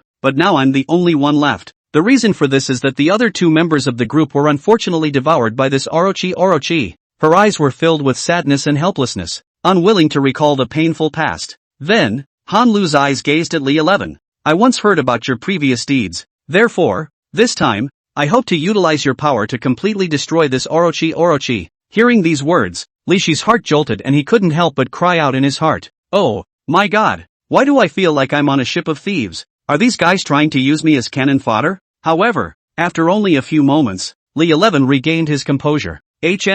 "Who am I? I'm the real man who dares to go forward even when he meets a female ghost. It's just a mere demonic beast. How much of a storm can it create in front of me? Thinking of this, his confidence instantly exploded. He began to scrutinize Hanlu in front of him again, and muttered in his mind that this Orochi is really good at picking people to eat. With a total of 3 people, it was surprising that such a beautiful girl was the only one left behind. Ha! Is it hard to believe that this is specially reserved for me? Hanlu saw Li 11 staring at her unsuspectingly. Then he immediately took the lollipop out of his mouth and subconsciously covered his collar. Pouting. I know all that you did to bully the female ghosts. Commissioner Shin specifically instructed me to be on guard against you, so don't you dare hit me. Hearing this, Bai Wenxin, who was on the side, immediately grabbed him by the ears and, you're really good at keeping good things out of the house, but bad things spread 1,000 miles. Ouch. Li 11 hurriedly begged for forgiveness. I'm just admiring a beautiful woman for a while. How can I say I'm hitting on you? He gently pushed Bai Wenxin's hand away, then turned his head to Han Lu and hurriedly changed the subject. Since you all have such faith in my abilities, I will certainly not fail you. By the way, do you guys know the current cultivation status of this demon? According to the information we have, although it's only a Jiadan demon, but it's possible to break through to become a Mahayana demon at any time. Li 11 nodded, thinking to himself that, with his strength, getting rid of some Jiadan demons was still no problem, and as long as this demon didn't enter the Mahayana stage, it shouldn't be too much of a threat. So he urged, then we must act without delay. If we really let it succeed in breaking through, the consequences will be unimaginable. It's in my neighborhood. Judging by this morning's news, said Pac-Man Shin, why don't we go explore first? Han Lu took out a pad. No need to go to so much trouble. We've put a GPS location on him before. Just a small red dot flashing on the remote sensing satellite map on the map. Bai Wenxin suddenly said, not good. The location it's staying at seems to be my family's ancestors' mausoleum. Li 11 busily said. Then what are you waiting for? Don't be late. Pac-Man Shin's house. At this time, Su Yutang had already reached the critical period of breaking through the breaking spirit. When the Orochi appeared around them, both she and Zhang Chang sensed the approaching danger. However, after all, Zhang Chang also possessed the strength of a late-stage evil spirit, so it wasn't impossible to fight it hard. But considering that it might affect Su Yutang's breakthrough, she immediately used her gong method to conceal the two's aura. Upon seeing Li 11 and the others return, she let out a long breath of relief and patted her chest with a palpitating heart. You guys are finally back. Han Lu looked at the 3 big beauties in front of her and opened her mouth wide in surprise.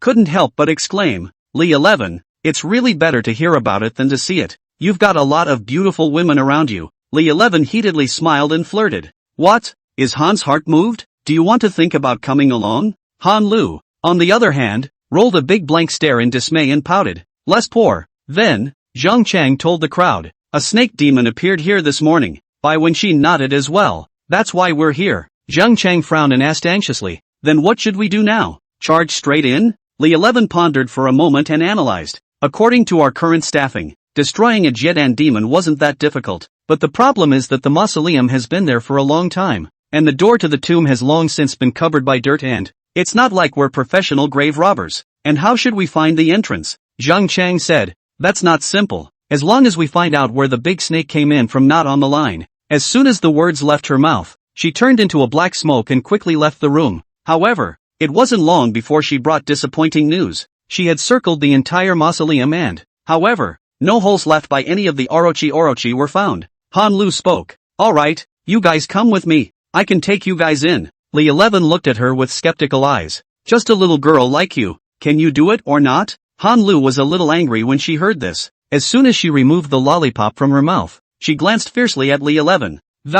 Please remove the word no. Chapter 119 Ghosts can meet ghosts hitting the wall? Bai Wenxin's ancestors were founding ministers of the Song dynasty. This mausoleum is also the mausoleum of the founder of the White family. When the mausoleum was built, the entire underground of the mountain was hollowed out, so the entire mountain was a mausoleum. Han Lu brought Li 11, Bai Wenxin, and Zhang Chang to the front of the mountain. She looked at the entire mountain range for a long time. Li 11 asked, Han damsel, what are you looking at? Can we be taken in just by looking? Why not? As soon as the words left his mouth, Han Lu grabbed his arm, and Li 11 only felt a blackness in his eyes. Suddenly it was an underground palace. Asterisk. How did you do that? He asked, looking at the stone walls around him. Could this be the tomb of Bai Wenxin's ancestor? Han Lu arrogantly said, how about it? I told you I could bring you in. After saying that, she disappeared again in an instant. In the empty underground palace, Li 11 was alone. The mausoleum is surrounded by bare stone walls, and it is not known when the oil lamps on the walls were lighted.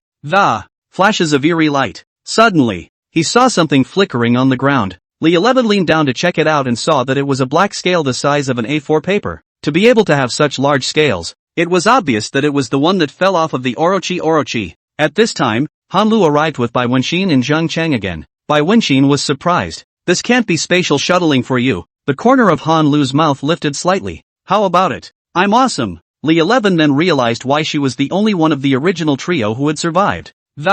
This is a ING escape technique. I've heard that there are many strange people in the 749th Bureau, but now I've really seen it. However, there was no telling what that Imperial sister model Shen Hansuan was capable of. Given her young age, she should be very capable if she can reach the position of deputy director. 11 Li said, you have the ability to do this. Why don't you just teleport us straight here from Bureau 749 and make us walk so far? It's not like this spatial shuttling of mine has no distance limit. With my current cultivation level, the limit of the shuttle is 100 meters. She glanced at the pad and stepped forward. Alright, the Yagyu Orochi is just up ahead. You guys follow me. The crowd followed Han Lu out of the tunnel to a step. There were no candles around the steps, and it was dark all around. Looking down it seemed to be a black abyss of 10,000 feet. They had been walking along the steps for half an hour, but they seemed to have no end. And looking up it's still infinite darkness. Chapter Chance said, why do I feel as if we've been spinning in place? Han Lu also felt that something was wrong, although there was only one step in front of them, but they kept walking and the distance to the Yagyu Orochi was far and near. Have we met a ghostly wall? Li 11 laughed. We are surrounded by two ghosts. It can't be that ghosts meet ghostly walls too. As soon as he spoke, Bai Wenxin and Zhang Chang glared at him at the same time. Li 11 was busy waving his hand to explain. I'm not questioning your abilities. I was just making a little joke. While several people were talking, a cold wind suddenly blew, and the wind was laced with a putrid odor that Han Lu was busy saying, that's the stench from the Orochi. It's nearby. Li 11 thought to himself, since there is wind, it means that this place must be connected to other spaces. But why can't you walk out? Right, Penrose Steps. In sophomore year, an old architecture professor told them about this kind of architectural space. The Penrose Steps capitalize on the human illusion of sight, designed a huge step ladder on the same level. Its ladder a closed-loop design, equivalent to spinning in circles forever. But when you're walking on it, you think you're walking up,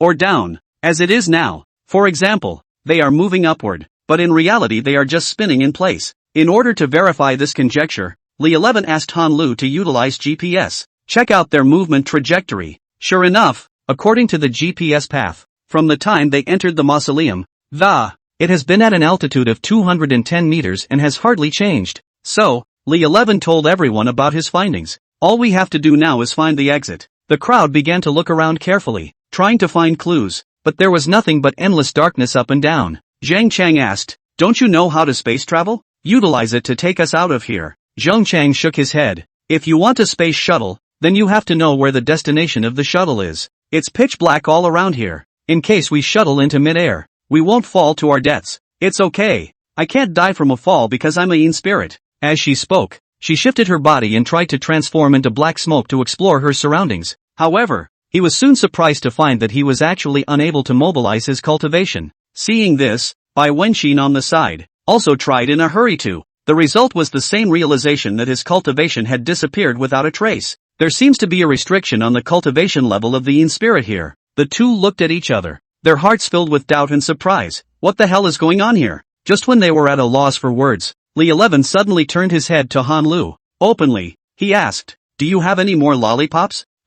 You want some too? Li 11 shook his head. No, just give me one. Although Han Lu felt a little strange, he still took out a lollipop from his pocket and handed it to him. After taking the lollipop, Li 11 removed the candy paper and spread it into a funnel shape. Seeing this scene, the three couldn't help but ask in unison, what do you want? Li 11 gently raised the sugar paper funnel in his hand and then threw it in the direction of the abyss, only to see the funnel-shaped candy paper actually just spinning and falling slowly. There is only one explanation for this situation. There is a wind blowing up from below. The crowd saw hope that the exit was down there, but how deep the abyss is, no one knows. This was as easy as pie for Li 11 as he immediately mobilized the power of Yin Thunder. Only the black liquid was seen flowing down the steps towards the abyss. To the head, Li Shi's face showed joy. I was right. The exit is right below. After his calculations, This abyss is about 200 meters deep. However, with Han Lu's current spatial shuttling ability, he was simply unable to traverse such a great distance.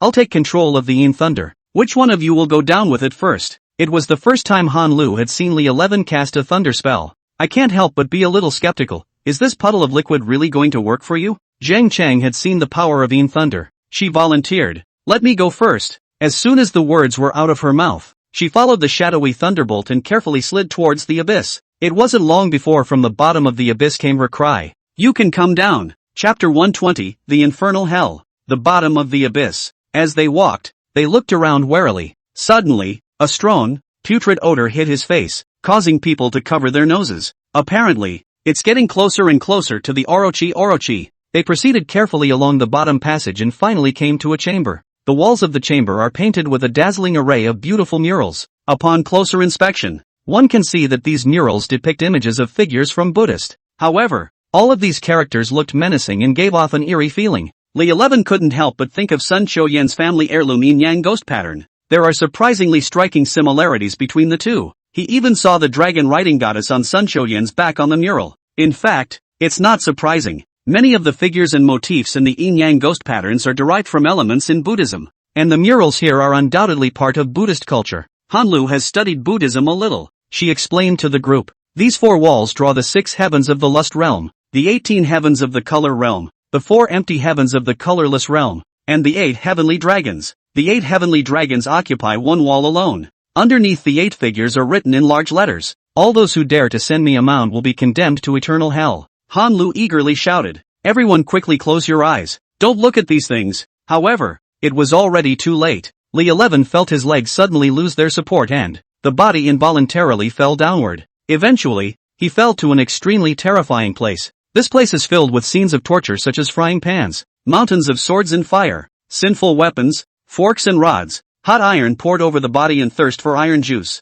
Li 11 saw a few Night Stalkers tying up a man, then prying open his mouth. The hard hot iron was poured down his throat. There were several others beside him, and they were pale with fear and horror. One of them muttered, "What have we come to? Is it really an infernal hell?" The other let out a loud cry and pleaded, "I don't want to stay here. Please let me out." Just then, a nightcrawler approached with a group of henchmen and, viciously, he said, "You sinners deserve to be tortured in the infernal hell." Li 11 was surprised to find that this nightcrawler turned out to be the same guy who had previously chased the manifestation in the underworld's underground black market. Since he knew the other party, he hastened forward to greet him, but the Nightjar, as if he did not recognize him, ignored his greeting, and instead commanded his men to drop the plum 11 into the frying pan. "Hey, I'm Meng's son-in-law." The Night Fork remained deaf and continued to direct his men to pull Li 11 into the frying pan. Of course he wouldn't sit still and immediately attempted to mobilize the Palm Thunder. But, surprisingly, he couldn't feel a single trace of air in his body.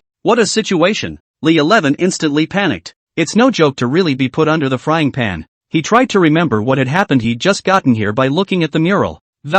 Wouldn't that be the same as the mural on General Ding Yuan's tomb? Illusion! It's an illusion! Li 11 shouted, trying to alert himself and those around him. However, the Night Stalkers were indifferent, and they still dragged Li 11 to the frying pan.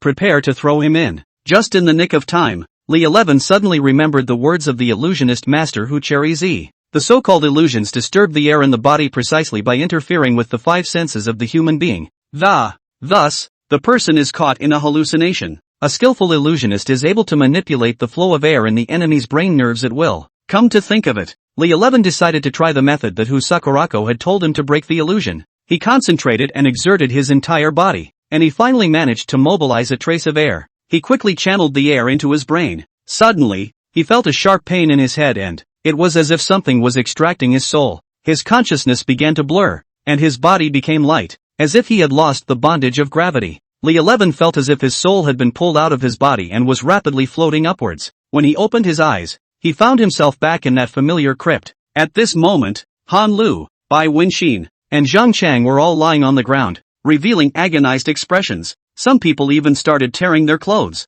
Apparently, they've all been hit by an illusion. I also wonder which of the punishments in the infernal hell they are suffering. They must have been terrified already. So he immediately mobilized his thunder law and gently poured a gentle air into their brains. Bai Wenxin was so excited that she almost cried out when she realized that she was back in the crypt. She hugged Li 11 tightly and trembled. Earth, Hell is just too terrible. Li 11 gently touched her head and comforted her. It's fine. Don't worry. With me, we'll never go to hell in a million years. Just then, Hanlu and Zhang Chang slowly woke up as well. Hanlu was at a loss at first, then suddenly realized that her JK skirt had flipped up at some point. She instantly blushed in shame, thinking that it was Li 11 who did it, and pouted. Stinking rascal, what have you done to me? The corner of Li Shi's mouth rose slightly, revealing a bad smile, intending to tease her, so he deliberately put on an air of helplessness and, in all seriousness, he replied, I'm doing this to save you. When Han Lu heard this, she was even more furious, and she stood up with her arms crossed and, glaring at Li 11. He said, there's you saving people like this. Bai Wenxin on the side saw through Li Shi's mind and couldn't help but laugh. She gently patted Han Lu's shoulder and whispered to her, alright, he was teasing you. Hearing Bai Wenxin's words, Han Lu's face eased a bit, but still, he muttered somewhat indignantly, Humph, how dare you tease this young lady? Let's see how I can clean you up. When I get back, I'll tell Division Shen that. Make her fire you stinking rascal. Just then, Zhang Chang frowned and asked suspiciously, what exactly is the magic power of this mural? How can you pull us all into the illusion at the same time? Han Lu came to the mural of the 8 heavenly dragons and pointed to a strange symbol and said, I've heard from the older generation of my family that some ancient tombs would paint some spell formations on the paths that must be traveled through the chambers in order to prevent grave robbers. If a grave robber accidentally sees it, he will be pulled into the illusion. Li 11 looked at her skeptically. What does your family do? How do you know all this? Han Lu immediately panicked. Let you manage. She picked up the pad again. If you have that kind of time, why don't you just grab the Orochi? Chapter 121 Tian Songyun Sword. The crowd is getting closer and closer to the Yagyu Orochi on the GPS. Han Lu gestured for everyone to tread lightly. After turning a corner, they saw the main crypt. It was a space the size of half a soccer field. Only a 10-meter-long black serpent hovered in a corner, its 7 heads already asleep. Only one head looked around warily. Of the 4, only Bai Wenxin and Zhang Chang, for inexplicable reasons, were being restricted in cultivation. Han Lu also only had a spatial shuttling technique that, the burden of destroying the Orochi was all on Li 11. Li 11 secretly summoned the Yin Thunder and controlled it to slowly flow towards the big snake. His idea was to use Yin Thunder for control and Yang Thunder for direct output. This allows for the fastest resolution of the fight. After all, this is the mausoleum of the ancestors of the White family. Fierce battle scenes. It wouldn't be good to collapse the chamber. Just as the shadowy thunderbolt was immediately approaching, the head of the serpent that stood guard suddenly noticed something strange and, the remaining 7 snakeheads woke up. Seeing this, Li 11 immediately accelerated the delivery speed of the Yin Thunder. One could only see that the Yin Thunder was like a black torrent, surging unceasingly towards the Yagyu Orochi. At the same time, Li 11 had prepared his palm thunderbolt and was standing by, always ready to launch an attack. The Orochi felt the threat from Li 11 and instantly became manic. It quickly opened its bloody mouth and lunged towards Li 11 with a fishy odor. Seeing the situation, Han Lu hurriedly shouted, watch out! Li Shi's figure flashed, as nimble as a ghost, dodging the big snake's attack. He moved swiftly and backhanded the Yang Lei in his hand and threw it fiercely at the great snake. Only heard a loud rumble. Yang Lei exploded on the body of the big snake. The powerful impact generated caused Orochi to take a few steps back. However, this strike did not cause substantial damage to the great snake, but instead completely enraged it. The serpent let out a low growl, and with an angry gleam in his eye, even more frantically, he pounced on Li 11. Li 11 laughed coldly and mocked. Sinful animal, you want to swallow me just with you? Go cultivate for another few thousand years. Saying that, he controlled the Yin Thunder, like a big net of. It wrapped up towards the Orochi. The big snake's body kept twisting and struggling under the Yin Thunder's binding, but it was never able to get rid of it. The sticky Yin Thunder tightly suppressed the big snake like a Tarzan pressing down on an egg, causing it to be almost breathless. But the huge body of the Orochi also put pressure on Li 11, only to see the Yin Lei keep shrinking and, Li 11 said to the red Lioli inside his body, Red Lioli, lend me a bit of magma air. Yes, only to see the cloudy thunder gradually turn into the color of magma. A roasted meat smell wafted out as well. Han Lu was overjoyed. Now the Yagyu Orochi has become roasted snake meat. Suddenly, Li Shi's face changed, only to see a cold light shoot out from the Yin Lei. That cold light directly split Yin Lei in two. A snake head rushed out with an ancient sword in its mouth. Han Lu was shocked. Tian Songyun sword. Hearing this, Li 11 was also shocked that this was the Tian Songyun sword. The Tensho sword, also known as the Sword of Kusanagi, is one of the 3 sacred weapons of the imperial family of the Kingdom of Sakura. It is the symbol of the royal family of the Sakura country. Back then, on the occasion of the founding of the Sakura Kingdom, Amaterasu Kami descended to earth and gifted the 3 sacred weapons. They are the 8-foot mirror, the 8-foot agaric hook jade, and the sword of the heavenly clump of clouds. These holy weapons symbolize the kingship of the Sakura Kingdom, which means that without them, the kingship of the Sakura Kingdom will not be licensed. It's just that with the passage of time, the real 3 sacred weapons have long since disappeared without a trace. All of the 3 sacred weapons circulating in the Sakura country's royal family right now are fake. I didn't expect to meet here today. It's no wonder that the Orochi, which had disappeared for tens of thousands of years, suddenly appeared. Back then, after the Orochi was decapitated, its soul possessed the Tensho Cloud Sword, and this Orochi is the soul of that Orochi rebuilt. Li 11 thought to himself, then what are we waiting for? Why don't we behead this evil animal and seize the Tian Tsongyun sword? If I ever get a chance to get the 8-foot mirror and the 8-foot agaric jade again in the future, then wouldn't I, Li 11, become the legitimate symbol of the Sakura Kingdom? Hey, that way you can inherit the Sakura Kingdom.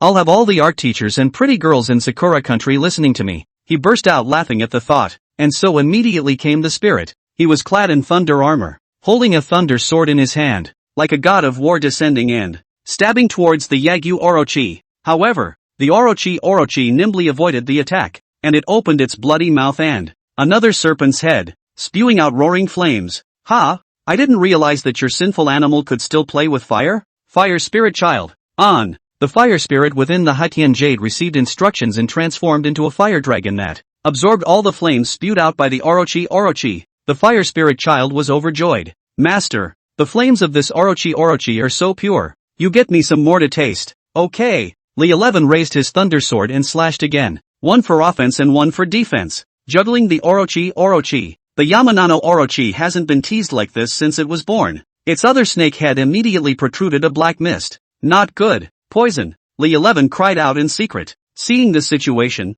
Hanlu immediately performed space shuttle and instantly came to Li Shi's side, and quickly rescued them from the poison. Then, she once again activated her space shuttle and took Li 11 to instantly move above the snake's head. Without hesitation, Li 11 raised the thunder sword in his hand and slashed down with force. Only heard a loud rumble. The head of the snake spitting out poisonous mist should fall to the ground. The Yagyu Orochi's body twisted in pain. Li 11 turned his head to look at Fire Spirit and inquired, have you eaten enough? If you continue to play around any longer, I'm afraid it will give it a chance to cause more trouble. Fire Spirit nodded in satisfaction and patted her rounded little tummy. Happily, he replied, there, I've had my fill. Then I'll completely decimate it. As the saying goes, you have to hit the snake 7 inches. Even when faced with a powerful demonic beast like the Orochi, Li Shi's gaze was keen, tightly locking onto the 7-inch position of the Orochi. When he finds the perfect moment, he strikes decisively and a sword stabbed at the vital 7 inches of the Orochi.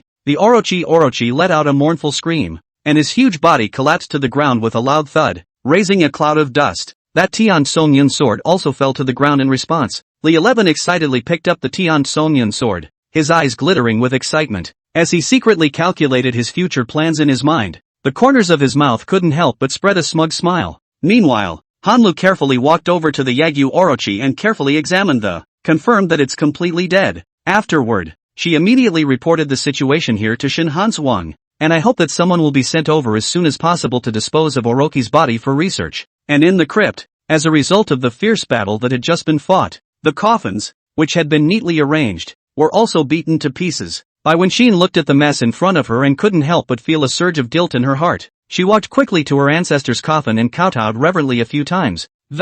Under his breath, he kept saying, Ancestor, please forgive our rudeness. We are only trying to get rid of the demons and have no intention of offending your resting place. When she finished, she bowed deeply again to express her respect for her ancestor. However, right at this moment, Bai Wenxin suddenly realized that there was something green and oily inside the coffin. Chapter 122, Su Yutang's Fate. It appeared to be a jadeite jade pendant about 5 centimeters long and 2 centimeters wide. Bai Wenxin picked it up and scrutinized it. On the front of the jade pendant is a monster with the head of a man and the body of a snake leaning against a rock and sleeping. The reverse side was carved with some odd runes. Bai Wenxin always felt that this jade pendant looked a bit familiar, as if she had seen it somewhere before. But again, I can't really recall the exact scene or time. Fire Spirit also noticed the jade pendant. She exclaimed excitedly, Can you give this jade pendant to the owner? Li 11 hurriedly said, What are you talking nonsense about? This is a jade pendant left behind by someone's ancestors. How can you just give it away? Besides, what do I need her jade pendant for?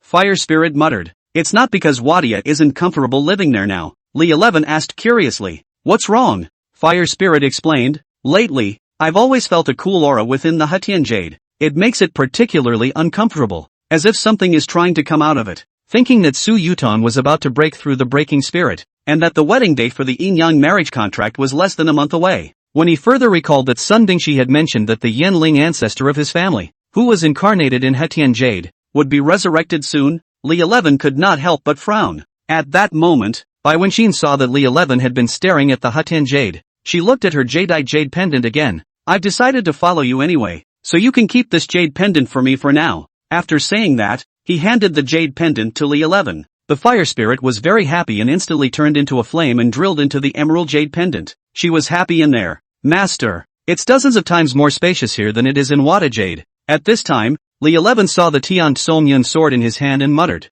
It's a competent sword to use, but it's still a bit inconvenient to wear. Kairuri floated out from within him. Father, isn't there one more thing you're missing from your Tontian tattoo? Li 11 lifted up his shirt and looked at the pin with the dragon pattern coiled around his abdomen. Do the two have anything to do with each other? Akari smiled faintly. Watch me, only to see her pointing with her hand. The Tian Tsomyun sword actually instantly became smaller, and pasted into the Tong Tian tattoo.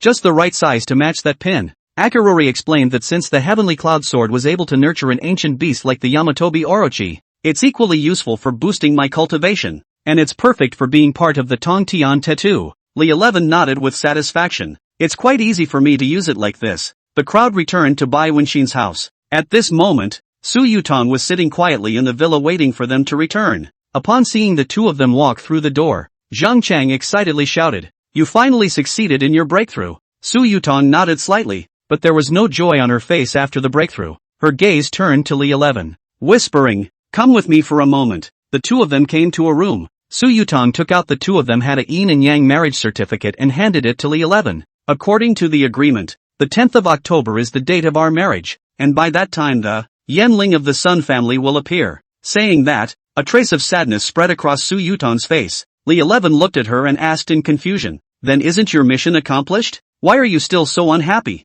Su Yutang sighed softly, a trace of sadness flashing in her eyes. This cultivation of mine was originally left behind by that Yanling. Once she is resurrected, I will lose all my power and eventually my soul will be scattered. What? Why didn't Sun Bingxia say anything about this before? Su Yutang shook her head helplessly. Yanling is a member of the Sun family. How could Chairman Sun care if I live or die? Li 11 anxiously pursued. Then why didn't you tell me earlier? Chairman Sun has been kind to me. If it wasn't for her, I'm afraid that I would have already lost my soul. So, even knowing my fate, I'm willing to help her with this plan. Li 11 frowned. After a moment's thought, he asked, Isn't there any other way to solve this problem? Su Yutang gently shook her head, a hint of despair flashing in her eyes. Stripping the cultivation from the Yin spirit's body. This is a severe pain that no Yin spirit can withstand. What's more, I've only just stepped into the realm of the Fury spirit. Su Yutang was Li Shi's first blood. How could he just watch her soul fly away? He gripped Su Yutang's hand tightly.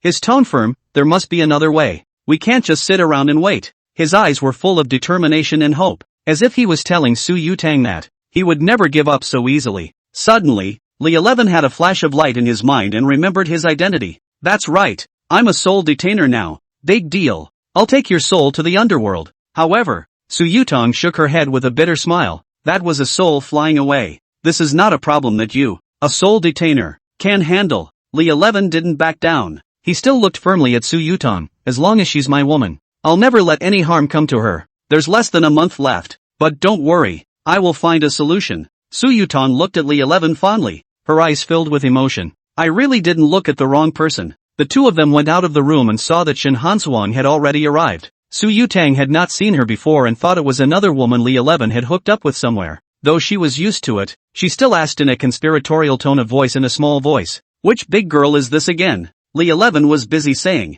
Don't get me wrong, she's just my leader. Su Yutang blankly glanced at her. I'm afraid that it's just leadership now. Who knows what the relationship will be in the future? Li 11 hammed and hawed. I'm a decent person. You have to trust my character. At this time, Shen Hansuang saw the room full of women and guessed their relationship with Li 11. Helplessly, he shook his head. Han Lu asked, Division Shen, Isn't it just disposing of the corpse of the Orochi? Why are you here in person? I'm here for him. After saying that, she looked towards Li 11 who was still whispering with Su Yutang. Li 11 was puzzled. Looking for me? I've been on board for less than 3 hours. You just helped you destroy the Orochi, and you have to arrange things? Shin Hanshuang nodded. This matter must be yours. Li 11 muttered in a small voice. If I had known that Bureau 749 was so busy, I wouldn't have gone in. And I wonder if it's too late to quit. Shin Hanshuang walked to his side, approached his ear, and after saying a few words, Li 11 immediately said happily, "Go, I will definitely go. Then I'll pick you up at your villa tonight." After saying that, Shin Hanshuang left. Han Lu wondered, what exactly is the mission that makes you so happy? Li 11 was happy and joyful. A girl's family, don't pry. But Han Lu was going to break the mold. When Li 11 stated his mission, Han Lu immediately blushed. Chapter 123, Ghost Dealers Union. 8 o'clock at night. Shin Hanshuang arrived at Li Shi's house on time. When Li 11 stepped out of the villa, his entire body froze. Only Shin Hanshuang was dressed in a pure desire-style halter open high-waist dress, elegantly leaning against a cool Lamborghini, parked outside the villa's door. She eyed Li 11 to come over and whispered, "Go, get in the car." 11 Li got into the passenger seat but his eyes couldn't help but stare at Shin Hanshuang's proud career line, and he secretly marveled in his heart. Was this really that female director who had always been a serious person? Although Shin Hanshuang noticed Li Shi's gaze, she calmly took out a photo from her bag. As he drove, he said to Li 11, "I think you've seen this woman before." Li 11 took the photo and scrutinized it, then nodded. "I have indeed seen that, but at that time, when the 4-elephant formation broke, only her side and back were seen." Shin Hanshuang then took out another extremely small and almost invisible thing and handed it to Li 11. "Your job today is to put this chip on her quietly." Li 11 revealed a wry smile and replied confidently, "Division Shen, don't worry, I will complete the mission successfully." But he still had a question in his mind. "Why did you put the chip in Yanling?" Shin Hanshuang explained why. Bureau 749's role is to deal with paranormal events nationwide. In the event of an incident in which a shadowy spirit harms someone, they won't hesitate to be the first to go forth and capture those evil spirits of the underworld. There is, however, an important prerequisite here. That is, the Yin spirits they capture are limited to evil spirits and their lower levels, and for the more powerful Yin spirits, they are out of the scope of their dealings. Of course, it wasn't because Bureau 749 wasn't willing to deal with Yanling. Rather, it was because capturing Yanling was beyond the limits of their abilities. 30 years ago, capturing Yanling used to be an important business for Bureau 749 as well, but over time, the leaders of Bureau 749 came to realize that the capture of Yanling gradually made the operation of Bureau 749 difficult. This was because Yanling's cultivation far exceeded the average level of the operations division's personnel. By statistically analyzing previous data, they found that the casualty rate of the personnel who captured Yanling was as high as 40%, which undoubtedly put a huge pressure on Bureau 749. After all, the 749th could not replenish its personnel anywhere near as fast as such a high casualty rate. During that period of time, a phenomenon of talking about Yama had actually appeared within the 749th Bureau. Whenever a mission to capture Yanling was given, almost no one was willing to take it on voluntarily. This situation was very problematic for the Bureau's leadership, and eventually, under pressure, they had to introduce a policy that cancelled the request for Yanling's capture. Since then, Bureau 749 has focused on dealing with evil spirits and below-ranked netherworld spirits, to ensure its own security and effective functioning. However, Bureau 749 could not stand idly by while Yanling hurt people. However, it is difficult to take full control of the situation with its own limited strength. Therefore, after much deliberation by the executives of the Bureau 749 has reached an agreement with a civil society organization. This organization is the Ghost Traffickers Union, which consists of hundreds of ghost traffickers from all over the country. Strength should not be underestimated. The contents of the agreement clearly state that if Bureau 749 discovers a target that needs to be apprehended, a chip would then be implanted in his body, and the Ghost Dealers Union would be responsible for organizing its personnel to hunt down Yanling according to the positioning. Of course, this service is not provided free of charge, and for every successful capture of a Yanling, Bureau 749 is required to pay up to $2 million to the Ghost Traders Alliance. Tonight, Li 11 was given the task of installing a locator chip on Wang Mani. Coincidentally, the two had not met directly, but they had had a previous relationship. In the beginning, when the ghosts were being suppressed in the 4 houses of Zhang, Wang, Li and Sun, Wang Mani was the first Yanling to escape from the 4-elephant formation. Since then, she's been frequenting a bar, waiting for an opportunity to siphon off male metrosexual energy. Nowadays, she has become the focus of a high level of attention from the 749th South Park bar. It is the most high-end and largest bar in Handong province. Shin Hanswan parked her car in front of the South Park bar. A waiter quickly came forward to greet him. Mr. Shin, you're finally here. Li 11 stared at Shin Hanswan with wide eyes, full of doubts. In his heart, he muttered, how did she suddenly become Mr. Shin? What the hell is going on here? Shin Hanswan elegantly got out of the car and walked straight into the door of the bar. The other attendants bowed and curtsied respectfully when they saw her. Although Li 11 was confused by what was in front of him, he still followed closely. After entering the bar, Shin Hanfeng did not head to the business area.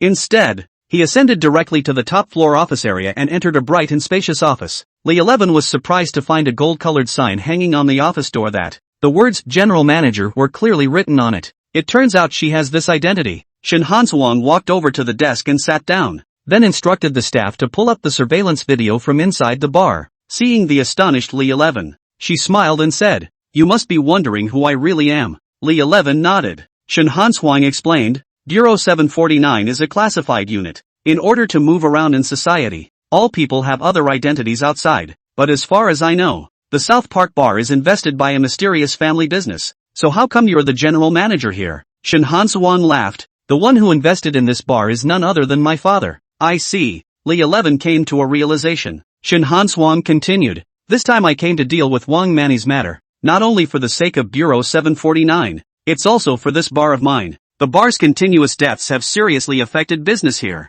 Soon, someone remotely pulled up the time-lapse surveillance video from inside the bar. Li 11 saw a woman with a slender figure, sitting at the bar in a black French one-shoulder sheath dress. During this time, men came over to talk to her, but she didn't seem interested in any of them. Li 11 asked, why is that? Shin Hanswang explained, at her level of Yin-Ling cultivation, ordinary men don't fulfill their needs anymore. She needs to be meta. Li 11 then realized why Bureau 749, with so many people, chose him for this operation. After all, his Yangshan body was infatuated by many female ghosts. As long as he appeared in front of Wang Mani, he wouldn't be able to mesmerize Wang Mani. Shin Hanswang took out a room card and handed it to Li 11. This is where I usually rest at the bar, so I'll let you have it today. So don't let me down. Li 11 hammed and hawed. Don't worry, I'll go take down Wang Mani now. Chapter 124. Yin-Ling drove as fiercely as a tiger. Inside the bar, lights flashed and the sound of music mingled with the sounds of people talking and laughing.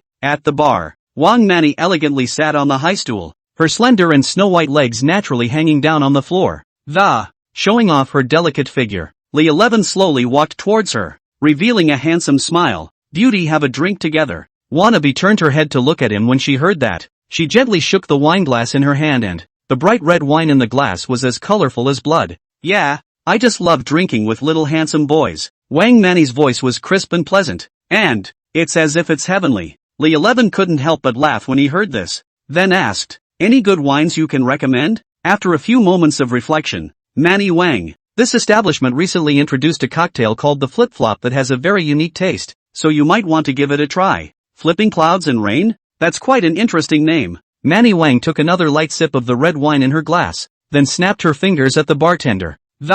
And he signaled for Li 11 to have a drink as well. Li 11 sat down next to her. Why is the pretty girl here alone? Not looking for company either? Wang Mani's eyes were mesmerized and deep. She gently raised her head and her gaze fell on Li 11. Vermilion lips flicked out. Because I'm waiting for someone. After saying that, she elegantly picked up the wine glass in front of her and tilted her head back to drink. The crystallized wine slid down her slender neck, leaving a tantalizing trail. Li 11 raised an eyebrow, his tone carrying a bit of flirtation. Oh, what kind of person is so unintelligent as to let a big beautiful woman wait for him here? The corners of Wang Mani's mouth lifted slightly, revealing an inscrutable smile. She whispered, waiting for you. Of course, the two were extremely close, and Wang Mani had already sensed Li Shi's unique physique. At this point, the bartender placed the mixed drink on the bar, and Li 11 picked up his glass and carefully examined the brilliantly colored liquid in the glass. He shook the glass gently, feeling the texture of the liquid. Then carefully savored a bite.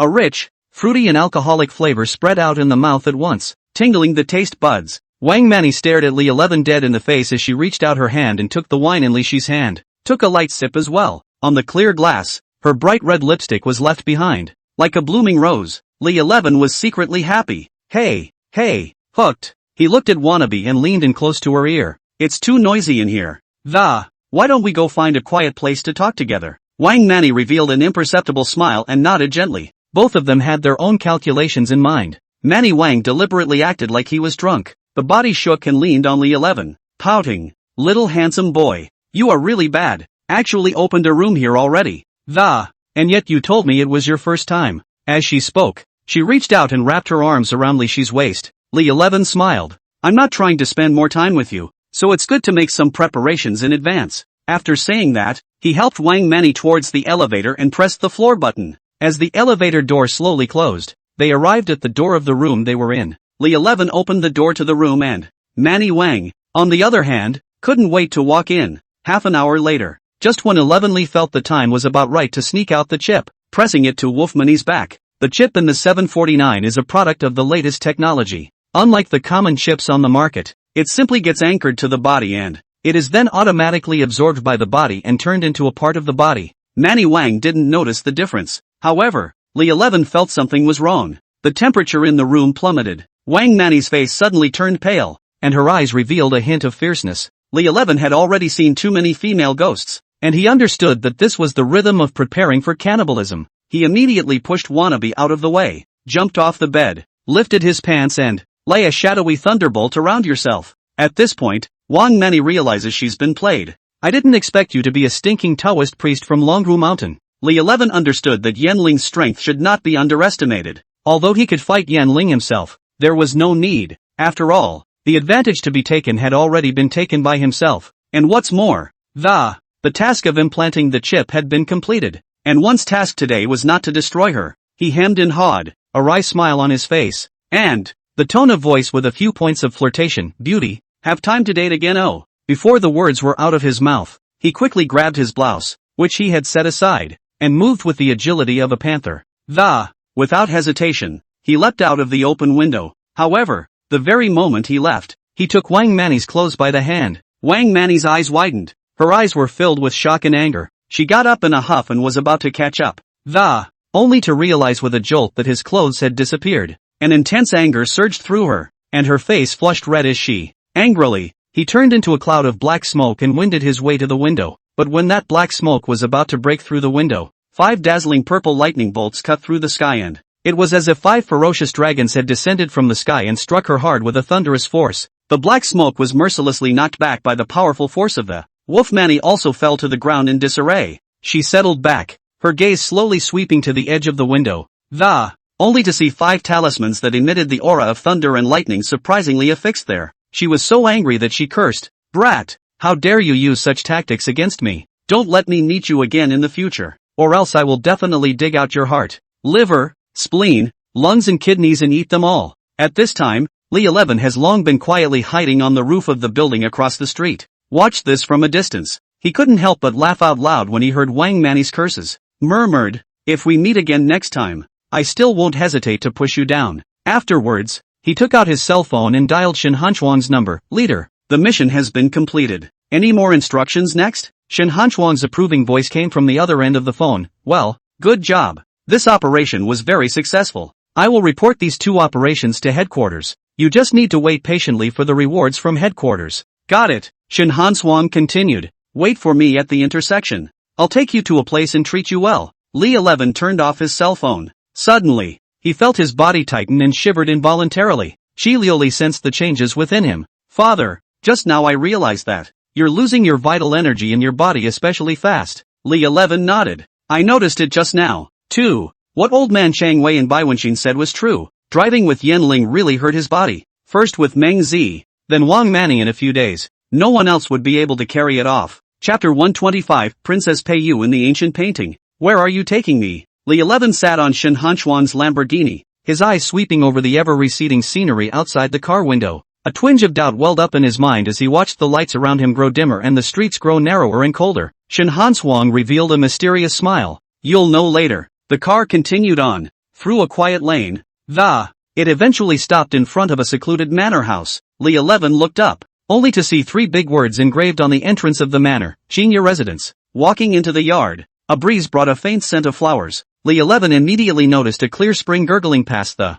rolling heat rose from the water. You brought me here to make me soak in a hot spring? Shen Hanshuang nodded slightly. This hot spring manner is not something that ordinary people can come to, she explained. I know Yanling's strength, and the average person who drives with her. Undoubtedly, you're asking for death. And apparently, you're much more powerful than I thought. She pointed to the clear spring. The hot spring water here belongs to pure yang. It has a remarkable healing effect on the weak. When he heard Shen Hanshuang call him false, he immediately retorted. False? What a joke. I'm not vain at all. How can a normal man stand to be called weak by a woman? Shen Hanshuang, who heard this, couldn't help but laugh out. Fine. You are not false. However, soaking in the spa more often is really beneficial for you. Just then, a sweet-looking waitress stepped out in style and said softly, Mr. Shen, everything has been arranged. Li 11 was surprised. Open-mouthed, he asked, is this another one of your family's properties? Shen Hanshuang nodded slightly. You quickly go in and enjoy yourself. With those words, she turned and boarded the automobile. Alone, leaving behind the sentence, there are still some matters to be dealt with at the bureau, so I'll leave you to it. A trace of loss welled up in Li Shi's heart as he secretly thought, we're not together. He watched Shen Hanshuang drive away, and could only shake his head helplessly. Then followed the waitress into the room. The room was furnished with all the luxuries and comforts, and in front of the huge floor-to-ceiling windows, sparkling starlight at your fingertips. Li 11 leaped into the hot spring, feeling the warm spring water gently embracing his body. The moment was soothing. He slowly closed his eyes and immersed himself in this rare silence. Suddenly, he felt as if someone had been watching him, but looking around, there was no one around. But he was sure his senses could not be wrong. He stepped out of the hot tub and skipped around the room. Eventually, the eyes rested on a painting. The painting depicts a beautiful woman catching butterflies with a fan in the courtyard. But strangely, the woman's gaze was not on the butterfly, but staring out of the painting. Li 11 looked at the inscription of the painting, and it was written Zhao Ji. Zhao Ji, Emperor Huizong? Though he was no good as an emperor, his artistic attainments were very high. He created a unique form of calligraphy, the thin gold style, and even developed court painting, founding the Xuanhe Painting Academy. If this was really drawn by him, there would never have been such a blunder on the figure. And what makes it strange is that paintings and calligraphy should be kept dry and ventilated. An overly humid environment can lead to moldy paintings and calligraphy. Obviously, it would be unconscionable to hang an antique painting here. The more Li 11 thought about it, the more wrong he felt. He always felt that the portrait was hinting at something, so he decided to take the painting down and study it closely. When he reached out to touch the portrait, he realized that his fingers had passed through the picture. It was as if it was just an unreal image. Could this be a phantom? Or is there a mysterious space inside, just like the 6 paths Yin-Yang played in the beginning? Just then, he suddenly heard a slight sigh that, with an inexplicable sadness and helplessness, like a cool breeze in the dead of night, it gently brushed his ears. He looked at the portrait in amazement, unable to take his eyes off of it as if he were drawn to it by a magnet. The corners of the woman's mouth in the portrait rose slightly, forming an eerie smile. Just as he was stunned, a clear voice came from behind him. Mr. Li, what are you doing out of the soup kitchen? Is the water not the right temperature? He jerked his head back and saw a uniformed waitress standing there. With a professional smile on his face, he pointed to where the portrait was and asked the attendant, you have this painting. However, when he turned his head to the portrait, but was surprised to find that the portrait that had been hanging on the wall had disappeared. The mysterious portrait looked as if it had never existed, and the walls were empty of. There's only a blank space. The waitress, seeing his desire to speak, frowned suspiciously and pursued the question. Painting? What painting? She looked in the direction of Li Shi's finger and saw only the empty wall. Li Shi's eyes widened in disbelief as he stared at the empty wall, and he realized that this matter was by no means as simple as it appeared, and was clearly not a secret that an ordinary waiter could know. So, he hastily waved his hand and said in a pretense of relief, Nope, it's nothing. I could be looking at it wrong. The waitress took out a room card. Mr. Li, Mr. Shen ordered that. Be sure to treat you well. We've already gotten you a room, so you can go back to your room and rest after you finish the hot springs. If you want anything, you can tell us that too. Li 11 nodded. Time passed unnoticed, and Li 11 fell into a deep sleep in the hot spring. In a trance, he came to a glorious palace that a little girl in an apricot-colored romper was seen chasing butterflies among the flowers. She looked to be about 15 or 16 years old, with a delicate and lovely face, like a blooming flower. Isn't that the woman in the painting just now? Just then, an old eunuch came over and said respectfully, Princess Pei Yu, the emperor has called for you to have your meal. The little girl nodded. All right, I know, I'll go later. After the old eunuch left, Princess Peiyu walked over to the lotus pond and saw the fish swimming in the water. I can't help but feel joyful and reach for it. However, she accidentally slipped and fell into the lotus pond. She struggled to call for help, but the pool water quickly filled her mouth. Li 11 was shocked and rushed forward to help. But he was surprised to find that his hand went straight through Princess Peiyu's body. He was stunned and couldn't believe what was happening in front of him. It was at this point that Li 11 jolted out of his sleep. And, looking around him, find yourself still in the hot tub. So the person in the painting is Princess Peiyu. But why did that painting disappear into thin air? And why am I having this dream? He found it all too bizarre. But again, he didn't put too much stock in it. After all, from the time he met Su Yutang. And which thing is not strange? It was imperative to grab a trip back to the White Cloud Temple. One, to be able to see how old man Qingwei was doing. The second is to get a tune-up from Hosokarako. After all, he's going to Sakura country soon, and there's no telling how long it'll be before he's back. Your own body is a big deal. If I meet a beautiful woman in Sakura, wouldn't that delay your play? Chapter 126. Feng Chang's eyes are almost seeing lassitude. Early the next morning, Li 11 boarded the high-speed train from the provincial capital to Jinzhou City. He looked at his ticket 11 car 8F. Well, the window seat. It's not bad. Grandpa, please move over. I'm going in for a minute. The old man who was sitting in position 8D was about to get up, but suddenly stopped when he heard the voice. Then looking up at Li 11, the two of them said in unison, "Surprisingly, it's you." This old man was none other than the ghost peddler that he had encountered before in the Heavenly Jail Mountain, money-selling ghost. Li 11 was surprised in his heart, not expecting the two to meet here. Since he's a ghost trader, he's more than likely in the Ghost Trader Alliance as well. Li 11 thought to himself, could he be here to arrest Wang Manny? But soon, he dismissed the idea, because he just implanted the chip in Manny Wang's body last night. The League should not have moved so quickly. Money Seller Ghost instead spoke first. Are you going back to the Golden State? 11 Li nodded and asked rhetorically, what about you? I'm getting ready to go south. I got a big job recently. The A's offered $2 million. Let me go help catch a ghost. $2 million? Li 11 was shocked in his heart. This was exactly the same as the price given by Bureau 749. It seems that the 749th Bureau has also encountered a difficult Yinling in the south. It's only then that you pay a ghost trader to come out of the woodwork. He asked, so what are you doing in the province? The money seller sighed deeply and, slowly, he said, alas, recently I have taken a fancy to an ancient painting, an authentic work of Emperor Huizong, and I have pursued it all the way for more than 1,000 miles, but it has fled. It eventually escaped. Antique paintings? An authentic painting by Emperor Huizong of Song? Is it the one I met at the Saya residence last night? Li 11 muttered in his heart and decided to test him. You ghost dealer. What's with the sudden interest in ancient paintings? The money seller looked warily from side to side and, lowering his voice, he replied, this is no ordinary ancient painting. That painting has become a spirit. Li 11 pretended to smile calmly, expressing his disbelief. Don't you kid yourself. I've only heard of fox spirits, yellow-skinned spirits, etc. But I've never heard of a painting becoming a spirit? The money seller ghost stared wide-eyed and explained seriously. An ordinary painting certainly wouldn't. But the coincidence is that after the death of the character depicted in that painting, his soul actually clung to this ancient painting. Think about it. A painting can actually fly around. Isn't that becoming a spirit? Li 11 remembered what had happened earlier, that the money seller ghost was able to silently appear in the Heavenly Jail Mountain. Moreover, he and Chilioli were completely unaware of it, which showed that the cultivation of money seller ghost was unfathomable. He couldn't help but ask curiously, even you couldn't deal with it, just how high is its cultivation? The money selling ghost shook his head helplessly. Cultivation? It's just about the same as Yinling, but her spells were weird, as if she had mastered a special kind of spatial power. Every time I look like I was about to catch her, but then they suddenly disappear. At this time, money seller ghost felt something was wrong and looked at Li 11 and said, what? You're interested in this painting too?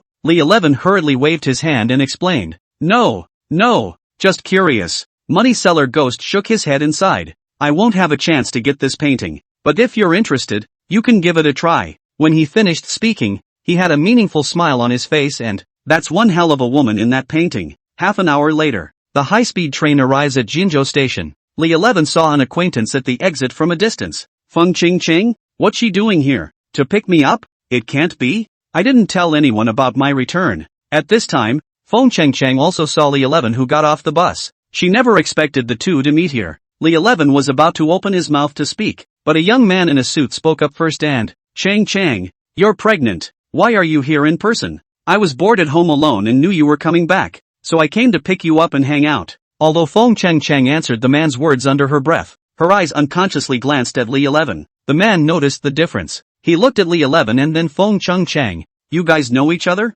Li 11 thought. Hey, not only know, I also helped your daughter-in-law cure infertility. Feng Chang hurriedly said. He is the disciple of Taoist Qingwei. Hearing these words, Qin Feng's eyes lit up, revealing a look of surprise, hastily stretching out his right hand. Enthusiastically, he said, I didn't expect that the disciple of Taoist Master Qingwei and Chairman Sun's fiancé would be the same person. What a coincidence. My name is Qin Feng. Nice to meet you. Nice to meet you. Li 11 politely shook Qin Feng's hand. A trace of doubt flashed in his eyes. You know Sun Bingxin? Qin Feng smiled as he took out a business card from his pocket and handed it to Li 11. It read, Qin Feng, General Manager of Tian Run Group's Cherry Blossom Country Branch. He explained, I happened to see you walk into Sun Dong's office a few days ago at headquarters. Later, Sun Dong was sick and hospitalized, and when I went to visit, I happened to see you walk out of the ward. At that time, I curiously inquired about Sun Dong's relationship with you, and that's how I found out that you were an unmarried couple. Li 11 nodded his head in realization and complimented him with a smile.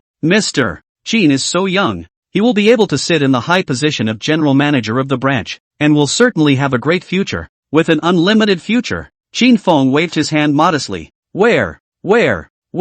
Taoist Li is a dragon and phoenix among men. I, Qin Feng, am ashamed of myself, and I really can't hope to catch up. Immediately afterward, he warmly extended an invitation. Since we are so fortunate to meet here today, why don't we have lunch together at noon? It's also a good time to sit down at my house and catch up. Li 11 thought to himself, I've slept in your house, so there's no point in going to sit down, even if I have to sit down. It's also me and your daughter-in-law. What's the matter with you? A pang of joy ran through him at the thought of. However, he still put on a serious face and said, Thank you, Mr. Qin, for your kind words, but my master has found me with matters that need to be dealt with, so I hope to get together again next time we have the chance. Qin Feng was a bit disappointed to hear that, but he smiled politely and said, Okay, please feel free to contact me if there is anything I can do to help. Li 11 nodded his thanks and exchanged contact information with Qin Feng. The two then said their goodbyes and turned to leave. Feng Chang looked back at Li 11, his eyes full of reluctance. From the high-speed rail station to Baiyunguan you need to take a 3-hour bus ride to Baiyun town first, another hour of hiking. It was already evening when Li 11 went up the mountain. He hadn't even entered the courtyard when he heard Huang Xianer's complaining voice. Why isn't senior brother back yet? It's too boring to be around an old man every day. Taoist Master Qingwei pretended to be angry. If you have the ability, go find that philandering senior brother of yours. See if he still cares about you. Chapter 127, Grandma's coming. I love my fairy the most. Why am I ignoring him? Li Shi's voice came in from outside. Seeing that familiar figure, Huang Xianer jumped up and down with joy. She dove headfirst into Li Shi's arms. Senior brother, you're finally back. Taoist Master Qingwei twisted his beard. You brat, you still know to come back. His eyes suddenly showed a hint of surprise. I didn't realize it was only a month since I'd seen you. It's amazing that your cultivation level has risen so much. Quickly tell me what you've done these days. When they heard that Meng was going to marry her daughter to him, Taoist Master Qingwei laughed out loud. I knew that my disciple had some tricks up his sleeve. Even old Mrs. Meng's daughter was able to get her hands on her. At this time, Hu Cherry said in a charming voice, You've had a lot of love affairs this month. You shouldn't be enjoying yourself. Why are you suddenly thinking of coming back? Li 11 hee smile. This is not miss you guys. Ugh. Hu Sakurako pretended to be angry. I think thinking about us is fake. And thinking about my demon pill is real. Li 11 hurriedly smiled and said, How could I? My heart is all about my Sakurako wife. Hu Sakurako gave him a blank look and turned her head to Taoist Master Qingwei. Old man, look at your disciple's oily mouth. And you don't care. Taoist Master Qingwei laughed and shook his head. He's your man. I can't control him. After saying that, he stood up and walked towards the outside of the Taoist temple. Seeing that only himself and the two big beauties were left in the courtyard, Li 11 of course no longer hesitated. He looked at the duo with a bad smile on his face. Wife, senior sister, let's go to the house for a chat. An hour later, Sakurako, who lay weakly on her side, gently opening her mouth and a demonic elixir emitting a golden glow slowly spat out from her mouth. Just hold on to it. Li 11 took the demon pill. Okay, my wife is the best. Unexpectedly, Huang Xianer also spat one out of her mouth. Elder brother, I've got a demonic elixir too. You use mine this time. Li 11 looked at the two demon pills in his hand. His heart was filled with emotion. What your horror? I'll swallow it all in one gulp. After saying that, he put the 2 demon pills into his mouth. In an instant, he felt a powerful stream of air surging from his dantian. The source spreads throughout the body. The energy that had been lost over the past month due to communicating with the Yin spirit was being restored at the moment. He felt as if he had been given a new lease on life and was filled with strength. Hozakura-chan, you've got a lot of nerve. The voice of an angry old woman came from outside the room. Sakurako immediately sat up alertly. Grandmother, how did she find this place? Li 11 returned the demonic pills to the duo. Grandmother? The same grandma who forced you to marry General Ding Yuan? Sakurako nodded as she looked at Li 11 with concern. I'll hold him off for a while. You look for a chance to escape. Run away? Why would I run away? Grandmother must have known about us. Since she's found this place, he's going to kill you. Li 11, however, didn't care. The demon that can kill me hasn't been born yet. At that moment, the voice of Taoist Ching Wei came from outside the room. Where did the sinful animal come from? Dare to break into my White Cloud Temple? The old lady snapped. Ungrateful stinking Taoist. Looking for death. Li 11 heard the sound of fighting and immediately rushed out. I only saw that the old woman who had been tangling with Taoist Master Ching Wei had gray hair. It looked to be in his 60s or so, dressed all in black with 7 black tails trailing behind him. He remembered that Cherry Z had said back then that her grandma was a Mahayana demon, and was about to break through to become a demon king. But looking at the number of tails now, it's clear that it hasn't worked yet. A Mahayana demon, with a strength just about the same as Yin Ling, although it had already entered the late Mahayana stage. It wasn't as if he couldn't fight himself. Li 11 immediately donned his thunder armor and rushed forward. Taoist Master Ching Wei laughed. Good disciple, let me see just how far your strength has reached. After saying that, he exited the battlefield. Li 11 glanced at Taoist Ching Wei in surprise. Master, this is a 7-tailed demon fox. You're punking me. Apprentice, you need more experience to grow. He turned to Huang Xianer's side and, Xianer, learn more from your senior brother. Battlefield. The 7-tailed demon fox dragged out 7 long tails, and they all smashed down at Li 11. Li 11 sidestepped and dodged, while summoning several lightning bolts that struck the demon fox. The fox demon raised her hands and a huge black shroud of light appeared around her. The lightning struck the light shield, but it didn't react at all. Kid, with your current Taoist skill, you can't hurt me. The corner of Li Shi's mouth rose slightly. Oh, is that so? The 7-tailed demon fox felt something wrong under her feet and looked down,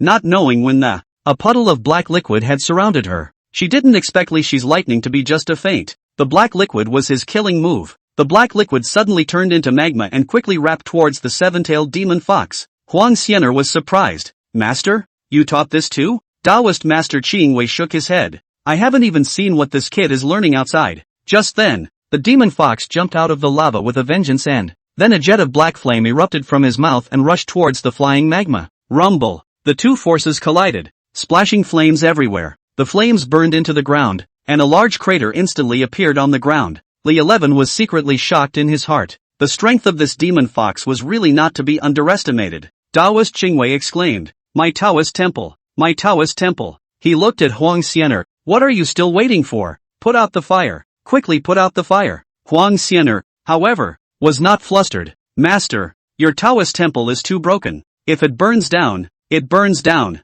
Big deal is rebuilding. What do you mean broken Taoist temple? Cut the crap and put out the fire. Huang Xianer muttered. Got it, Master. I only saw her twisting her hand. The water in a pool outside the Taoist temple seemed to be subjected to a great gravitational force and fell from the air onto the flames. As Huang Xianer cast her spell, the fire was gradually brought under control. However, the 7-tailed demon fox did not stop there, and it took advantage of the short pause after Li 11 was attacked to, pounced, trying to deliver a fatal blow to Li 11. Li 11 reacted quickly and dodged the demon fox's attack with a sidestep. At the same time, a ball of thunder light was quickly condensed in his hand, and with a forceful swing, the thunder light shot towards the demon fox like an arrow. The demon fox moved with exceptional agility, dodging the lightning with a flick of the wrist. Then he turned around and spewed out black flames once again, the roaring flames sweeping in like a volcanic eruption. Seeing this, Li 11 leaped and jumped up high, avoiding the flames. In the air, he waved his hand and summoned several lightning bolts, which intertwined to form a grid that, blocking the demon fox's path. In this way, both sides went back and forth in a fierce battle, not giving way to each other. On the side, Sakurako nervously watched the battle between the two, her eyes filled with worry and tension. She turned her head and asked Tao Master Ching Wei, Old man, can he do it by himself? Taoist Master Ching Wei, however, was relaxed and replied without a care in the world, You look good as all. At this moment, Li 11 was surrounded by a dazzling thunderous light that shone brightly. A thick bolt of lightning rose up in the air like a giant dragon, carrying an aura of destroying the sky and destroying the earth.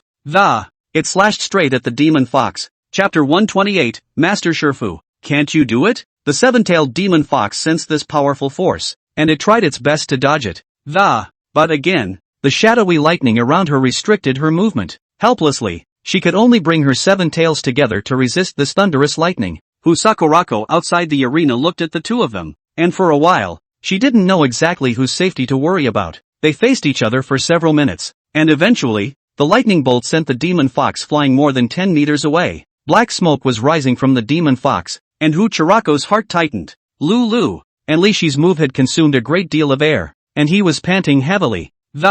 Looking at the demon fox in the distance, he breathed a sigh of relief. However, he did not let his guard down, for he knew that this demon fox hadn't completely lost its fighting strength. As expected, the demon fox slowly stood up with an angry glint in her eyes. Brat! How dare you hurt me! It opened its mouth and let out a piercing shriek. Immediately afterward, its body began to change, and she transformed into the form of a beast. The original seven tails became even bigger, and under the moonlight, they exuded a bizarre aura. Taoist Master Qingwei also realized that something was wrong. It seemed that this fox demon was completely going to get real, only to see the wild winds around the demon fox's mouth. Flying sand and stones, it opened its bloody mouth, and a black tornado whistled out from its mouth and swept over. Wherever the tornado passed, trees were uprooted and even the air became distorted. How could the originally dilapidated Taoist temple resist such a scene? And in a moment, the roof was lifted off. When Li 11 saw this situation, he was shocked, and he hastily cast a spell trying to stabilize himself. But the demon fox's magical power was just too powerful. All his efforts seemed to be nothing more than an exercise in futility. The gale was mixed with wisps of black gas, coloring the entire space black. The figure of the demon fox also loomed in the midst of it, making it elusive. Li 11 could only concentrate fully on his surroundings, staring at them with wide-eyed, tightly, attempting to catch the slightest movement of the demon fox. All of a sudden, he realized a tail was coming at him with incredible speed. He didn't even have time to think about it carefully and dodged sideways, managing to avoid the tail's attack. However, he didn't even have time to catch his breath before another tail swept over. This time, Li 11 finally failed to avoid it completely, and was struck by the residual force of the tail. The whole person flew backwards. He fell heavily to the ground and a mouthful of blood sprayed out of his mouth. Seeing this, Taoist Master Qingwei hurriedly said, "Good disciple, to what realm has your talisman's cultivation reached? Quickly let my master take a look." Li 11 secretly cursed Taoist Master Qingwei in his heart. He was too unreliable and, until now, he has refused to come to his aid. Meanwhile, he fumbled nervously for the talisman from his pocket. Hopefully, he would be able to find a talisman powerful enough to deal with the situation at hand. Finally, he found a talisman that emitted a purple glow and an icy cold aura. Mind blown. This is it. Taoist Master Qingwei was shocked at the sight of the situation. Out of breath, he exclaimed, "You're actually already able to draw a purple electricity clear frost talisman. This is an earth-rank talisman." This was not the first time that Li 11 had used an earth-rank talisman. He knew that the situation was urgent this time, and he had to utilize the power of the talisman as soon as possible. With his experience from last time, the speed at which he activated the earth-rank talisman was significantly faster. In an instant, dozens of lightning bolts intertwined with a frosty and austere aura of it enveloped the entire white cloud view like a spectacular painting. The fox demon looked up at those terrifying thunderbolts in the sky. A look of shock and amazement passed through his eyes. It never thought that such a young little Taoist priest actually possessed such amazing strength and means. The fox demon again turned her gaze to the Qingwei Taoist master, an old man who had not yet made a move to. If the two joined forces, I was afraid that I would not be able to escape with my wings. The fox demon sensed the danger and a hint of fear and panic flashed in her eyes. It knew that it had met a formidable enemy, and it absolutely could not stay here for long. It had to leave immediately. Thus, it immediately shifted its body, wanting to escape from here. Li 11 saw through the fox demon's mind with a single glance. He sneered and said, "Want to escape? It's not that easy." With that, he mouthed the words, and his hands kept making seals controlling the lightning in the air towards the fox demon in pursuit. The fox demon sensed the threat behind it, and it began to dodge from side to side in an attempt to avoid the lightning attack. However, the thunder and lightning followed it like a shadow, always following closely behind it. Finally, the fox demon was unable to dodge and was struck by a purple lightning bolt. letting out a mournful and miserable cry that collapsed on the ground. Seeing this, Li 11 immediately took the opportunity to rush forward, ready to give the fox demon a fatal blow.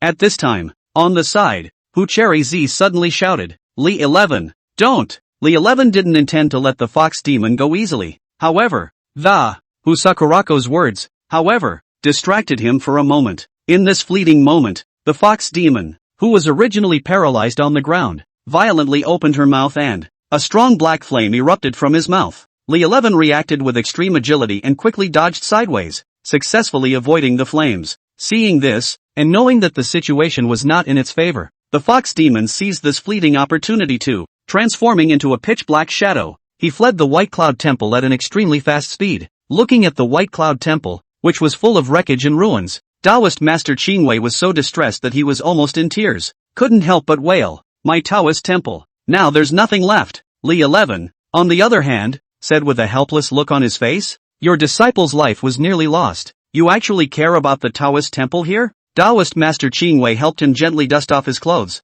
I'm doing this for your own good. What about purposely creating an opportunity for you to practice? A chance like this to fight a great demon like the seven-tailed fox demon is very rare. Huang Xianer, who was standing at the side, spoke up, Master, in my opinion, are you simply unable to beat them? Upon hearing this, Taoist Master Qingwei's face changed slightly. I didn't realize that my little mind had been seen through by my disciple, but my mouth still retorted forcefully, my disciple is capable of driving her away. How could I not beat her? Li 11 said, I remember when you eliminated the red-headed centipede. It just looks like it's struggling, and it's still just a Jidan demon. Huang Xianer snickered from the side. Master, you turned out to be so weak. Taoist Master Qingwei smiled awkwardly. I had my cultivation abolished for a while back then. It's not easy enough to re-practice to this level. Li 11 saw Hu Cherry Z's worried face. Are you still worried about your grandma? Hu Sakurako lowered her head and said softly, she has raised me for hundreds of years after all. Seeing that Hu Cherry Z was in a dilemma, Taoist Master Qingwei couldn't help but persuade her. Little foxes, you demons are demons. As long as you don't harm anyone, all is well. But if there is a harm, although he didn't continue, Hashako understood what he meant. I understand. Taoist Master Qingwei didn't say anything more. He stretched his back and looked at the wrecked Bai Yunguan. Alright, everyone deal with it tonight and rebuild the Taoist temple with me tomorrow. Li Shi's eyes widened in shock. What do you mean? Build it yourself? What's the problem? But there are only 4 of us. Let's just hire someone more. I'm not short on that kind of money right now. Taoist Master Qingwei slapped his head. What do you know? This is part of cultivation. Thinking back then, in Longhu Mountain, we masters and brothers together. Realizing he'd said a bit too much, he immediately turned the conversation around. Alright, go to bed. Huang Xianer was curious. Dragon Tiger Mountain? Master, you still stayed at Dragon Tiger Mountain? But Taoist Master Qingwei didn't strike up a conversation, and just waved his hand, indicating that he didn't want to mention old stories. Chapter 129, 10,000 Foxes Cave. Early the next morning, Li 11 opened his eyes in a daze, and there was a cacophony of noises in his ears. He rubbed his drowsy eyes, and as far as his eyes could see, only to see the villagers of Baiyun Township below the mountain are working together to carry bags of heavy cement and a thick wood to the mountain with great difficulty. Seeing this scene, Li 11 couldn't help but raise a trace of doubt in his heart. Could it be that old man Chang Wei suddenly had a clear conscience last night and couldn't bear to put them through this hard work again? The next moment, however, Qingwei Taoist Master pulled out a pile of thick banknotes from his bosom when he said, thank you all for going out of your way to transport these materials up the mountain. This small amount of money is not a token of respect. Please have a drink of water and take a rest. The man leading the group waved his hand in a hurry and laughed brightly. Taoist Master Qingwei, you must not say that. You have always blessed our side of the world with peace and tranquility. It's only right that we can do something for you. After saying that, he led the crowd to turn around and leave. Seeing that the 3 had awakened, he shouted, alright, you guys don't continue to sleep either. Get up and get to work. Despite their incessant grumbling, but dutifully walked over to the mountain of building materials. Master, what to do with the cement? Master, why can't I build this wall straight? Old man, I can't get this nail in. Hey, little fox, you can't use spells. Li 11 let out a long sigh. What am I doing here for nothing? Someone save me. Evening. After a busy day, the 3 of them were finally able to relax and sit around the campfire in the courtyard. Chewing a large mouthful of old man Chang Wei's carefully crafted cold chicken, they ate it with gusto, exclaiming under their breath, fragrant, it's so flavorful. Taoist Master Ching Wei lightly stroked his beard and said to Li 11 with a smile. 11? Ah. One of them is a fox and the other is a weasel. Born to love chicken. But how come you eat it so well too? Li 11 wiped a handful of grease stains from his mouth and, showing a satisfied smile, he replied, after a long day of exhaustion, this chicken is simply delicious. Curious, he asked, Master, why don't you eat? Taoist Master Ching Wei took a bite of the baked sweet potato in his hand. His eyes fell on the statue of the Three Ching statue that was still in ruins, and he slowly said, Ancestor Three Ching is watching. I'll just not eat it. However, Li 11 waved his hand in a carefree manner and said in relief, there are no outsiders here. It's okay to take a bite. Just then, the four of them simultaneously detected a subtle ringing sound coming from outside the Taoist temple. They rose to their feet alertly, and in unison they shouted, Who? A three-tailed fox was seen stumbling and lumbering into the Taoist temple. Surprise and hope came into its eyes when it saw the huaraches, and, as if she had found a lifesaver, she excitedly shouted, Sakurako-san, I finally found you. After that, he fell head over heels. A sense of foreboding surfaced as she looked at her bruised sisters, who Sakurako immediately cast a spell to wake her up. Xiaobai, what's wrong? The three-tailed fox weakly looked at Huchiratsi. One fox cave is in danger. Don't you rush. Speak slowly. Sakurako, who helped her, feed her a mouthful of water. The three-tailed fox continued. Last night, 3 ghost dealers broke into the 10,000 Foxes cave. So many sisters have been taken away due to Grandma's absence. She paused. Didn't Grandma come to see you? Have you seen her? Sakurazi glanced at Li 11 and the others and said, Last night, Grandmother had already left here. Hasn't she gone back yet? The three-tailed fox shook its head. If Grandmother was there, wouldn't she have let those 3 ghost dealers spread their wildness? What about Sakura Ning, Sakura Yu, and Sakura Zoe? They're not here either? Sister Sakura Ning and Sakura Yu are not at home, and Sister Sakura Ro is trying to protect us by fighting alone against 3 ghost traffickers by himself. He was eventually badly injured. Sakurako understood what was going on. She looked at Li 11 and, Can you accompany me on a trip to the cave of 10,000 foxes? Of course. Since they're all your sisters, they're my sister-in-laws. Of course I'm going. Sakurako, who was still on edge, laughed at her remark. Don't have no form. Then let's hurry up and get going. Huang Xianer also wanted to follow, but Huchiratsi stopped her. Xianer, you'd better stay here and help me take care of Xiaobai. Huang Xianer nodded. Then you guys be careful. 10,000 Foxes Cave, located on the fringe of the 100,000 mountains. It's called the Cave of 10,000 Foxes, but it's not a cave that, rather, because several nearby mountains are the territory of the Huchirako family, so those mountains are collectively known as the 10,000 Foxes Cave. When the duo arrived, the sight before them shocked them. Just from the foot of the hill all the way up the mountainside, there were many corpses of fox demons that had already transformed into human beings lying all along the way. Some of these fox demons had only 1 tail, while others possessed 3. They all had enchanting figures, fair skin like snow, and beautiful looks. Li 11 sighed secretly in his heart as he walked. Pity, what a pity. These ghost dealers really don't know how to show mercy. Just then he saw a faint fire flickering in a cave not far from them. Seeing this, Sakurako hurriedly said, Hurry up, let's go and take a look. Upon entering the cave, they found it in shambles. There were a dozen or so injured 3-tailed fox demons lying on the ground, their voices rising and falling as they wailed in pain, and on a stone pillar to the side, another 5-tailed fox demon was tied up. Sakurako hurriedly ran over to check, anxiously calling out, Sister Sakura Ro, Sister Sakuru's sister. However, there was no response from the other side. Sakurako hastily reached out to test her nostrils, and instantly her face turned pale. Desperately, he shouted, Dead! She's dead too! Tears could not be held back. At that moment, 3 lewd men flashed out of the cave entrance. The lead one had a braid, and lipstick on, and looked kind of misogynistic, and, he crossed his orchid fingers and said, I thought I could catch a 5-tailed fox and sell it for a good price, but who knew that she would rather die than give in? We were about to give up, but we didn't think we'd have any volunteers. Then he pointed at Li 11. Little Taoist, are you also here to catch the fox demon? Li 11 didn't answer, but only asked coldly, Wife, you say that, what do you want to do with these 3? Sakurako gritted her teeth and looked at the 3. Death, I'm going to kill them by 1,000 cuts. The man in the lead covered his mouth with his orchid finger and laughed out loud. Yo, I didn't expect a fox demon to fall for a Taoist priest. Then he said to Li 11, Little Taoist, I see that you are not weak. Why don't you join us and eat and drink after us? Li Shi's eyes were ice cold, and a powerful aura emanated from his body. Step by step, he approached the trio. Chapter 130, Hospitable Li 11. Toast to the world. Brothers, together. The man in the lead roared with a scowl on his face. As his words fell, the other two men pounced with their respective weapons. However, Li Shi's figure was like a ghost, easily dodging their attacks, only to see him wave his hands. A black thunderbolt shot out from his hands.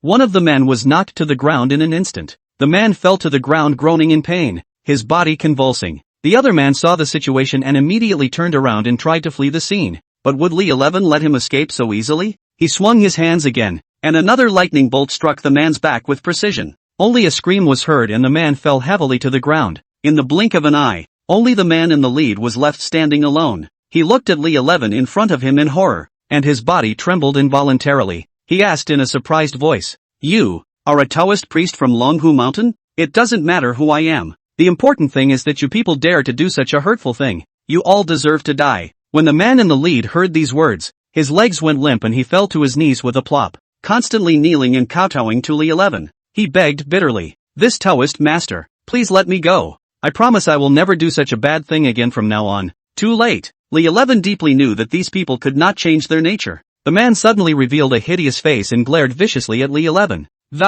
You made me do this." He began to emanate a thick, black aura of. The originally normal eyes also gradually became scarlet, revealing a bizarre and dangerous aura. The man's two companions instantly turned pale and horrified when they saw the change in him. They tried to escape, but they were helplessly bound firmly by the Yin thunder released by Li 11. Unable to move, the man walked slowly over to one of his companions and, with his scarlet eyes filled with murderous intent staring deathly at the other party, he made the hearts of the people fearful. The companion was trembling with fear, and his voice trembled as he cried out, "Old boss, don't Before his pleas for mercy could fall, however, the man jerked out his hand and, tightening his neck, he then opened his bloody mouth without hesitation and took a bite at his companion's neck. In the blink of an eye, the companion's body rapidly dried up like a deflated balloon.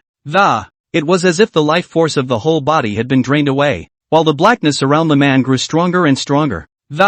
A huge black mist formed to envelop him, looking eerie. When Li 11 saw this, his heart was shocked. He didn't expect this man to be so cruel and, it was surprising that he would not hesitate to sacrifice his companions to raise his cultivation level. After the man finished devouring his companion, he turned his head to look at his other companion. The man had long since collapsed to the ground in fear and kept begging. Li 11 decided that he couldn't go on like this. The man's companion deserved to die though, but it should have died at the hands of Hosakura-chan. He immediately activated a thunder sword and slashed at the man. Unexpectedly, the man unexpectedly used his right hand with a black aura to directly grip the thunder sword. Empty hand to white blade? He's got some tricks up his sleeve, but those are small potatoes. Li Shi's eyes stared, his heart was secretly fierce, and he manipulated the thunder sword with all his might.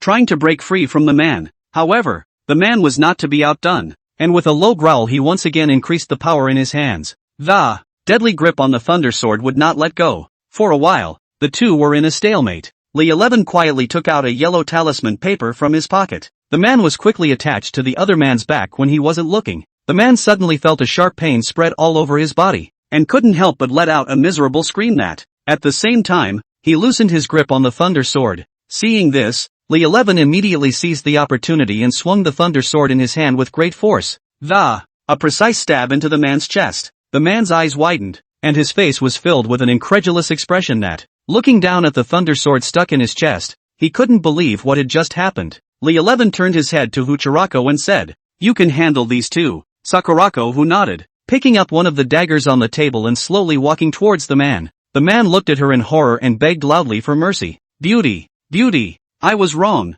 I'll never dare again." But Sakurako acted as if she hadn't heard him at all. Facelessly, he walked over to him and without hesitation plunged the dagger into his thigh. With a firm pull, a meatball was smoothly scooped off. The man immediately let out a miserable and incomparable scream, the sound resounding throughout the room. His companion, on the other hand, was so shocked that his face turned pale and he even wet his pants directly. Half an hour later, the man was gouged with holes all over his body before he breathed his last. Seeing that the man's companion was motionless, Li 11 kicked him. "Hey, don't play dead, your turn." But he still didn't respond. Li 11 slowly crouched down and reached out to feel the man's pulse. He was scared to death. Upon hearing this, Sakurako casually threw the dagger on the ground and said with a cold snort, "Cheap for him." Just then, two wonderful women appeared outside the cave. who looked very much like each other. All have 5 tails growing behind them. Sakura-chan! The 2 women shouted in unison. Sakurako turned around in surprise when she heard the voice, and her eyes became moist when she saw the duo. She said excitedly, Sakunin, Sakuroyu, you guys are finally back. After saying that, she stepped forward quickly and hugged them tightly. Lee 11 looked at the 3 5-tailed foxes in front of him and secretly marveled in his heart. This is a high-quality fox litter. Just then, one of the 5-tailed foxes looked viciously at Lee 11, yelling, is this man responsible for everything here? When she finished speaking, her eyes flashed with red light, and her 5 tails immediately stood up as well, a look of readiness to attack. Seeing the situation, Sakurako hurriedly stopped her, then whispered a few words in her ear. I only saw the fox's expression change rapidly from anger to surprise when he heard that. It was only finally restored to its original state. Sakurako introduced the duo to From. Their names were Sakura Ning, Sakura Yu, and both are 100 years younger than Sakurako Cherrying bowed to Lee 11. Many thanks to Taoist Lee for making a move. Lee 11 smiled and waved his hand. We are all family. It's within our boundaries. No need to be polite. 3 5-tailed foxes came to the dozen or so wounded foxes and spells were cast to heal them up. Soon, all the foxes could barely stand. Lee 11 asked, what are your plans next? Looking at the devastated 10,000 foxes cave, Cherry Ning and Cherry you didn't know what to do for a while. Sakurako said, since these 3 ghost dealers were able to find this place, the 10,000 foxes cave has mostly been exposed. So why don't you guys come back to the White Cloud Temple with me? Hearing this, Li Shi's eyes lit up. Cherry Rain hesitated. A dozen of US fox demons going to a Taoist temple? Is that appropriate? Lee 11 was busy saying, it's appropriate. Of course it's suitable. Master and I are the most hospitable. Chapter 131, The Yellow Springs Kingdom. The next day, Lee 11 returned to the White Cloud Temple with a dozen foxes. When Taoist Master Qingwei saw those foxes, he was dumbfounded, and he was furious, blowing his beard and eyes out. Lee 11, I'm a Taoist temple here, not a fox den. You better give me a reasonable explanation. Lee 11, however, had an innocent look on his face. Master, this is not my idea. You have to ask her. When he finished speaking, he glanced at Sakurako. Taoist Master Qingwei asked, what exactly happened? Sakurako told the whole story, then revealed a pleading gaze that, old man, can these sisters of mine stay here? Seeing that Taoist Master Qingwei didn't say anything, Huang Xianer busily said, Master, there's a lot of people. You just keep them. Lee 11 also fanned the flames. That's it. It's only lively when there are more people. Taoist Master Qingwei sighed helplessly. That's just it. You guys stay here for now, but if someone comes to offer incense or something, you guys have to hide your foxtails. Also, I happen to be repairing the Taoist temple. You guys have to help too. Sakurako and her sisters cheered happily. That night, the White Cloud Temple was unusually lively. Those foxes were frolicking and playing in the courtyard, and they also ran into the Sanqing Hall from time to scurry around. Taoist Master Qingwei kept admitting his mistakes in front of the stone statue of the 3 pristine ones, while Lee 11 and Huang Xianer snickered on the sidelines. Early morning, Taoist Master Qingwei woke up early, but found no sign of Lee 11. Where's this kid running off to early in the morning? It took until noon and he still hadn't shown up. Taoist Master Qingwei asked everyone and none of them knew where the people had gone. He immediately dialed the phone. Brat, where are you people? I'm still waiting for you to work. A hypocritical apologizing voice came from Lee 11 on the other side of the phone. Master, I'm sorry isn't it true that I'm going to Sakura country soon? I still have some things to take care of in the city, so I won't bother your old man. Taoist Master Qingwei opened his mouth and cursed. What, going downtown for something? I think you just don't want to work. Lee 11 didn't want to listen to his nagging, so he pretended to have a bad signal. Hello, master? I can't seem to hear anything here. Taoist Master Qingwei was so angry that he hung up the phone, and when Huang Xianer saw this, hurrying to comfort, he said, Master, don't be angry. Perhaps senior brother really has urgent matters. Sakurako guessed what Lee 11 had gone for. What kind of emergency can he have going downtown? It's nothing more than looking for Feng Chang and Zhong Qinin. Taoist Master Qingwei muttered, this brat, let's see how I'll clean him up later. At this time, Lee 11 was having lunch at a restaurant with Feng Chang and Zhong Qinin. Today, after Feng Chang received the news from Lee 11, she deliberately dressed up extra beautifully. Even though it was getting a little cooler, she still wore black silk and a short skirt. Feng Chang gazed at Lee 11 with her affectionate eyes. Softly, he asked, how long do you plan to stay here this time? About 3 days. After 3 days I need to travel to Sakura country to take care of some things. Zhong Qinin, who was on the side, suddenly interjected. What are you going to do in Sakura country? Traveling? As soon as she heard that she was going on a trip, Chang immediately became excited and said excitedly, "Oops, what a coincidence. My husband is going back to the branch office in Sakura country the day after tomorrow. Can we go together?" Lee 11, however, shook his head gently, and pointed to the floor at his feet. Slowly, he said, "The place I'm going to is not above the Sakura country, but below it." Both of them were so confused at this that they looked down at the ground. "Down there? What do you mean by down there?" Lee 11 leisurely said. "It's the Yellow Springs Kingdom." Hearing this answer, Zhong Qinin couldn't help but reveal a look of surprise. Yellow Springs Country. It turns out that there really is such a place as the Yellow Springs Country in the world. Feng Chang, on the other hand, was at a loss. Yellow Springs Country? What Yellow Springs Country? How come I've never heard of it? Zhong Qinin said the information she knew. The underworld of our country is known as Hell, while the underworld of the Sakura country is known as the Yellow Springs Country. In fact, the name Yellow Springs State was copied. After all, our underworld was established before Sakura's country, and its alias is Yellow Springs. The underworld king of the kingdom of the Yellow Springs is called Izanami, and she's an extremely ugly woman. The face was said to be covered in writhing maggots and 2 black snakes were wrapped around his arms, which was very scary. It is said that she was abandoned by his husband, Izanagi, after she became the king of the underworld. So very much hate men. A man in the Sakura country enters the underworld after death, and if he was unfaithful to his wife in life, Izanami will make that man taste all the punishments of the underworld. After hearing this, Feng Chang lost her face in fear. Wouldn't that be dangerous? However, Lee 11 smiled unimpressed. Don't worry, I'm on a business trip this time. With an official background, that woman wouldn't dare do anything to me. He then turned his head and his gaze fell on Zhong Qinin. Curious, he asked, "How do you know all this?" Zhong Qinin said softly, "I saw it in an ancient book collected by my grandfather. There are many strange stories in those ancient books. I read them as stories when I was a kid, so it seems that most of what's in that ancient book is true." When she finished speaking, she suddenly remembered something and gently stroked her stomach. Lee 11. "You remember the deal you made with my grandfather?" "Of course I remember. It's just the demonic elixir of the 3-legged golden toad. As long as we meet in Sakura country, I will definitely take the demonic pills and then go to your house to propose marriage."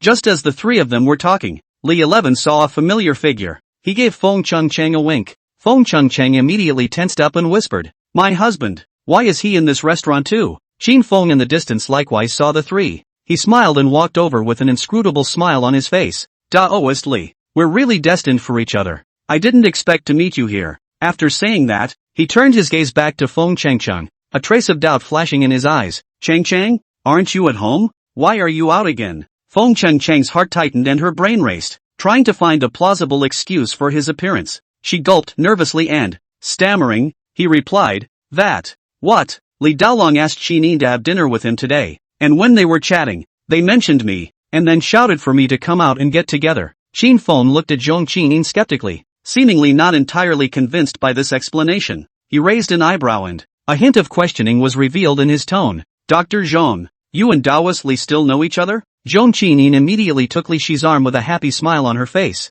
"No surprise, he'll be my fiancé in no time." Hearing these words, Qin Feng was so surprised that he couldn't close his mouth as he stared at Li 11 with wide eyes, filled with disbelief. "Taoist Li, then you and Sundong's marriage?" Zhong Qinin asked. "Sundong? What Sundong?" Chapter 132 followed. It's a long story. Li Shi's brain spun rapidly, thinking of a response. I don't know if Qin Feng was doing it on purpose or not, continuing to fan the flames from the sidelines. Sundong is the chairman of Tianrun Group. Unexpectedly, Zhong Qinin did not feel anything at all after listening to it, as if she was listening to someone else's gossip. Our family's Li 11 is really appealing, to the extent that he can even handle the chairman of Tianrun Group. When Qin Feng heard this, he was shocked. She's not even angry? Li 11, who was on the side, was also confused. In his heart, he muttered, "Is this still the Zhong Qinin I know? You know, Zhong Qinin and Sun Xiuyan used to be at loggerheads when they first met. What's wrong with you today? Have you changed your mind?"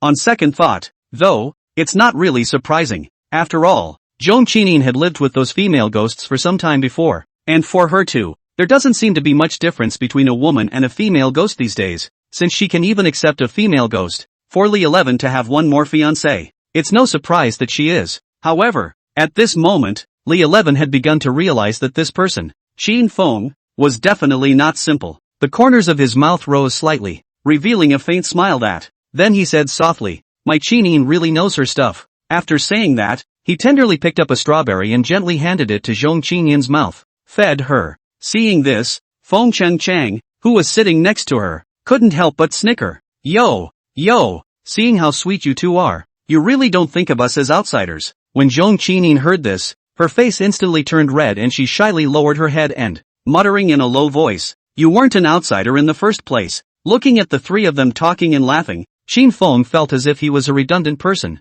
His face became very ugly, but he quickly forced to hold back, and he said gently, Chang, I have a client upstairs, so grab your food and head back. After saying that, he went straight up to the second floor of the restaurant. Feng Chang took a long breath. That was a close call. Li 11, however, did not care. With me here, what are you afraid of? Zhong Qinying laughed. Chang, 2 men across from you at the same time. Is it exciting? Feng Chang blushed. Don't make fun of me. After the three of them had lunch, Feng Chang asked, where do you want to go play later? Zhong Qinying pointed upstairs. Aren't you going home? Feng Chang waved her hand. What home? I don't want to go back. I'm all alone in the house and I'm bored out of my mind. Zhong Qinying smiled helplessly when she saw this, and then as if she had thought of something interesting. Eyes lit up. I heard there's a new house of horrors opening up around here. It's pretty fun. Want to check it out? Feng Chang immediately came to life, clapping her hands excitedly. Yes, good. I haven't played in ages. Li 11, who was on the side, couldn't help but speak. You two pregnant women, you're actually going to the house of horrors? Feng Chang had already stood up impatiently. What are you afraid of? We've all lived with real ghosts. What's a scary house? Inside the house of horrors. Inside, the eerie light, with the occasional dismal sound of a. It made the duo scare right into Li Shi's arms. It's so vegetable and fun-loving, and I don't know who just said that a house of horrors isn't scary. Suddenly, it didn't feel right to him. Why was there a chill in here? This is not a feeling that humans can create through lighting arrangements. Li 11 immediately turned on the spirit-looking technique. This look didn't matter, as he realized that the entire house of horrors was shrouded in a black, ghostly aura. There really are ghosts here, and there's more than one. At that moment, a ghost in white appeared. Feng Chang and Zhong Qinying were startled, but then the two of them laughed out loud. This is too fake. Li 11 realized that there was something wrong with this ghost. His eyes were empty. It looks as if it's going to run out of steam soon. That felt a bit like when I first met Fatty a few days ago.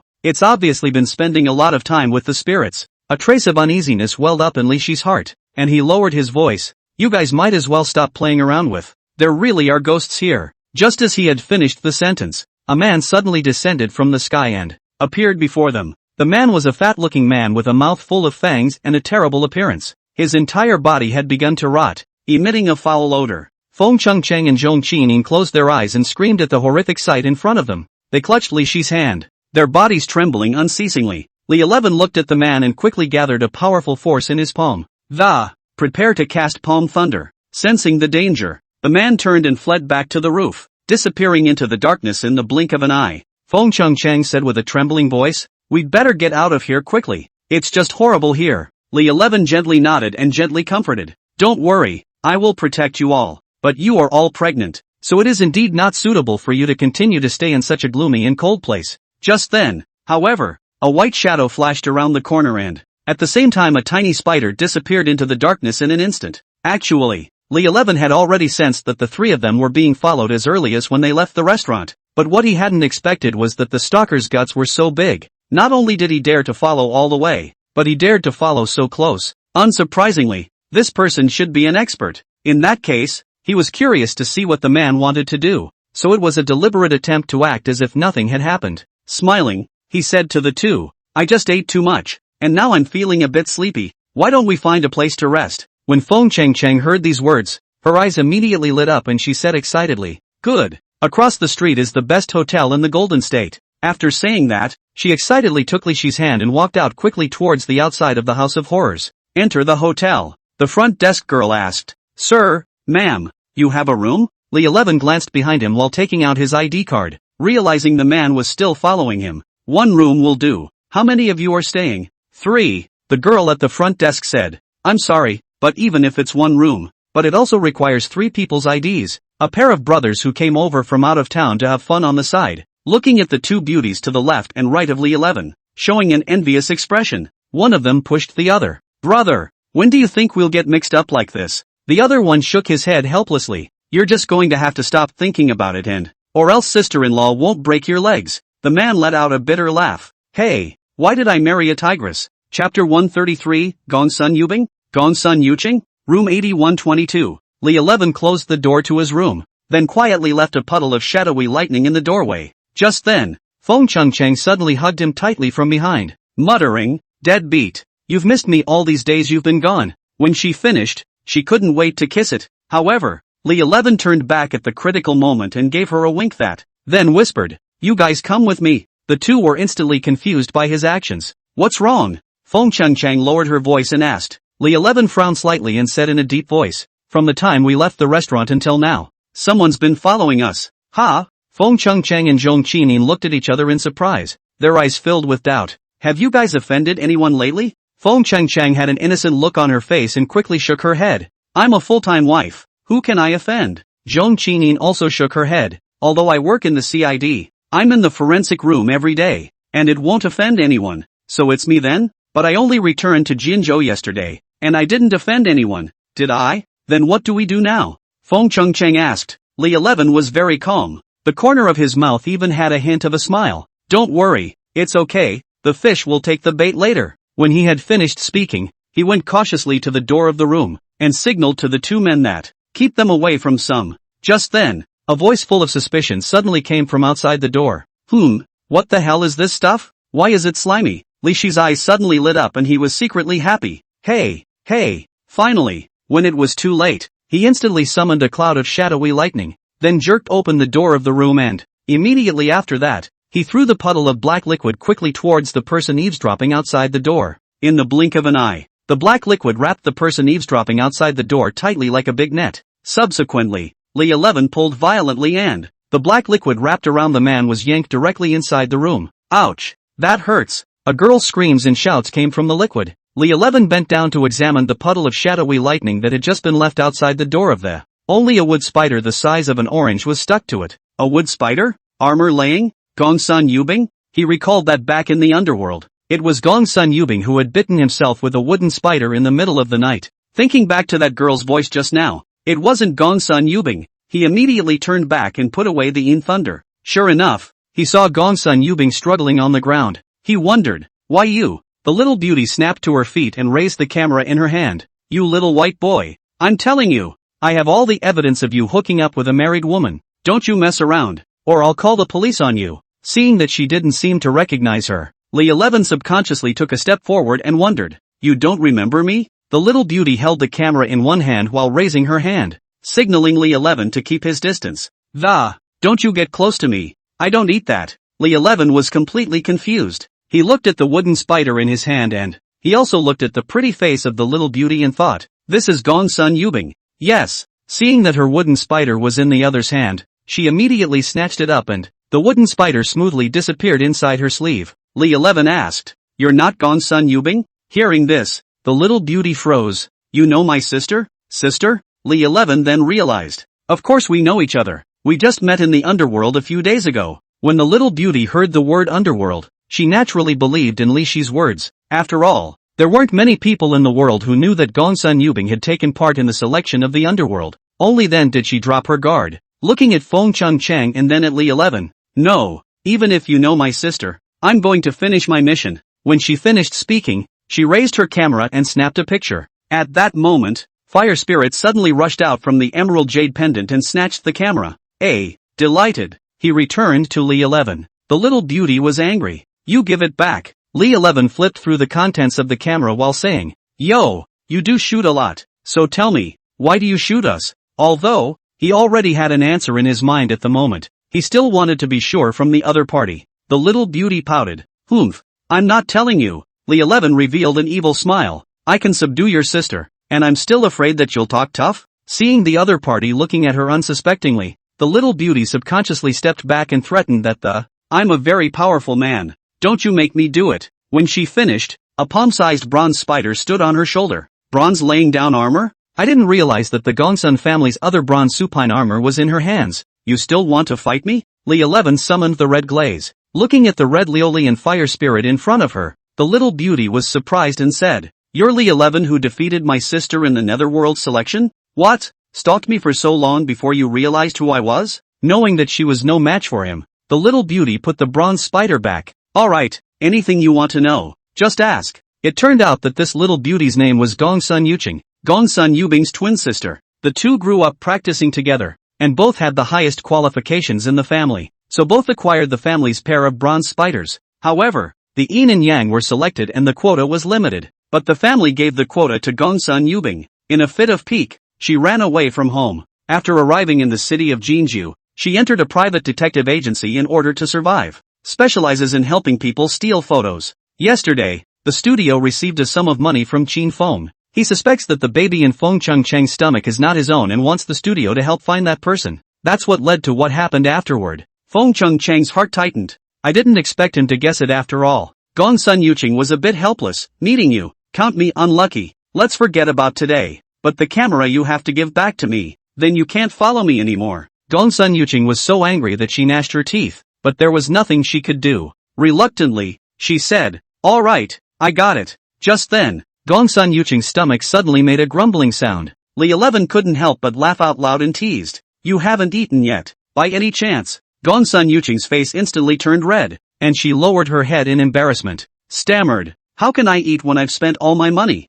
I was counting on catching this business from you, but now I can't earn this money." Li 11 helplessly shook his head and secretly laughed in his heart. He took out his cell phone and shook it. To Su Yutang, he said, "Add a friend." "Buddy up for what?" Li 11 sighed in a pretense of pity. "Alright, I was going to say I transfer you the money for the meal." Su Yutang's eyes instantly lit up. She quickly pulled her cell phone out of her pocket and said excitedly, "Plus, add, it's friending." Looking at the $10,000 that arrived in the account, Su Yutang was happy in his heart. "You're a friend I'll make." Li 11 shook his camera, a hint of cunning in his eyes. "You know what to do." She immediately understood. "Got it, I've been following you all day and I haven't seen anything." Chapter 134, Transitioning Spirits. 2 days later, late night, Li 11 and Meng Zi arrived at Pao's office on time. Bao Zhang took out a palm-sized bronze medal. "You will set sail for the Yellow Springs Kingdom tonight. Upon seeing their undertaker, give her this token and she will naturally arrange for your subsequent assignments."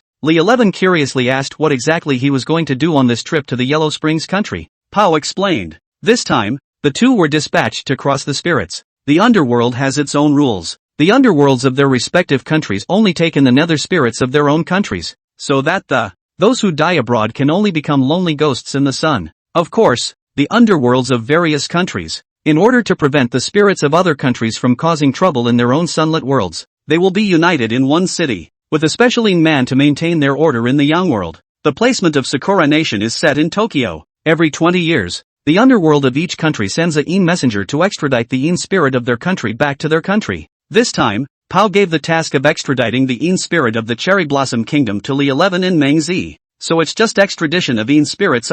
This task isn't that difficult. Li 11 heard the mission feel very relaxed, thinking, this is not an Meng Zi out of the country to spend the honeymoon. Pao, however, shook his head. Then you're thinking wrong. Any difficulties? Meng Zi knew the reason. Those Yinzers in the Sakura country are no good. In each of the ghost runs, they're not as good as we are. That's why they've been harboring a grudge and hostility towards us. Every time we go on an errand, they always trip us up. Pao nodded slightly in recognition. Indeed, that is the reason why I let Meng Zi travel with you. Meng Zi knows the rules of the underworld like the back of her hand. After arriving in the underworld, make sure you follow her commands and don't easily clash with others. Li 11 put his arm casually on Meng Zi's shoulder. The corners of his mouth spread a hint of unruly smile. She is my wife. When going out naturally the wife listens to her husband. How could there be a husband listening to his wife? Immediately afterward, a look of contempt surfaced on his face. Full of concern, he said, so what if those Sakura country undertakers don't cooperate? Isn't it better to just beat them into submission? Pao Zhang looked grave and said in a stern tone, how can work and life be mixed up? I don't care who makes the decisions in your daily lives, but for this mission abroad, you must absolutely obey Meng Zi's orders. Seeing Pao's anger, Li 11 hurriedly bowed his head and responded, understood, Lord Pao. Seeing this, Bao Zhang's face eased slightly. Well, that's good. There's no time to lose. Make haste to the port of Hades. I have arranged for a ship to take you to the underworld. The two left the office, and Meng Zi took out a delicate porcelain vase from her bosom and handed it to Li 11. This is the medicine I've been preparing for you in the past few days. You take one pill every day, and after half a month, You no longer need to be afraid of losing your vitality. Li Shi's face first showed joy when he heard the words, but soon he revealed an impish smile as he looked at Meng Zi. In other words, even if you're with Yan Ling in the future, you don't have to worry about hurting your vitality? Meng Zi blushed slightly at his gaze, and she nodded gently. Seeing this, Li 11 was overjoyed in his heart, and hugged Meng Zi and kissed her fiercely. Wife, you can be really great. Why don't we try it tonight? Meng Zi was shocked at her words, and she hurriedly looked around and, somewhat shyly, he said, this is still the underworld. Can you pay attention to the image? In case others hear it can be humiliating to death. Li 11, however, laughed uncaringly. You are my wife. What is there to be ashamed of? They can't even envy it. Meng Zi shook her head helplessly. Alright, you're the one who can talk the most. Let's get out of here. Go to Stygian Harbor and see what's going on. The Underworld Harbor is the seaport of the underworld to other countries in the underworld, and whenever one goes out of the country, one must inevitably pass through here. Likewise, sea vessels from other countries in the underworld must dock here if they wish to come here. Since it was now late at night, there were not many boats coming in and out. Looking at the empty harbor, Li 11 wondered, didn't Lord Pao say it was already arranged? Where is the boat? Go! Let's go to the dispatch office. Inside the dispatch office, the lights are on. A huge screen hung on the wall, showing surveillance videos from various intersections. And in the dispatch office, two girls are huffing and puffing on their desks. It seemed somewhat familiar from behind. Li 11 walked in and looked at the scene in front of him and couldn't help but frown. Hey, don't fall asleep. He slapped the table hard as he spoke. With the sound of the voice, the two sisters were immediately awakened, and they jerked their heads up and, the eyes still had a few moments of confusion in them. However, when they saw the visitors clearly, a surprised expression appeared on their faces. How come it's you guys? Li 11 also recognized that these two sisters were none other than the black and white irregulars Shueli and Shueloran. No, you guys got transferred again? White Impermanence Shuelian awkwardly snapped his fingers. Alas, we keep getting our new hires mixed up in the HR department these days, and we end up getting transferred here, Li 11 secretly said. 66. From the black and white, to the underworld clerk's office, to the personnel section, to the dispatch office. This should only be a month. Changing 4 departments in just 1 month is also quite a blast to have anywhere. He asked, how dare the underworld give you such an important scheduling job? Black Impermanence Shuelai said, we just came here, but we still have seniors to teach us. Li 11 looked at the empty dispatch room. What about your seniors? Oh, there's usually no work at night. We're just on duty. So you guys fell asleep? Shueloran spat out her tongue. This is not the first time I've worked the night shift. I didn't hold back. Just fall asleep. Li 11 was completely speechless to these two dorky sisters. Zeralin explained and asked, what are you doing here? Sail out to the Yellow Springs country. Shuelian was surprised. It's you guys who are going to the Yellow Springs kingdom. How envious. You just became A and you get to travel abroad. Is not right. It's a business trip to do business. How come such a good thing is not our turn? Li 11 secretly said, better be glad it's not you guys, so you don't get lost on your own when the time comes. Meng Zi asked, where's our ship? Only then did Shuelai come to a realization. The captain specifically explained when he was off duty that, let's get the boat ready. It's not like I just double-teamed a couple games and forgot about it. I'm going to get the boat out right now. Li 11 was a bit uneasy. The boat you prepared shouldn't have any problems. This is going to be a sea voyage. If you don't get it right, you're going to get killed. Don't worry. Guaranteed no problem. You guys come with me. Chapter 135, The Forbidden Woman. Shuelai led the way while colorfully describing this time, the underworld attached great importance to their work at sea this time, and specially arranged a luxurious giant ship. But when I got to the dock, I saw a small, lonely, broken boat bobbing with the sea. It's even a wooden boat. It even had holes in it. Li Shi's eyes widened in disbelief. This is the boat you prepared? Do you guess it will last until the Yellow Springs country? Shuelai smiled awkwardly. I'm sorry, it was too dark and I went to the wrong pier. The boat at Dock 3 is the one for you. The 4 of them walked forward some more distance and finally saw a huge ship. The huge ship was quietly moored in the harbor like a huge steel beast. The giant wheel was more than 100 meters long and had 4 floors, which could accommodate at least 1,000 people. As they walked into the ship's room, an air of luxury to the core hit them. The interior of the boat is beautifully decorated, with every detail showing the ultimate in craftsmanship. Li 11 was so surprised that he couldn't close his mouth, looking at what was in front of him incredulously. He never expected the underworld to be so generous. Shuelai explained, this mission is crucial. That's why the underworld attaches such importance to it. After all, it's no small task to bring back to Hela Yin spirit that's been stranded here for 20 years. Meng Zi said, statistically, For 20 years, there are about 800 or so Yin spirits stranded in Sakura country. It's only natural to use this large ship to transport them. However, Li 11 suddenly realized a problem. But such a big ship. It's just the two of us. Who's going to drive? Just then, an elegant female voice came from inside the boathouse that, "Welcome to the haze. I'm your sailing steward, Wataru. Artificial intelligence? Ships in the underworld are equipped with artificial intelligence?" Meng Zi nodded. The ships of the underworld have been equipped with artificial intelligence that, just tell it the destination and it will go there automatically. Seeing that they had accomplished their task, Shuelai and Shuelayan waved their hands and,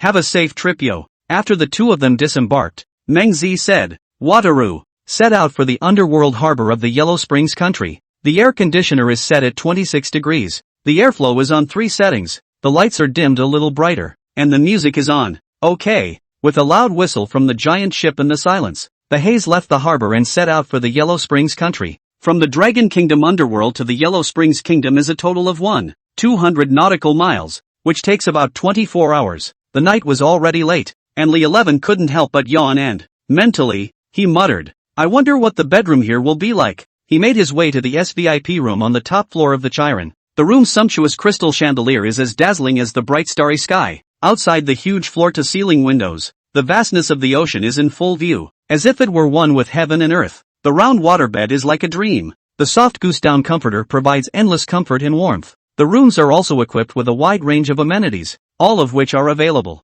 All of them show the ultimate luxury and sophistication. Li 11 couldn't help but marvel. This is simply more luxurious than a 5-star hotel. Meng Zi said, "This is a luxury liner of the underworld, so naturally it won't be bad. You can stay in this room. I'll go next door." Just as she was about to turn around and leave, Li 11 suddenly pulled her arm. I only saw him smile wryly. How can there be a couple that has to sleep separately on their honeymoon? Meng Zi was slightly stunned as she lightly punched Li Shi's chest and, pouting, she said, "Well, it'll be a cheap night for you guys. I have to take a shower first, though." A short while later, Meng Zi walked out of the bathroom wearing a silk V-neck halter nightgown. A captivating scent emanated from her body. "I thought you were from the Tang dynasty and would wear ancient clothes all the time. I didn't realize you had modern clothes too." Li 11 looked at Meng Zi, who possessed classical beauty, wearing modern pajamas, extraordinarily charming. He swallowed subconsciously and was about to get on it when he was pushed away by a handful of, "You're stinky and sweaty. Go wash up too."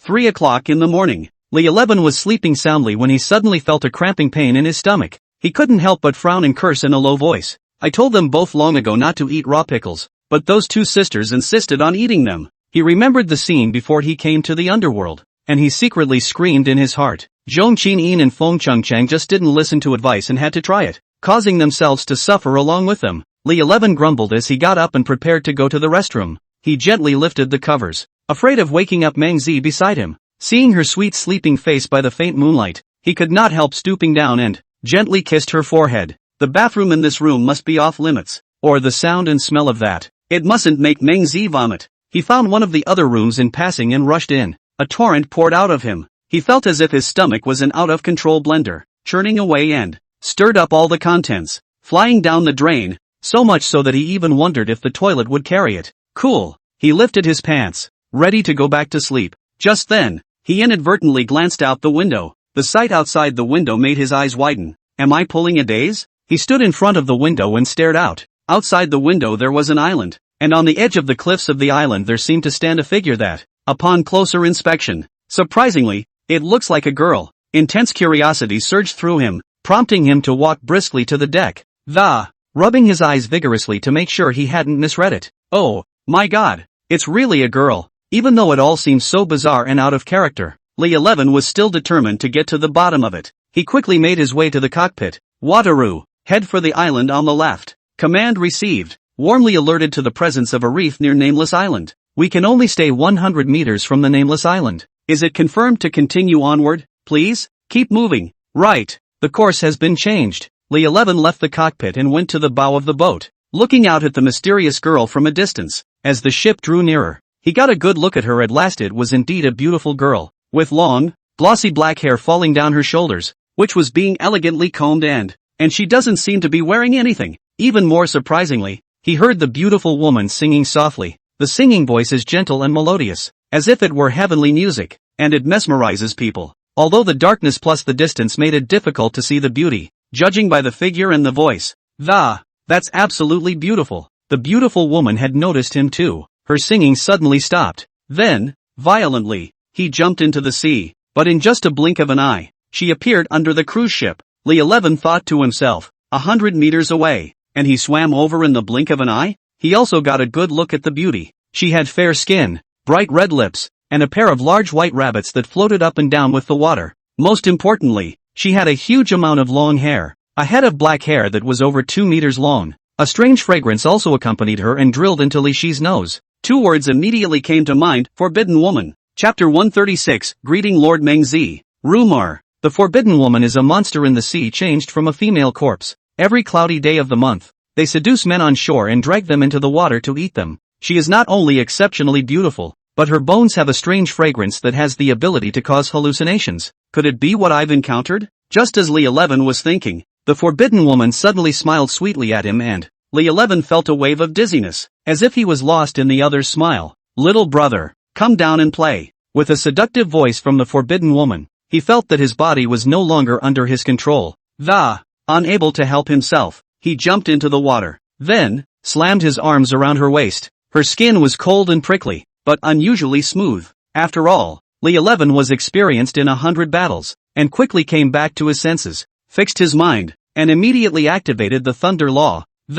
Struggled to regain control of his body. A flirtatious smile appeared on the Forbidden Woman's face as she asked in a delicate voice, "Little brother, do you see me as beautiful?" Her voice was melodious and lilting, full of seductive charm, as if it could penetrate one's heart. Li Shi's heart snapped, secretly sighing at the awesome power of this Forbidden Woman. If he hadn't practiced the Thunder Law, I'm afraid that he would have already been bewitched by her and lost his mind. In order to figure out the Forbidden Woman's true intentions, Li 11 decided to go along with her words. He smiled and responded, "Beautiful. Of course it's beautiful." The Forbidden Woman's eyes became even more mesmerized when she heard Li Shi's praise, and her lips opened slightly.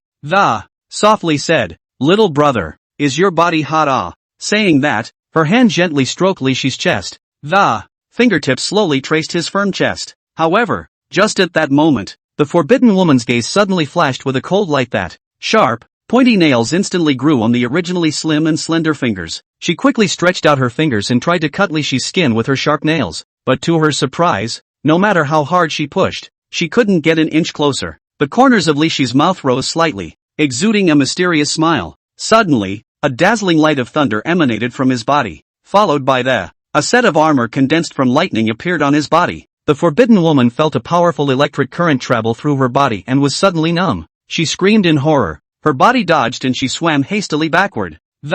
Distance yourself from Li 11. You're a thunderbolt? That's right, Li 11 said aloud. Aren't you trying to confuse me? Don't run. The Forbidden Woman laughed softly, her voice ethereal. I didn't expect to meet a tough opponent today. As she mouthed the words, the river around her seemed to be manipulated by some mysterious force. It began to churn violently. At the same time, in the sea around Li 11, a huge suction force suddenly arose.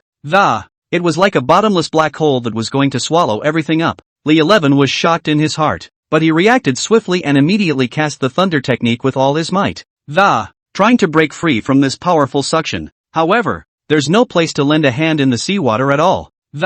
He felt his body constantly being pulled deeper and deeper into the ocean floor. Just at the critical moment, he quickly summoned a stream of shadowy lightning that, and wrapped it around the railing of the huge ship, then pulled upward with all his strength, and finally succeeded in pulling himself back into the ship. The Forbidden Woman looked greedily at Li 11 with a glint of desire in her eyes and said, "Little brother, just now I found out that you are the body of a young god. Oh, you won't be able to escape today." After saying that, the Forbidden Woman levitated over the sea, her hands dancing, and the seawater around her instantly condensed into 2 huge water dragons that hovered behind her. With a flick of her finger, 2 water dragons interspersed with raging seawater came roaring out, rushing towards the direction where Li 11 was. Facing this ferocious attack, Li 11 secretly grumbled in his heart. Fighting in seawater is clearly not his area of expertise. And the impact from those 2 water dragons was even more powerful. But the Forbidden Woman seems to have forgotten one important thing: water conducts electricity. Li Shi's eyes were cold as he decided to use this opportunity to give the Forbidden Woman a hard lesson,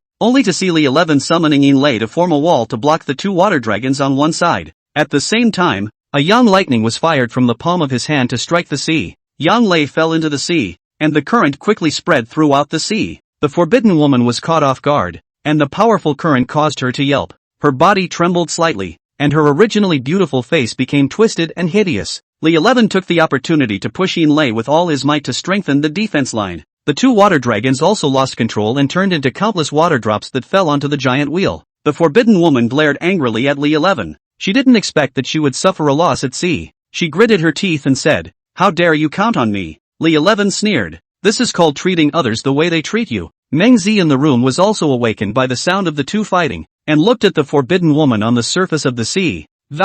She raised her arm, and the sky was suddenly stormy, and a mist of blood converged on the. Then from the blood mist there were countless arms reaching out. Meng Zi's eyes were cold, revealing a hint of majesty. With a wave of her arm, those blood mists condensed into a huge arm that slapped towards the forbidden woman. The forbidden woman's face changed drastically. She panicked and cast spells to try to defend herself, but the power of the blood arm was too strong, easily breaking through her defenses. The forbidden woman screamed miserably as the bloody arm tightened its grip. She struggled, but the more she struggled, the tighter the bloody arms wrapped around her. "Lord Meng, Meng Zi, spare, spare." The forbidden woman's voice begging for mercy came out from the bloody palm. Meng Zi controlled that arm and moved the forbidden woman in front of her, and the force on her hand loosened considerably. "You know me?" The forbidden woman nodded. 100 years ago, also in these waters.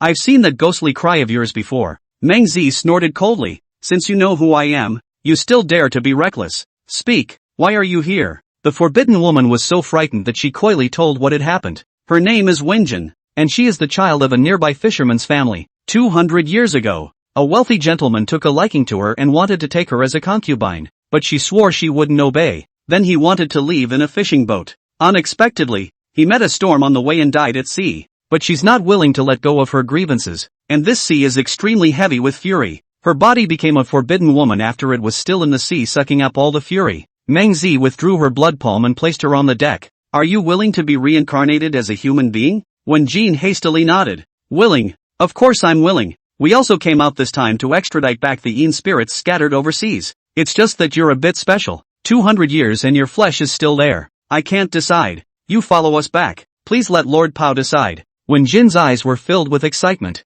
"Thank you, Lord Meng Zi." Chapter 137, Ghost Ship. "Will you stop staring at me?" Wenjin realized that Li 11 was staring at himself with unblinking eyes. Subconsciously, she wrapped herself a little tighter with her hair. "Ahem." Li 11 lightly coughed a few times, his eyes flickering to Meng Zi, who was to the side, trying to divert attention to ease the awkward atmosphere. He deliberately joked, Gee, the night is so cold. You little girl.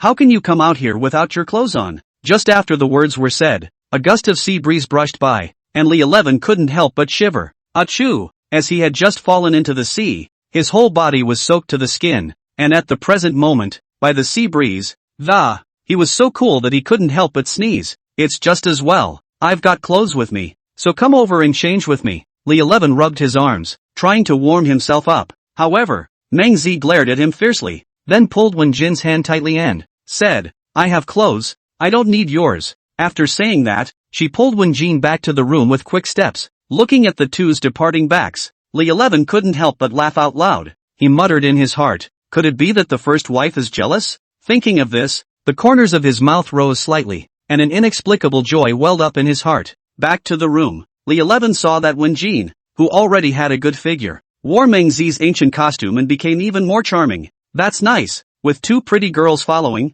this journey will definitely not be lonely." He also changed his wet clothes and prepared to go back to bed. Unexpectedly, Meng Zi said, "You go next door." "Why? Wenjin is sleeping with me tonight, and you, get out of here." Hearing this, Li 11 was unhappy. "On what grounds? You are my wife, how can you let her sleep with you?" So, he started to be a rascal, and lay right down on the bed and, arranging her body into a big, "I don't care, I'm sleeping in this bed." Meng Zi huffed and puffed, pointing at Li 11, her face full of helplessness, but unable to refute. At this time, Wenjin said softly, "Alright, you two stop arguing, I'd better go to bed in the next room." Meng Zi crossed her arms and kicked Li 11 in an exasperated manner. "Loudly," he said, "since you like this bed so much, sleep here by yourself." Then, she took Wenjin's hand and walked towards the next room. Li 11 shook his head helplessly and sighed in his heart. I thought I had picked up a beautiful girl, but I didn't realize that my wife had been abducted by this beauty.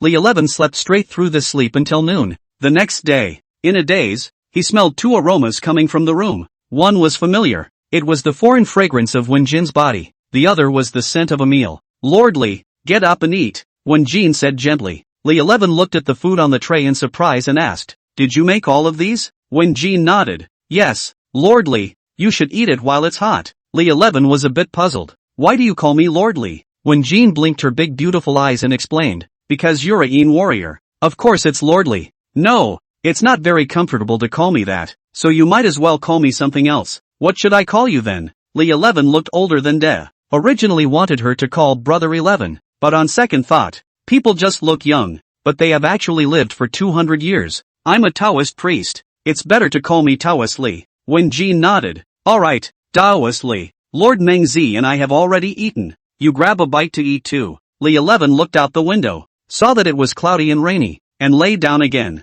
You should sleep more when it rains. Suddenly, Mengzi rushed in from outside in a panic. You guys go out and take a look. The three men hurried to the cab and the scene in front of them surprised them. Fog color mixed with drizzle, blurred vision, but still can see a quaint old boat is coming to the front. The ship looked very old, as if it had been through the ages. It is of wood, and gives a sense of vicissitude to the, yet its size was astounding, more than 30 meters long, and the mast was more than 10 meters high. In ancient times, this definitely counts as a giant ship. Seeing that the two ships were about to collide, Li 11 shouted with an anxious heart, Xiaodu, adjust course now. However, Wataru was unresponsive. He shouted several times in anxious succession, Wataru, Wataru, but there was still no response from Wataru. The AI really can't be relied on when it matters. None of the three men had any driving experience, despite the fact that the giant ship was equipped with manual piloting equipment. After they fiddled around with their hands, the cruise ship still hadn't budged a bit. They were anxious as they watched the old ship come closer and closer,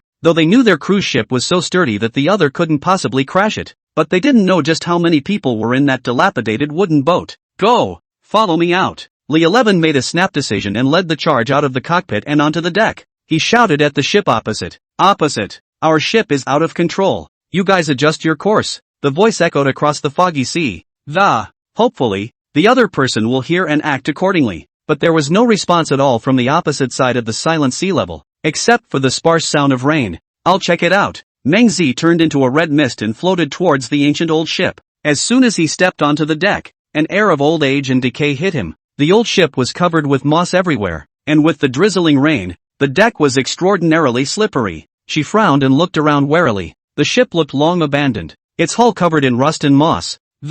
It's as if it's been through countless storms. She took a cautious step forward, her feet making a crunching sound. Suddenly, an eerie wind blew, chilling one's body. Why does it feel eerie here? Mengzi immediately floated back. That's an empty ship. Since there's no one there, let's just bump into it. It's not like we can bump into it anyway. At this point the two ships are only about 800 meters apart, but they felt as if the speed of both ships was inexplicably decreasing. 800 meters, 600 meters, 400 meters. When the two ships were about to collide, they unexpectedly stopped at the same time. It's evil. Li 11 was curious in his heart. Go over and take a look. Mengzi warned. Be careful. There might be something unclean in there. Li 11 smiled. Unclean? Unclean compared to the likes of us. He's still weak, I'm afraid. But when Jean suddenly spoke. Wait, I remember. This seems to be the legendary ghost ship. Chapter 138, Creepy Laughter. Ghost ship. It was first discovered in 1684. It is said that the boat was empty when it was found,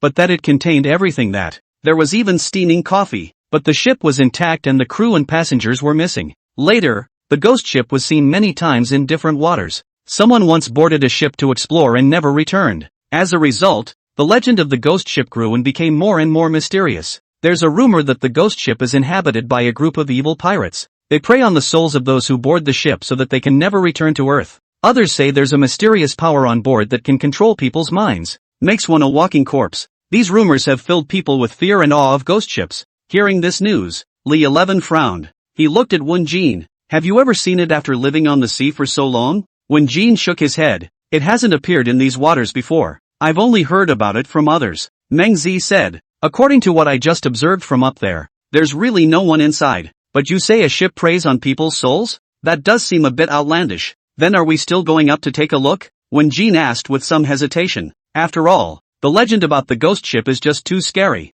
Meng Zi and Li 11 glanced at each other, and a trace of determination flashed in both of their eyes. In unison they said, "Go!" Now although this sea area is not under the control of the Dragon Kingdom underworld, as a Yin, it's their responsibility to get to the bottom of this. What's more, both were curious as to whether the ship was really that evil. The trio arrived on the deck of the ghost ship, but Meng Zi changed her face. When she first arrived, the ship was rusty and mossy, but now the ship was as good as new, and the decks had been wiped spotless. There was even music coming from inside the cabin. At that moment, a handsome blonde lad came out of the cabin and, in fluent Chinese, he said, "Three of you, welcome to the Becky." The three looked warily at the man in front of them. Is it an illusion? Li 11 immediately transported the air to impact his brain, but as soon as he opened his eyes, it was still the same scene in front of him. Meng Zi and Wen Jin also slightly shook their heads at him, indicating that they too did not see the mystery. In that case, we can only take one step at a time.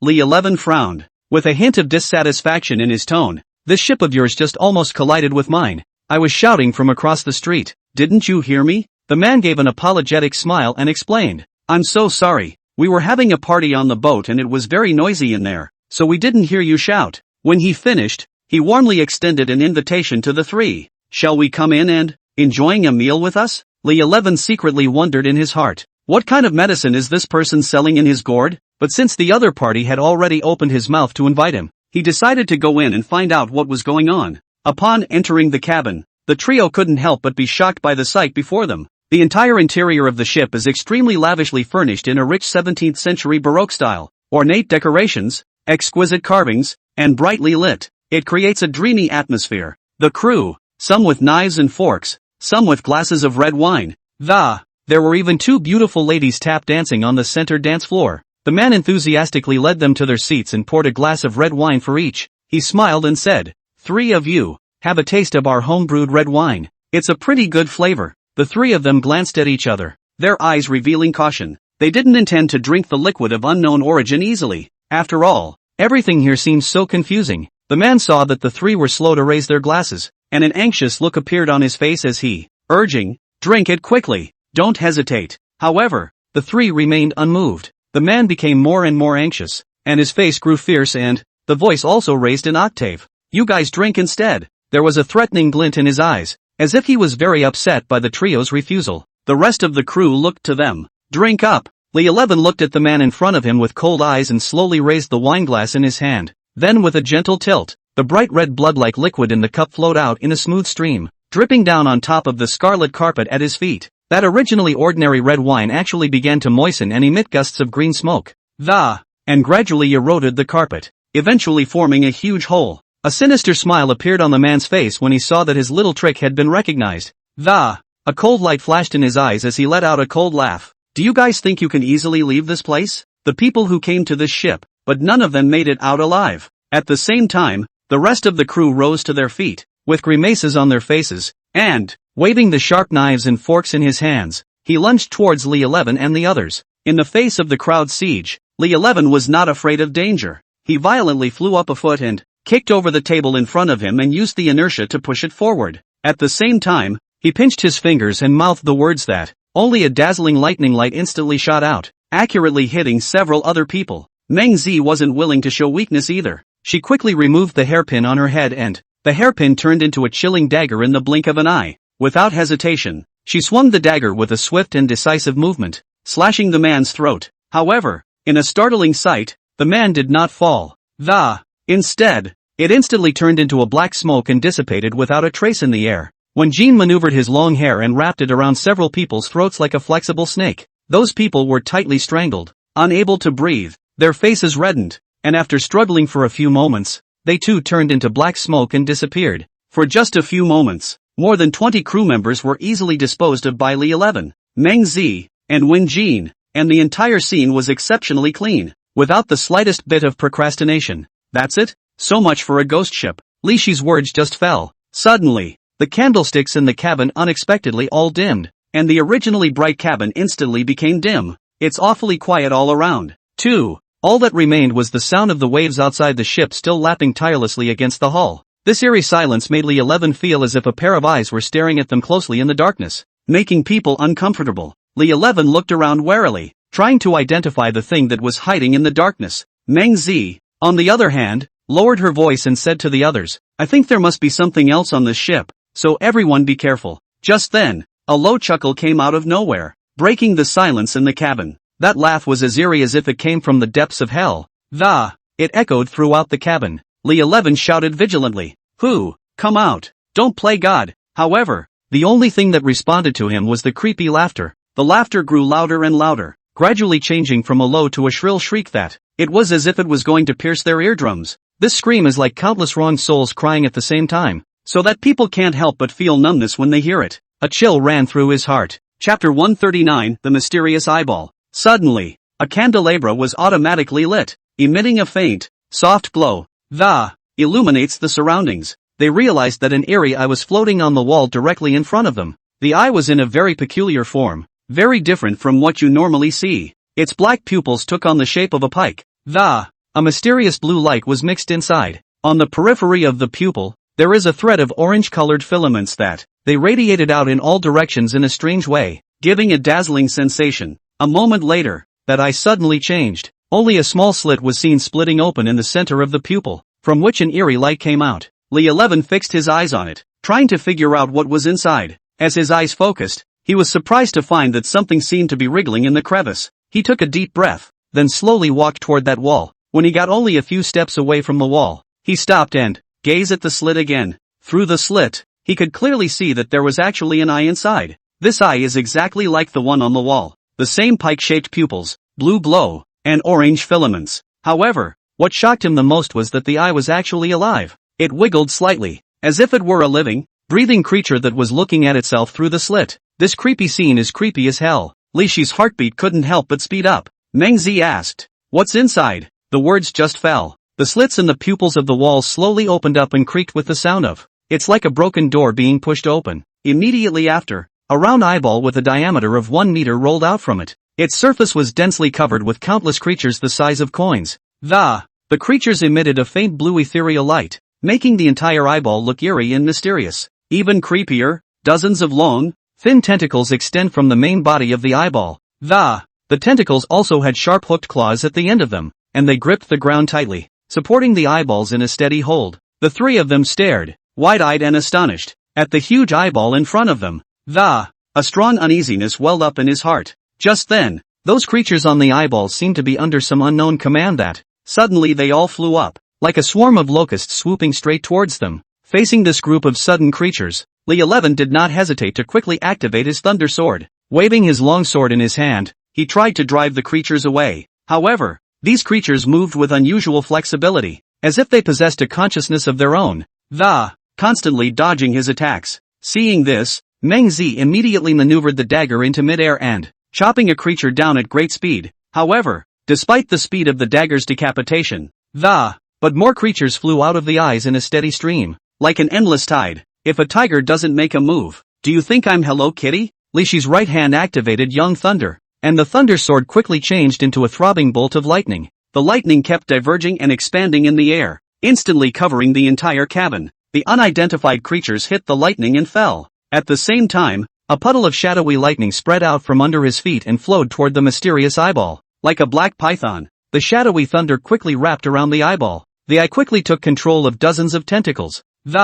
Using the sharp-hooked claws at the end, he tried to cut off the control of Li 11 and Yin Lei. But would Li Shi's Yin Thunder be broken just like that? The shadowy lightning surged towards the eyeballs like a tidal wave. The eyeball let out a hiss of pain and struggled desperately. But as the Yin Thunder continued to erode, the eye gradually lost its life. Immediately after that, the shadowy thunder turned magma-colored. A smell of roasted meat wafted out from within the lava. At the same time, the wooden ship burned under the lava that, the sea came in through the ground. The ship began to rock violently, and the originally calm sea raised huge waves. Li 11 said, "Hurry up, this ship is going to sink soon." They retreated to the deck, and Menzies realized that, the decks were back to their rusty, moss-covered beginnings. Li 11 and Wen Jin are seeing this scene for the first time, but at this time they cannot afford to think about it. They returned to their cruise ship. At that moment, Wataru spoke. "Danger detected to the left front. Do you duck? How are you able to use it again?" Li 11 commanded. Continue traveling towards the Yellow Spring country. Roger that.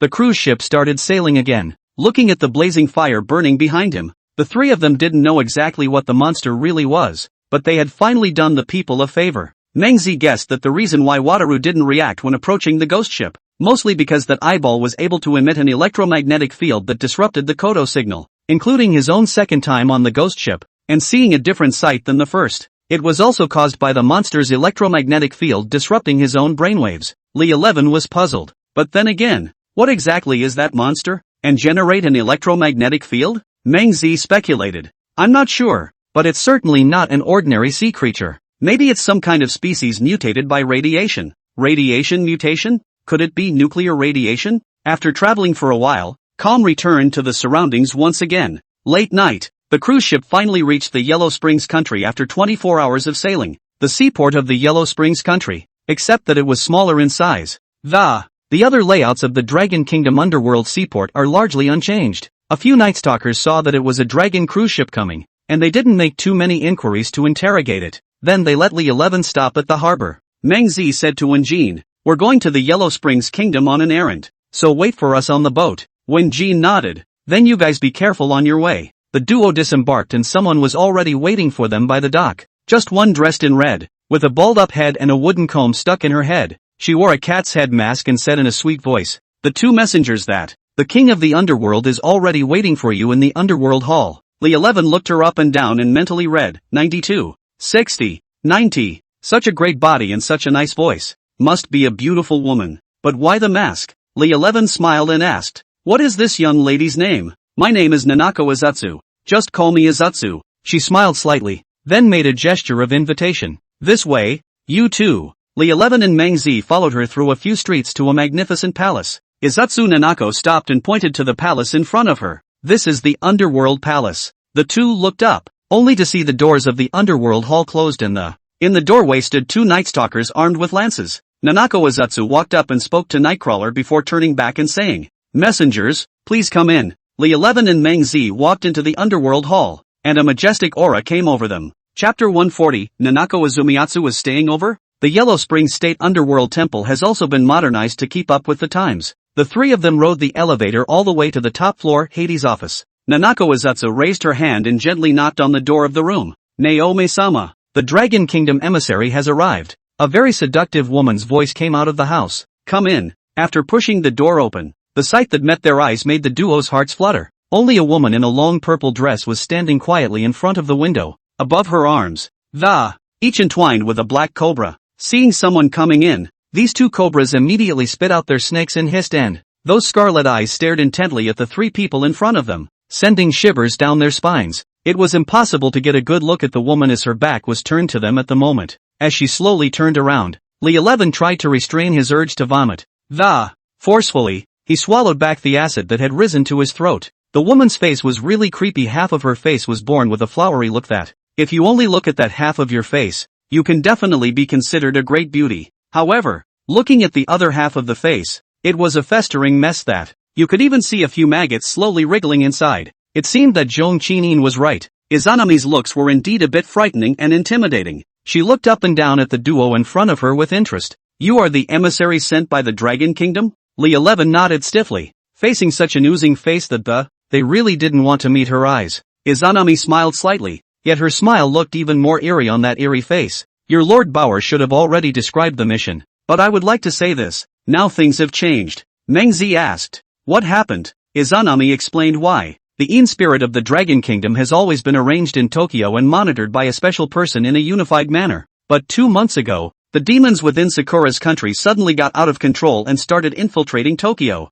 Massive hunting of Yin spirits and even collection of living souls. Li 11 was stunned in his heart. Could it be that this matter has something to do with the batch of demonic beasts that entered the Dragon Kingdom as well? Although the Sakura country's Yin-Yang masters did their best to capture the demonic beasts, however, this time, it seemed that someone had unified the command of the demon race. They had a clear division of labor. Everything was aimed at collecting souls, and they did not confront the Yin-Yang master head-on. At the same time, the spirits of the nations felt that their lives were threatened. They also became uncontrollable and fled Tokyo. Li 11 asked, "You don't think you want us to go all over the world looking for Yin spirits by ourselves?" Izanami smiled and shook his head. That's not necessary. The demon race has settled down a lot lately. We've reassembled the nether spirits. Only part of them are in Tokyo and the other in Hokkaido. When Mengzi heard this, her heart couldn't help but sink. Sure enough, the Yellow Springs Kingdom didn't have any good intentions again. These two cities are not so close to each other that if one were to juggle both, I'm afraid it will take a lot of time and effort. She guessed what Izanami was going to do. Frowning, he asked, "Are you trying to get us to split up?" Izanami nodded, a hint of cunning flashing in her eyes. Quipped, "That's pretty smart, little girl, that's what I meant." Then, she added, "Nowadays, the Yin spirits are in a state of panic. You can save a lot of time by moving separately, and by picking them back up sooner. We in the Yellow Springs Kingdom will be able to rest easier sooner." Mengzi secretly speculated that Izanami did this, although there is a suspicion of not wanting to be more responsible, but it was someone else's place, so she couldn't say much. So, she could only agree. "Okay, we accept your arrangement." Izanami nodded, then her eyes turned to the two men and, smiling, I asked, "So which one of you is going to Tokyo? Who's going to Hokkaido?" Lee 11 thought to himself, "Hokkaido is still bad? I don't know, but I know it's pretty hot in Tokyo. It should be good there. I'm going to Tokyo." After thinking about it, Mengzi felt that this arrangement was reasonable, so she said, "That's good. Our underworld office in Sakura country is in Tokyo, and the person in charge there is familiar with Tokyo, so it would be good for you to act a bit better with her around." Izanami frowned slightly and looked at Mengzi and asked, "So you guys are set?" Mengzi nodded. "Aha, he'll go to Tokyo and I'll go to Hokkaido." Seeing that both of them had made up their minds, Izanami said no more. It just said, "Now that you've made up your minds, let's get ready to go." With that, she took out 2 jade talismans from the drawer and handed them to them. "This is the voucher for traveling to and from the Yellow Springs country and towards the Sakura country. You must keep them, or you won't be able to return when the time comes." Then, she turned her head to Mengzi and said, "Little girl, you may need to work hard. It's a bit far to get to the Hokkaido port from here, and there's a section of the railroad that's broken down, so all high-speed trains on that section have been temporarily suspended. Need you to leave now by bus in about 4 hours. Then she said to Lee 11, "Young man, you're quite good at choosing. It only takes 20 minutes to get to the Tokyo transporter port on the high-speed train from here, and it's already late, so it's not too late for you to leave tomorrow." After saying that, Izanami waved her hand and 2 jade talismans flew towards Lee 11 and Mengzi respectively.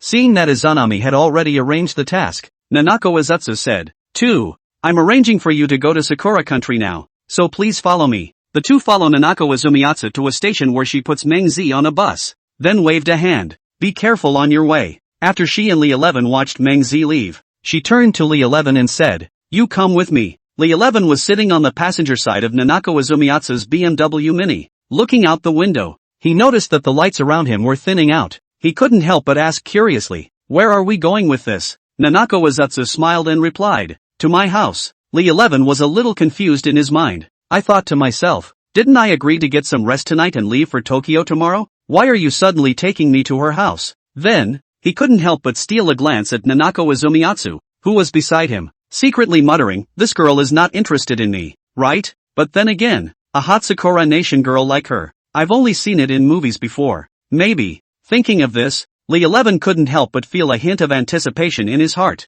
However, just then, Nanako Izumiyatsu noticed a smile on 11 Lee's face.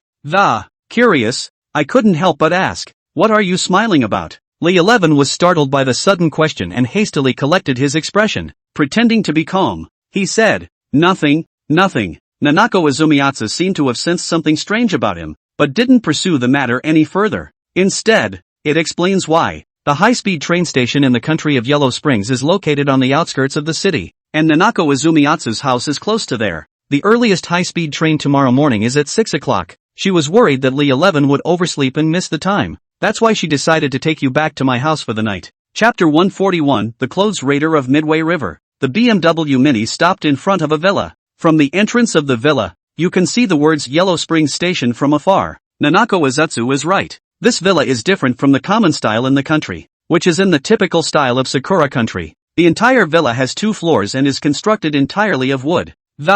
It presents a simple and light appearance, with the unique flavor of the Tang dynasty architecture in the Dragon Kingdom. Nanako Izutsu led Lee 11 up to the 2nd floor, and pointing to one of the bedrooms, he said, "You will stay in this room tonight." Lee 11 observed the layout of the 2nd floor. It was found to have a total of 4 bedrooms as well as a common bathroom. "It's getting late. so go get some rest as soon as you can. She pointed to the bathroom and continued, if you want to take a shower, you can do it in here and I'll get the towels and stuff for you later. With those words, Nanako Izutsu turned and left. After about 10 minutes, Lee 11 walked out of the bathroom wearing a loose pajama suit. Just then, however, he heard a beautiful song coming from inside the master bedroom. This girl sings really well. Lee 11 was ready to go back to bed and, unintentionally, glanced at her bedroom. Just see the bed with suspenders, black silk, and JK. But there's just no one. Where are the people? Prompted by curiosity, Lee 11 walked in and found that there was also a bathroom in the bedroom. The door to the bathroom was a false one.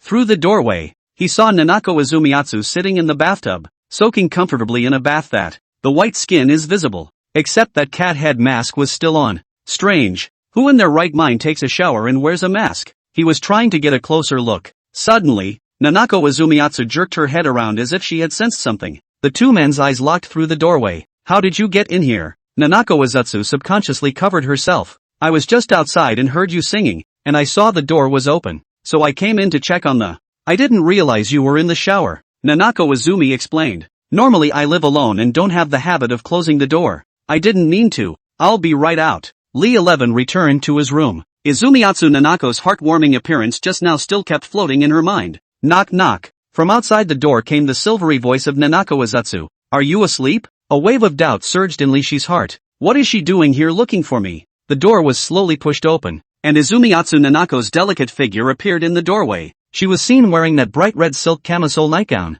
The delicate silk shimmered seductively in the light. She said softly, you mustn't go out and talk nonsense about what just happened. Lee 11 hurriedly nodded his head and responded, don't worry, I definitely won't say anything. She walked slowly to the bed and sat down, those slender fingers gently brushing over the sheets as she looked up, and there was a shy glint in her eyes, like the most delicate flower in spring. She just looked at Lee 11 silently like that, as if time was frozen at this moment. An ineffable atmosphere pervades between the two. What does she want? Why are you sitting down? After a moment of silence, Nanako Izumiatsu managed to speak up, whispering, I know that although you and Meng Zi have an unusual relationship, I also have a good feeling about you. Otherwise I wouldn't have let you live in my house. Lee 11 was stunned in his heart. Were the girls in Sakura country so direct? She then asked, do you like me? Lee 11 smiled and reached out to pull Nanako Izumiatsu into his arms. Who wouldn't like a girl with a body like yours? Nanako Izutsu reached over and turned off the light. The next day, Lee 11 rubbed his eyes and prepared to get up to catch the high-speed train. Suddenly, he felt something pressing against his waist. He reached out and fumbled with it, finally touching the object. Turning on the bedroom light, he realized it was actually Nanako Izumiatsu's cat head mask. A pang of emotion ran through him as he thought of last night's scene after the lights were turned off, although he couldn't see anything at the time. But the experience was truly wonderful. Lee 11 turned his head to look at Nanako Izumiatsu beside him, and realized that her pale backside was turned towards him, and, sleeping, looking at her quiet back. A trace of curiosity welled up in Lishi's heart, wanted to see what she really looked like. He cautiously stretched his head, trying to see the other man's face. However, when he saw the face, he couldn't help but let out a gasp. ***. Only Nanako Izumiatsu, though she had a googly-eyed face, but the brain, cheeks, and chin were black. This sudden shock caused Lee X to lose his balance for a moment and roll straight off the bed. His eyes widened in horror as, the phrase that kept echoing in my head was, the old saying is true, when the lights are off, they're all the same. Lee 11 quickly climbed to his feet and fumbled to turn the lights off. As if that would make the horrific image of what had just happened disappear. Then he grabbed his clothes and rushed out the door like he was running for his life. Just as he was getting dressed outside in a panic, Nanako Izumiatsu walked out wearing a mask. The tone was puzzled. What are you doing out here? Lee 11 could only pretend that nothing happened. I'm not afraid of disturbing your rest. Nanako Izutsu came to his side and took his hand, leaning against him. You're so thoughtful. Lee 11 doesn't want to stay here a second longer. That what? I still have to catch the high-speed train. Sitting on the high-speed train, Lee 11 had a heart attack. In his heart, he muttered, you'll have to look carefully when you meet a woman in the future, or you'll be at a great loss. Just then, he heard a clear voice, Uncle, are you also going to reincarnation? He turned his head and saw a cute little girl looking at him with a childlike expression. Lee 11 smiled and replied, not oh. However, as he finished his sentence, he suddenly realized that something was wrong. This place seems to be different from the Dragon Kingdom underworld. According to the rules of the Dragon Kingdom's underworld, after death, a person needs to cross the bridge of Naiha and drink mangwa soup, but there clearly won't be one here. so he asked the little girl curiously, "Is this where you all go when you are reincarnated?" The little girl nodded in affirmation. Then, Li 11 asked, "Then don't you need to drink manga soup?" The little girl shook her head, and then said with a sudden realization, "So you're from the Dragon Kingdom. In our place, there's no manga soup, only clothes-robbing women." Clothes raider? What is this thing? Li Shi's heart was filled with doubts. The clothes raider is an old woman who lives at the gatekeeper of the Sanda River. It is also responsible for receiving the dead and helping souls to reincarnate. When a dead soul enters the land of the Yellow Springs, he will pass through the Santu River, and the clothes raider woman will strip him of his clothes, representing the transformation of the dead from human to non-human. In the meantime, she would hang the clothes of the departed souls on the trees that, if the branches bent, it means that the person has committed a great sin and will be judged harshly. Until that garment fails to bend the branches of the tree, it is a sign that the departed soul has finished atoning for its sins in the land of the Yellow Springs. To be able to reincarnate, she'll only give you back your clothes when the soul returns to the Santu River. The soul is reclothed, and all the memories of his previous life will be lost and he will be a new man. Chapter 142 Sakuten Boy. The train slowly stopped on the platform of the Matutagawa station. Li 11 followed the little girl out of the station. The surroundings were eerie, with an eerie aura. A shiny black river flows through the front of the station, the legendary Midway River. The river exuded a chilling coldness, as if it could devour all life. The banks of the river were planted with a large, unknown tree, which appeared to be dry and decayed. Lifeless. There wasn't a single leaf on each tree, just the old, dead branches jutting out. The branches of the trees were covered with all sorts of clothes, some of which even bent the branches of the trees. And it seemed to speak of all the crimes their owners had committed while they were alive. A stone bridge spans the Midway River, and at the head of it stands an old woman clad in a black turban. There were two other Night Stalkers beside her keeping order. The little girl smiled and said to Li 11, "Uncle, I'm going to reincarnate." Then it bounced toward the bridge. I only saw the old woman known as the clothes snatcher take out a cell phone. After scanning the little girl's eyes for a moment to confirm her identity, and finding a piece of clothing in a tree, it was gently draped over the little girl. The little girl suddenly became double-lidded and walked straight into a spell formation. Li 11 also came to the bridge, took out the jade talisman given by Izanami, and said, "Old woman, I'm on business in the Yang world." The clothes raider woman took the jade talisman and scrutinized it carefully before nodding her head and signaling the night fork to let go. He walked to that teleportation spell, only to feel a blackness in front of his eyes, and finally he was in the Yang world. He looked around and realized he was within a dense forest. "Why did you teleport me to this hole? There is only one winding path within the forest." He followed the path for quite some time before he saw a temple not far ahead. He subconsciously touched his stomach. "I left in a hurry this morning and didn't even have time for breakfast, so now is the perfect time to dabble in a fasting meal." As he approached, he realized that the temple was so quiet that it was actually empty. What is even more bizarre is that there are chunks of pork, beef and mutton hanging in the courtyard of the temple, and it's dripping blood. Although it is true that some monks in the world say, wine and meat go through the heart, but Buddha stays in the heart. But to dare to hang raw meat in a temple so recklessly is unheard of. Just then, a sound of knocking on a wooden fish came out. Li 11 turned around, only to see a 7 or 8-year-old young monk sitting outside the temple's main hall. This little monk was sitting on his knees with his eyes slightly closed, and a wine jar was placed next to him. He was gently tapping a wooden fish with one hand, while in the other he held a string of Buddha beads that, the words were still in his mouth. Li 11 asked with some caution, "Are you the monk here?" The young monk slowly opened his eyes and gazed at Li 11. From the looks of it, he was only 7 or 8 years old,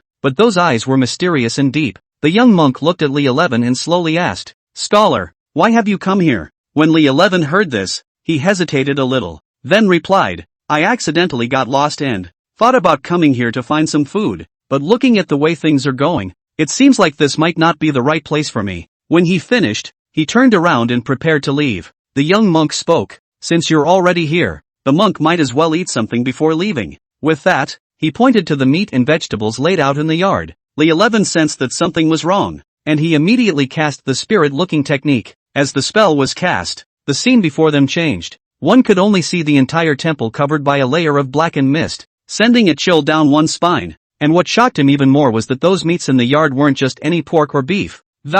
Rather, they are human limbs. Upon closer inspection, these limbs include parts of a person's arms, thighs, and ribs. And judging by the look of it, all the meat seems to have come from women. Could he be the legendary Sakutani boy? Li 11 remembered some of the anecdotes about the Sakura country that Meng Zi had told on the ship. Sakuten boy, named for his addiction to alcohol. was often drunk. It is rumored that he has the faces of a cute child and a red-faced evil spirit. Cute kids are fleshy human forms that are well-behaved and cute. He was able to evoke female motherhood through this form, meeting beautiful women that. Then he lied to others, saying that he was lost, and then tricked her into a deserted corner and killed her. The red-faced evil ghost form, on the other hand, is a red-faced ghost that can spit fire, and its appearance is vicious and hideous. 2 meters tall, a head of disheveled hair with long horns on top, a large body with red skin, a tiger's back and a bear's waist, and an iron staff. His favorite food is human flesh, and his favorite is women. Lee 11 was shocked in his heart.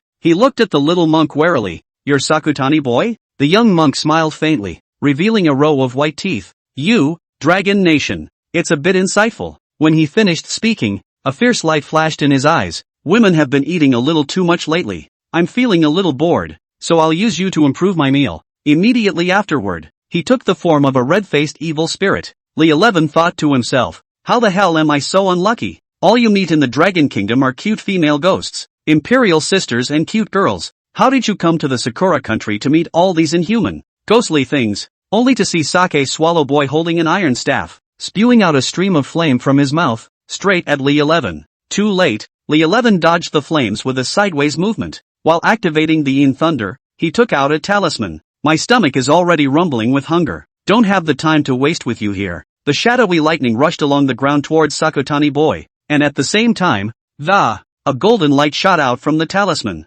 Sakutani Boy roared in anger when he saw his feet being controlled, and he would have raised his right foot and, only to find that Yin Lei had him under control. At the same time, the talisman kept shooting out golden light also turned into a dozen golden chains. These chains were like golden dragons, flying in the air and emitting a powerful aura. Holy Gold Shackle Charm, Earth-ranked talisman. Back in the 100,000 Mountains, Taoist Master Qingwei used this talisman to deal with Hucheri Z. Those golden chains rushed towards the 2-meter-tall Sakutani Boy, holding him dead to the ground. He struggled desperately, but in the end it was to no avail. Sake Swallow Boy revealed a horrified expression. "You Dragon Kingdom Taoist, how could you be so powerful?" The corner of Li Shi's mouth lifted slightly. "Meeting me, count yourself unlucky." After saying that, those golden chains stirred, rubbing a trail of blood on Sakutani Boy. Those chains kept tightening, and Sakutani Boy let out a miserable scream, eventually turning into a mist of blood. At this time, his phone rang, and an imperial voice came from it.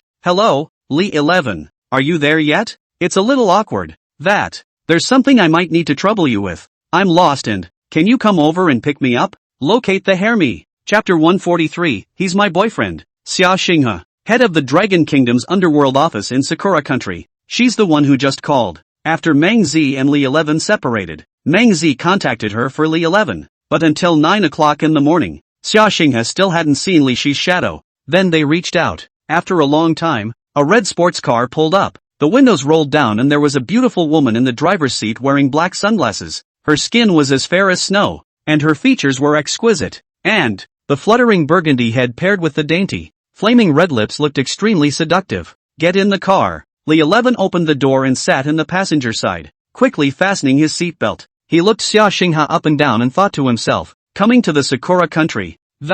Finally, I see a decent beauty. Xia Xinghe pushed up her sunglasses and turned her head to look at Lee 11. "How did you come to such a dangerous place?" "Who knows? I just came out of the Midway River and as soon as I opened my eyes I was here." Xia Xinghe couldn't help but snort and laugh. Flirtingly, he said, "It seems that the Yellow Springs Kingdom's wishful thinking is really good. This trick of killing people with a borrowed knife makes it really wonderful." Lee 11 suddenly reacted. "They purposely teleported me here to use my power to get rid of the wine-swallowing boy?" Xia Xinghe smiled and nodded. "That's right. The wine-swallowing boy has resided here for decades. During that time, he has brutalized the lives of at least 1,000 young girls. Many Yin and Yang masters have come here and tried to destroy the demon, but they all ended up failing. It was even countered by him." Lee 11 couldn't help but sneer disdainfully and said, "The level of this Sakura country's Yin and Yang masters is too poor. Right, they can't even destroy such a small demon?" Xia Xinghe gently shrugged his shoulders, his tone flat. "After all, it's just a small bullet-ridden country, and how can there be such a great Yin and Yang master? But on the contrary, it's you who quite surprises me. Your cultivation has already reached such a level at such a young age. The future is unlimited." The two drove to the city. Lee 11 looked at the surrounding forest of skyscrapers and turned his head to look at Xia Xinghe beside him. Curious, he asked, "Where are we going?" "There are still some things that I need to take care of at the company." so when I'm done, I'll go back and settle the matter of the Wadari spirit. Li 11 froze slightly and said in surprise, company? You still have a job here? Of course. Even though I'm from the underworld, I always have to have a legitimate identity in the Yang world. Li 11 saw that she was dressed in designer clothes and driving a luxury car worth millions of dollars. Couldn't help but ask, then this status of yours shouldn't be low. Xia Xinghe didn't answer his question directly. Instead, he eased the car to a stop in front of an office building and said softly, we're here. Li 11 looked up and, only to see the office building hanging openly with 4 eye-catching big words, Tian Run Group. He thought to himself, yo, isn't this Sun Bingshi's company? He suddenly remembered that Sky Run Group did have a branch in Sakura country, and Qin Feng is the general manager of this company. Xia Xinghe stepped out of the car, and the people around her saw her and, immediately, he greeted respectfully, good day, Mr. Xia. Li 11 thought to himself, Sun Bingshin has some courage, although now everywhere advocating the rejuvenation of cadres, can really do so not many. Skyrun Group is at least one of the top 500 companies in the country, although this is just a branch, but Qin Feng and Xia Xinghe age should not be more than 30, to be able to do this position. Visible Sun Bingxiu with people really bold. Xia Xinghe led Li 11 to an office with a sign saying Deputy General Manager. She made a call on the office landline, and it wasn't long before a female secretary then came over with coffee. Mr. Xia, the coffee you wanted. Xia Xinghe glanced at Li 11. I have a meeting soon. You wait here first. After saying that, he gave a wink to the female secretary, signaling her to follow along. Looking at the empty office, Li 11 thought to himself, this world is really small. I'm surprised to meet these old acquaintances. When I arrived in Sakura country, the time had come to noon, but the meeting was still not over. From early morning until now, Li 11 hadn't eaten a single bite of food. His stomach had been rumbling with hunger for a long time. Just then, the sound of 2 people talking came through the door. One of them said, Xinghe, you just rebutted me as directly as you did in the meeting. It really makes me lose face. The other's response was a bit cold. I'm just speaking from the facts. This voice seemed to sound very familiar. Could it be Qin Feng? As expected, Xia Xinghe and Qin Feng walked into the office one after the other. Qin Feng was first slightly stunned. Obviously he hadn't anticipated that there was actually someone else present in the office. And what surprised him even more was that this person was actually Li 11. A look of surprise appeared on his face and he couldn't help but blurt out, Taoist Li, why are you here? Mr. Qin, how have you been? Xia Xinghe's heart was filled with doubt and couldn't help but ask, you two know each other? Qin Feng gently nodded. There have indeed been 2 encounters. He thought to himself, did HQ send him? But he immediately dismissed the idea again. He's the general manager here, and he can't afford to send someone from headquarters. Qin Feng smiled faintly. Before, when I invited Taoist Li for dinner, you didn't have the time, but now that you're in Sakura country, I'm going to have to do my part as a host anyhow. Xia Xinghe was even more puzzled. Is this still the usual thunderous Qin Feng? Why are you so polite to him? Although Li 11 didn't have any good feelings towards him, but anyway, he was already hungry in front of his back now. With the idea of not eating for nothing, he said, then I'll listen to Mr. Qin's arrangements for everything. Out of the office, the others looked at Li 11 and whispered, who is this young man? Such a big face? To go in and out with Mr. Qin and Mr. Xia, you don't know, do you? But this is someone brought by Mr. Xia. He's so handsome. Is he Mr. Xia's boyfriend? I don't think so. Mr. Xia has been in the company for a year, but I haven't heard of her having any boyfriends. The 3 came to a private room in an upscale restaurant, the dining room table. Qin Feng couldn't help but ask, I'm curious as to how you guys met. Unexpectedly, Xia Xinghe slowly stood up and patted Li Shi's shoulder. He's my boyfriend. Hearing this, Qin Feng and Li 11 were both startled. Qin Feng thought to himself, is this dude so bullish? It's Sun Xingxiu again. It's Zhong Qinyin again. It's Xia Xinghe again. Li 11 thought to himself, what kind of show is this? Chapter 144, I'm not a stalker. Xia Xinghe's lips trembled slightly, and her voice was extremely low as she said, you admit first that. I'll explain it to you alone. Li 11 thought to himself, okay, then I'll play along with you. Qin Feng asked, Taoist Li, does that Sun Dong know about this? Xia Xinghe showed a puzzled look. Sun Dong? What does this have to do with Sun Dong? You don't know about his relationship with Sun Dong? Xia Xinghe threw a look of help to Li 11, but her mouth strongly supported. I know. Of course I know. Li 11 secretly laughed in his heart. Let you involve relationships indiscriminately, and you still have to rely on me at the critical moment. He stood up nonchalantly and put his arm around Xia Xinghe's shoulders. In an extremely exaggerated tone, he said, I thought that back then, Xinghe and I were childhood sweethearts and 2 young children. Who knows that Sun Bingxin was killed halfway, on top of a dinner party. She saw this Taoist master sunny and handsome, and had evil thoughts. A vain attempt to take me for herself. What's even more detestable is that she has resorted to despicable tactics by deliberately transferring Xinghua to the Sakura country. Attempting to use it to break us up. At this time, Sun Bingxin, who was still recuperating at home, sneezed out. She subconsciously wrapped her shirt around her and muttered, "It hasn't gotten too cold, has it?" After a few stabs, my body became so weak. Looking at the exaggeratedly performing Li 11, Xia Xinghe's, although reluctant, could only say stiffly, "Right, that's it." Qin Feng asked, "Then your marriage to Sun Dong?" Li 11 sighed helplessly. "Hey, can only condemn Xinghe. I can only sneak into Sakura Nation sometime and date her." Qin Feng nodded. "No wonder you haven't been looking for a boyfriend, so you already have your heart in the right place." After the 3 of them had lunch, Qin Feng reminded Xia Xinghe that the boss of GOG company asked us to talk to the bosses of several other companies last week. This can be related to the future development of the company. Remember to come on time. Xia Xinghe nodded. "Don't worry, I'll go." "Okay, I'll go back to the office first then." Looking at the box with only himself and Xia Xinghe left inside, Li 11 asked, "Honey, now it's time to talk about why you let me pose as your boyfriend." Xia Xinghe sent him a big blank stare. "Who is your darling?" "Yo," turning the other cheek so quickly. Xia Xinghe shook her head helplessly. "Then I'll tell you." It turned out that Qin Feng had been pursuing Xia Xinghe ever since she came to the company. Xia Xinghe couldn't look at Qin Feng's behavior and felt that he was too hypocritical as a person. "I'll do whatever it takes to get what I want." So I kept rejecting him, but he couldn't stop stalking me. All she could say was that she had a boyfriend back home. He then tightened up a lot, but inside he was still undeterred. Until I met Li 11 today. Xia Xinghe saw that the 2 of them knew each other, and Li Shi's temperament was not bad. It was quite appropriate to have him pose as his boyfriend and just take matters into his own hands without discussion. But she never expected that Li 11 would have a marriage contract with Sun Bingxin. If it wasn't for Li 11's reaction, this lie would have been easily exposed. "So it is." Li 11 nodded. "Alright then, before I leave Sakura country, we'll do a good job of impersonating your boyfriend." He continued, "I heard Izanami say that the Sakura country has produced a group of demonic clans that specialize in capturing souls and shadowy spirits. What's the situation?" Xia Xinghe shook her head inside. "I also checked for a long time. Didn't find out any useful information. Once I managed to catch a demonic beast, and under duress. It only left behind 4 words, demon moon hanging in the sky." I was about to ask further questions, but its companion rescued it. Hearing the words demon moon hanging in the sky, Li Shi's heart was startled. Demon moon hanging in the sky. For the scourge of the earth. The old heavenly master and the fortune-telling blind man have both said this. What the hell does he mean? He had looked up at the moon more than once, but could see nothing strange about it. "So when are you going to take me across the spirit?" Xia Xinghe thought for a moment. "Most of the Yin spirits here are just fierce spirits that can't come out during the day. I forgot earlier that I have an appointment tonight. Let's do it tomorrow night. Tomorrow night I'll take you to the various shady spirit settlements." Li 11 nodded,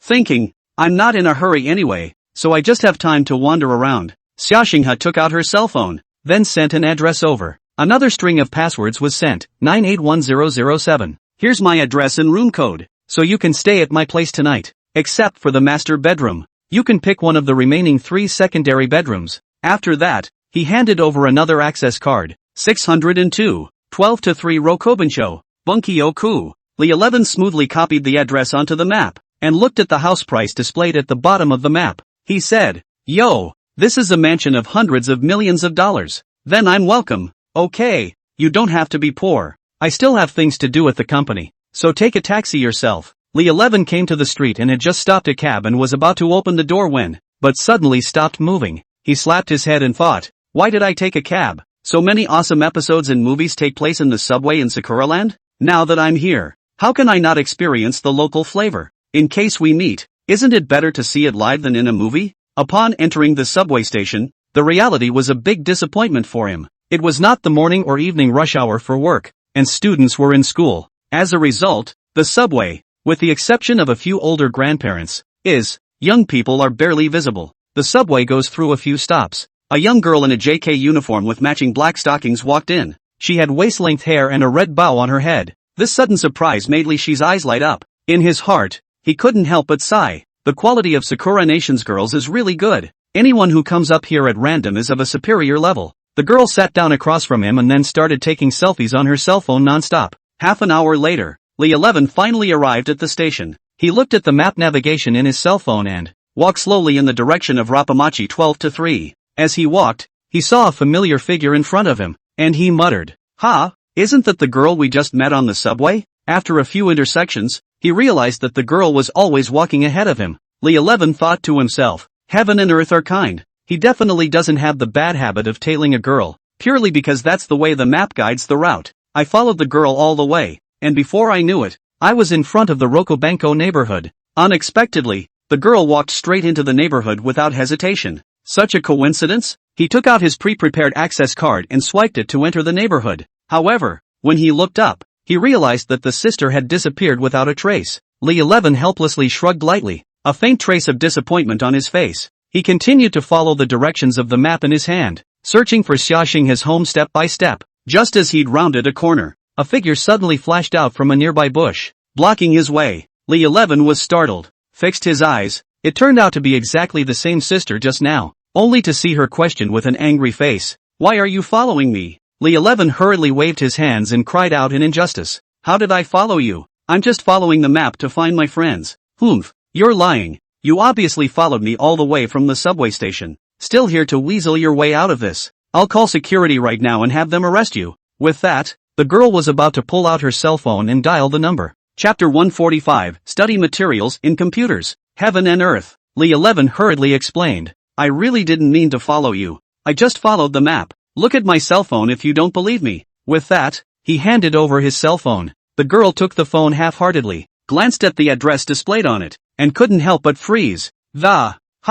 This address of yours. We even live in the upper and lower floors." She couldn't help but laugh out loud. "I didn't think I'd get to be neighbors with a handsome little man when I first moved in." She returned the cell phone, then bowed slightly. Empty muttered, "Digs that. My name is Momoy, sweetie. Nice to meet you." Li 11 thought to himself. Sakura Nation's girls are just polite. The two got on the elevator together. At that moment, inside the elevator there was a stooped old woman, dressed in a black robe that, his face was wrinkled and his eyes were cold and sharp. When Momoy sweetie saw the old lady, she leaned towards Li 11 with some fear. The old lady asked suddenly, her voice low and hoarse, "And, you guys, do you live here too?" The two were baffled by her inexplicable words. Li 11 and Momoy sweet eyes exchanged a glance, then nodded at the same time, indicating that they were indeed fine. "That's good." The old lady started talking to herself and, then unbelievably, he began to sing. The song was not beautiful and melodious, but rather a little eerie and strange. It made the whole atmosphere in the elevator become unusually weird, and so it went until the elevator finally stopped when it reached the 5th floor. "Bye." After saying goodbye to Li 11, Momoy sweetie waved her hand and walked out of the elevator. Li 11 watched her back gradually disappear in the doorway, and in his heart, for some reason, there was always something not quite right about it, and when he turned back to look at the old woman again, he was surprised to find that she was staring intently at herself with a very strange and creepy look in her eyes. Li 11 was startled in his heart and quickly opened his mouth to ask, "Do you have something to do?" The old woman was still staring intently at him, and a wry smile suddenly appeared at the corner of her mouth. Slowly, he said, "Boy, be careful." Just then, ding, a clear ring came. The elevator door opened. It has reached the 6th floor. Li 11 walked out of the elevator, but he still couldn't help but be curious in his heart, looking back inside the elevator again. However, what he never expected was that the old woman had actually disappeared, as if it had vanished into thin air. This sudden change of heart, it caused Li 11 to suck in a breath of cold air. This is a living hell. 981,007. Li 11 entered the code, and with a crisp sound, the door lock slowly opened. Pushing the door open, a faint, ethereal scent hit my nose and a neat and bright scene presented itself to the eye. It's amazing how refined she can be living alone. Scanning around quickly, he roughly estimated that the house was about 150 square meters. The house has a separate study, gym, check room, bathroom with huge bathtub. In the city of Tokyo, where every inch of land is expensive, the condition of such a residence is quite luxurious. However, what surprised Li 11 even more was that the Xiaxingha actually set up a special gaming room. He couldn't help but murmur, "I can't imagine that the vice president of a company is still an internet-addicted girl." Suddenly remembering that he hadn't played the game for a long time, Li Shi's hand itched a little. The thought crossed my mind, there's not much to do in the afternoon anyway. Why don't we play a few games to relax? Just as he was about to sit down, he was surprised to find some odd contraptions on the table. Lube, cucumber, little pink motorized toys? So that's what she usually does to pass the time. And so on. Is that computer? It's the land of cherry blossoms, so there's bound to be some goodies that aren't available at home. Lee 11 could not wait to open the computer. According to his experience, which disk is large? That kind of thing should be on just about any disk. Sure enough, this computer has 2 TB of RAM, but the E drive takes up a full 1 TB, and the E disk has exploded in popularity. He clicked in, only to see that there was only one folder inside, with the file name, Study Materials. Lee 11 clicked on the folder with excitement. However, what he saw in front of him was not the learning materials he had imagined, but a pile of dense documents and videos. Puzzled, he opened one of the files, the title of which read Criminal Psychology Research. Lee 11 quickly skimmed the contents of. These were found to be analyzed and researched on various crime cases, and each case was very detailed and in-depth. He opened a couple more videos and saw something similar. No way! I've been so excited for so long, and this is what I get to see? He revisited the cucumber on the table. That's not true. It must be hidden somewhere and I just didn't realize it. Suddenly, his eyes swept to a couple of portable hard drives in the corner of the table. It was neatly labeled, Company Information, The Classics of Buddhism, Joy to the World. Wait a minute, what the hell is a yeehaw? With doubt in his heart, Lee 11 reached for the mysterious hard disk and carefully plugged it into the computer port. However, when he tried to open it, he realized that he needed to enter a password. 11 Lee frowned, thinking about possible codes. Suddenly, he had a flash of inspiration and remembered the password he had used to enter the room earlier. With a mind to try it out, he entered the room code, ***. His jaw dropped at the sight before him. The entire 2 TB of hard drive space is filled with HD movies, with barely a sliver left over. He couldn't help but be secretly pleased. I told you, there must be one. Lee 11 looked through the files on the hard disk in a general way with interest. It was found to contain dozens of folders, each categorized by the name of a different artist. However, one particularly striking folder caught his eye. Its file name is Myself. Could the contents of this folder really be what the name suggests? A wave of anticipation welled up in Li Shi's heart and he excitedly clicked on it. As he suspected, the folder held dozens of videos. There was only one person's figure in all these videos, and that person was none other than Xia Xinghe. The video recorded her in her office, her car, her bedroom, her living room, even selfie videos in various places like the bathroom. Li Shi's eyes widened as he stared intently at Xia Xinghe on the screen. It was as if he had seen a rare treasure. He couldn't wait to start clicking through the videos, one by one. Devote your full attention to your studies. As the video played, Lee 11 recognized a different Xia Xinghe. The video features a variety of toys, not just the 2 on the table. This little ninny has a lot of toys. Chapter 146, The Sneaky Momoi Sweet Eyes. Lee 11 didn't spare a second. After dozens of video studies, he could recall where Xia Xinghe had a mole when he closed his eyes. It was getting dark, kinda hungry. Lee 11 came to the kitchen and opened the refrigerator,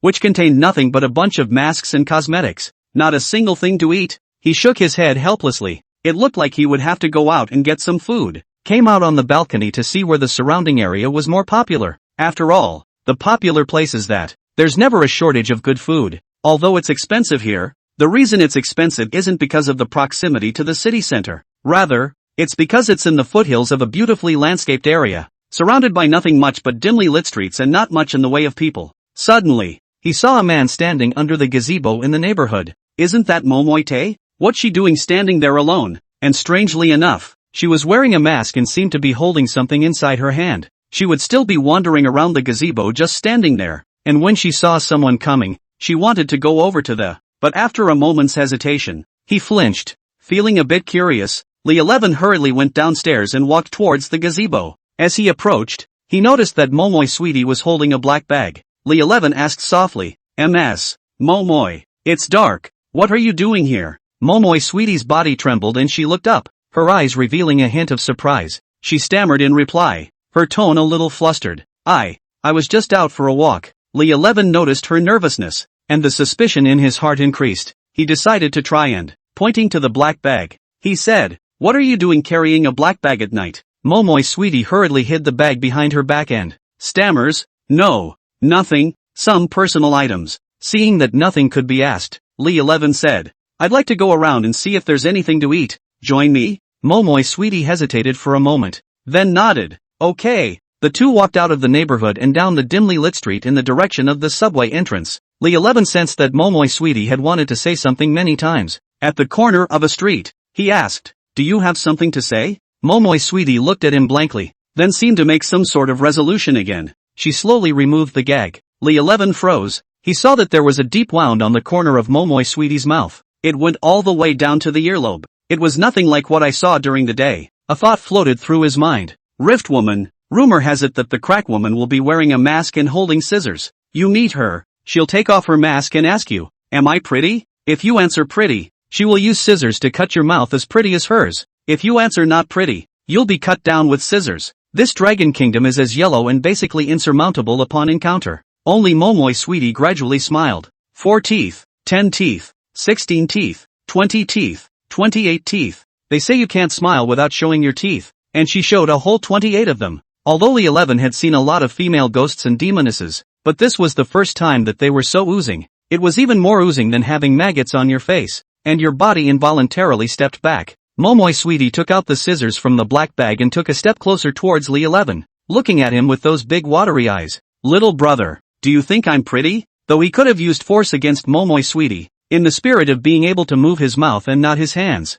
his mind raced as he considered how to answer. "Why do you ask? Do you have low self-esteem?" Momoy Sweetie froze for a moment. "Just answer if it's pretty. To be pretty or not to be pretty is a philosophical question and a subjective one. Old Ma once said that the world is material. Let's put it this way, everyone's mold is objective, because the features, the figure, these are objective, but pretty is a subjective standard. What's pretty? This is a matter of aesthetics, ancient and modern. Everyone has different standards, just like the ring of fat and thin, each different." Momoy Sweetie looked at him with wide eyes. Suddenly, she threw the scissors away, then crouched down and crossed her arms over her. Burying his head deep into the crook of his arm, he burst into tears. Seeing this scene, Li 11 was dumbfounded. "What's going on? Why are you suddenly crying?" He walked up quickly and crouched down with him, asking with concern, "Hey, what the hell is wrong with you? Why are you crying so hard?" However, Momoy Sweetie's cries became louder and louder when she heard his inquiry instead. Just then, a small car drove slowly through the area and the people in the car noticed the two of them. He mistakenly thought that Li 11 was bullying Momoy Sweetie. So, stopping the car in a hurry, he hurried toward them and asked anxiously, "Little girl, is he bullying you? If so, I can help you call the police or take other measures." Momoy Sweetie slowly raised her head when she heard the voice of, in a voice tinged with sobs, he replied, "No." The man fixed his eyes on the corner of Momoy Sweetie's mouth, only to see a large grin that, it goes all the way to the base of the ear. He was suddenly pale with fear, and his legs were weak and, uncontrollably, he let out a terrified scream. Ghosts. Then, without thinking twice, he ran back to the car, then quickly started it and fled the scene like a gust of wind. Momoy Sweetie laughed at the man's wolfish appearance. Looking at the crying and laughing Momoy Sweetie, Li 11 asked, "Now you can talk, right?" She nodded, then said, "Turn around and go over there." "Okay." Li 11 did as he was told. After only a rustling sound, Momoy Sweetie said, "You can turn back now." At this point, she was back to her cute daytime self. Momoy Sweetie is a student at the University of Tokyo, and 10 years ago, she met a cleft woman. At that time, when the cleft woman asked her this question, she could only answer that the other woman was pretty, in order to save her life. After being clipped in the mouth, he eventually died due to infection. She died unwillingly, and her soul kept echoing back to the young world. 10 years later she became a fury spirit. She also takes on the guise of a cleft woman and tries to get back at society. But this was her first day doing this kind of thing, and everything wasn't skilled. When she saw someone passing under the gazebo in her neighborhood, she hesitated for a long time and, still too embarrassed to ask, until Li 11 reached out to her. "But I didn't expect Li 11. This guy is not only not afraid of ghosts, but also likes to have fun on ghosts." When Li 11 dumbfounded her, she directly cried in anger. Looking at the cute girl in front of him, Li 11 was amused. "You're so funny." Momoy Sweetie stomped her foot in anger. "Humph." Chapter 147, Feng is dead. Li 11 said, "You just met me. Otherwise, wouldn't the world have another poor man like you? I just want revenge. But you're only hurting more innocent people." Momoy Sweetie kept her head down and didn't say anything. Li 11 continued, "And you're dead. You should go where you belong." Momoy Sweetie raised her head and looked at Li 11. "I don't know where I should go. If you want, you can follow me later." Momoy Sweetie gazed at the other party with suspicion on her face. "I'm a Yin spirit. Don't you have any fear at all?" Hearing this, Li 11 couldn't help but grin. It was as if he had heard the funniest joke under the sun. Ha ha, little girl, just put your heart at ease. I've got a lot of spirits around me. You are neither the first, nor will you be the last. Yo! Momoy Sweetie's eyes widened. Incredulously, he spoke again. And what exactly are you from? Only to see a dazzling lightning bolt violently jumping and flashing up in the palm of Lishi's hand. It was like a spiritual silver snake. When Momoy Sweetie saw this, she couldn't help but exclaim, Murphy, you're a Yin-Yang master? Li 11 spat disdainfully on the ground. Bah! Don't try to set me up with those unorthodox epithets. For your information, I am a serious Taoist priest. Momoy Sweetie was slightly stunned, then followed up with, so, you're from the Dragon Kingdom? The corners of Lishi's mouth rose as he nodded his head and responded, hey, count yourself as a smart girl. However, before the words, suddenly from Lishi's stomach came a grumbling sound. The sound in the silent atmosphere seems particularly abrupt. Let's go, sister. Brother will take you to find a place to fill your stomach. Saying that, Li 11 didn't hesitate to take Momoy Sweetie's small hand and took a step forward. Suddenly, Li 11 turned his head with a nervous expression and, carefully, he asked, you should be able to control your mouth from splitting. Momoy Sweetie nodded. Of course. After receiving an affirmative reply, Li 11 then put his heart down. Let's go then. The duo walked until they were almost at the subway entrance before they saw a ramen restaurant. Li 11 yelled, boss, 2 bowls of ramen. In no time at all, 2 steaming bowls of ramen were served. Eat up. Li 11 picked up his chopsticks and took a big bite. However, Momoy Sweetie just sat there quietly, looking at the ramen in front of her, but no chopsticks were moved. What's the matter? Not appetizing? Momoy Sweetie shook her head. I'm not hungry. How can we do without eating? Man is iron, rice is steel, and a meal without food makes you hungry. Li 11 picked up a piece of beef and placed it in Momoy Sweetie's bowl, urging, eat up. Momoy Sweetie looked around alertly. Lowering his voice, he said, I was just promoted from fierce spirit to fury spirit yesterday, and I'm not quite used to eating yet. Without hesitation, Li 11 pinched the piece of beef from earlier into Momoy Sweetie's mouth. Just take your time and get used to it. She chewed carefully for a few moments, and a look of delight suddenly appeared on her face. Wow, 10 years. Finally, I can taste the meal. Li 11 couldn't help but ask curiously, if you are a Yin spirit, why did you just move downstairs to me? That's the house my dad gave me. It's been sitting and used since I passed away. When I became a siren, I saw that it had been empty, so I moved here. Li 11 thought to himself, asterisk asterisk, this is another rich white girl. Wouldn't the situation be the same as Long Ying? The two finished their ramen and went their separate ways home. Late night, 12 o'clock. Li 11 looked at the time. It's so late, why aren't you back yet? Alas, it's really not easy to be a company leader. Going out to talk about a business actually makes it so late to go home. Forget it, I won't wait for her. So he got up, found a second bedroom, went in and fell headfirst onto the bed and, soon he was in dreamland. I don't know how much time passed, and in a daze, Li 11 suddenly felt a man walk in. The man didn't say a word. He took off his clothes. Then he collapsed onto the bed like a puddle. Aha, what's going on? This guy smells like booze. Li 11 frowned, reaching out and fumbling to turn on the bedside lamp, only to see that this person, who was covered in alcohol and lying cross-legged on the bed, was none other than Xia Xinghe.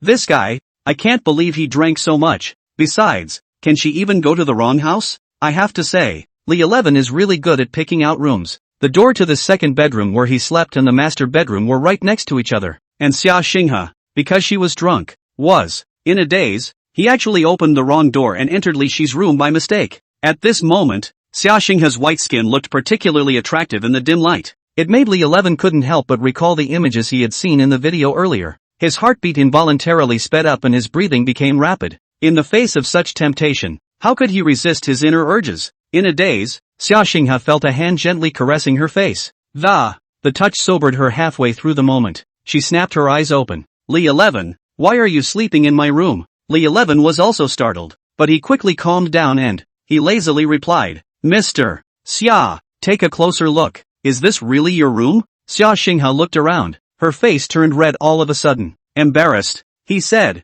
sorry, I was in the wrong place. When she finished speaking, she turned and prepared to leave. But before she could take a step, Li 11 grabbed her wrist. The corner of his mouth rose slightly, revealing a bad smile. If you're here, don't leave. Xia Xinghe tried to break away from his hand, but realized that her strength was far inferior to his. She could only pretend to be calm and say, Li 11, Don't mess around. But while her mouth said no, her body was honest. Half an hour later, Xiaoxinghe's cell phone suddenly rang. She hadn't wanted to ignore it, but the bell kept ringing and ringing, making it impossible for the pair to concentrate. She had no choice but to get up and answer the phone. The one who called was her secretary. Mr. Qin is dead. Xiaoxinghe immediately pushed aside Li 11, and the wine had mostly sobered up. Dead? What the hell is going on? The secretary said. Mr. Qin was on his way back, but he was hit by an oncoming truck. It was a gag. So why are you calling now? That's what just hit me. Xiaoxinghe was puzzled. Just now? I'd been home for half an hour. His family lives in the city. How could it be just now? The secretary explained. After you separated from Mr. Qin, the boss of GOG company approached Mr. Qin alone again. So I went back a little late. Just a coincidence? When Li 11 heard this news, he was happy in his heart. I didn't expect Qin Feng to die just like that. Suddenly, both heard a noise coming from outside the room. Someone's opening the door. Xiaoxinghe was wary. Be careful, it might be sent by GOG. Li 11 was puzzled. Who exactly have you guys messed with? Driving into people again? Lockpicking in the middle of the night again? Get dressed. I'll explain it to you later. Chapter 148, Demon Blade Heim. Xiaoxinghe quickly turned off the lights. Moonlight pours into the room through the window and Li 11 saw that a puddle of black liquid unexpectedly appeared under Xiaoxinghe's feet. Shady thunder, how can she too? This is the unique lightning method of Lung Fu Shan, but I've never heard of Lung Fu Shan accepting female Taoist priests. Could it be that she, like herself, had a master who came out of Longhu Mountain? Just then, the two of them suddenly heard a light footstep from outside and the voices were getting closer and closer, and it was obvious that the people outside had reached the living room. The people outside didn't turn on the lights, but they were very familiar with the layout of Xiaoxinghe's house. He walked slowly straight toward the master bedroom. 11 Li eyed the doorway nervously. As he passed the room where the two were, he was surprised to see the man carrying a large, brightly colored sword. The knife was more than a meter long and about 20 centimeters wide. Under the moonlight, the blade reflected a hauntingly cold light. If this were to be struck by its slash, wouldn't it be directly cut in two? It seemed that the other party had come prepared and had a clear goal of coming at Xiaoxinghe. At the same time, Xiaoxinghe's thunder rushed out like a python, immediately wrapped the man's legs. Ah! What the hell? The man was startled out of his skin by the sudden turn of events. Ha! It's a sister's voice. Li 11 immediately turned on the lights, only to see Yin lay like a giant python wrapping his sister to death. This girl had a slender figure, and her height and circumference were about the same as Xiaoxinghe's. If I hadn't seen it with my own eyes, it was hard to imagine such an iconic beauty using a weapon that was a large knife. Xiaoxinghe recognized this woman at a glance and couldn't help but be a bit surprised. Demon Blade Heim? I didn't realize that GOG Corporation had invited you here? To the side, Li 11 curiously asked. Demon Blade Heim? Is it very powerful? Xiaoxinghe nodded. In the Sakura country's list of Yin-Yang masters, she's the 16th best. Hearing this, Li 11 couldn't help but snort out a laugh. In a mocking tone, he said, ranking 16 is still so weak? Killed by a single move? It seems that your Sakura country's Yin-Yang masters are no better than that.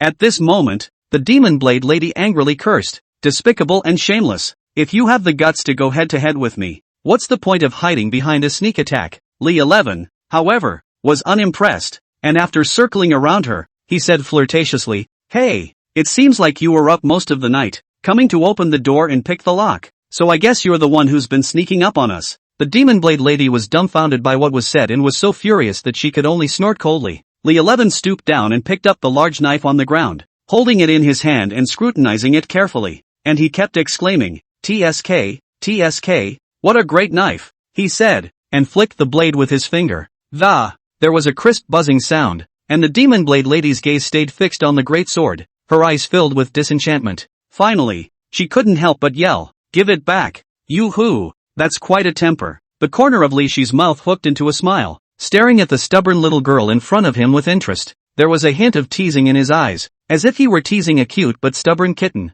You're sent by GOG Corporation to kill Xiaoxinghe, aren't you? Tell me, what the hell are you guys up to? The Demon Blade lady glared at him fiercely, then quickly turned her head away, full of disdain for him. She closed her lips tightly and didn't say a word. Li 11 frowned slightly, a trace of displeasure flashing across his face. However, he wasn't enraged by the Demon Blade lady's attitude and instead revealed a small smile. Don't talk about it, he said gently. I love a tough-talking girl. Before the words left his mouth, a black and shadowy thunderbolt sprang out from the soles of his feet, like a flexible viper that followed the demon sword girl's pants leg and silently burrowed her way inside. The demon blade lady looked at Lee 11 in horror. What do you want? He. You'll know in a while. The smile at the corner of Li Shi's mouth became even thicker. The demon blade lady's face turned red, and then she couldn't help but yelp. I say. I was offered $1 million to take her life. Xia Xinghe frowned and asked with a puzzled expression. Just take my life and send killers. There must be some other requirements for having you. A Shinigami. Come here. The demon blade lady gritted her teeth and nodded. That man told me to casually decapitate your soul as well. Hearing these words, Li 11 looked at the demon blade lady with a face full of incredulity. So vicious, even the soul? Xia Xinghe asked. Did GOG find you? The demon blade lady shook her head. I'm only paid to do my job. As for who he is and what he looks like, I wouldn't know. Xia Xinghe retracted Yin Lei and said with cold eyes. You go. The demon blade lady hadn't expected her opponent to let herself off the hook so easily at all. In his heart, he couldn't help but be a little surprised. But he quickly picked up the demon's sword on the ground and, without hesitation, she swung her sword to cut off the Yin Lei that Li 11 had left on her leg. Brat, you wait for me. After saying these words, the demon blade lady's figure flashed and it disappeared in an instant. Li 11 was shocked in his heart. He had never imagined that this little girl actually had the ability to cut off his Yin thunder with a single slash. It seems that this girl does have two brushes. He turned his head to look at Xia Xinghe. Curious, he asked. How did you release her? Xia Xinghe shook her head helplessly. Replied. She's nothing more than a who receives money for her work, and probably doesn't even know who the GOG's old boss is. What can we do if we don't let her go? Moreover, her family's power is not something we can afford to mess with. Instead, these words piqued Li Shi's curiosity. He pressed, is her family really that good? Xia Xinghe nodded. She's a member of the Fujiwara family, and her father is a personal guard for the royal family. It's also the second highest ranked expert on the Yin-Yang master list. Then, she looked at Li 11 with a puzzled gaze, as if she wanted to find an answer from him. You actually know how to use Yin thunder. Could it be that you are also a disciple of Dragon Tiger Mountain? Although Li 11 knew something, he wasn't willing to reveal the secrets of Taoist Master Qingwei. Just an ambiguous reply. Sort of. Then, he asked Xia Xinghe curiously in return. Dragon Tiger Mountain has never accepted female disciples. How did you manage to use the Yin thunder? My father used to be a disciple of the old heavenly master, but later returned to the world. However, he still taught me the thunder law. Suddenly, Li 11 realized an important issue. Taoist Master Qingwei is the senior disciple of old Tianshi, and Xia Xinghe's father is the disciple of old Tianshi. Then according to generation, wouldn't one be a generation higher than Xia Xinghe? His back straightened immediately at the thought of this, and, smugly, he said to Xia Xinghe, that's senior niece. Your senior uncle is here. Be good and obedient in the future. When Xia Xinghe heard this, she gave him a blank look and, unceremoniously, he retorted, you're obviously a few years younger than me, but you actually have the nerve to call yourself my senior uncle? Li 11, however, smiled cheekily and said, hey, senior niece, you were very obedient just now. Yo. After saying that, he also deliberately stared at Xia Xinghe with an impish look. Xia Xinghe half pushed, pouting, You don't mess around. Chapter 149 with me around. You won't be bullied. The following morning, Xia Xinghe's office. Feng is dead and the company is in chaos. Xia Xinghe's phone is almost busted, and many of her collaborators have said that. No longer with TRC. Li 11 leaned back on the couch and, eyes languidly looking at Xia Xinghe who was busy in front of him. You pulled me out from the nest in the morning. Do you just want me to be here to see your hands busy? Hearing this, Xia Xinghe stopped the movements in her hands and looked at Li 11 with a serious face. In a firm tone, he said, no, I need your help. Li 11 raised an eyebrow and asked back with some surprise, what can I do for you? Xia Xinghe took a deep breath. A hint of determination flashed in her eyes. They are unkind. Then don't blame me for being unrighteous. You're going to help me get rid of GOG's old boss. Li 11 stared at her with wide eyes, full of incredulity. Are you kidding me? Killing is a criminal offense. I don't want to be arrested by my police uncle. Xia Xinghe, however, slowly shook her head. Seriously, GOG's old boss isn't a human, but a Yama spirit. Li 11 was shocked when he heard that. But more than that, I was puzzled. What kind of company is this GOG? What kind of relationship do you have with each other? What kind of relationship do you have with each other? That it's come to the point where it's a matter of life and death for you and me? In the face of Li Shi's continuous questioning, Xia Xinghe patiently explained everything to him. It turns out that the GOG company used to be Tokyo, and the entire Sakura country's leading entertainment industry. Its wide range of operations. It covers several movie studios, countless signed artists, and various types of live companies. It's safe to say that by dabbling in the entertainment industry, then there is more or less some relationship with GOG, but with the influx of a large number of foreign companies, like TRC, several joint, gradually, the market of GOG company has been divided up, in which, Tianrun Group is the largest company besides GOG company. A couple of other VPs in the company feel that the current situation is just fine, and, after all, we all have our own interests and it's in everyone's best interest to keep that balance. However, Feng didn't think so, and he was in agreement with Xin's thoughts, that the company should follow the trend and seize the opportunity to capture more market share and strive to become the industry leader. Let the GOG company never turn around. Just last night, GOG Inc. invited Skyrun and a couple other companies too. It says that they want to discuss how to distribute market share peacefully. However, the two sides did not come to an agreement, and GOG went so far as to try to get rid of them outright. Now that several other companies have seen such vicious tactics by GOG Inc., they have chosen to defect to the GOG company and no longer dare to cooperate with the Tianrun Group. After hearing this, Li 11 nodded, understanding the whole story. By now, at this time, those people must know that the Demon Blade Lady has failed, definitely planning the next assassination. But there's no telling when the next attack will happen. Since the other party had taken the lead, they must not sit back and wait for their turn, or else, wouldn't that give the wrong impression that they were afraid? Jingle, the crisp ringing of a cell phone. Xinhe took out her cell phone and glanced at the number displayed on the screen. There was a flash of doubt in his eyes, but he pressed the answer button and turned on the speakerphone. An arrogant and domineering male voice came from the other end of the phone, with an obvious threatening tone. Mr. I suggest you'd better reconsider carefully the advice I gave you last night. Don't be insensitive. Oh, by the way, I heard that your company's Mr. Chun had a car accident last night. How unfortunate. But don't worry, as long as you agree to my demands, I promise I won't let that happen to you. And it's not easy for you people to come to Sakura to do business. Why risk your life for your job? If you've figured it out, I'll be waiting for you at 8 p.m. at Kayanosai on MT. Hayakuna. After that, the other party hung up. 11 Li listened to the threatening words of the pass. Couldn't help but swear. This man is too arrogant. Who does he think he is? Xinhe frowned slightly, anger flashing in her eyes. She took a deep breath and tried to calm her insides.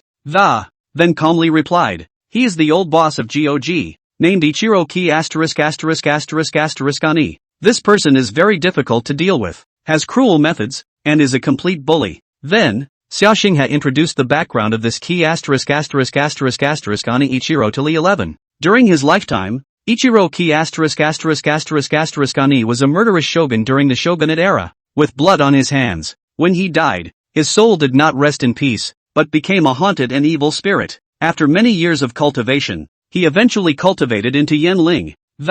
He became one of the top figures in the entertainment industry in Tokyo. She paused. I've been wanting to do something about him for a long time now. It's just that I don't know how many shadowy spirits he has under his command within the Sakura country, and I'm alone and not fully sure. That's why I delayed making my move. Li 11 wrapped his arm around her shoulders and touched her head again. Don't worry, I'm here. Definitely won't let you get bullied. 8 o'clock in the evening. Seinozai, located on the outskirts of Tokyo on the hillside of Mte. Momochi, this private residence is in a tranquil and elegant setting, but at this moment, a weird aura pervaded. A gentle breeze was blowing, and the air around them grew eerie, and there seemed to be countless pairs of eyes peering at them from the shadows. Li 11 immediately turned on the spirit-seeing technique, wanting to see what exactly was at work. However, when he looked around, he couldn't help but suck in a breath of cold air, only to see that the entire compound was shrouded by a thick layer of black fury. It was like being in a dark abyss. This kind of thick fury he had never seen before in the Yang world.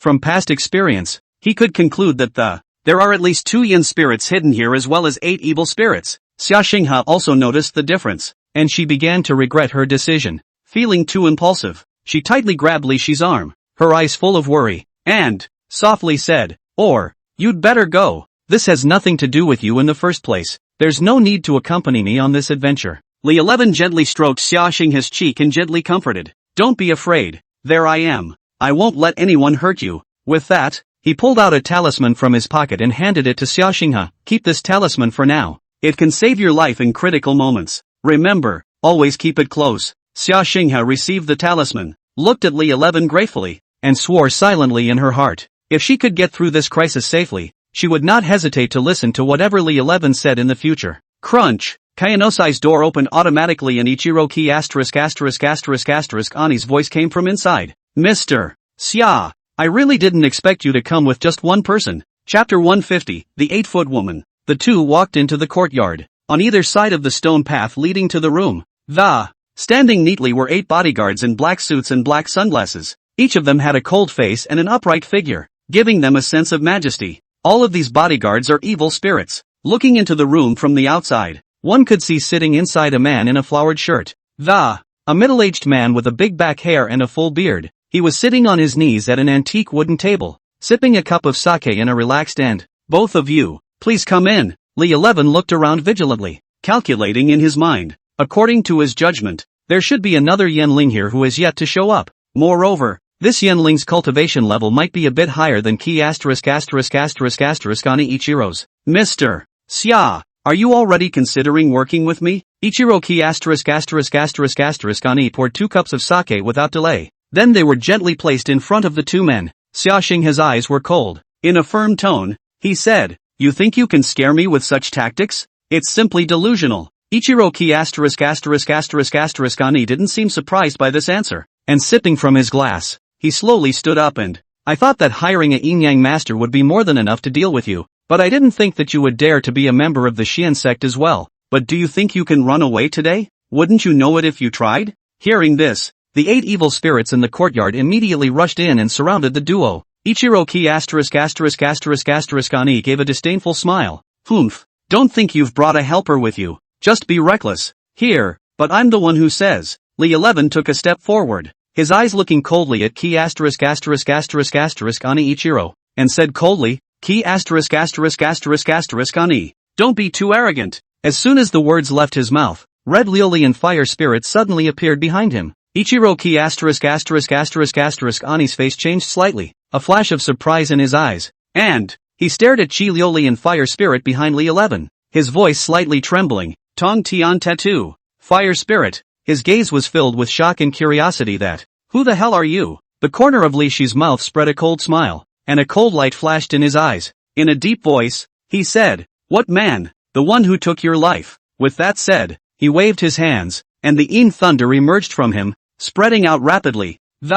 Cover the whole house with yourself." The fire spirit excitedly set up her stance, her face overflowing with joy as she laughed. "Ha ha, it's been a while since I've done anything. We can have some fun today." Only to see her body burning with flames, transforming into a huge fire dragon that, with a fiery breath, it lunged at one of the evil spirits. Shi Lioli was not willing to show weakness either, and similarly transformed into a fire dragon. Following closely behind fire spirit's back, the 2 fire dragons circled and crisscrossed in the air, their mouths continuously spewing out roaring flames. The entire room was instantly enveloped in a sea of fire. The fire was raging and the heat was suffocating. A few evil spirits couldn't dodge and were engulfed by the sudden flames, letting out mournful screams. They struggled and twisted in the fire, but could not escape the blazing inferno. Suddenly, there's a gale blowing outside, and laughter all around. The temperature of the surrounding air instantly dropped. An arm almost 2 meters long came out from under the wooden floor. That arm was white as snow.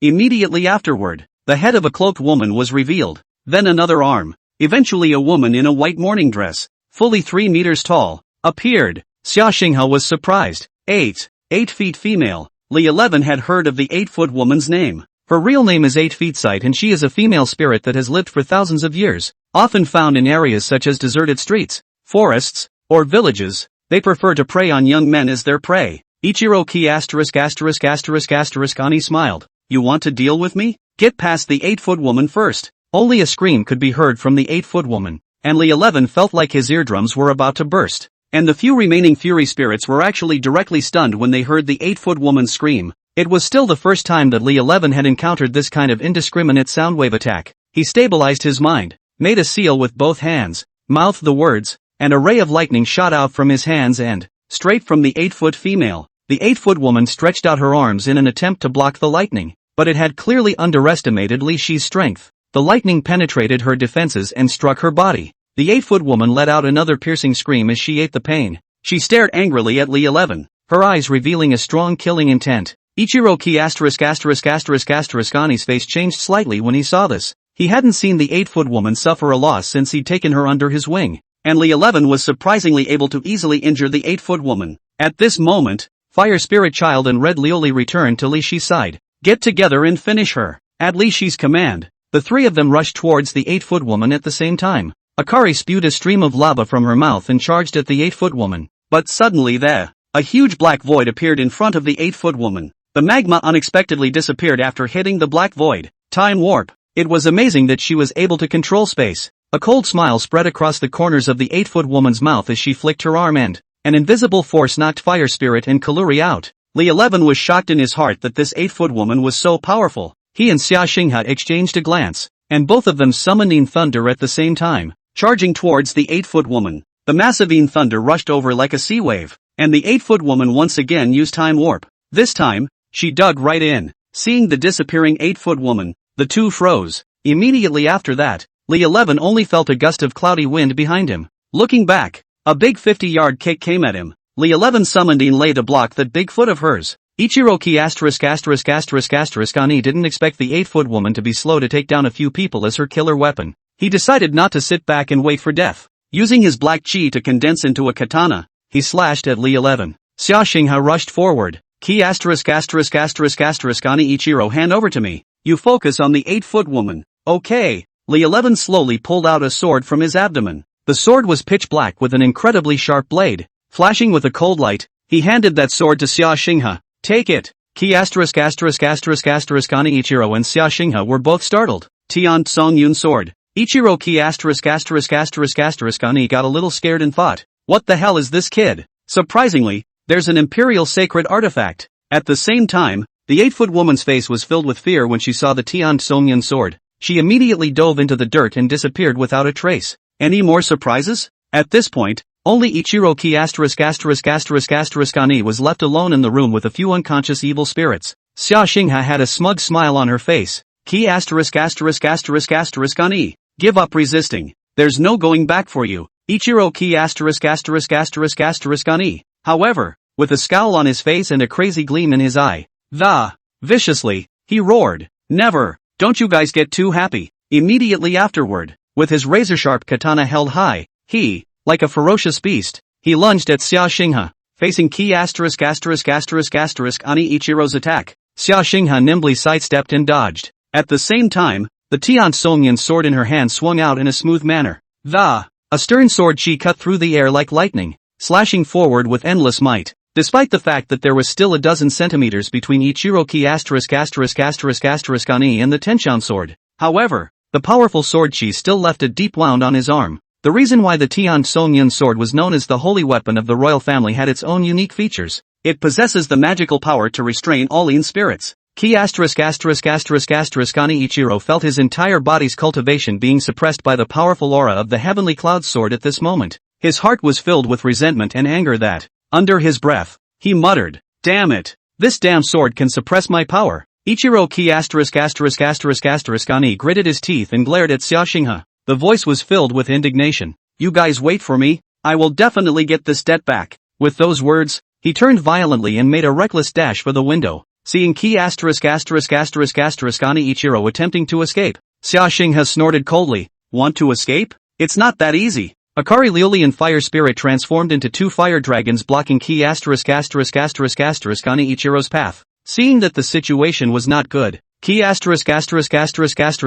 Ichiro's eyes dripped and turned, immediately kneeling down and begging for mercy. Mr. Xia, I was wrong. Li 11 laughed. That's it? It's too spineless. Chapter 151, The Three Daggers Heim. Xia Xinghe carried the Tian Songyun sword in his hand and looked icily at Ani Ichiro in front of him. There was killing intent in his eyes. When you plotted against Qin Feng and I last night, did you ever think that you had done wrong? Ichiro Ani looked at the sword in Xia Xinghe's hand in horror, his body trembling unceasingly. He quickly begged for mercy. Please let me go. As long as you let me go, the whole GOG company is yours. Humph. Letting you off the hook? It's simply a fool's errand. Xia Xinghe raised the sword in his hand without mercy, ready to slash at Ichiro Ani. Seeing this, Ichiro Ani hurriedly shouted, wait, if you can spare me, I can return Qin Feng's soul to you. However, Xia Xinghe didn't hesitate for a second, and with his hand up and his sword down, Splits Ichiro ki ani directly in half. She said coldly, what do I need his soul for? Li 11 silently lamented in his heart. Xin Feng, you go in peace, although it's a pity that you died. But your sacrifice has also made it worthwhile for Skyrun to gain a foothold in the Sakura country's civic world. Don't worry, I'll take good care of your wife. Just then, a breeze gently brushed through It was as if Qin Feng had given him a response in the underworld. Li 11 turned his head and looked at Xia Xinghe. Softly, he asked, so what's next for you? Xia Xinghe smiled faintly. Eyes firmly replied, of course it's to take down GOG Corporation completely. When she finished speaking, she looked down at the Tian Somyan sword in her hand again and, exclaiming, he said, this imperial sacred weapon is really good. You can have it if you like. Xia Xinghe handed the sword in his hand to Li 11 with a smile on his face. You'd better keep it for yourself. The three holy weapons have been lost for thousands of years. Who wouldn't want them? If you really carry this sword every day, that's not clearly giving yourself a hard time. After saying that, she lifted the clothes on Li Shi's body and, looking at his Tanto tattoo, I was so blind last night that I didn't realize that your tattoo was so powerful. When Li 11 heard this, he smiled triumphantly. Isn't it enough that you know I'm good? Xia Xinghe naturally heard the strings in his words and couldn't help but roll her eyes. Angrily, he said, Humph, just a smooth talker. Saying that, he turned around and prepared to leave. Li 11 saw this and hurriedly followed him, mouth chanting, first do not go The matter of the fairy spirit in the end when to deal with Last night you obviously promised to take me with you tonight. Xia Xinghe's footsteps slightly stalled, then quickly reacted, hastily said, that, I'm a little tired today. It's better to wait until tomorrow night. Li 11 couldn't help but feel a trace of doubt in his heart. It's not just a matter of taking me on a trip. Is it that much trouble? Early the next morning,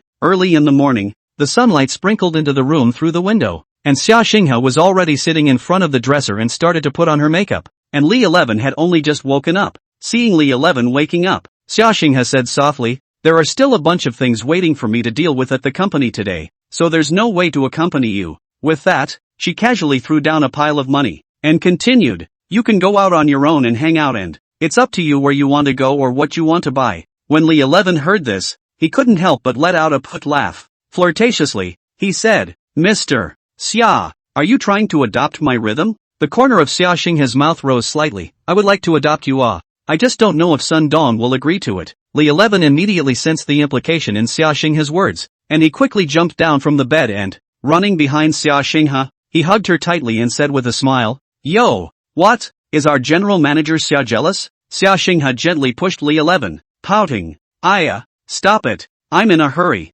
you hurry up and get cleaned up too. After saying that, she got up and left the dresser, leaving Li 11 looking at her departing back. He wanted to call for Momoy Sweetie to join him, but when he knocked on the door, he found no one there. Leaving so early? A spirit is so busy? He walks alone through the streets of Tokyo, but he always feels that someone is following him in the shadows. Maybe there were too many people around, and the guy who was following him seemed to keep trying to get out of the way, but you just can't find the opportunity. It's kind of fun. It just so happens that I'm bored alone, so I'll have some fun with you. After coming to a park at the foot of a mountain and seeing no one around, Li 11 said to the people behind him that, you guys are tired of following, come on out. Only two sisters jumped from a tree. Yo, isn't this the little beauty who was arrested the night before last? When the demon blade lady heard this, her face reddened and she said to the beautiful woman next to her, Sister, he's the one who bullied me. Li 11 took a closer look at the beautiful woman, only to see that she was wearing a tight-fitting black leather jacket, dyed pink hair and carrying 3 pink katanas behind him.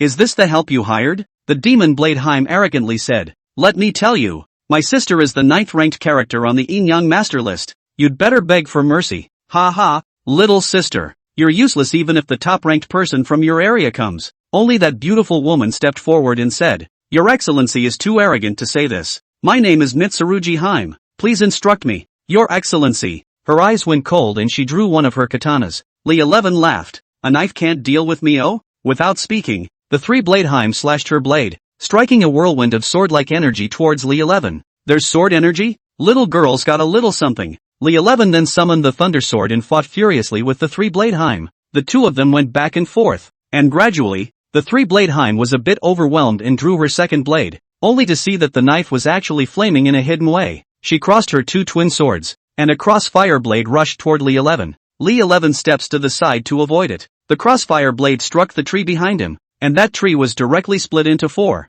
The Then a fire started. Li 11 took a few steps backward, secretly surprised in his heart. This woman's sword was a bit interesting. He summoned Yin Lei and tried to control his opponent. The demon blade lady had seen the power of Yin Thunder, and she reminded, "Sister, that puddle of liquid is weird. You have to be careful." With Yin Thunder protecting her body, the three-blade Heim was clearly going to be distracted from her defense. Suddenly, he spotted a break in the three-blade Heim, and immediately bullied his way up to the thunder sword in his hand stabbed the opponent straight in the vitals. The three-blade Heim was caught off guard and could only barely block with the remaining blade. However, Li Shi's power was too great and she was knocked back several steps. Li 11 put away his thunder sword and said indifferently, "Your strength is indeed good, but it's not my match yet." The three-dagger Heim drew her last blade, which was noticeably shorter. She was seen holding the knife in both hands and biting the other knife in her mouth. Li 11 felt the change in the three-blade lady's aura and knew that she was about to use her full strength. The three-dagger Ji let out a furious cry,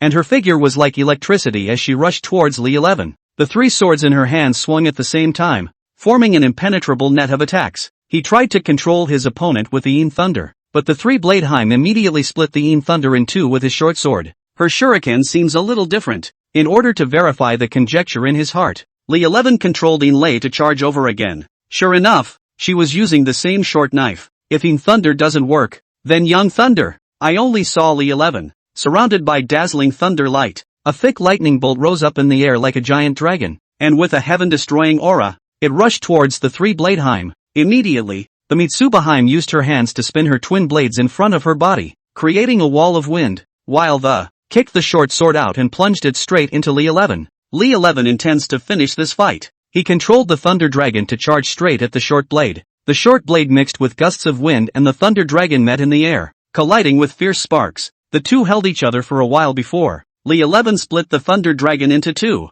one continuing to hold on to the other, while the other that, toward the three-blade Heim, he attacked straight away. The three-blade Heim's face was shocked, and it was too late for her to recall her short sword. Just in the nick of time, a black shadow flashed by and blocked in front of the three-blade Heim. The Thunder Dragon instantly struck the black shadow with a loud bang. When the smoke cleared, Li 11 fixed his eyes and realized that the black shadow was actually a huge crow. Its feathers shimmered with a strange light and its eyes revealed an air of mystery. The raven spread its wings, shielding the three-dagger Heim behind it, and let out a chirp at Li 11. Chapter 152 Young Woman Borrows Sword. The three-dagger Heim looked up slightly, leaning close to the raven and murmuring something softly. The crow's originally tense body gradually relaxed, and that wary gaze slowly dropped, and it landed lightly on top of Mitsuba Heim's shoulder. The crows let out a series of quacks as if responding to Mitsuba Heim. Mitsuba Heim listened quietly, a flicker of doubt in her eyes, but she nodded softly and it seemed to understand some kind of meaning conveyed by the raven. Suddenly, the crow turned into a black smoke and disappeared. Then, the Sanshuji skillfully sheathed the sword in her hand and walked over to Li Shi's body. A hint of anticipation was revealed in his eyes. "My mother wants to see you. Will you come back with me?" Li Shi's heart surged with endless doubts. What kind of medicine is this sister selling in her gourd, and who exactly is her mother? Looking at the hesitation shown on Li Shi's face, the three-dagger Ji couldn't help but feel a little anxious in her heart. She gritted her teeth and reached out to take Li Shi's hand, not hesitating to leave the place, leaving the bewildered Banshee Heim standing at the same spot. Dumbfounded, he watched their departing backs. The demon blade lady came back to her senses and hurriedly shouted, "Hey, you guys wait for me, don't just leave me behind." Li 11 was at the moment being pulled into the passenger side of the dazzling pink Porsche by the three daggers Heim without being told. Immediately afterward, the seatbelt was forcefully fastened around his body. He frowned. "Hey, don't you even ask my opinion?" And at this moment, it was as if the three-blade Heim was a different person. The decisiveness and forcefulness of the previous one disappeared. In its place was a sweet and agreeable look. She cocked her head slightly, a sly glint in her eye, and said softly, "Geez, you're still idle, so consider it a walk with me. It won't take too long." After that, she started the car without hesitation. Seeing this, the demon blade lady hurriedly accelerated her pace and rushed up, asking with a puzzled face, "Sister, what did mother just tell you?" Li 11 interrupted. "Wait, wasn't there a crow just now? Is that crow your mother?" The three daggers Heim smiled mysteriously. "You'll know it when you see it." Hearing this, the demon blade lady couldn't help but mutter, "I wonder what mother sees in him. I've got revenge yet." The vehicle sped along and soon arrived in front of a suburban villa. Li 11 followed the three daggers Heim into the villa, and a faint aroma filled the living room. All four walls of the living room were hung with a variety of samurai swords. A beautiful woman who appeared to be in her early 30s, dressed in a loose-fitting white blouse, with gold-rimmed glasses, was sitting on the couch reading a book. "Mom, I brought him," Mitsubiheim said softly. Lee 11 gazed at the woman, his heart filled with amazement. Mom? He couldn't have imagined. The elegant woman in front of her could be the mother of both Mitsurugi Heim and Demon Blade Heim. They looked like they were 17 or 8 years old, even if their mother had married early. It's almost 40 anyhow. This is too well maintained. Hello. The woman's voice was crisp and pleasant. Nice to meet you, Lee 11 asked. What did you want to see me about? The woman stood up and looked him up and down, smiling slightly. My name is Keiko Fujiwara. Can you come with me for a minute? Lee 11 nodded even though he didn't know what she was up to. She led Lee 11 to a bedroom and closed the door. What does she want? What can't we talk about in the living room? Only Fujiwara Keiko slowly squatted down, then slowly lifted up Leishi's clothes. What she's up to, Mrs. Fujiwara. What is this? When she saw the Tongtian tattoo on Leishi's abdomen, she showed joy and couldn't help but caress it. It really is the Tian Songyun sword. With pleading eyes, she looked up at Lee 11 and, can I borrow the sword chi of the Tian Songyun sword in your body? How did you know that I have the Tian Songyun sword? Fujiwara Keiko stood up and snapped her fingers, and a raven appeared on her shoulder. My raven felt the sword aura of the heavenly cloud sword in that thunder dragon of yours. That's why I asked my daughter to bring you back here to confirm it. Knowing the position of the Tian Songyun sword in the hearts of the people of Sakura Nation, Lee 11 alertly said, what do you need the sword energy of the Tian Songyun sword for? Keiko Fujiwara explained why. The Fujiwara family is a family of sword practitioners in the Sakura Kingdom, and their ancestors were honored for their service to the imperial family. All had been fortunate enough to be given the power to study the Tenso sword for a period of time. It was during that time that he created the Mirage Blade and the 8-blade stream with the help of the Heavenly Cloud sword. Since then, the Fujiwara family has been divided into 2 lines of sword practice. One lineage is the light blade stream, which takes the lighter route. The other lineage follows the rigid route of the heavy blade stream. Fujiwara Keiko was a member of the Fujiwara family and practiced the light blade style. His husband, Yuichiro Fujiwara, was in the Fujiwara family, but Keiko saw that he was good to her. Then he begged the patriarch to teach Yuichiro the heavy sword as well. Meanwhile, for the sake of the family legacy, they made one of the 2 daughters of their family learn lightsaber. One learns heavy knives. Lee 11 asked, isn't the light blade stream the Mirage sword and the 8-blade stream? But I saw that the 3-blade Heim only had 3 blades, and I don't think I saw any phantom blades. Fujiwara Keiko nodded. That's because the flow of the 8-blade stream was interrupted and only 3 blades remain. She paused for a moment, and the raven fell into his hand, becoming an ancient katana. She slowly pulled up that blade flower, her movements smooth and graceful. She then threw it with such force that the razor-sharp katana flew to the side like a bolt of lightning. It entered the sheath hanging on the wall with unerring precision and a crisp sound. This is the Mirage Blade. The Mirage Blade originally originated from the Heavenly Cloud sword. That's why I can feel the Heavenly Cloud sword inside you. A hint of loss appeared in her eyes. 300 years ago, with the interruption of the 8-blade Ryu, the Phantom Blade has only been passed down in part as well. She paused slightly, a flash of helplessness and regret in her eyes. So, I've been longing for the day when I could find a breakthrough in, re-enlighten the way of the illusory blade. Lee 11 fell into deep thought as he carefully sized up the Fujiwara Keiko in front of him. She exudes a unique temperament, with the gentle softness of an oriental woman. It also has the toughness and determination of a martial artist. As he thought about it, he had to admit that this Fujiwara Keiko was honest and straightforward. Knowing that he possessed the Heavenly Cloud sword, he didn't think of snatching it, but chose to treat him with courtesy, using the Phantom sword as an exchange for it. This temperament is really rare. Alright, since you're so sincere, I'll promise you the same. Lee 11 finally opened his mouth and said, tell me,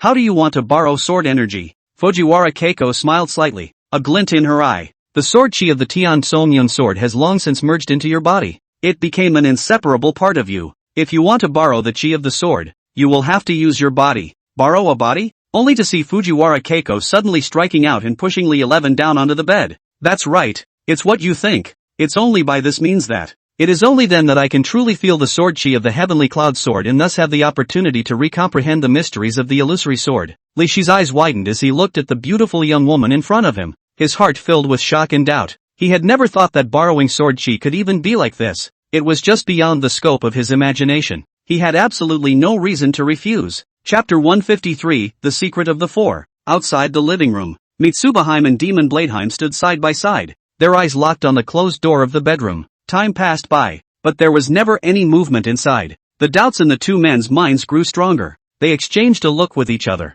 and the 2 of them stepped away from moving gently and slowly in the direction of the bedroom. As they finally approached the bedroom, a sound if any reached their ears. At first, the sound was extremely faint, but upon close listening, he was able to recognize that it was actually Fujiwara Keiko's gasp. This sudden sound was like a bolt from the blue, hitting them hard in the heart. In an instant, it was as if the hearts of the two men had been violently lifted by a large, invisible hand.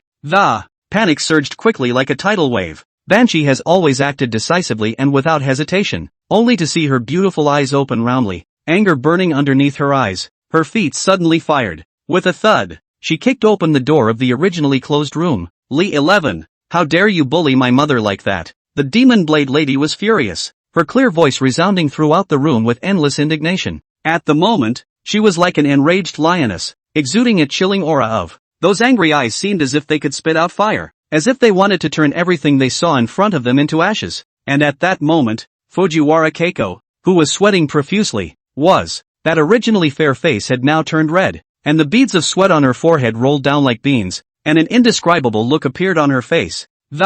In his mouth, he shouted eagerly, quickly, get out, don't bother me here. However, the three-blade hind keenly sensed a hint of abnormality. Mirage blade, she exclaimed, her voice revealing deep shock. Immediately afterward, without saying a word, she pulled the demon blade lady by the hand and, anxiously, she said, Mother is comprehending the illusionary blade. As the demon blade lady looked at the scene inside the room, that pretty face instantly turned red. Shame and indignation exclaimed, Which one comprehends a phantom sword like this? It's so outrageous. Mitsubiheim gently covered the door that had been kicked open. It was as if he was afraid of disturbing his mother, who was comprehending the phantom sword inside the house. It was as if time had been stretched out, and every second seemed extraordinarily long. Another hour passed. Fujiwara Keiko's breathing gradually calmed down, just like the sea returning to calm after a storm. Her taut face also slowly became relaxed, as if a heavy burden had been lifted, and the fine beads of sweat, like a crystalline pearl.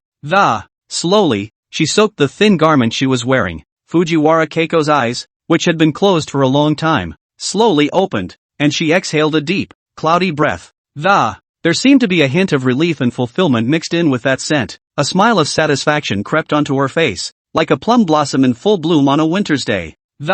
Delicate and moving. I did it, she murmured softly, her voice low but containing endless joy. No sooner had her words left her mouth than Mitsubiheim pushed open the door to the room with impatience. She looked at Fujiwara Keiko with anticipation, her eyes full of doubt and surprise. Mother, have you really comprehended the phantom blade? Fujiwara Keiko gently nodded, the corners of her mouth slightly upturned in a bright smile. And, that's right, the illusory blade that has been lost for 300 years has finally been replenished. At this moment, Li 11, who was on the side, first looked at Fujiwara Keiko, who was in the midst of excitement. Looking again at the slightly shy Mitsubiheim, she couldn't help but frown. Hey, don't you guys even knock when you come in? Mitsubiheim's face was instantly colored with a faint blush, and she lowered her head in some embarrassment. Sorry, I was the one who got excited. After saying that, she hurriedly pulled up the demon blade lady beside her, and the two of them retreated one after the other. Fujiwara Keiko moved to clean up briefly and, whispering, You're coming with me.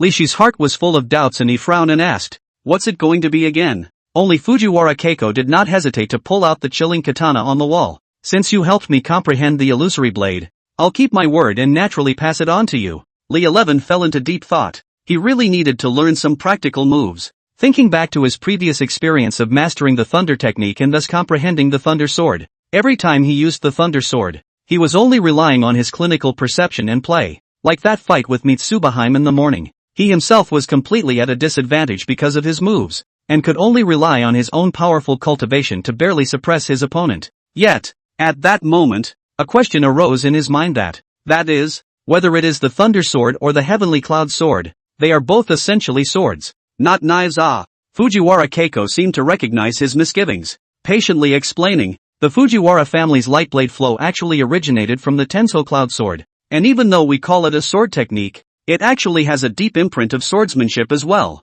This illusion sword, in particular, is a fusion of the essence of the two, and can fully be called an illusion sword. After saying that, she led Li 11 to the backyard, and as she waved the katana in her hand, one move was as smooth as flowing water, demonstrating the subtleties of the illusory sword. On the side, the demon blade lady complained, What a cheap shot. Mitsubiheim, however, smiled and said, "Mother doesn't even say anything? But you're reluctant," Li 11 muttered under his breath. This illusionary sword is truly marvelous. With his full attention on Fujiwara Keiko's every move.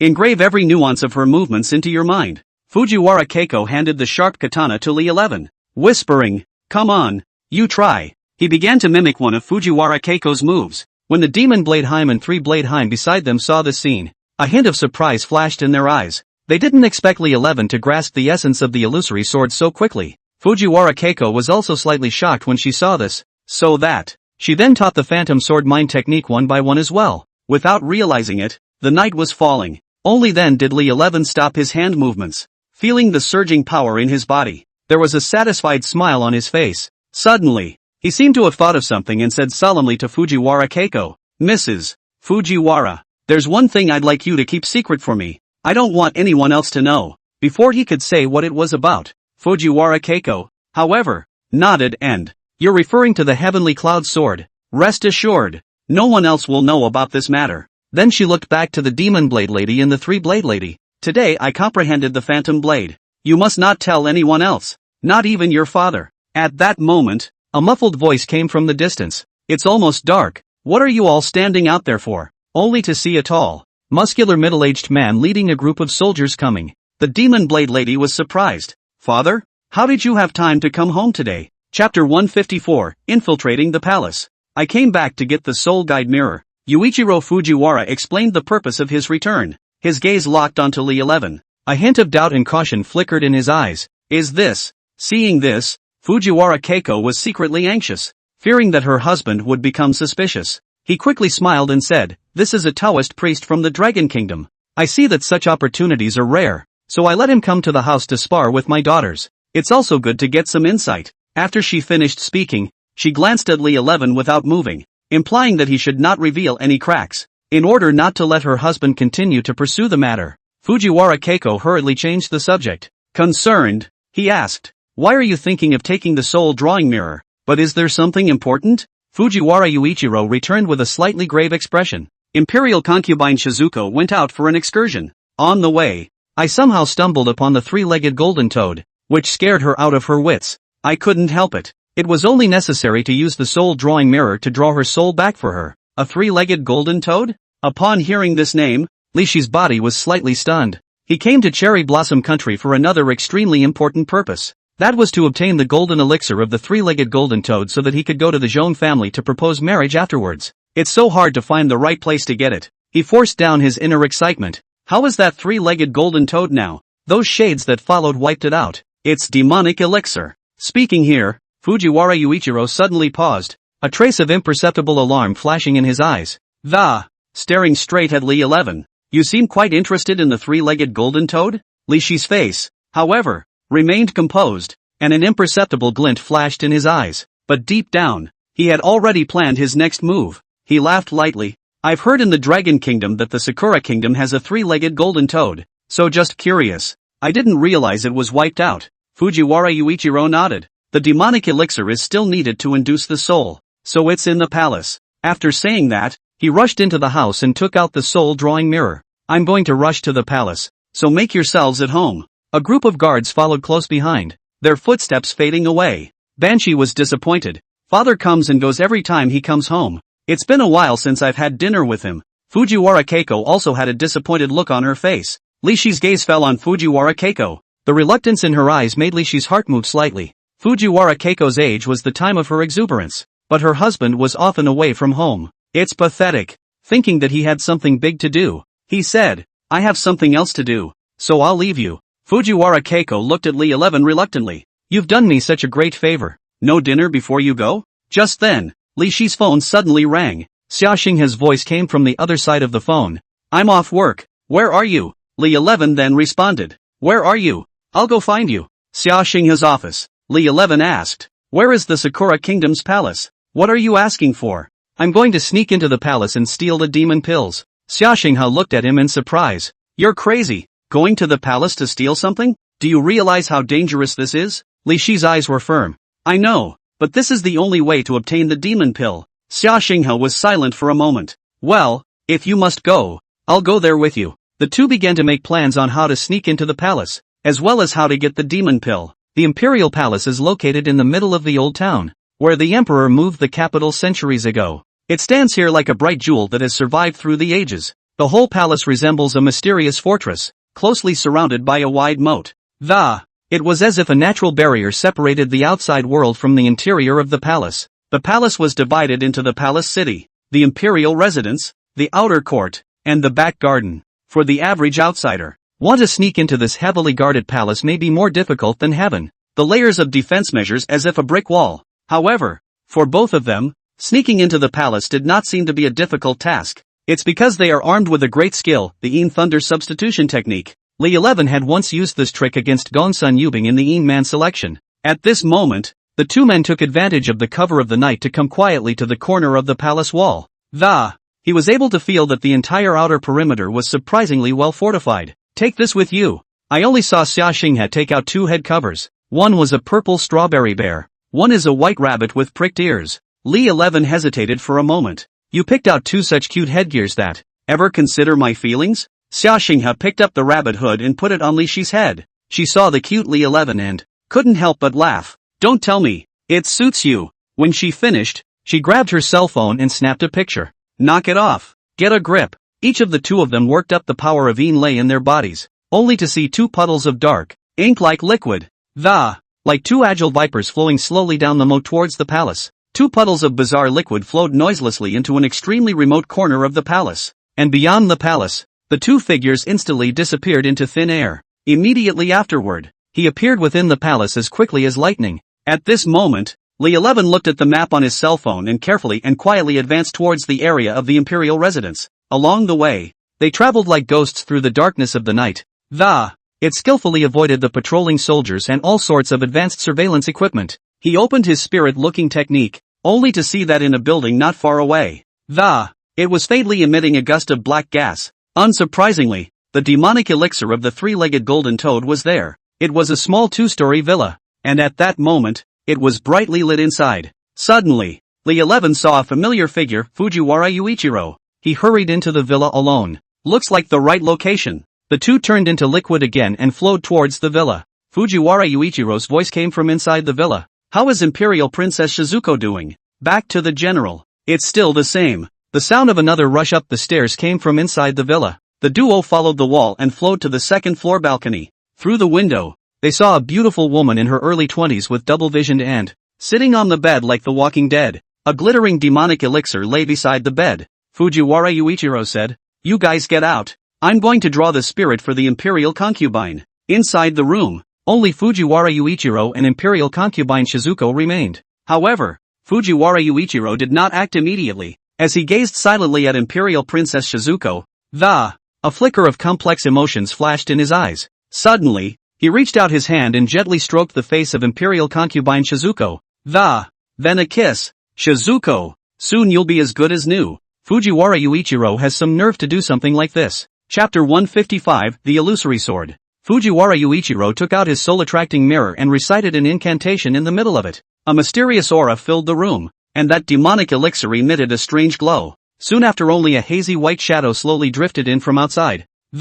Slowly, it merged with Imperial Princess Shizuko's body. A moment later, Imperial concubine Shizuko's eyes suddenly became gleaming. When she saw Fujiwara Yuichiro, tears immediately flowed out of her eyes. Fujiwara scared me to death today. Fujiwara Yuichiro gathered her into his arms and comforted her. With me, everything will pass. In the depths of their love, the two of them can't help themselves. In this situation, Li 11 immediately took out his cell phone from his pocket and skillfully turned on the video recording function. This is a rare royal secret. Live on air. You can't miss a single moment. He stared intently at the scene before him, afraid to miss even a single detail. 20 minutes passed. Li Shi's hand raised sour. He did not expect Fujiwara Yuichiro are in middle age.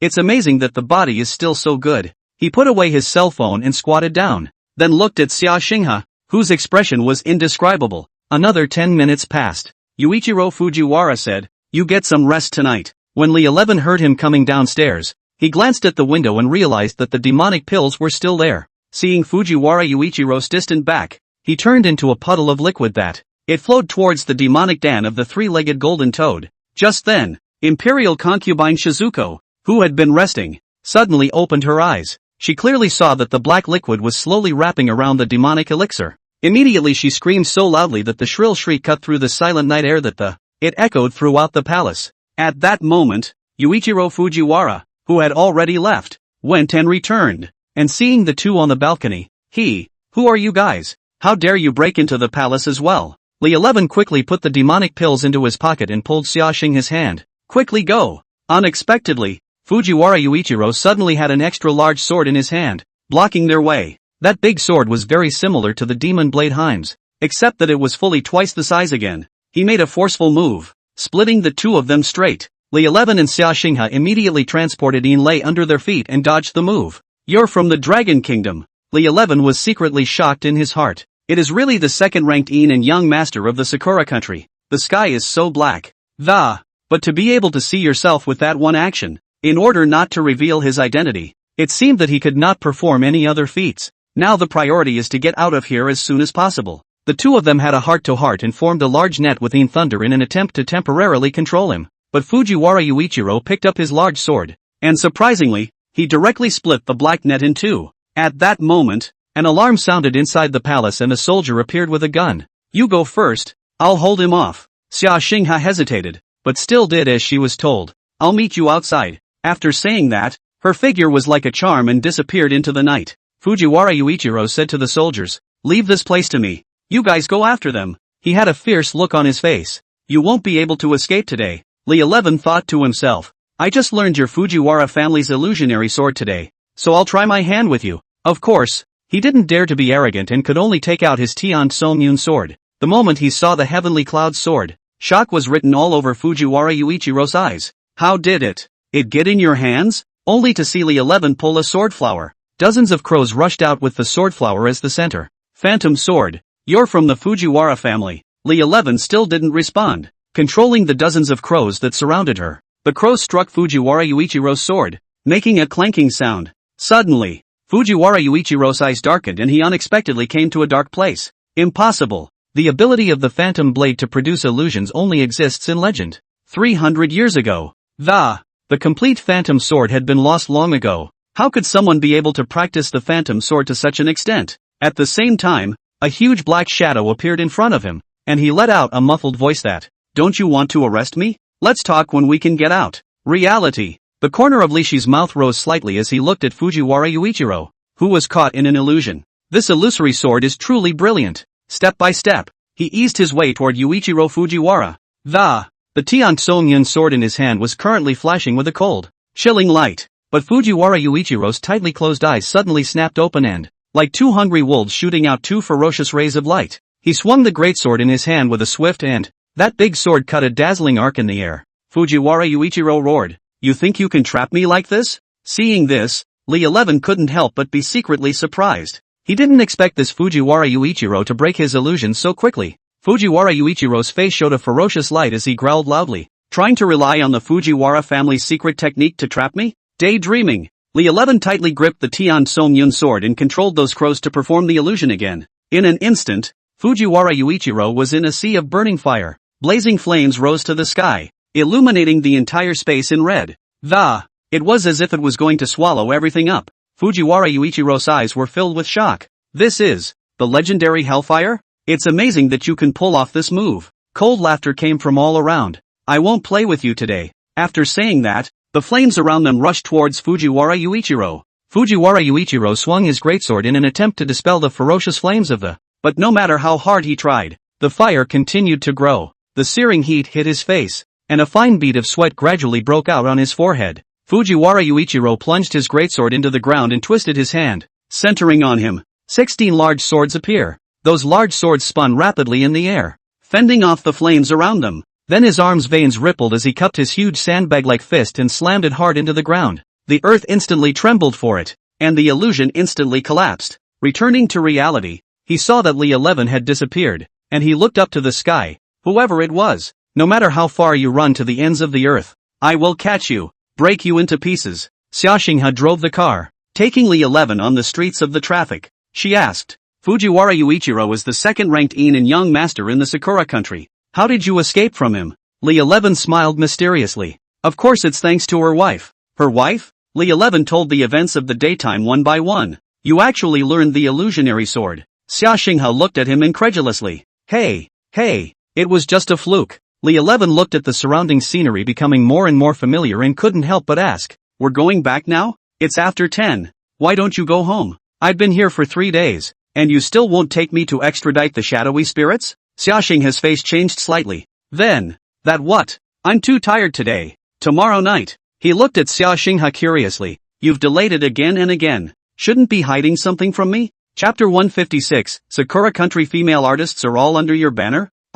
What can I possibly have to hide from you? Xia Xinghe was a bit flustered in her mind. She stepped on the gas hard to 100 yards. The car sped forward like an arrow out of a string. Although Li 11, who was sitting in the co-pilot's seat, was slightly puzzled in his mind, he didn't ask anything more. After all, staying here was really enjoyable. With food, drink and beautiful women to keep him company, it made him a bit happy. He was looking idly around the landscape. Inadvertently, he realized that he seemed to be stepping on something under his feet. He stared slightly, then bent down and picked it up, fixing his eyes on it turned out to be a pile of information printed in color on A4 paper. The cover of that material was very eye-catching, with a bunch of pictures of female artists from Sakura Nation printed on it. Those female artists each have a sweet smile, and in the center of the photo, the words 2024 top performers are printed in large letters. Feeling curious, Li 11 turned to the first page. Only a full body shot of a female artist was printed on it. Here is a description of her. Top 1 performers. Name Gina Aso. Date of birth, October 24, 2004. Constellation, Libra. 98, 58, 90. Debut, 1 year. Works, NXXS006, Ultra Cool Extreme Programs. NXXS039, The Teacher's Teacher is a Duo. NXXS660, Nurse's Head is in Pain. Li Shi's eyes widened and a surprised expression appeared on his face as a series of questions and speculations come to mind. Puzzled, he asked, how did you get this information? Xia Xinghe glanced at the co-pilot and just took down one of GOG's offices today. And this is their female artist. You guys are going after GOG so soon? Of course. Their old boss just died, and it's a time of great turmoil in GOG. Of course we're going to take his optimal resources first. Li 11 then remembered the information in Xia Xinghe's hard disk. It seemed like the name GOG appeared in so many of the opening introductions. He didn't realize that Sakura Country's once largest entertainment company had this kind of firm under its umbrella. Xia Xinghe looked at Li 11 looking at the information with interest. Also Gina happens to have a shoot at the beach tomorrow afternoon. The group is new to the industry, so I'm going to do some research. Why don't you join us? Li Shi's eyes glowed. Yes. The following morning, Xia Xinghe had drawn exquisite makeup. The delicate eyeshadow seemed to be able to sparkle with the light of stars. The light blush added a touch of pink to her already delicate face. Her lips were as delicate as roses, and her whole person looked radiant. She stood quietly by the bed, looking at Li 11, who was still huffing and puffing. There was a flash of helplessness in his eyes. I've sent you the locations for the afternoon shoot. Remember to give me a call when you get there. Li 11 was awakened by her voice and opened his eyes in a daze. His eyes still a little drowsy and he subconsciously nodded and responded with a slurred, got it. Just then, the sound of a crisp doorbell suddenly rang outside the door. A wave of doubt welled up in Xia Xinghe's heart. Who would be looking for her so early in the morning? With a heart full of curiosity she walked to the door and slowly opened it. Upon seeing a very lovely-looking little girl standing outside the door, she was even more filled with confusion. Who are you? What can I do for you? The little girl carried a bag of fresh bread and a carton of warm milk in her hands. When she saw Xia Xinghe, she also revealed a puzzled expression. Then she raised her head and, after carefully glancing at the door number to make sure it was correct, she said, my name's Momoy sweetie, and I live downstairs. May I ask if this is the Li 11 family? Xia Xinghe couldn't help but secretly think in her heart, this Li 11 is really powerful. I can't believe I befriended the little girl downstairs just a few days after arriving and had breakfast brought over on purpose. And so on. Hasn't the downstairs been empty for ages? I remember the property owner saying that the downstairs homeowner had a daughter who died a few years ago. She immediately scrutinized Momoy sweetie, only to see a dark aura emanating from her. In spirit, Li 11 sat up violently from the bed when he heard Momoy sweetie's voice. He came to the door with hurried strides. What brings you here, Momoy sweetie? On the other hand, smiled slightly as she slowly raised the object in her hand and, I'm here to bring you breakfast. Looking at Xia Xinghe's face that was out of place, Li 11 secretly said, it couldn't be that she was jealous, right? Afterwards, Xia Xinghe took Li Shi's arm and dragged him back to the living room. She lowered her voice and, with some anxiety, he said, "She's a Yin spirit." Li 11, however, was unimpressed, the corners of his mouth rising slightly, full of concern, saying, "I know." Xiaxing has stared at him with wide eyes, full of shock. There was an incredulous glint in his eyes. "You know she's a Yin spirit, and you're still hanging out with her?" Li 11 smiled gently. "It's fine. You should go to work now, or you'll be late." Xiaxing hurriedly advised. "Human ghosts are different. You mustn't mess around." Li 11 patted her shoulder soothingly. "Alright, I know. Don't you worry about it. I'll take care of it." Xiaxing wanted to say something else, but Li 11 had already pushed her out the door. Momoy Sweetie walked into the room and placed breakfast on the table. Li 11 closed the door and asked, "Why did you think to bring me breakfast?" Momoy Sweetie's eyes, which were like bright stars, scrutinized the entire room. She cocked her head slightly, a hint of a smile, if any, at the corner of her mouth. "You swore to me before that I could follow you from now on. I was so happy to come over and take care of you, but now that I'm looking at it, it doesn't seem necessary." Saying that, her slender fingers gently pointed towards the door, a flash of doubt in her eyes. Was that your wife or your girlfriend?" Li 11 thought to himself. "Right. What exactly is my relationship with Xiaxing? Colleague?" Hearing this, Momoy Sweetie couldn't help but snort a laugh, a teasing expression on her face. "Stop teasing me. I've heard about her before. She's the vice president of Tianrun Group. What kind of co-workers are you and her? Besides, how in the world can you live with a co-worker?" Li 11 pulled out a sign from his pocket. "It's time for you to know my true identity." Momoy Sweetie first froze, followed by a shocked look in her eyes. His mouth opened into a small O shape as he exclaimed, "The Dragon Kingdom. You're actually the Dragon Kingdom's undertaker." After a few moments, she paused again, a flash of doubt in her eyes. Again, I asked. "So she's, too?" Momoy Sweetie, on the other hand, had her eyes wide with disbelief. She stammered, "You mean, the two shades actually live upstairs from me?" As if she were suddenly relieved, a flash of gratitude in her eyes. Luckily I'm lucky I didn't do anything out of the ordinary to you. Otherwise, I wouldn't know how to die by then." Just then, Li Shi's phone rang. Fujiwara Keiko's voice came from the other side of the phone. "Can you come to the University of Tokyo?" Chapter 157, The Stranger Couple. University of Tokyo? What did she ask me to do there? But hearing a hint of anxiety from Fujiwara Keiko, Li 11 agreed. He hung up the phone, and his eyes couldn't help but fall on Momoy Sweetie, who was lying on the couch. "You go back. I'm going to make a trip to the University of Tokyo later." When Momoy Sweetie heard that, she immediately jumped up from the sofa in a flash, as if she had been hit by chicken blood. Excitedly, he said, "Bring me along. I'm bored alone anyway." Li 11 frowned and said, "Do you know what to do? Just follow me." Momoy Sweetie played with her two ponytails without a care in the world. Smiling, I said, "It's more fun than being at home anyway, and I was a student at the University of Tokyo before, so without me to lead the way, you can get lost in there." Li 11 thought about it and said, "Okay, but you have to promise me that. You can't talk nonsense when you arrive. Don't blame me if you get me in trouble." Momoy Sweetie nodded her head in agreement. On the way to the University of Tokyo, Momoy Sweetie couldn't stop yakking. "Arrive at your destination." Momoy Sweetie asked. "Say, where are we going?" "School of Literature and History, Office 308. Hearing this place, Momoy Sweetie was physically stunned. "Are you looking for Professor Keiko?" Li 11 was surprised. "You said she's a professor, and you know each other?" He then realized why Fujiwara Keiko, a practitioner of martial arts, looked surprisingly well-mannered and refined. "I didn't realize she was a college professor," Momoy Sweetie explained. "I was a student at the Faculty of Literature and History before. Professor Keiko is my teacher." She hesitated. "She knows I died a few years ago, or I won't go up there." Li 11 took her by the shoulders and, he said softly, "What happened to that fearless look you had just had? Don't worry, I'm here. Let's go together." A flicker of uneasiness flashed in Momoy Sweetie's eyes, and she gently bit her lower lip. Muttering in a low voice, "What if I scare her?" That voice was full of worry and nagging. Sensing her emotions, Li 11 soothed. "Don't worry, Fujiwara Keiko isn't as simple as you think. She also has an identity you don't know about." Side by side, the two men arrived at the 308 office door in no time at all. Momoy Sweetie stopped and hesitated once again, her hands unconsciously twisted together. Nervousness pervaded his entire body. Fujiwara Keiko was sitting at her desk, processing paperwork, when she saw Momoy Sweetie the moment a flash of shock flashed in his eyes, followed by deep astonishment. "Your sweet eyes?" Momoy Sweetie kept her head down, her eyes averted, not daring to look directly at the other person.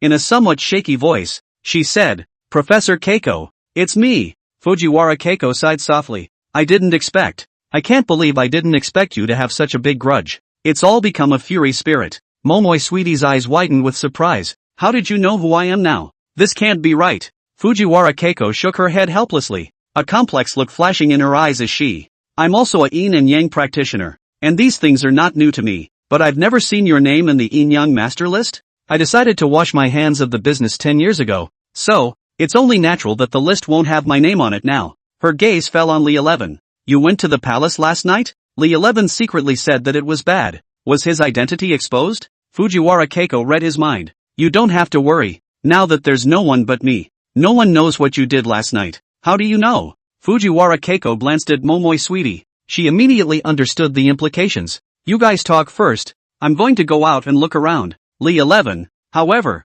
said, it's fine. They're all on their own. Fujiwara Keiko was then relieved to tell what had happened. Last night, Yuichiro Fujiwara, who had allowed Li 11 to escape, was like a flame that had been ignited. Angrily, he returned home. His sharp gaze was like a sword, shooting straight at Fujiwara Keiko. Questioned if she had taught the phantom sword to someone else. An inexplicable panic surged through Fujiwara Keiko's mind. She was well aware of the consequences that would be brought about once her affair with Li 11 was revealed. She still forced herself to keep her composure and didn't admit it. Instead, she rhetorically asked why the other person was being so questioning. What was going on? Fujiwara Yuichiro tells what happened in the palace. Fujiwara Keiko had no intention of letting her husband know that she had mastered the full phantom blade, so she gritted her teeth and decided to hide it. Looking unable to ask the result from his wife's mouth, Fujiwara Yuichiro's heart was filled with helplessness. He could only turn away resentfully. Fujiwara Keiko looked at her husband's departing back, her heart filled with loss. How she wished her husband could stay home one more night. However, Yuichiro left without hesitation, citing the protection of the palace. Li 11 took out his cell phone and gently tapped on the video taken last night. Mrs. Fujiwara, now you know why your husband won't come home. Every image in the video was like a sharp thorn that pierced Keiko Fujiwara's heart, and at that moment, Momoi Sweetie immediately turned red with shame when she saw that image. With trembling hands, Fujiwara Keiko took the cell phone, only to feel as if her heart was dead. She never expected the rumors to be true. She had trusted her husband so much and never thought he would do something like this. Fujiwara Keiko clenched her fists, her body trembling slightly. She gritted her teeth. I'm going to make him pay. Li 11 looked at her and couldn't help but feel a trace of sympathy in his heart. Mrs. Fujiwara, perhaps we can think of something together. After all, the reputation of the entire royal family is at stake. Fujiwara Keiko raised her head, a trace of gratitude flashing in her eyes. Thank you. However, this is something I have to deal with personally. After saying that, she turned around and left, leaving Li 11 and Momoi Sweetie in the room. Momoi Sweetie whispered, how exciting. I didn't expect to eat the royal family's big melon of the day today. This trip wasn't in vain. Alright, no more melons here. I'll take you to a nice place this afternoon. Momoi Sweetie's eyes were filled with excitement. Come on. Where to? Hey, you'll know when you get there. Chapter 158, Movie Shooting Scene. Middle Island Beach Park, close to the sea. It's a Netflix hit, with tens of thousands of tourists every day. And in the evening, it's even more crowded. Because the sunset over the sea here is the most beautiful in all of Sakura country. When she found out that she was here, Momoi Sweetie was excited. Li 11 contacted Xia Xinghe. I've arrived at the beach. Where are you? At the moment, he was a little puzzled in his mind. With all these people around him, is it going to be a live shoot here? How come I haven't seen this type of movie before? Is it ready to start a new track? But can actors and actresses let go in this situation? Xia Xinghe's voice came from the other side of the phone. I have a temporary matter. I can't go for now. Do you see the hill to the north? There are a couple of villas there. I've already said hello, so you'll go straight to villa number 4. Li 11 secretly laughed at himself. Looks like I overthought it. The villa complex is built on top of a hill. Standing on the second floor of the villa, the entire Mid-Island Beach Park has a breathtaking view of the vast expanse of golden sand and the clear blue ocean at this moment intertwined into a picture of great beauty. The entire villa complex has been designed to take advantage of the rolling hills and is laid out in a very private manner. The villas are more than a few dozen meters apart from each other. The villas couldn't see into each other's yards at all. Each villa covers a full 100 square feet or so, and the yard alone is 600 square feet. Li 11 and Momoi Sweetie arrived at Villa 4. Just outside the courtyard stood a dozen or so members of the staff. who were circling the pool, busy setting up the venue. Apparently, the scene this time was the pool. A young lad was the first to notice Li 11 standing outside the courtyard. He walked over in a hurry. "Hey, kid, we're about to start the official shooting here. Don't get in the way. Get out of here." With that, he made a move to close the courtyard door. It was Mr. Xia who told us to come here and wait for her. Hearing the name of Xia Xinghe, the director, who was sitting firmly behind the viewfinder, instantly got up from his seat and walked quickly on his feet like the wind. He kicked the still frothing lad unmercifully, and with a flash of anger in his eyes, cursing under his breath, he said, "This is Mr. Li's great visit to personally guide his work. You ungrateful guy, how could you be so slow?" Momoy Sweetie originally had a curious look on her face, but at this moment, her eyes were even wider. A face full of surprise. "Mr. Li?" Li 11 secretly laughed bitterly in his heart. How did he suddenly become the so-called Mr. Li? He shook his head helplessly, thinking that people in this complicated Jianghu identity is nothing more than something given by others at will, and there is no truth in it. The director changed into a fawning expression. "Mr. Li, come in. You can get a good look at our filming progress and setup." He warmly extended his hand and guided Li 11 into the quaint courtyard. Li 11 looked around carefully. Where are the male and female leads? Why haven't we seen them? The director was busy saying, Mr. Li, don't be in a hurry. The actors are getting ready inside the villa, so I guess they'll be out soon." Momoy Sweetie, on the other hand, tugged on Lishi's coat and asked in a low voice, "Hey, you're bringing me here to see a movie?" "What? No?" Momoy Sweetie quickly waved her hand. No, I've watched quite a few dramas, but it's the first time I've come to the scene. What kind of crew is this?" The director naturally didn't dare to slow down the person next to Li 11. The main character of this shoot is also Gina. Today is her birthday and the 99th production of her debut. Li 11 remembered the information he saw yesterday. Gina also is 20 years old and has only been in the business for 1 year as a newcomer. Surprisingly, 99 productions were filmed. A really good output. No wonder it's a top 1 artist. On the side, Momoy Sweetie was filled with doubt. Also Gina? Why haven't I heard of it? Has it been too long since I've paid attention to the entertainment industry? When the other staff heard her words, they were stunned. Then they laughed and, it seems this beauty didn't know exactly what the subject of today's shoot was. Also Gina is super hot right now. The director explained with a smile that, she's not only good looking, but she's also an extraordinarily good actress. And she's always been able to bring out the best in her characters in every role she's been cast in. It was well received by a large audience. The director even deliberately winked toward Li 11, as if hinting at something that Then he said to Li 11, "Mr. Li, why don't I have her come out to meet you?" Li 11 frowned slightly, and after a moment's contemplation, he said, "It's not easy for actresses either. It's better to let him prepare properly. It's not like filming is about to start. It'll be the same when she comes out." The director immediately gave a thumbs up. "Mr. Li is really sympathetic to the actors. There aren't many good leaders like you. Quickly, hurry up and move a chair for Mr. Li." Li 11 was also the first to arrive at the set. He came to the viewfinder, picked up a book and, randomly flipping through the pages. "You guys have a script too?" The director was busy saying, "That's natural. The plot, the pace, the acting, all need to be controlled by us. How else can we give the audience the best visual experience?" Li 11 nodded. It seems that no business is easy. Soon after, the director looked at the time and said over the intercom, "Actor, come out and get ready." Only a bald, middle-aged man in a suit walked out. The mouthful of water that Li 11 just drank almost didn't spray out. He thought to himself, "Aso Giona is also considered a great beauty, but she has to play opposite this bald guy?" The director could see his misgivings. "Mr. Li, let me explain something to you. This afternoon's episode is about the boss and the female secretary." Then he turned his head to look at the actor. "Today it's the group's general manager Li who's personally coming to see the play. Get your act together."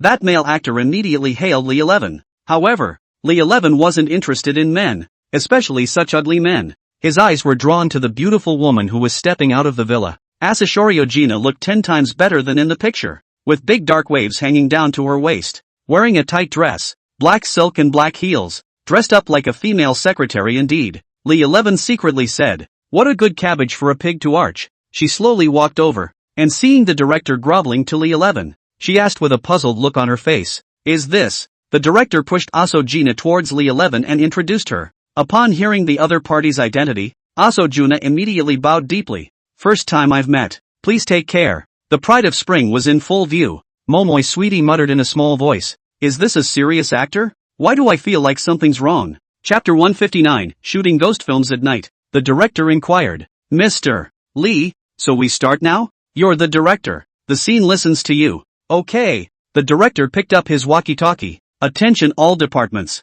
First take. Start. Along with the plot advancing, the more Momoy sweetie looked at the scene in front of her, the more she felt that something was wrong. She couldn't help but scream out loud when she saw both the male and female lead get into the pool. That shrill cry rang out like thunder across the set. It instantly drew everyone's attention. The director immediately yells cut, while it had an impact on filming, disrupting the rhythm of the two actors. The director, however, did not show any displeasure or anger. Instead, he still smiled respectfully. Ms. Momoy, we're broadcasting this live on the radio. Can you try not to make a sound? Momoy sweetie's pale face was like a ripe apple, blushing red with shame. She turned away in a bit of a panic, as if she felt really embarrassed to continue. The director could tell she was unsure. Mr. Lee, can you please explain to her? Upon realizing the true situation, Momoy sweetie said, you guys. He looked around at the big old crowd of. The heart even surged with an unspeakable feeling of shyness, and hurriedly hid in the villa. The director could only sigh helplessly at the sight of the. Then to the crew present, he shouted, actors, male and female, pick up the falling into the pool part and get ready again. Lee 11 thought to himself, this line of work is really not easy. The depth of love can still start again. Who would suffer if this was interrupted in the middle of the play? Watching the whole process, he had to admire the actors. The pacing, acting, intensity, speed and all other aspects are really well controlled and look really charged. The impact can be quite a bit higher live than in the video. After half an hour, the director shouted cut and said over the intercom, the male and female actors did well. Now take a good rest and get in shape for the evening's shooting. Lee 11 asked, there's more at night? Isn't this already shot? The director handed over another script from the side of. Now it's just the first half of the episode that's been filmed first, and there's another great episode in the evening. With intense curiosity, Lee 11 took the script and flipped through it carefully. The moment he saw the contents of the script, he secretly marveled at what a great guy. This is not just an action movie. It is clearly a psychic action movie. The evening's drama turned out to be. The heroine is a female ghost who thinks she's drained the hero, prepared to devour the hero at night, and the hero is actually a powerful Yin-Yang master. A thrilling contest was waged between the two men. As a result, the female ghost was pressed to the ground and rubbed, and her soul was finally dispersed. I have to admit that Sakura Nation is really unique and creative when it comes to plots. For regular people, such a plot might be considered innovative, but for Lee 11, the matter of bumping into ghosts was no longer strange. After all, he'd had a number of similar experiences before. It's just that he doesn't have the heart to let the female ghosts go out of his soul. Lee 11 secretly muttered in his heart. This is too much of a coincidence, right? The script was completely all customized for himself. Images from the script had even kept coming to mind, but he immediately dismissed the idea. It's hard to think about having to be watched by a bunch of people. Calm down. One must be calm. He turned his head to the director and realized that the director was also looking at him with anticipation in his eyes.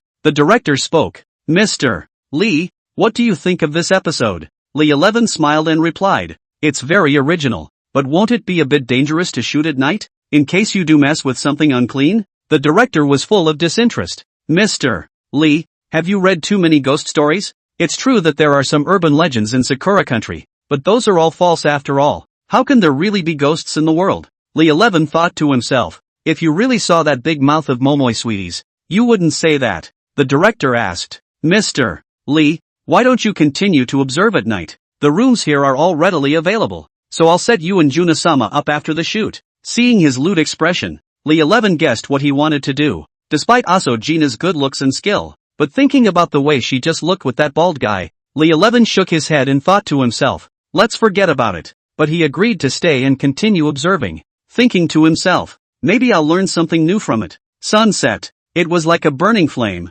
rendering the entire sky picturesque. The people in the villa skillfully set up the barbecue stand that smelled like a. The nuisance sound of grilled meat intertwined with people's joyful laughter formed a picture full of the flavor of life. If it wasn't for Lee 11 seeing it with his own eyes, it would be hard to connect this group of people with the movie shooting team. They were enjoying a delicious barbecue while gazing unseeingly at the setting sun on the sea that was gradually sinking towards the sea. Seeing that the setting sun will soon be in the arms of the sea, Momoi Sweetie and Asojina immediately coincidentally folded their hands, closed their eyes tightly, and silently spoke the wishes of their hearts. Lee 11 had just arrived here, and had heard by the beach that the making a wish on the setting sun here is extraordinarily effective. He shook his head and laughed in his mind. Methinks it is only those naive little girls who are so convinced of these seemingly illusory things. Just then a sudden breeze crept over they. It caused an inexplicable coolness to well up in the bottom of one's heart, as if there were countless little worms crawling around in one's heart. Lee 11 was immediately shocked, and the word ghost involuntarily appeared in his mind. He looked around, trying to locate the source of the strange sensation, and saw that the villa, a blurry white figure flashed by like a ghost, so fast that it was too late to see its full appearance. Momoi Sweetie also sensed the difference, and she slowly opened her eyes and, the eyes revealed a hint of unease. She looked to Lee 11, who was beside her. The eyes seemed to be asking what to do about this sudden situation. Lee 11 gently shook his head and made a gesture of silence. Of the group, only Momoi Sweetie and Asojina were girls, so they had long since gotten acquainted. Asojina asked, "Sweetie, what did you wish for?" Momoi Sweetie smiled. "Of course my family is safe. What about you?" Asojina's expression was slightly stunned, then immediately switched to a cute smile.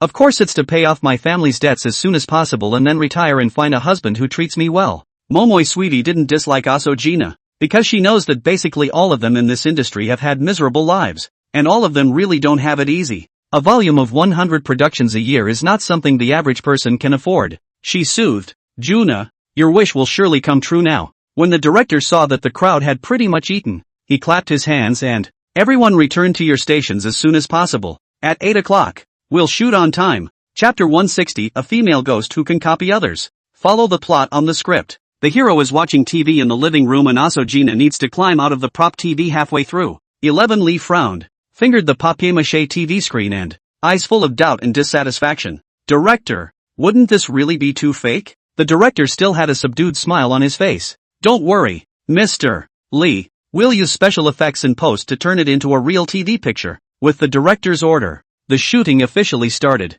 Time passes by, but it's like a pool of stagnant water in front of the TV. No half-assed response. The director was getting a little anxious. He turned on the intercom.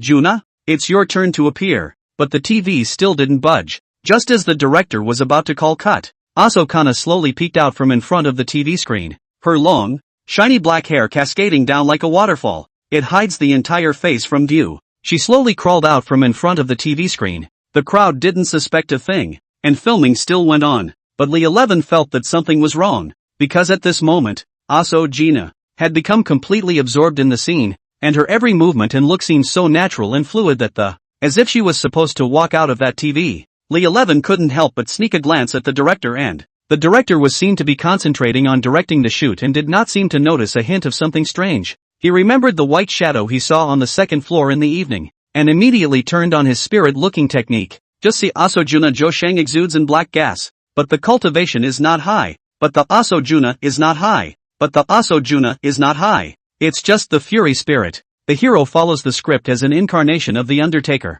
and with the actor's conviction that the gesticulated blindly in the air. It ends with a handsome pose, but Asojina, who should have been knocked out by the hero, didn't react at all. The director was getting a little impatient. "Juna, hurry up and pretend to be injured." Asojina is still not responding at all. The hero was also confused at the moment. As he slowly walked towards Asojina, he gently ruffled the hair of Asojina. At that very instant, his pupils contracted violently, and a chill went straight from the soles of his feet to his head.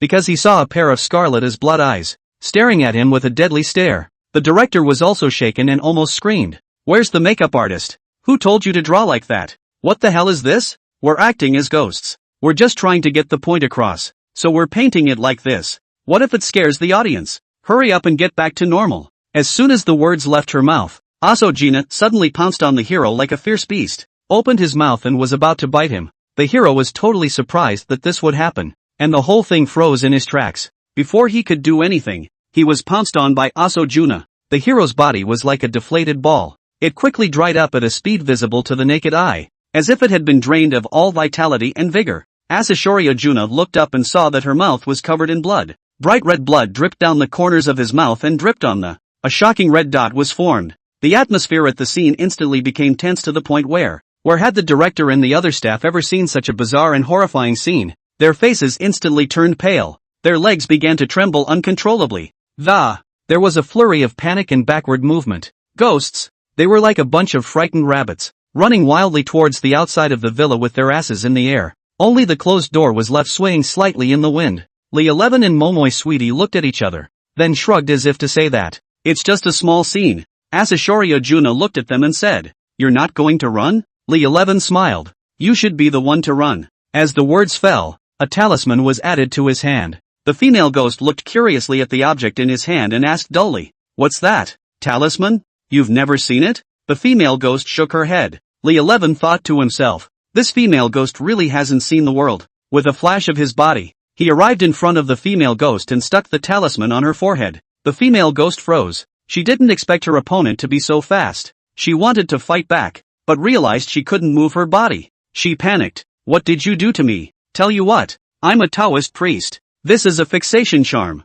You can't run away." Lee 11 lifted up a strand of her hair. "Don't say. You're dressed like her. Where's Asojina? Stinking Taoist. Quickly release me. You still haven't answered me. Where did Asojina go?" The ghost girl glanced at the TV. "She's in that dark compartment." Momoy Sweetie quickly drifted inside the TV set and saw that Asashori Ojina had been knocked unconscious. Then he carried her out. Lee 11 said, "Counting that you still have a conscience, I can't believe you didn't eat her." The ghost grunted. "I saw what you did during the day. You stinking men. You just bully women." Lee 11 looked her up and down and asked, "Tell me, who the hell are you?" "Not telling you." "Yo, you're still tough." After saying that, Lee 11 took out another talisman. "Do you know what this is? If I stick it up, you'll be out of your mind in no time." She was so shocked that she blossomed and cried out under her breath, "Don't, I say." She gave her name. "My name is Sakai Terayuki, and I was originally a recently graduated doctor. Back in time,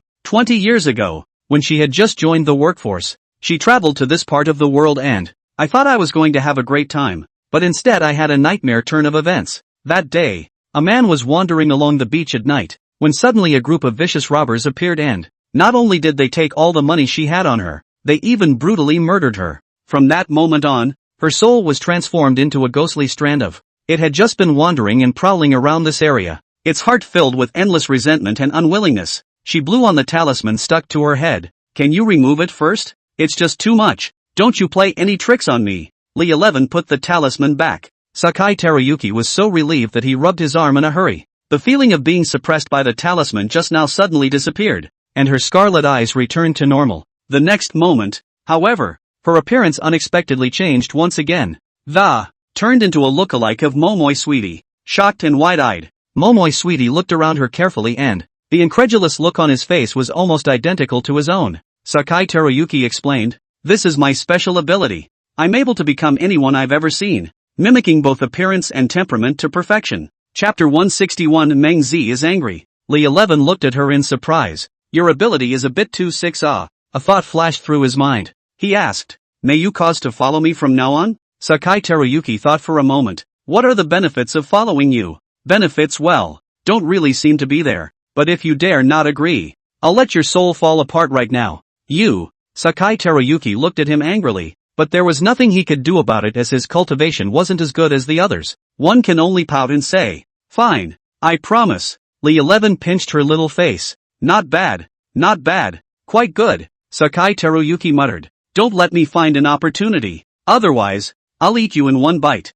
At that moment, Xia Xinghe called, "I heard you guys hit a ghost at the villa?" "Yo, Mr. Xia is really well informed. The director told you, right? He's a fast runner. The mouth is also quite fast. However, Mr. Xia, you don't seem to be very worried about it." Xia Xinghe let out a soft laugh. "I should probably be more worried about how that female ghost is doing." "Don't worry, Mr. Xia. I'm a person who is most compassionate." Hearing Lee 11 flirting with himself, Sakai Terayuki made faces behind his back that she wanted to eat him. Lee 11 felt a chill run down his back and turned his head to look at Sakai Terayuki. Only to find her looking at herself with an innocent expression. "Alright, no more nonsense with you." Xia Xinghe's words changed. "You should come back soon. I'll take you somewhere." "Yo, I asked you to take me the other day, and you pushed back and why did you think to offer to take me today? You'll find out when you get back." Lee 11 hung up the phone, looked at the still unconscious Asojina, and asked, We have to go back. What should she do? Sakai Teruyuki said. Wouldn't you just call the group back? Lee 11 shook his head. Just that gang was scared by you just now. I'm afraid they're all home by now. At that moment, the director's shout came from outside the courtyard. Mr. Lee, are you okay? Come in. Lee 11 responded. The director poked his head out of the outside warily, and seeing that all was well in the room, he said, respectfully, I just contacted Ms. Xia, and she said that you can solve the female ghost. It looks like it's true. His eyes rested on Teruyuki Sakai and Sweetie Momoi. How can there be two Miss Momoi? Lee 11 was afraid to give him another scare, so he pointed to Aso Juna on the sofa. Alright, the matter of the female ghost has been settled. You guys take her back. The director looked at Aso Juna and then at the already dried up actor. Then that's an internal matter for your cast and crew. After saying that, he took a step and left the villa. It was already 11 o'clock at night when Lee 11 returned to Xia Xinghe's house. As soon as he entered the house, he saw a familiar figure. What brings you here? At this moment, Meng Zi was looking at Lee 11 angrily. You still know to come back? How many days has it been? I'm all done with my errands from Hokkaido and you haven't made any progress at all? She looked at Sakai Teruyuki and Momoi Sweetie behind Lee 11 again. What's with these two female spirits? Let me explain. Lee 11 told him everything that had happened since he arrived in Tokyo. Meng Zi then subsided. Alright, looks like you haven't been idle these past few days, so I won't blame you. She looked over at Xia Xinghe. I'd also like to trouble you to take us to the Yin Minister of the Yellow Springs Kingdom who is in charge of controlling the young world. Xia Xinghe looked at Lee 11 with reluctance, because she knew that once they took the Yin spirit with them, and then you may never see Lee 11 again. The reason why she delayed again and again was that she wanted to spend a few more days with Lee 11, but Meng Zi had already given her word, so Xia Xinghe couldn't do anything about it. Fine, you guys come with me, Momoi Sweetie said. Teruyuki and I will be waiting for you guys downstairs yo. Xia Xinghe brought Meng Zi and Lee 11 to a bar. The three walked inside, where the lights flashed and the music was deafening. Come to a corner. Lee 11 saw a young man dressed in a flowing manner, molesting a young girl. Xia Xinghe pointed at the man and said, he is Shota, the underworlder of the Yellow Springs Kingdom. Shota also saw Xia Xinghe. He pushed the little girl away and walked over with a bad smile on his face. And, Mr. Xia, what brings you here tonight? Then he looked Meng Zi up and down again. This sister looks unfamiliar. Xia Xinghe looked at him indifferently. This is a messenger from the Dragon Kingdom, coming over to extradite the Yin spirit. Shota looked up at the ceiling at a 45-degree angle and thought, 20 years? Ha, that's pretty fast. I can take you to the netherworld. But, he rubbed his index and middle fingers together with his thumbs. I've been in charge of the guards for 20 years. How about some hard-earned money? Xia Xinghe angrily said. Shota, don't you go too far. It's not like Huang Quanhua doesn't pay your salary. Shota grinned at the corner of his mouth. Mr. Xia, it's not like you don't know that. My wages haven't gone up in 20 years, but prices aren't what they used to be. Xia Xinghe didn't want to bull ***** with him. How much do you want? Shoyuta smiled he. It's not much, just 100 million Sakura coins. Don't you go too far. Mr. Xia is too much? I've heard that Qin Feng is dead already. You've been promoted to general manager now. 100 million isn't much for you. After saying that, he took a step closer to Xia Xinghe, his eyes looking straight at her. Lee 11 had long looked at him with displeasure. Seeing him take such offense, he pulled Xia Xinghe backward and, staring at Shota, he said, you better take us. Shota looked Lee 11 up and down. Yo, kid, you've got a big mouth. Before the words fell, a dagger suddenly appeared in his hand and fiercely stabbed at Lee 11. However, the dagger was only a centimeter away from Li Shi's abdomen but never advancing another step, he looked down to see a black liquid wrapped firmly around his arm. Kid, you're from Dragon Tiger Mountain. Shota had an extra dagger in his other hand as well, and with a strong slash he, wiping toward Li Shi's neck, but a magma-colored palm lightning from Li Shi's hand directly struck his dagger. The dagger fell to the ground in response. Tiny age. Yin and Yang twin thunder. What the hell are you? Lee 11 looked at him fiercely. You don't deserve to know. Meng Zi saw that Shota was a bit of a wimp, so she planned to give him a leg up. Shota, 20 years ago you lost to the Taoist priest from Luohua mountain. 20 years later, you don't want to make a fool of yourself here. Shota was shocked in his heart. He knew that these two people in front of him were not to be messed with. He weighed the pros and cons and decided to be nice. Good. It's my bad luck to meet you guys. You guys come with me. Shota led them to a room inside the bar. He knocked 3 times on the wall, and a secret door came into view. And the Rococo shades housed in Tokyo are inside. Chapter 162, Sudaji? Yuzo-okian? Behind the dark door was a dark and deep passage. Shota led the way, holding the flashlight tightly in his hand, and everyone followed cautiously. At the end of the passage was a huge basement. Hundreds of high and low beds are neatly arranged. As Li 11 watched this scene, an inexplicable anger welled up in his heart. These nether spirits were all from the Dragon Kingdom in life, and after death. In order to facilitate the management of the... It was surprising that Sakura Nation had placed them in such a crowded and dimly lit place. But what about the spirits? And at that moment, Shota's mind was filled with doubt and curiosity. He muttered in a small voice, "Strange? Where did it all go?" The sound echoed through the silent basement. Xiaxinghe thought he was up to no good. A hint of anger flashed in his eyes, and he coldly said, "It's come to this. What other tricks are you up to?" Shota's heart was full of aggravation when he saw that they didn't trust him. 3 days ago. They are indeed all here. According to Shota's explanation, since the last incident of the demon race capturing the Yin spirit, the entire Sakura country's Yin spirits were thrown into a state of chaos. The country of Yellow Springs is so highly regarded that they've specialized in creating shelters that place the spirits of various countries in different shelters according to their nationalities to ensure their safety. In order for them to be able to move around more, they'll also release the spirits of the underworld once every 3 days. It's kind of a release. Shota seemed to think of something. Right. There's surveillance here. Shota took them to the surveillance room and turned on the computer. He switched the surveillance video back to the night 3 days ago. The first 2 days were safe and sound. Until last night. That night, all of the Dragon Kingdom's shadowy spirits rested in their beds. 1 o'clock in the morning. It was as if the whole world had fallen into a deep slumber. The only thing left was the dim light casting a faint glow in the silent hallway. It was at this quiet moment that a woman walked in quietly as if she were a ghost. Her skin was as white and delicate as sheep's fat white jade, emitting an eerie glow in the darkness. In her eyes, an unspeakably seductive light shone, like the most seductive trap of all.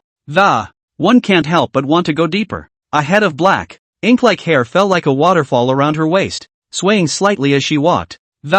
It exudes an air of mystery. Behind her beautiful hair, there were unexpectedly 9 long fox tails poking out. The tails were agile and ethereal, each of them waving slowly as if they were alive. The door to the room was locked, and she had vaporized her body right through it. The door to the basement room was specially sent by the Yellow Springs Kingdom to place a restriction on it. Even Yanling was unable to pass through it. But that prohibition was surprisingly null and void to her. A shocked expression appeared on Shota's face. "Jade, Tamagotchi." Hearing these words, Li 11 and the others were also shocked as they glanced at each other. A look of disbelief passed through their eyes. They had all heard of Tamagotchi's name. Legend has it that Tamagotchi was a stunningly beautiful woman transformed from a white-faced, golden-haired, 9-tailed fox. Due to her extensive talent and overwhelming beauty, she was known as the first beauty of the Sakura country. And Tamao Qian's predecessor was Sudaji. Back then, the 9-tailed fox possessed Sudaji and confused King Yu, leading to the downfall of the Shang dynasty. Although King Wu defeated King Zhou in the Battle of Makino and Sudaji was killed. It's actually a double of Daji's illusion. The 9-tailed fox escaped all the way to the kingdom of Sakura, taking the name Tamamochi. Emperor Toba of the Sakura kingdom was equally mesmerized. She sucked the genki from Emperor Toba, causing him to fall seriously ill. Later, Tamamochi's true nature was recognized by the then Grand Yin-Yang master. He personally led the whole country's Yin and Yang masters to capture Tamakian, but he couldn't kill her in any way. He had no choice but to seal Tamazen in the killing stone. A year ago, the killing stone suddenly cracked open, and the entire Yin-Yang master world and the Yellow Springs kingdom were shocked. But after searching all over the country, I couldn't see her. Tamo. I didn't expect that. It's amazing that she showed up. The image shows Tamo standing by the door, reaching out with a finger and gently pointing. The sleeping Yin spirits then floated up one by one, and with a fierce suck, all of them entered her stomach. With a satisfied nod, she disappeared into the night. Shota suddenly thought of something. Make yourselves at home. I'm going to inform the other undertakers. Let's see that nothing goes wrong with the shelter they're in charge of. Li 11 looked at the empty room and carefully combed through the information he now had. 2 months ago, the demons within Sakura's country suddenly went unchecked and began infiltrating Tokyo. Massive hunting of Yin spirits and even collection of living souls. A month ago, demonic beasts from the Cherry Blossom Kingdom appeared in the Dragon Kingdom, and they similarly collected living souls. Now, Tamagotchi, who disappeared a year ago, has also appeared. According to Izanami, this time, someone from the demon race has unified the command, and the division of labor is clear, all for the purpose of collecting souls. Yuzo-okian is a great demon of several thousand years. and her cultivation has long reached the strength of a demon king. She was fully capable of commanding the entire Sakura Kingdom's demon race. But there's one thing that doesn't make sense. If Tamamochi really did rule over the entire demon race of Sakura country, in her position, there was no need for her to do it herself. And what exactly is the relationship between the three? Xia Xinghe's eyes revealed a hint of worry. What are your next plans? Meng Zi frowned slightly and said with a grave expression, since the nine-tailed fox has already appeared, that's not something a few of us can handle. I've already brought the Yin spirit stranded in Hokkaido back to the ship. Just in case, I'm going to take them back first as soon as I can. Xia Xinghe glanced at Li 11. In her heart, although she was reluctant, she still nodded her head. It'll have to do. At this moment, Li 11 was still immersed in the thoughts he had just had. Those mysteries about the Dragon Kingdom and the Sakura Kingdom's demon race kept surfacing in his mind. Seeing this, Meng Zi gently pushed him. Don't be dumbfounded. What are you thinking about? Li 11 came back to his senses, and after taking a deep breath, he told the two of them what he had just guessed. Meng Zi was also the first to hear about the Dragon Kingdom's Sakura Kingdom demon clan. She felt that the matter was significant and, then he said, it's not too late. Let's tell this news to Lord Pao as soon as possible. Li 11 nodded. Okay, we'll move now. Suddenly, his cell phone rang abruptly, the screen displaying the name of Mitsubiheim. An inexplicable curiosity welled up in Li Shi's heart. What's the point of calling me at this late hour? He hesitated, but picked up the phone. On the other side of the phone came the eager and frightened voice of the Three Daggers G. Li Taoist. You have to save my mother. What's going on? Take your time. Slow down. Chapter 163 8 Feet of Agar Hook Jades News. Just now, Yuichiro Fujiwara went home. Keiko Fujiwara confronts Yuichiro about whether he's done anything to wrong her. At first, Yuichiro didn't recognize that. That is, until Keiko pulls out the video of Yuichiro and Imperial Princess Shizuko at the villa. Yuichiro asked Keiko rhetorically, how dare you send someone to spy on me? Suddenly, he understood something. The mysterious man who can use the illusionary sword is one of yours? Keiko wasn't going to hide it. I didn't expect it. I've recomprehended the phantom blade. At the same time, a hint of killing intent came out of her eyes.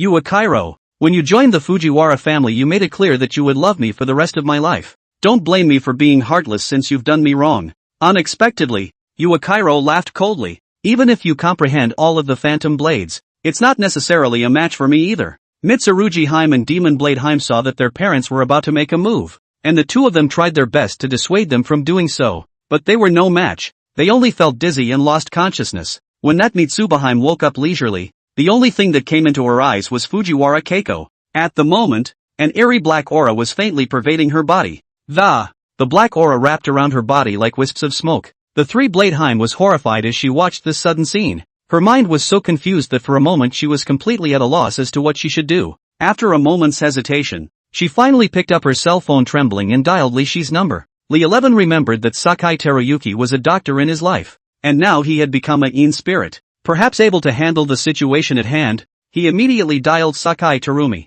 I'm sending you a location now, so go save the day. Next, Li 11 turned to Meng Zi beside him again and said, there are still some urgent matters I need to take care of on my side, so you go back to the Yellow Springs country first. If I haven't returned by tomorrow morning, you'll go back to the Dragon country by yourself first. Meng Zi frowned slightly and thought for a moment. Fine. You should be careful yourself, too. Be safe. Just then, Xia Xinghe came over and asked with concern, do you need any help? Li 11 looked at the time. At this time it is late. The cab on the street must not be good. Then please take me to a place. Fujiwara Keiko's house. When Li 11 arrived, Sakai Teruyuki and Momoi Sweetie arrived early. According to their judgment, Fujiwara Keiko suffered two serious injuries. One was slashed in the back. The white ribs were clearly visible. Apparently it was a heavy knife wound, but Teruyuki Sakai has already healed this one. The other one was struck by some kind of demonic art of the demon race, which caused the whole body to be filled with black gas. But there's nothing Sakai Teruyuki can do about it. Li 11 hadn't learned the means to save his life, and just as he was at a loss for words, Kairuri ran out from, Father, leave this kind of thing to me. She was seen transforming into a flame and hovering over Fujiwara Keiko. Akari Lioli urged her spiritual energy, and the flames became even more dazzling and eye-catching. Only a flame rushed towards Fujiwara Keiko, and the black aura on her body gradually dissipated. The face gradually returned to normal. However, just when everyone thought it was all over, Keiko Fujiwara suddenly opened her eyes and, the eyes revealed a strangeness. She sat up with a jerk, her eyes radiating eerie. I don't know what the contents of the words were in my mouth. Seeing this, Li 11 hurriedly took out a talisman and only a dozen golden chains shot out from the talisman and immobilized Fujiwara Keiko.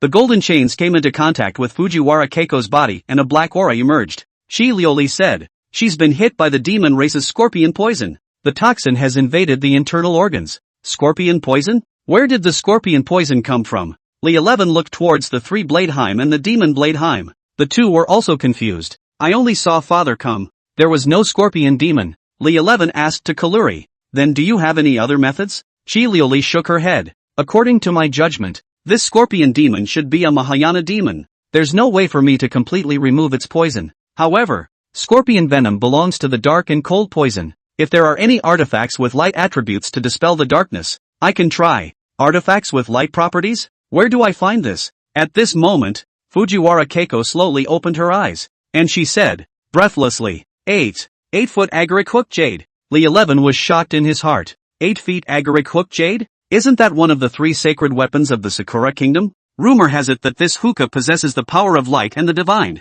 It was the one that brought light to the Sakura country in the first place. "Did she?" he asked. "Do you know where the 8-foot agaric hookah is?" Fujiwara Keiko nodded, then gave a wink to Mitsubaheim. Mitsurugiheim comprehended the intention and immediately rushed to the study. A short time later, she came out with an ancient parchment scroll. Keiko Fujiwara explains, "The reason I got into this line of literary and historical research, it is to find the whereabouts of the 3 holy weapons. With great success, I finally found the clue to the 8-foot agaric hook jade a year ago." Mitsubaheim slowly opened the parchment scroll. 1,000 years ago, a 3-headed hellhound came to Sakura country. It was so huge and immense that it could swallow a living person alive in one bite. The emperor ordered the then top-ranked Yin-Yang master to secretly bring the 8-foot agaric hook jade to destroy the 3-headed hellhound. Although, the Undertaker destroyed Cerberus, but she unexpectedly disappeared on Earth with 8 feet of agaric hook jade. The emperor wanted to keep the world from knowing that the real 8-foot agaric hook jade was missing. On the one hand, he ordered the production of a fake 8-foot agaric hook jade.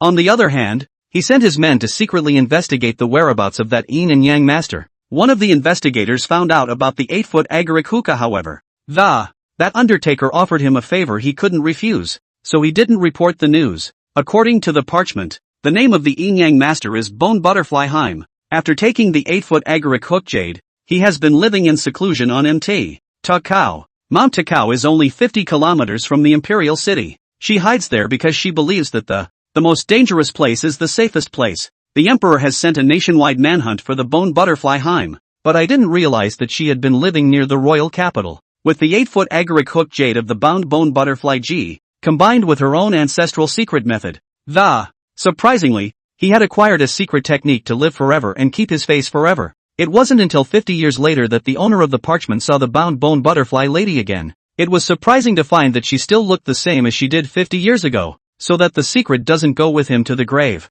He then recorded the secret in this parchment scroll. Although Fujiwara Keiko had gotten the parchment scroll, she knew that with her strength at the time, not necessarily a match for the bound Bone Butterfly lady. Once you startle a snake, you may not be able to get the 8-foot agaric hook jade in the future. The 3-dagger G looked at Li 11 with a pleading gaze. Taoist Li, you're the only one who can save my mother now. Chapter 164, The Immortal Land on Earth. Of course, Li 11 agreed without hesitation. On the one hand, if he didn't make a move, Fujiwara Keiko would surely die. On the other hand, if you can get your hands on the 8-foot agaric hookah, then he will have 2-3 sacred weapons in his hands. Fujiwara Keiko forced herself to endure the excruciating pain and said slowly, "The terrain around Mt. Takao is complicated. You guys get some rest and go back tomorrow." The 3-daggers Heim was a little anxious. "Mother, then your injury." Fujiwara Keiko comforted her daughter. "It's okay, I'm holding up for now." That night, the crowd rested.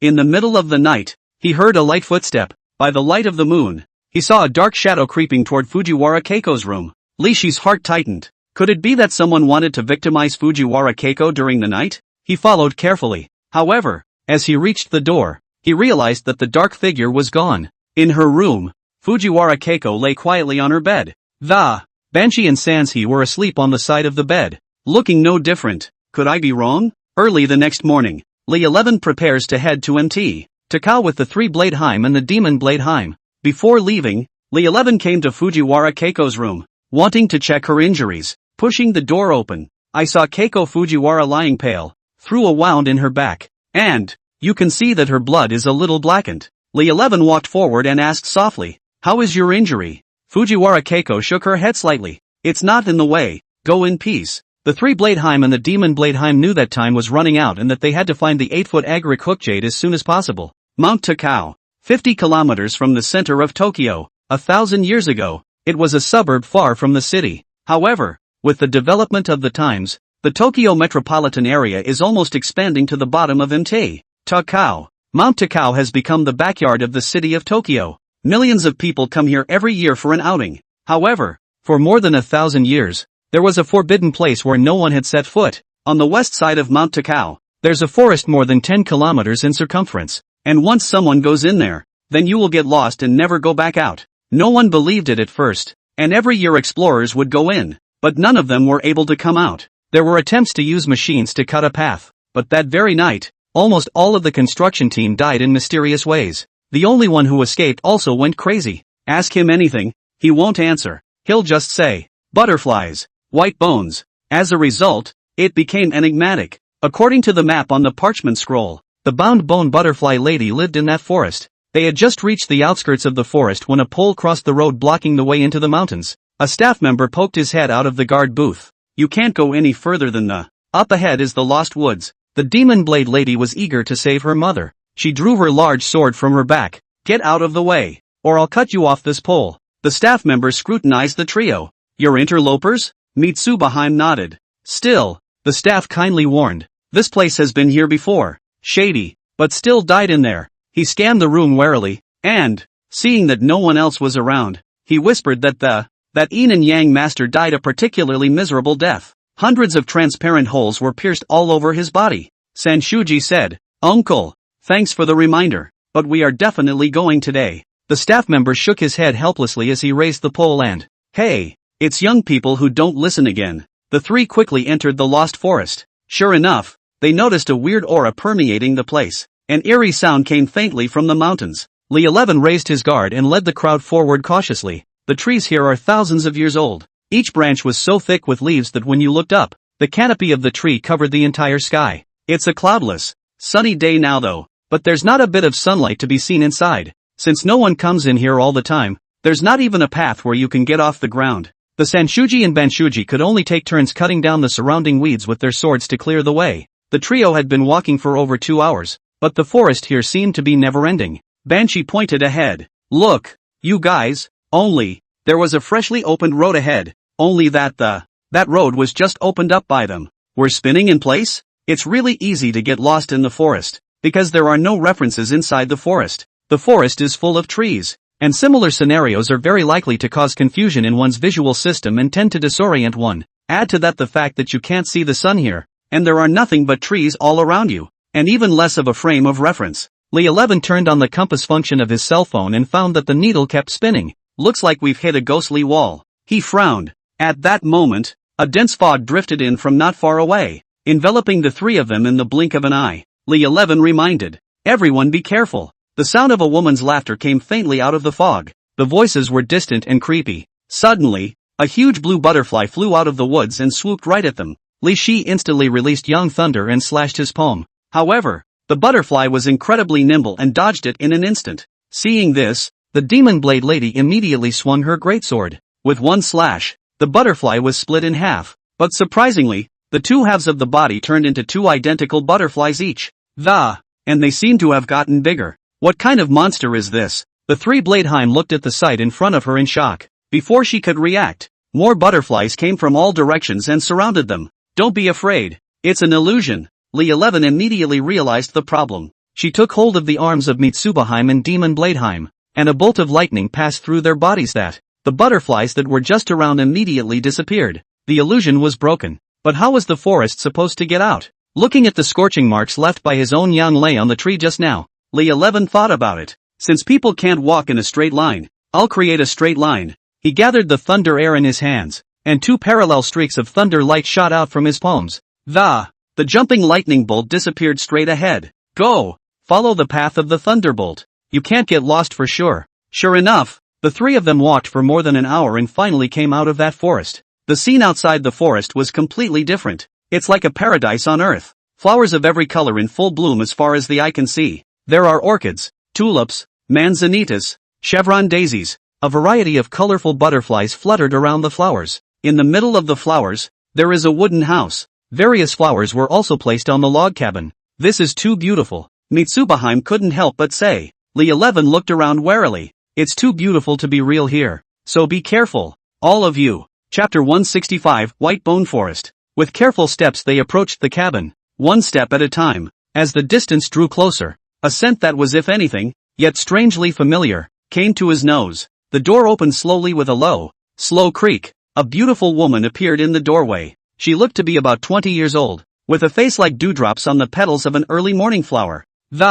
Pure and moving. She wore a bright orange dress with several lifelike butterflies carefully embroidered on it. A few bells were tied around her slender waist, tinkling in the breeze. The woman wore a smile and her voice was dreamlike. Welcome to the White Bone Forest. Li 11 felt things getting weirder and weirder and thought, it's so beautiful here. What's with the oozing name? The three-Bladeheim immediately saw the 8-foot agaric hook jade hanging around her neck. It has a deep dark green color throughout, shaped like the letter C, with a small hole dug in the top. A black rope passed through the small hole and hung securely around the beauty's neck. Obviously, she was the bone-bound butterfly lady. She crossed her orchid fingers slightly, which were as white and slender as onion roots, and gently held her mouth in. The corner of his mouth hooked into a charming smile. So you guys are here for this hook jade? She broke her fingers and counted them one by one. One radical in Chinese characters, Kanshi radical 1. Stupid, Beijing dialect. Surname San. It's been 1,000 years, and you're the 5th wave of people to come looking for the 8-foot agaric hookah.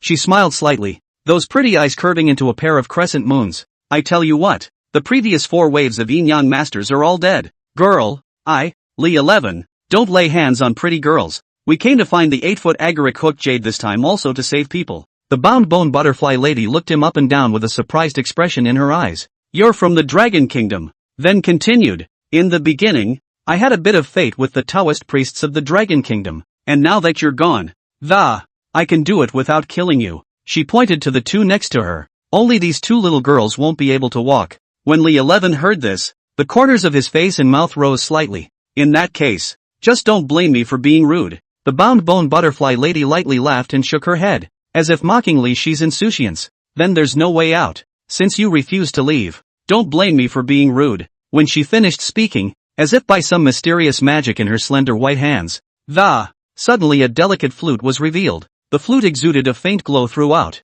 Butterflies that were just now fluttering happily among the flowers, seemingly summoned by the sound of the flute, as if by magic, they all stopped dancing and gathered around. Over time, the butterflies grew in numbers, and they gathered together too. A brilliantly colored cloud was formed. The wings of these butterflies began to flicker with a faint glow, and then that light gradually became intense, and eventually it actually burned. Flames jumped on the butterflies' wings as if they were a single burning spirit. They were like a fiery torrent, rushing madly towards the 3. The fire butterfly opened its teeth and claws, raging to engulf the 3 in this blazing fire. Li 11 thought to himself, playing with fire with me? You guys are really looking for the wrong opponent. Only fire spirits. Clear and pleasant laughter rang out. Ha ha, master, it's finally my turn. Before the words fell, it slowly floated out of the jade pendant and transformed into a huge fire dragon that, it burned with a fiery flame. The fire spirit tightly surrounded the 3 in the center of the room. Those ferocious fire butterflies kept hitting her body with crackling sounds.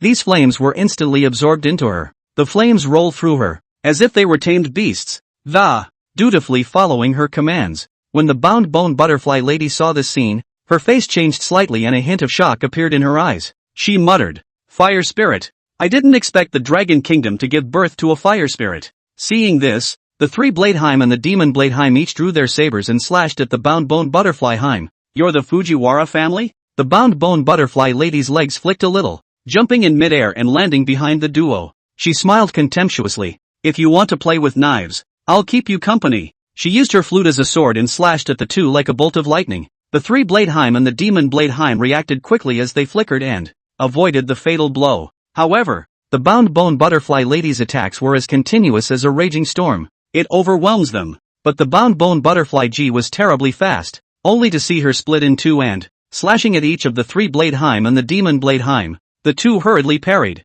but their hands were numbed by the shock. When she returned to her senses, the bound bone butterfly lady stood lightly in place. The one she had just split in two was surprisingly just her residual shadow. So fast. So powerful. The three-blade Heim and the demon blade Heim knew that they were no match for her. After all, 1,000 years ago, she was the most powerful Yin and Yang master in the Sakura country. The bound bone butterfly Heim laughed. The Fujiwara family is really getting worse by the generation. She looked over at the Sanshuji. Shouldn't the Fujiwara family's lightsaber be the Hakabashiryu? How come you only have 3 slashes? Then she looked at the demon blade lady again. Little girl, this strength of yours still needs to be practiced nah. The bound bone butterfly lady suddenly felt a breath as powerful as a raging sea wave come crashing down on her. She raised her head, only to see that behind the three-blade Heim, lightning like dozens of purple dragons had emerged. Purple electricity clear frost charm? You're a Taoist priest from Luohua mountain? The bound bone butterfly lady didn't dare to be slow, and with a flick of her wrist, the flute made a swift turn, and in a flash, a shroud of seemingly orange light appeared in front of her like a dream. Those dozens of purple lightning bolts were intertwined with frost and carried a chilling might that, crackling madly towards the bound bone butterfly lady. Each bolt of lightning seemed to contain an endless amount of power. It was as if it was going to tear her shapely figure apart in an instant. The sound of rumble was like a thunderbolt in the middle of the deep forest. That voice echoed in the air for a long time, as if even the heavens and earth were shaken by it. The bound bone butterfly lady laughed. Little Taoist, you're a bit interesting. Looks like I need to get serious. However, just at the moment of her words, she suddenly realized that it was as if one's feet were tightly locked by invisible shackles, no longer able to move the slightest bit. She lowered her head, only to see that her feet were already surrounded by the viscous black liquid. Li 11 had already used Yin Thunder to trap her firmly. She pretended to be alarmed. Little Taoist, how dare you sneak attack? Li 11 slowly walked to her side. He smile. The so-called soldiers are not afraid of deception. He slowly extended his hand toward the 8-foot agric hook jade. I'll be polite. The corner of the bound bone butterfly lady's mouth rose slightly, revealing a wry smile. Why do you suppose this place is called the White Bone Forest? Chapter 166 Bound Bone Butterfly Lady's Deal.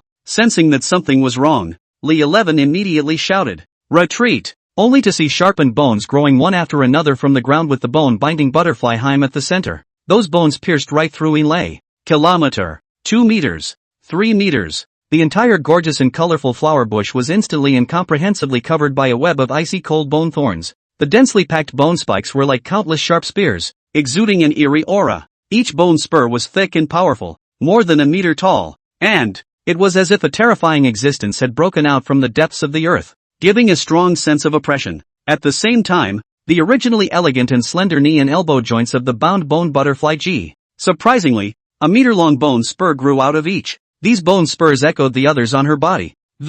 It makes for an eerie and shocking picture. That once exquisite flute had now quietly transformed into an eerie bone flute, too, and emitting a gust of evil fluctuations. Seeing this, Kairuri immediately rushed out without hesitation. Instantly transforming into a huge and mighty dragon. It held its head high and shouted, "Master, you guys quickly come onto my back. It's dangerous here." The three-blade Heim was filled with shock and said incredulously, "This is the corpse bone vein." The bound bone butterfly lady smiled gently. "I didn't realize that 1,000 years had passed. I'm surprised anyone else recognizes my stance." As soon as the words fell, a pair of orange butterfly wings transformed behind the bound bone butterfly G. She waved the bone flute in her hand. Her body as light and agile as a willow that moves with the wind. Yet again, with an incomparably ferocious aura, he launched round after round of fierce attacks towards the crowd. That one bone splinter came like rain, extremely fast, making people unable to defend themselves. Akaruri, on the other hand, skillfully dodged those deadly bone spikes with her agility. However, the bound bone butterfly lady's attacks became more and more violent, as if she wanted to envelop everyone under the power of her corpse bones. Li 11 hurriedly asked, "What is the corpse bone vein?" The three-blade Heim looked grave. It was an extremely powerful ability that allowed the user to freely manipulate the bones of the entire body. They were able to make bones of all shapes and uses, as they pleased, and as the cultivator's cultivation continued to rise, the number of bones that could be made would also increase. It could be said that the corpse bone vein was both the strongest means of attack, able to use bone as a soldier and invincible. It is also the strongest form of defense, capable of building an impenetrable shield out of bones. Akari's huge body was almost a living target in front of the bound bone butterfly lady. Soon, her body was scratched with several bloody marks, but the ground was full of bone spurs, so Li 11 and the others could only watch dryly from their backs. It doesn't help much either. The bone spurs on the floor must be disposed of as soon as possible. Li 11 thought to himself. I want to see if your bones are powerful or the power of nature. He said to Kaluri, I'm going to release the Yin thunder. Get ready. Akari understood what he was thinking. It's been ready for a long time. I only saw Li 11 standing on the back of the red glaze. Puddles of black liquid fell on those tired white bones. The bound bone butterfly lady smiled contemptuously, full of disinterest. Little Taoist. You don't want to use those Yin thunder to corrode the white bone forest, do you? But the next moment, her eyes changed slightly and, only to see those black liquids unexpectedly turn into blazing magma. The white bones instantly vaporized upon meeting the magma, becoming a wisp of white smoke. As the white bones continued to disappear, bound bone butterfly G's face became more and more gloomy. She shouted angrily and fully activated the corpse bone vein, and more bone spikes surged out like a tidal wave. However, Li 11 continued to release the Yin thunder, transforming it into fiery magma. For a while, the air was filled with rolling smoke and pungent odors. The flower bushes that had just bloomed had long since been reduced to nothing by now under the wave of lava and the forest of white bones. Li 11 and the three of them landed back on the ground. The large-scale release of Yin thunder had depleted Li Shi's air a bit too much, and he had to end the battle as soon as possible. He took out the Tian Tsong Yun sword. The bound bone butterfly lady's face changed slightly in surprise, and she said, How did the Tian Tsong Yun sword come to be in the hands of you? A Dragon Nation man. Li 11 held the Tian Tsong Yun sword in his hand, pointing at the bound bone butterfly lady, the sword flashing with a cold light. What was even more unexpected to her was that Li 11 had used the phantom sword, only to see dozens of phantoms radiating from the Tian Tsong Yun sword with him at the center. Li Shi's speed was extremely fast, and in the blink of an eye, he arrived in front of the bound bone butterfly G. The bound bone butterfly lady spread her wings in an attempt to dodge, but her opponent's speed was too fast. Just as the Tian Tsong Yun sword was about to pierce the bound bone butterfly lady, her entire body emitted a strange glow that, the body transformed into countless butterflies to defuse the attack. In the air, came her ethereal voice. It's been 1,000 years, and to be able to push me this far, you are still the first. Just as well, I can lend you the 8-foot agric hook jade. The moment the words fell, the bound bone butterfly lady's fairy-like figure reappeared in front of everyone's eyes. Hearing this, a look of delight appeared on the faces of the three Bladeheim and the demon Bladeheim. Excitement flickered in the eyes of the two as they said in unison, Many thanks to Senior for your generous help, but I have one condition. Li 11 knew that even if the fight went on, he wouldn't necessarily be able to take any advantage of it. Then he asked, What conditions? The bound bone butterfly lady slowly spoke. I will lend you the Cheong hook jade, while you will lend me the Tian Tsong Yun sword. What are you borrowing the Skycloud sword for? The Tenso Cloud sword is the granddaddy of all weapons in the Sakura Kingdom. The energy it contains is enough to further any person's cultivation. I use my flute as a sword, and my bone as a sword, but I've just never been able to break through the bottleneck for 1,000 years. The Tian Tsong Yun sword might help me in my cultivation. Recalling the scene when the Heavenly Cloud sword had once helped Fujiwara Keiko comprehend the complete illusionary blade, Li 11 believed that what she said was by no means false. Yes, I accept this condition. The bound bone butterfly lady slowly put away the pair of wings that looked like ice crystals.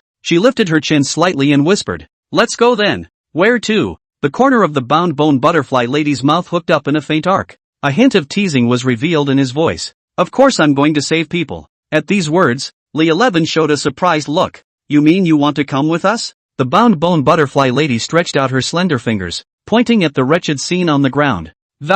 You've all tossed my house around, so I have no place to stay now. Besides, I've been living here for 1,000 years, and it really is time to get out and about. Saying this, she gently swung her body, which was as light as a feather, like a spirited butterfly, and, with a graceful stride, he walked slowly towards the forest beyond. The bells on his waist were tinkling. Chapter 167, Worshipping the Master. The four men passed the guard booth they had just been in. The staff looked at them in surprise. I can't believe you guys are okay? The demon blade lady arrogantly said. It's not as scary inside as you make it out to be. Strange. It's still strange. Looking at the backs of a few people, the staff member wondered.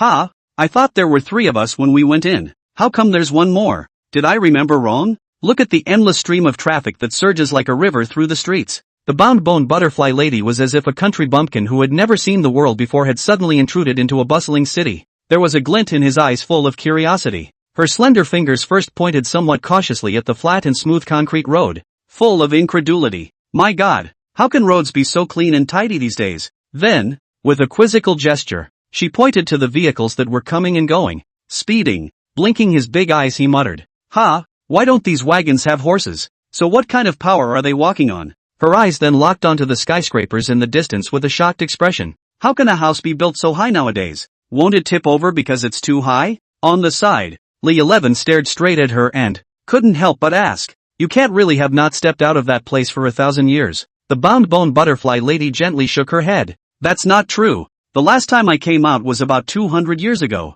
Only those 200 years have changed more than the 800 years before that. The four of them arrived in front of the pink Porsche of the Three Daggers Heim. Curious, the bound bone butterfly lady nudged its shell with her hand. Iron? Only to see Mitsubiheim straight into the driver's side and start the car. Get in. The bound bone butterfly lady followed their example and burrowed in. Bound bone butterfly G sat in the car, touching the left and looking at the right, feeling new to everything in the car. What does this moving box do? She asked, pointing to the car navigator. That's navigation. It'll tell us where to go. Mitsubiheim explained. Amazing. The bound bone butterfly lady exclaimed. You modern people are so smart. As the car traveled on, the bound bone butterfly lady saw more things that amazed her. What's that? It's flying so high, she shouted, pointing at the airplane in the sky. That's an airplane that can take people up in the sky. The bound bone butterfly lady's eyes widened. Flying in the sky? This is simply too unbelievable. Not many people can do that, even if they're Yin-Yang masters. As the car moves along, the cityscape keeps changing. The bound bone butterfly lady's heart was filled with curiosity and desire to explore this strange world. The Fujiwara family. When Fujiwara Keiko saw the bound bone butterfly Heim, she first froze and then he saw the 8-foot agaric hook jade around her neck. And this is? The Three Daggers G explained. She's the butterfly G senior. The bound bone butterfly lady frowned slightly when she saw the severely injured Fujiwara Keiko. Why are you injured so badly? She immediately went up and inspected it before removing the 8-foot agaric hook jade around her neck. She secretly urged the Chun hook jade, only to see it suspended in mid-air, emitting a green glow. And after those black chi in Fujiwara Keiko's body met the green light, it was like a mouse meeting a cat, immediately dimmed. The green light gradually converged, and eventually completely disappeared into the Chun hook jade. The bound bone butterfly girl puts it back on her neck. Better? She asked softly. Fujiwara Keiko nodded gratefully. Thank you Daiheim-senpai, I'm much better now. Lee 11 hadn't asked Fujiwara Keiko about the reason for her injury last night so as not to disturb her rest. Only now did he open his mouth to ask, what really happened last night, and how did you get poisoned? Fujiwara Keiko told what happened. Last night, Fujiwara Keiko and Fujiwara Yuichiro, one with a heavy blade and the other with a light one. Originally, the sword techniques of these two people all originated from the same lineage, and they are both masterpieces inherited from the family. However, before that, Keiko's swordsmanship was never as good as Yuichiro's. That was because some of the subtleties in the light-bladed kimono had been inadvertently lost in part, causing her to struggle slightly in dealing with Yuichiro's attacks. Now that Keiko, who had recomprehended the phantom blade, was not only able to fight Yuichiro back and forth, there was even a hidden tendency to surpass him. When that phantom sword stabbed Yuichiro's heart like lightning, victory or defeat seemed to be clear. All that was needed was to add one last cut to completely defeat the opponent. However, no one had expected Yuichiro to suddenly drop to both knees and the eyes were filled with remorse and recognition of his mistake. At that moment, Keiko couldn't help but feel a flicker of softness in her heart, as she looked at Yuichiro, who was kneeling on the ground,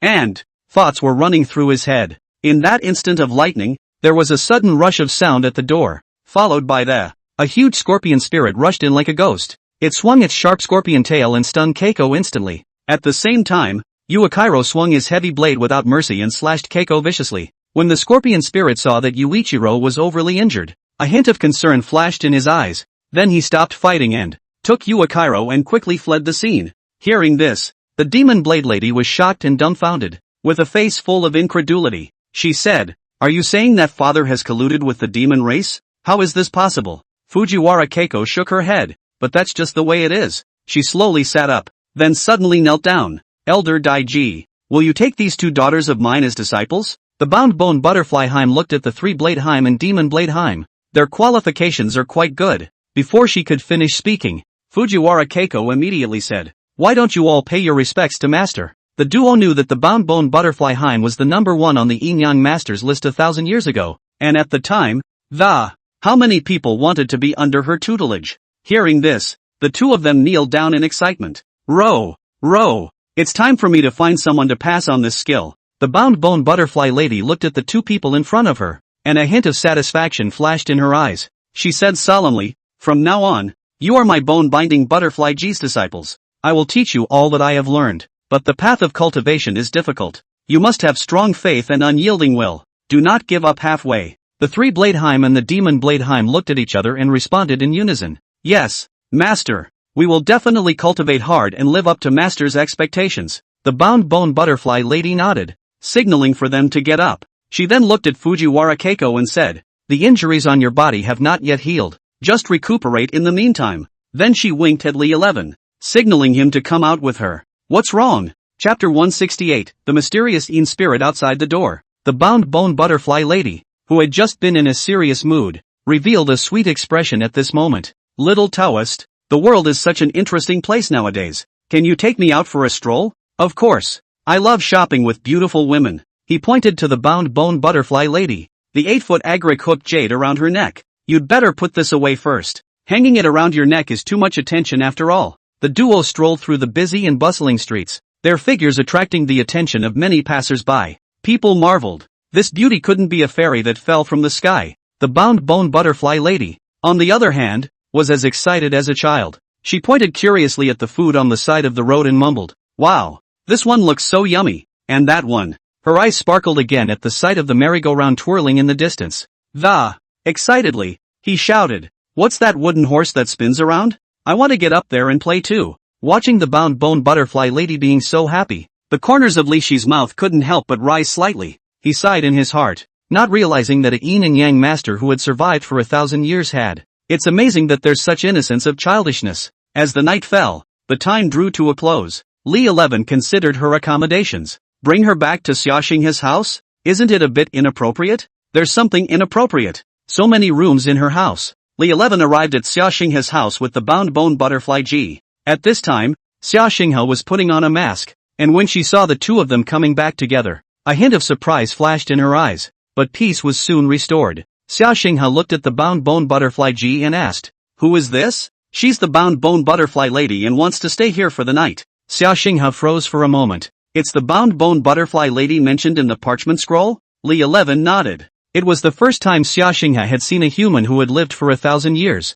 and with her skin so well maintained, she immediately said, welcome, welcome. The bound bone butterfly lady had never seen a face mask before, and she asked curiously, what's that on your face? This is called a mask. It can make one's skin better. Oh. Xiaoxinghe introduced it enthusiastically and handed a piece to the bound bone butterfly G. The bound bone butterfly lady took the mask and scrutinized it. She was curious about this novelty. Just stick it on and try it, Xiaoxinghe said with a smile. The bound bone butterfly lady gently put the mask on her face and immediately felt a refreshing coolness. She closed her eyes and enjoyed this unique skincare experience. Late night, Li 11 was sleeping soundly when he suddenly heard what appeared to be a rustling at the door of his house. Xiaoxinghe also noticed something strange, and the two of them exchanged glances, immediately preparing to get up and check. At this moment, under the shroud of night, two figures, one tall and the other short, were, as quietly as a ghost, he came together at the door of Xiaoxinghe's house. The two exchanged whispers of some secret word.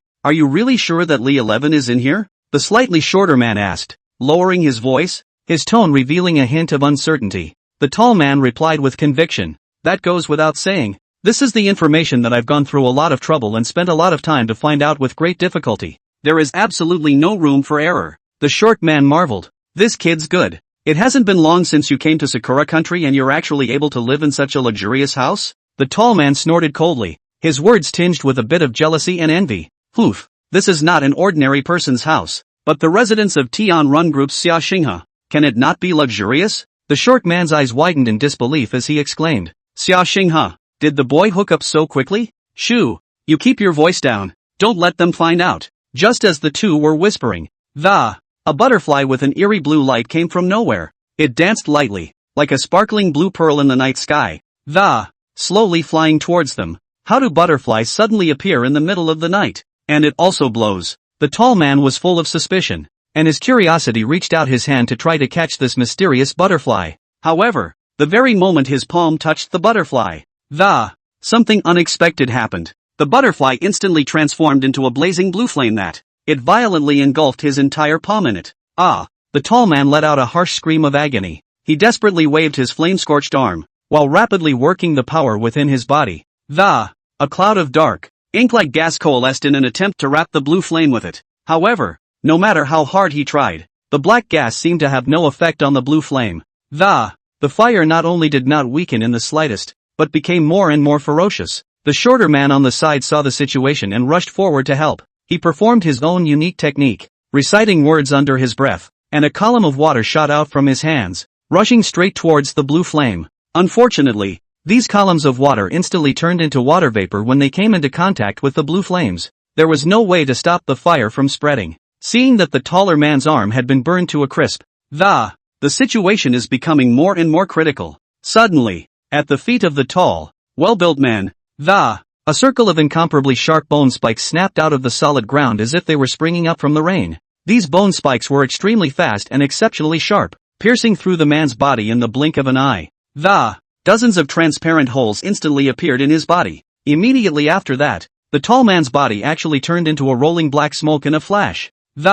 Dissipated into the air as if it had never existed. Witnessing this, the short man standing aside was so frightened that his face turned pale and he trembled. He subconsciously stepped backward in quick succession, trying to escape from this place. However, just as he turned to make his escape, a slender, hard bone spur sped like lightning, piercing straight through his arm, and pinned him dead center to the wall behind him with surprising force. It was at this moment that the door of the tightly closed room slowly opened, and a figure elegantly stepped out. One could only see her graceful posture and light steps, exuding a majestic aura with every step. The short man's eyes widened in disbelief as he stared at the bound bone butterfly lady, who was gradually approaching. A color full of horror flowed from his eyes. Bound, Lord Bound Bone.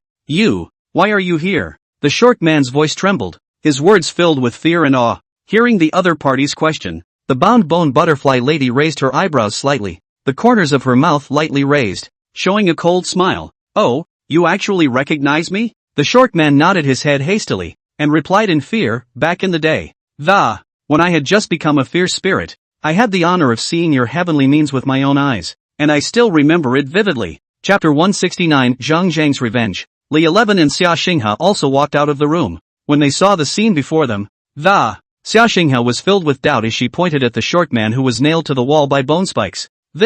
What the hell is going on here? Before the words fell out of his mouth, he only saw the butterfly that had just turned into flames fly to the bound bone butterfly lady's shoulder. The bound bone butterfly G replied with unconcern. It's just two tiny yen spirits. She took her bone flute and nudged Yen Ling's shoulder. Hey, tell us what you're here for. I said, can you not kill me? Yen Ling trembled. Then it depends on you to explain in detail or not. I say, it was Master Zhang of the Dragon Kingdom who sent us to kill Mr. Li. She's heart thumped. Elder Zhang?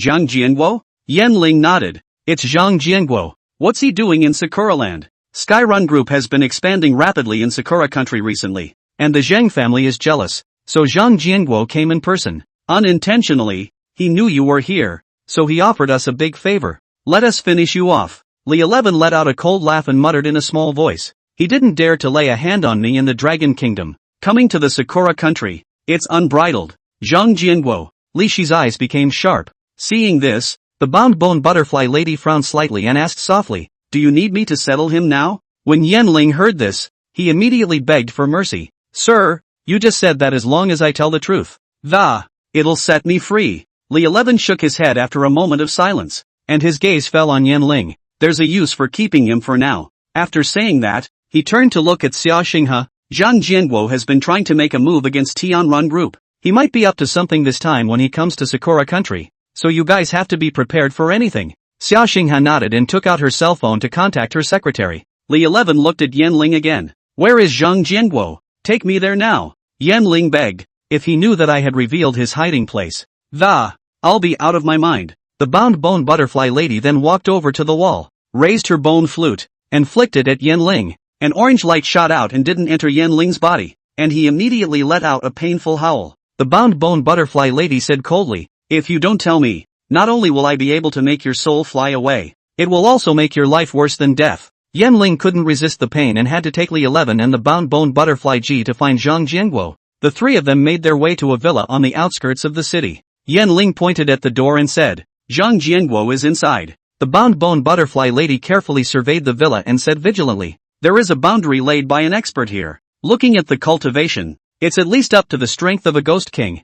Junction? Li 11 opened the spirit seeing technique, only to see that the entire villa was covered by a huge transparent light shield. If it wasn't for the bound bone butterfly G's reminder, ordinary people really wouldn't be able to discover it. Li 11 droned. Speak quickly. What's going on here? Yan Ling could only explain coyly. This is a boundary laid by Lord Ping Shuman. Ping Shogun? He hasn't been taken in yet? Li 11 asked. Who is Ping Shuman? According to the bound bone butterfly Heim's explanation, Hei Shogun was the #1 trader of the Sakura Kingdom. More than 1,000 years ago, Hei Shogun openly rebelled against the emperor and made his own imperial name. He prided himself on being the 10,000th enemy of the Magnificent. According to legend, the mother of Hira Shogun is said to be a large poisonous snake. When Hei Shogun was on his 3rd day of life, his mother turned back into a great viper. Using her tongue, she licked all over Hei Shogun's body, giving him demonic protection and making him indestructible from then on. He was invincible on the battlefield,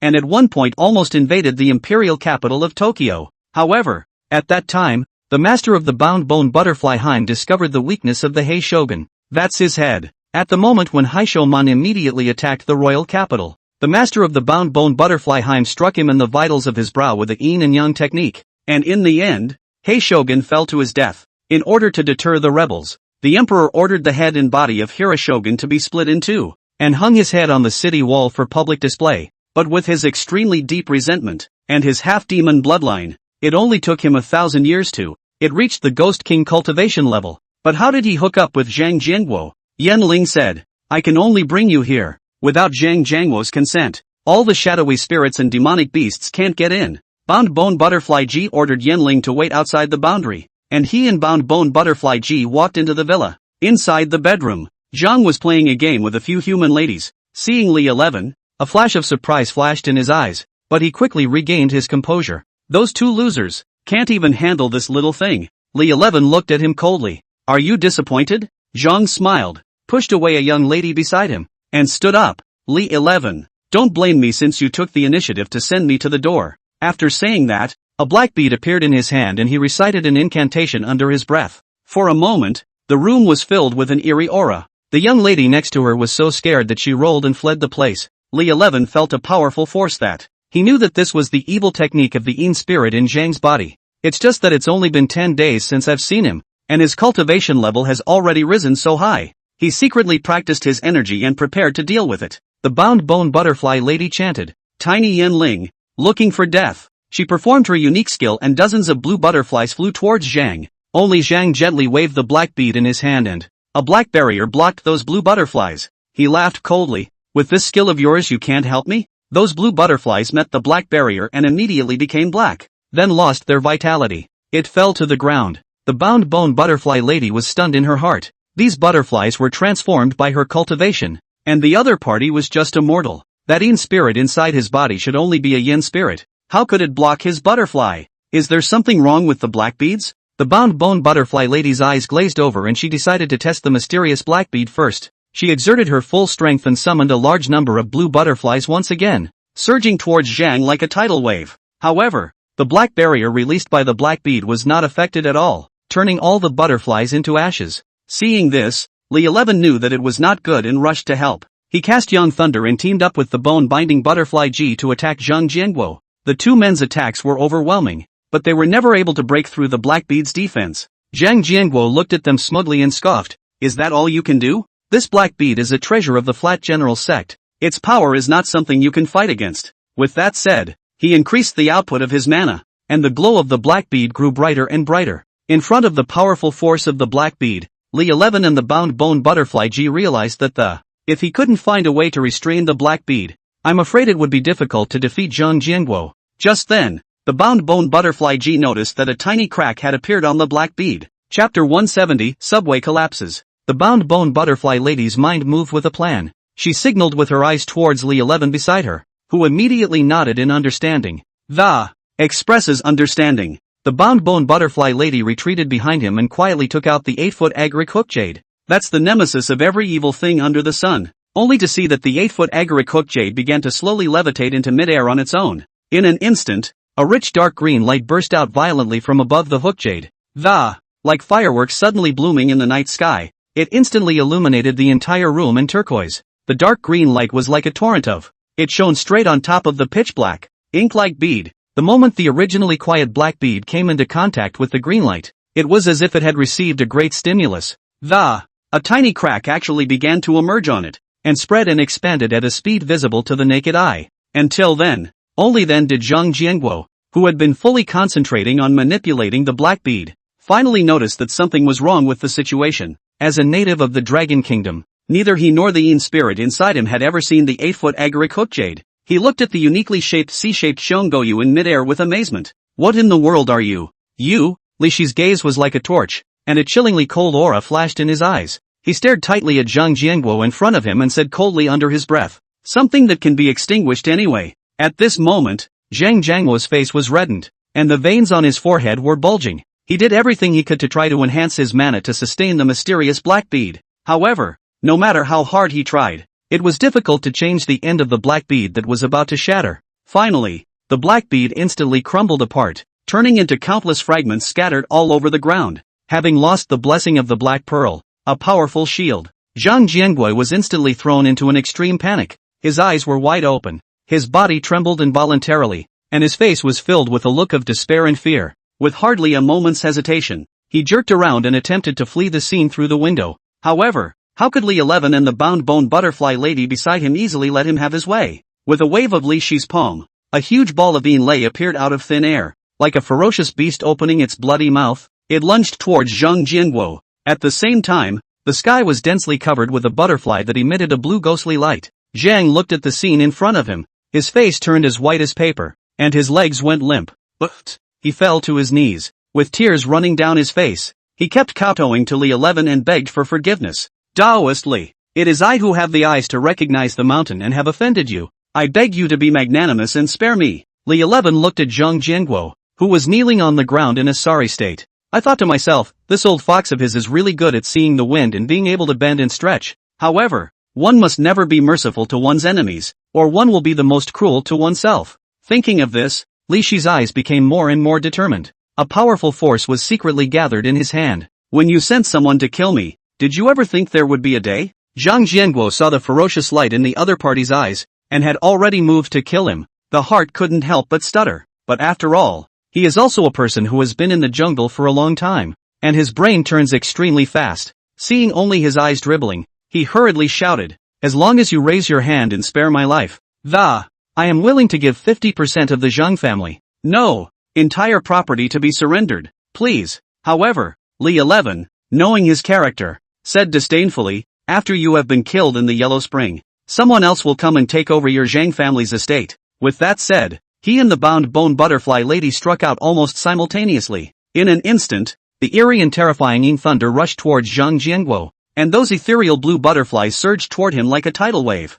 In just an instant, Zhang Jianguo's body instantly burst into flames, and flames rose to the sky. At the same time, Zhang Jianguo let out a heart-rending howl of pain from his mouth. As the dismal cry rang out, a cloud of smoke as thick and black as ink suddenly erupted from his body and quickly coalesced in the air into a huge face with a hideous and twisted face. Damn it! I told you earlier that this stinking Taoist priest is not a good person to mess with. This mass of black smoke was none other than Yin-Ling, who had previously signed a spirit ghost contract with Zhang Jianguo. At the moment, it was furious, writhing desperately in an attempt to break free of its bonds.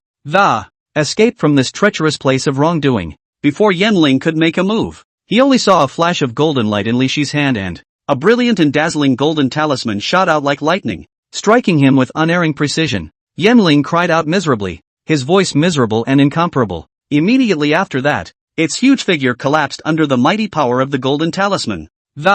It turned into a puff of rolling black smoke, and in the blink of an eye, it dissipated without a trace, and not a trace could be found anymore. Li 11 smiled easily. It's solved. However, just then, a sudden change occurred. The mysterious black pearl that had originally split into countless pieces and scattered on the ground. Without warning, it burned with black flames. A terrifying aura that was too powerful to be described quickly spread out, filling the entire space. What the hell is going on here? Faced with such a bizarre sight, the faces of the duo instantly became grave. They stared intently at the black flame that was slowly rising in midair, only to see those black flames, as if pulled by some mysterious force, gradually converging together, and eventually transformed into a tall, black-robed man. This black-robed man's entire body was shrouded in a thick layer of black mist. His face was also completely hidden in the depths of darkness, making it impossible to see his true face. All that could be heard was a low, raspy sound from him. "You guys who don't know how to die. How dare you destroy Lord Ping Shogun's treasure?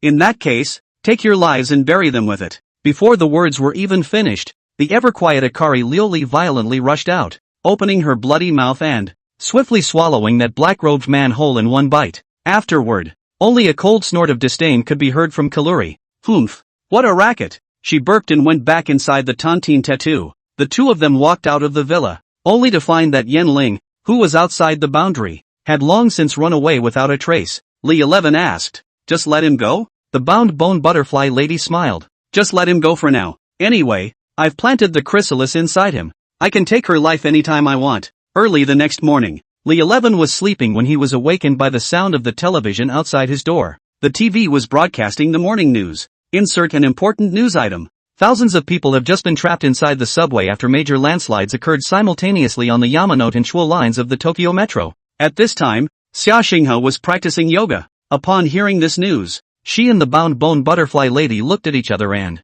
a look of surprise came into his eyes. Li 11 walked out in a daze. "It's just an engineering accident. There's nothing to be surprised about." But Xia Xinghe said, "Ping Shogun's sect is ready to strike." Chapter 171, The Tokyo Phalanx. Li 11 looked at Xia Xinghe with a face full of confusion. Puzzled, he asked, "How could a subway collapse be related to the Pinnacle Gate?" Only to see Xia Xinghe take out a map of the city from her backpack, followed by a pen. "Draw circles on top of the map." It didn't take long for 7 circles of varying sizes to jump off the page. The circles are distributed in such a peculiar position that they interconnect. It is like the 7 stars of the Big Dipper in the sky. Li 11 stared at the marked map and became more and more puzzled. "What does that mean?" Xia Xinghe softly explained. "The places represented by these 7 circles. It's exactly where the 7 cloak and dagger graves of Ping Shogun are located." Hearing this, Li 11 couldn't help but widen his eyes. Surprised, he said, "Isn't Ping Shogun a rebel? How could someone still build a clothing grave for him?" Xia Xinghe gently nodded. "Actually, it was also after I came to Sakura country. It was only then that I learned about this historical story. I think the emperor hung the head of Hei Shogun on the city wall for public display. But since then, the city of Tokyo was then subjected to frequent natural disasters of various kinds. When the emperor saw this, he rushed to the famous Yin-Yang master of the time and asked him for advice on the reason for this. According to the undertaker, the reason for all due to the deep resentment of Hei Shogun's death. If we want to stop the natural disaster from continuing to wreak havoc, the only way to stop it is to adopt the method of fighting poison with poison. A boundary is constructed with the powerful grudge of the Haishigate, thus realizing a reverse guardianship of Tokyo Castle. He built 7 cloak and dagger mounts for the armor, helmets, and flesh of Ping Shogun. These 7 graves are connected to form the shape of the Big Dipper. As it turned out, right after all 7 of these cloak and dagger mounds were built, it was as if the city of Tokyo had been blessed by a magical force and had never suffered any natural disasters since. This wonderful sight of a fair wind and rain, and so it has remained steady for a full 300 years. 300 years later, the situation has taken a shocking turn for the worse. With the passage of time, Ping Shogun's resentment actually became deeper and stronger, and it was difficult to contain it. As a result, the boundary that had been used to protect Tokyo City was also affected, and the aura it contained became heavier and heavier. Gradually, instead of losing its ability to protect the city of Tokyo, the boundary, once considered a lifesaver, has even backfired, causing the number of natural disasters facing the city to increase rather than decrease, and it's more violent and scary than ever. It was only at this point that people realized, as if they were waking up from a dream, it turned out that this so-called boundary, from the beginning to the end, it was nothing more than a huge trap set by that Yin and Yang master and Haishomon together, and the reason why he took the trouble to set up these cloak and dagger mounds in the first place. The real purpose was to use Tokyo as a feng shui site to help Haishomon to be able to successfully practice his religion even after his death. In turn, it continues to increase its own evil power. When they tried to destroy the cloak and dagger, it was no longer possible. So Yin and Yang master suggested utilizing another spell to seal the knot. They set up puja altars in the east, south, west,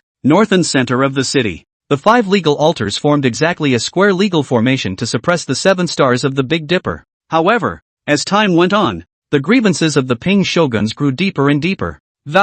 Like a raging tidal wave constantly impacting the bindings of the spell formation. Gradually, the originally impenetrable spell formation began to show signs of loosening. In the end, it could no longer effectively suppress the power of the Big Dipper. Xiaoxing had drew the location of the Yamanote and Chuo lines of the subway on the map again. Together, the two subway lines form a Tai Chi diagram, where the Yamanote line is the outer circle of the Tai Chi diagram. The central line is the dividing line between the two Yin and Yang fish in the Tai Chi diagram. The Taijida cuts right through the head and tail of the Big Dipper. The moral was self-evident, it was to cut off the lifeblood of the Ping Shogun clan. The Tai Chi diagram consists of two Yin and Yang fish. The imperial city, however, was sitting firmly on top of the Yang Eye, radiating endless majesty. Meanwhile, the main tomb of the Flat General's Gate is quietly hidden in the eye of the underworld, revealing the slightest hint of eeriness. This time, there was a major collapse in the Yamanote line, and it's clear that Hirakamado has been repaired as a ghost king. He was ready to get his hands on the 8 trigrams to destroy them and rescourge the earth. Li 11 sniffed, then realized the seriousness of the situation. Knock, knock. There was a knock on the door of the room.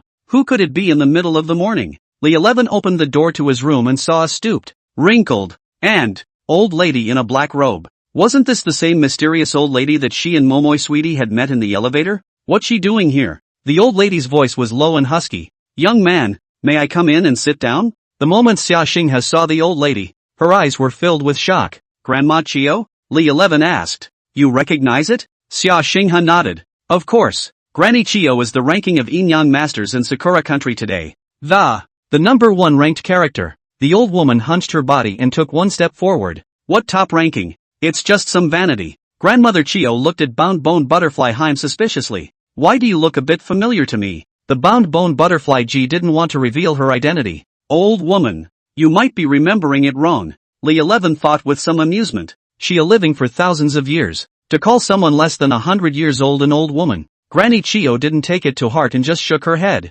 Maybe it's just old age. Bad memory, I guess. Li 11 asked. What is the business of your visit? Granny Chio nodded. The first moment she saw Li 11 in the elevator, she felt that he was unusual. In the beginning, she had come here originally to capture the cleft woman. After seeing Li 11, he decided to see how strong he was. That's why he didn't go after Momoi Sweetie. But after Li 11 convinced Momoi Sweetie with her 3-inch tongue, Granny Chio became even more curious. Then he has been secretly investigating him, until it became known that he was a Taoist priest of the Dragon Kingdom. The purpose of her visit today was that she hoped Li 11 could assist her in completing the sealing of the Ping Shomen. Li 11 was puzzled. Why did you pick me? Granny Chio said leisurely. Because when they were first involved in the establishment of the 7 Cloak and Dagger Mounds, there are Dragon Kingdom Taoist priests involved in the seal. That seal. Only the Dragon Kingdom Taoist priests can repair it too. What if I say no? Are you asking this old woman of mine to kneel down for you? Once the Flat General sect is out of the way, it's not only the safety of hundreds of millions of people in the Sakura country that are threatened. And when the time comes, your dragon country won't necessarily be able to stand alone. Xiaoxing has said. She's right. Judging from the fact that Zhang Jiangluo's hand had already hooked up with the Flat General's sect last night, it's likely that the Flat General's sect will have designs on the Dragon Kingdom as well. Li 11 pondered in his heart, and after weighing the pros and cons, he decided to agree to Granny Chio's request first. Well, I can assist you. Chapter 172, Kabukicho Ichiba Street. According to the layout carefully planned by Grandmother Chio, she had already deployed everything in an organized manner. This sealing operation is unprecedented in scale. She has invited the top 20 Yin and Yang masters on the Yin and Yang master list to participate. Li 11 went to, this time, the closed mound that had once been sealed up by the Taoist priests of the Dragon Kingdom. That was the place where the main tomb of the Flat General's sect was located, and it was also the location of the Yin and Yang fish's Yin and Yang eyes. Time has passed and today this main tomb is buried deep beneath the earth, while the area around it has undergone a sea change of. Gradually, it developed into a bustling Kabukicho Ichiba Street. On this tiny piece of land of less than 1 square kilometer, various types of business establishments have sprung up. The light sway and neon flashes in countless bars. The lavish clubhouse was filled with guests and mingling. Inside the cozy bath center, the young lady rocks her body and relaxes with a massage. And then there are the cabarets, full of movement and energy. With their deafening music, people danced to their heart's content. For this reason, it is known as the one happy town in Sakura country. However, behind the seemingly paper-thin, wine and green, Kabukicho Ichiba Street is a place where dirt is hidden. In just such a small area, as many as 100 gangs have gathered. They fight among themselves, often leading to conflict and violence. It became one of the most crime-ridden places in the entire Sakura country. The state has stepped in to fix it, but the evil thing is that if a regular business operates here, The staff inside would often see something so dirty at night that all the stores would close early as night fell. In those days, this street, though situated in the busiest part of the city, but every time night falls, it presents a surprisingly chilly scene. What used to be a vibrant, crowded Kabukicho street has now been transformed into. It became the most depressed and cold place in all of Tokyo at night. The streets and alleys that were once bustling with cars and traffic. At the moment only a handful of pedestrians were hurrying past. As time went on, store after store closed its doors and drew down its roller shutters. As if defeated by the sudden coldness. The landlords living in Kabukicho Ichiban Street are even more distressed to know that in the past, they could charge exorbitant rents and make a fortune with this prime location. However, since this area has become depressed, even after lowering the rent of the house to 10% off, still unoccupied and difficult to rent out. Faced with such a predicament, these landlords are naturally not willing to have their interests jeopardized. There has been a flurry of action in protest. They gathered around the imperial city and created trouble in an attempt to draw the attention of the authorities. Eventually, under pressure, the authorities concerned had to make a compromise. Allow Kabukicho to continue its traditional kabuki business. As night falls over the land again, Kabukicho comes back to life. Bright, dazzling lights mingled and illuminated the entire neighborhood. A loud cacophony of voices rose up and filled every corner. Lee 11 stepped into this prosperous and noisy place along with Granny Chio. Looking at the scene of paper and wine in front of him, his heart could not help but sigh.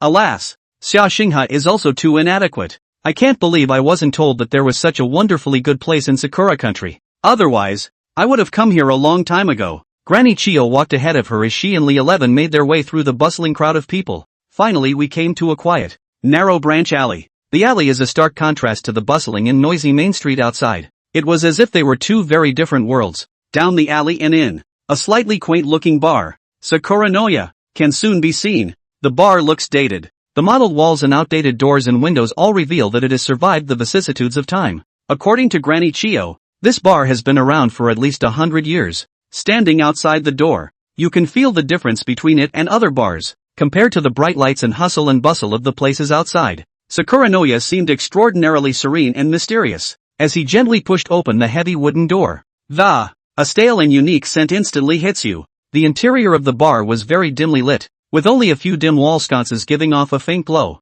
The air smelled faintly of wine and sandalwood, with soft music flowing slowly through your ears. The people who drink here seem to enjoy the quiet. They sit either alone in a corner in quiet contemplation, or in groups of 3 or 2 around the table talking in low voices. There wasn't the slightest cacophony of noise in the whole bar. There was only the occasional clinking of glasses and soft laughter. Just then, Lishi's gaze was suddenly caught by a figure. Only in one corner of the bar sat a beautiful and attractive woman. She was dressed in a long elegant dress and her long hair fell like a waterfall to the top of her waist. The face of that charming country, with eyebrows like distant daisies, eyes like autumn water, and vermilion lips that are red without pointing. The skin is snowy and glowing, so it is really beautiful. She held a glass of clear, transparent sake in her hand and was savoring it leisurely. Tamagotchi. How did she end up in this place? Since Tamo-Chien had put away her 9 tails, she looked no different from an ordinary person at the moment, so it didn't attract much attention. However, her face, which was as beautiful as a bright star in the night sky, dazzled with. Still, the people around him couldn't help but cast a few more glances. Tama noticed someone watching her from a short distance away, and she waved her hand with a charming smile that greeted Lee 11. No wonder she was able to charm King Zhou and Emperor Tian. Who could not be moved by such a stunning beauty? Granny Chio also noticed the difference and she whispered, "Don't mind her," with a slight sideways glance, her eyes signaling to Lee 11 beside her. Then he took a step toward the front. Lee 11 understood and closely followed the pace of Granny Chio. Together they stepped up the slightly aged wooden staircase, and with a slight creak one step in the direction of the basement. When the two finally reached the end of the basement, what came into view was a heavy and tightly closed door. The door stood silently as if it hid a myriad of unknown secrets. Granny Chio had a grave expression on her face. She was seen carefully pulling a bronze-colored key out of her pocket. She eased the key into the rusty lock hole. Then, with a little pressure, gently turning up the key in his hand, there was a crunch. The door that had been closed for so long began to slowly open outward as if the seal had been lifted. Meanwhile, a cold, piercing and creepy yin-shi surged out like water breaking the dike, instantly filling the entire basement. This yin-shi was powerful and oppressive, as if it wanted to devour everything. Chapter 173, Tamo-Chien's Charm. The basement was thick with dust, as if forgotten by the years. Every step raised a cloud of dust that made you cough. It was dimly lit,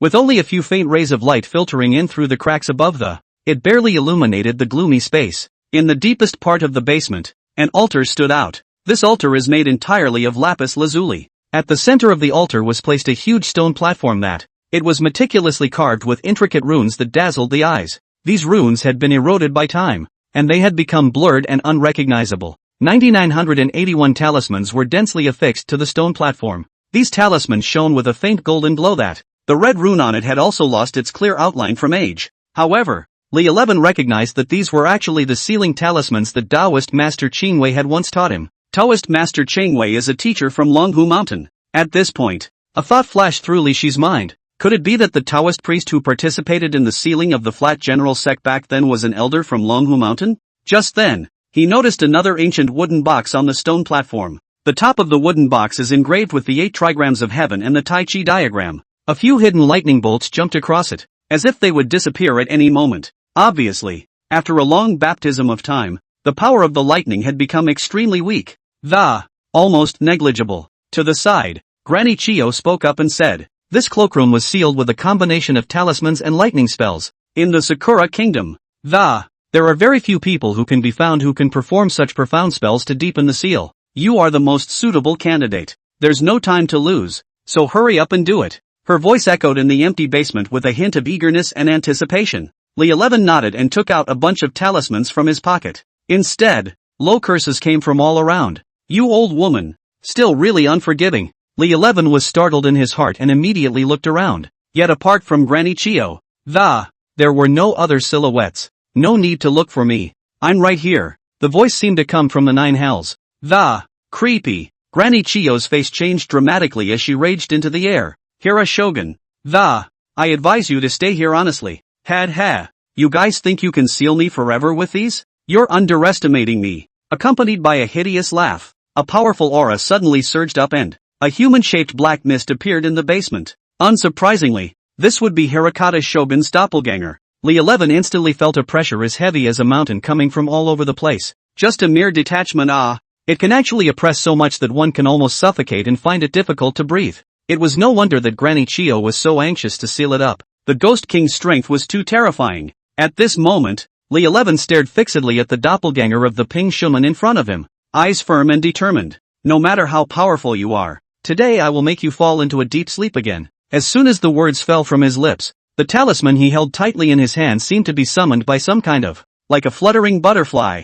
It danced lightly and flew towards the stone platform not far away with lightning speed. At that very instant, a blinding light suddenly illuminated it was like a bright star exploding in the darkness. Immediately afterward, deafening thunder boomed, accompanied by a streak of lightning that cut through the sky. Interwoven into a thrilling picture. The entire basement was completely enveloped by this incomparably strong energy fluctuation. It was like being in the center of a doomsday storm. In the face of this situation, Ping Shogun couldn't help but look shocked. Out of breath, he exclaimed, "Dragon Kingdom Taoist, old woman. I didn't think you could actually find a Dragon Kingdom Taoist priest to come and deal with me." At this moment, Li 11 had no time to pay attention to his shock and amazement. His hands kept changing spells, driving the talisman seal with all his might as he sped toward the stone platform. At the same time, he mobilized the Yang Thunder and the Yang Qi in his body surged up wildly like a raging torrent, converging together, and gradually a mighty and incomparable thunder dragon formed behind him. That thunder dragon was surrounded by an eye-catching light, as if it were a blazing sun in the sky. It exuded a majestic aura that was impossible to look at. It opened its teeth and claws and roared as it merged into the taiji pattern on the wooden box. The hidden lightning that had just appeared on the taiji pattern suddenly shone brightly. Hei Shogun's eyes widened, his face filled with disbelief. "No, how is this possible?" he hissed in despair however, he could only watch as his body gradually became transparent under the impact of the seal, and eventually slowly dissipated like a cloud of smoke. "Old woman, you wait for me. One day, I will make a comeback." As the last roar echoed through the air, Hira Shogun's figure finally disappeared completely.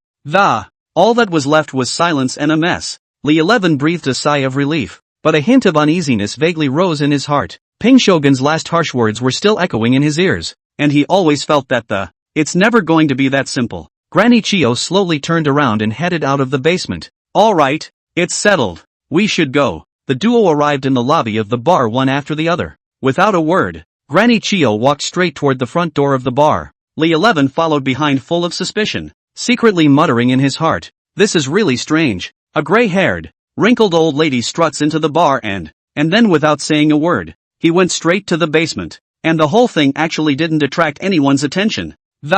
Even the barman seemed oblivious to it. And look at Tamazen over there, sipping his drink at ease. That's a real demon. With the unfathomable strength of Granny Chio, how could she not notice it? However, it's puzzling that Chio's mother-in-law doesn't react when she faces Tamao. It's like not even knowing who the other person is. Just then, Li 11 glanced over to Tamamochi, who wasn't far away. And I didn't expect to meet her seductive eyes. This is all out of order. When he came back to his senses, he was nowhere to be seen by Granny Chio. He chased after her all the way to the entrance of the alley, never finding any trace of Granny Chio. Strange? Where the hell did this guy go? Just then, a fresh and light fragrance like a wisp of light smoke. It came curling up behind him. Little brother, I've just been saying hello to you all the time. Why did you just walk away like that? A soft and melodious voice, as clear and pleasant as a yellow warbler emerging from the valley, suddenly rang out, with a hint of anger. Li 11 subconsciously turned his head back when he heard the voice, only to see the graceful and flavorful Yu Zhaoqian was walking slowly towards herself with lotus steps.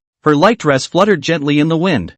A head of long, shiny black hair fell like a waterfall around her waist, swaying slightly with her light steps and glittering with a charming luster. Chapter 174, Taking a Bath with Tamagotchi. At this moment, Li 11 only felt that his mind was drowsy, and his entire body was in a bit of a trance. Just then, his heart shook as if he was struck by a thunderbolt, and he instantly came to his senses. He couldn't help but suck in a breath of cool air and secretly marveled. This woman is truly capable of seducing people's hearts, only to see that Yu Zhaoqian slinking her way up to him, her body graceful and flavorful. She slowly stretched out her delicate hands, which were as white as lamb's fat, and gently caressingly she's cheeks. A flash of ambiguous light flickered in his eyes, as if he had 1,000 words to pour out. Yu Zhaoqian's vermilion lips lightly opened, and she said in a delicate voice, "Little brother, why don't we find a quiet place to talk?" Li 11 stared vigilantly at Yu Zhaoqian, saying in his heart, there must be a demon when things go wrong. What the hell does she want?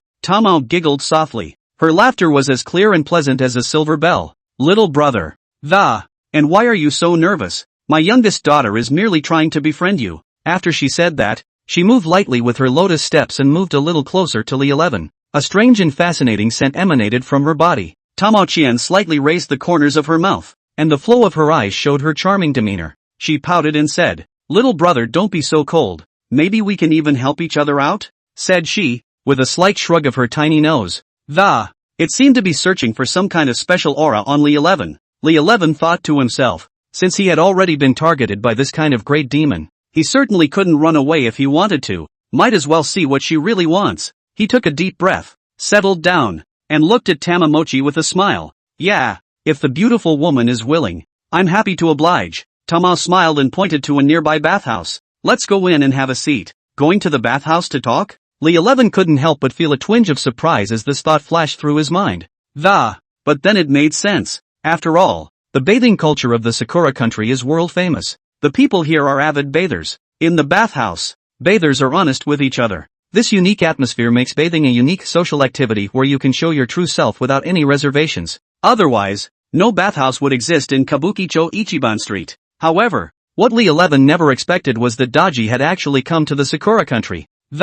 And rocked the Tamagotchi and became deeply obsessed with the whole bubble bath thing. With curiosity and anticipation, Li 11 nodded. He followed Tamao's light and shapely steps closely into the bathhouse. The two came to a carved wooden door of the bathhouse. The door was closed tightly, but a heat and a faint aroma lingered through the cracks. Tamao gently reached out and pushed the wooden door open. Inside is an extremely elegantly furnished private room. Just in the center of the booth was a bath filled with floating rose petals. The bath was filled with clear, steaming water. Around it, delicate screens are surrounded by beautifully embroidered designs. I only saw Tamagotchi gracefully removing the clothes on her body. The silky smooth skin and shapely figure were just like that, uncovered and visible to him. Li Shi's gaze was involuntarily attracted to it, his eyes straightening up and the mind secretly marveled. I've heard that the bathing culture in the Sakura country is quite exciting, but I never expected it to be so blood-curdling, and the one standing in front of him at the moment is still the once beautiful Sadaji. How many people in the world,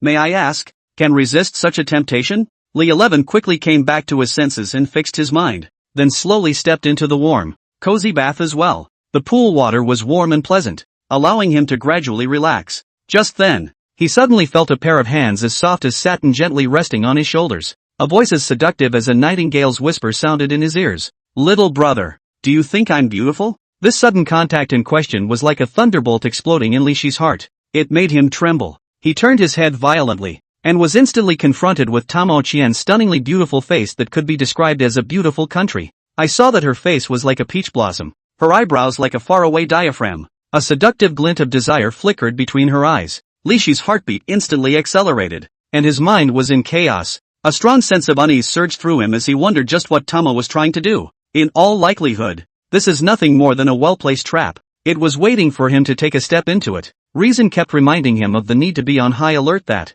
be ready to respond to emergencies at all times. At this moment, Li 11 secretly mobilized the power within his body, and the Yin Thunder and Yang Thunder were already poised to strike. However, his little maneuver that he thought was secretive had long been insightful to Tamo. Only to see her faintly smile, she delicately said, "Your thunder technique is useless against me." Oh. Hearing this, Li 11 couldn't help but be shocked. Discovered so quickly? Tamo continued to flick her lips. Slowly, he said, "I feel that you have a very special aura about you." Li 11 sniffed and finally realized what she wanted. The corner of Tamo Qian's mouth rose slightly, revealing a wry smile, then slowly approached Li 11 and, almost whispering against his ear, he said, "Your Yang God's body and the Tian Somyan sword are both great tonic yo. There shouldn't be any more people in the world who have both at the same time. You're a nine-tailed fox demon of several thousand years and you're still looking at this?" Tamagotchi charmed her body and said, "Yo, you've got good eyes. You've recognized my true identity. Guess why I'm looking at those too?" A hint of mystery was revealed in Tamo's eyes. "Because," Tamagotchi deliberately trailed off, "they're the only ones that can help me break through the bottleneck, achieve the body of a demon emperor." Li Shi's eyes widened. How was this possible? Tamagotchi seemed to have read his mind and laughed softly. "Don't worry, little brother. I won't harm you. As long as you're willing to work with me, I guarantee you'll get unexpected benefits as well." Li 11 hesitated for a moment, but finally agreed to Tamo's proposal. After all, he simply had no other choice in the face of such a powerful and alluring banshee. "Very well." Tamagotchi nodded in satisfaction. "Then, let's get started now." An hour later, Li 11 experienced a wonderfulness that had never been seen before, ever. Daji, the world's #1 vixen, is really not just a name. Chapter 175, Su Yutang is going to have her soul dispersed soon? Suddenly, without warning, Li 11 felt a powerful true chi rampaging up inside him. It's like a beast, desperate to break free. At the same time, he clearly perceived that his own thunder law had unexpectedly begun to strengthen unceasingly at this moment as well. "What the hell is going on with me?" On the side, Tamo Qian chirped. "How was it?" "I told you, you'll definitely get unexpected benefits," Li 11 eagerly asked. "What exactly is this aura that's going around in my body?" Tamagotchi was beaming. Unhurriedly, he explained, "That is the extremely precious and rare purple-violet true chi. It turns out that this purple-violet true chi was thousands of years ago. Tamagotchi stole it quietly from that king of Zhou. King Zhou was a human emperor and ruled the entire world, and he was able to stabilize the throne. The important reason is that he has this purple-violet true chi body protection. This purple-violet true chi is infinitely powerful, and not only can it ensure the absolute safety of the human emperor, it makes it safe from any spells, and it also makes all evil forces look away and retreat. No matter how powerful the demons and elves are, once they are confronted with King Zhou, who possesses the purple-violet true chi to protect his body, both will instantly lose their power to hurt people. Back then, Daji tried to get close to King Zhou. In fact, one of the crucial purposes was to obtain this magical and incomparable purple-violet true chi. King Zhou, who had lost his Ziwei true chi, was the one who ended up with his body dead and his country destroyed. Since then, there has been no emperor on earth. Ziwei true chi is the chi of the heavenly Tao. The sword chi of the Tian Somyan sword is the chi of the earthly Tao. Li Shi's Yang God's body was the chi of humanity. Now that she is a demon possessing the three chis of heaven,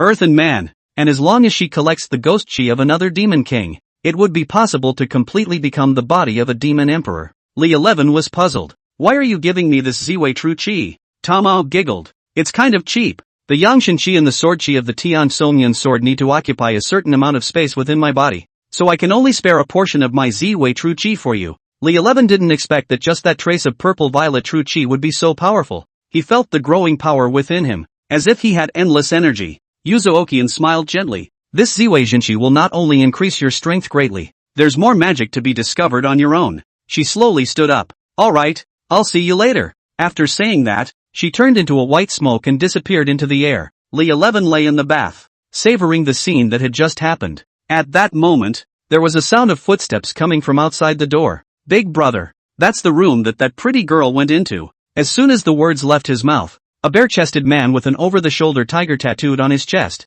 The middle-aged man wearing a gold necklace walked in with a group of minions. He looked around and saw that Li 11 was the only one. So he turned his head to the little brother beside him and, "Where's the man you were talking about?" The little brother was puzzled. "An hour ago. Clearly saw her come in."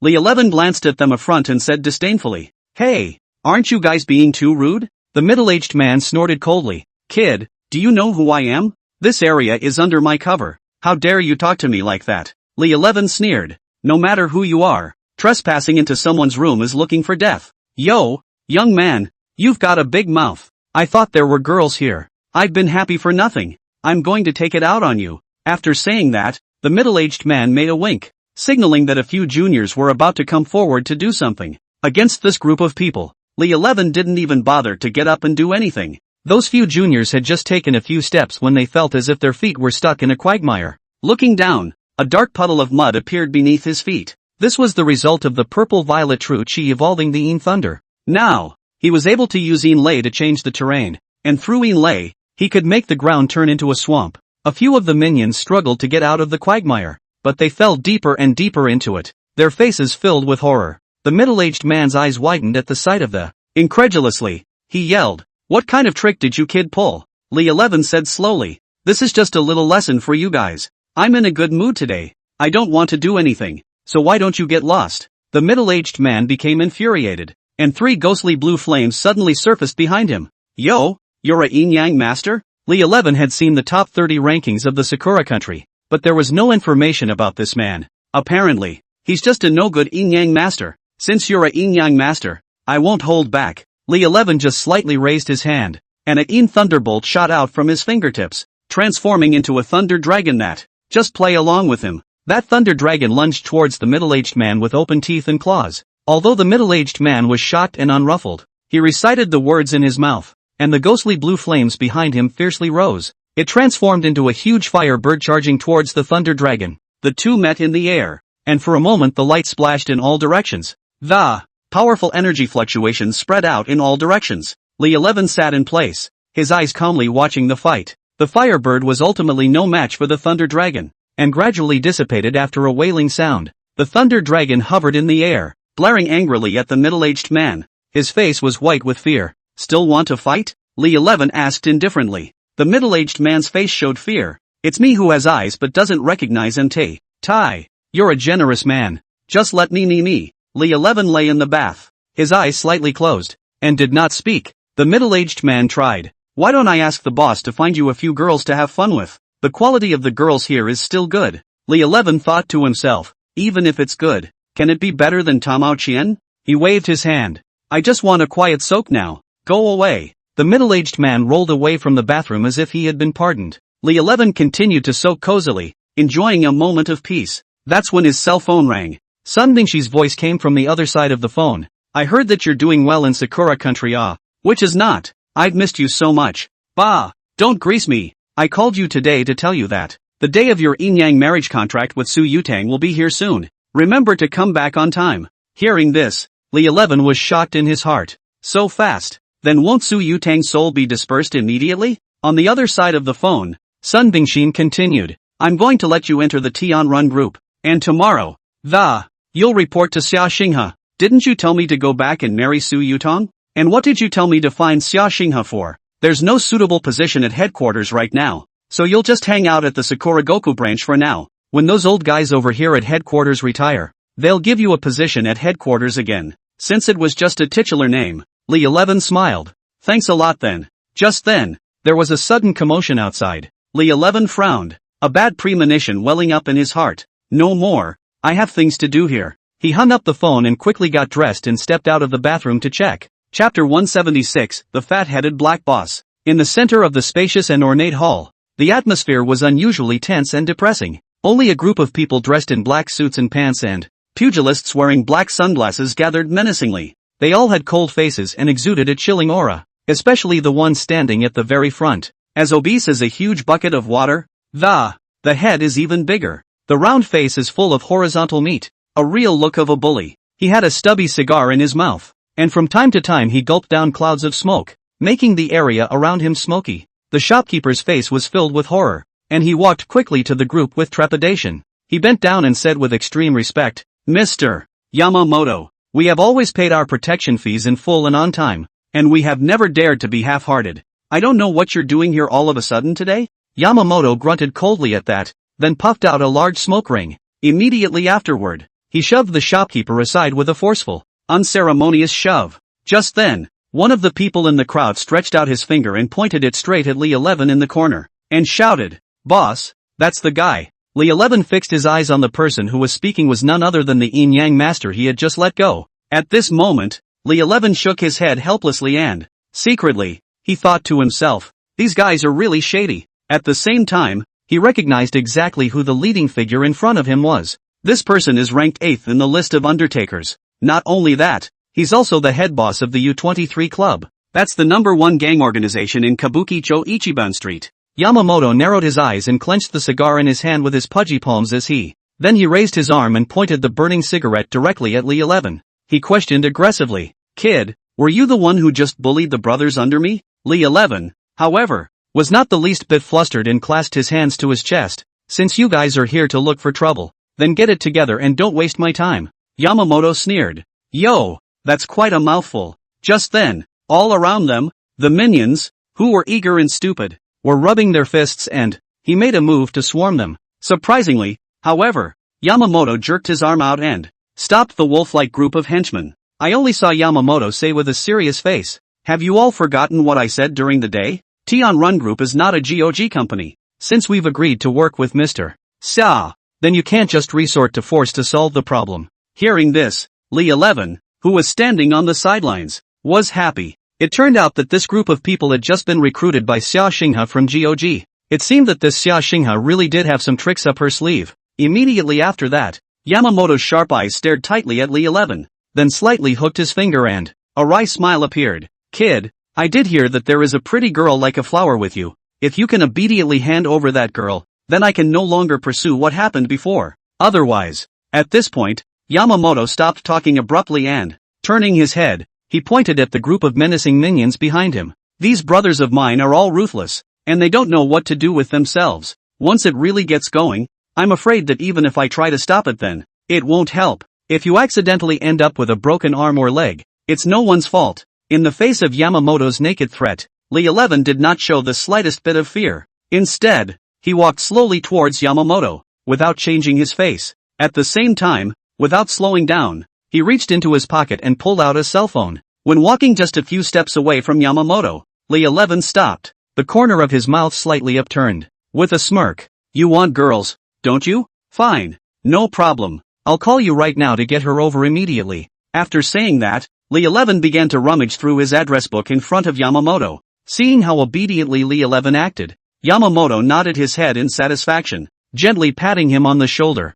he smiled and complimented. "Hey, little brother, as the saying goes, those who know what's good for them are good for them. Look at you, but quite know how to deal with the world. Not bad, very much to my liking." "Do." The voice on the other end of the phone soon came when the connection was successful. The corners of Lishi's mouth rose slightly with an imperceptible wry smile, gently handing the cell phone clutched in his hand to Yamamoto. When Yamamoto saw this, he reached out and took the cell phone. An impishly bad smile then appeared on his face. He brought the cell phone close to his ear and, in a frivolous and teasing tone, he said, "Hey, girl, I just saw that you look like a flowery and charming woman. Do you want to come over and sit down together and talk about your life's aspirations?" However, just as Yamamoto's words fell, a cold and slightly angry questioning voice suddenly came from the other end of the phone. "Who are you? Where is Lee 11? Hearing this familiar voice, Yamamoto couldn't help but feel a sense of shock in his heart. The original smug look on his face instantly froze. His eyes widened in disbelief as he stared at the phone in his hand. His eyes couldn't help but fall on the name of the note displayed at the top of the phone's screen, "Toy-loving cutie." Seeing that he could not ascertain his suspicions from the docket, he quickly covered the telephone receiver with his hand. Lowering his voice, he inquired of Li X, who was beside him. She couldn't be Mr. Xia, could she? In the face of Yamamoto's face filled with a mixture of horror and doubt, Li 11 just smiled faintly, then a slight nod of affirmation. After receiving the confirmation, Yamamoto only felt a chill rise up his spine. Beads of sweat began to roll uncontrollably down his forehead. At this moment, his body couldn't help but tremble, and even his speech became a bit stuttered. I only saw him shivering and saying into the phone, Mr. Xia, I am really very sorry. I really didn't realize before that the person calling would actually be you. Meanwhile, Xia Xingha on the other end of the phone had apparently heard Yamamoto's voice. Her tone grew colder and colder, and she even questioned with a hint of authority. Yamamoto? How did you end up hanging out with Li 11? What the hell happened? Facing Xia Xingha's continuous questioning, Yamamoto was so nervous that he was incoherent. One could only stutter and try to explain away the embarrassing situation before them. Mr. Xia, this is purely a misunderstanding. At first I thought he was nothing more than a common brat. That's why he was so disrespectful to you. Please be generous and don't bother with the little one. Xia Xingha snorted coldly. Yamamoto, I've told you before, Tian Run Group is not the same as GOG. It's just that you're out there causing trouble with your men, and you dare to covet my men. Do you guys not want to cooperate with Tian Run Group any longer? Chapter 177, The Poor Female Ghost. Yamamoto was busy saying, Mr. Xia, don't I told you, everything is a misunderstanding. He looked at Li 11 with a pleading gaze, and was close to kneeling down for himself. I hope he can help explain. At this time, Li 11 spoke leisurely from the side. Mr. Xia, I think he is also confused for a moment. Be generous and give him a chance, but he has to promise to behave himself from now on. No more bullying by the way. Xia Xingha was silent for a moment. For the sake of Li Shi's plea for mercy, let's forget about it this time. But Yamamoto, you'd better remember that if there's a next time, you won't be able to get a single benefit from Sky Run again. Yamamoto was relieved and nodded his head in a hurry. Thank you, Mr. Xia. When Xia Xingha hung up the phone, Yamamoto immediately said respectfully, thanks to Brother Li for interceding for me just now. He glanced at the store owner next to him. What are you waiting for? Why don't you quickly arrange a private room for Brother Li and me? Remember to call the best girls you have here. The shopkeeper hurriedly nodded and went to prepare it. Yamamoto turned to Li 11 with a smile on his face. Brother Li, today, I'm really counting on you to help me out. Otherwise I'd be in big trouble. It didn't take long for a luxurious private room to be carefully set up. Immediately following, several women in light clothing and graceful figures stepped into the room like schools of fish. As soon as they came in, they quickly gathered around Li 11 and Yamamoto. With gentle movements, he began to knead their feet and backs. Yamamoto felt the comfort while twisting his head to look at Li 11. Smiling, he asked, Brother Li, do you think this arrangement is still to your liking? At this time, Li 11 was leisurely immersed in this cozy atmosphere. When he heard Yamamoto's question, he just nodded slightly, indicating that he was very satisfied. Seeing this, Yamamoto's hanging heart finally fell back into his stomach. Yet just then, the lights of the room, which had been bright and steady, began to flicker without warning. At the same time, a cold, chilly wind suddenly blew up from nowhere, blowing straight at the people in the room. In an instant, the temperature in the room dropped drastically, causing one to shiver. Suddenly, a girl cried out in terror, pointing at the wall. The crowd followed the sound of, only to see a blurred, hidden black figure slowly emerge on the white wall. Those few timid women were so frightened at the sight of the situation that they shrieked with a shrill voice. In stark contrast, the two of them, Li 11 and Yamamoto, acted in an unusually calm and relaxed manner, especially Li 11, who was staring at the dark shadow that gradually appeared with a glaring gaze. With a gloomy face, he slowly spoke. It looks like, I'm afraid this place is not too clean now. The dark figure became clearer and clearer as time went on. Eventually, they realized that it was actually a woman with a veil on her head. Through the thin veil of, one could vaguely see that the top of her face seemed to be covered with crisscrossing slashes. She said viciously, Yamamoto, you have harmed my life. Today I will take your dog's life. Evil spirits? Li 11 saw the identity of the other party. Looking at Yamamoto's age, even if he was going to harm someone, it would probably be 20 or 30 years at the most. The fact that she became an evil spirit in a mere 20 or 30 years shows the depth of her resentment. Yamamoto's face sank. Dead and still shady. The woman let out a shrill laugh. Since you got me killed, I won't let you get away with it either. Only Yamamoto droned. Seek death. After saying that, his shadow instantly lengthened and rushed towards the evil spirit. He can control his shadow? Li 11 was secretly surprised. The evil spirit was also shocked. She didn't expect that Yamamoto was a Yin-Yang master. The evil spirit quickly sidestepped and dodged, and Yamamoto's shadow pounced. With a wave of her sleeve, several black ribbons flew out and wrapped towards Yamamoto. Yamamoto made a seal with both hands and mouthed the words as the shadows transformed into sharp blades to cut the ribbons. Li 11 didn't want the two of them to spoil his good mood. He moved his fingers lightly and a cloudy thunderbolt came out of thin air, and he shouted lowly under his breath, "Go!" The evil spirit was shocked, not realizing that he had been cultivating for 10 years and had come over to take revenge with great difficulty. Instead, he met two shady people. "Get off me!" The evil spirit struggled hard. Yamamoto looked at evil spirit with a bad smile on his face. "Fight me. You're still a bit young." He looked at Li 11 fawningly. "Brother Li, I didn't expect you to be so powerful. Will you leave her in my hands?" The evil spirit looked horrified. "No, don't." Suddenly, Yamamoto let out a scream. At the same time, blood flowed out from between his legs. Li brother, why are you? Just now, Li Shi's young thunder was like a sharp sword slashing straight between Yamamoto and his second brother. In a flash of thunder and light, Yamamoto and his second brother were separated alive by this powerful force. Li 11 put away the Yin thunder that was originally used to control the female evil spirit. He turned his head to look at the female evil spirit. "Are you satisfied with this move?" The female evil spirit stared at Li 11 in front of her with wide eyes, full of incredulity. Her lips trembled. "Why are you helping me?" Li 11 snorted coldly and replied righteously, "People like him. I'm sure I haven't done much to harm the heavens or maim the innocent in my daily life. Since I've run into him today,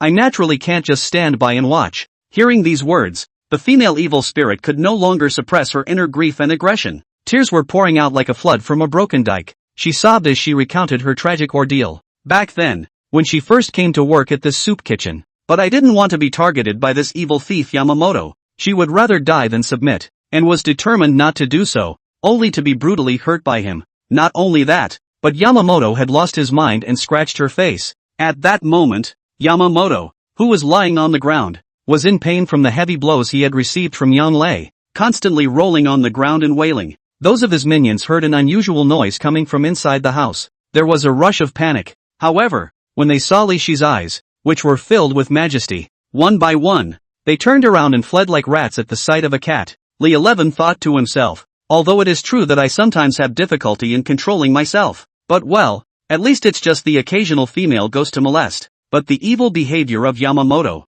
who openly persecuted a woman of a good family, it is really outrageous and heinous. At that thought, he looked at Yamamoto again, and snapped, "I've taken the heat for this girl today. Are you convinced?" Yamamoto was in so much pain at the moment. Where was he to put up any resistance? In the face of Li Shi's questioning, he could only clench his teeth and endure the excruciating pain. Warily, he responded, "Serves me right." Then Li 11 looked at the female evil spirit. "Do you want to kill him again?" The female evil spirit lowered her head. "So what if I kill him? It's not like I'm going to live." She looked up at 11 Li. "Thank you." After saying that, she turned into a green smoke and disappeared into the air. By now, Yamamoto's blood had stained the entire water of the pond. Looking at the messy private room, Li 11 didn't have the heart to continue soaking. Back at Xia Xinghe's house, it was already past 10 in the evening. Bound Bone Butterfly Heim was lying on the couch, swiping her cell phone and brushing up on her modern knowledge. She pointed to Xia Xinghe's room and gestured for Li 11 to go in and take a look.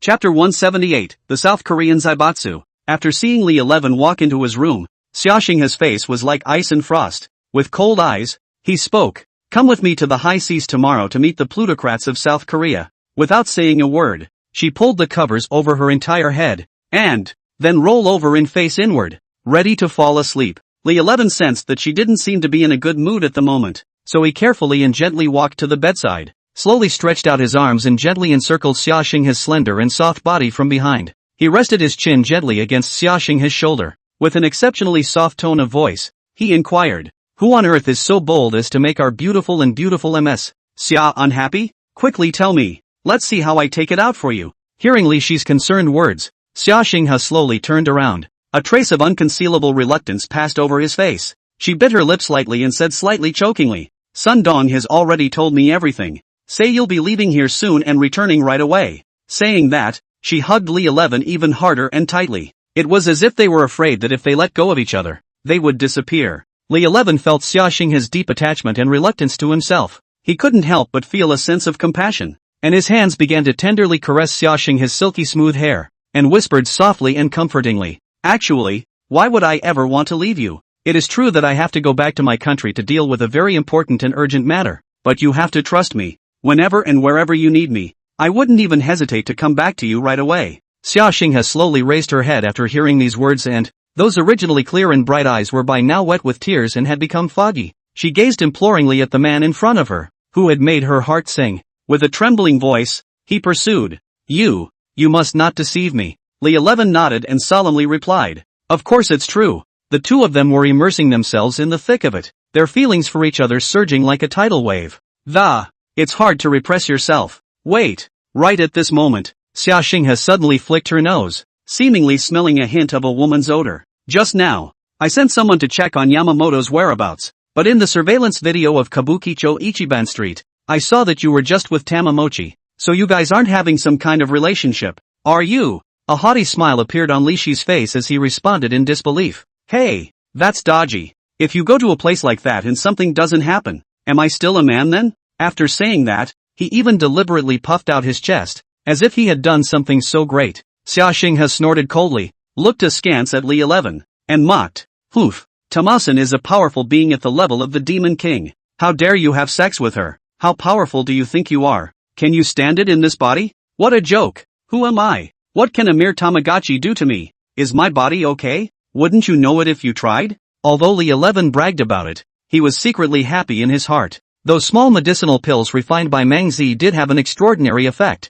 and even the Demon King could carry them. An hour later, Li-11 finally had time to ask, "What was that you said about going to the high seas tomorrow to meet the South Korean plutocrats?" Xiaoxing had explained why. GOG has previously entered into a series of partnerships with Starfire. However, the Tianrun Group is currently in the process of annexing GOG. Logically, those once cooperative projects between them naturally fell into the hands of Tianrun Group. Li-11 couldn't help but be puzzled. Starfire? Is it the Starfire Corporation? One of the top 10 plutocrats in South Korea? Xiaoxing nodded slightly in affirmation and went on to explain. "That's right. It was that powerful Starfire Corporation. Its entertainment company is interested in entering the Sakura Nation market. That's why there was this intention to work with us. And what exactly was I sent over there to do?" The corners of Xiaoxing's mouth rose slightly, revealing a charming smile. She stretched out her delicate jade hands that were like sheep's fat and white jade, gently caressing Li Shi's handsome face. She said softly, "Since your family's son Dawn has already arranged a position for you,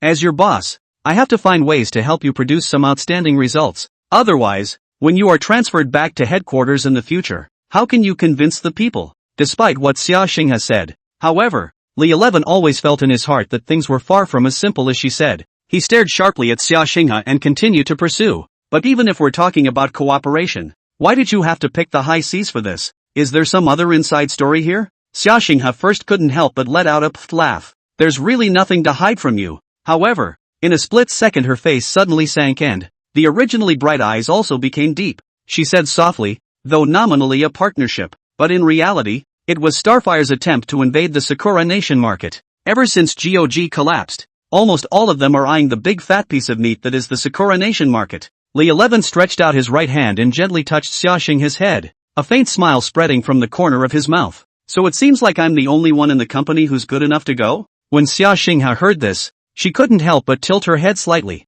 the corners of her mouth once again raising a gentle smile. In a soft voice, he said, "That's right, you are the famous and invincible Li-11." The following morning, the sunlight fell in flurries through the pale clouds. However, this beautiful morning sun did not dispel the heavy fog that covered the sea. Instead, it makes it seem more and more mysterious and depressing. Li-11 and Xiaoxing boarded a ship bound for the open sea. With the roar of the engines, the ship gradually pulled away from the harbor. Along the way, the sea breeze whistled by, blowing the corners of people's clothes hunting. The mist from the sea seemed like a light veil, wrapping everything around it. Makes it hard to see in the distance. After a period of sailing, we finally arrived at the pre-agreed location. At this moment, a huge cruise ship was slowly approaching from the depths of the fog. Once the two ships were docked, the crowd made their way down the gangway to board the cruise ship. Step on deck. A young man in splendid attire was seen standing there waiting for them to arrive. The man was tall and straight, with a handsome face but the smile that hung, if anything, at the corner of his mouth felt a bit impish. with his left arm gently wrapped around the slender waist of a beautiful, shapely woman in a sexy short dress. In his right hand, he was holding a cigar and swallowing it leisurely. He narrowed his eyes slightly, revealing a mouthful of white, neat teeth and laughed. Ha ha, I've long heard of General Manager Xia's great name, and today I was able to see it, and it really lives up to its name. But, saying that, his gaze turned to Li 11, who was standing beside Xia Xinghe, and asked with interest, "And who is this one? It looks like an extraordinary temperament, nah." Chapter 179, The Panda Girls. Xia Xinghe was just about to open his mouth to introduce himself when Li 11 took a step forward. Faintly, he said, "It doesn't matter who I am. What matters is whether or not there's any sincerity this time." The young man raised an eyebrow and laughed out loud. Ha ha, good enough. Before the laugh fell, he was seen stretching out his own right hand and introduced himself. "My name is Park Jun-gi, the president of Starfire Group's entertainment company." Li 11 similarly extended his right hand. Li 11, vice president of Tianrun Group's Sakura Country branch. The two shook hands, but just for a moment. Li 11 suddenly felt a powerful force coming from the other party's hands. However, he did not retreat in the slightest. Instead, the corners of his mouth lifted slightly upwards, revealing a smile. At the same time, he secretly exerted his strength and fought against his opponent. The bright smile that was still on Park Jun-gi's face gradually became stiff. There was even a flash of surprise in his eyes. After a short while like this, Li 11 loosened their clasped hands on each other. While putting his hands behind his back, Park Jun-gi gently shook his palms, trying to alleviate the feeling of discomfort brought about by the excessive exertion just now. A warm and enthusiastic smile piled up on his face again at the same time. "Mr. Li is really imposing. It's windy out here. It's really not a suitable place to talk. Why don't we just go in first and sit down and have a nice chat about the cooperation side of things?" Having said that, he led Li 11 and Xia Xinghe towards the interior of the luxury cruise ship with a step. The interior of the cruise ship is decorated with extreme luxury. I have to admit, plutocrats do enjoy life, and the level of luxury on this cruise ship, it was in no way weaker than the one that sailed from the underworld in the first place. The trio arrived at a private room with tables filled with expensive drinks. The private room lights flickered and a strange perfume smell permeated the room. Park Jun-gi spoke up. "Even though Sakura Nation's female artists are world-renowned, but South Korean girl groups are equally well-known. Since you two have come to me, as hosts, I've prepared a program. Why don't we watch the show before we talk about things?" Xia Xinghe raised her eyebrows. "Okay." Park Jun-gi clapped his hands with a smile on his face, and for a split second,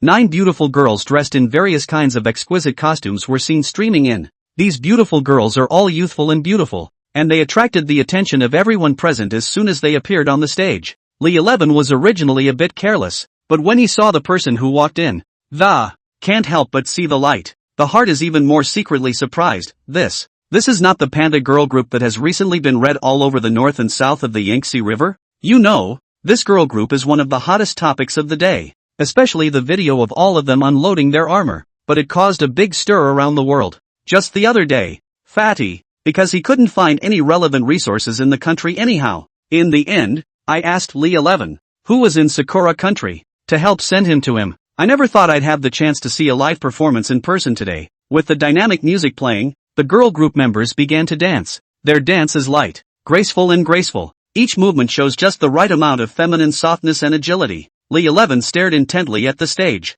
Though he had seen a lot of things in his day, the beautiful women surrounding them are no less than these girl group members. But it is not often that a woman can sing and dance like this and can twist her waist so well. At this moment, Li 11 couldn't help but sigh in his heart. Don't envy the plutocrats every day. As the girl group members got better at dancing, they became cooler and cooler. When Xia Xinghe, who was sitting on the side, saw this, her face was getting uglier and uglier. She clenched her lips, her hands unconsciously clenched into fists. A hint of dissatisfaction and anger was revealed in his eyes. Li 11 and Ha Xinghua know that this is Park Jun-gi using a girl group member to insult Ha Xinghua. He's trying to tell Xia Xinghe that a woman is nothing in the eyes of a plutocrat, even if you're Mr. Xia. It's hard to imagine that if 11 Li hadn't been here today, how should Xia Xinghe negotiate with the other party in this situation? Xia Xinghe couldn't look on. She coldly said, "I'll go out for a while, you guys chat." In the meantime, he gave a wink to Li 11, signaling her to take care of it as soon as possible. Li 11 nodded, and when Xia Xinghe left, the smile on his face instantly disappeared. He turned his head to look at Park Jun-gi, his voice low but chilling. "Mr. Park, is this your idea of hospitality?" Park Jun-gi, however, laughed in disbelief. Mr. Lee, don't you like this kind of performance? I know exactly what you're trying to say. Lee 11 stood up and slowly walked towards the stage. Suddenly, the lights on the stage flickered strangely, and the girl group members looked like they'd been startled and stopped dancing. Immediately afterward, an overcast wind blew and the temperature around them plummeted. Park Jun-ki's eyes widened in horror. What is going on here? The corner of Li Shi's mouth hooked into a cold smile. Mr. Park, sometimes when you offend someone you shouldn't, it will attract something unclean. This is a psychic technique that the bound bone butterfly lady taught to Li 11, able to summon up the spirits that roam this place. This open sea is not far from the border between Sakura and South Korea, and because of the well-developed gray industries in both countries, there are also a lot of wrongful deaths every year because of the gray industry, and some of them are dumped in the high seas between the two countries. As a result, a large number of wronged souls have converged here, especially for the women in South Korea, almost all of whom have suffered persecution at the hands of the plutocrats, a deep hatred of plutocracy. Only grievous souls were seen passing between the members of the girl group, letting out guttural cries of misery. Then, they surrounded Park Jun-ki and mouthed leisurely, "Give me back my life. Give me back my life." Park Jun-ki collapsed to the ground in shock. His gang of underlings saw the situation and took out their guns. It hit these shadowy spirits as if they were hitting the air. Just when the crowd was at a loss for words, Li 11 made a seal with both hands and softly recited an incantation. As if they had been instructed to do so, the resentful souls temporarily stopped attacking. He slowly walked over to Park Jun-ki and squatted down in front of him. Looking at the wretched Park Jun-ki, Li 11 asked that, "Mr. Park, now we can talk properly." Park Jun-gi had long since lost his previous arrogance and nodded dolefully. Xia Xinghe slowly walked in. "Mr. Park, I don't know if you're allowed to prepare the contract." Park Jun-gi did bring the contract. It's just that those terms were all in his favor. To take it out now would be to give yourself a hard time. Seeing that he didn't say anything, Xia Xinghe said, "I did bring a contract with me. I don't know if Mr. Park is willing to sign." "Willing, I do." Park Jun-ki took the contract, scanned it roughly, and felt that the contract was reasonable, decidedly signed and sealed. Unexpectedly, Li 11 said, "Mr. Park, this girl group looks pretty good to me. Don't you want them to come to Sakura Nation and develop?" Park Jun-gi immediately understood the meaning. Everything is according to Mr. Lee's wishes. I can transfer them under the Tian Run group. Chapter 180, Floating Corpses on the Sea. Li 11 nodded in satisfaction with a smile on his face. Mr. Park is really a sensible person who knows how to advance and retreat now. Hearing this, Park Jun-gi didn't dare to be the slightest bit careless, hurriedly responded, "In the future, we will be close partners, so this small matter will naturally not be a problem." When he said that, he compensated with a smile and showed full respect. "Alright, since this cooperation has been successfully negotiated, we won't bother anymore." As soon as the words left his mouth, Li 11 moved sharply and stood up from his seat. However, as he reached the door, they found that the members of the girl group on the sidelines, one by one, were still in a state of shock and stayed in place, seemingly with no intention of leaving at all. Seeing this, Li 11 couldn't help but stop and turn his head to look at the group of girl group members. The corners of his mouth turned up slightly in a gentle smile as he softly shouted, "Hey, cute girls, don't just stand there, it's time to go." These girl group members seemed to be all glitz and glamour on stage on a regular basis, but privately, he didn't suffer a lot from Park Jun-ki's difficulties and torture. At this moment, facing the new master, although it is not clear what kind of character he is, but at least for the time being, they were able to get away from Park Jun-ki's horrible devil's den, which made them feel more or less happy in their hearts. The members of the girl group came back to their senses as if they were waking up from a dream, and they quickly followed Li Shi's figure. Soon the group was back on their ship together. It's like those girl group members have their hearts in the right place. Quickly and tacitly, they gathered towards Li 11, scrambling to start the praise mode. All sorts of praise like a tidal wave poured into Li 11. A group of little sparrows who are good at reading people's words and flattering them. The leader of this girl group of theirs is named Cha-Cha, and she has a hot body, with a curvy front and a curvy back. The shapely curves are perfect, and the E-table talent is an apt description, and Li 11 was most impressed by her, for no other reason than that just now. Cha-Cha is the first member of the team to bravely remove his armor, only to see TT twisting her waist, lightly and slowly pressing her soft body close to Li 11. Pouted, "Mr. Li, you are really young and promising. We will rely on you to take care of us from now on," he said. "I'm willing to follow you with my heart and soul, Mr. Li." As he spoke, he didn't forget to throw a wink towards Li 11. Meanwhile, another beautiful woman named Donshi was not to be outdone. The flavor came together. she was most proud of her long, snow-white, straight legs, and that whiny, charming voice. I only heard her softly say, "Mr. Lee, if you have any need for people to help you in any way, just ask. I'll be at your disposal." After saying that, he even deliberately gently rubbed Li Shi's arm. Immediately afterward, the other members of the group saw the situation and swarmed up to the. One by one,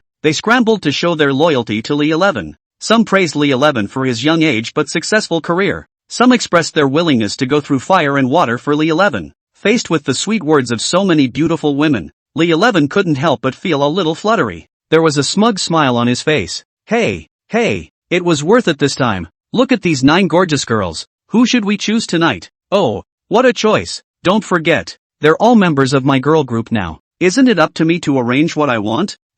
Why don't you just let them all give me a hot dance tonight? Ha ha.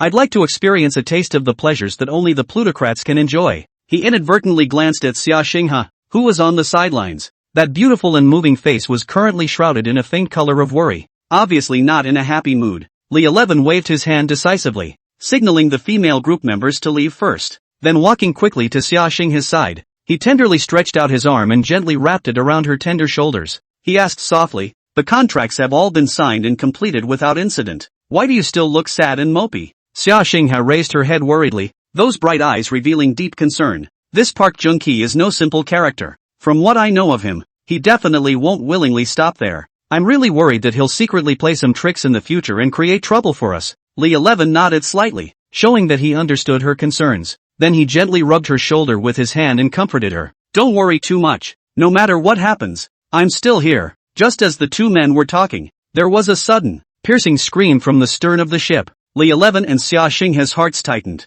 and after glancing at each other, without hesitation, he darted toward the place where the scream had sounded. By the time they had hurried to the scene, the girl group member was seen looking nervously at the distant image. Following their eyes, they saw that the sea, which had been calm, was, I don't know at what point it started to get choppy. In the midst of the rolling, roaring waves, surprisingly, many dark, unidentified objects were slowly floating by. At first, due to the distance, the crowd could only see a blurred mass of dark shadows but as they drew nearer and nearer, when at last they were able to see clearly what they really looked like, everyone couldn't help but have their jaws dropped. It turned out that those black objects were actually a set of grim-faced, horrible floating corpses. These floating corpses are all blue and purple, as if they were poisoned. The skin that was supposed to be full and round had now dried up like the bark of a dead tree, clinging to the bones. What's even creepier is that their round eyes staring straight up, as if filled with endless resentment and unwillingness. That eerie gaze seemed to penetrate one's soul,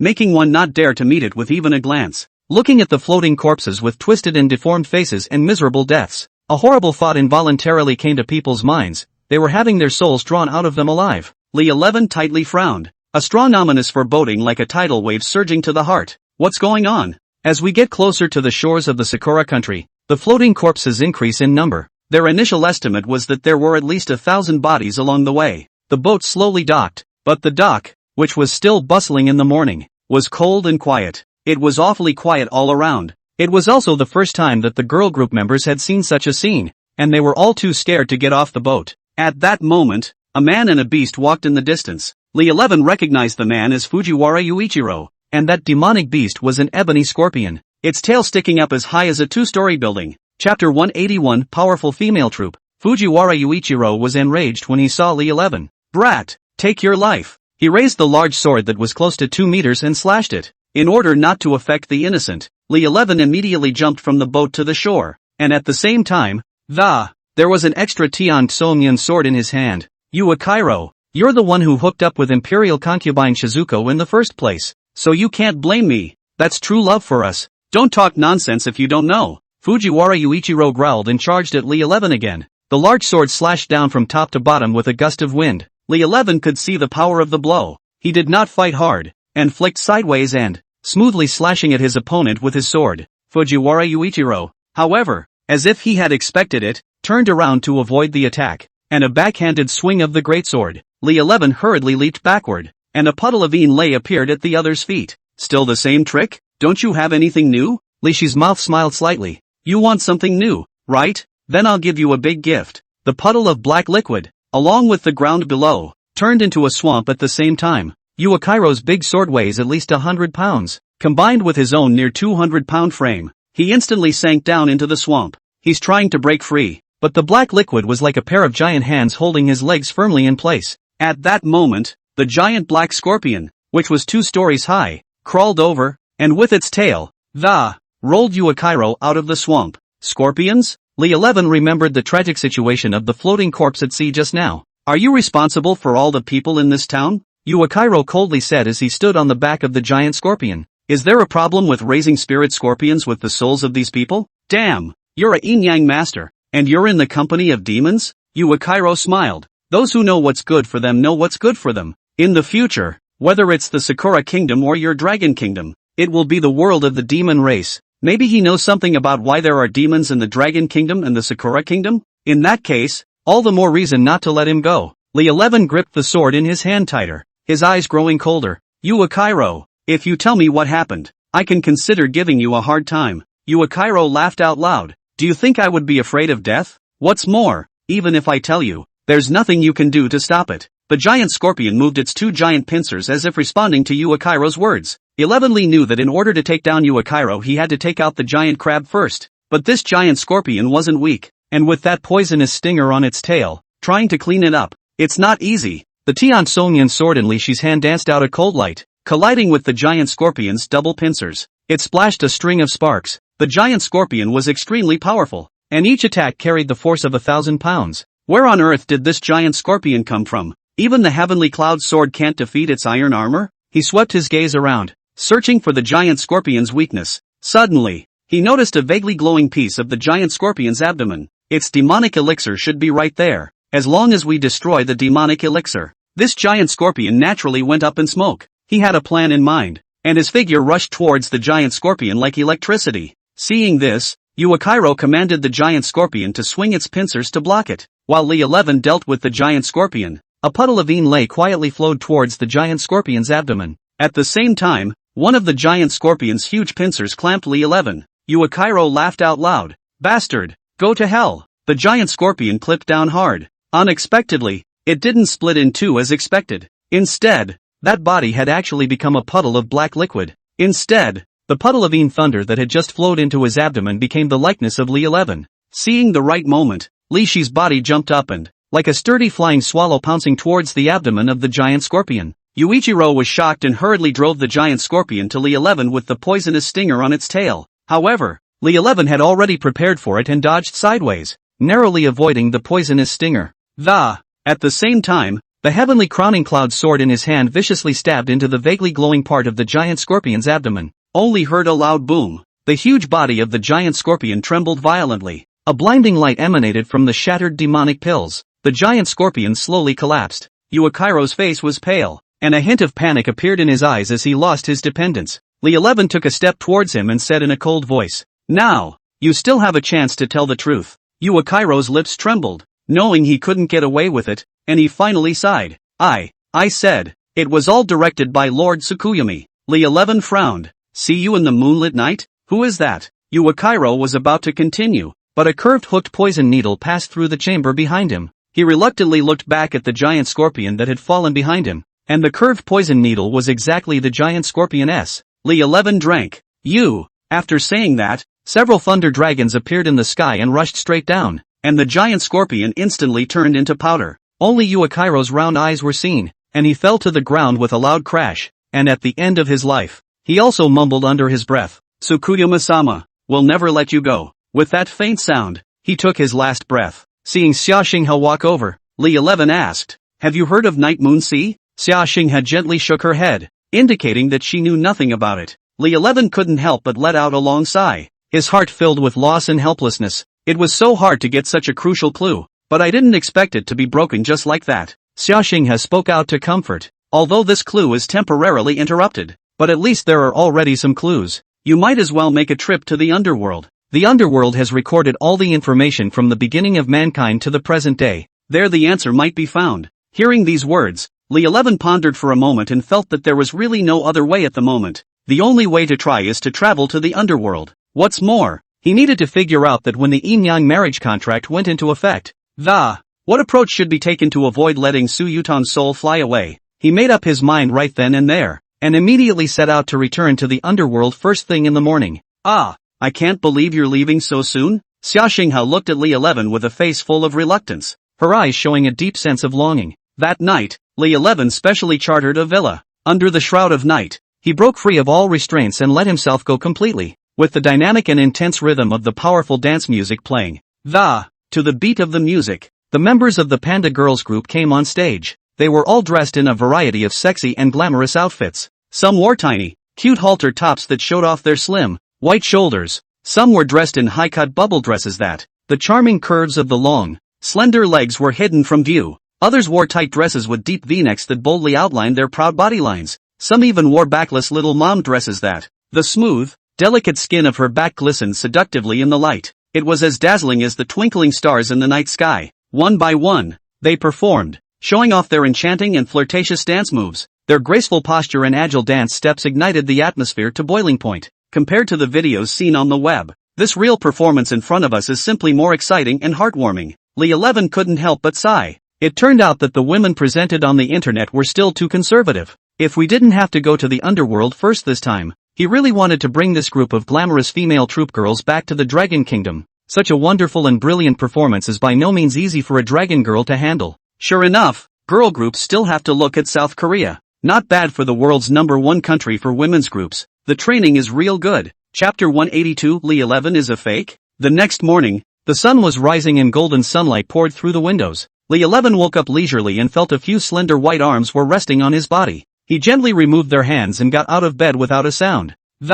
Alone, he walked to the other room. It's time to go back. He carefully took out the 6th Tao Yin-Yang disc, according to what was written in the 6 true scriptures of the 6 paths, which was obtained from the 6 paths Yin-Yang disc in the first place. The Hell Road in the Yin disc connects to the 18 layers of hell in the underworld. If we can use the power of the Hell Road, then one can be transported directly into the 18 layers of hell. For 11 Li, who wants to return at this moment? This is certainly one of the most convenient and effective methods. Thinking of this, Li 11 no longer hesitated. Get started by following the methods described in the books. He quickly made all sorts of complicated hand seals with his hands while chanting under his breath. The 6th Tao Yin-Yang disc was gradually activated, emitting a slight tremor, as he completed the last hand seal and recited the last mantra. The originally calming disc suddenly glowed with a cold blue light. The light was at first only a faint bit, but it soon spread like a tidal wave and it grew brighter and brighter, eventually forming a huge swirling portal. Standing in front of the vortex, Li 11 was able to hear gusts of miserable cries of evil spirits coming from inside. The voice seemed to come from beneath the 9 ghosts, creepy and chilling. The moment he stepped into the portal, he only felt an intense heavenly spinning attack him. The scene in front of me became blurry. When he opened his eyes again, he was surprised to find himself surrounded by mouthfuls of frying pans. Inside the frying pan, there was a sizzling sound. Inside, there were miserable cries. He came to a frying pan, only to see a stripped man submerged in the. He was struggling in the frying pan. His whole body had been fried and charred. Is this frying pan hell? Legend has it that hell is divided into 18 layers. Each layer has its own unique and creepy way of punishment. Among them, the 9th level is the frying pan hell. Those who steal and rob, abduct women and children, falsely accuse and slander others. After death, they are sent to the frying pan hell. However, the ordeal can be much more than just going through a deep fry. The underworld will, depending on the severity of the crimes committed by these people during their lifetime, to determine the exact number of times they need to withstand frying. What's even more frightening is that even in the middle of a frying pan, these ghosts aren't going to be blown out of their minds either. On the contrary, they could clearly perceive every single change that happened to their bodies in the boiling hot frying pan, and the pain was beyond words. Only after they were fried almost beyond human shape would the ghost soldiers fish them out of the frying pan. But that was not the end of it, for after a little pause for his body to recover a little, a new round of deep-fried torture will follow, and so on and so forth for an eternity. Li 11 was just about to turn around and leave. However, he realized that the surrounding area had been densely surrounded by a group of fierce-looking ghost pawns at some point. These ghost soldiers are all green-faced and fanged, clutching chilling steel forks and heavy chains in their hands. A pair of eyes revealed an incomparably ferocious gaze, staring at Li 11 with a deadly stare. Hey, you're a sinner who was just sentenced down from Lord Yama. A ghostly pawn who appeared to be in the lead reached out and pointed to a huge, empty frying pan beside him. Just in time, this pot just happens to be still empty, so I'll leave it for you to enjoy some. Before Li 11 had time to speak, this leading ghost pawn had already given a wink to the other ghost pawns behind him. In an instant, the group of ghost pawns danced their steel forks in their hands towards Li 11. Hey, oi, listen to my explanation. I wasn't sentenced to this, the ghost pawn in the lead sniffed, an icy smile appearing on his face. Humph, things have come to a head. You're still so tough-talking. You really don't see the coffin. Brothers, don't talk nonsense with him, quickly take him down. Seeing the situation, Li 11 pulled out a work permit from his pocket and, holding it up high and shouting, hold your horses. See what this is first. Hearing these words, the crowd of ghost pawns who were originally ready to swarm up to the scene stopped in their tracks. The ghost pawn in the lead even waved his hand to signal the crowd to be at ease. He was only frowning slightly, his eyes staring suspiciously at the work permit in Li Shi's hand. The mind was secretly thinking about something. After a moment, he stepped forward, took the work permit, and scrutinized it. First, he looked up and down at Li 11 himself. Then he moved his eyes back to the photo on his work permit and repeated the comparison to confirm it. Finally, he raised his head, and a look of surprise flashed in his eyes as hesitantly, he opened his mouth and asked, could you actually be a Yin man? Li 11 nodded his head and answered firmly, as good as fake. However, before his words fell, the ghost pawn in the lead suddenly changed his face and, in an angry voice, he rebuked, what a bold ghost. How dare you forge a work permit for the underworld? It's simply an added offense. When Li 11 heard this, he was immediately stunned like a lightning strike, his face full of shock and disbelief. After coming back to his senses, he hastily argued, what are you babbling about? This is clearly a formal document issued by your underworld personnel department. How is it a forgery? He pointed his finger to the official seal stamped at the bottom of the document and said excitedly, if you don't believe me, see for yourself. This is a genuine Great Seal of the underworld, clearly and unmistakably stamped here. In the face of Li Shi's argument, the ghost pawn only gave a disdainful cut. Laughing coldly, he said, this counterfeiting means is indeed clever, enough to fake the real, but unfortunately today has met this big master, no matter how skillful you are, and don't even think about fooling around. With that, he took out his work ID, and then pointed to a string of numbers on it. Look at this, Li 11 asked with a puzzled face, personnel code? What's wrong with that? I don't know. He stared at the ghost pawn in disbelief. I only saw the ghostly pawn placing the two work permits side by side with no expression on his face, and he signaled Li 11 to take a closer look. Li 11 came closer to take a look, and immediately his brows tightened, and he couldn't help but blurt out, I'll go. How come the two codes are exactly the same? His eyes widened in disbelief. The ghost pawn spoke with a serious face. You must know that in our underworld, each code is matched to the corresponding staff member, and the code is the only proof of identity. I've been working for thousands of years. Are all my work permits fake? After saying that, the ghost pawn scrutinized Li 11 with a skeptical gaze. Li 11 secretly screamed in his heart, but the mouth still mutters, but I do have the real deal. What exactly is the problem? Just as he was thinking hard, a sudden flash of light came to his mind. Shui Loran. Chapter 183, See You in the Moonlight. It must have been that guy. Thinking about it, she had been in a funk once, got the genders on his and Meng Zi's work IDs mixed up. As it seems, it's not surprising that this puts its own code in incorrectly. Shui Loran.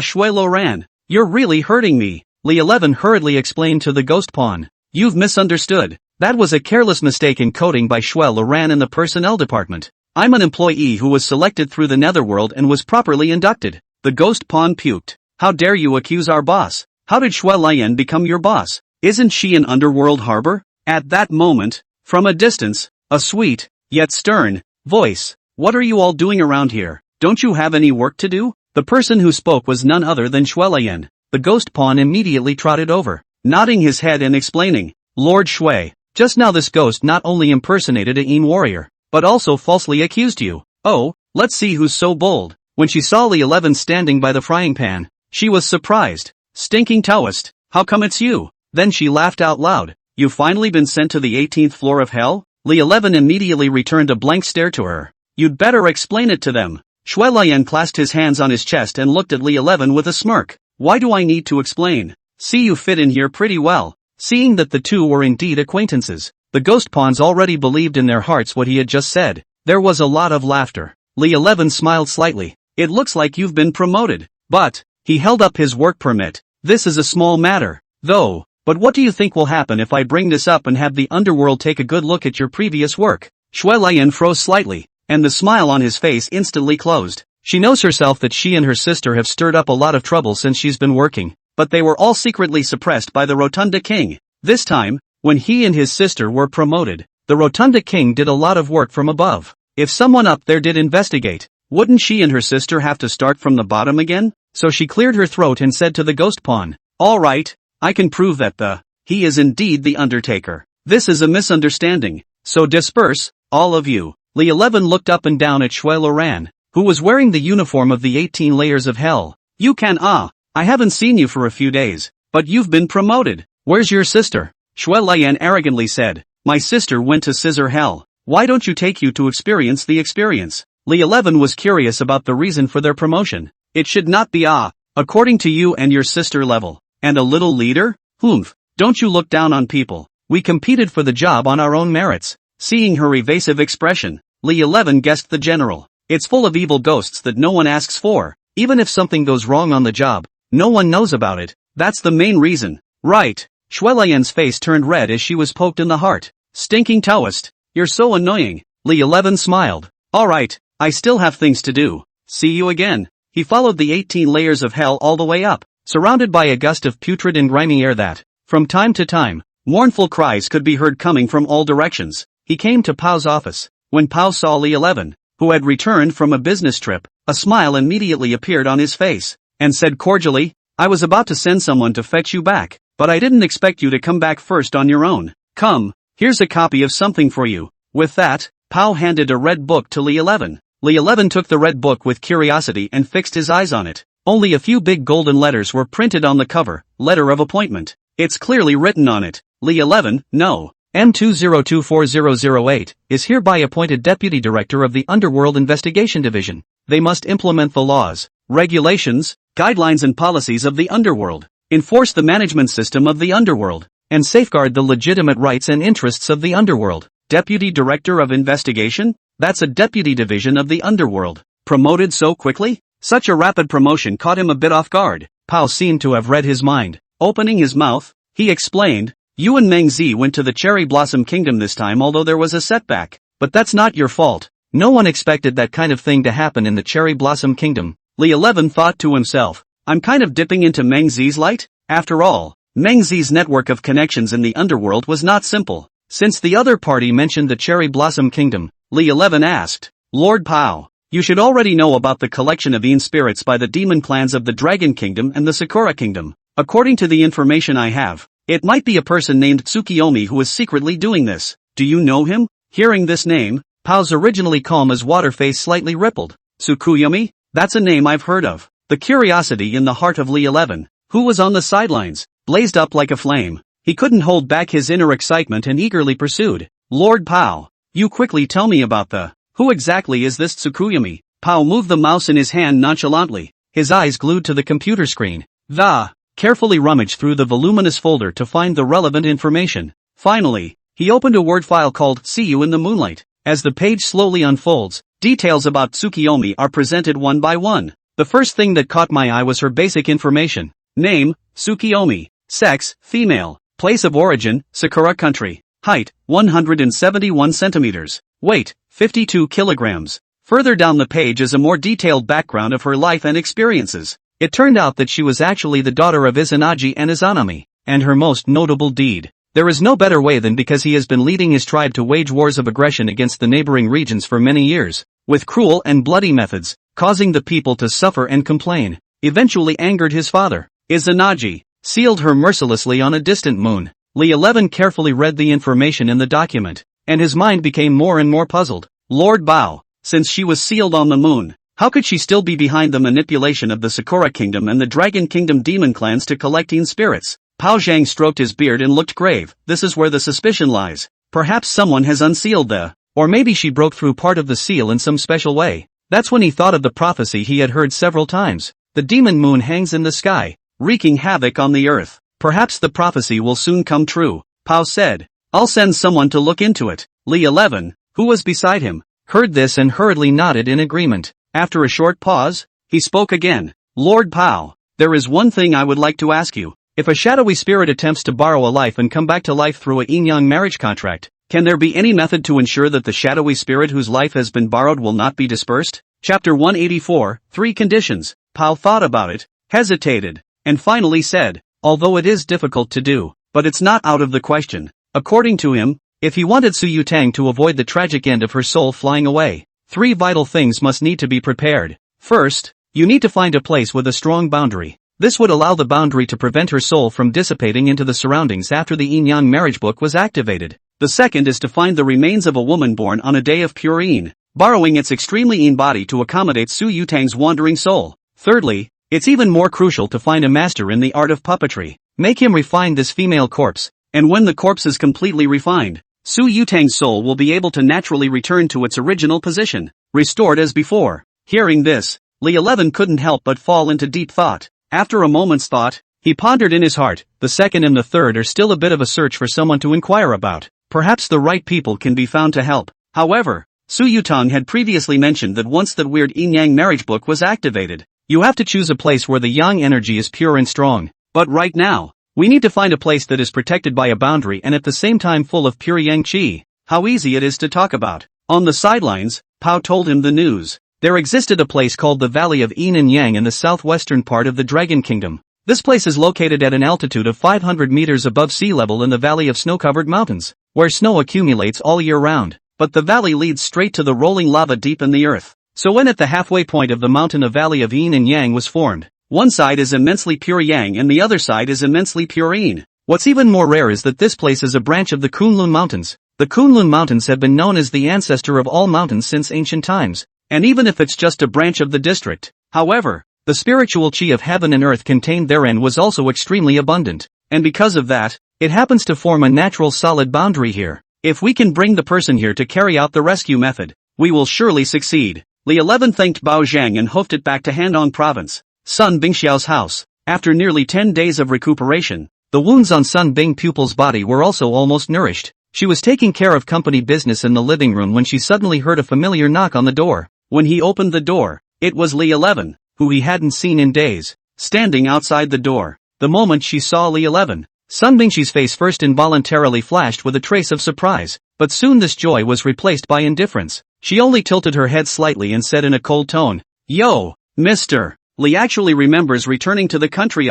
Having said that, he turned and walked into the house on his own, and, leaving a bewildered Li 11 standing in the doorway, looking at Sun Bingxi's displeased expression, Li 11 could not help but mutter in his heart, "Where exactly did I provoke her?" Just as he was puzzled, he only heard Sun Bingxin speak again, "But I have heard that you signed the panda girls back on your first day on the job. That's quite impressive. May I ask, Mr. Li, did you have a hell of a good time last night?" It was only at this point that Li 11 came to the realization that it turned out that it was because of this matter that made Sun Bingxia jealous. He couldn't help but mutter in a small voice, "Who the hell has such a big mouth? How can you go around talking about something like that and have it reach her ears?" His complaints did not escape Sun Bingxia's ears, only to see Sun Bingxin whiten him fiercely and say without any good humor, "Oof, do I need someone else to tell me? The whole group already knows about it." She added, "This is the time when the panda girls are in their prime, and they're switching companies. The whole world already knows, but thanks to you, today, Tianrun Group's stock price went straight up." Immediately afterward, she grabbed her cell phone from the table and, while scratching the screen, he continued, "You see, today alone, no less than 30 bosses have already sent messages, begging for my help in arranging a meeting between them and the panda girls." Li 11 scolded, "These old colorful bastards simply die hard." On the side, Sun Bingxin heard this, the corner of her mouth rose slightly, and she asked rhetorically with a smile or not, "What's the matter? Aren't you one of those people? So, you're promising them?" Sun Bingxi waved her hand. "That's not true. I don't have that kind of free time to take care of all this crap. That's why I've left it all to Xia Xinghe to handle." I guess the phone on Xia Xinghe's side would have been blown up by those guys by now. That's when Fatty called. "Bro, the vice president of Skyrun Group Sakura Nation is called Li 11. According to the news, it can't be you. That's a must." Fatty he a smile, "That panda girl group, can let me meet in person? You're not afraid that Zhao Mengmeng will eat you up when she finds out?"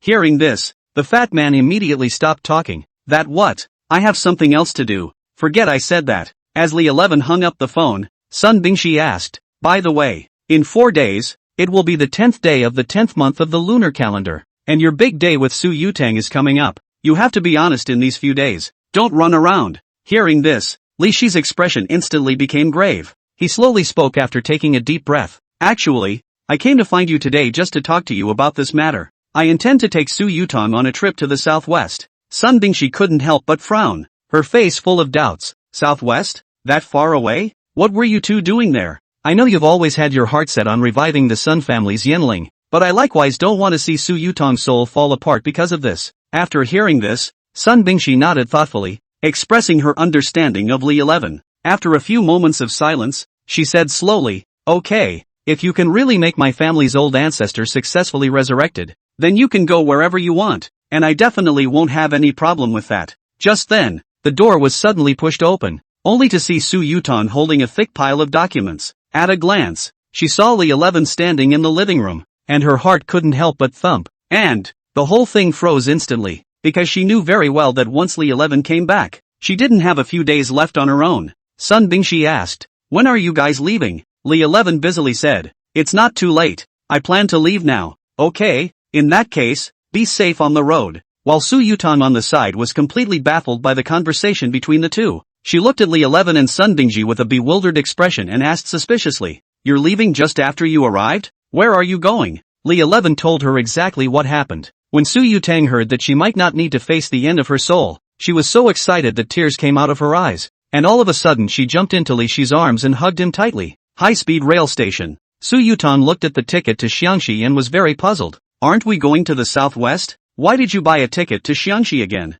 Li 11 smiled. Before going to the southwest, of course, we need to find a female corpse on a day of purine, didn't you? You just get back? Find it so soon? Chapter 185. I haven't tried a female zombie yet. The two arrived at Xiangxi station. This time, he brought Su Yutang to Xiangxi to find Yi Xianer. Thinking about when he was in the underworld for the selection of the underworld, he met Yi Xianer and her 7 beautiful zombies. Since the second condition with regard to Su Yutang is that a female corpse is required, it is obvious that the looking for Yi Xianer is the most appropriate. Li 11 opened the locator sent by Yi Xianer. The destination was found to be more than 100 kilometers away. He stopped a cab. Master, go to Skyhawk Mountain. The cab driver's face showed a hint of surprise when he heard the destination. Turning his head to Li 11, he looked him up and down and asked suspiciously, young man, it's almost dark. Are you sure where you want to go? Sure. What's the problem? I can go, but it's not a short trip, and it's so late. So, you'll have to raise some money for that. Hey, you're a black car, aren't you? Granted, these days he's long since stopped worrying about that fare, but when it comes to this kind of situation where the driver takes advantage of the situation to knock you down, you still feel a bit stifled and upset. In the face of Li Shi's accusation, the driver, however, appeared unconcerned and shrugged his shoulders. I kid you not. Who wants to run Skyhawk Mountain at this time of night? I only agreed to take you there because it was on my way. Otherwise, you can ask other people to see if there is anyone else willing to take you there at this hour. Li 11 also had to hurry. Alright, go! The car started slowly and headed in the direction of Skyhawk Mountain. Along the way, from time to time, the driver curiously observed Li 11 and Su Yutang's companion sitting in the back row through the rearview mirror, his eyes full of doubts. After a while, really cannot hold down the curiosity of the driver, finally could not help but open his mouth and asked, I say, you too young, run to the Sky Eagle Mountain at night to do what, yo? Don't you guys know that place is infested with zombies? Li 11 nodded. Got it. You know you guys are still going? He slowly turned back to Su Yutang, his gaze falling on Su Yutang. After looking up and down carefully, he suddenly couldn't help but burst out laughing. When the driver heard this, he hemmed and hawed. Young man, you're a lucky man. I can't believe I found such a beautiful girl to be my daughter-in-law. I can see what's going on here. You two are a couple. You're going to the mountains to get some excitement, aren't you? Hearing this, Su Yutang's fair face instantly turned red. She chided petulantly, Master, don't talk nonsense. Seeing this, Li 11, who was on the side, hurriedly opened his mouth and said, Master, you'd better concentrate on driving your car. As time went on, the car kept moving forward and the sky darkened all the way. The car also reached the base of Mt. Skyhawk. At this moment, the surrounding scenery looked more and more eerie. The mist, which had been thin, began to fill in gradually, and it was as if it was going to envelop the entire world. The vehicle traveled slowly along the disc road. Just then, the driver slammed on the brakes. He turned his head and looked at the two men and said, Boys, I'm afraid you're on your own for this next part of the journey. What's wrong? I saw the driver reach out and point to a short distance in front of the car, and with a hard look on his face. It's probably because there were several heavy rains in a row a few days ago, which led to a landslide over here, and the road has been completely blocked by rocks and mud. Okay, Li 11 reminded the driver. Uncle, please come back here tomorrow to pick us up. We have to get back to the highway station. The driver nodded. Okay, anyway, my house isn't far from here, but remember to be early. If I don't see you guys by 8 o'clock, I'm leaving. Don't worry, we'll be here tomorrow morning at 8 a.m. Sharp. Just then, the driver kindly warned, you two should be more careful. In this wild mountainous area, in case you hear the sound of a corpse catcher's bell, remember that you must hurry to find a place to hide. It turns out that the bell of a corpse catcher is not just a simple piece of ordinary jewelry, it serves a dual purpose then. For one thing, the bell can effectively control the actions of the zombies, make it obedient to the command of the corpse catcher. Secondly, when the bell is rung, it is also a warning signal to passers-by around signal them to quickly avoid this place. Not only that, but if you have an animal such as a dog in your home, you must also keep it on a firm leash. After all, these corpses are all Yin objects, and once they inadvertently absorb too much Yang energy at night, the body's Yin and Yang Qi mixed with each other, it is very likely to cause fraudulent corpse this kind of situation. Li 11 saw that this place was still more than 10 kilometers away from Yi Xianer's place. For others, the darkness plus the hills may make it difficult to move forward, but for Li 11 and Su Yutang, these were not problems. As the two of them walked along the mountain road, Li 11 muttered in a low voice, what was Yi Linger thinking? Living in such a hole of a place, wouldn't it be inconvenient to go shopping, eat or whatever during the week? But thinking of her 7 female zombies, Li 11 was happy again. I don't know where she found those 7 great beauties to be zombies. If the female zombies she's offering this time around are of that same quality, it's a bit too much of a shame to just refine it. I've tried female ghosts and I've tried women, but not female zombies. Why don't you get that female zombie and try it yourself first? Su Yutang saw him walking away while laughing out loud. Hey, what are you laughing at? Li 11 busily put away his smile and said in a serious manner. No, it's nothing. Just thinking about what the female zombie at Yi Linger's place really looks like. Su Yutang blankly glanced at him. I knew you were dead set on not changing. As he was saying this, a clear sound of bells came from far away. The two of them glanced at each other, and both of them were shocked in their hearts. According to the driver, this must be the body catcher coming over. Is that such a coincidence? Though with their strength, for the zombies of the catchers, it was exactly as easy as crushing an ant. But after all, the dead are great. The purpose of the corpse chaser is to transport the bodies back to his old home and put them in the ground. At that moment they immediately looked for a hiding place. The duo ducked behind a boulder on the side of the road and poked their heads out to look out, only to see a black-robed corpse driver walking slowly under the hazy moonlight.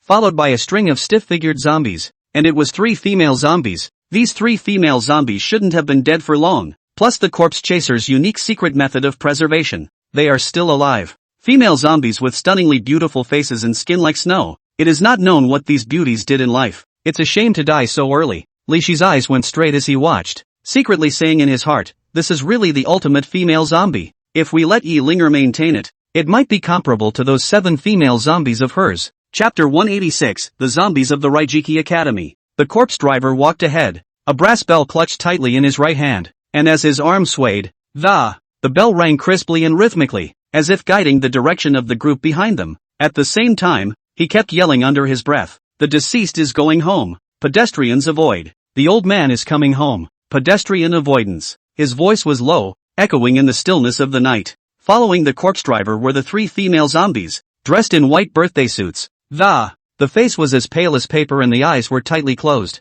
At this moment, with their hands neatly flattened, and their movements in unison, they formed a column of. In a unique way of jumping, he advanced right behind the corpse catcher. Suddenly, a black night cat burst out of nowhere. It's so athletic. It's like a bolt of lightning across the night sky. A shrill meow, meow, broke the silence. The sudden noise made the corpse catcher's heart skip a beat, and couldn't help but whisper a curse. Where'd that wildcat come from? In folklore, wildcats are considered to be creatures with spiritual powers. It is said that when they pass next to a corpse, they are highly likely to trigger a necrophilia. Moreover, the cat's purr is more than capable of stimulating the evil spirits. Fittingly, after the night cat nimbly made its way through the middle of the 3 female zombies, the female zombies' bodies visibly paused. Immediately after that, a creepy scene happened. They actually opened their eyes at the same time. Li 11 screamed in his heart, corpse transformation. And at this moment, the corpse catcher's face also instantly became as white as paper, with cold sweat beading on his forehead, because he knew, deep down, that once the necrophilia happened, trying to get these out-of-control zombies back under control again will be incredibly difficult. I only saw a ferocity in the dull eyes of those 3 female zombies. A low roar came out of his mouth, and his originally neat movements became disorganized as he lunged towards the corpse catcher. The corpse catcher hastily jumped backward and quickly drew a yellow talisman paper from his waist.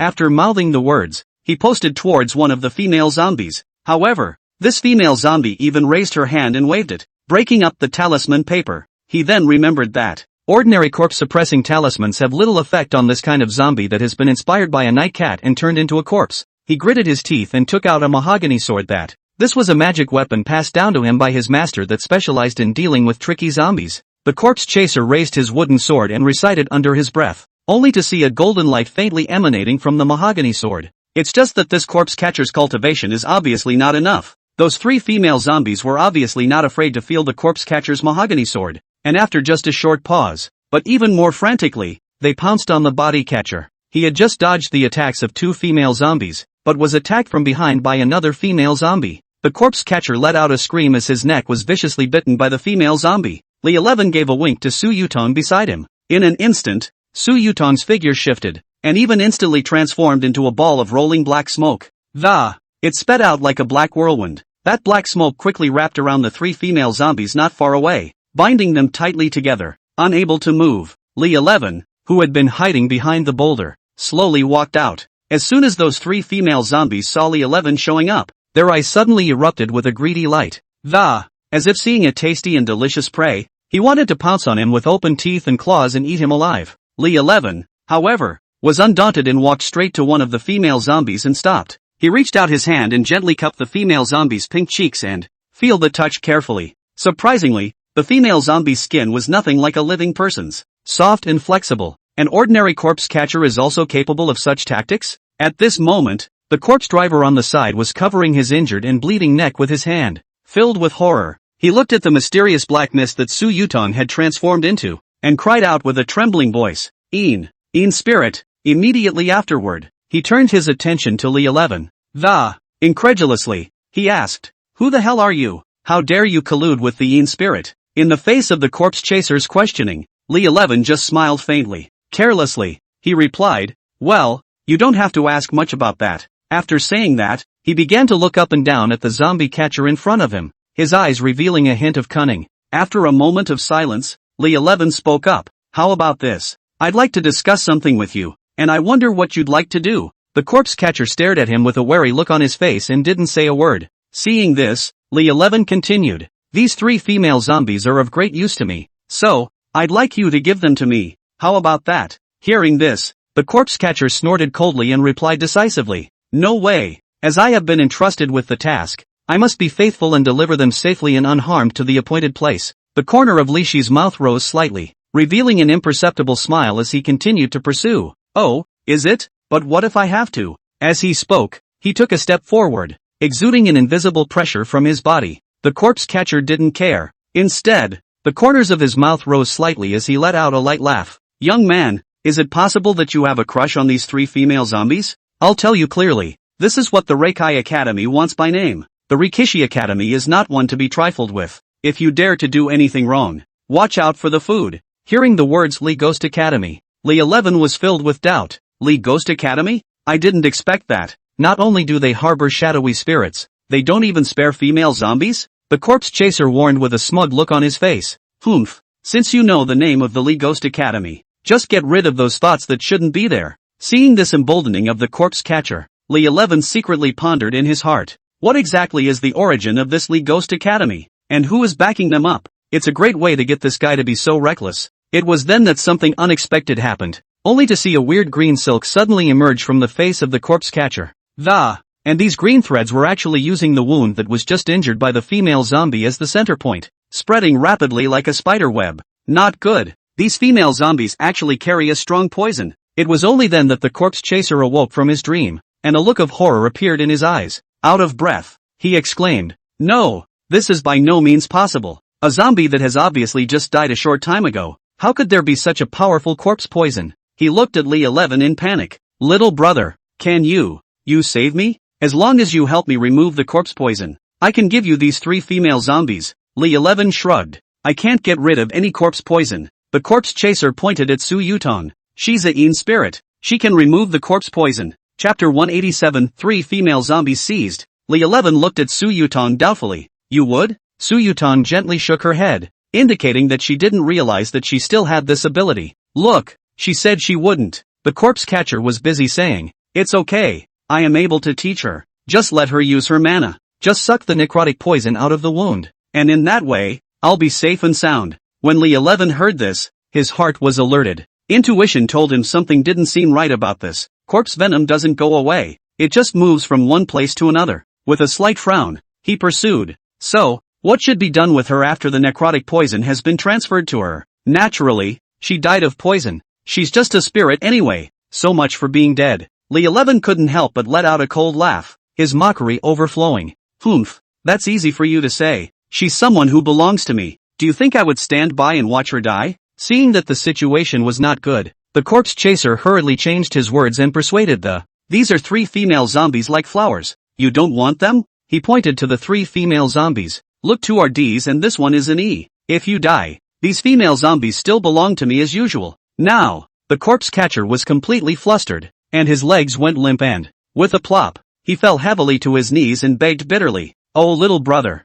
please have mercy and spare my little life. I have an 80-year-old mother to support and a young son waiting for me to take care of. If I die here today, what are they going to do? Please help me." Li 11 is not moved. This kind of cliché can only fool the little cute. It's just a matter of time. He looked at the body catcher with icy eyes. "You think you can make me sacrifice her with this bit of temptation? It's ridiculous." Su Yutang, who had been standing quietly by the side, heard these unwavering words of Li 11. An unspeakable warmth couldn't help but well up in his heart. Seeing that Li 11 remained indifferent, the corpse catcher couldn't help but clench his teeth fiercely and, as if he had made up his mind of some sort. Immediately afterward, shivering, he put his hand into his bosom and groped for a while then slowly, he pulled out a very worn-looking pamphlet, and tremblingly raised it high in the air and handed it to Li 11. "This secret book is a method to manipulate zombies, and it will be yours if you save me." Li 11 shook his head without hesitation. "It's certainly tempting, but compared to her, it's not even worth mentioning."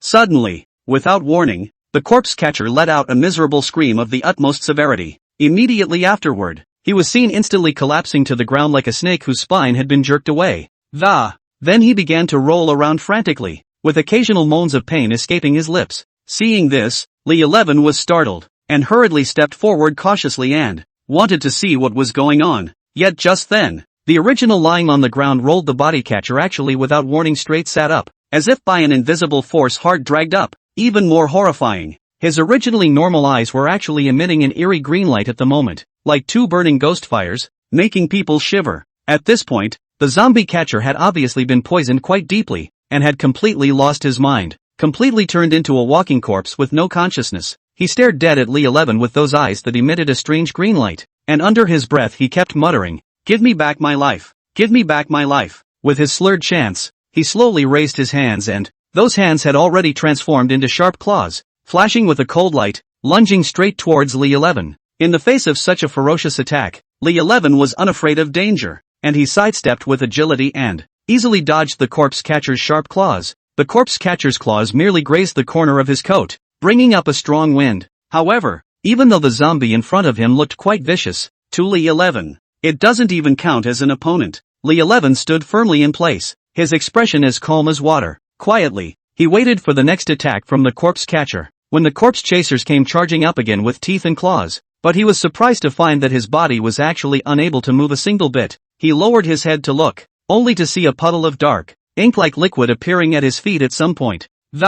It was spreading rapidly like a huge spider's web, wrapping his entire body tightly in it, so that he could not break free in the slightest. The corpse driver struggled desperately, trying to free himself from the black liquid, but no matter how hard he tried, it was just an exercise in futility. Seeing this situation, even the always calm and collected Li 11 could not help but make a mistake. All he's ever dealt with in the past are shadowy spirits, but what was in front of him now was a zombie with solid flesh, which really caused him some headaches. Do we really need to burn this guy to ashes with a fire? He had a bright idea. Hey, give second Miss Shui a big gift. He took out the 6 paths Yin-Yang plate, then mouthed the words that, a powerful wave of energy erupted from the disc, and immediately afterward, a swirling portal appeared. He walks up behind the body catcher, flies up and kicked him hard into that bottomless vortex. With a scream, the figure of the corpse catcher instantly disappeared into the darkness. A small zombie of this level, Shui Lian should be able to handle it, Su Yutang asked, And what should be done with these 3 female zombies?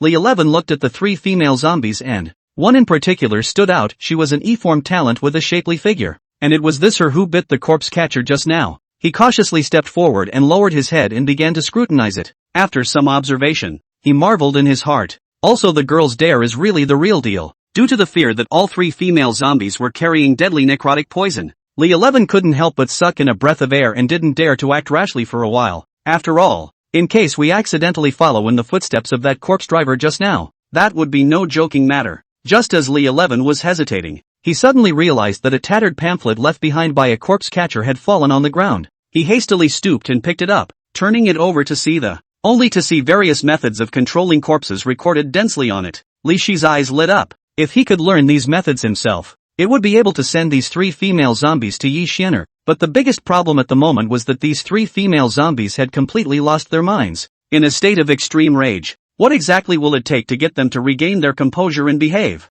Li 11 clutched the booklet in his hand and fell into deep thought. Chapter 188, Poisonous Zombie. Just as Li 11 was thinking hard about how to deal with the uncontrollable female zombie in front of him, suddenly there was a flash of light in his head. Yeah, Old Man Xingwei taught us the soul-restoring charm. It is said that this talisman is specifically used to control those berserkine spirits. I just don't know if it would work as well on the out-of-control female zombie at the moment. But at this moment, one can only hold the mentality of trying, and consider it a dead horse. Li 11 quickly pulled out a blank talisman from, yet looking around, only to find that there was no way to find any usable pen or ink to draw the sigil. Should we use blood as ink? Li 11 wasn't willing to use his own blood. He walks up to the biggie female zombie with a wry smile on his face and whispered, "Hey, this big beauty, just lend you a little blood to use?" Before the words fell, only a lightning flash was seen, which instantly cut through the female zombie's fingers. But the next scene that happened, however, Li 11 was shocked. The blood flowing out from the female zombie's wound actually showed a weird green color.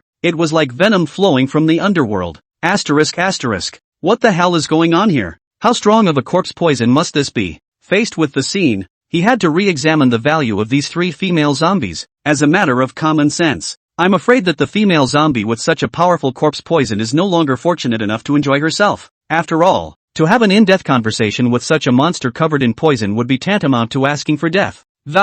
Unless he thinks he's lived too long and doesn't want to live yet. But on second thought, Li 11 felt that things might not be that bad. These female zombies, while probably of little use to him, but maybe it was a rare treasure for Yi Xian'er. If we can use these 3 female zombies as bargaining chips, going to Yi Xian'er to exchange for some relatively docile female zombies was not a bad idea. Even though the green blood looks a little oozy, Li 11 still held the female zombie's fingers that were stained with green blood and began to draw on the blank talisman. Okay, it's okay. Li 11 gazed at his carefully completed work in front of him with satisfaction, then carefully put the soul-restoring talisman that emitted a mysterious glow firmly on top of the biggie female zombie's head. The move had an immediate effect as if by magic. The original vicious, creepy female zombie, its hideous and horrible eyes even gradually calmed down, as if the tranquil lake after a violent storm, no longer have the slightest hostility. Not only that, but her gaze actually gradually became as gentle as water. Seeing such a scenario, Li 11 cannot help but secretly think in his heart, if not to be concerned about this female zombie body infected with poisonous corpse poison, what to say also want to give her to put an aphrodisiac talisman.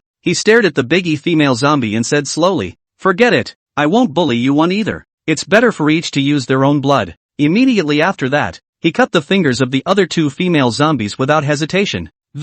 Let their blood flow out slowly. As expected, the blood took on an equally bizarre and eerie green color. He finishes drawing the other 2 requiem charms with the blood of each female zombie. It was affixed to the foreheads of the other 2 female zombies. He picked up the bell that had fallen to the ground and, then against the detailed steps and incantations recorded on the top of the yellowed booklet in his hand, he began to operate methodically. Open the heavenly court, make people live forever. 3 souls and 7 spirits, return to God and rebel against the baby. With the slow ringing of an incantation under his breath, Li 11 gently shook the ancient and mysterious bell in his hand with a concentrated expression. In a flash, the crisp and pleasant ringing of the bells was like a series of soulful notes, floating lightly in the air, as if awakening a long-sleeping soul. I saw the 3 female zombies dressed in white. The originally stiff bodies seemed to be injected with an invisible force, and even jumped forward 1 step at a time in unison. They moved slowly to the rhythm of the bell. Ha, it's done. A satisfied smile appeared on Li Shi's face. He walked ahead of the procession at a brisk pace.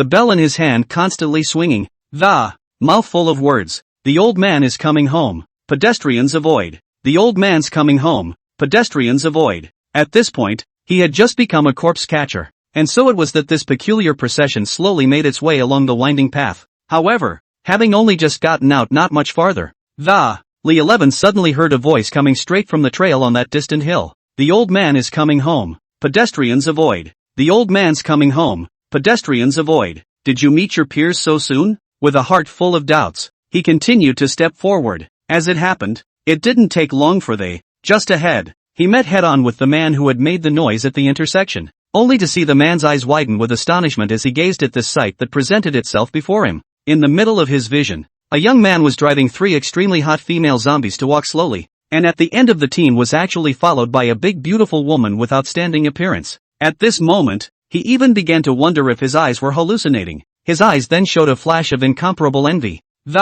Couldn't help but open his mouth and shout, "Hey, brothers, where exactly did you collect all these corpses from? It's just too much fun and excitement." As he spoke, his gaze remained locked onto those female zombies, couldn't move away from it in the slightest. But, in the very next second, when he noticed that every female zombie actually had a drop of emerald green blood slowly dripping from the fingertip position of their right index finger, the whole person was suddenly stunned, and both legs even became weak and feeble at once, almost collapsed straight to the ground. Corpse poison, he screamed out in horror. In the face of this situation, Lee 11 is unimpressed. He a smile. Then slightly teasingly, he asked, "What's the matter? Do you still envy me now?" Hearing this, the man looked as if he had been terribly frightened and his head shook as if it were a rattledrum, and his mouth said repeatedly, "No, don't envy anymore. To death I wouldn't dare to envy again." Thinking that no one with more than 40 years of experience in zombie catching can control a zombie with corpse poison, the man was surprised. "Who exactly are you?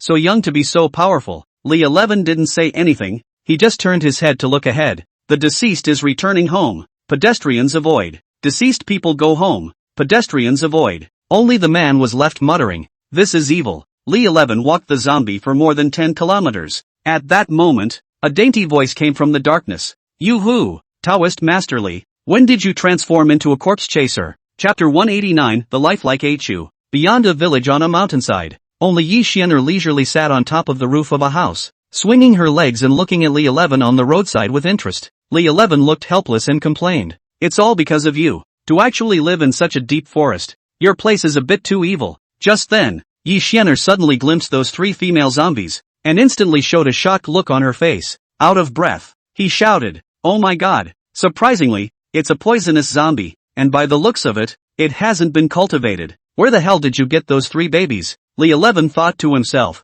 "Baby? It is indeed a good treasure. It's just that I'm not lucky enough to enjoy it. I happened to pick it up on the road. Thought I'd bring it to you in passing." Yi Xian'er sniffed, and immediately leapt down from the roof with a lightness that landed steadily like a nimble swallow. Immediately afterward, she could not wait to come forward and, "This quality is really superior." Saying that, her gaze inadvertently landed on Su Yutang, who was standing by the side. Couldn't help but see the light. She marveled, "Yo, so this is the Yin spirit you want to rescue? Growing up like this, like a flower, like a jade, like a chaste woman. No wonder you had to save her at all costs." Lee 11 asked, "Come on, don't be a smart ass. Quick, tell me exactly where the female zombie I'm looking for is." Yi Xian'er smiled faintly. Alright, this will take you to meet them. Follow me closely. Oh, getting lost in our village at night is no joke." With that, she led the way ahead with a light step. Lee 11 followed closely behind and entered the village in no time. The village looks very peculiar and its overall appearance is clearly characterized by a strong Mon identity.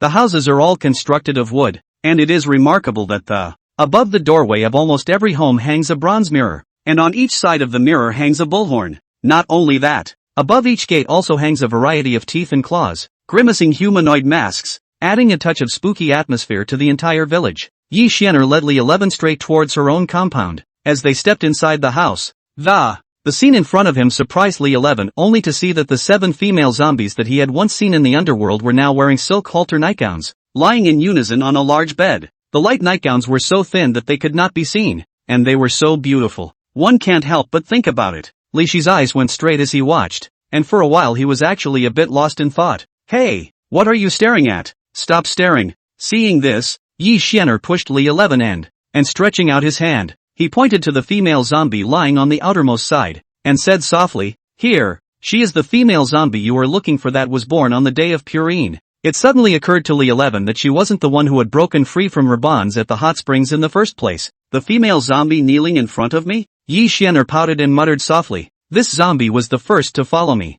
and it still has the highest cultivation level. Now that I have to take it to you to refine it away, people are still a bit reluctant to do so in their hearts." Standing on the sidelines, Li 11 knew it by heart. This little girl was clearly trying to make a deal with herself. When he raised his eyes, he saw Yi Xian'er looking up and down at the 3 female zombies he had brought with him. The eyes revealed a full of curiosity and interest. So, Li 11 smiled faintly and spoke, all right, don't beat around the bush with me. Since you like these 3 female zombies so much, I'll be generous and just give it to you." Hearing this, Yi Xian'er was overjoyed and cried out excitedly, "Really? Great!" However, right at this moment, Li 11 suddenly turned his words around and, pretending to sigh helplessly, "Alas, but come to think of it, using these 3 female zombies of mine to exchange for that one zombie of yours, it seems like I'm at a bit of a disadvantage?" When Yi Xian'er heard this, she immediately widened her eyes and crossed her arms, retorting, "What loss?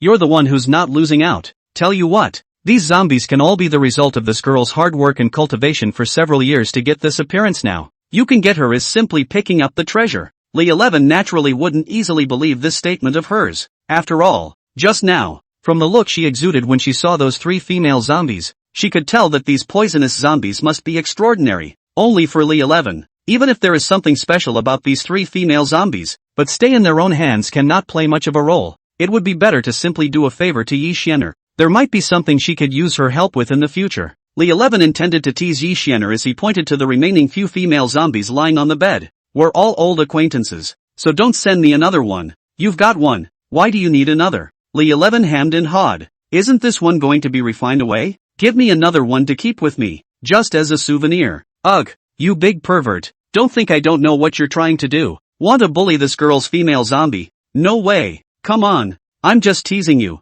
You're still serious?" Li 11 turned around and inquired. "Not true. How am I supposed to get to the southwest with this female zombie? This thing can't get on the highway, can it?" Yi Xian'er smiled. "Don't worry, I've already helped you think it over." She was seen coming to a desk and pulling out a bunch of ID cards. She searched carefully. "That's her." She handed over an ID card. "Here's her ID. Use her to buy a ticket, get on the highway, and, no problem." Li 11 skeptically took the ID card in his hands and examined it carefully. Name, Aichio. Sex, female. Date of birth, June 20th, 2003. Home address, No. 40. Ben Street, Madu City, Zhejiang Province. The photo on the ID is exactly the same as the female zombie. Li 11 asked suspiciously, "You still know how to make fake IDs? Can this railroad system recognize it?" "Hey, what fake ID? This is a real one, okay?" Li 11 looked skeptical. "Really?" Yi Xian'er explained. "Of course." She pointed to the 6 remaining zombies.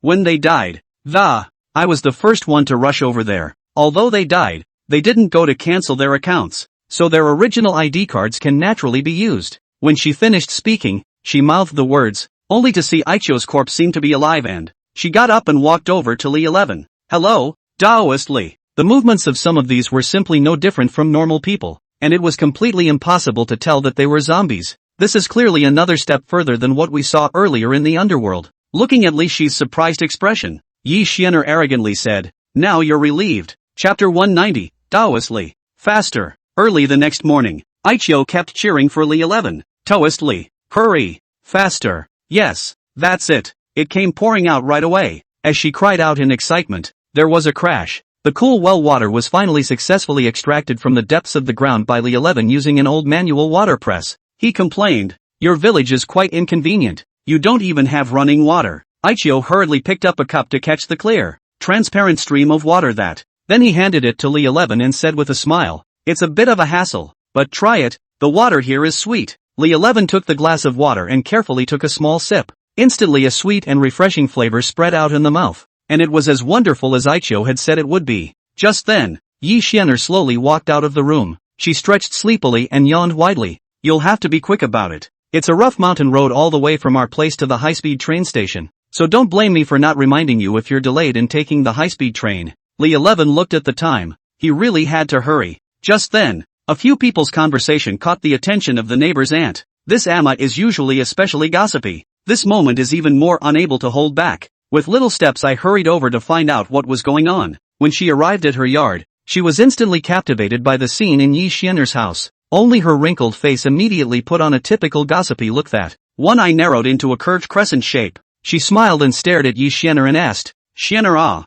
when did this handsome young man arrive at your house? Is it hard to believe that he spent the night at your place last night?" This sudden questioning caused Yi Xian'er to be a bit flustered. Her cheeks instantly flushed. She hurriedly waved her hand and explained, "Granny, you mustn't misunderstand. He just stopped by last night to say he wanted to pick up something he left with me." However, the older woman didn't seem to believe Yi Xian'er's words. Instead, she revealed an expression that she thought she understood, nodding her head and responding, all right, Grandma, I'm also from your age. I know all about it." Seeing her departing back, Yi Xian'er was ashamed and annoyed, and fiercely glared at Li 11. Angrily, he said, "It's all your fault. Let Granny misunderstand. Why don't you hurry up and order, or else the whole village will see it." Seeing this, Li 11 not only didn't feel the slightest bit guilty, on the contrary, she flirted with Yi Xian'er with a bad smile on her face. "Egu, our girl Xian'er actually has shy moments." Yi Xian'er was so angry that she stomped her foot and pouted, "Humph, I'm too lazy to care about you."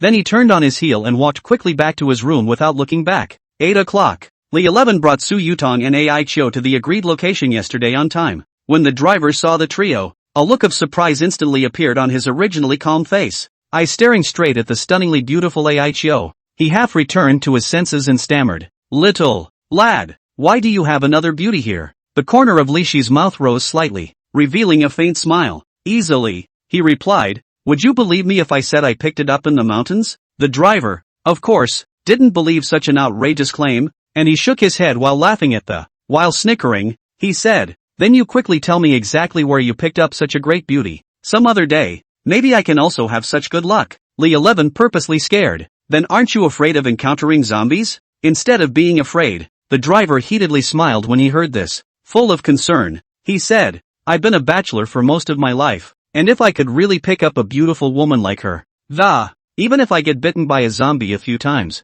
I'm willing to do it now." Just then, Aichio, who had been sitting quietly in the back row, suddenly opened her cherry mouth and, only to see 4 sharp little tiger teeth growing and lengthening rapidly like spring bamboo shoots, flashing with a chilling cold light. She made a vicious biting face as if she was going to pounce on the driver the next second. The driver felt a chill rise up his spine and, he subconsciously turned his head to check the situation. However, when he looked at Echo again, she had retracted her fangs and, it had changed back to its previous well-behaved and agreeable appearance, and was blinking a pair of big watery eyes innocently looking at itself. Seeing this, Li 11 opened his mouth and urged, "Master, you should stop dawdling. Time is running out. Let's get going. I have something urgent to catch up on." When the car started, the driver's old chatterbox habit instantly returned. He was seen gripping the steering wheel with both hands, but his eyes glanced into the rearview mirror every now and then. The words were still coming out of his mouth. "Here's the new big beauty. Tell me about what's your relationship with the other people on the bus? You don't look like a native of the mountains with your fashionable clothes." Hearing this, Aichio smiled faintly and softly responded, "Taoist Li is my master." The words. The driver then couldn't help but glance curiously at Li 11 who was sitting in the passenger seat and asked with a suspicious face, "Taoist Li? Master? I say young man, that's a new trick you guys are playing." Facing the driver's flirtation, Li 11 only felt a burst of headache, only had to shout in a bad mood, "Master, please concentrate on driving the car, okay?" However, the driver did not seem to take Li Shi's warning to heart. Still in my element, I continued to watch the reaction of the crowd in the car through the rearview mirror. When he saw Su Yutang in the back seat, he found that she was surprisingly calm and relaxed. There was absolutely no hint of jealousy or displeasure shown because of what Aichio had just said. Seeing this, the driver couldn't help but shake his head helplessly and, the heart secretly muttered, "Really cannot understand nowadays these young people. Play can really spend." Xianxi High-Speed Railway Station. All the way to the west, through the lofty mountains, you will arrive at Sichuan. It has always been the economic center of the southwest, and since the Tang dynasty, the various forces have been competing against each other. But the 3 folk families have lasted a long time. They are respectively, Tang Sect Tang family, Yin-Yang Ghost Strife Sun family, laying down the door of the public defeatist. The 3 great families had lived here for more than 1,000 years, and their power had divided up almost every industry in Sichuan. It'll be dark soon. After getting off the Sichuan high-speed train station, Li 11 searched for the best 5-star hotels in the neighborhood. After all, we're about to go to the Valley of Two Eyes, and there's nothing to be found in those deep forests. You have to grab it and enjoy it. Miss, open a deluxe king room. Chapter 191, I'm blind to the fact that I don't recognize him. Tai. The front desk lady's gaze fell on Su Yutang and Aicho behind Li 11. With a flash of amazement in his eyes, he smiled and asked, are these two beauties also checking in? Li 11 nodded slightly in affirmation and replied dryly, that's natural. The lady at the front desk seemed a little surprised that, but politely reconfirmed. You mentioned earlier that you only needed one room, correct? Without hesitation, Li 11 nodded his head and responded, that's right. As a matter of fact, with Li Shi's current financial strength, not to mention 3 rooms, it's just that a few more rooms would be totally affordable. However, the reason why he arranged this, it was really because he was worried that Aicho, a zombie who had lived in the deep mountains for a long time, would have trouble adapting to the living environment in the city. Besides, we all live in the same room, so we can take care of each other. Convenient to take care of each other at all times. Just then, a footstep came and, only to see a young man in a straight suit, elegant young man arm holding a pretty face, graceful young girl slowly walked to the front desk. The young man spoke without expression,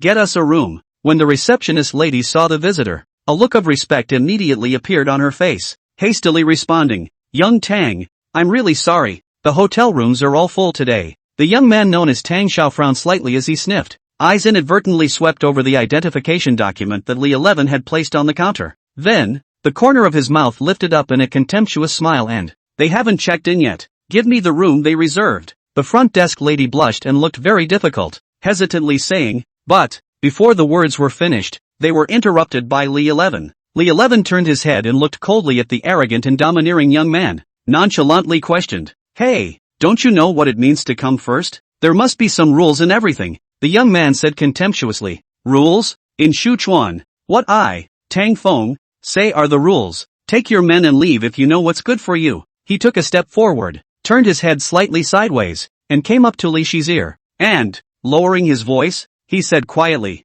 look at those 2 chicks behind you. That's a really handsome look. Nah, if you're humiliated in front of them today, hey, you'll have to be careful. Maybe I'll abduct them both if I'm not careful. Hearing this, Li Shi's face instantly became gloomy. He responded coldly, what if I don't go? The man revealed a wry smile, full of concern, and said, you-hoo, then it's not my fault. The words were not even finished yet, only to see Tang Feng's right hand suddenly shaking, as if he was doing a magic trick. In the blink of an eye, an extremely slender silver needle appeared at his fingertips. Immediately afterward, with a flick of his wrist, in a swift and violent manner, he fiercely slapped towards Li Shi's abdomen. What he never expected, however, was that just at the moment when that silver needle had just touched Li Shi's clothes, it was as if it had been blocked by an invisible force, and no matter how hard he tried to, neither could advance even half a point further. Tang Feng was startled and hurriedly looked down, but he saw that at some point, a large puddle of dark liquid quickly wrapped around his right arm like a flexible black snake.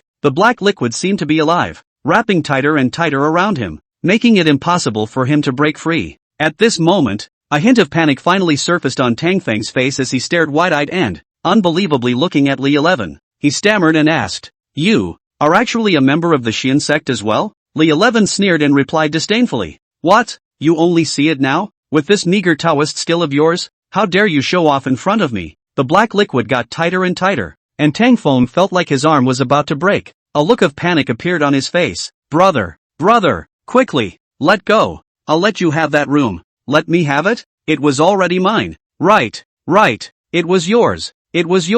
Just then, a clear and familiar shout came leisurely from the distance. Li 11. I didn't expect you to come quite fast. Hearing this sound, the people present subconsciously turned their heads to follow the sound. Just see in that faraway place, there was a pair of twin sisters who looked like heavenly fairies descending from heaven standing in a pavilion. They were dressed in long, flowing white dresses, the hems of which danced gently in the breeze. They are even more graceful and attractive. As soon as Tang Feng saw the pair of sisters appear, it was like looking at a life-saving straw. A light of hope instantly flashed in his eyes, and he was busy shouting loudly, Miss Gongsun, quickly, I beg the 2 of you to come and save me quickly, said he, while waving his other arm, while waving desperately in the direction of the sisters. Seeing this, the 2 sisters, Gongsun Yubing and Gongsun Yuching, looked at each other before. Then she took the steps as light as a swallow, and curled up and came this way. After coming a little closer, the sisters, full of doubts, dropped their eyes on Tang Feng's trapped arm and asked in unison, What is going on here? Tang Feng saw that these two Miss Gongsun seemed to be acquainted with Li 11, and his heart was overjoyed. Hurriedly, with a pleading face, he begged them, Ms. Gongsun, please do me a favor and say a few good words for me. I implore this brotherly to be magnanimous and let me off the hook. Will you? Gongsun Yubing gently furrowed those two eyebrows. A pair of beautiful eyes flowed between looking to Li 11, who was standing with his hands on the side, and asked softly, what exactly happened? Li 11 snorted coldly, glancing at Tang Feng with a disdainful look on his face. Without good humor, he said, this guy who doesn't know the heights of heaven, not only did he want to rob my room, but he actually dared to secretly sneak attack me with a silver needle. If it wasn't for my quick reflexes, I might have met my death by now. When Gongsun Yuching heard this, she couldn't help but cover her mouth and laugh out softly, poutingly glancing at Tang Feng. Jokingly, he said, Tang Feng, you are really a confused person. Who doesn't know about Taoist Li's methods? You're good. How dare you go and actively provoke him? Tang Feng at this moment has long been a bitter melon phase. Crying face repeatedly nodded and recognized the mistake. Yes, it's all my fault. I shouldn't have offended Taoist Master Li. I really know I'm wrong. And please, Miss Gongsuns, save me from this one. Just now, Tang Feng heard Li Shi's name and already knew his identity, because Tang Yu is his cousin. After Tang Yu came back from the selection for the underworld, spoke to the family about the race, he begged for forgiveness from Li 11 again. It's me who has eyes but doesn't recognize MT. Tai. I know I'm wrong. Gongsun Yubing turned to Li 11 and said, for the sake of our acquaintance, just spare him this time. After all, he didn't do any real damage. Li 11 hesitated slightly, and with a wave of his hand, the black liquid slowly loosened Tang Feng's arm. It reappeared as a puddle of black water back at Li Shi's feet and disappeared. Tang Feng was like an amnesty. He was busy taking a few steps back, not caring about the sister who brought the asses out of the hotel lobby. Gongsun Yubing glanced at the front desk lady. His room fee doesn't need to be collected. The front desk young lady immediately said respectfully, yes, General Manager. Chapter 192 Giving Shuelu Ran another big gift. General Manager? Li 11 stared at Gongsun Yubing in front of him with a face full of shock. Incredulously, he asked, you're so young that you're actually the general manager of this hotel? The corners of Gongsun Yubing's mouth rose slightly as she asked softly in return, why? Doesn't it look like much? Li 11 hastily shook his head vigorously. Obviously not at all. Seeing this, Gongsun Yuching, hurriedly, he came forward to explain for his sister. Nearly half of the star-rated hotels in the Sichuan area are under the umbrella of our Gongsun family. With my sister's ability and talent, what's the point of being the general manager of a hotel? Hearing these words, Li 11 couldn't help but scratch his head in some embarrassment. Laughing, he said, it seems that it is really me who is ill-informed and ill-informed. At this point, eyes turned aside to Echo. Lowering his voice, he said to Li 11, I've seen her before. I didn't think Yi Xianer would really be willing to give you the female zombie that she regards as a treasure. Li 11 listened. I couldn't help but flirt with Gongsun Yubing. Look at how refreshing other people's Yi Xianer is. Without saying a word, she lent me the zombie. Then look at you looking for you to do a favor to grind. Being said so by Li 11, Gongsun Yubing immediately reddened sharply. Stomping her foot, she snapped, no way. I'm not like that. I just want to understand clearly the proper method of puppet refining corpses from the clan first. Seeing Gongsun Yubing's anxious appearance, Li 11 secretly felt funny in his heart. However, he still hurriedly rounded up the situation and said, Alright, I know you also have good intentions. In any case, I'd like to thank you, Miss Gongsun. This time, Gongsun Yuching also knew about the news that she was going to the Valley of Two Eyes this time, and she wondered, when do we leave? Li 11 wondered, you're going too? Of course, Gongsun Yubing explained, with my cultivation, I'm not enough to complete the puppet refining corpse alone. Gongsun Yuching proudly said, how about it? Can't do it without me. Li 11 nodded. There are 2 more days to go before the 10th day of the 10th month of the 10th month of the 10th month of the 10th month of the 10th month of the 10th month of the 10th month. I'm planning to head to the Valley of Two Eyes first thing in the morning. Okay, then you guys have a good rest today. Room 1203. Hormones everywhere. One had to admit that Yi Xianer did maintain Aicho too well. Although she was a zombie, she really wasn't that different from a real person. What is even more amazing is that she has an uncanny ability to learn. It's the first time, but whatever it is, you get the gist of it quickly once you're taught. Thinking that he was going to refine her in 2 days, Li 11 even felt a little pity. The night was deep and all was silent. Li 11 embraced left and right, immersing himself in a gentle land. A sudden soft sound suddenly broke the silence of the night. The sound came rustling through the door like a mouse gnawing on wood. Su Yutang, who was on the side, was instantly alerted, and her figure shifted,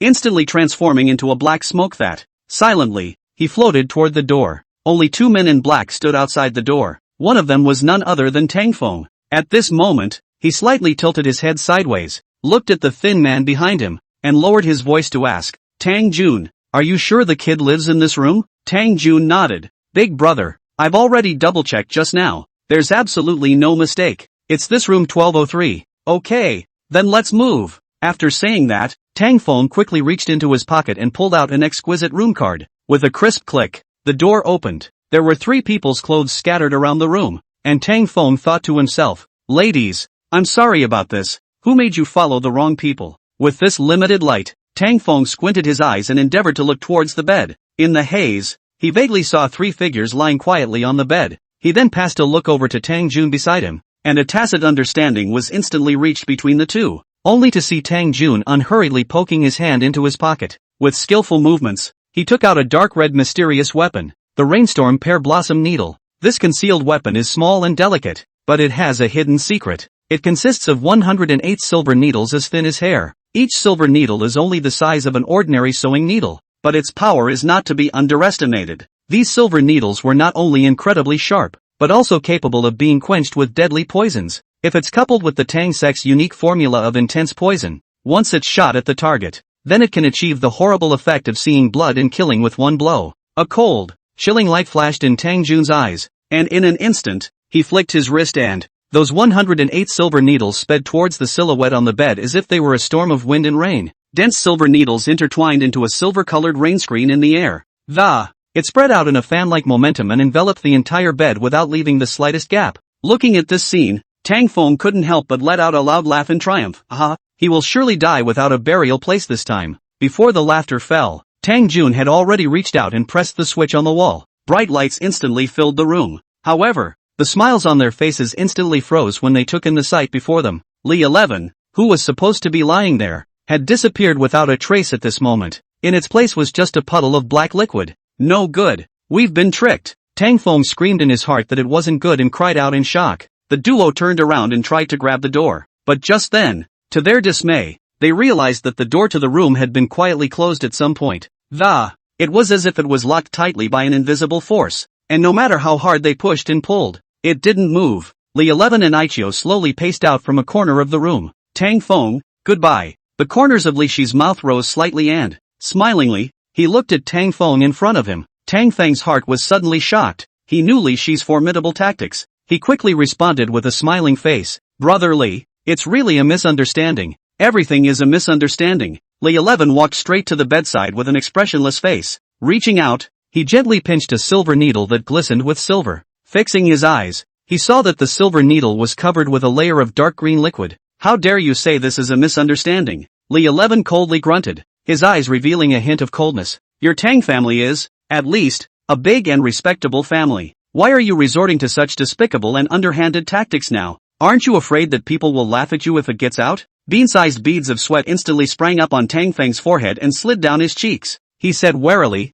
Brother Li, this time it really is little brother who knows his mistake. I beg you to be magnanimous and spare my little brother this time. Unmoved, Li 11 gently shook his head and, in a firm tone, he said, You've already set your mind on killing me, and you still presume to think that I'll forgive you easily? It's simply a fool's errand. As soon as Tang Feng heard this, his face turned white with fear and he hurriedly argued, Brother Li, you mustn't be impulsive. Nowadays, this is a lawful society. If you kill me, the law will never let you go. You who? Li 11 laughed coldly and asked mockingly in return, Now you're talking to me about the law? Besides, when did I ever say I was going to kill you? Hearing these words, it was as if Tang Feng had seen a ray of hope. A light of hope flashed in his eyes. Eagerly, he pursued, So, in that case, you are going to let me go? I only saw Li 11 picking up the 6 paths Yin-Yang disc from the table, and then reciting the words under his breath. A powerful wave of energy erupted from the disc, and immediately afterward, a swirling portal appeared.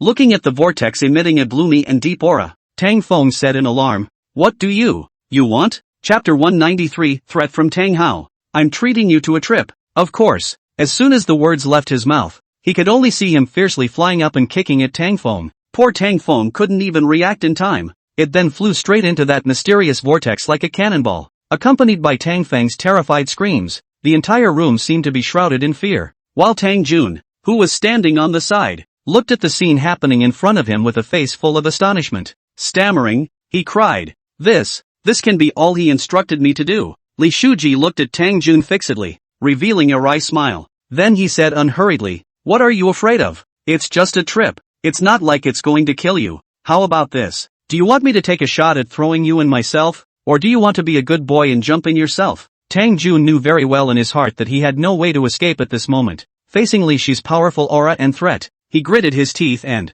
stiffly, he said, "I do it myself." With that, he closed his eyes, took a deep breath and a long leap into that gut-wrenching vortex. At this point, looking at the room again, it had long since become a mess. A bed full of silver needles, a floor full of broken objects and disheveled clothing. It's simply miserable. Li 11 frowned and shook his head helplessly, muttering to himself, "Alas, how else can anyone rest?" Just then, Su Yutang spoke up, "I'll call the waiter to come over and clean up." Suddenly, the peace was broken by an urgent ringing of a cell phone. Li 11 picked up his cell phone and looked at it. It turned out to be a call from Shui Loran. It was obvious from the tone of her voice that she was in a state of extreme anger at the moment. Only Shui Lian's yelling voice could be heard from the other end of the phone. "Hey, Li 11, what the hell are you up to? Forget about sending me a zombie last time. This time, I actually sent 2 more big live ones. What kind of place do you think I have here? A shelter?" Li 11 explained. "Second Miss Shui, calm down.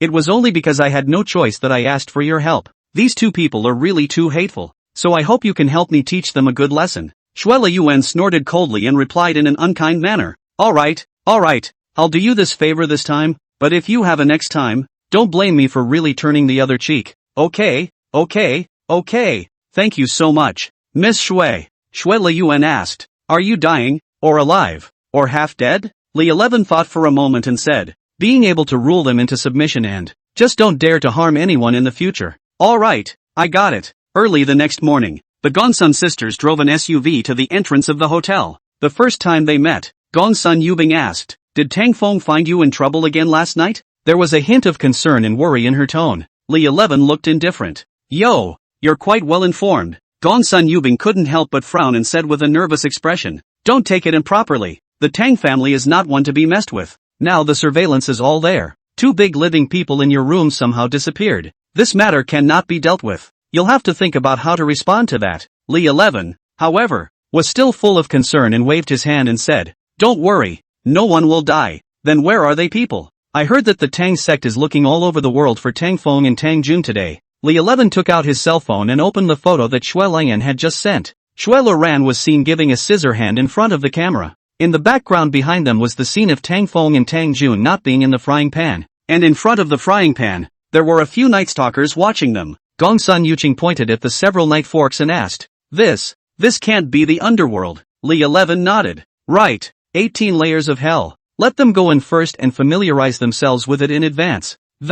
Lest death be too much to bear for a time." Gongsun Yuqing smiled. "This is good. Tang Feng has done a lot of evil in Sichuan. Letting them suffer is a way of building up some virtue for the Tang family." Just then, Li Shi's cell phone rang, and the caller ID showed an unfamiliar caller. 152***88. Li 11 stared fixedly at the phone number displayed on the screen in his hand. Under his breath, he said leisurely, that number looks pretty good." Gongsun Yubing, who was on the side, saw the caller ID and then her face changed slightly, rushing out to remind, "This is the phone number of Tang Sect Master Tang Hao." The corner of Li Shi's mouth surfaced with a smile full of playful meaning. "Yo-ho, I did not expect that the efficiency of the Tang door is so high, actually so quickly to find out my phone. It seems that the Tang door really is still some ability to do it." With that, he pressed the answer button without hesitation. As soon as the call was answered, a deafening roar, full of angry emotion, immediately came from the other end. "Li 11, where on earth have you gotten Fonger and Junior?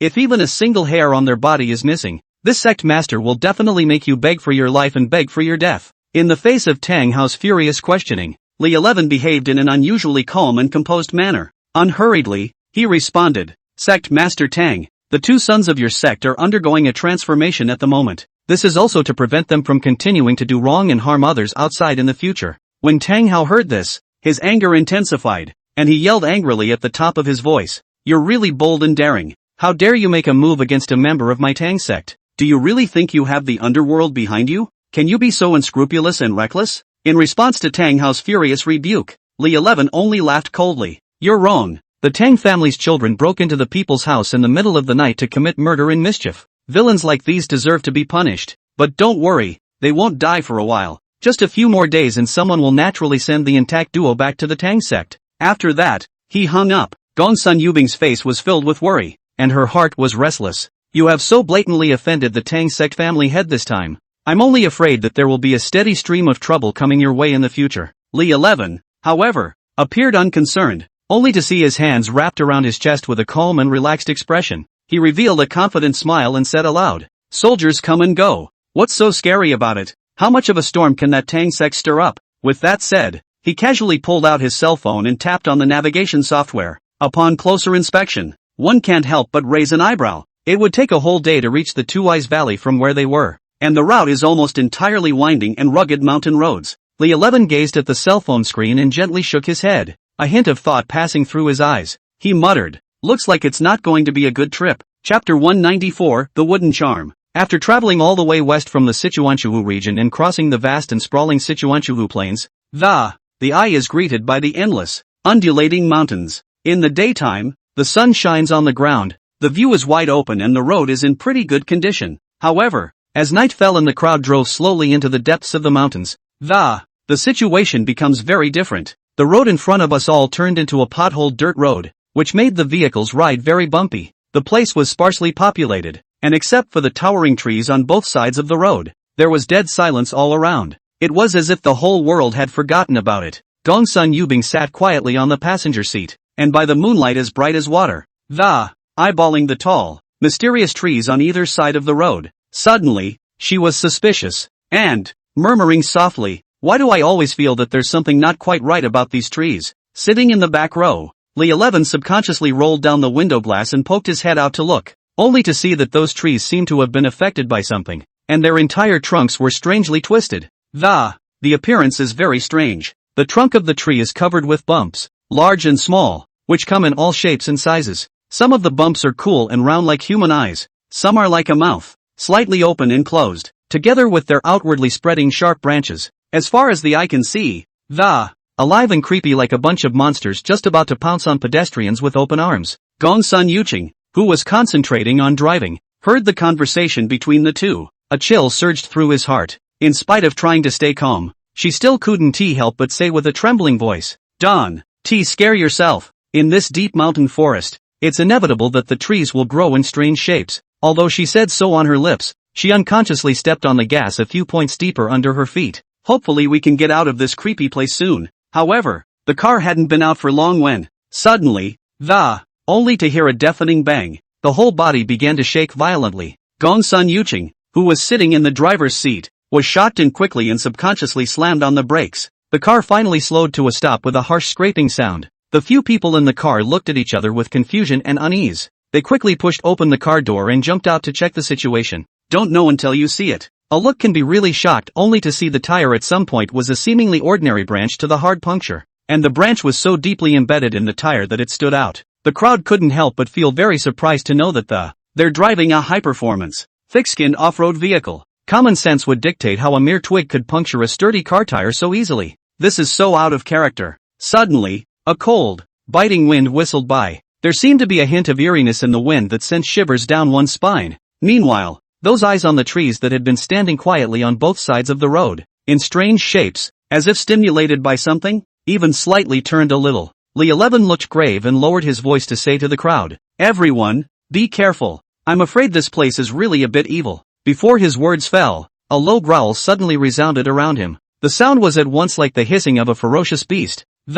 It also seemed like a warning from some mysterious creature that had never been heard of before. In the midst of this dark, inky night, these roars rose and fell, constantly echoing around. It was creepy. By the faint light of the moon, some indistinct black shadows could be vaguely seen gradually approaching them from all directions. Facing this sudden crisis, Li 11 didn't dare to be the slightest bit slow. He quietly operated the spiritual energy in his body and performed the thunder technique, ready to deal with possible dangers at any time. On the other hand, after the two sisters, Gongsun Yubing and Gongsun Yubing, looked at each other with a tacit understanding. At the same time, He pinched his hands together and mouthed the words. In a matter of moments, 2 pieces of bronze supine armor glistening with cold light appeared out of thin air, protected in front of them. Su Yutang and Aichio were equally on high alert, eyes sharply scanning the surrounding movement. He stood at attention. When the black shadows came closer, they also took a good look at what those black shadows were. Hundreds of tall trees, with their arms raised, slowly surrounded the people. Woodchuck. Su Yutang frowned, her vermilion lips lightly opened, and she took the lead in calling out the names of these elves and monsters. This so-called wood chimera is a tree demon. They are trees that have survived the vicissitudes of time. A demon that is transformed by absorbing the essence of the sun and the moon from heaven and earth. Once one becomes a tree demon of the wood mistress, his nature will change radically. Originally relying only on sunlight and rain to grow, they have turned into a ferocious, bloodthirsty, flesh-eating, terrifying existence. And in the middle of this uninhabited, untouched, deep forest, Li-11 and the others had undoubtedly become extremely scarce and tantalizing sustenance in the eyes of this group of wood chimps. Li-11 pondered in his heart, since you guys who don't know how to die took the initiative to come to the door, then I won't blame me for being ruthless. Thinking of this, the figures of Fire Spirit Child and Red Lioli appeared out of thin air. They were surrounded by burning flames. When those wood charmers saw this, they immediately showed a look of horror. The original furious rush forward came to an abrupt halt. Gong Sun Yuching, who was standing by the side, could not help but laugh out softly at the sight. Ha ha, look at that timid look on their faces. They are really afraid of the flames. However, at this time, Su Yutang did not let her guard down, and her beautiful eyes slightly condensed. Thoughtfully, he said, but I always felt that it wasn't that simple. If they were so afraid of the flames, why didn't they turn and run away? When Li-11 heard this, his brows were also slightly furrowed. He likewise perceived something strange in it. A closer look revealed that these wood chimeras, though alarmed however, their actions were orderly, not like a bunch of headless flies in a mess. It follows that, behind them there must be someone or something secretly directing and manipulating everything. Just as the crowd was wondering, a melodious flute sound came from the distance. With the sound of the flute, those originally frightened but halting wood chimps looked like they were inspired to. It began to slowly move forward again. At this moment, the flames on Fire Spirit's and Red Lioli's bodies burned even brighter as they rushed towards the wood phantom group. The wood mimic, though fearful of the flames, rushed toward the group, driven by the sound of the flute. Gong Sun Yubing concentrated his mind, trying to find out the direction of the flute player. Suddenly, she pointed to a dense forest to the east. There, Red Lioli transformed into a giant dragon. You guys stay close to me, I'll lead you to rush over. Chapter 195, Wooden Charms Endless Spring Lights. The body of the giant dragon incarnated by Akaraji was magnificent, and the blazing flames were like a volcanic eruption, blazing and dazzling. These ferocious flames spread outward with teeth and claws, and wherever they went, those wood chimeras were scorched to the point of having their skin split open, letting out a burst of creepy and miserable cries. Seeing this, the crowd followed closely behind the huge mountain-like figure of Red Lioli. Together, they sped toward the dense forest to the east. As we get closer to the dense forest, the eerie flute sound also became clearer and more piercing. It was as if this flute sound had some sort of penetrating power, able to pierce right into the depths of one's soul. It sends a chill down the spine. When they rushed into the dense forest, the sight in front of them stunned everyone.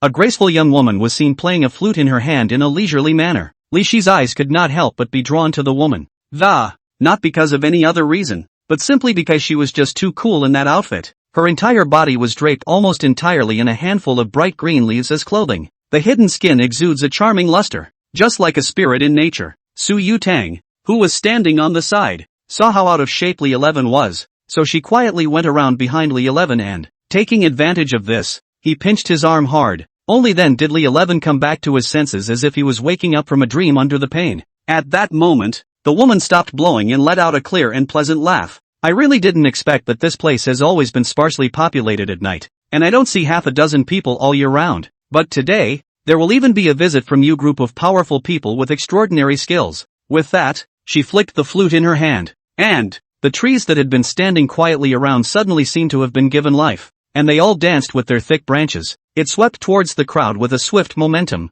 Facing this sudden attack, Fire Spirit was fearless. The beautiful eyes burned with a burning battle intent. I only saw her cherry lips lightly opened, and she gave a delicate drink, just like a yellow warbler coming out of the valley, clear and pleasant to the ear. However, the power contained therein is not to be underestimated. Immediately after that, her white jade-like hand swung forward violently and, the action is fluid and seamless. In an instant, a raging and surging ball of flames roared out like a volcanic eruption.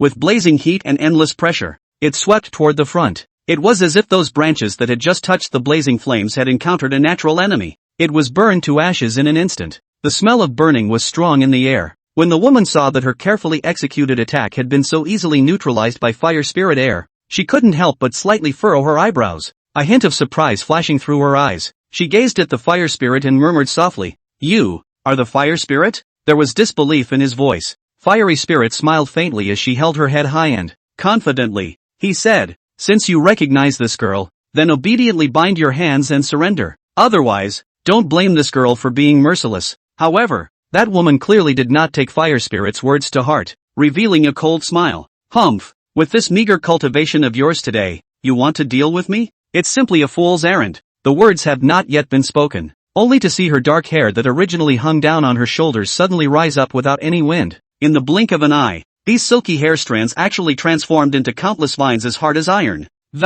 Open-mouthed, he barreled toward the crowd. Seeing this, Fire Spirit didn't dare to be the slightest bit slow, and hurriedly exchanged a glance with Chi Liuli beside her. Then both of them tacitly opened their mouths at the same time and spewed out roaring fire. For a moment, the two fire dragons intertwined, forming a huge wall of fire that, trying to block the incoming vines. But what's unexpected is that, those seemingly ferocious and incomparable flames, after touching the rattan, turned out to be like being poured a pot of cold water, instantly extinguished without a trace. There was no way to do any damage to it at all. Seeing this scene, both Fire Spirit Child and Chi Liuli's hearts were shaken and their faces became grave. It was only at this moment that they really realized that the cultivation of this woman in front of them was indeed much higher than them, and was by no means easy to deal with. The woman looked triumphantly at the two women who were a little alarmed. Her eyes scanned the crowd greedily.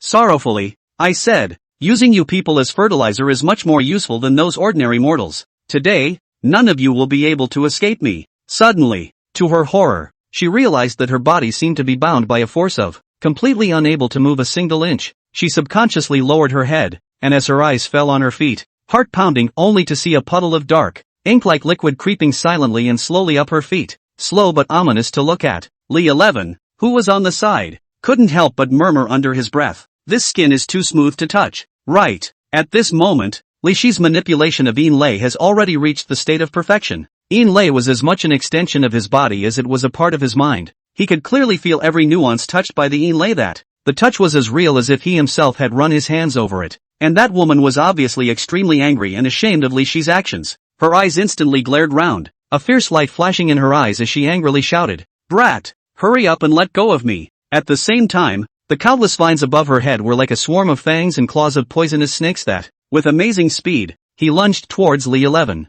However, in the face of such an overwhelming attack, Li 11 was undaunted. Just a flick of his wrist, a cold light suddenly flashed and there was a crisp snap immediately afterward. Those incoming rattan canes were unexpectedly chopped off in a flash by the long sword in Li Shi's hand. The breaks were neat and smooth, as if they were tofu that had been easily sliced by a sharp blade. The woman looked at the Tian Songyan sword in Li Shi's hand in shock, her face filled with disbelief. In a shaky voice, she asked, "What kind of weapon do you have there? How could an ordinary sword possess such a powerful force?" The corners of Li Shi's mouth rose slightly, revealing a slightly smug smile as he responded, I advise you that it's better if you don't move at all, or don't blame me for being rude to you." Hearing this, the woman couldn't help but have a trace of fear rise in her heart. Although she was still struggling desperately, trying to get rid of the Yin Lei's binding, it was never to any avail, only to see Li 11 slowly approaching her, a look of horror on her face. Li 11 removed a leaf from the woman's body, and the endless scenery came into view. Everyone else knew what Li 11 was, and surprisingly, they turned around at the same time in a heartbeat. "I seem to be a little thirsty." "I'm a little thirsty too. Why don't we go back to the car and get some water first?" "Right. The tire still needs to be fixed. We can't walk." A couple of women left the scene with a word from you and a word from me.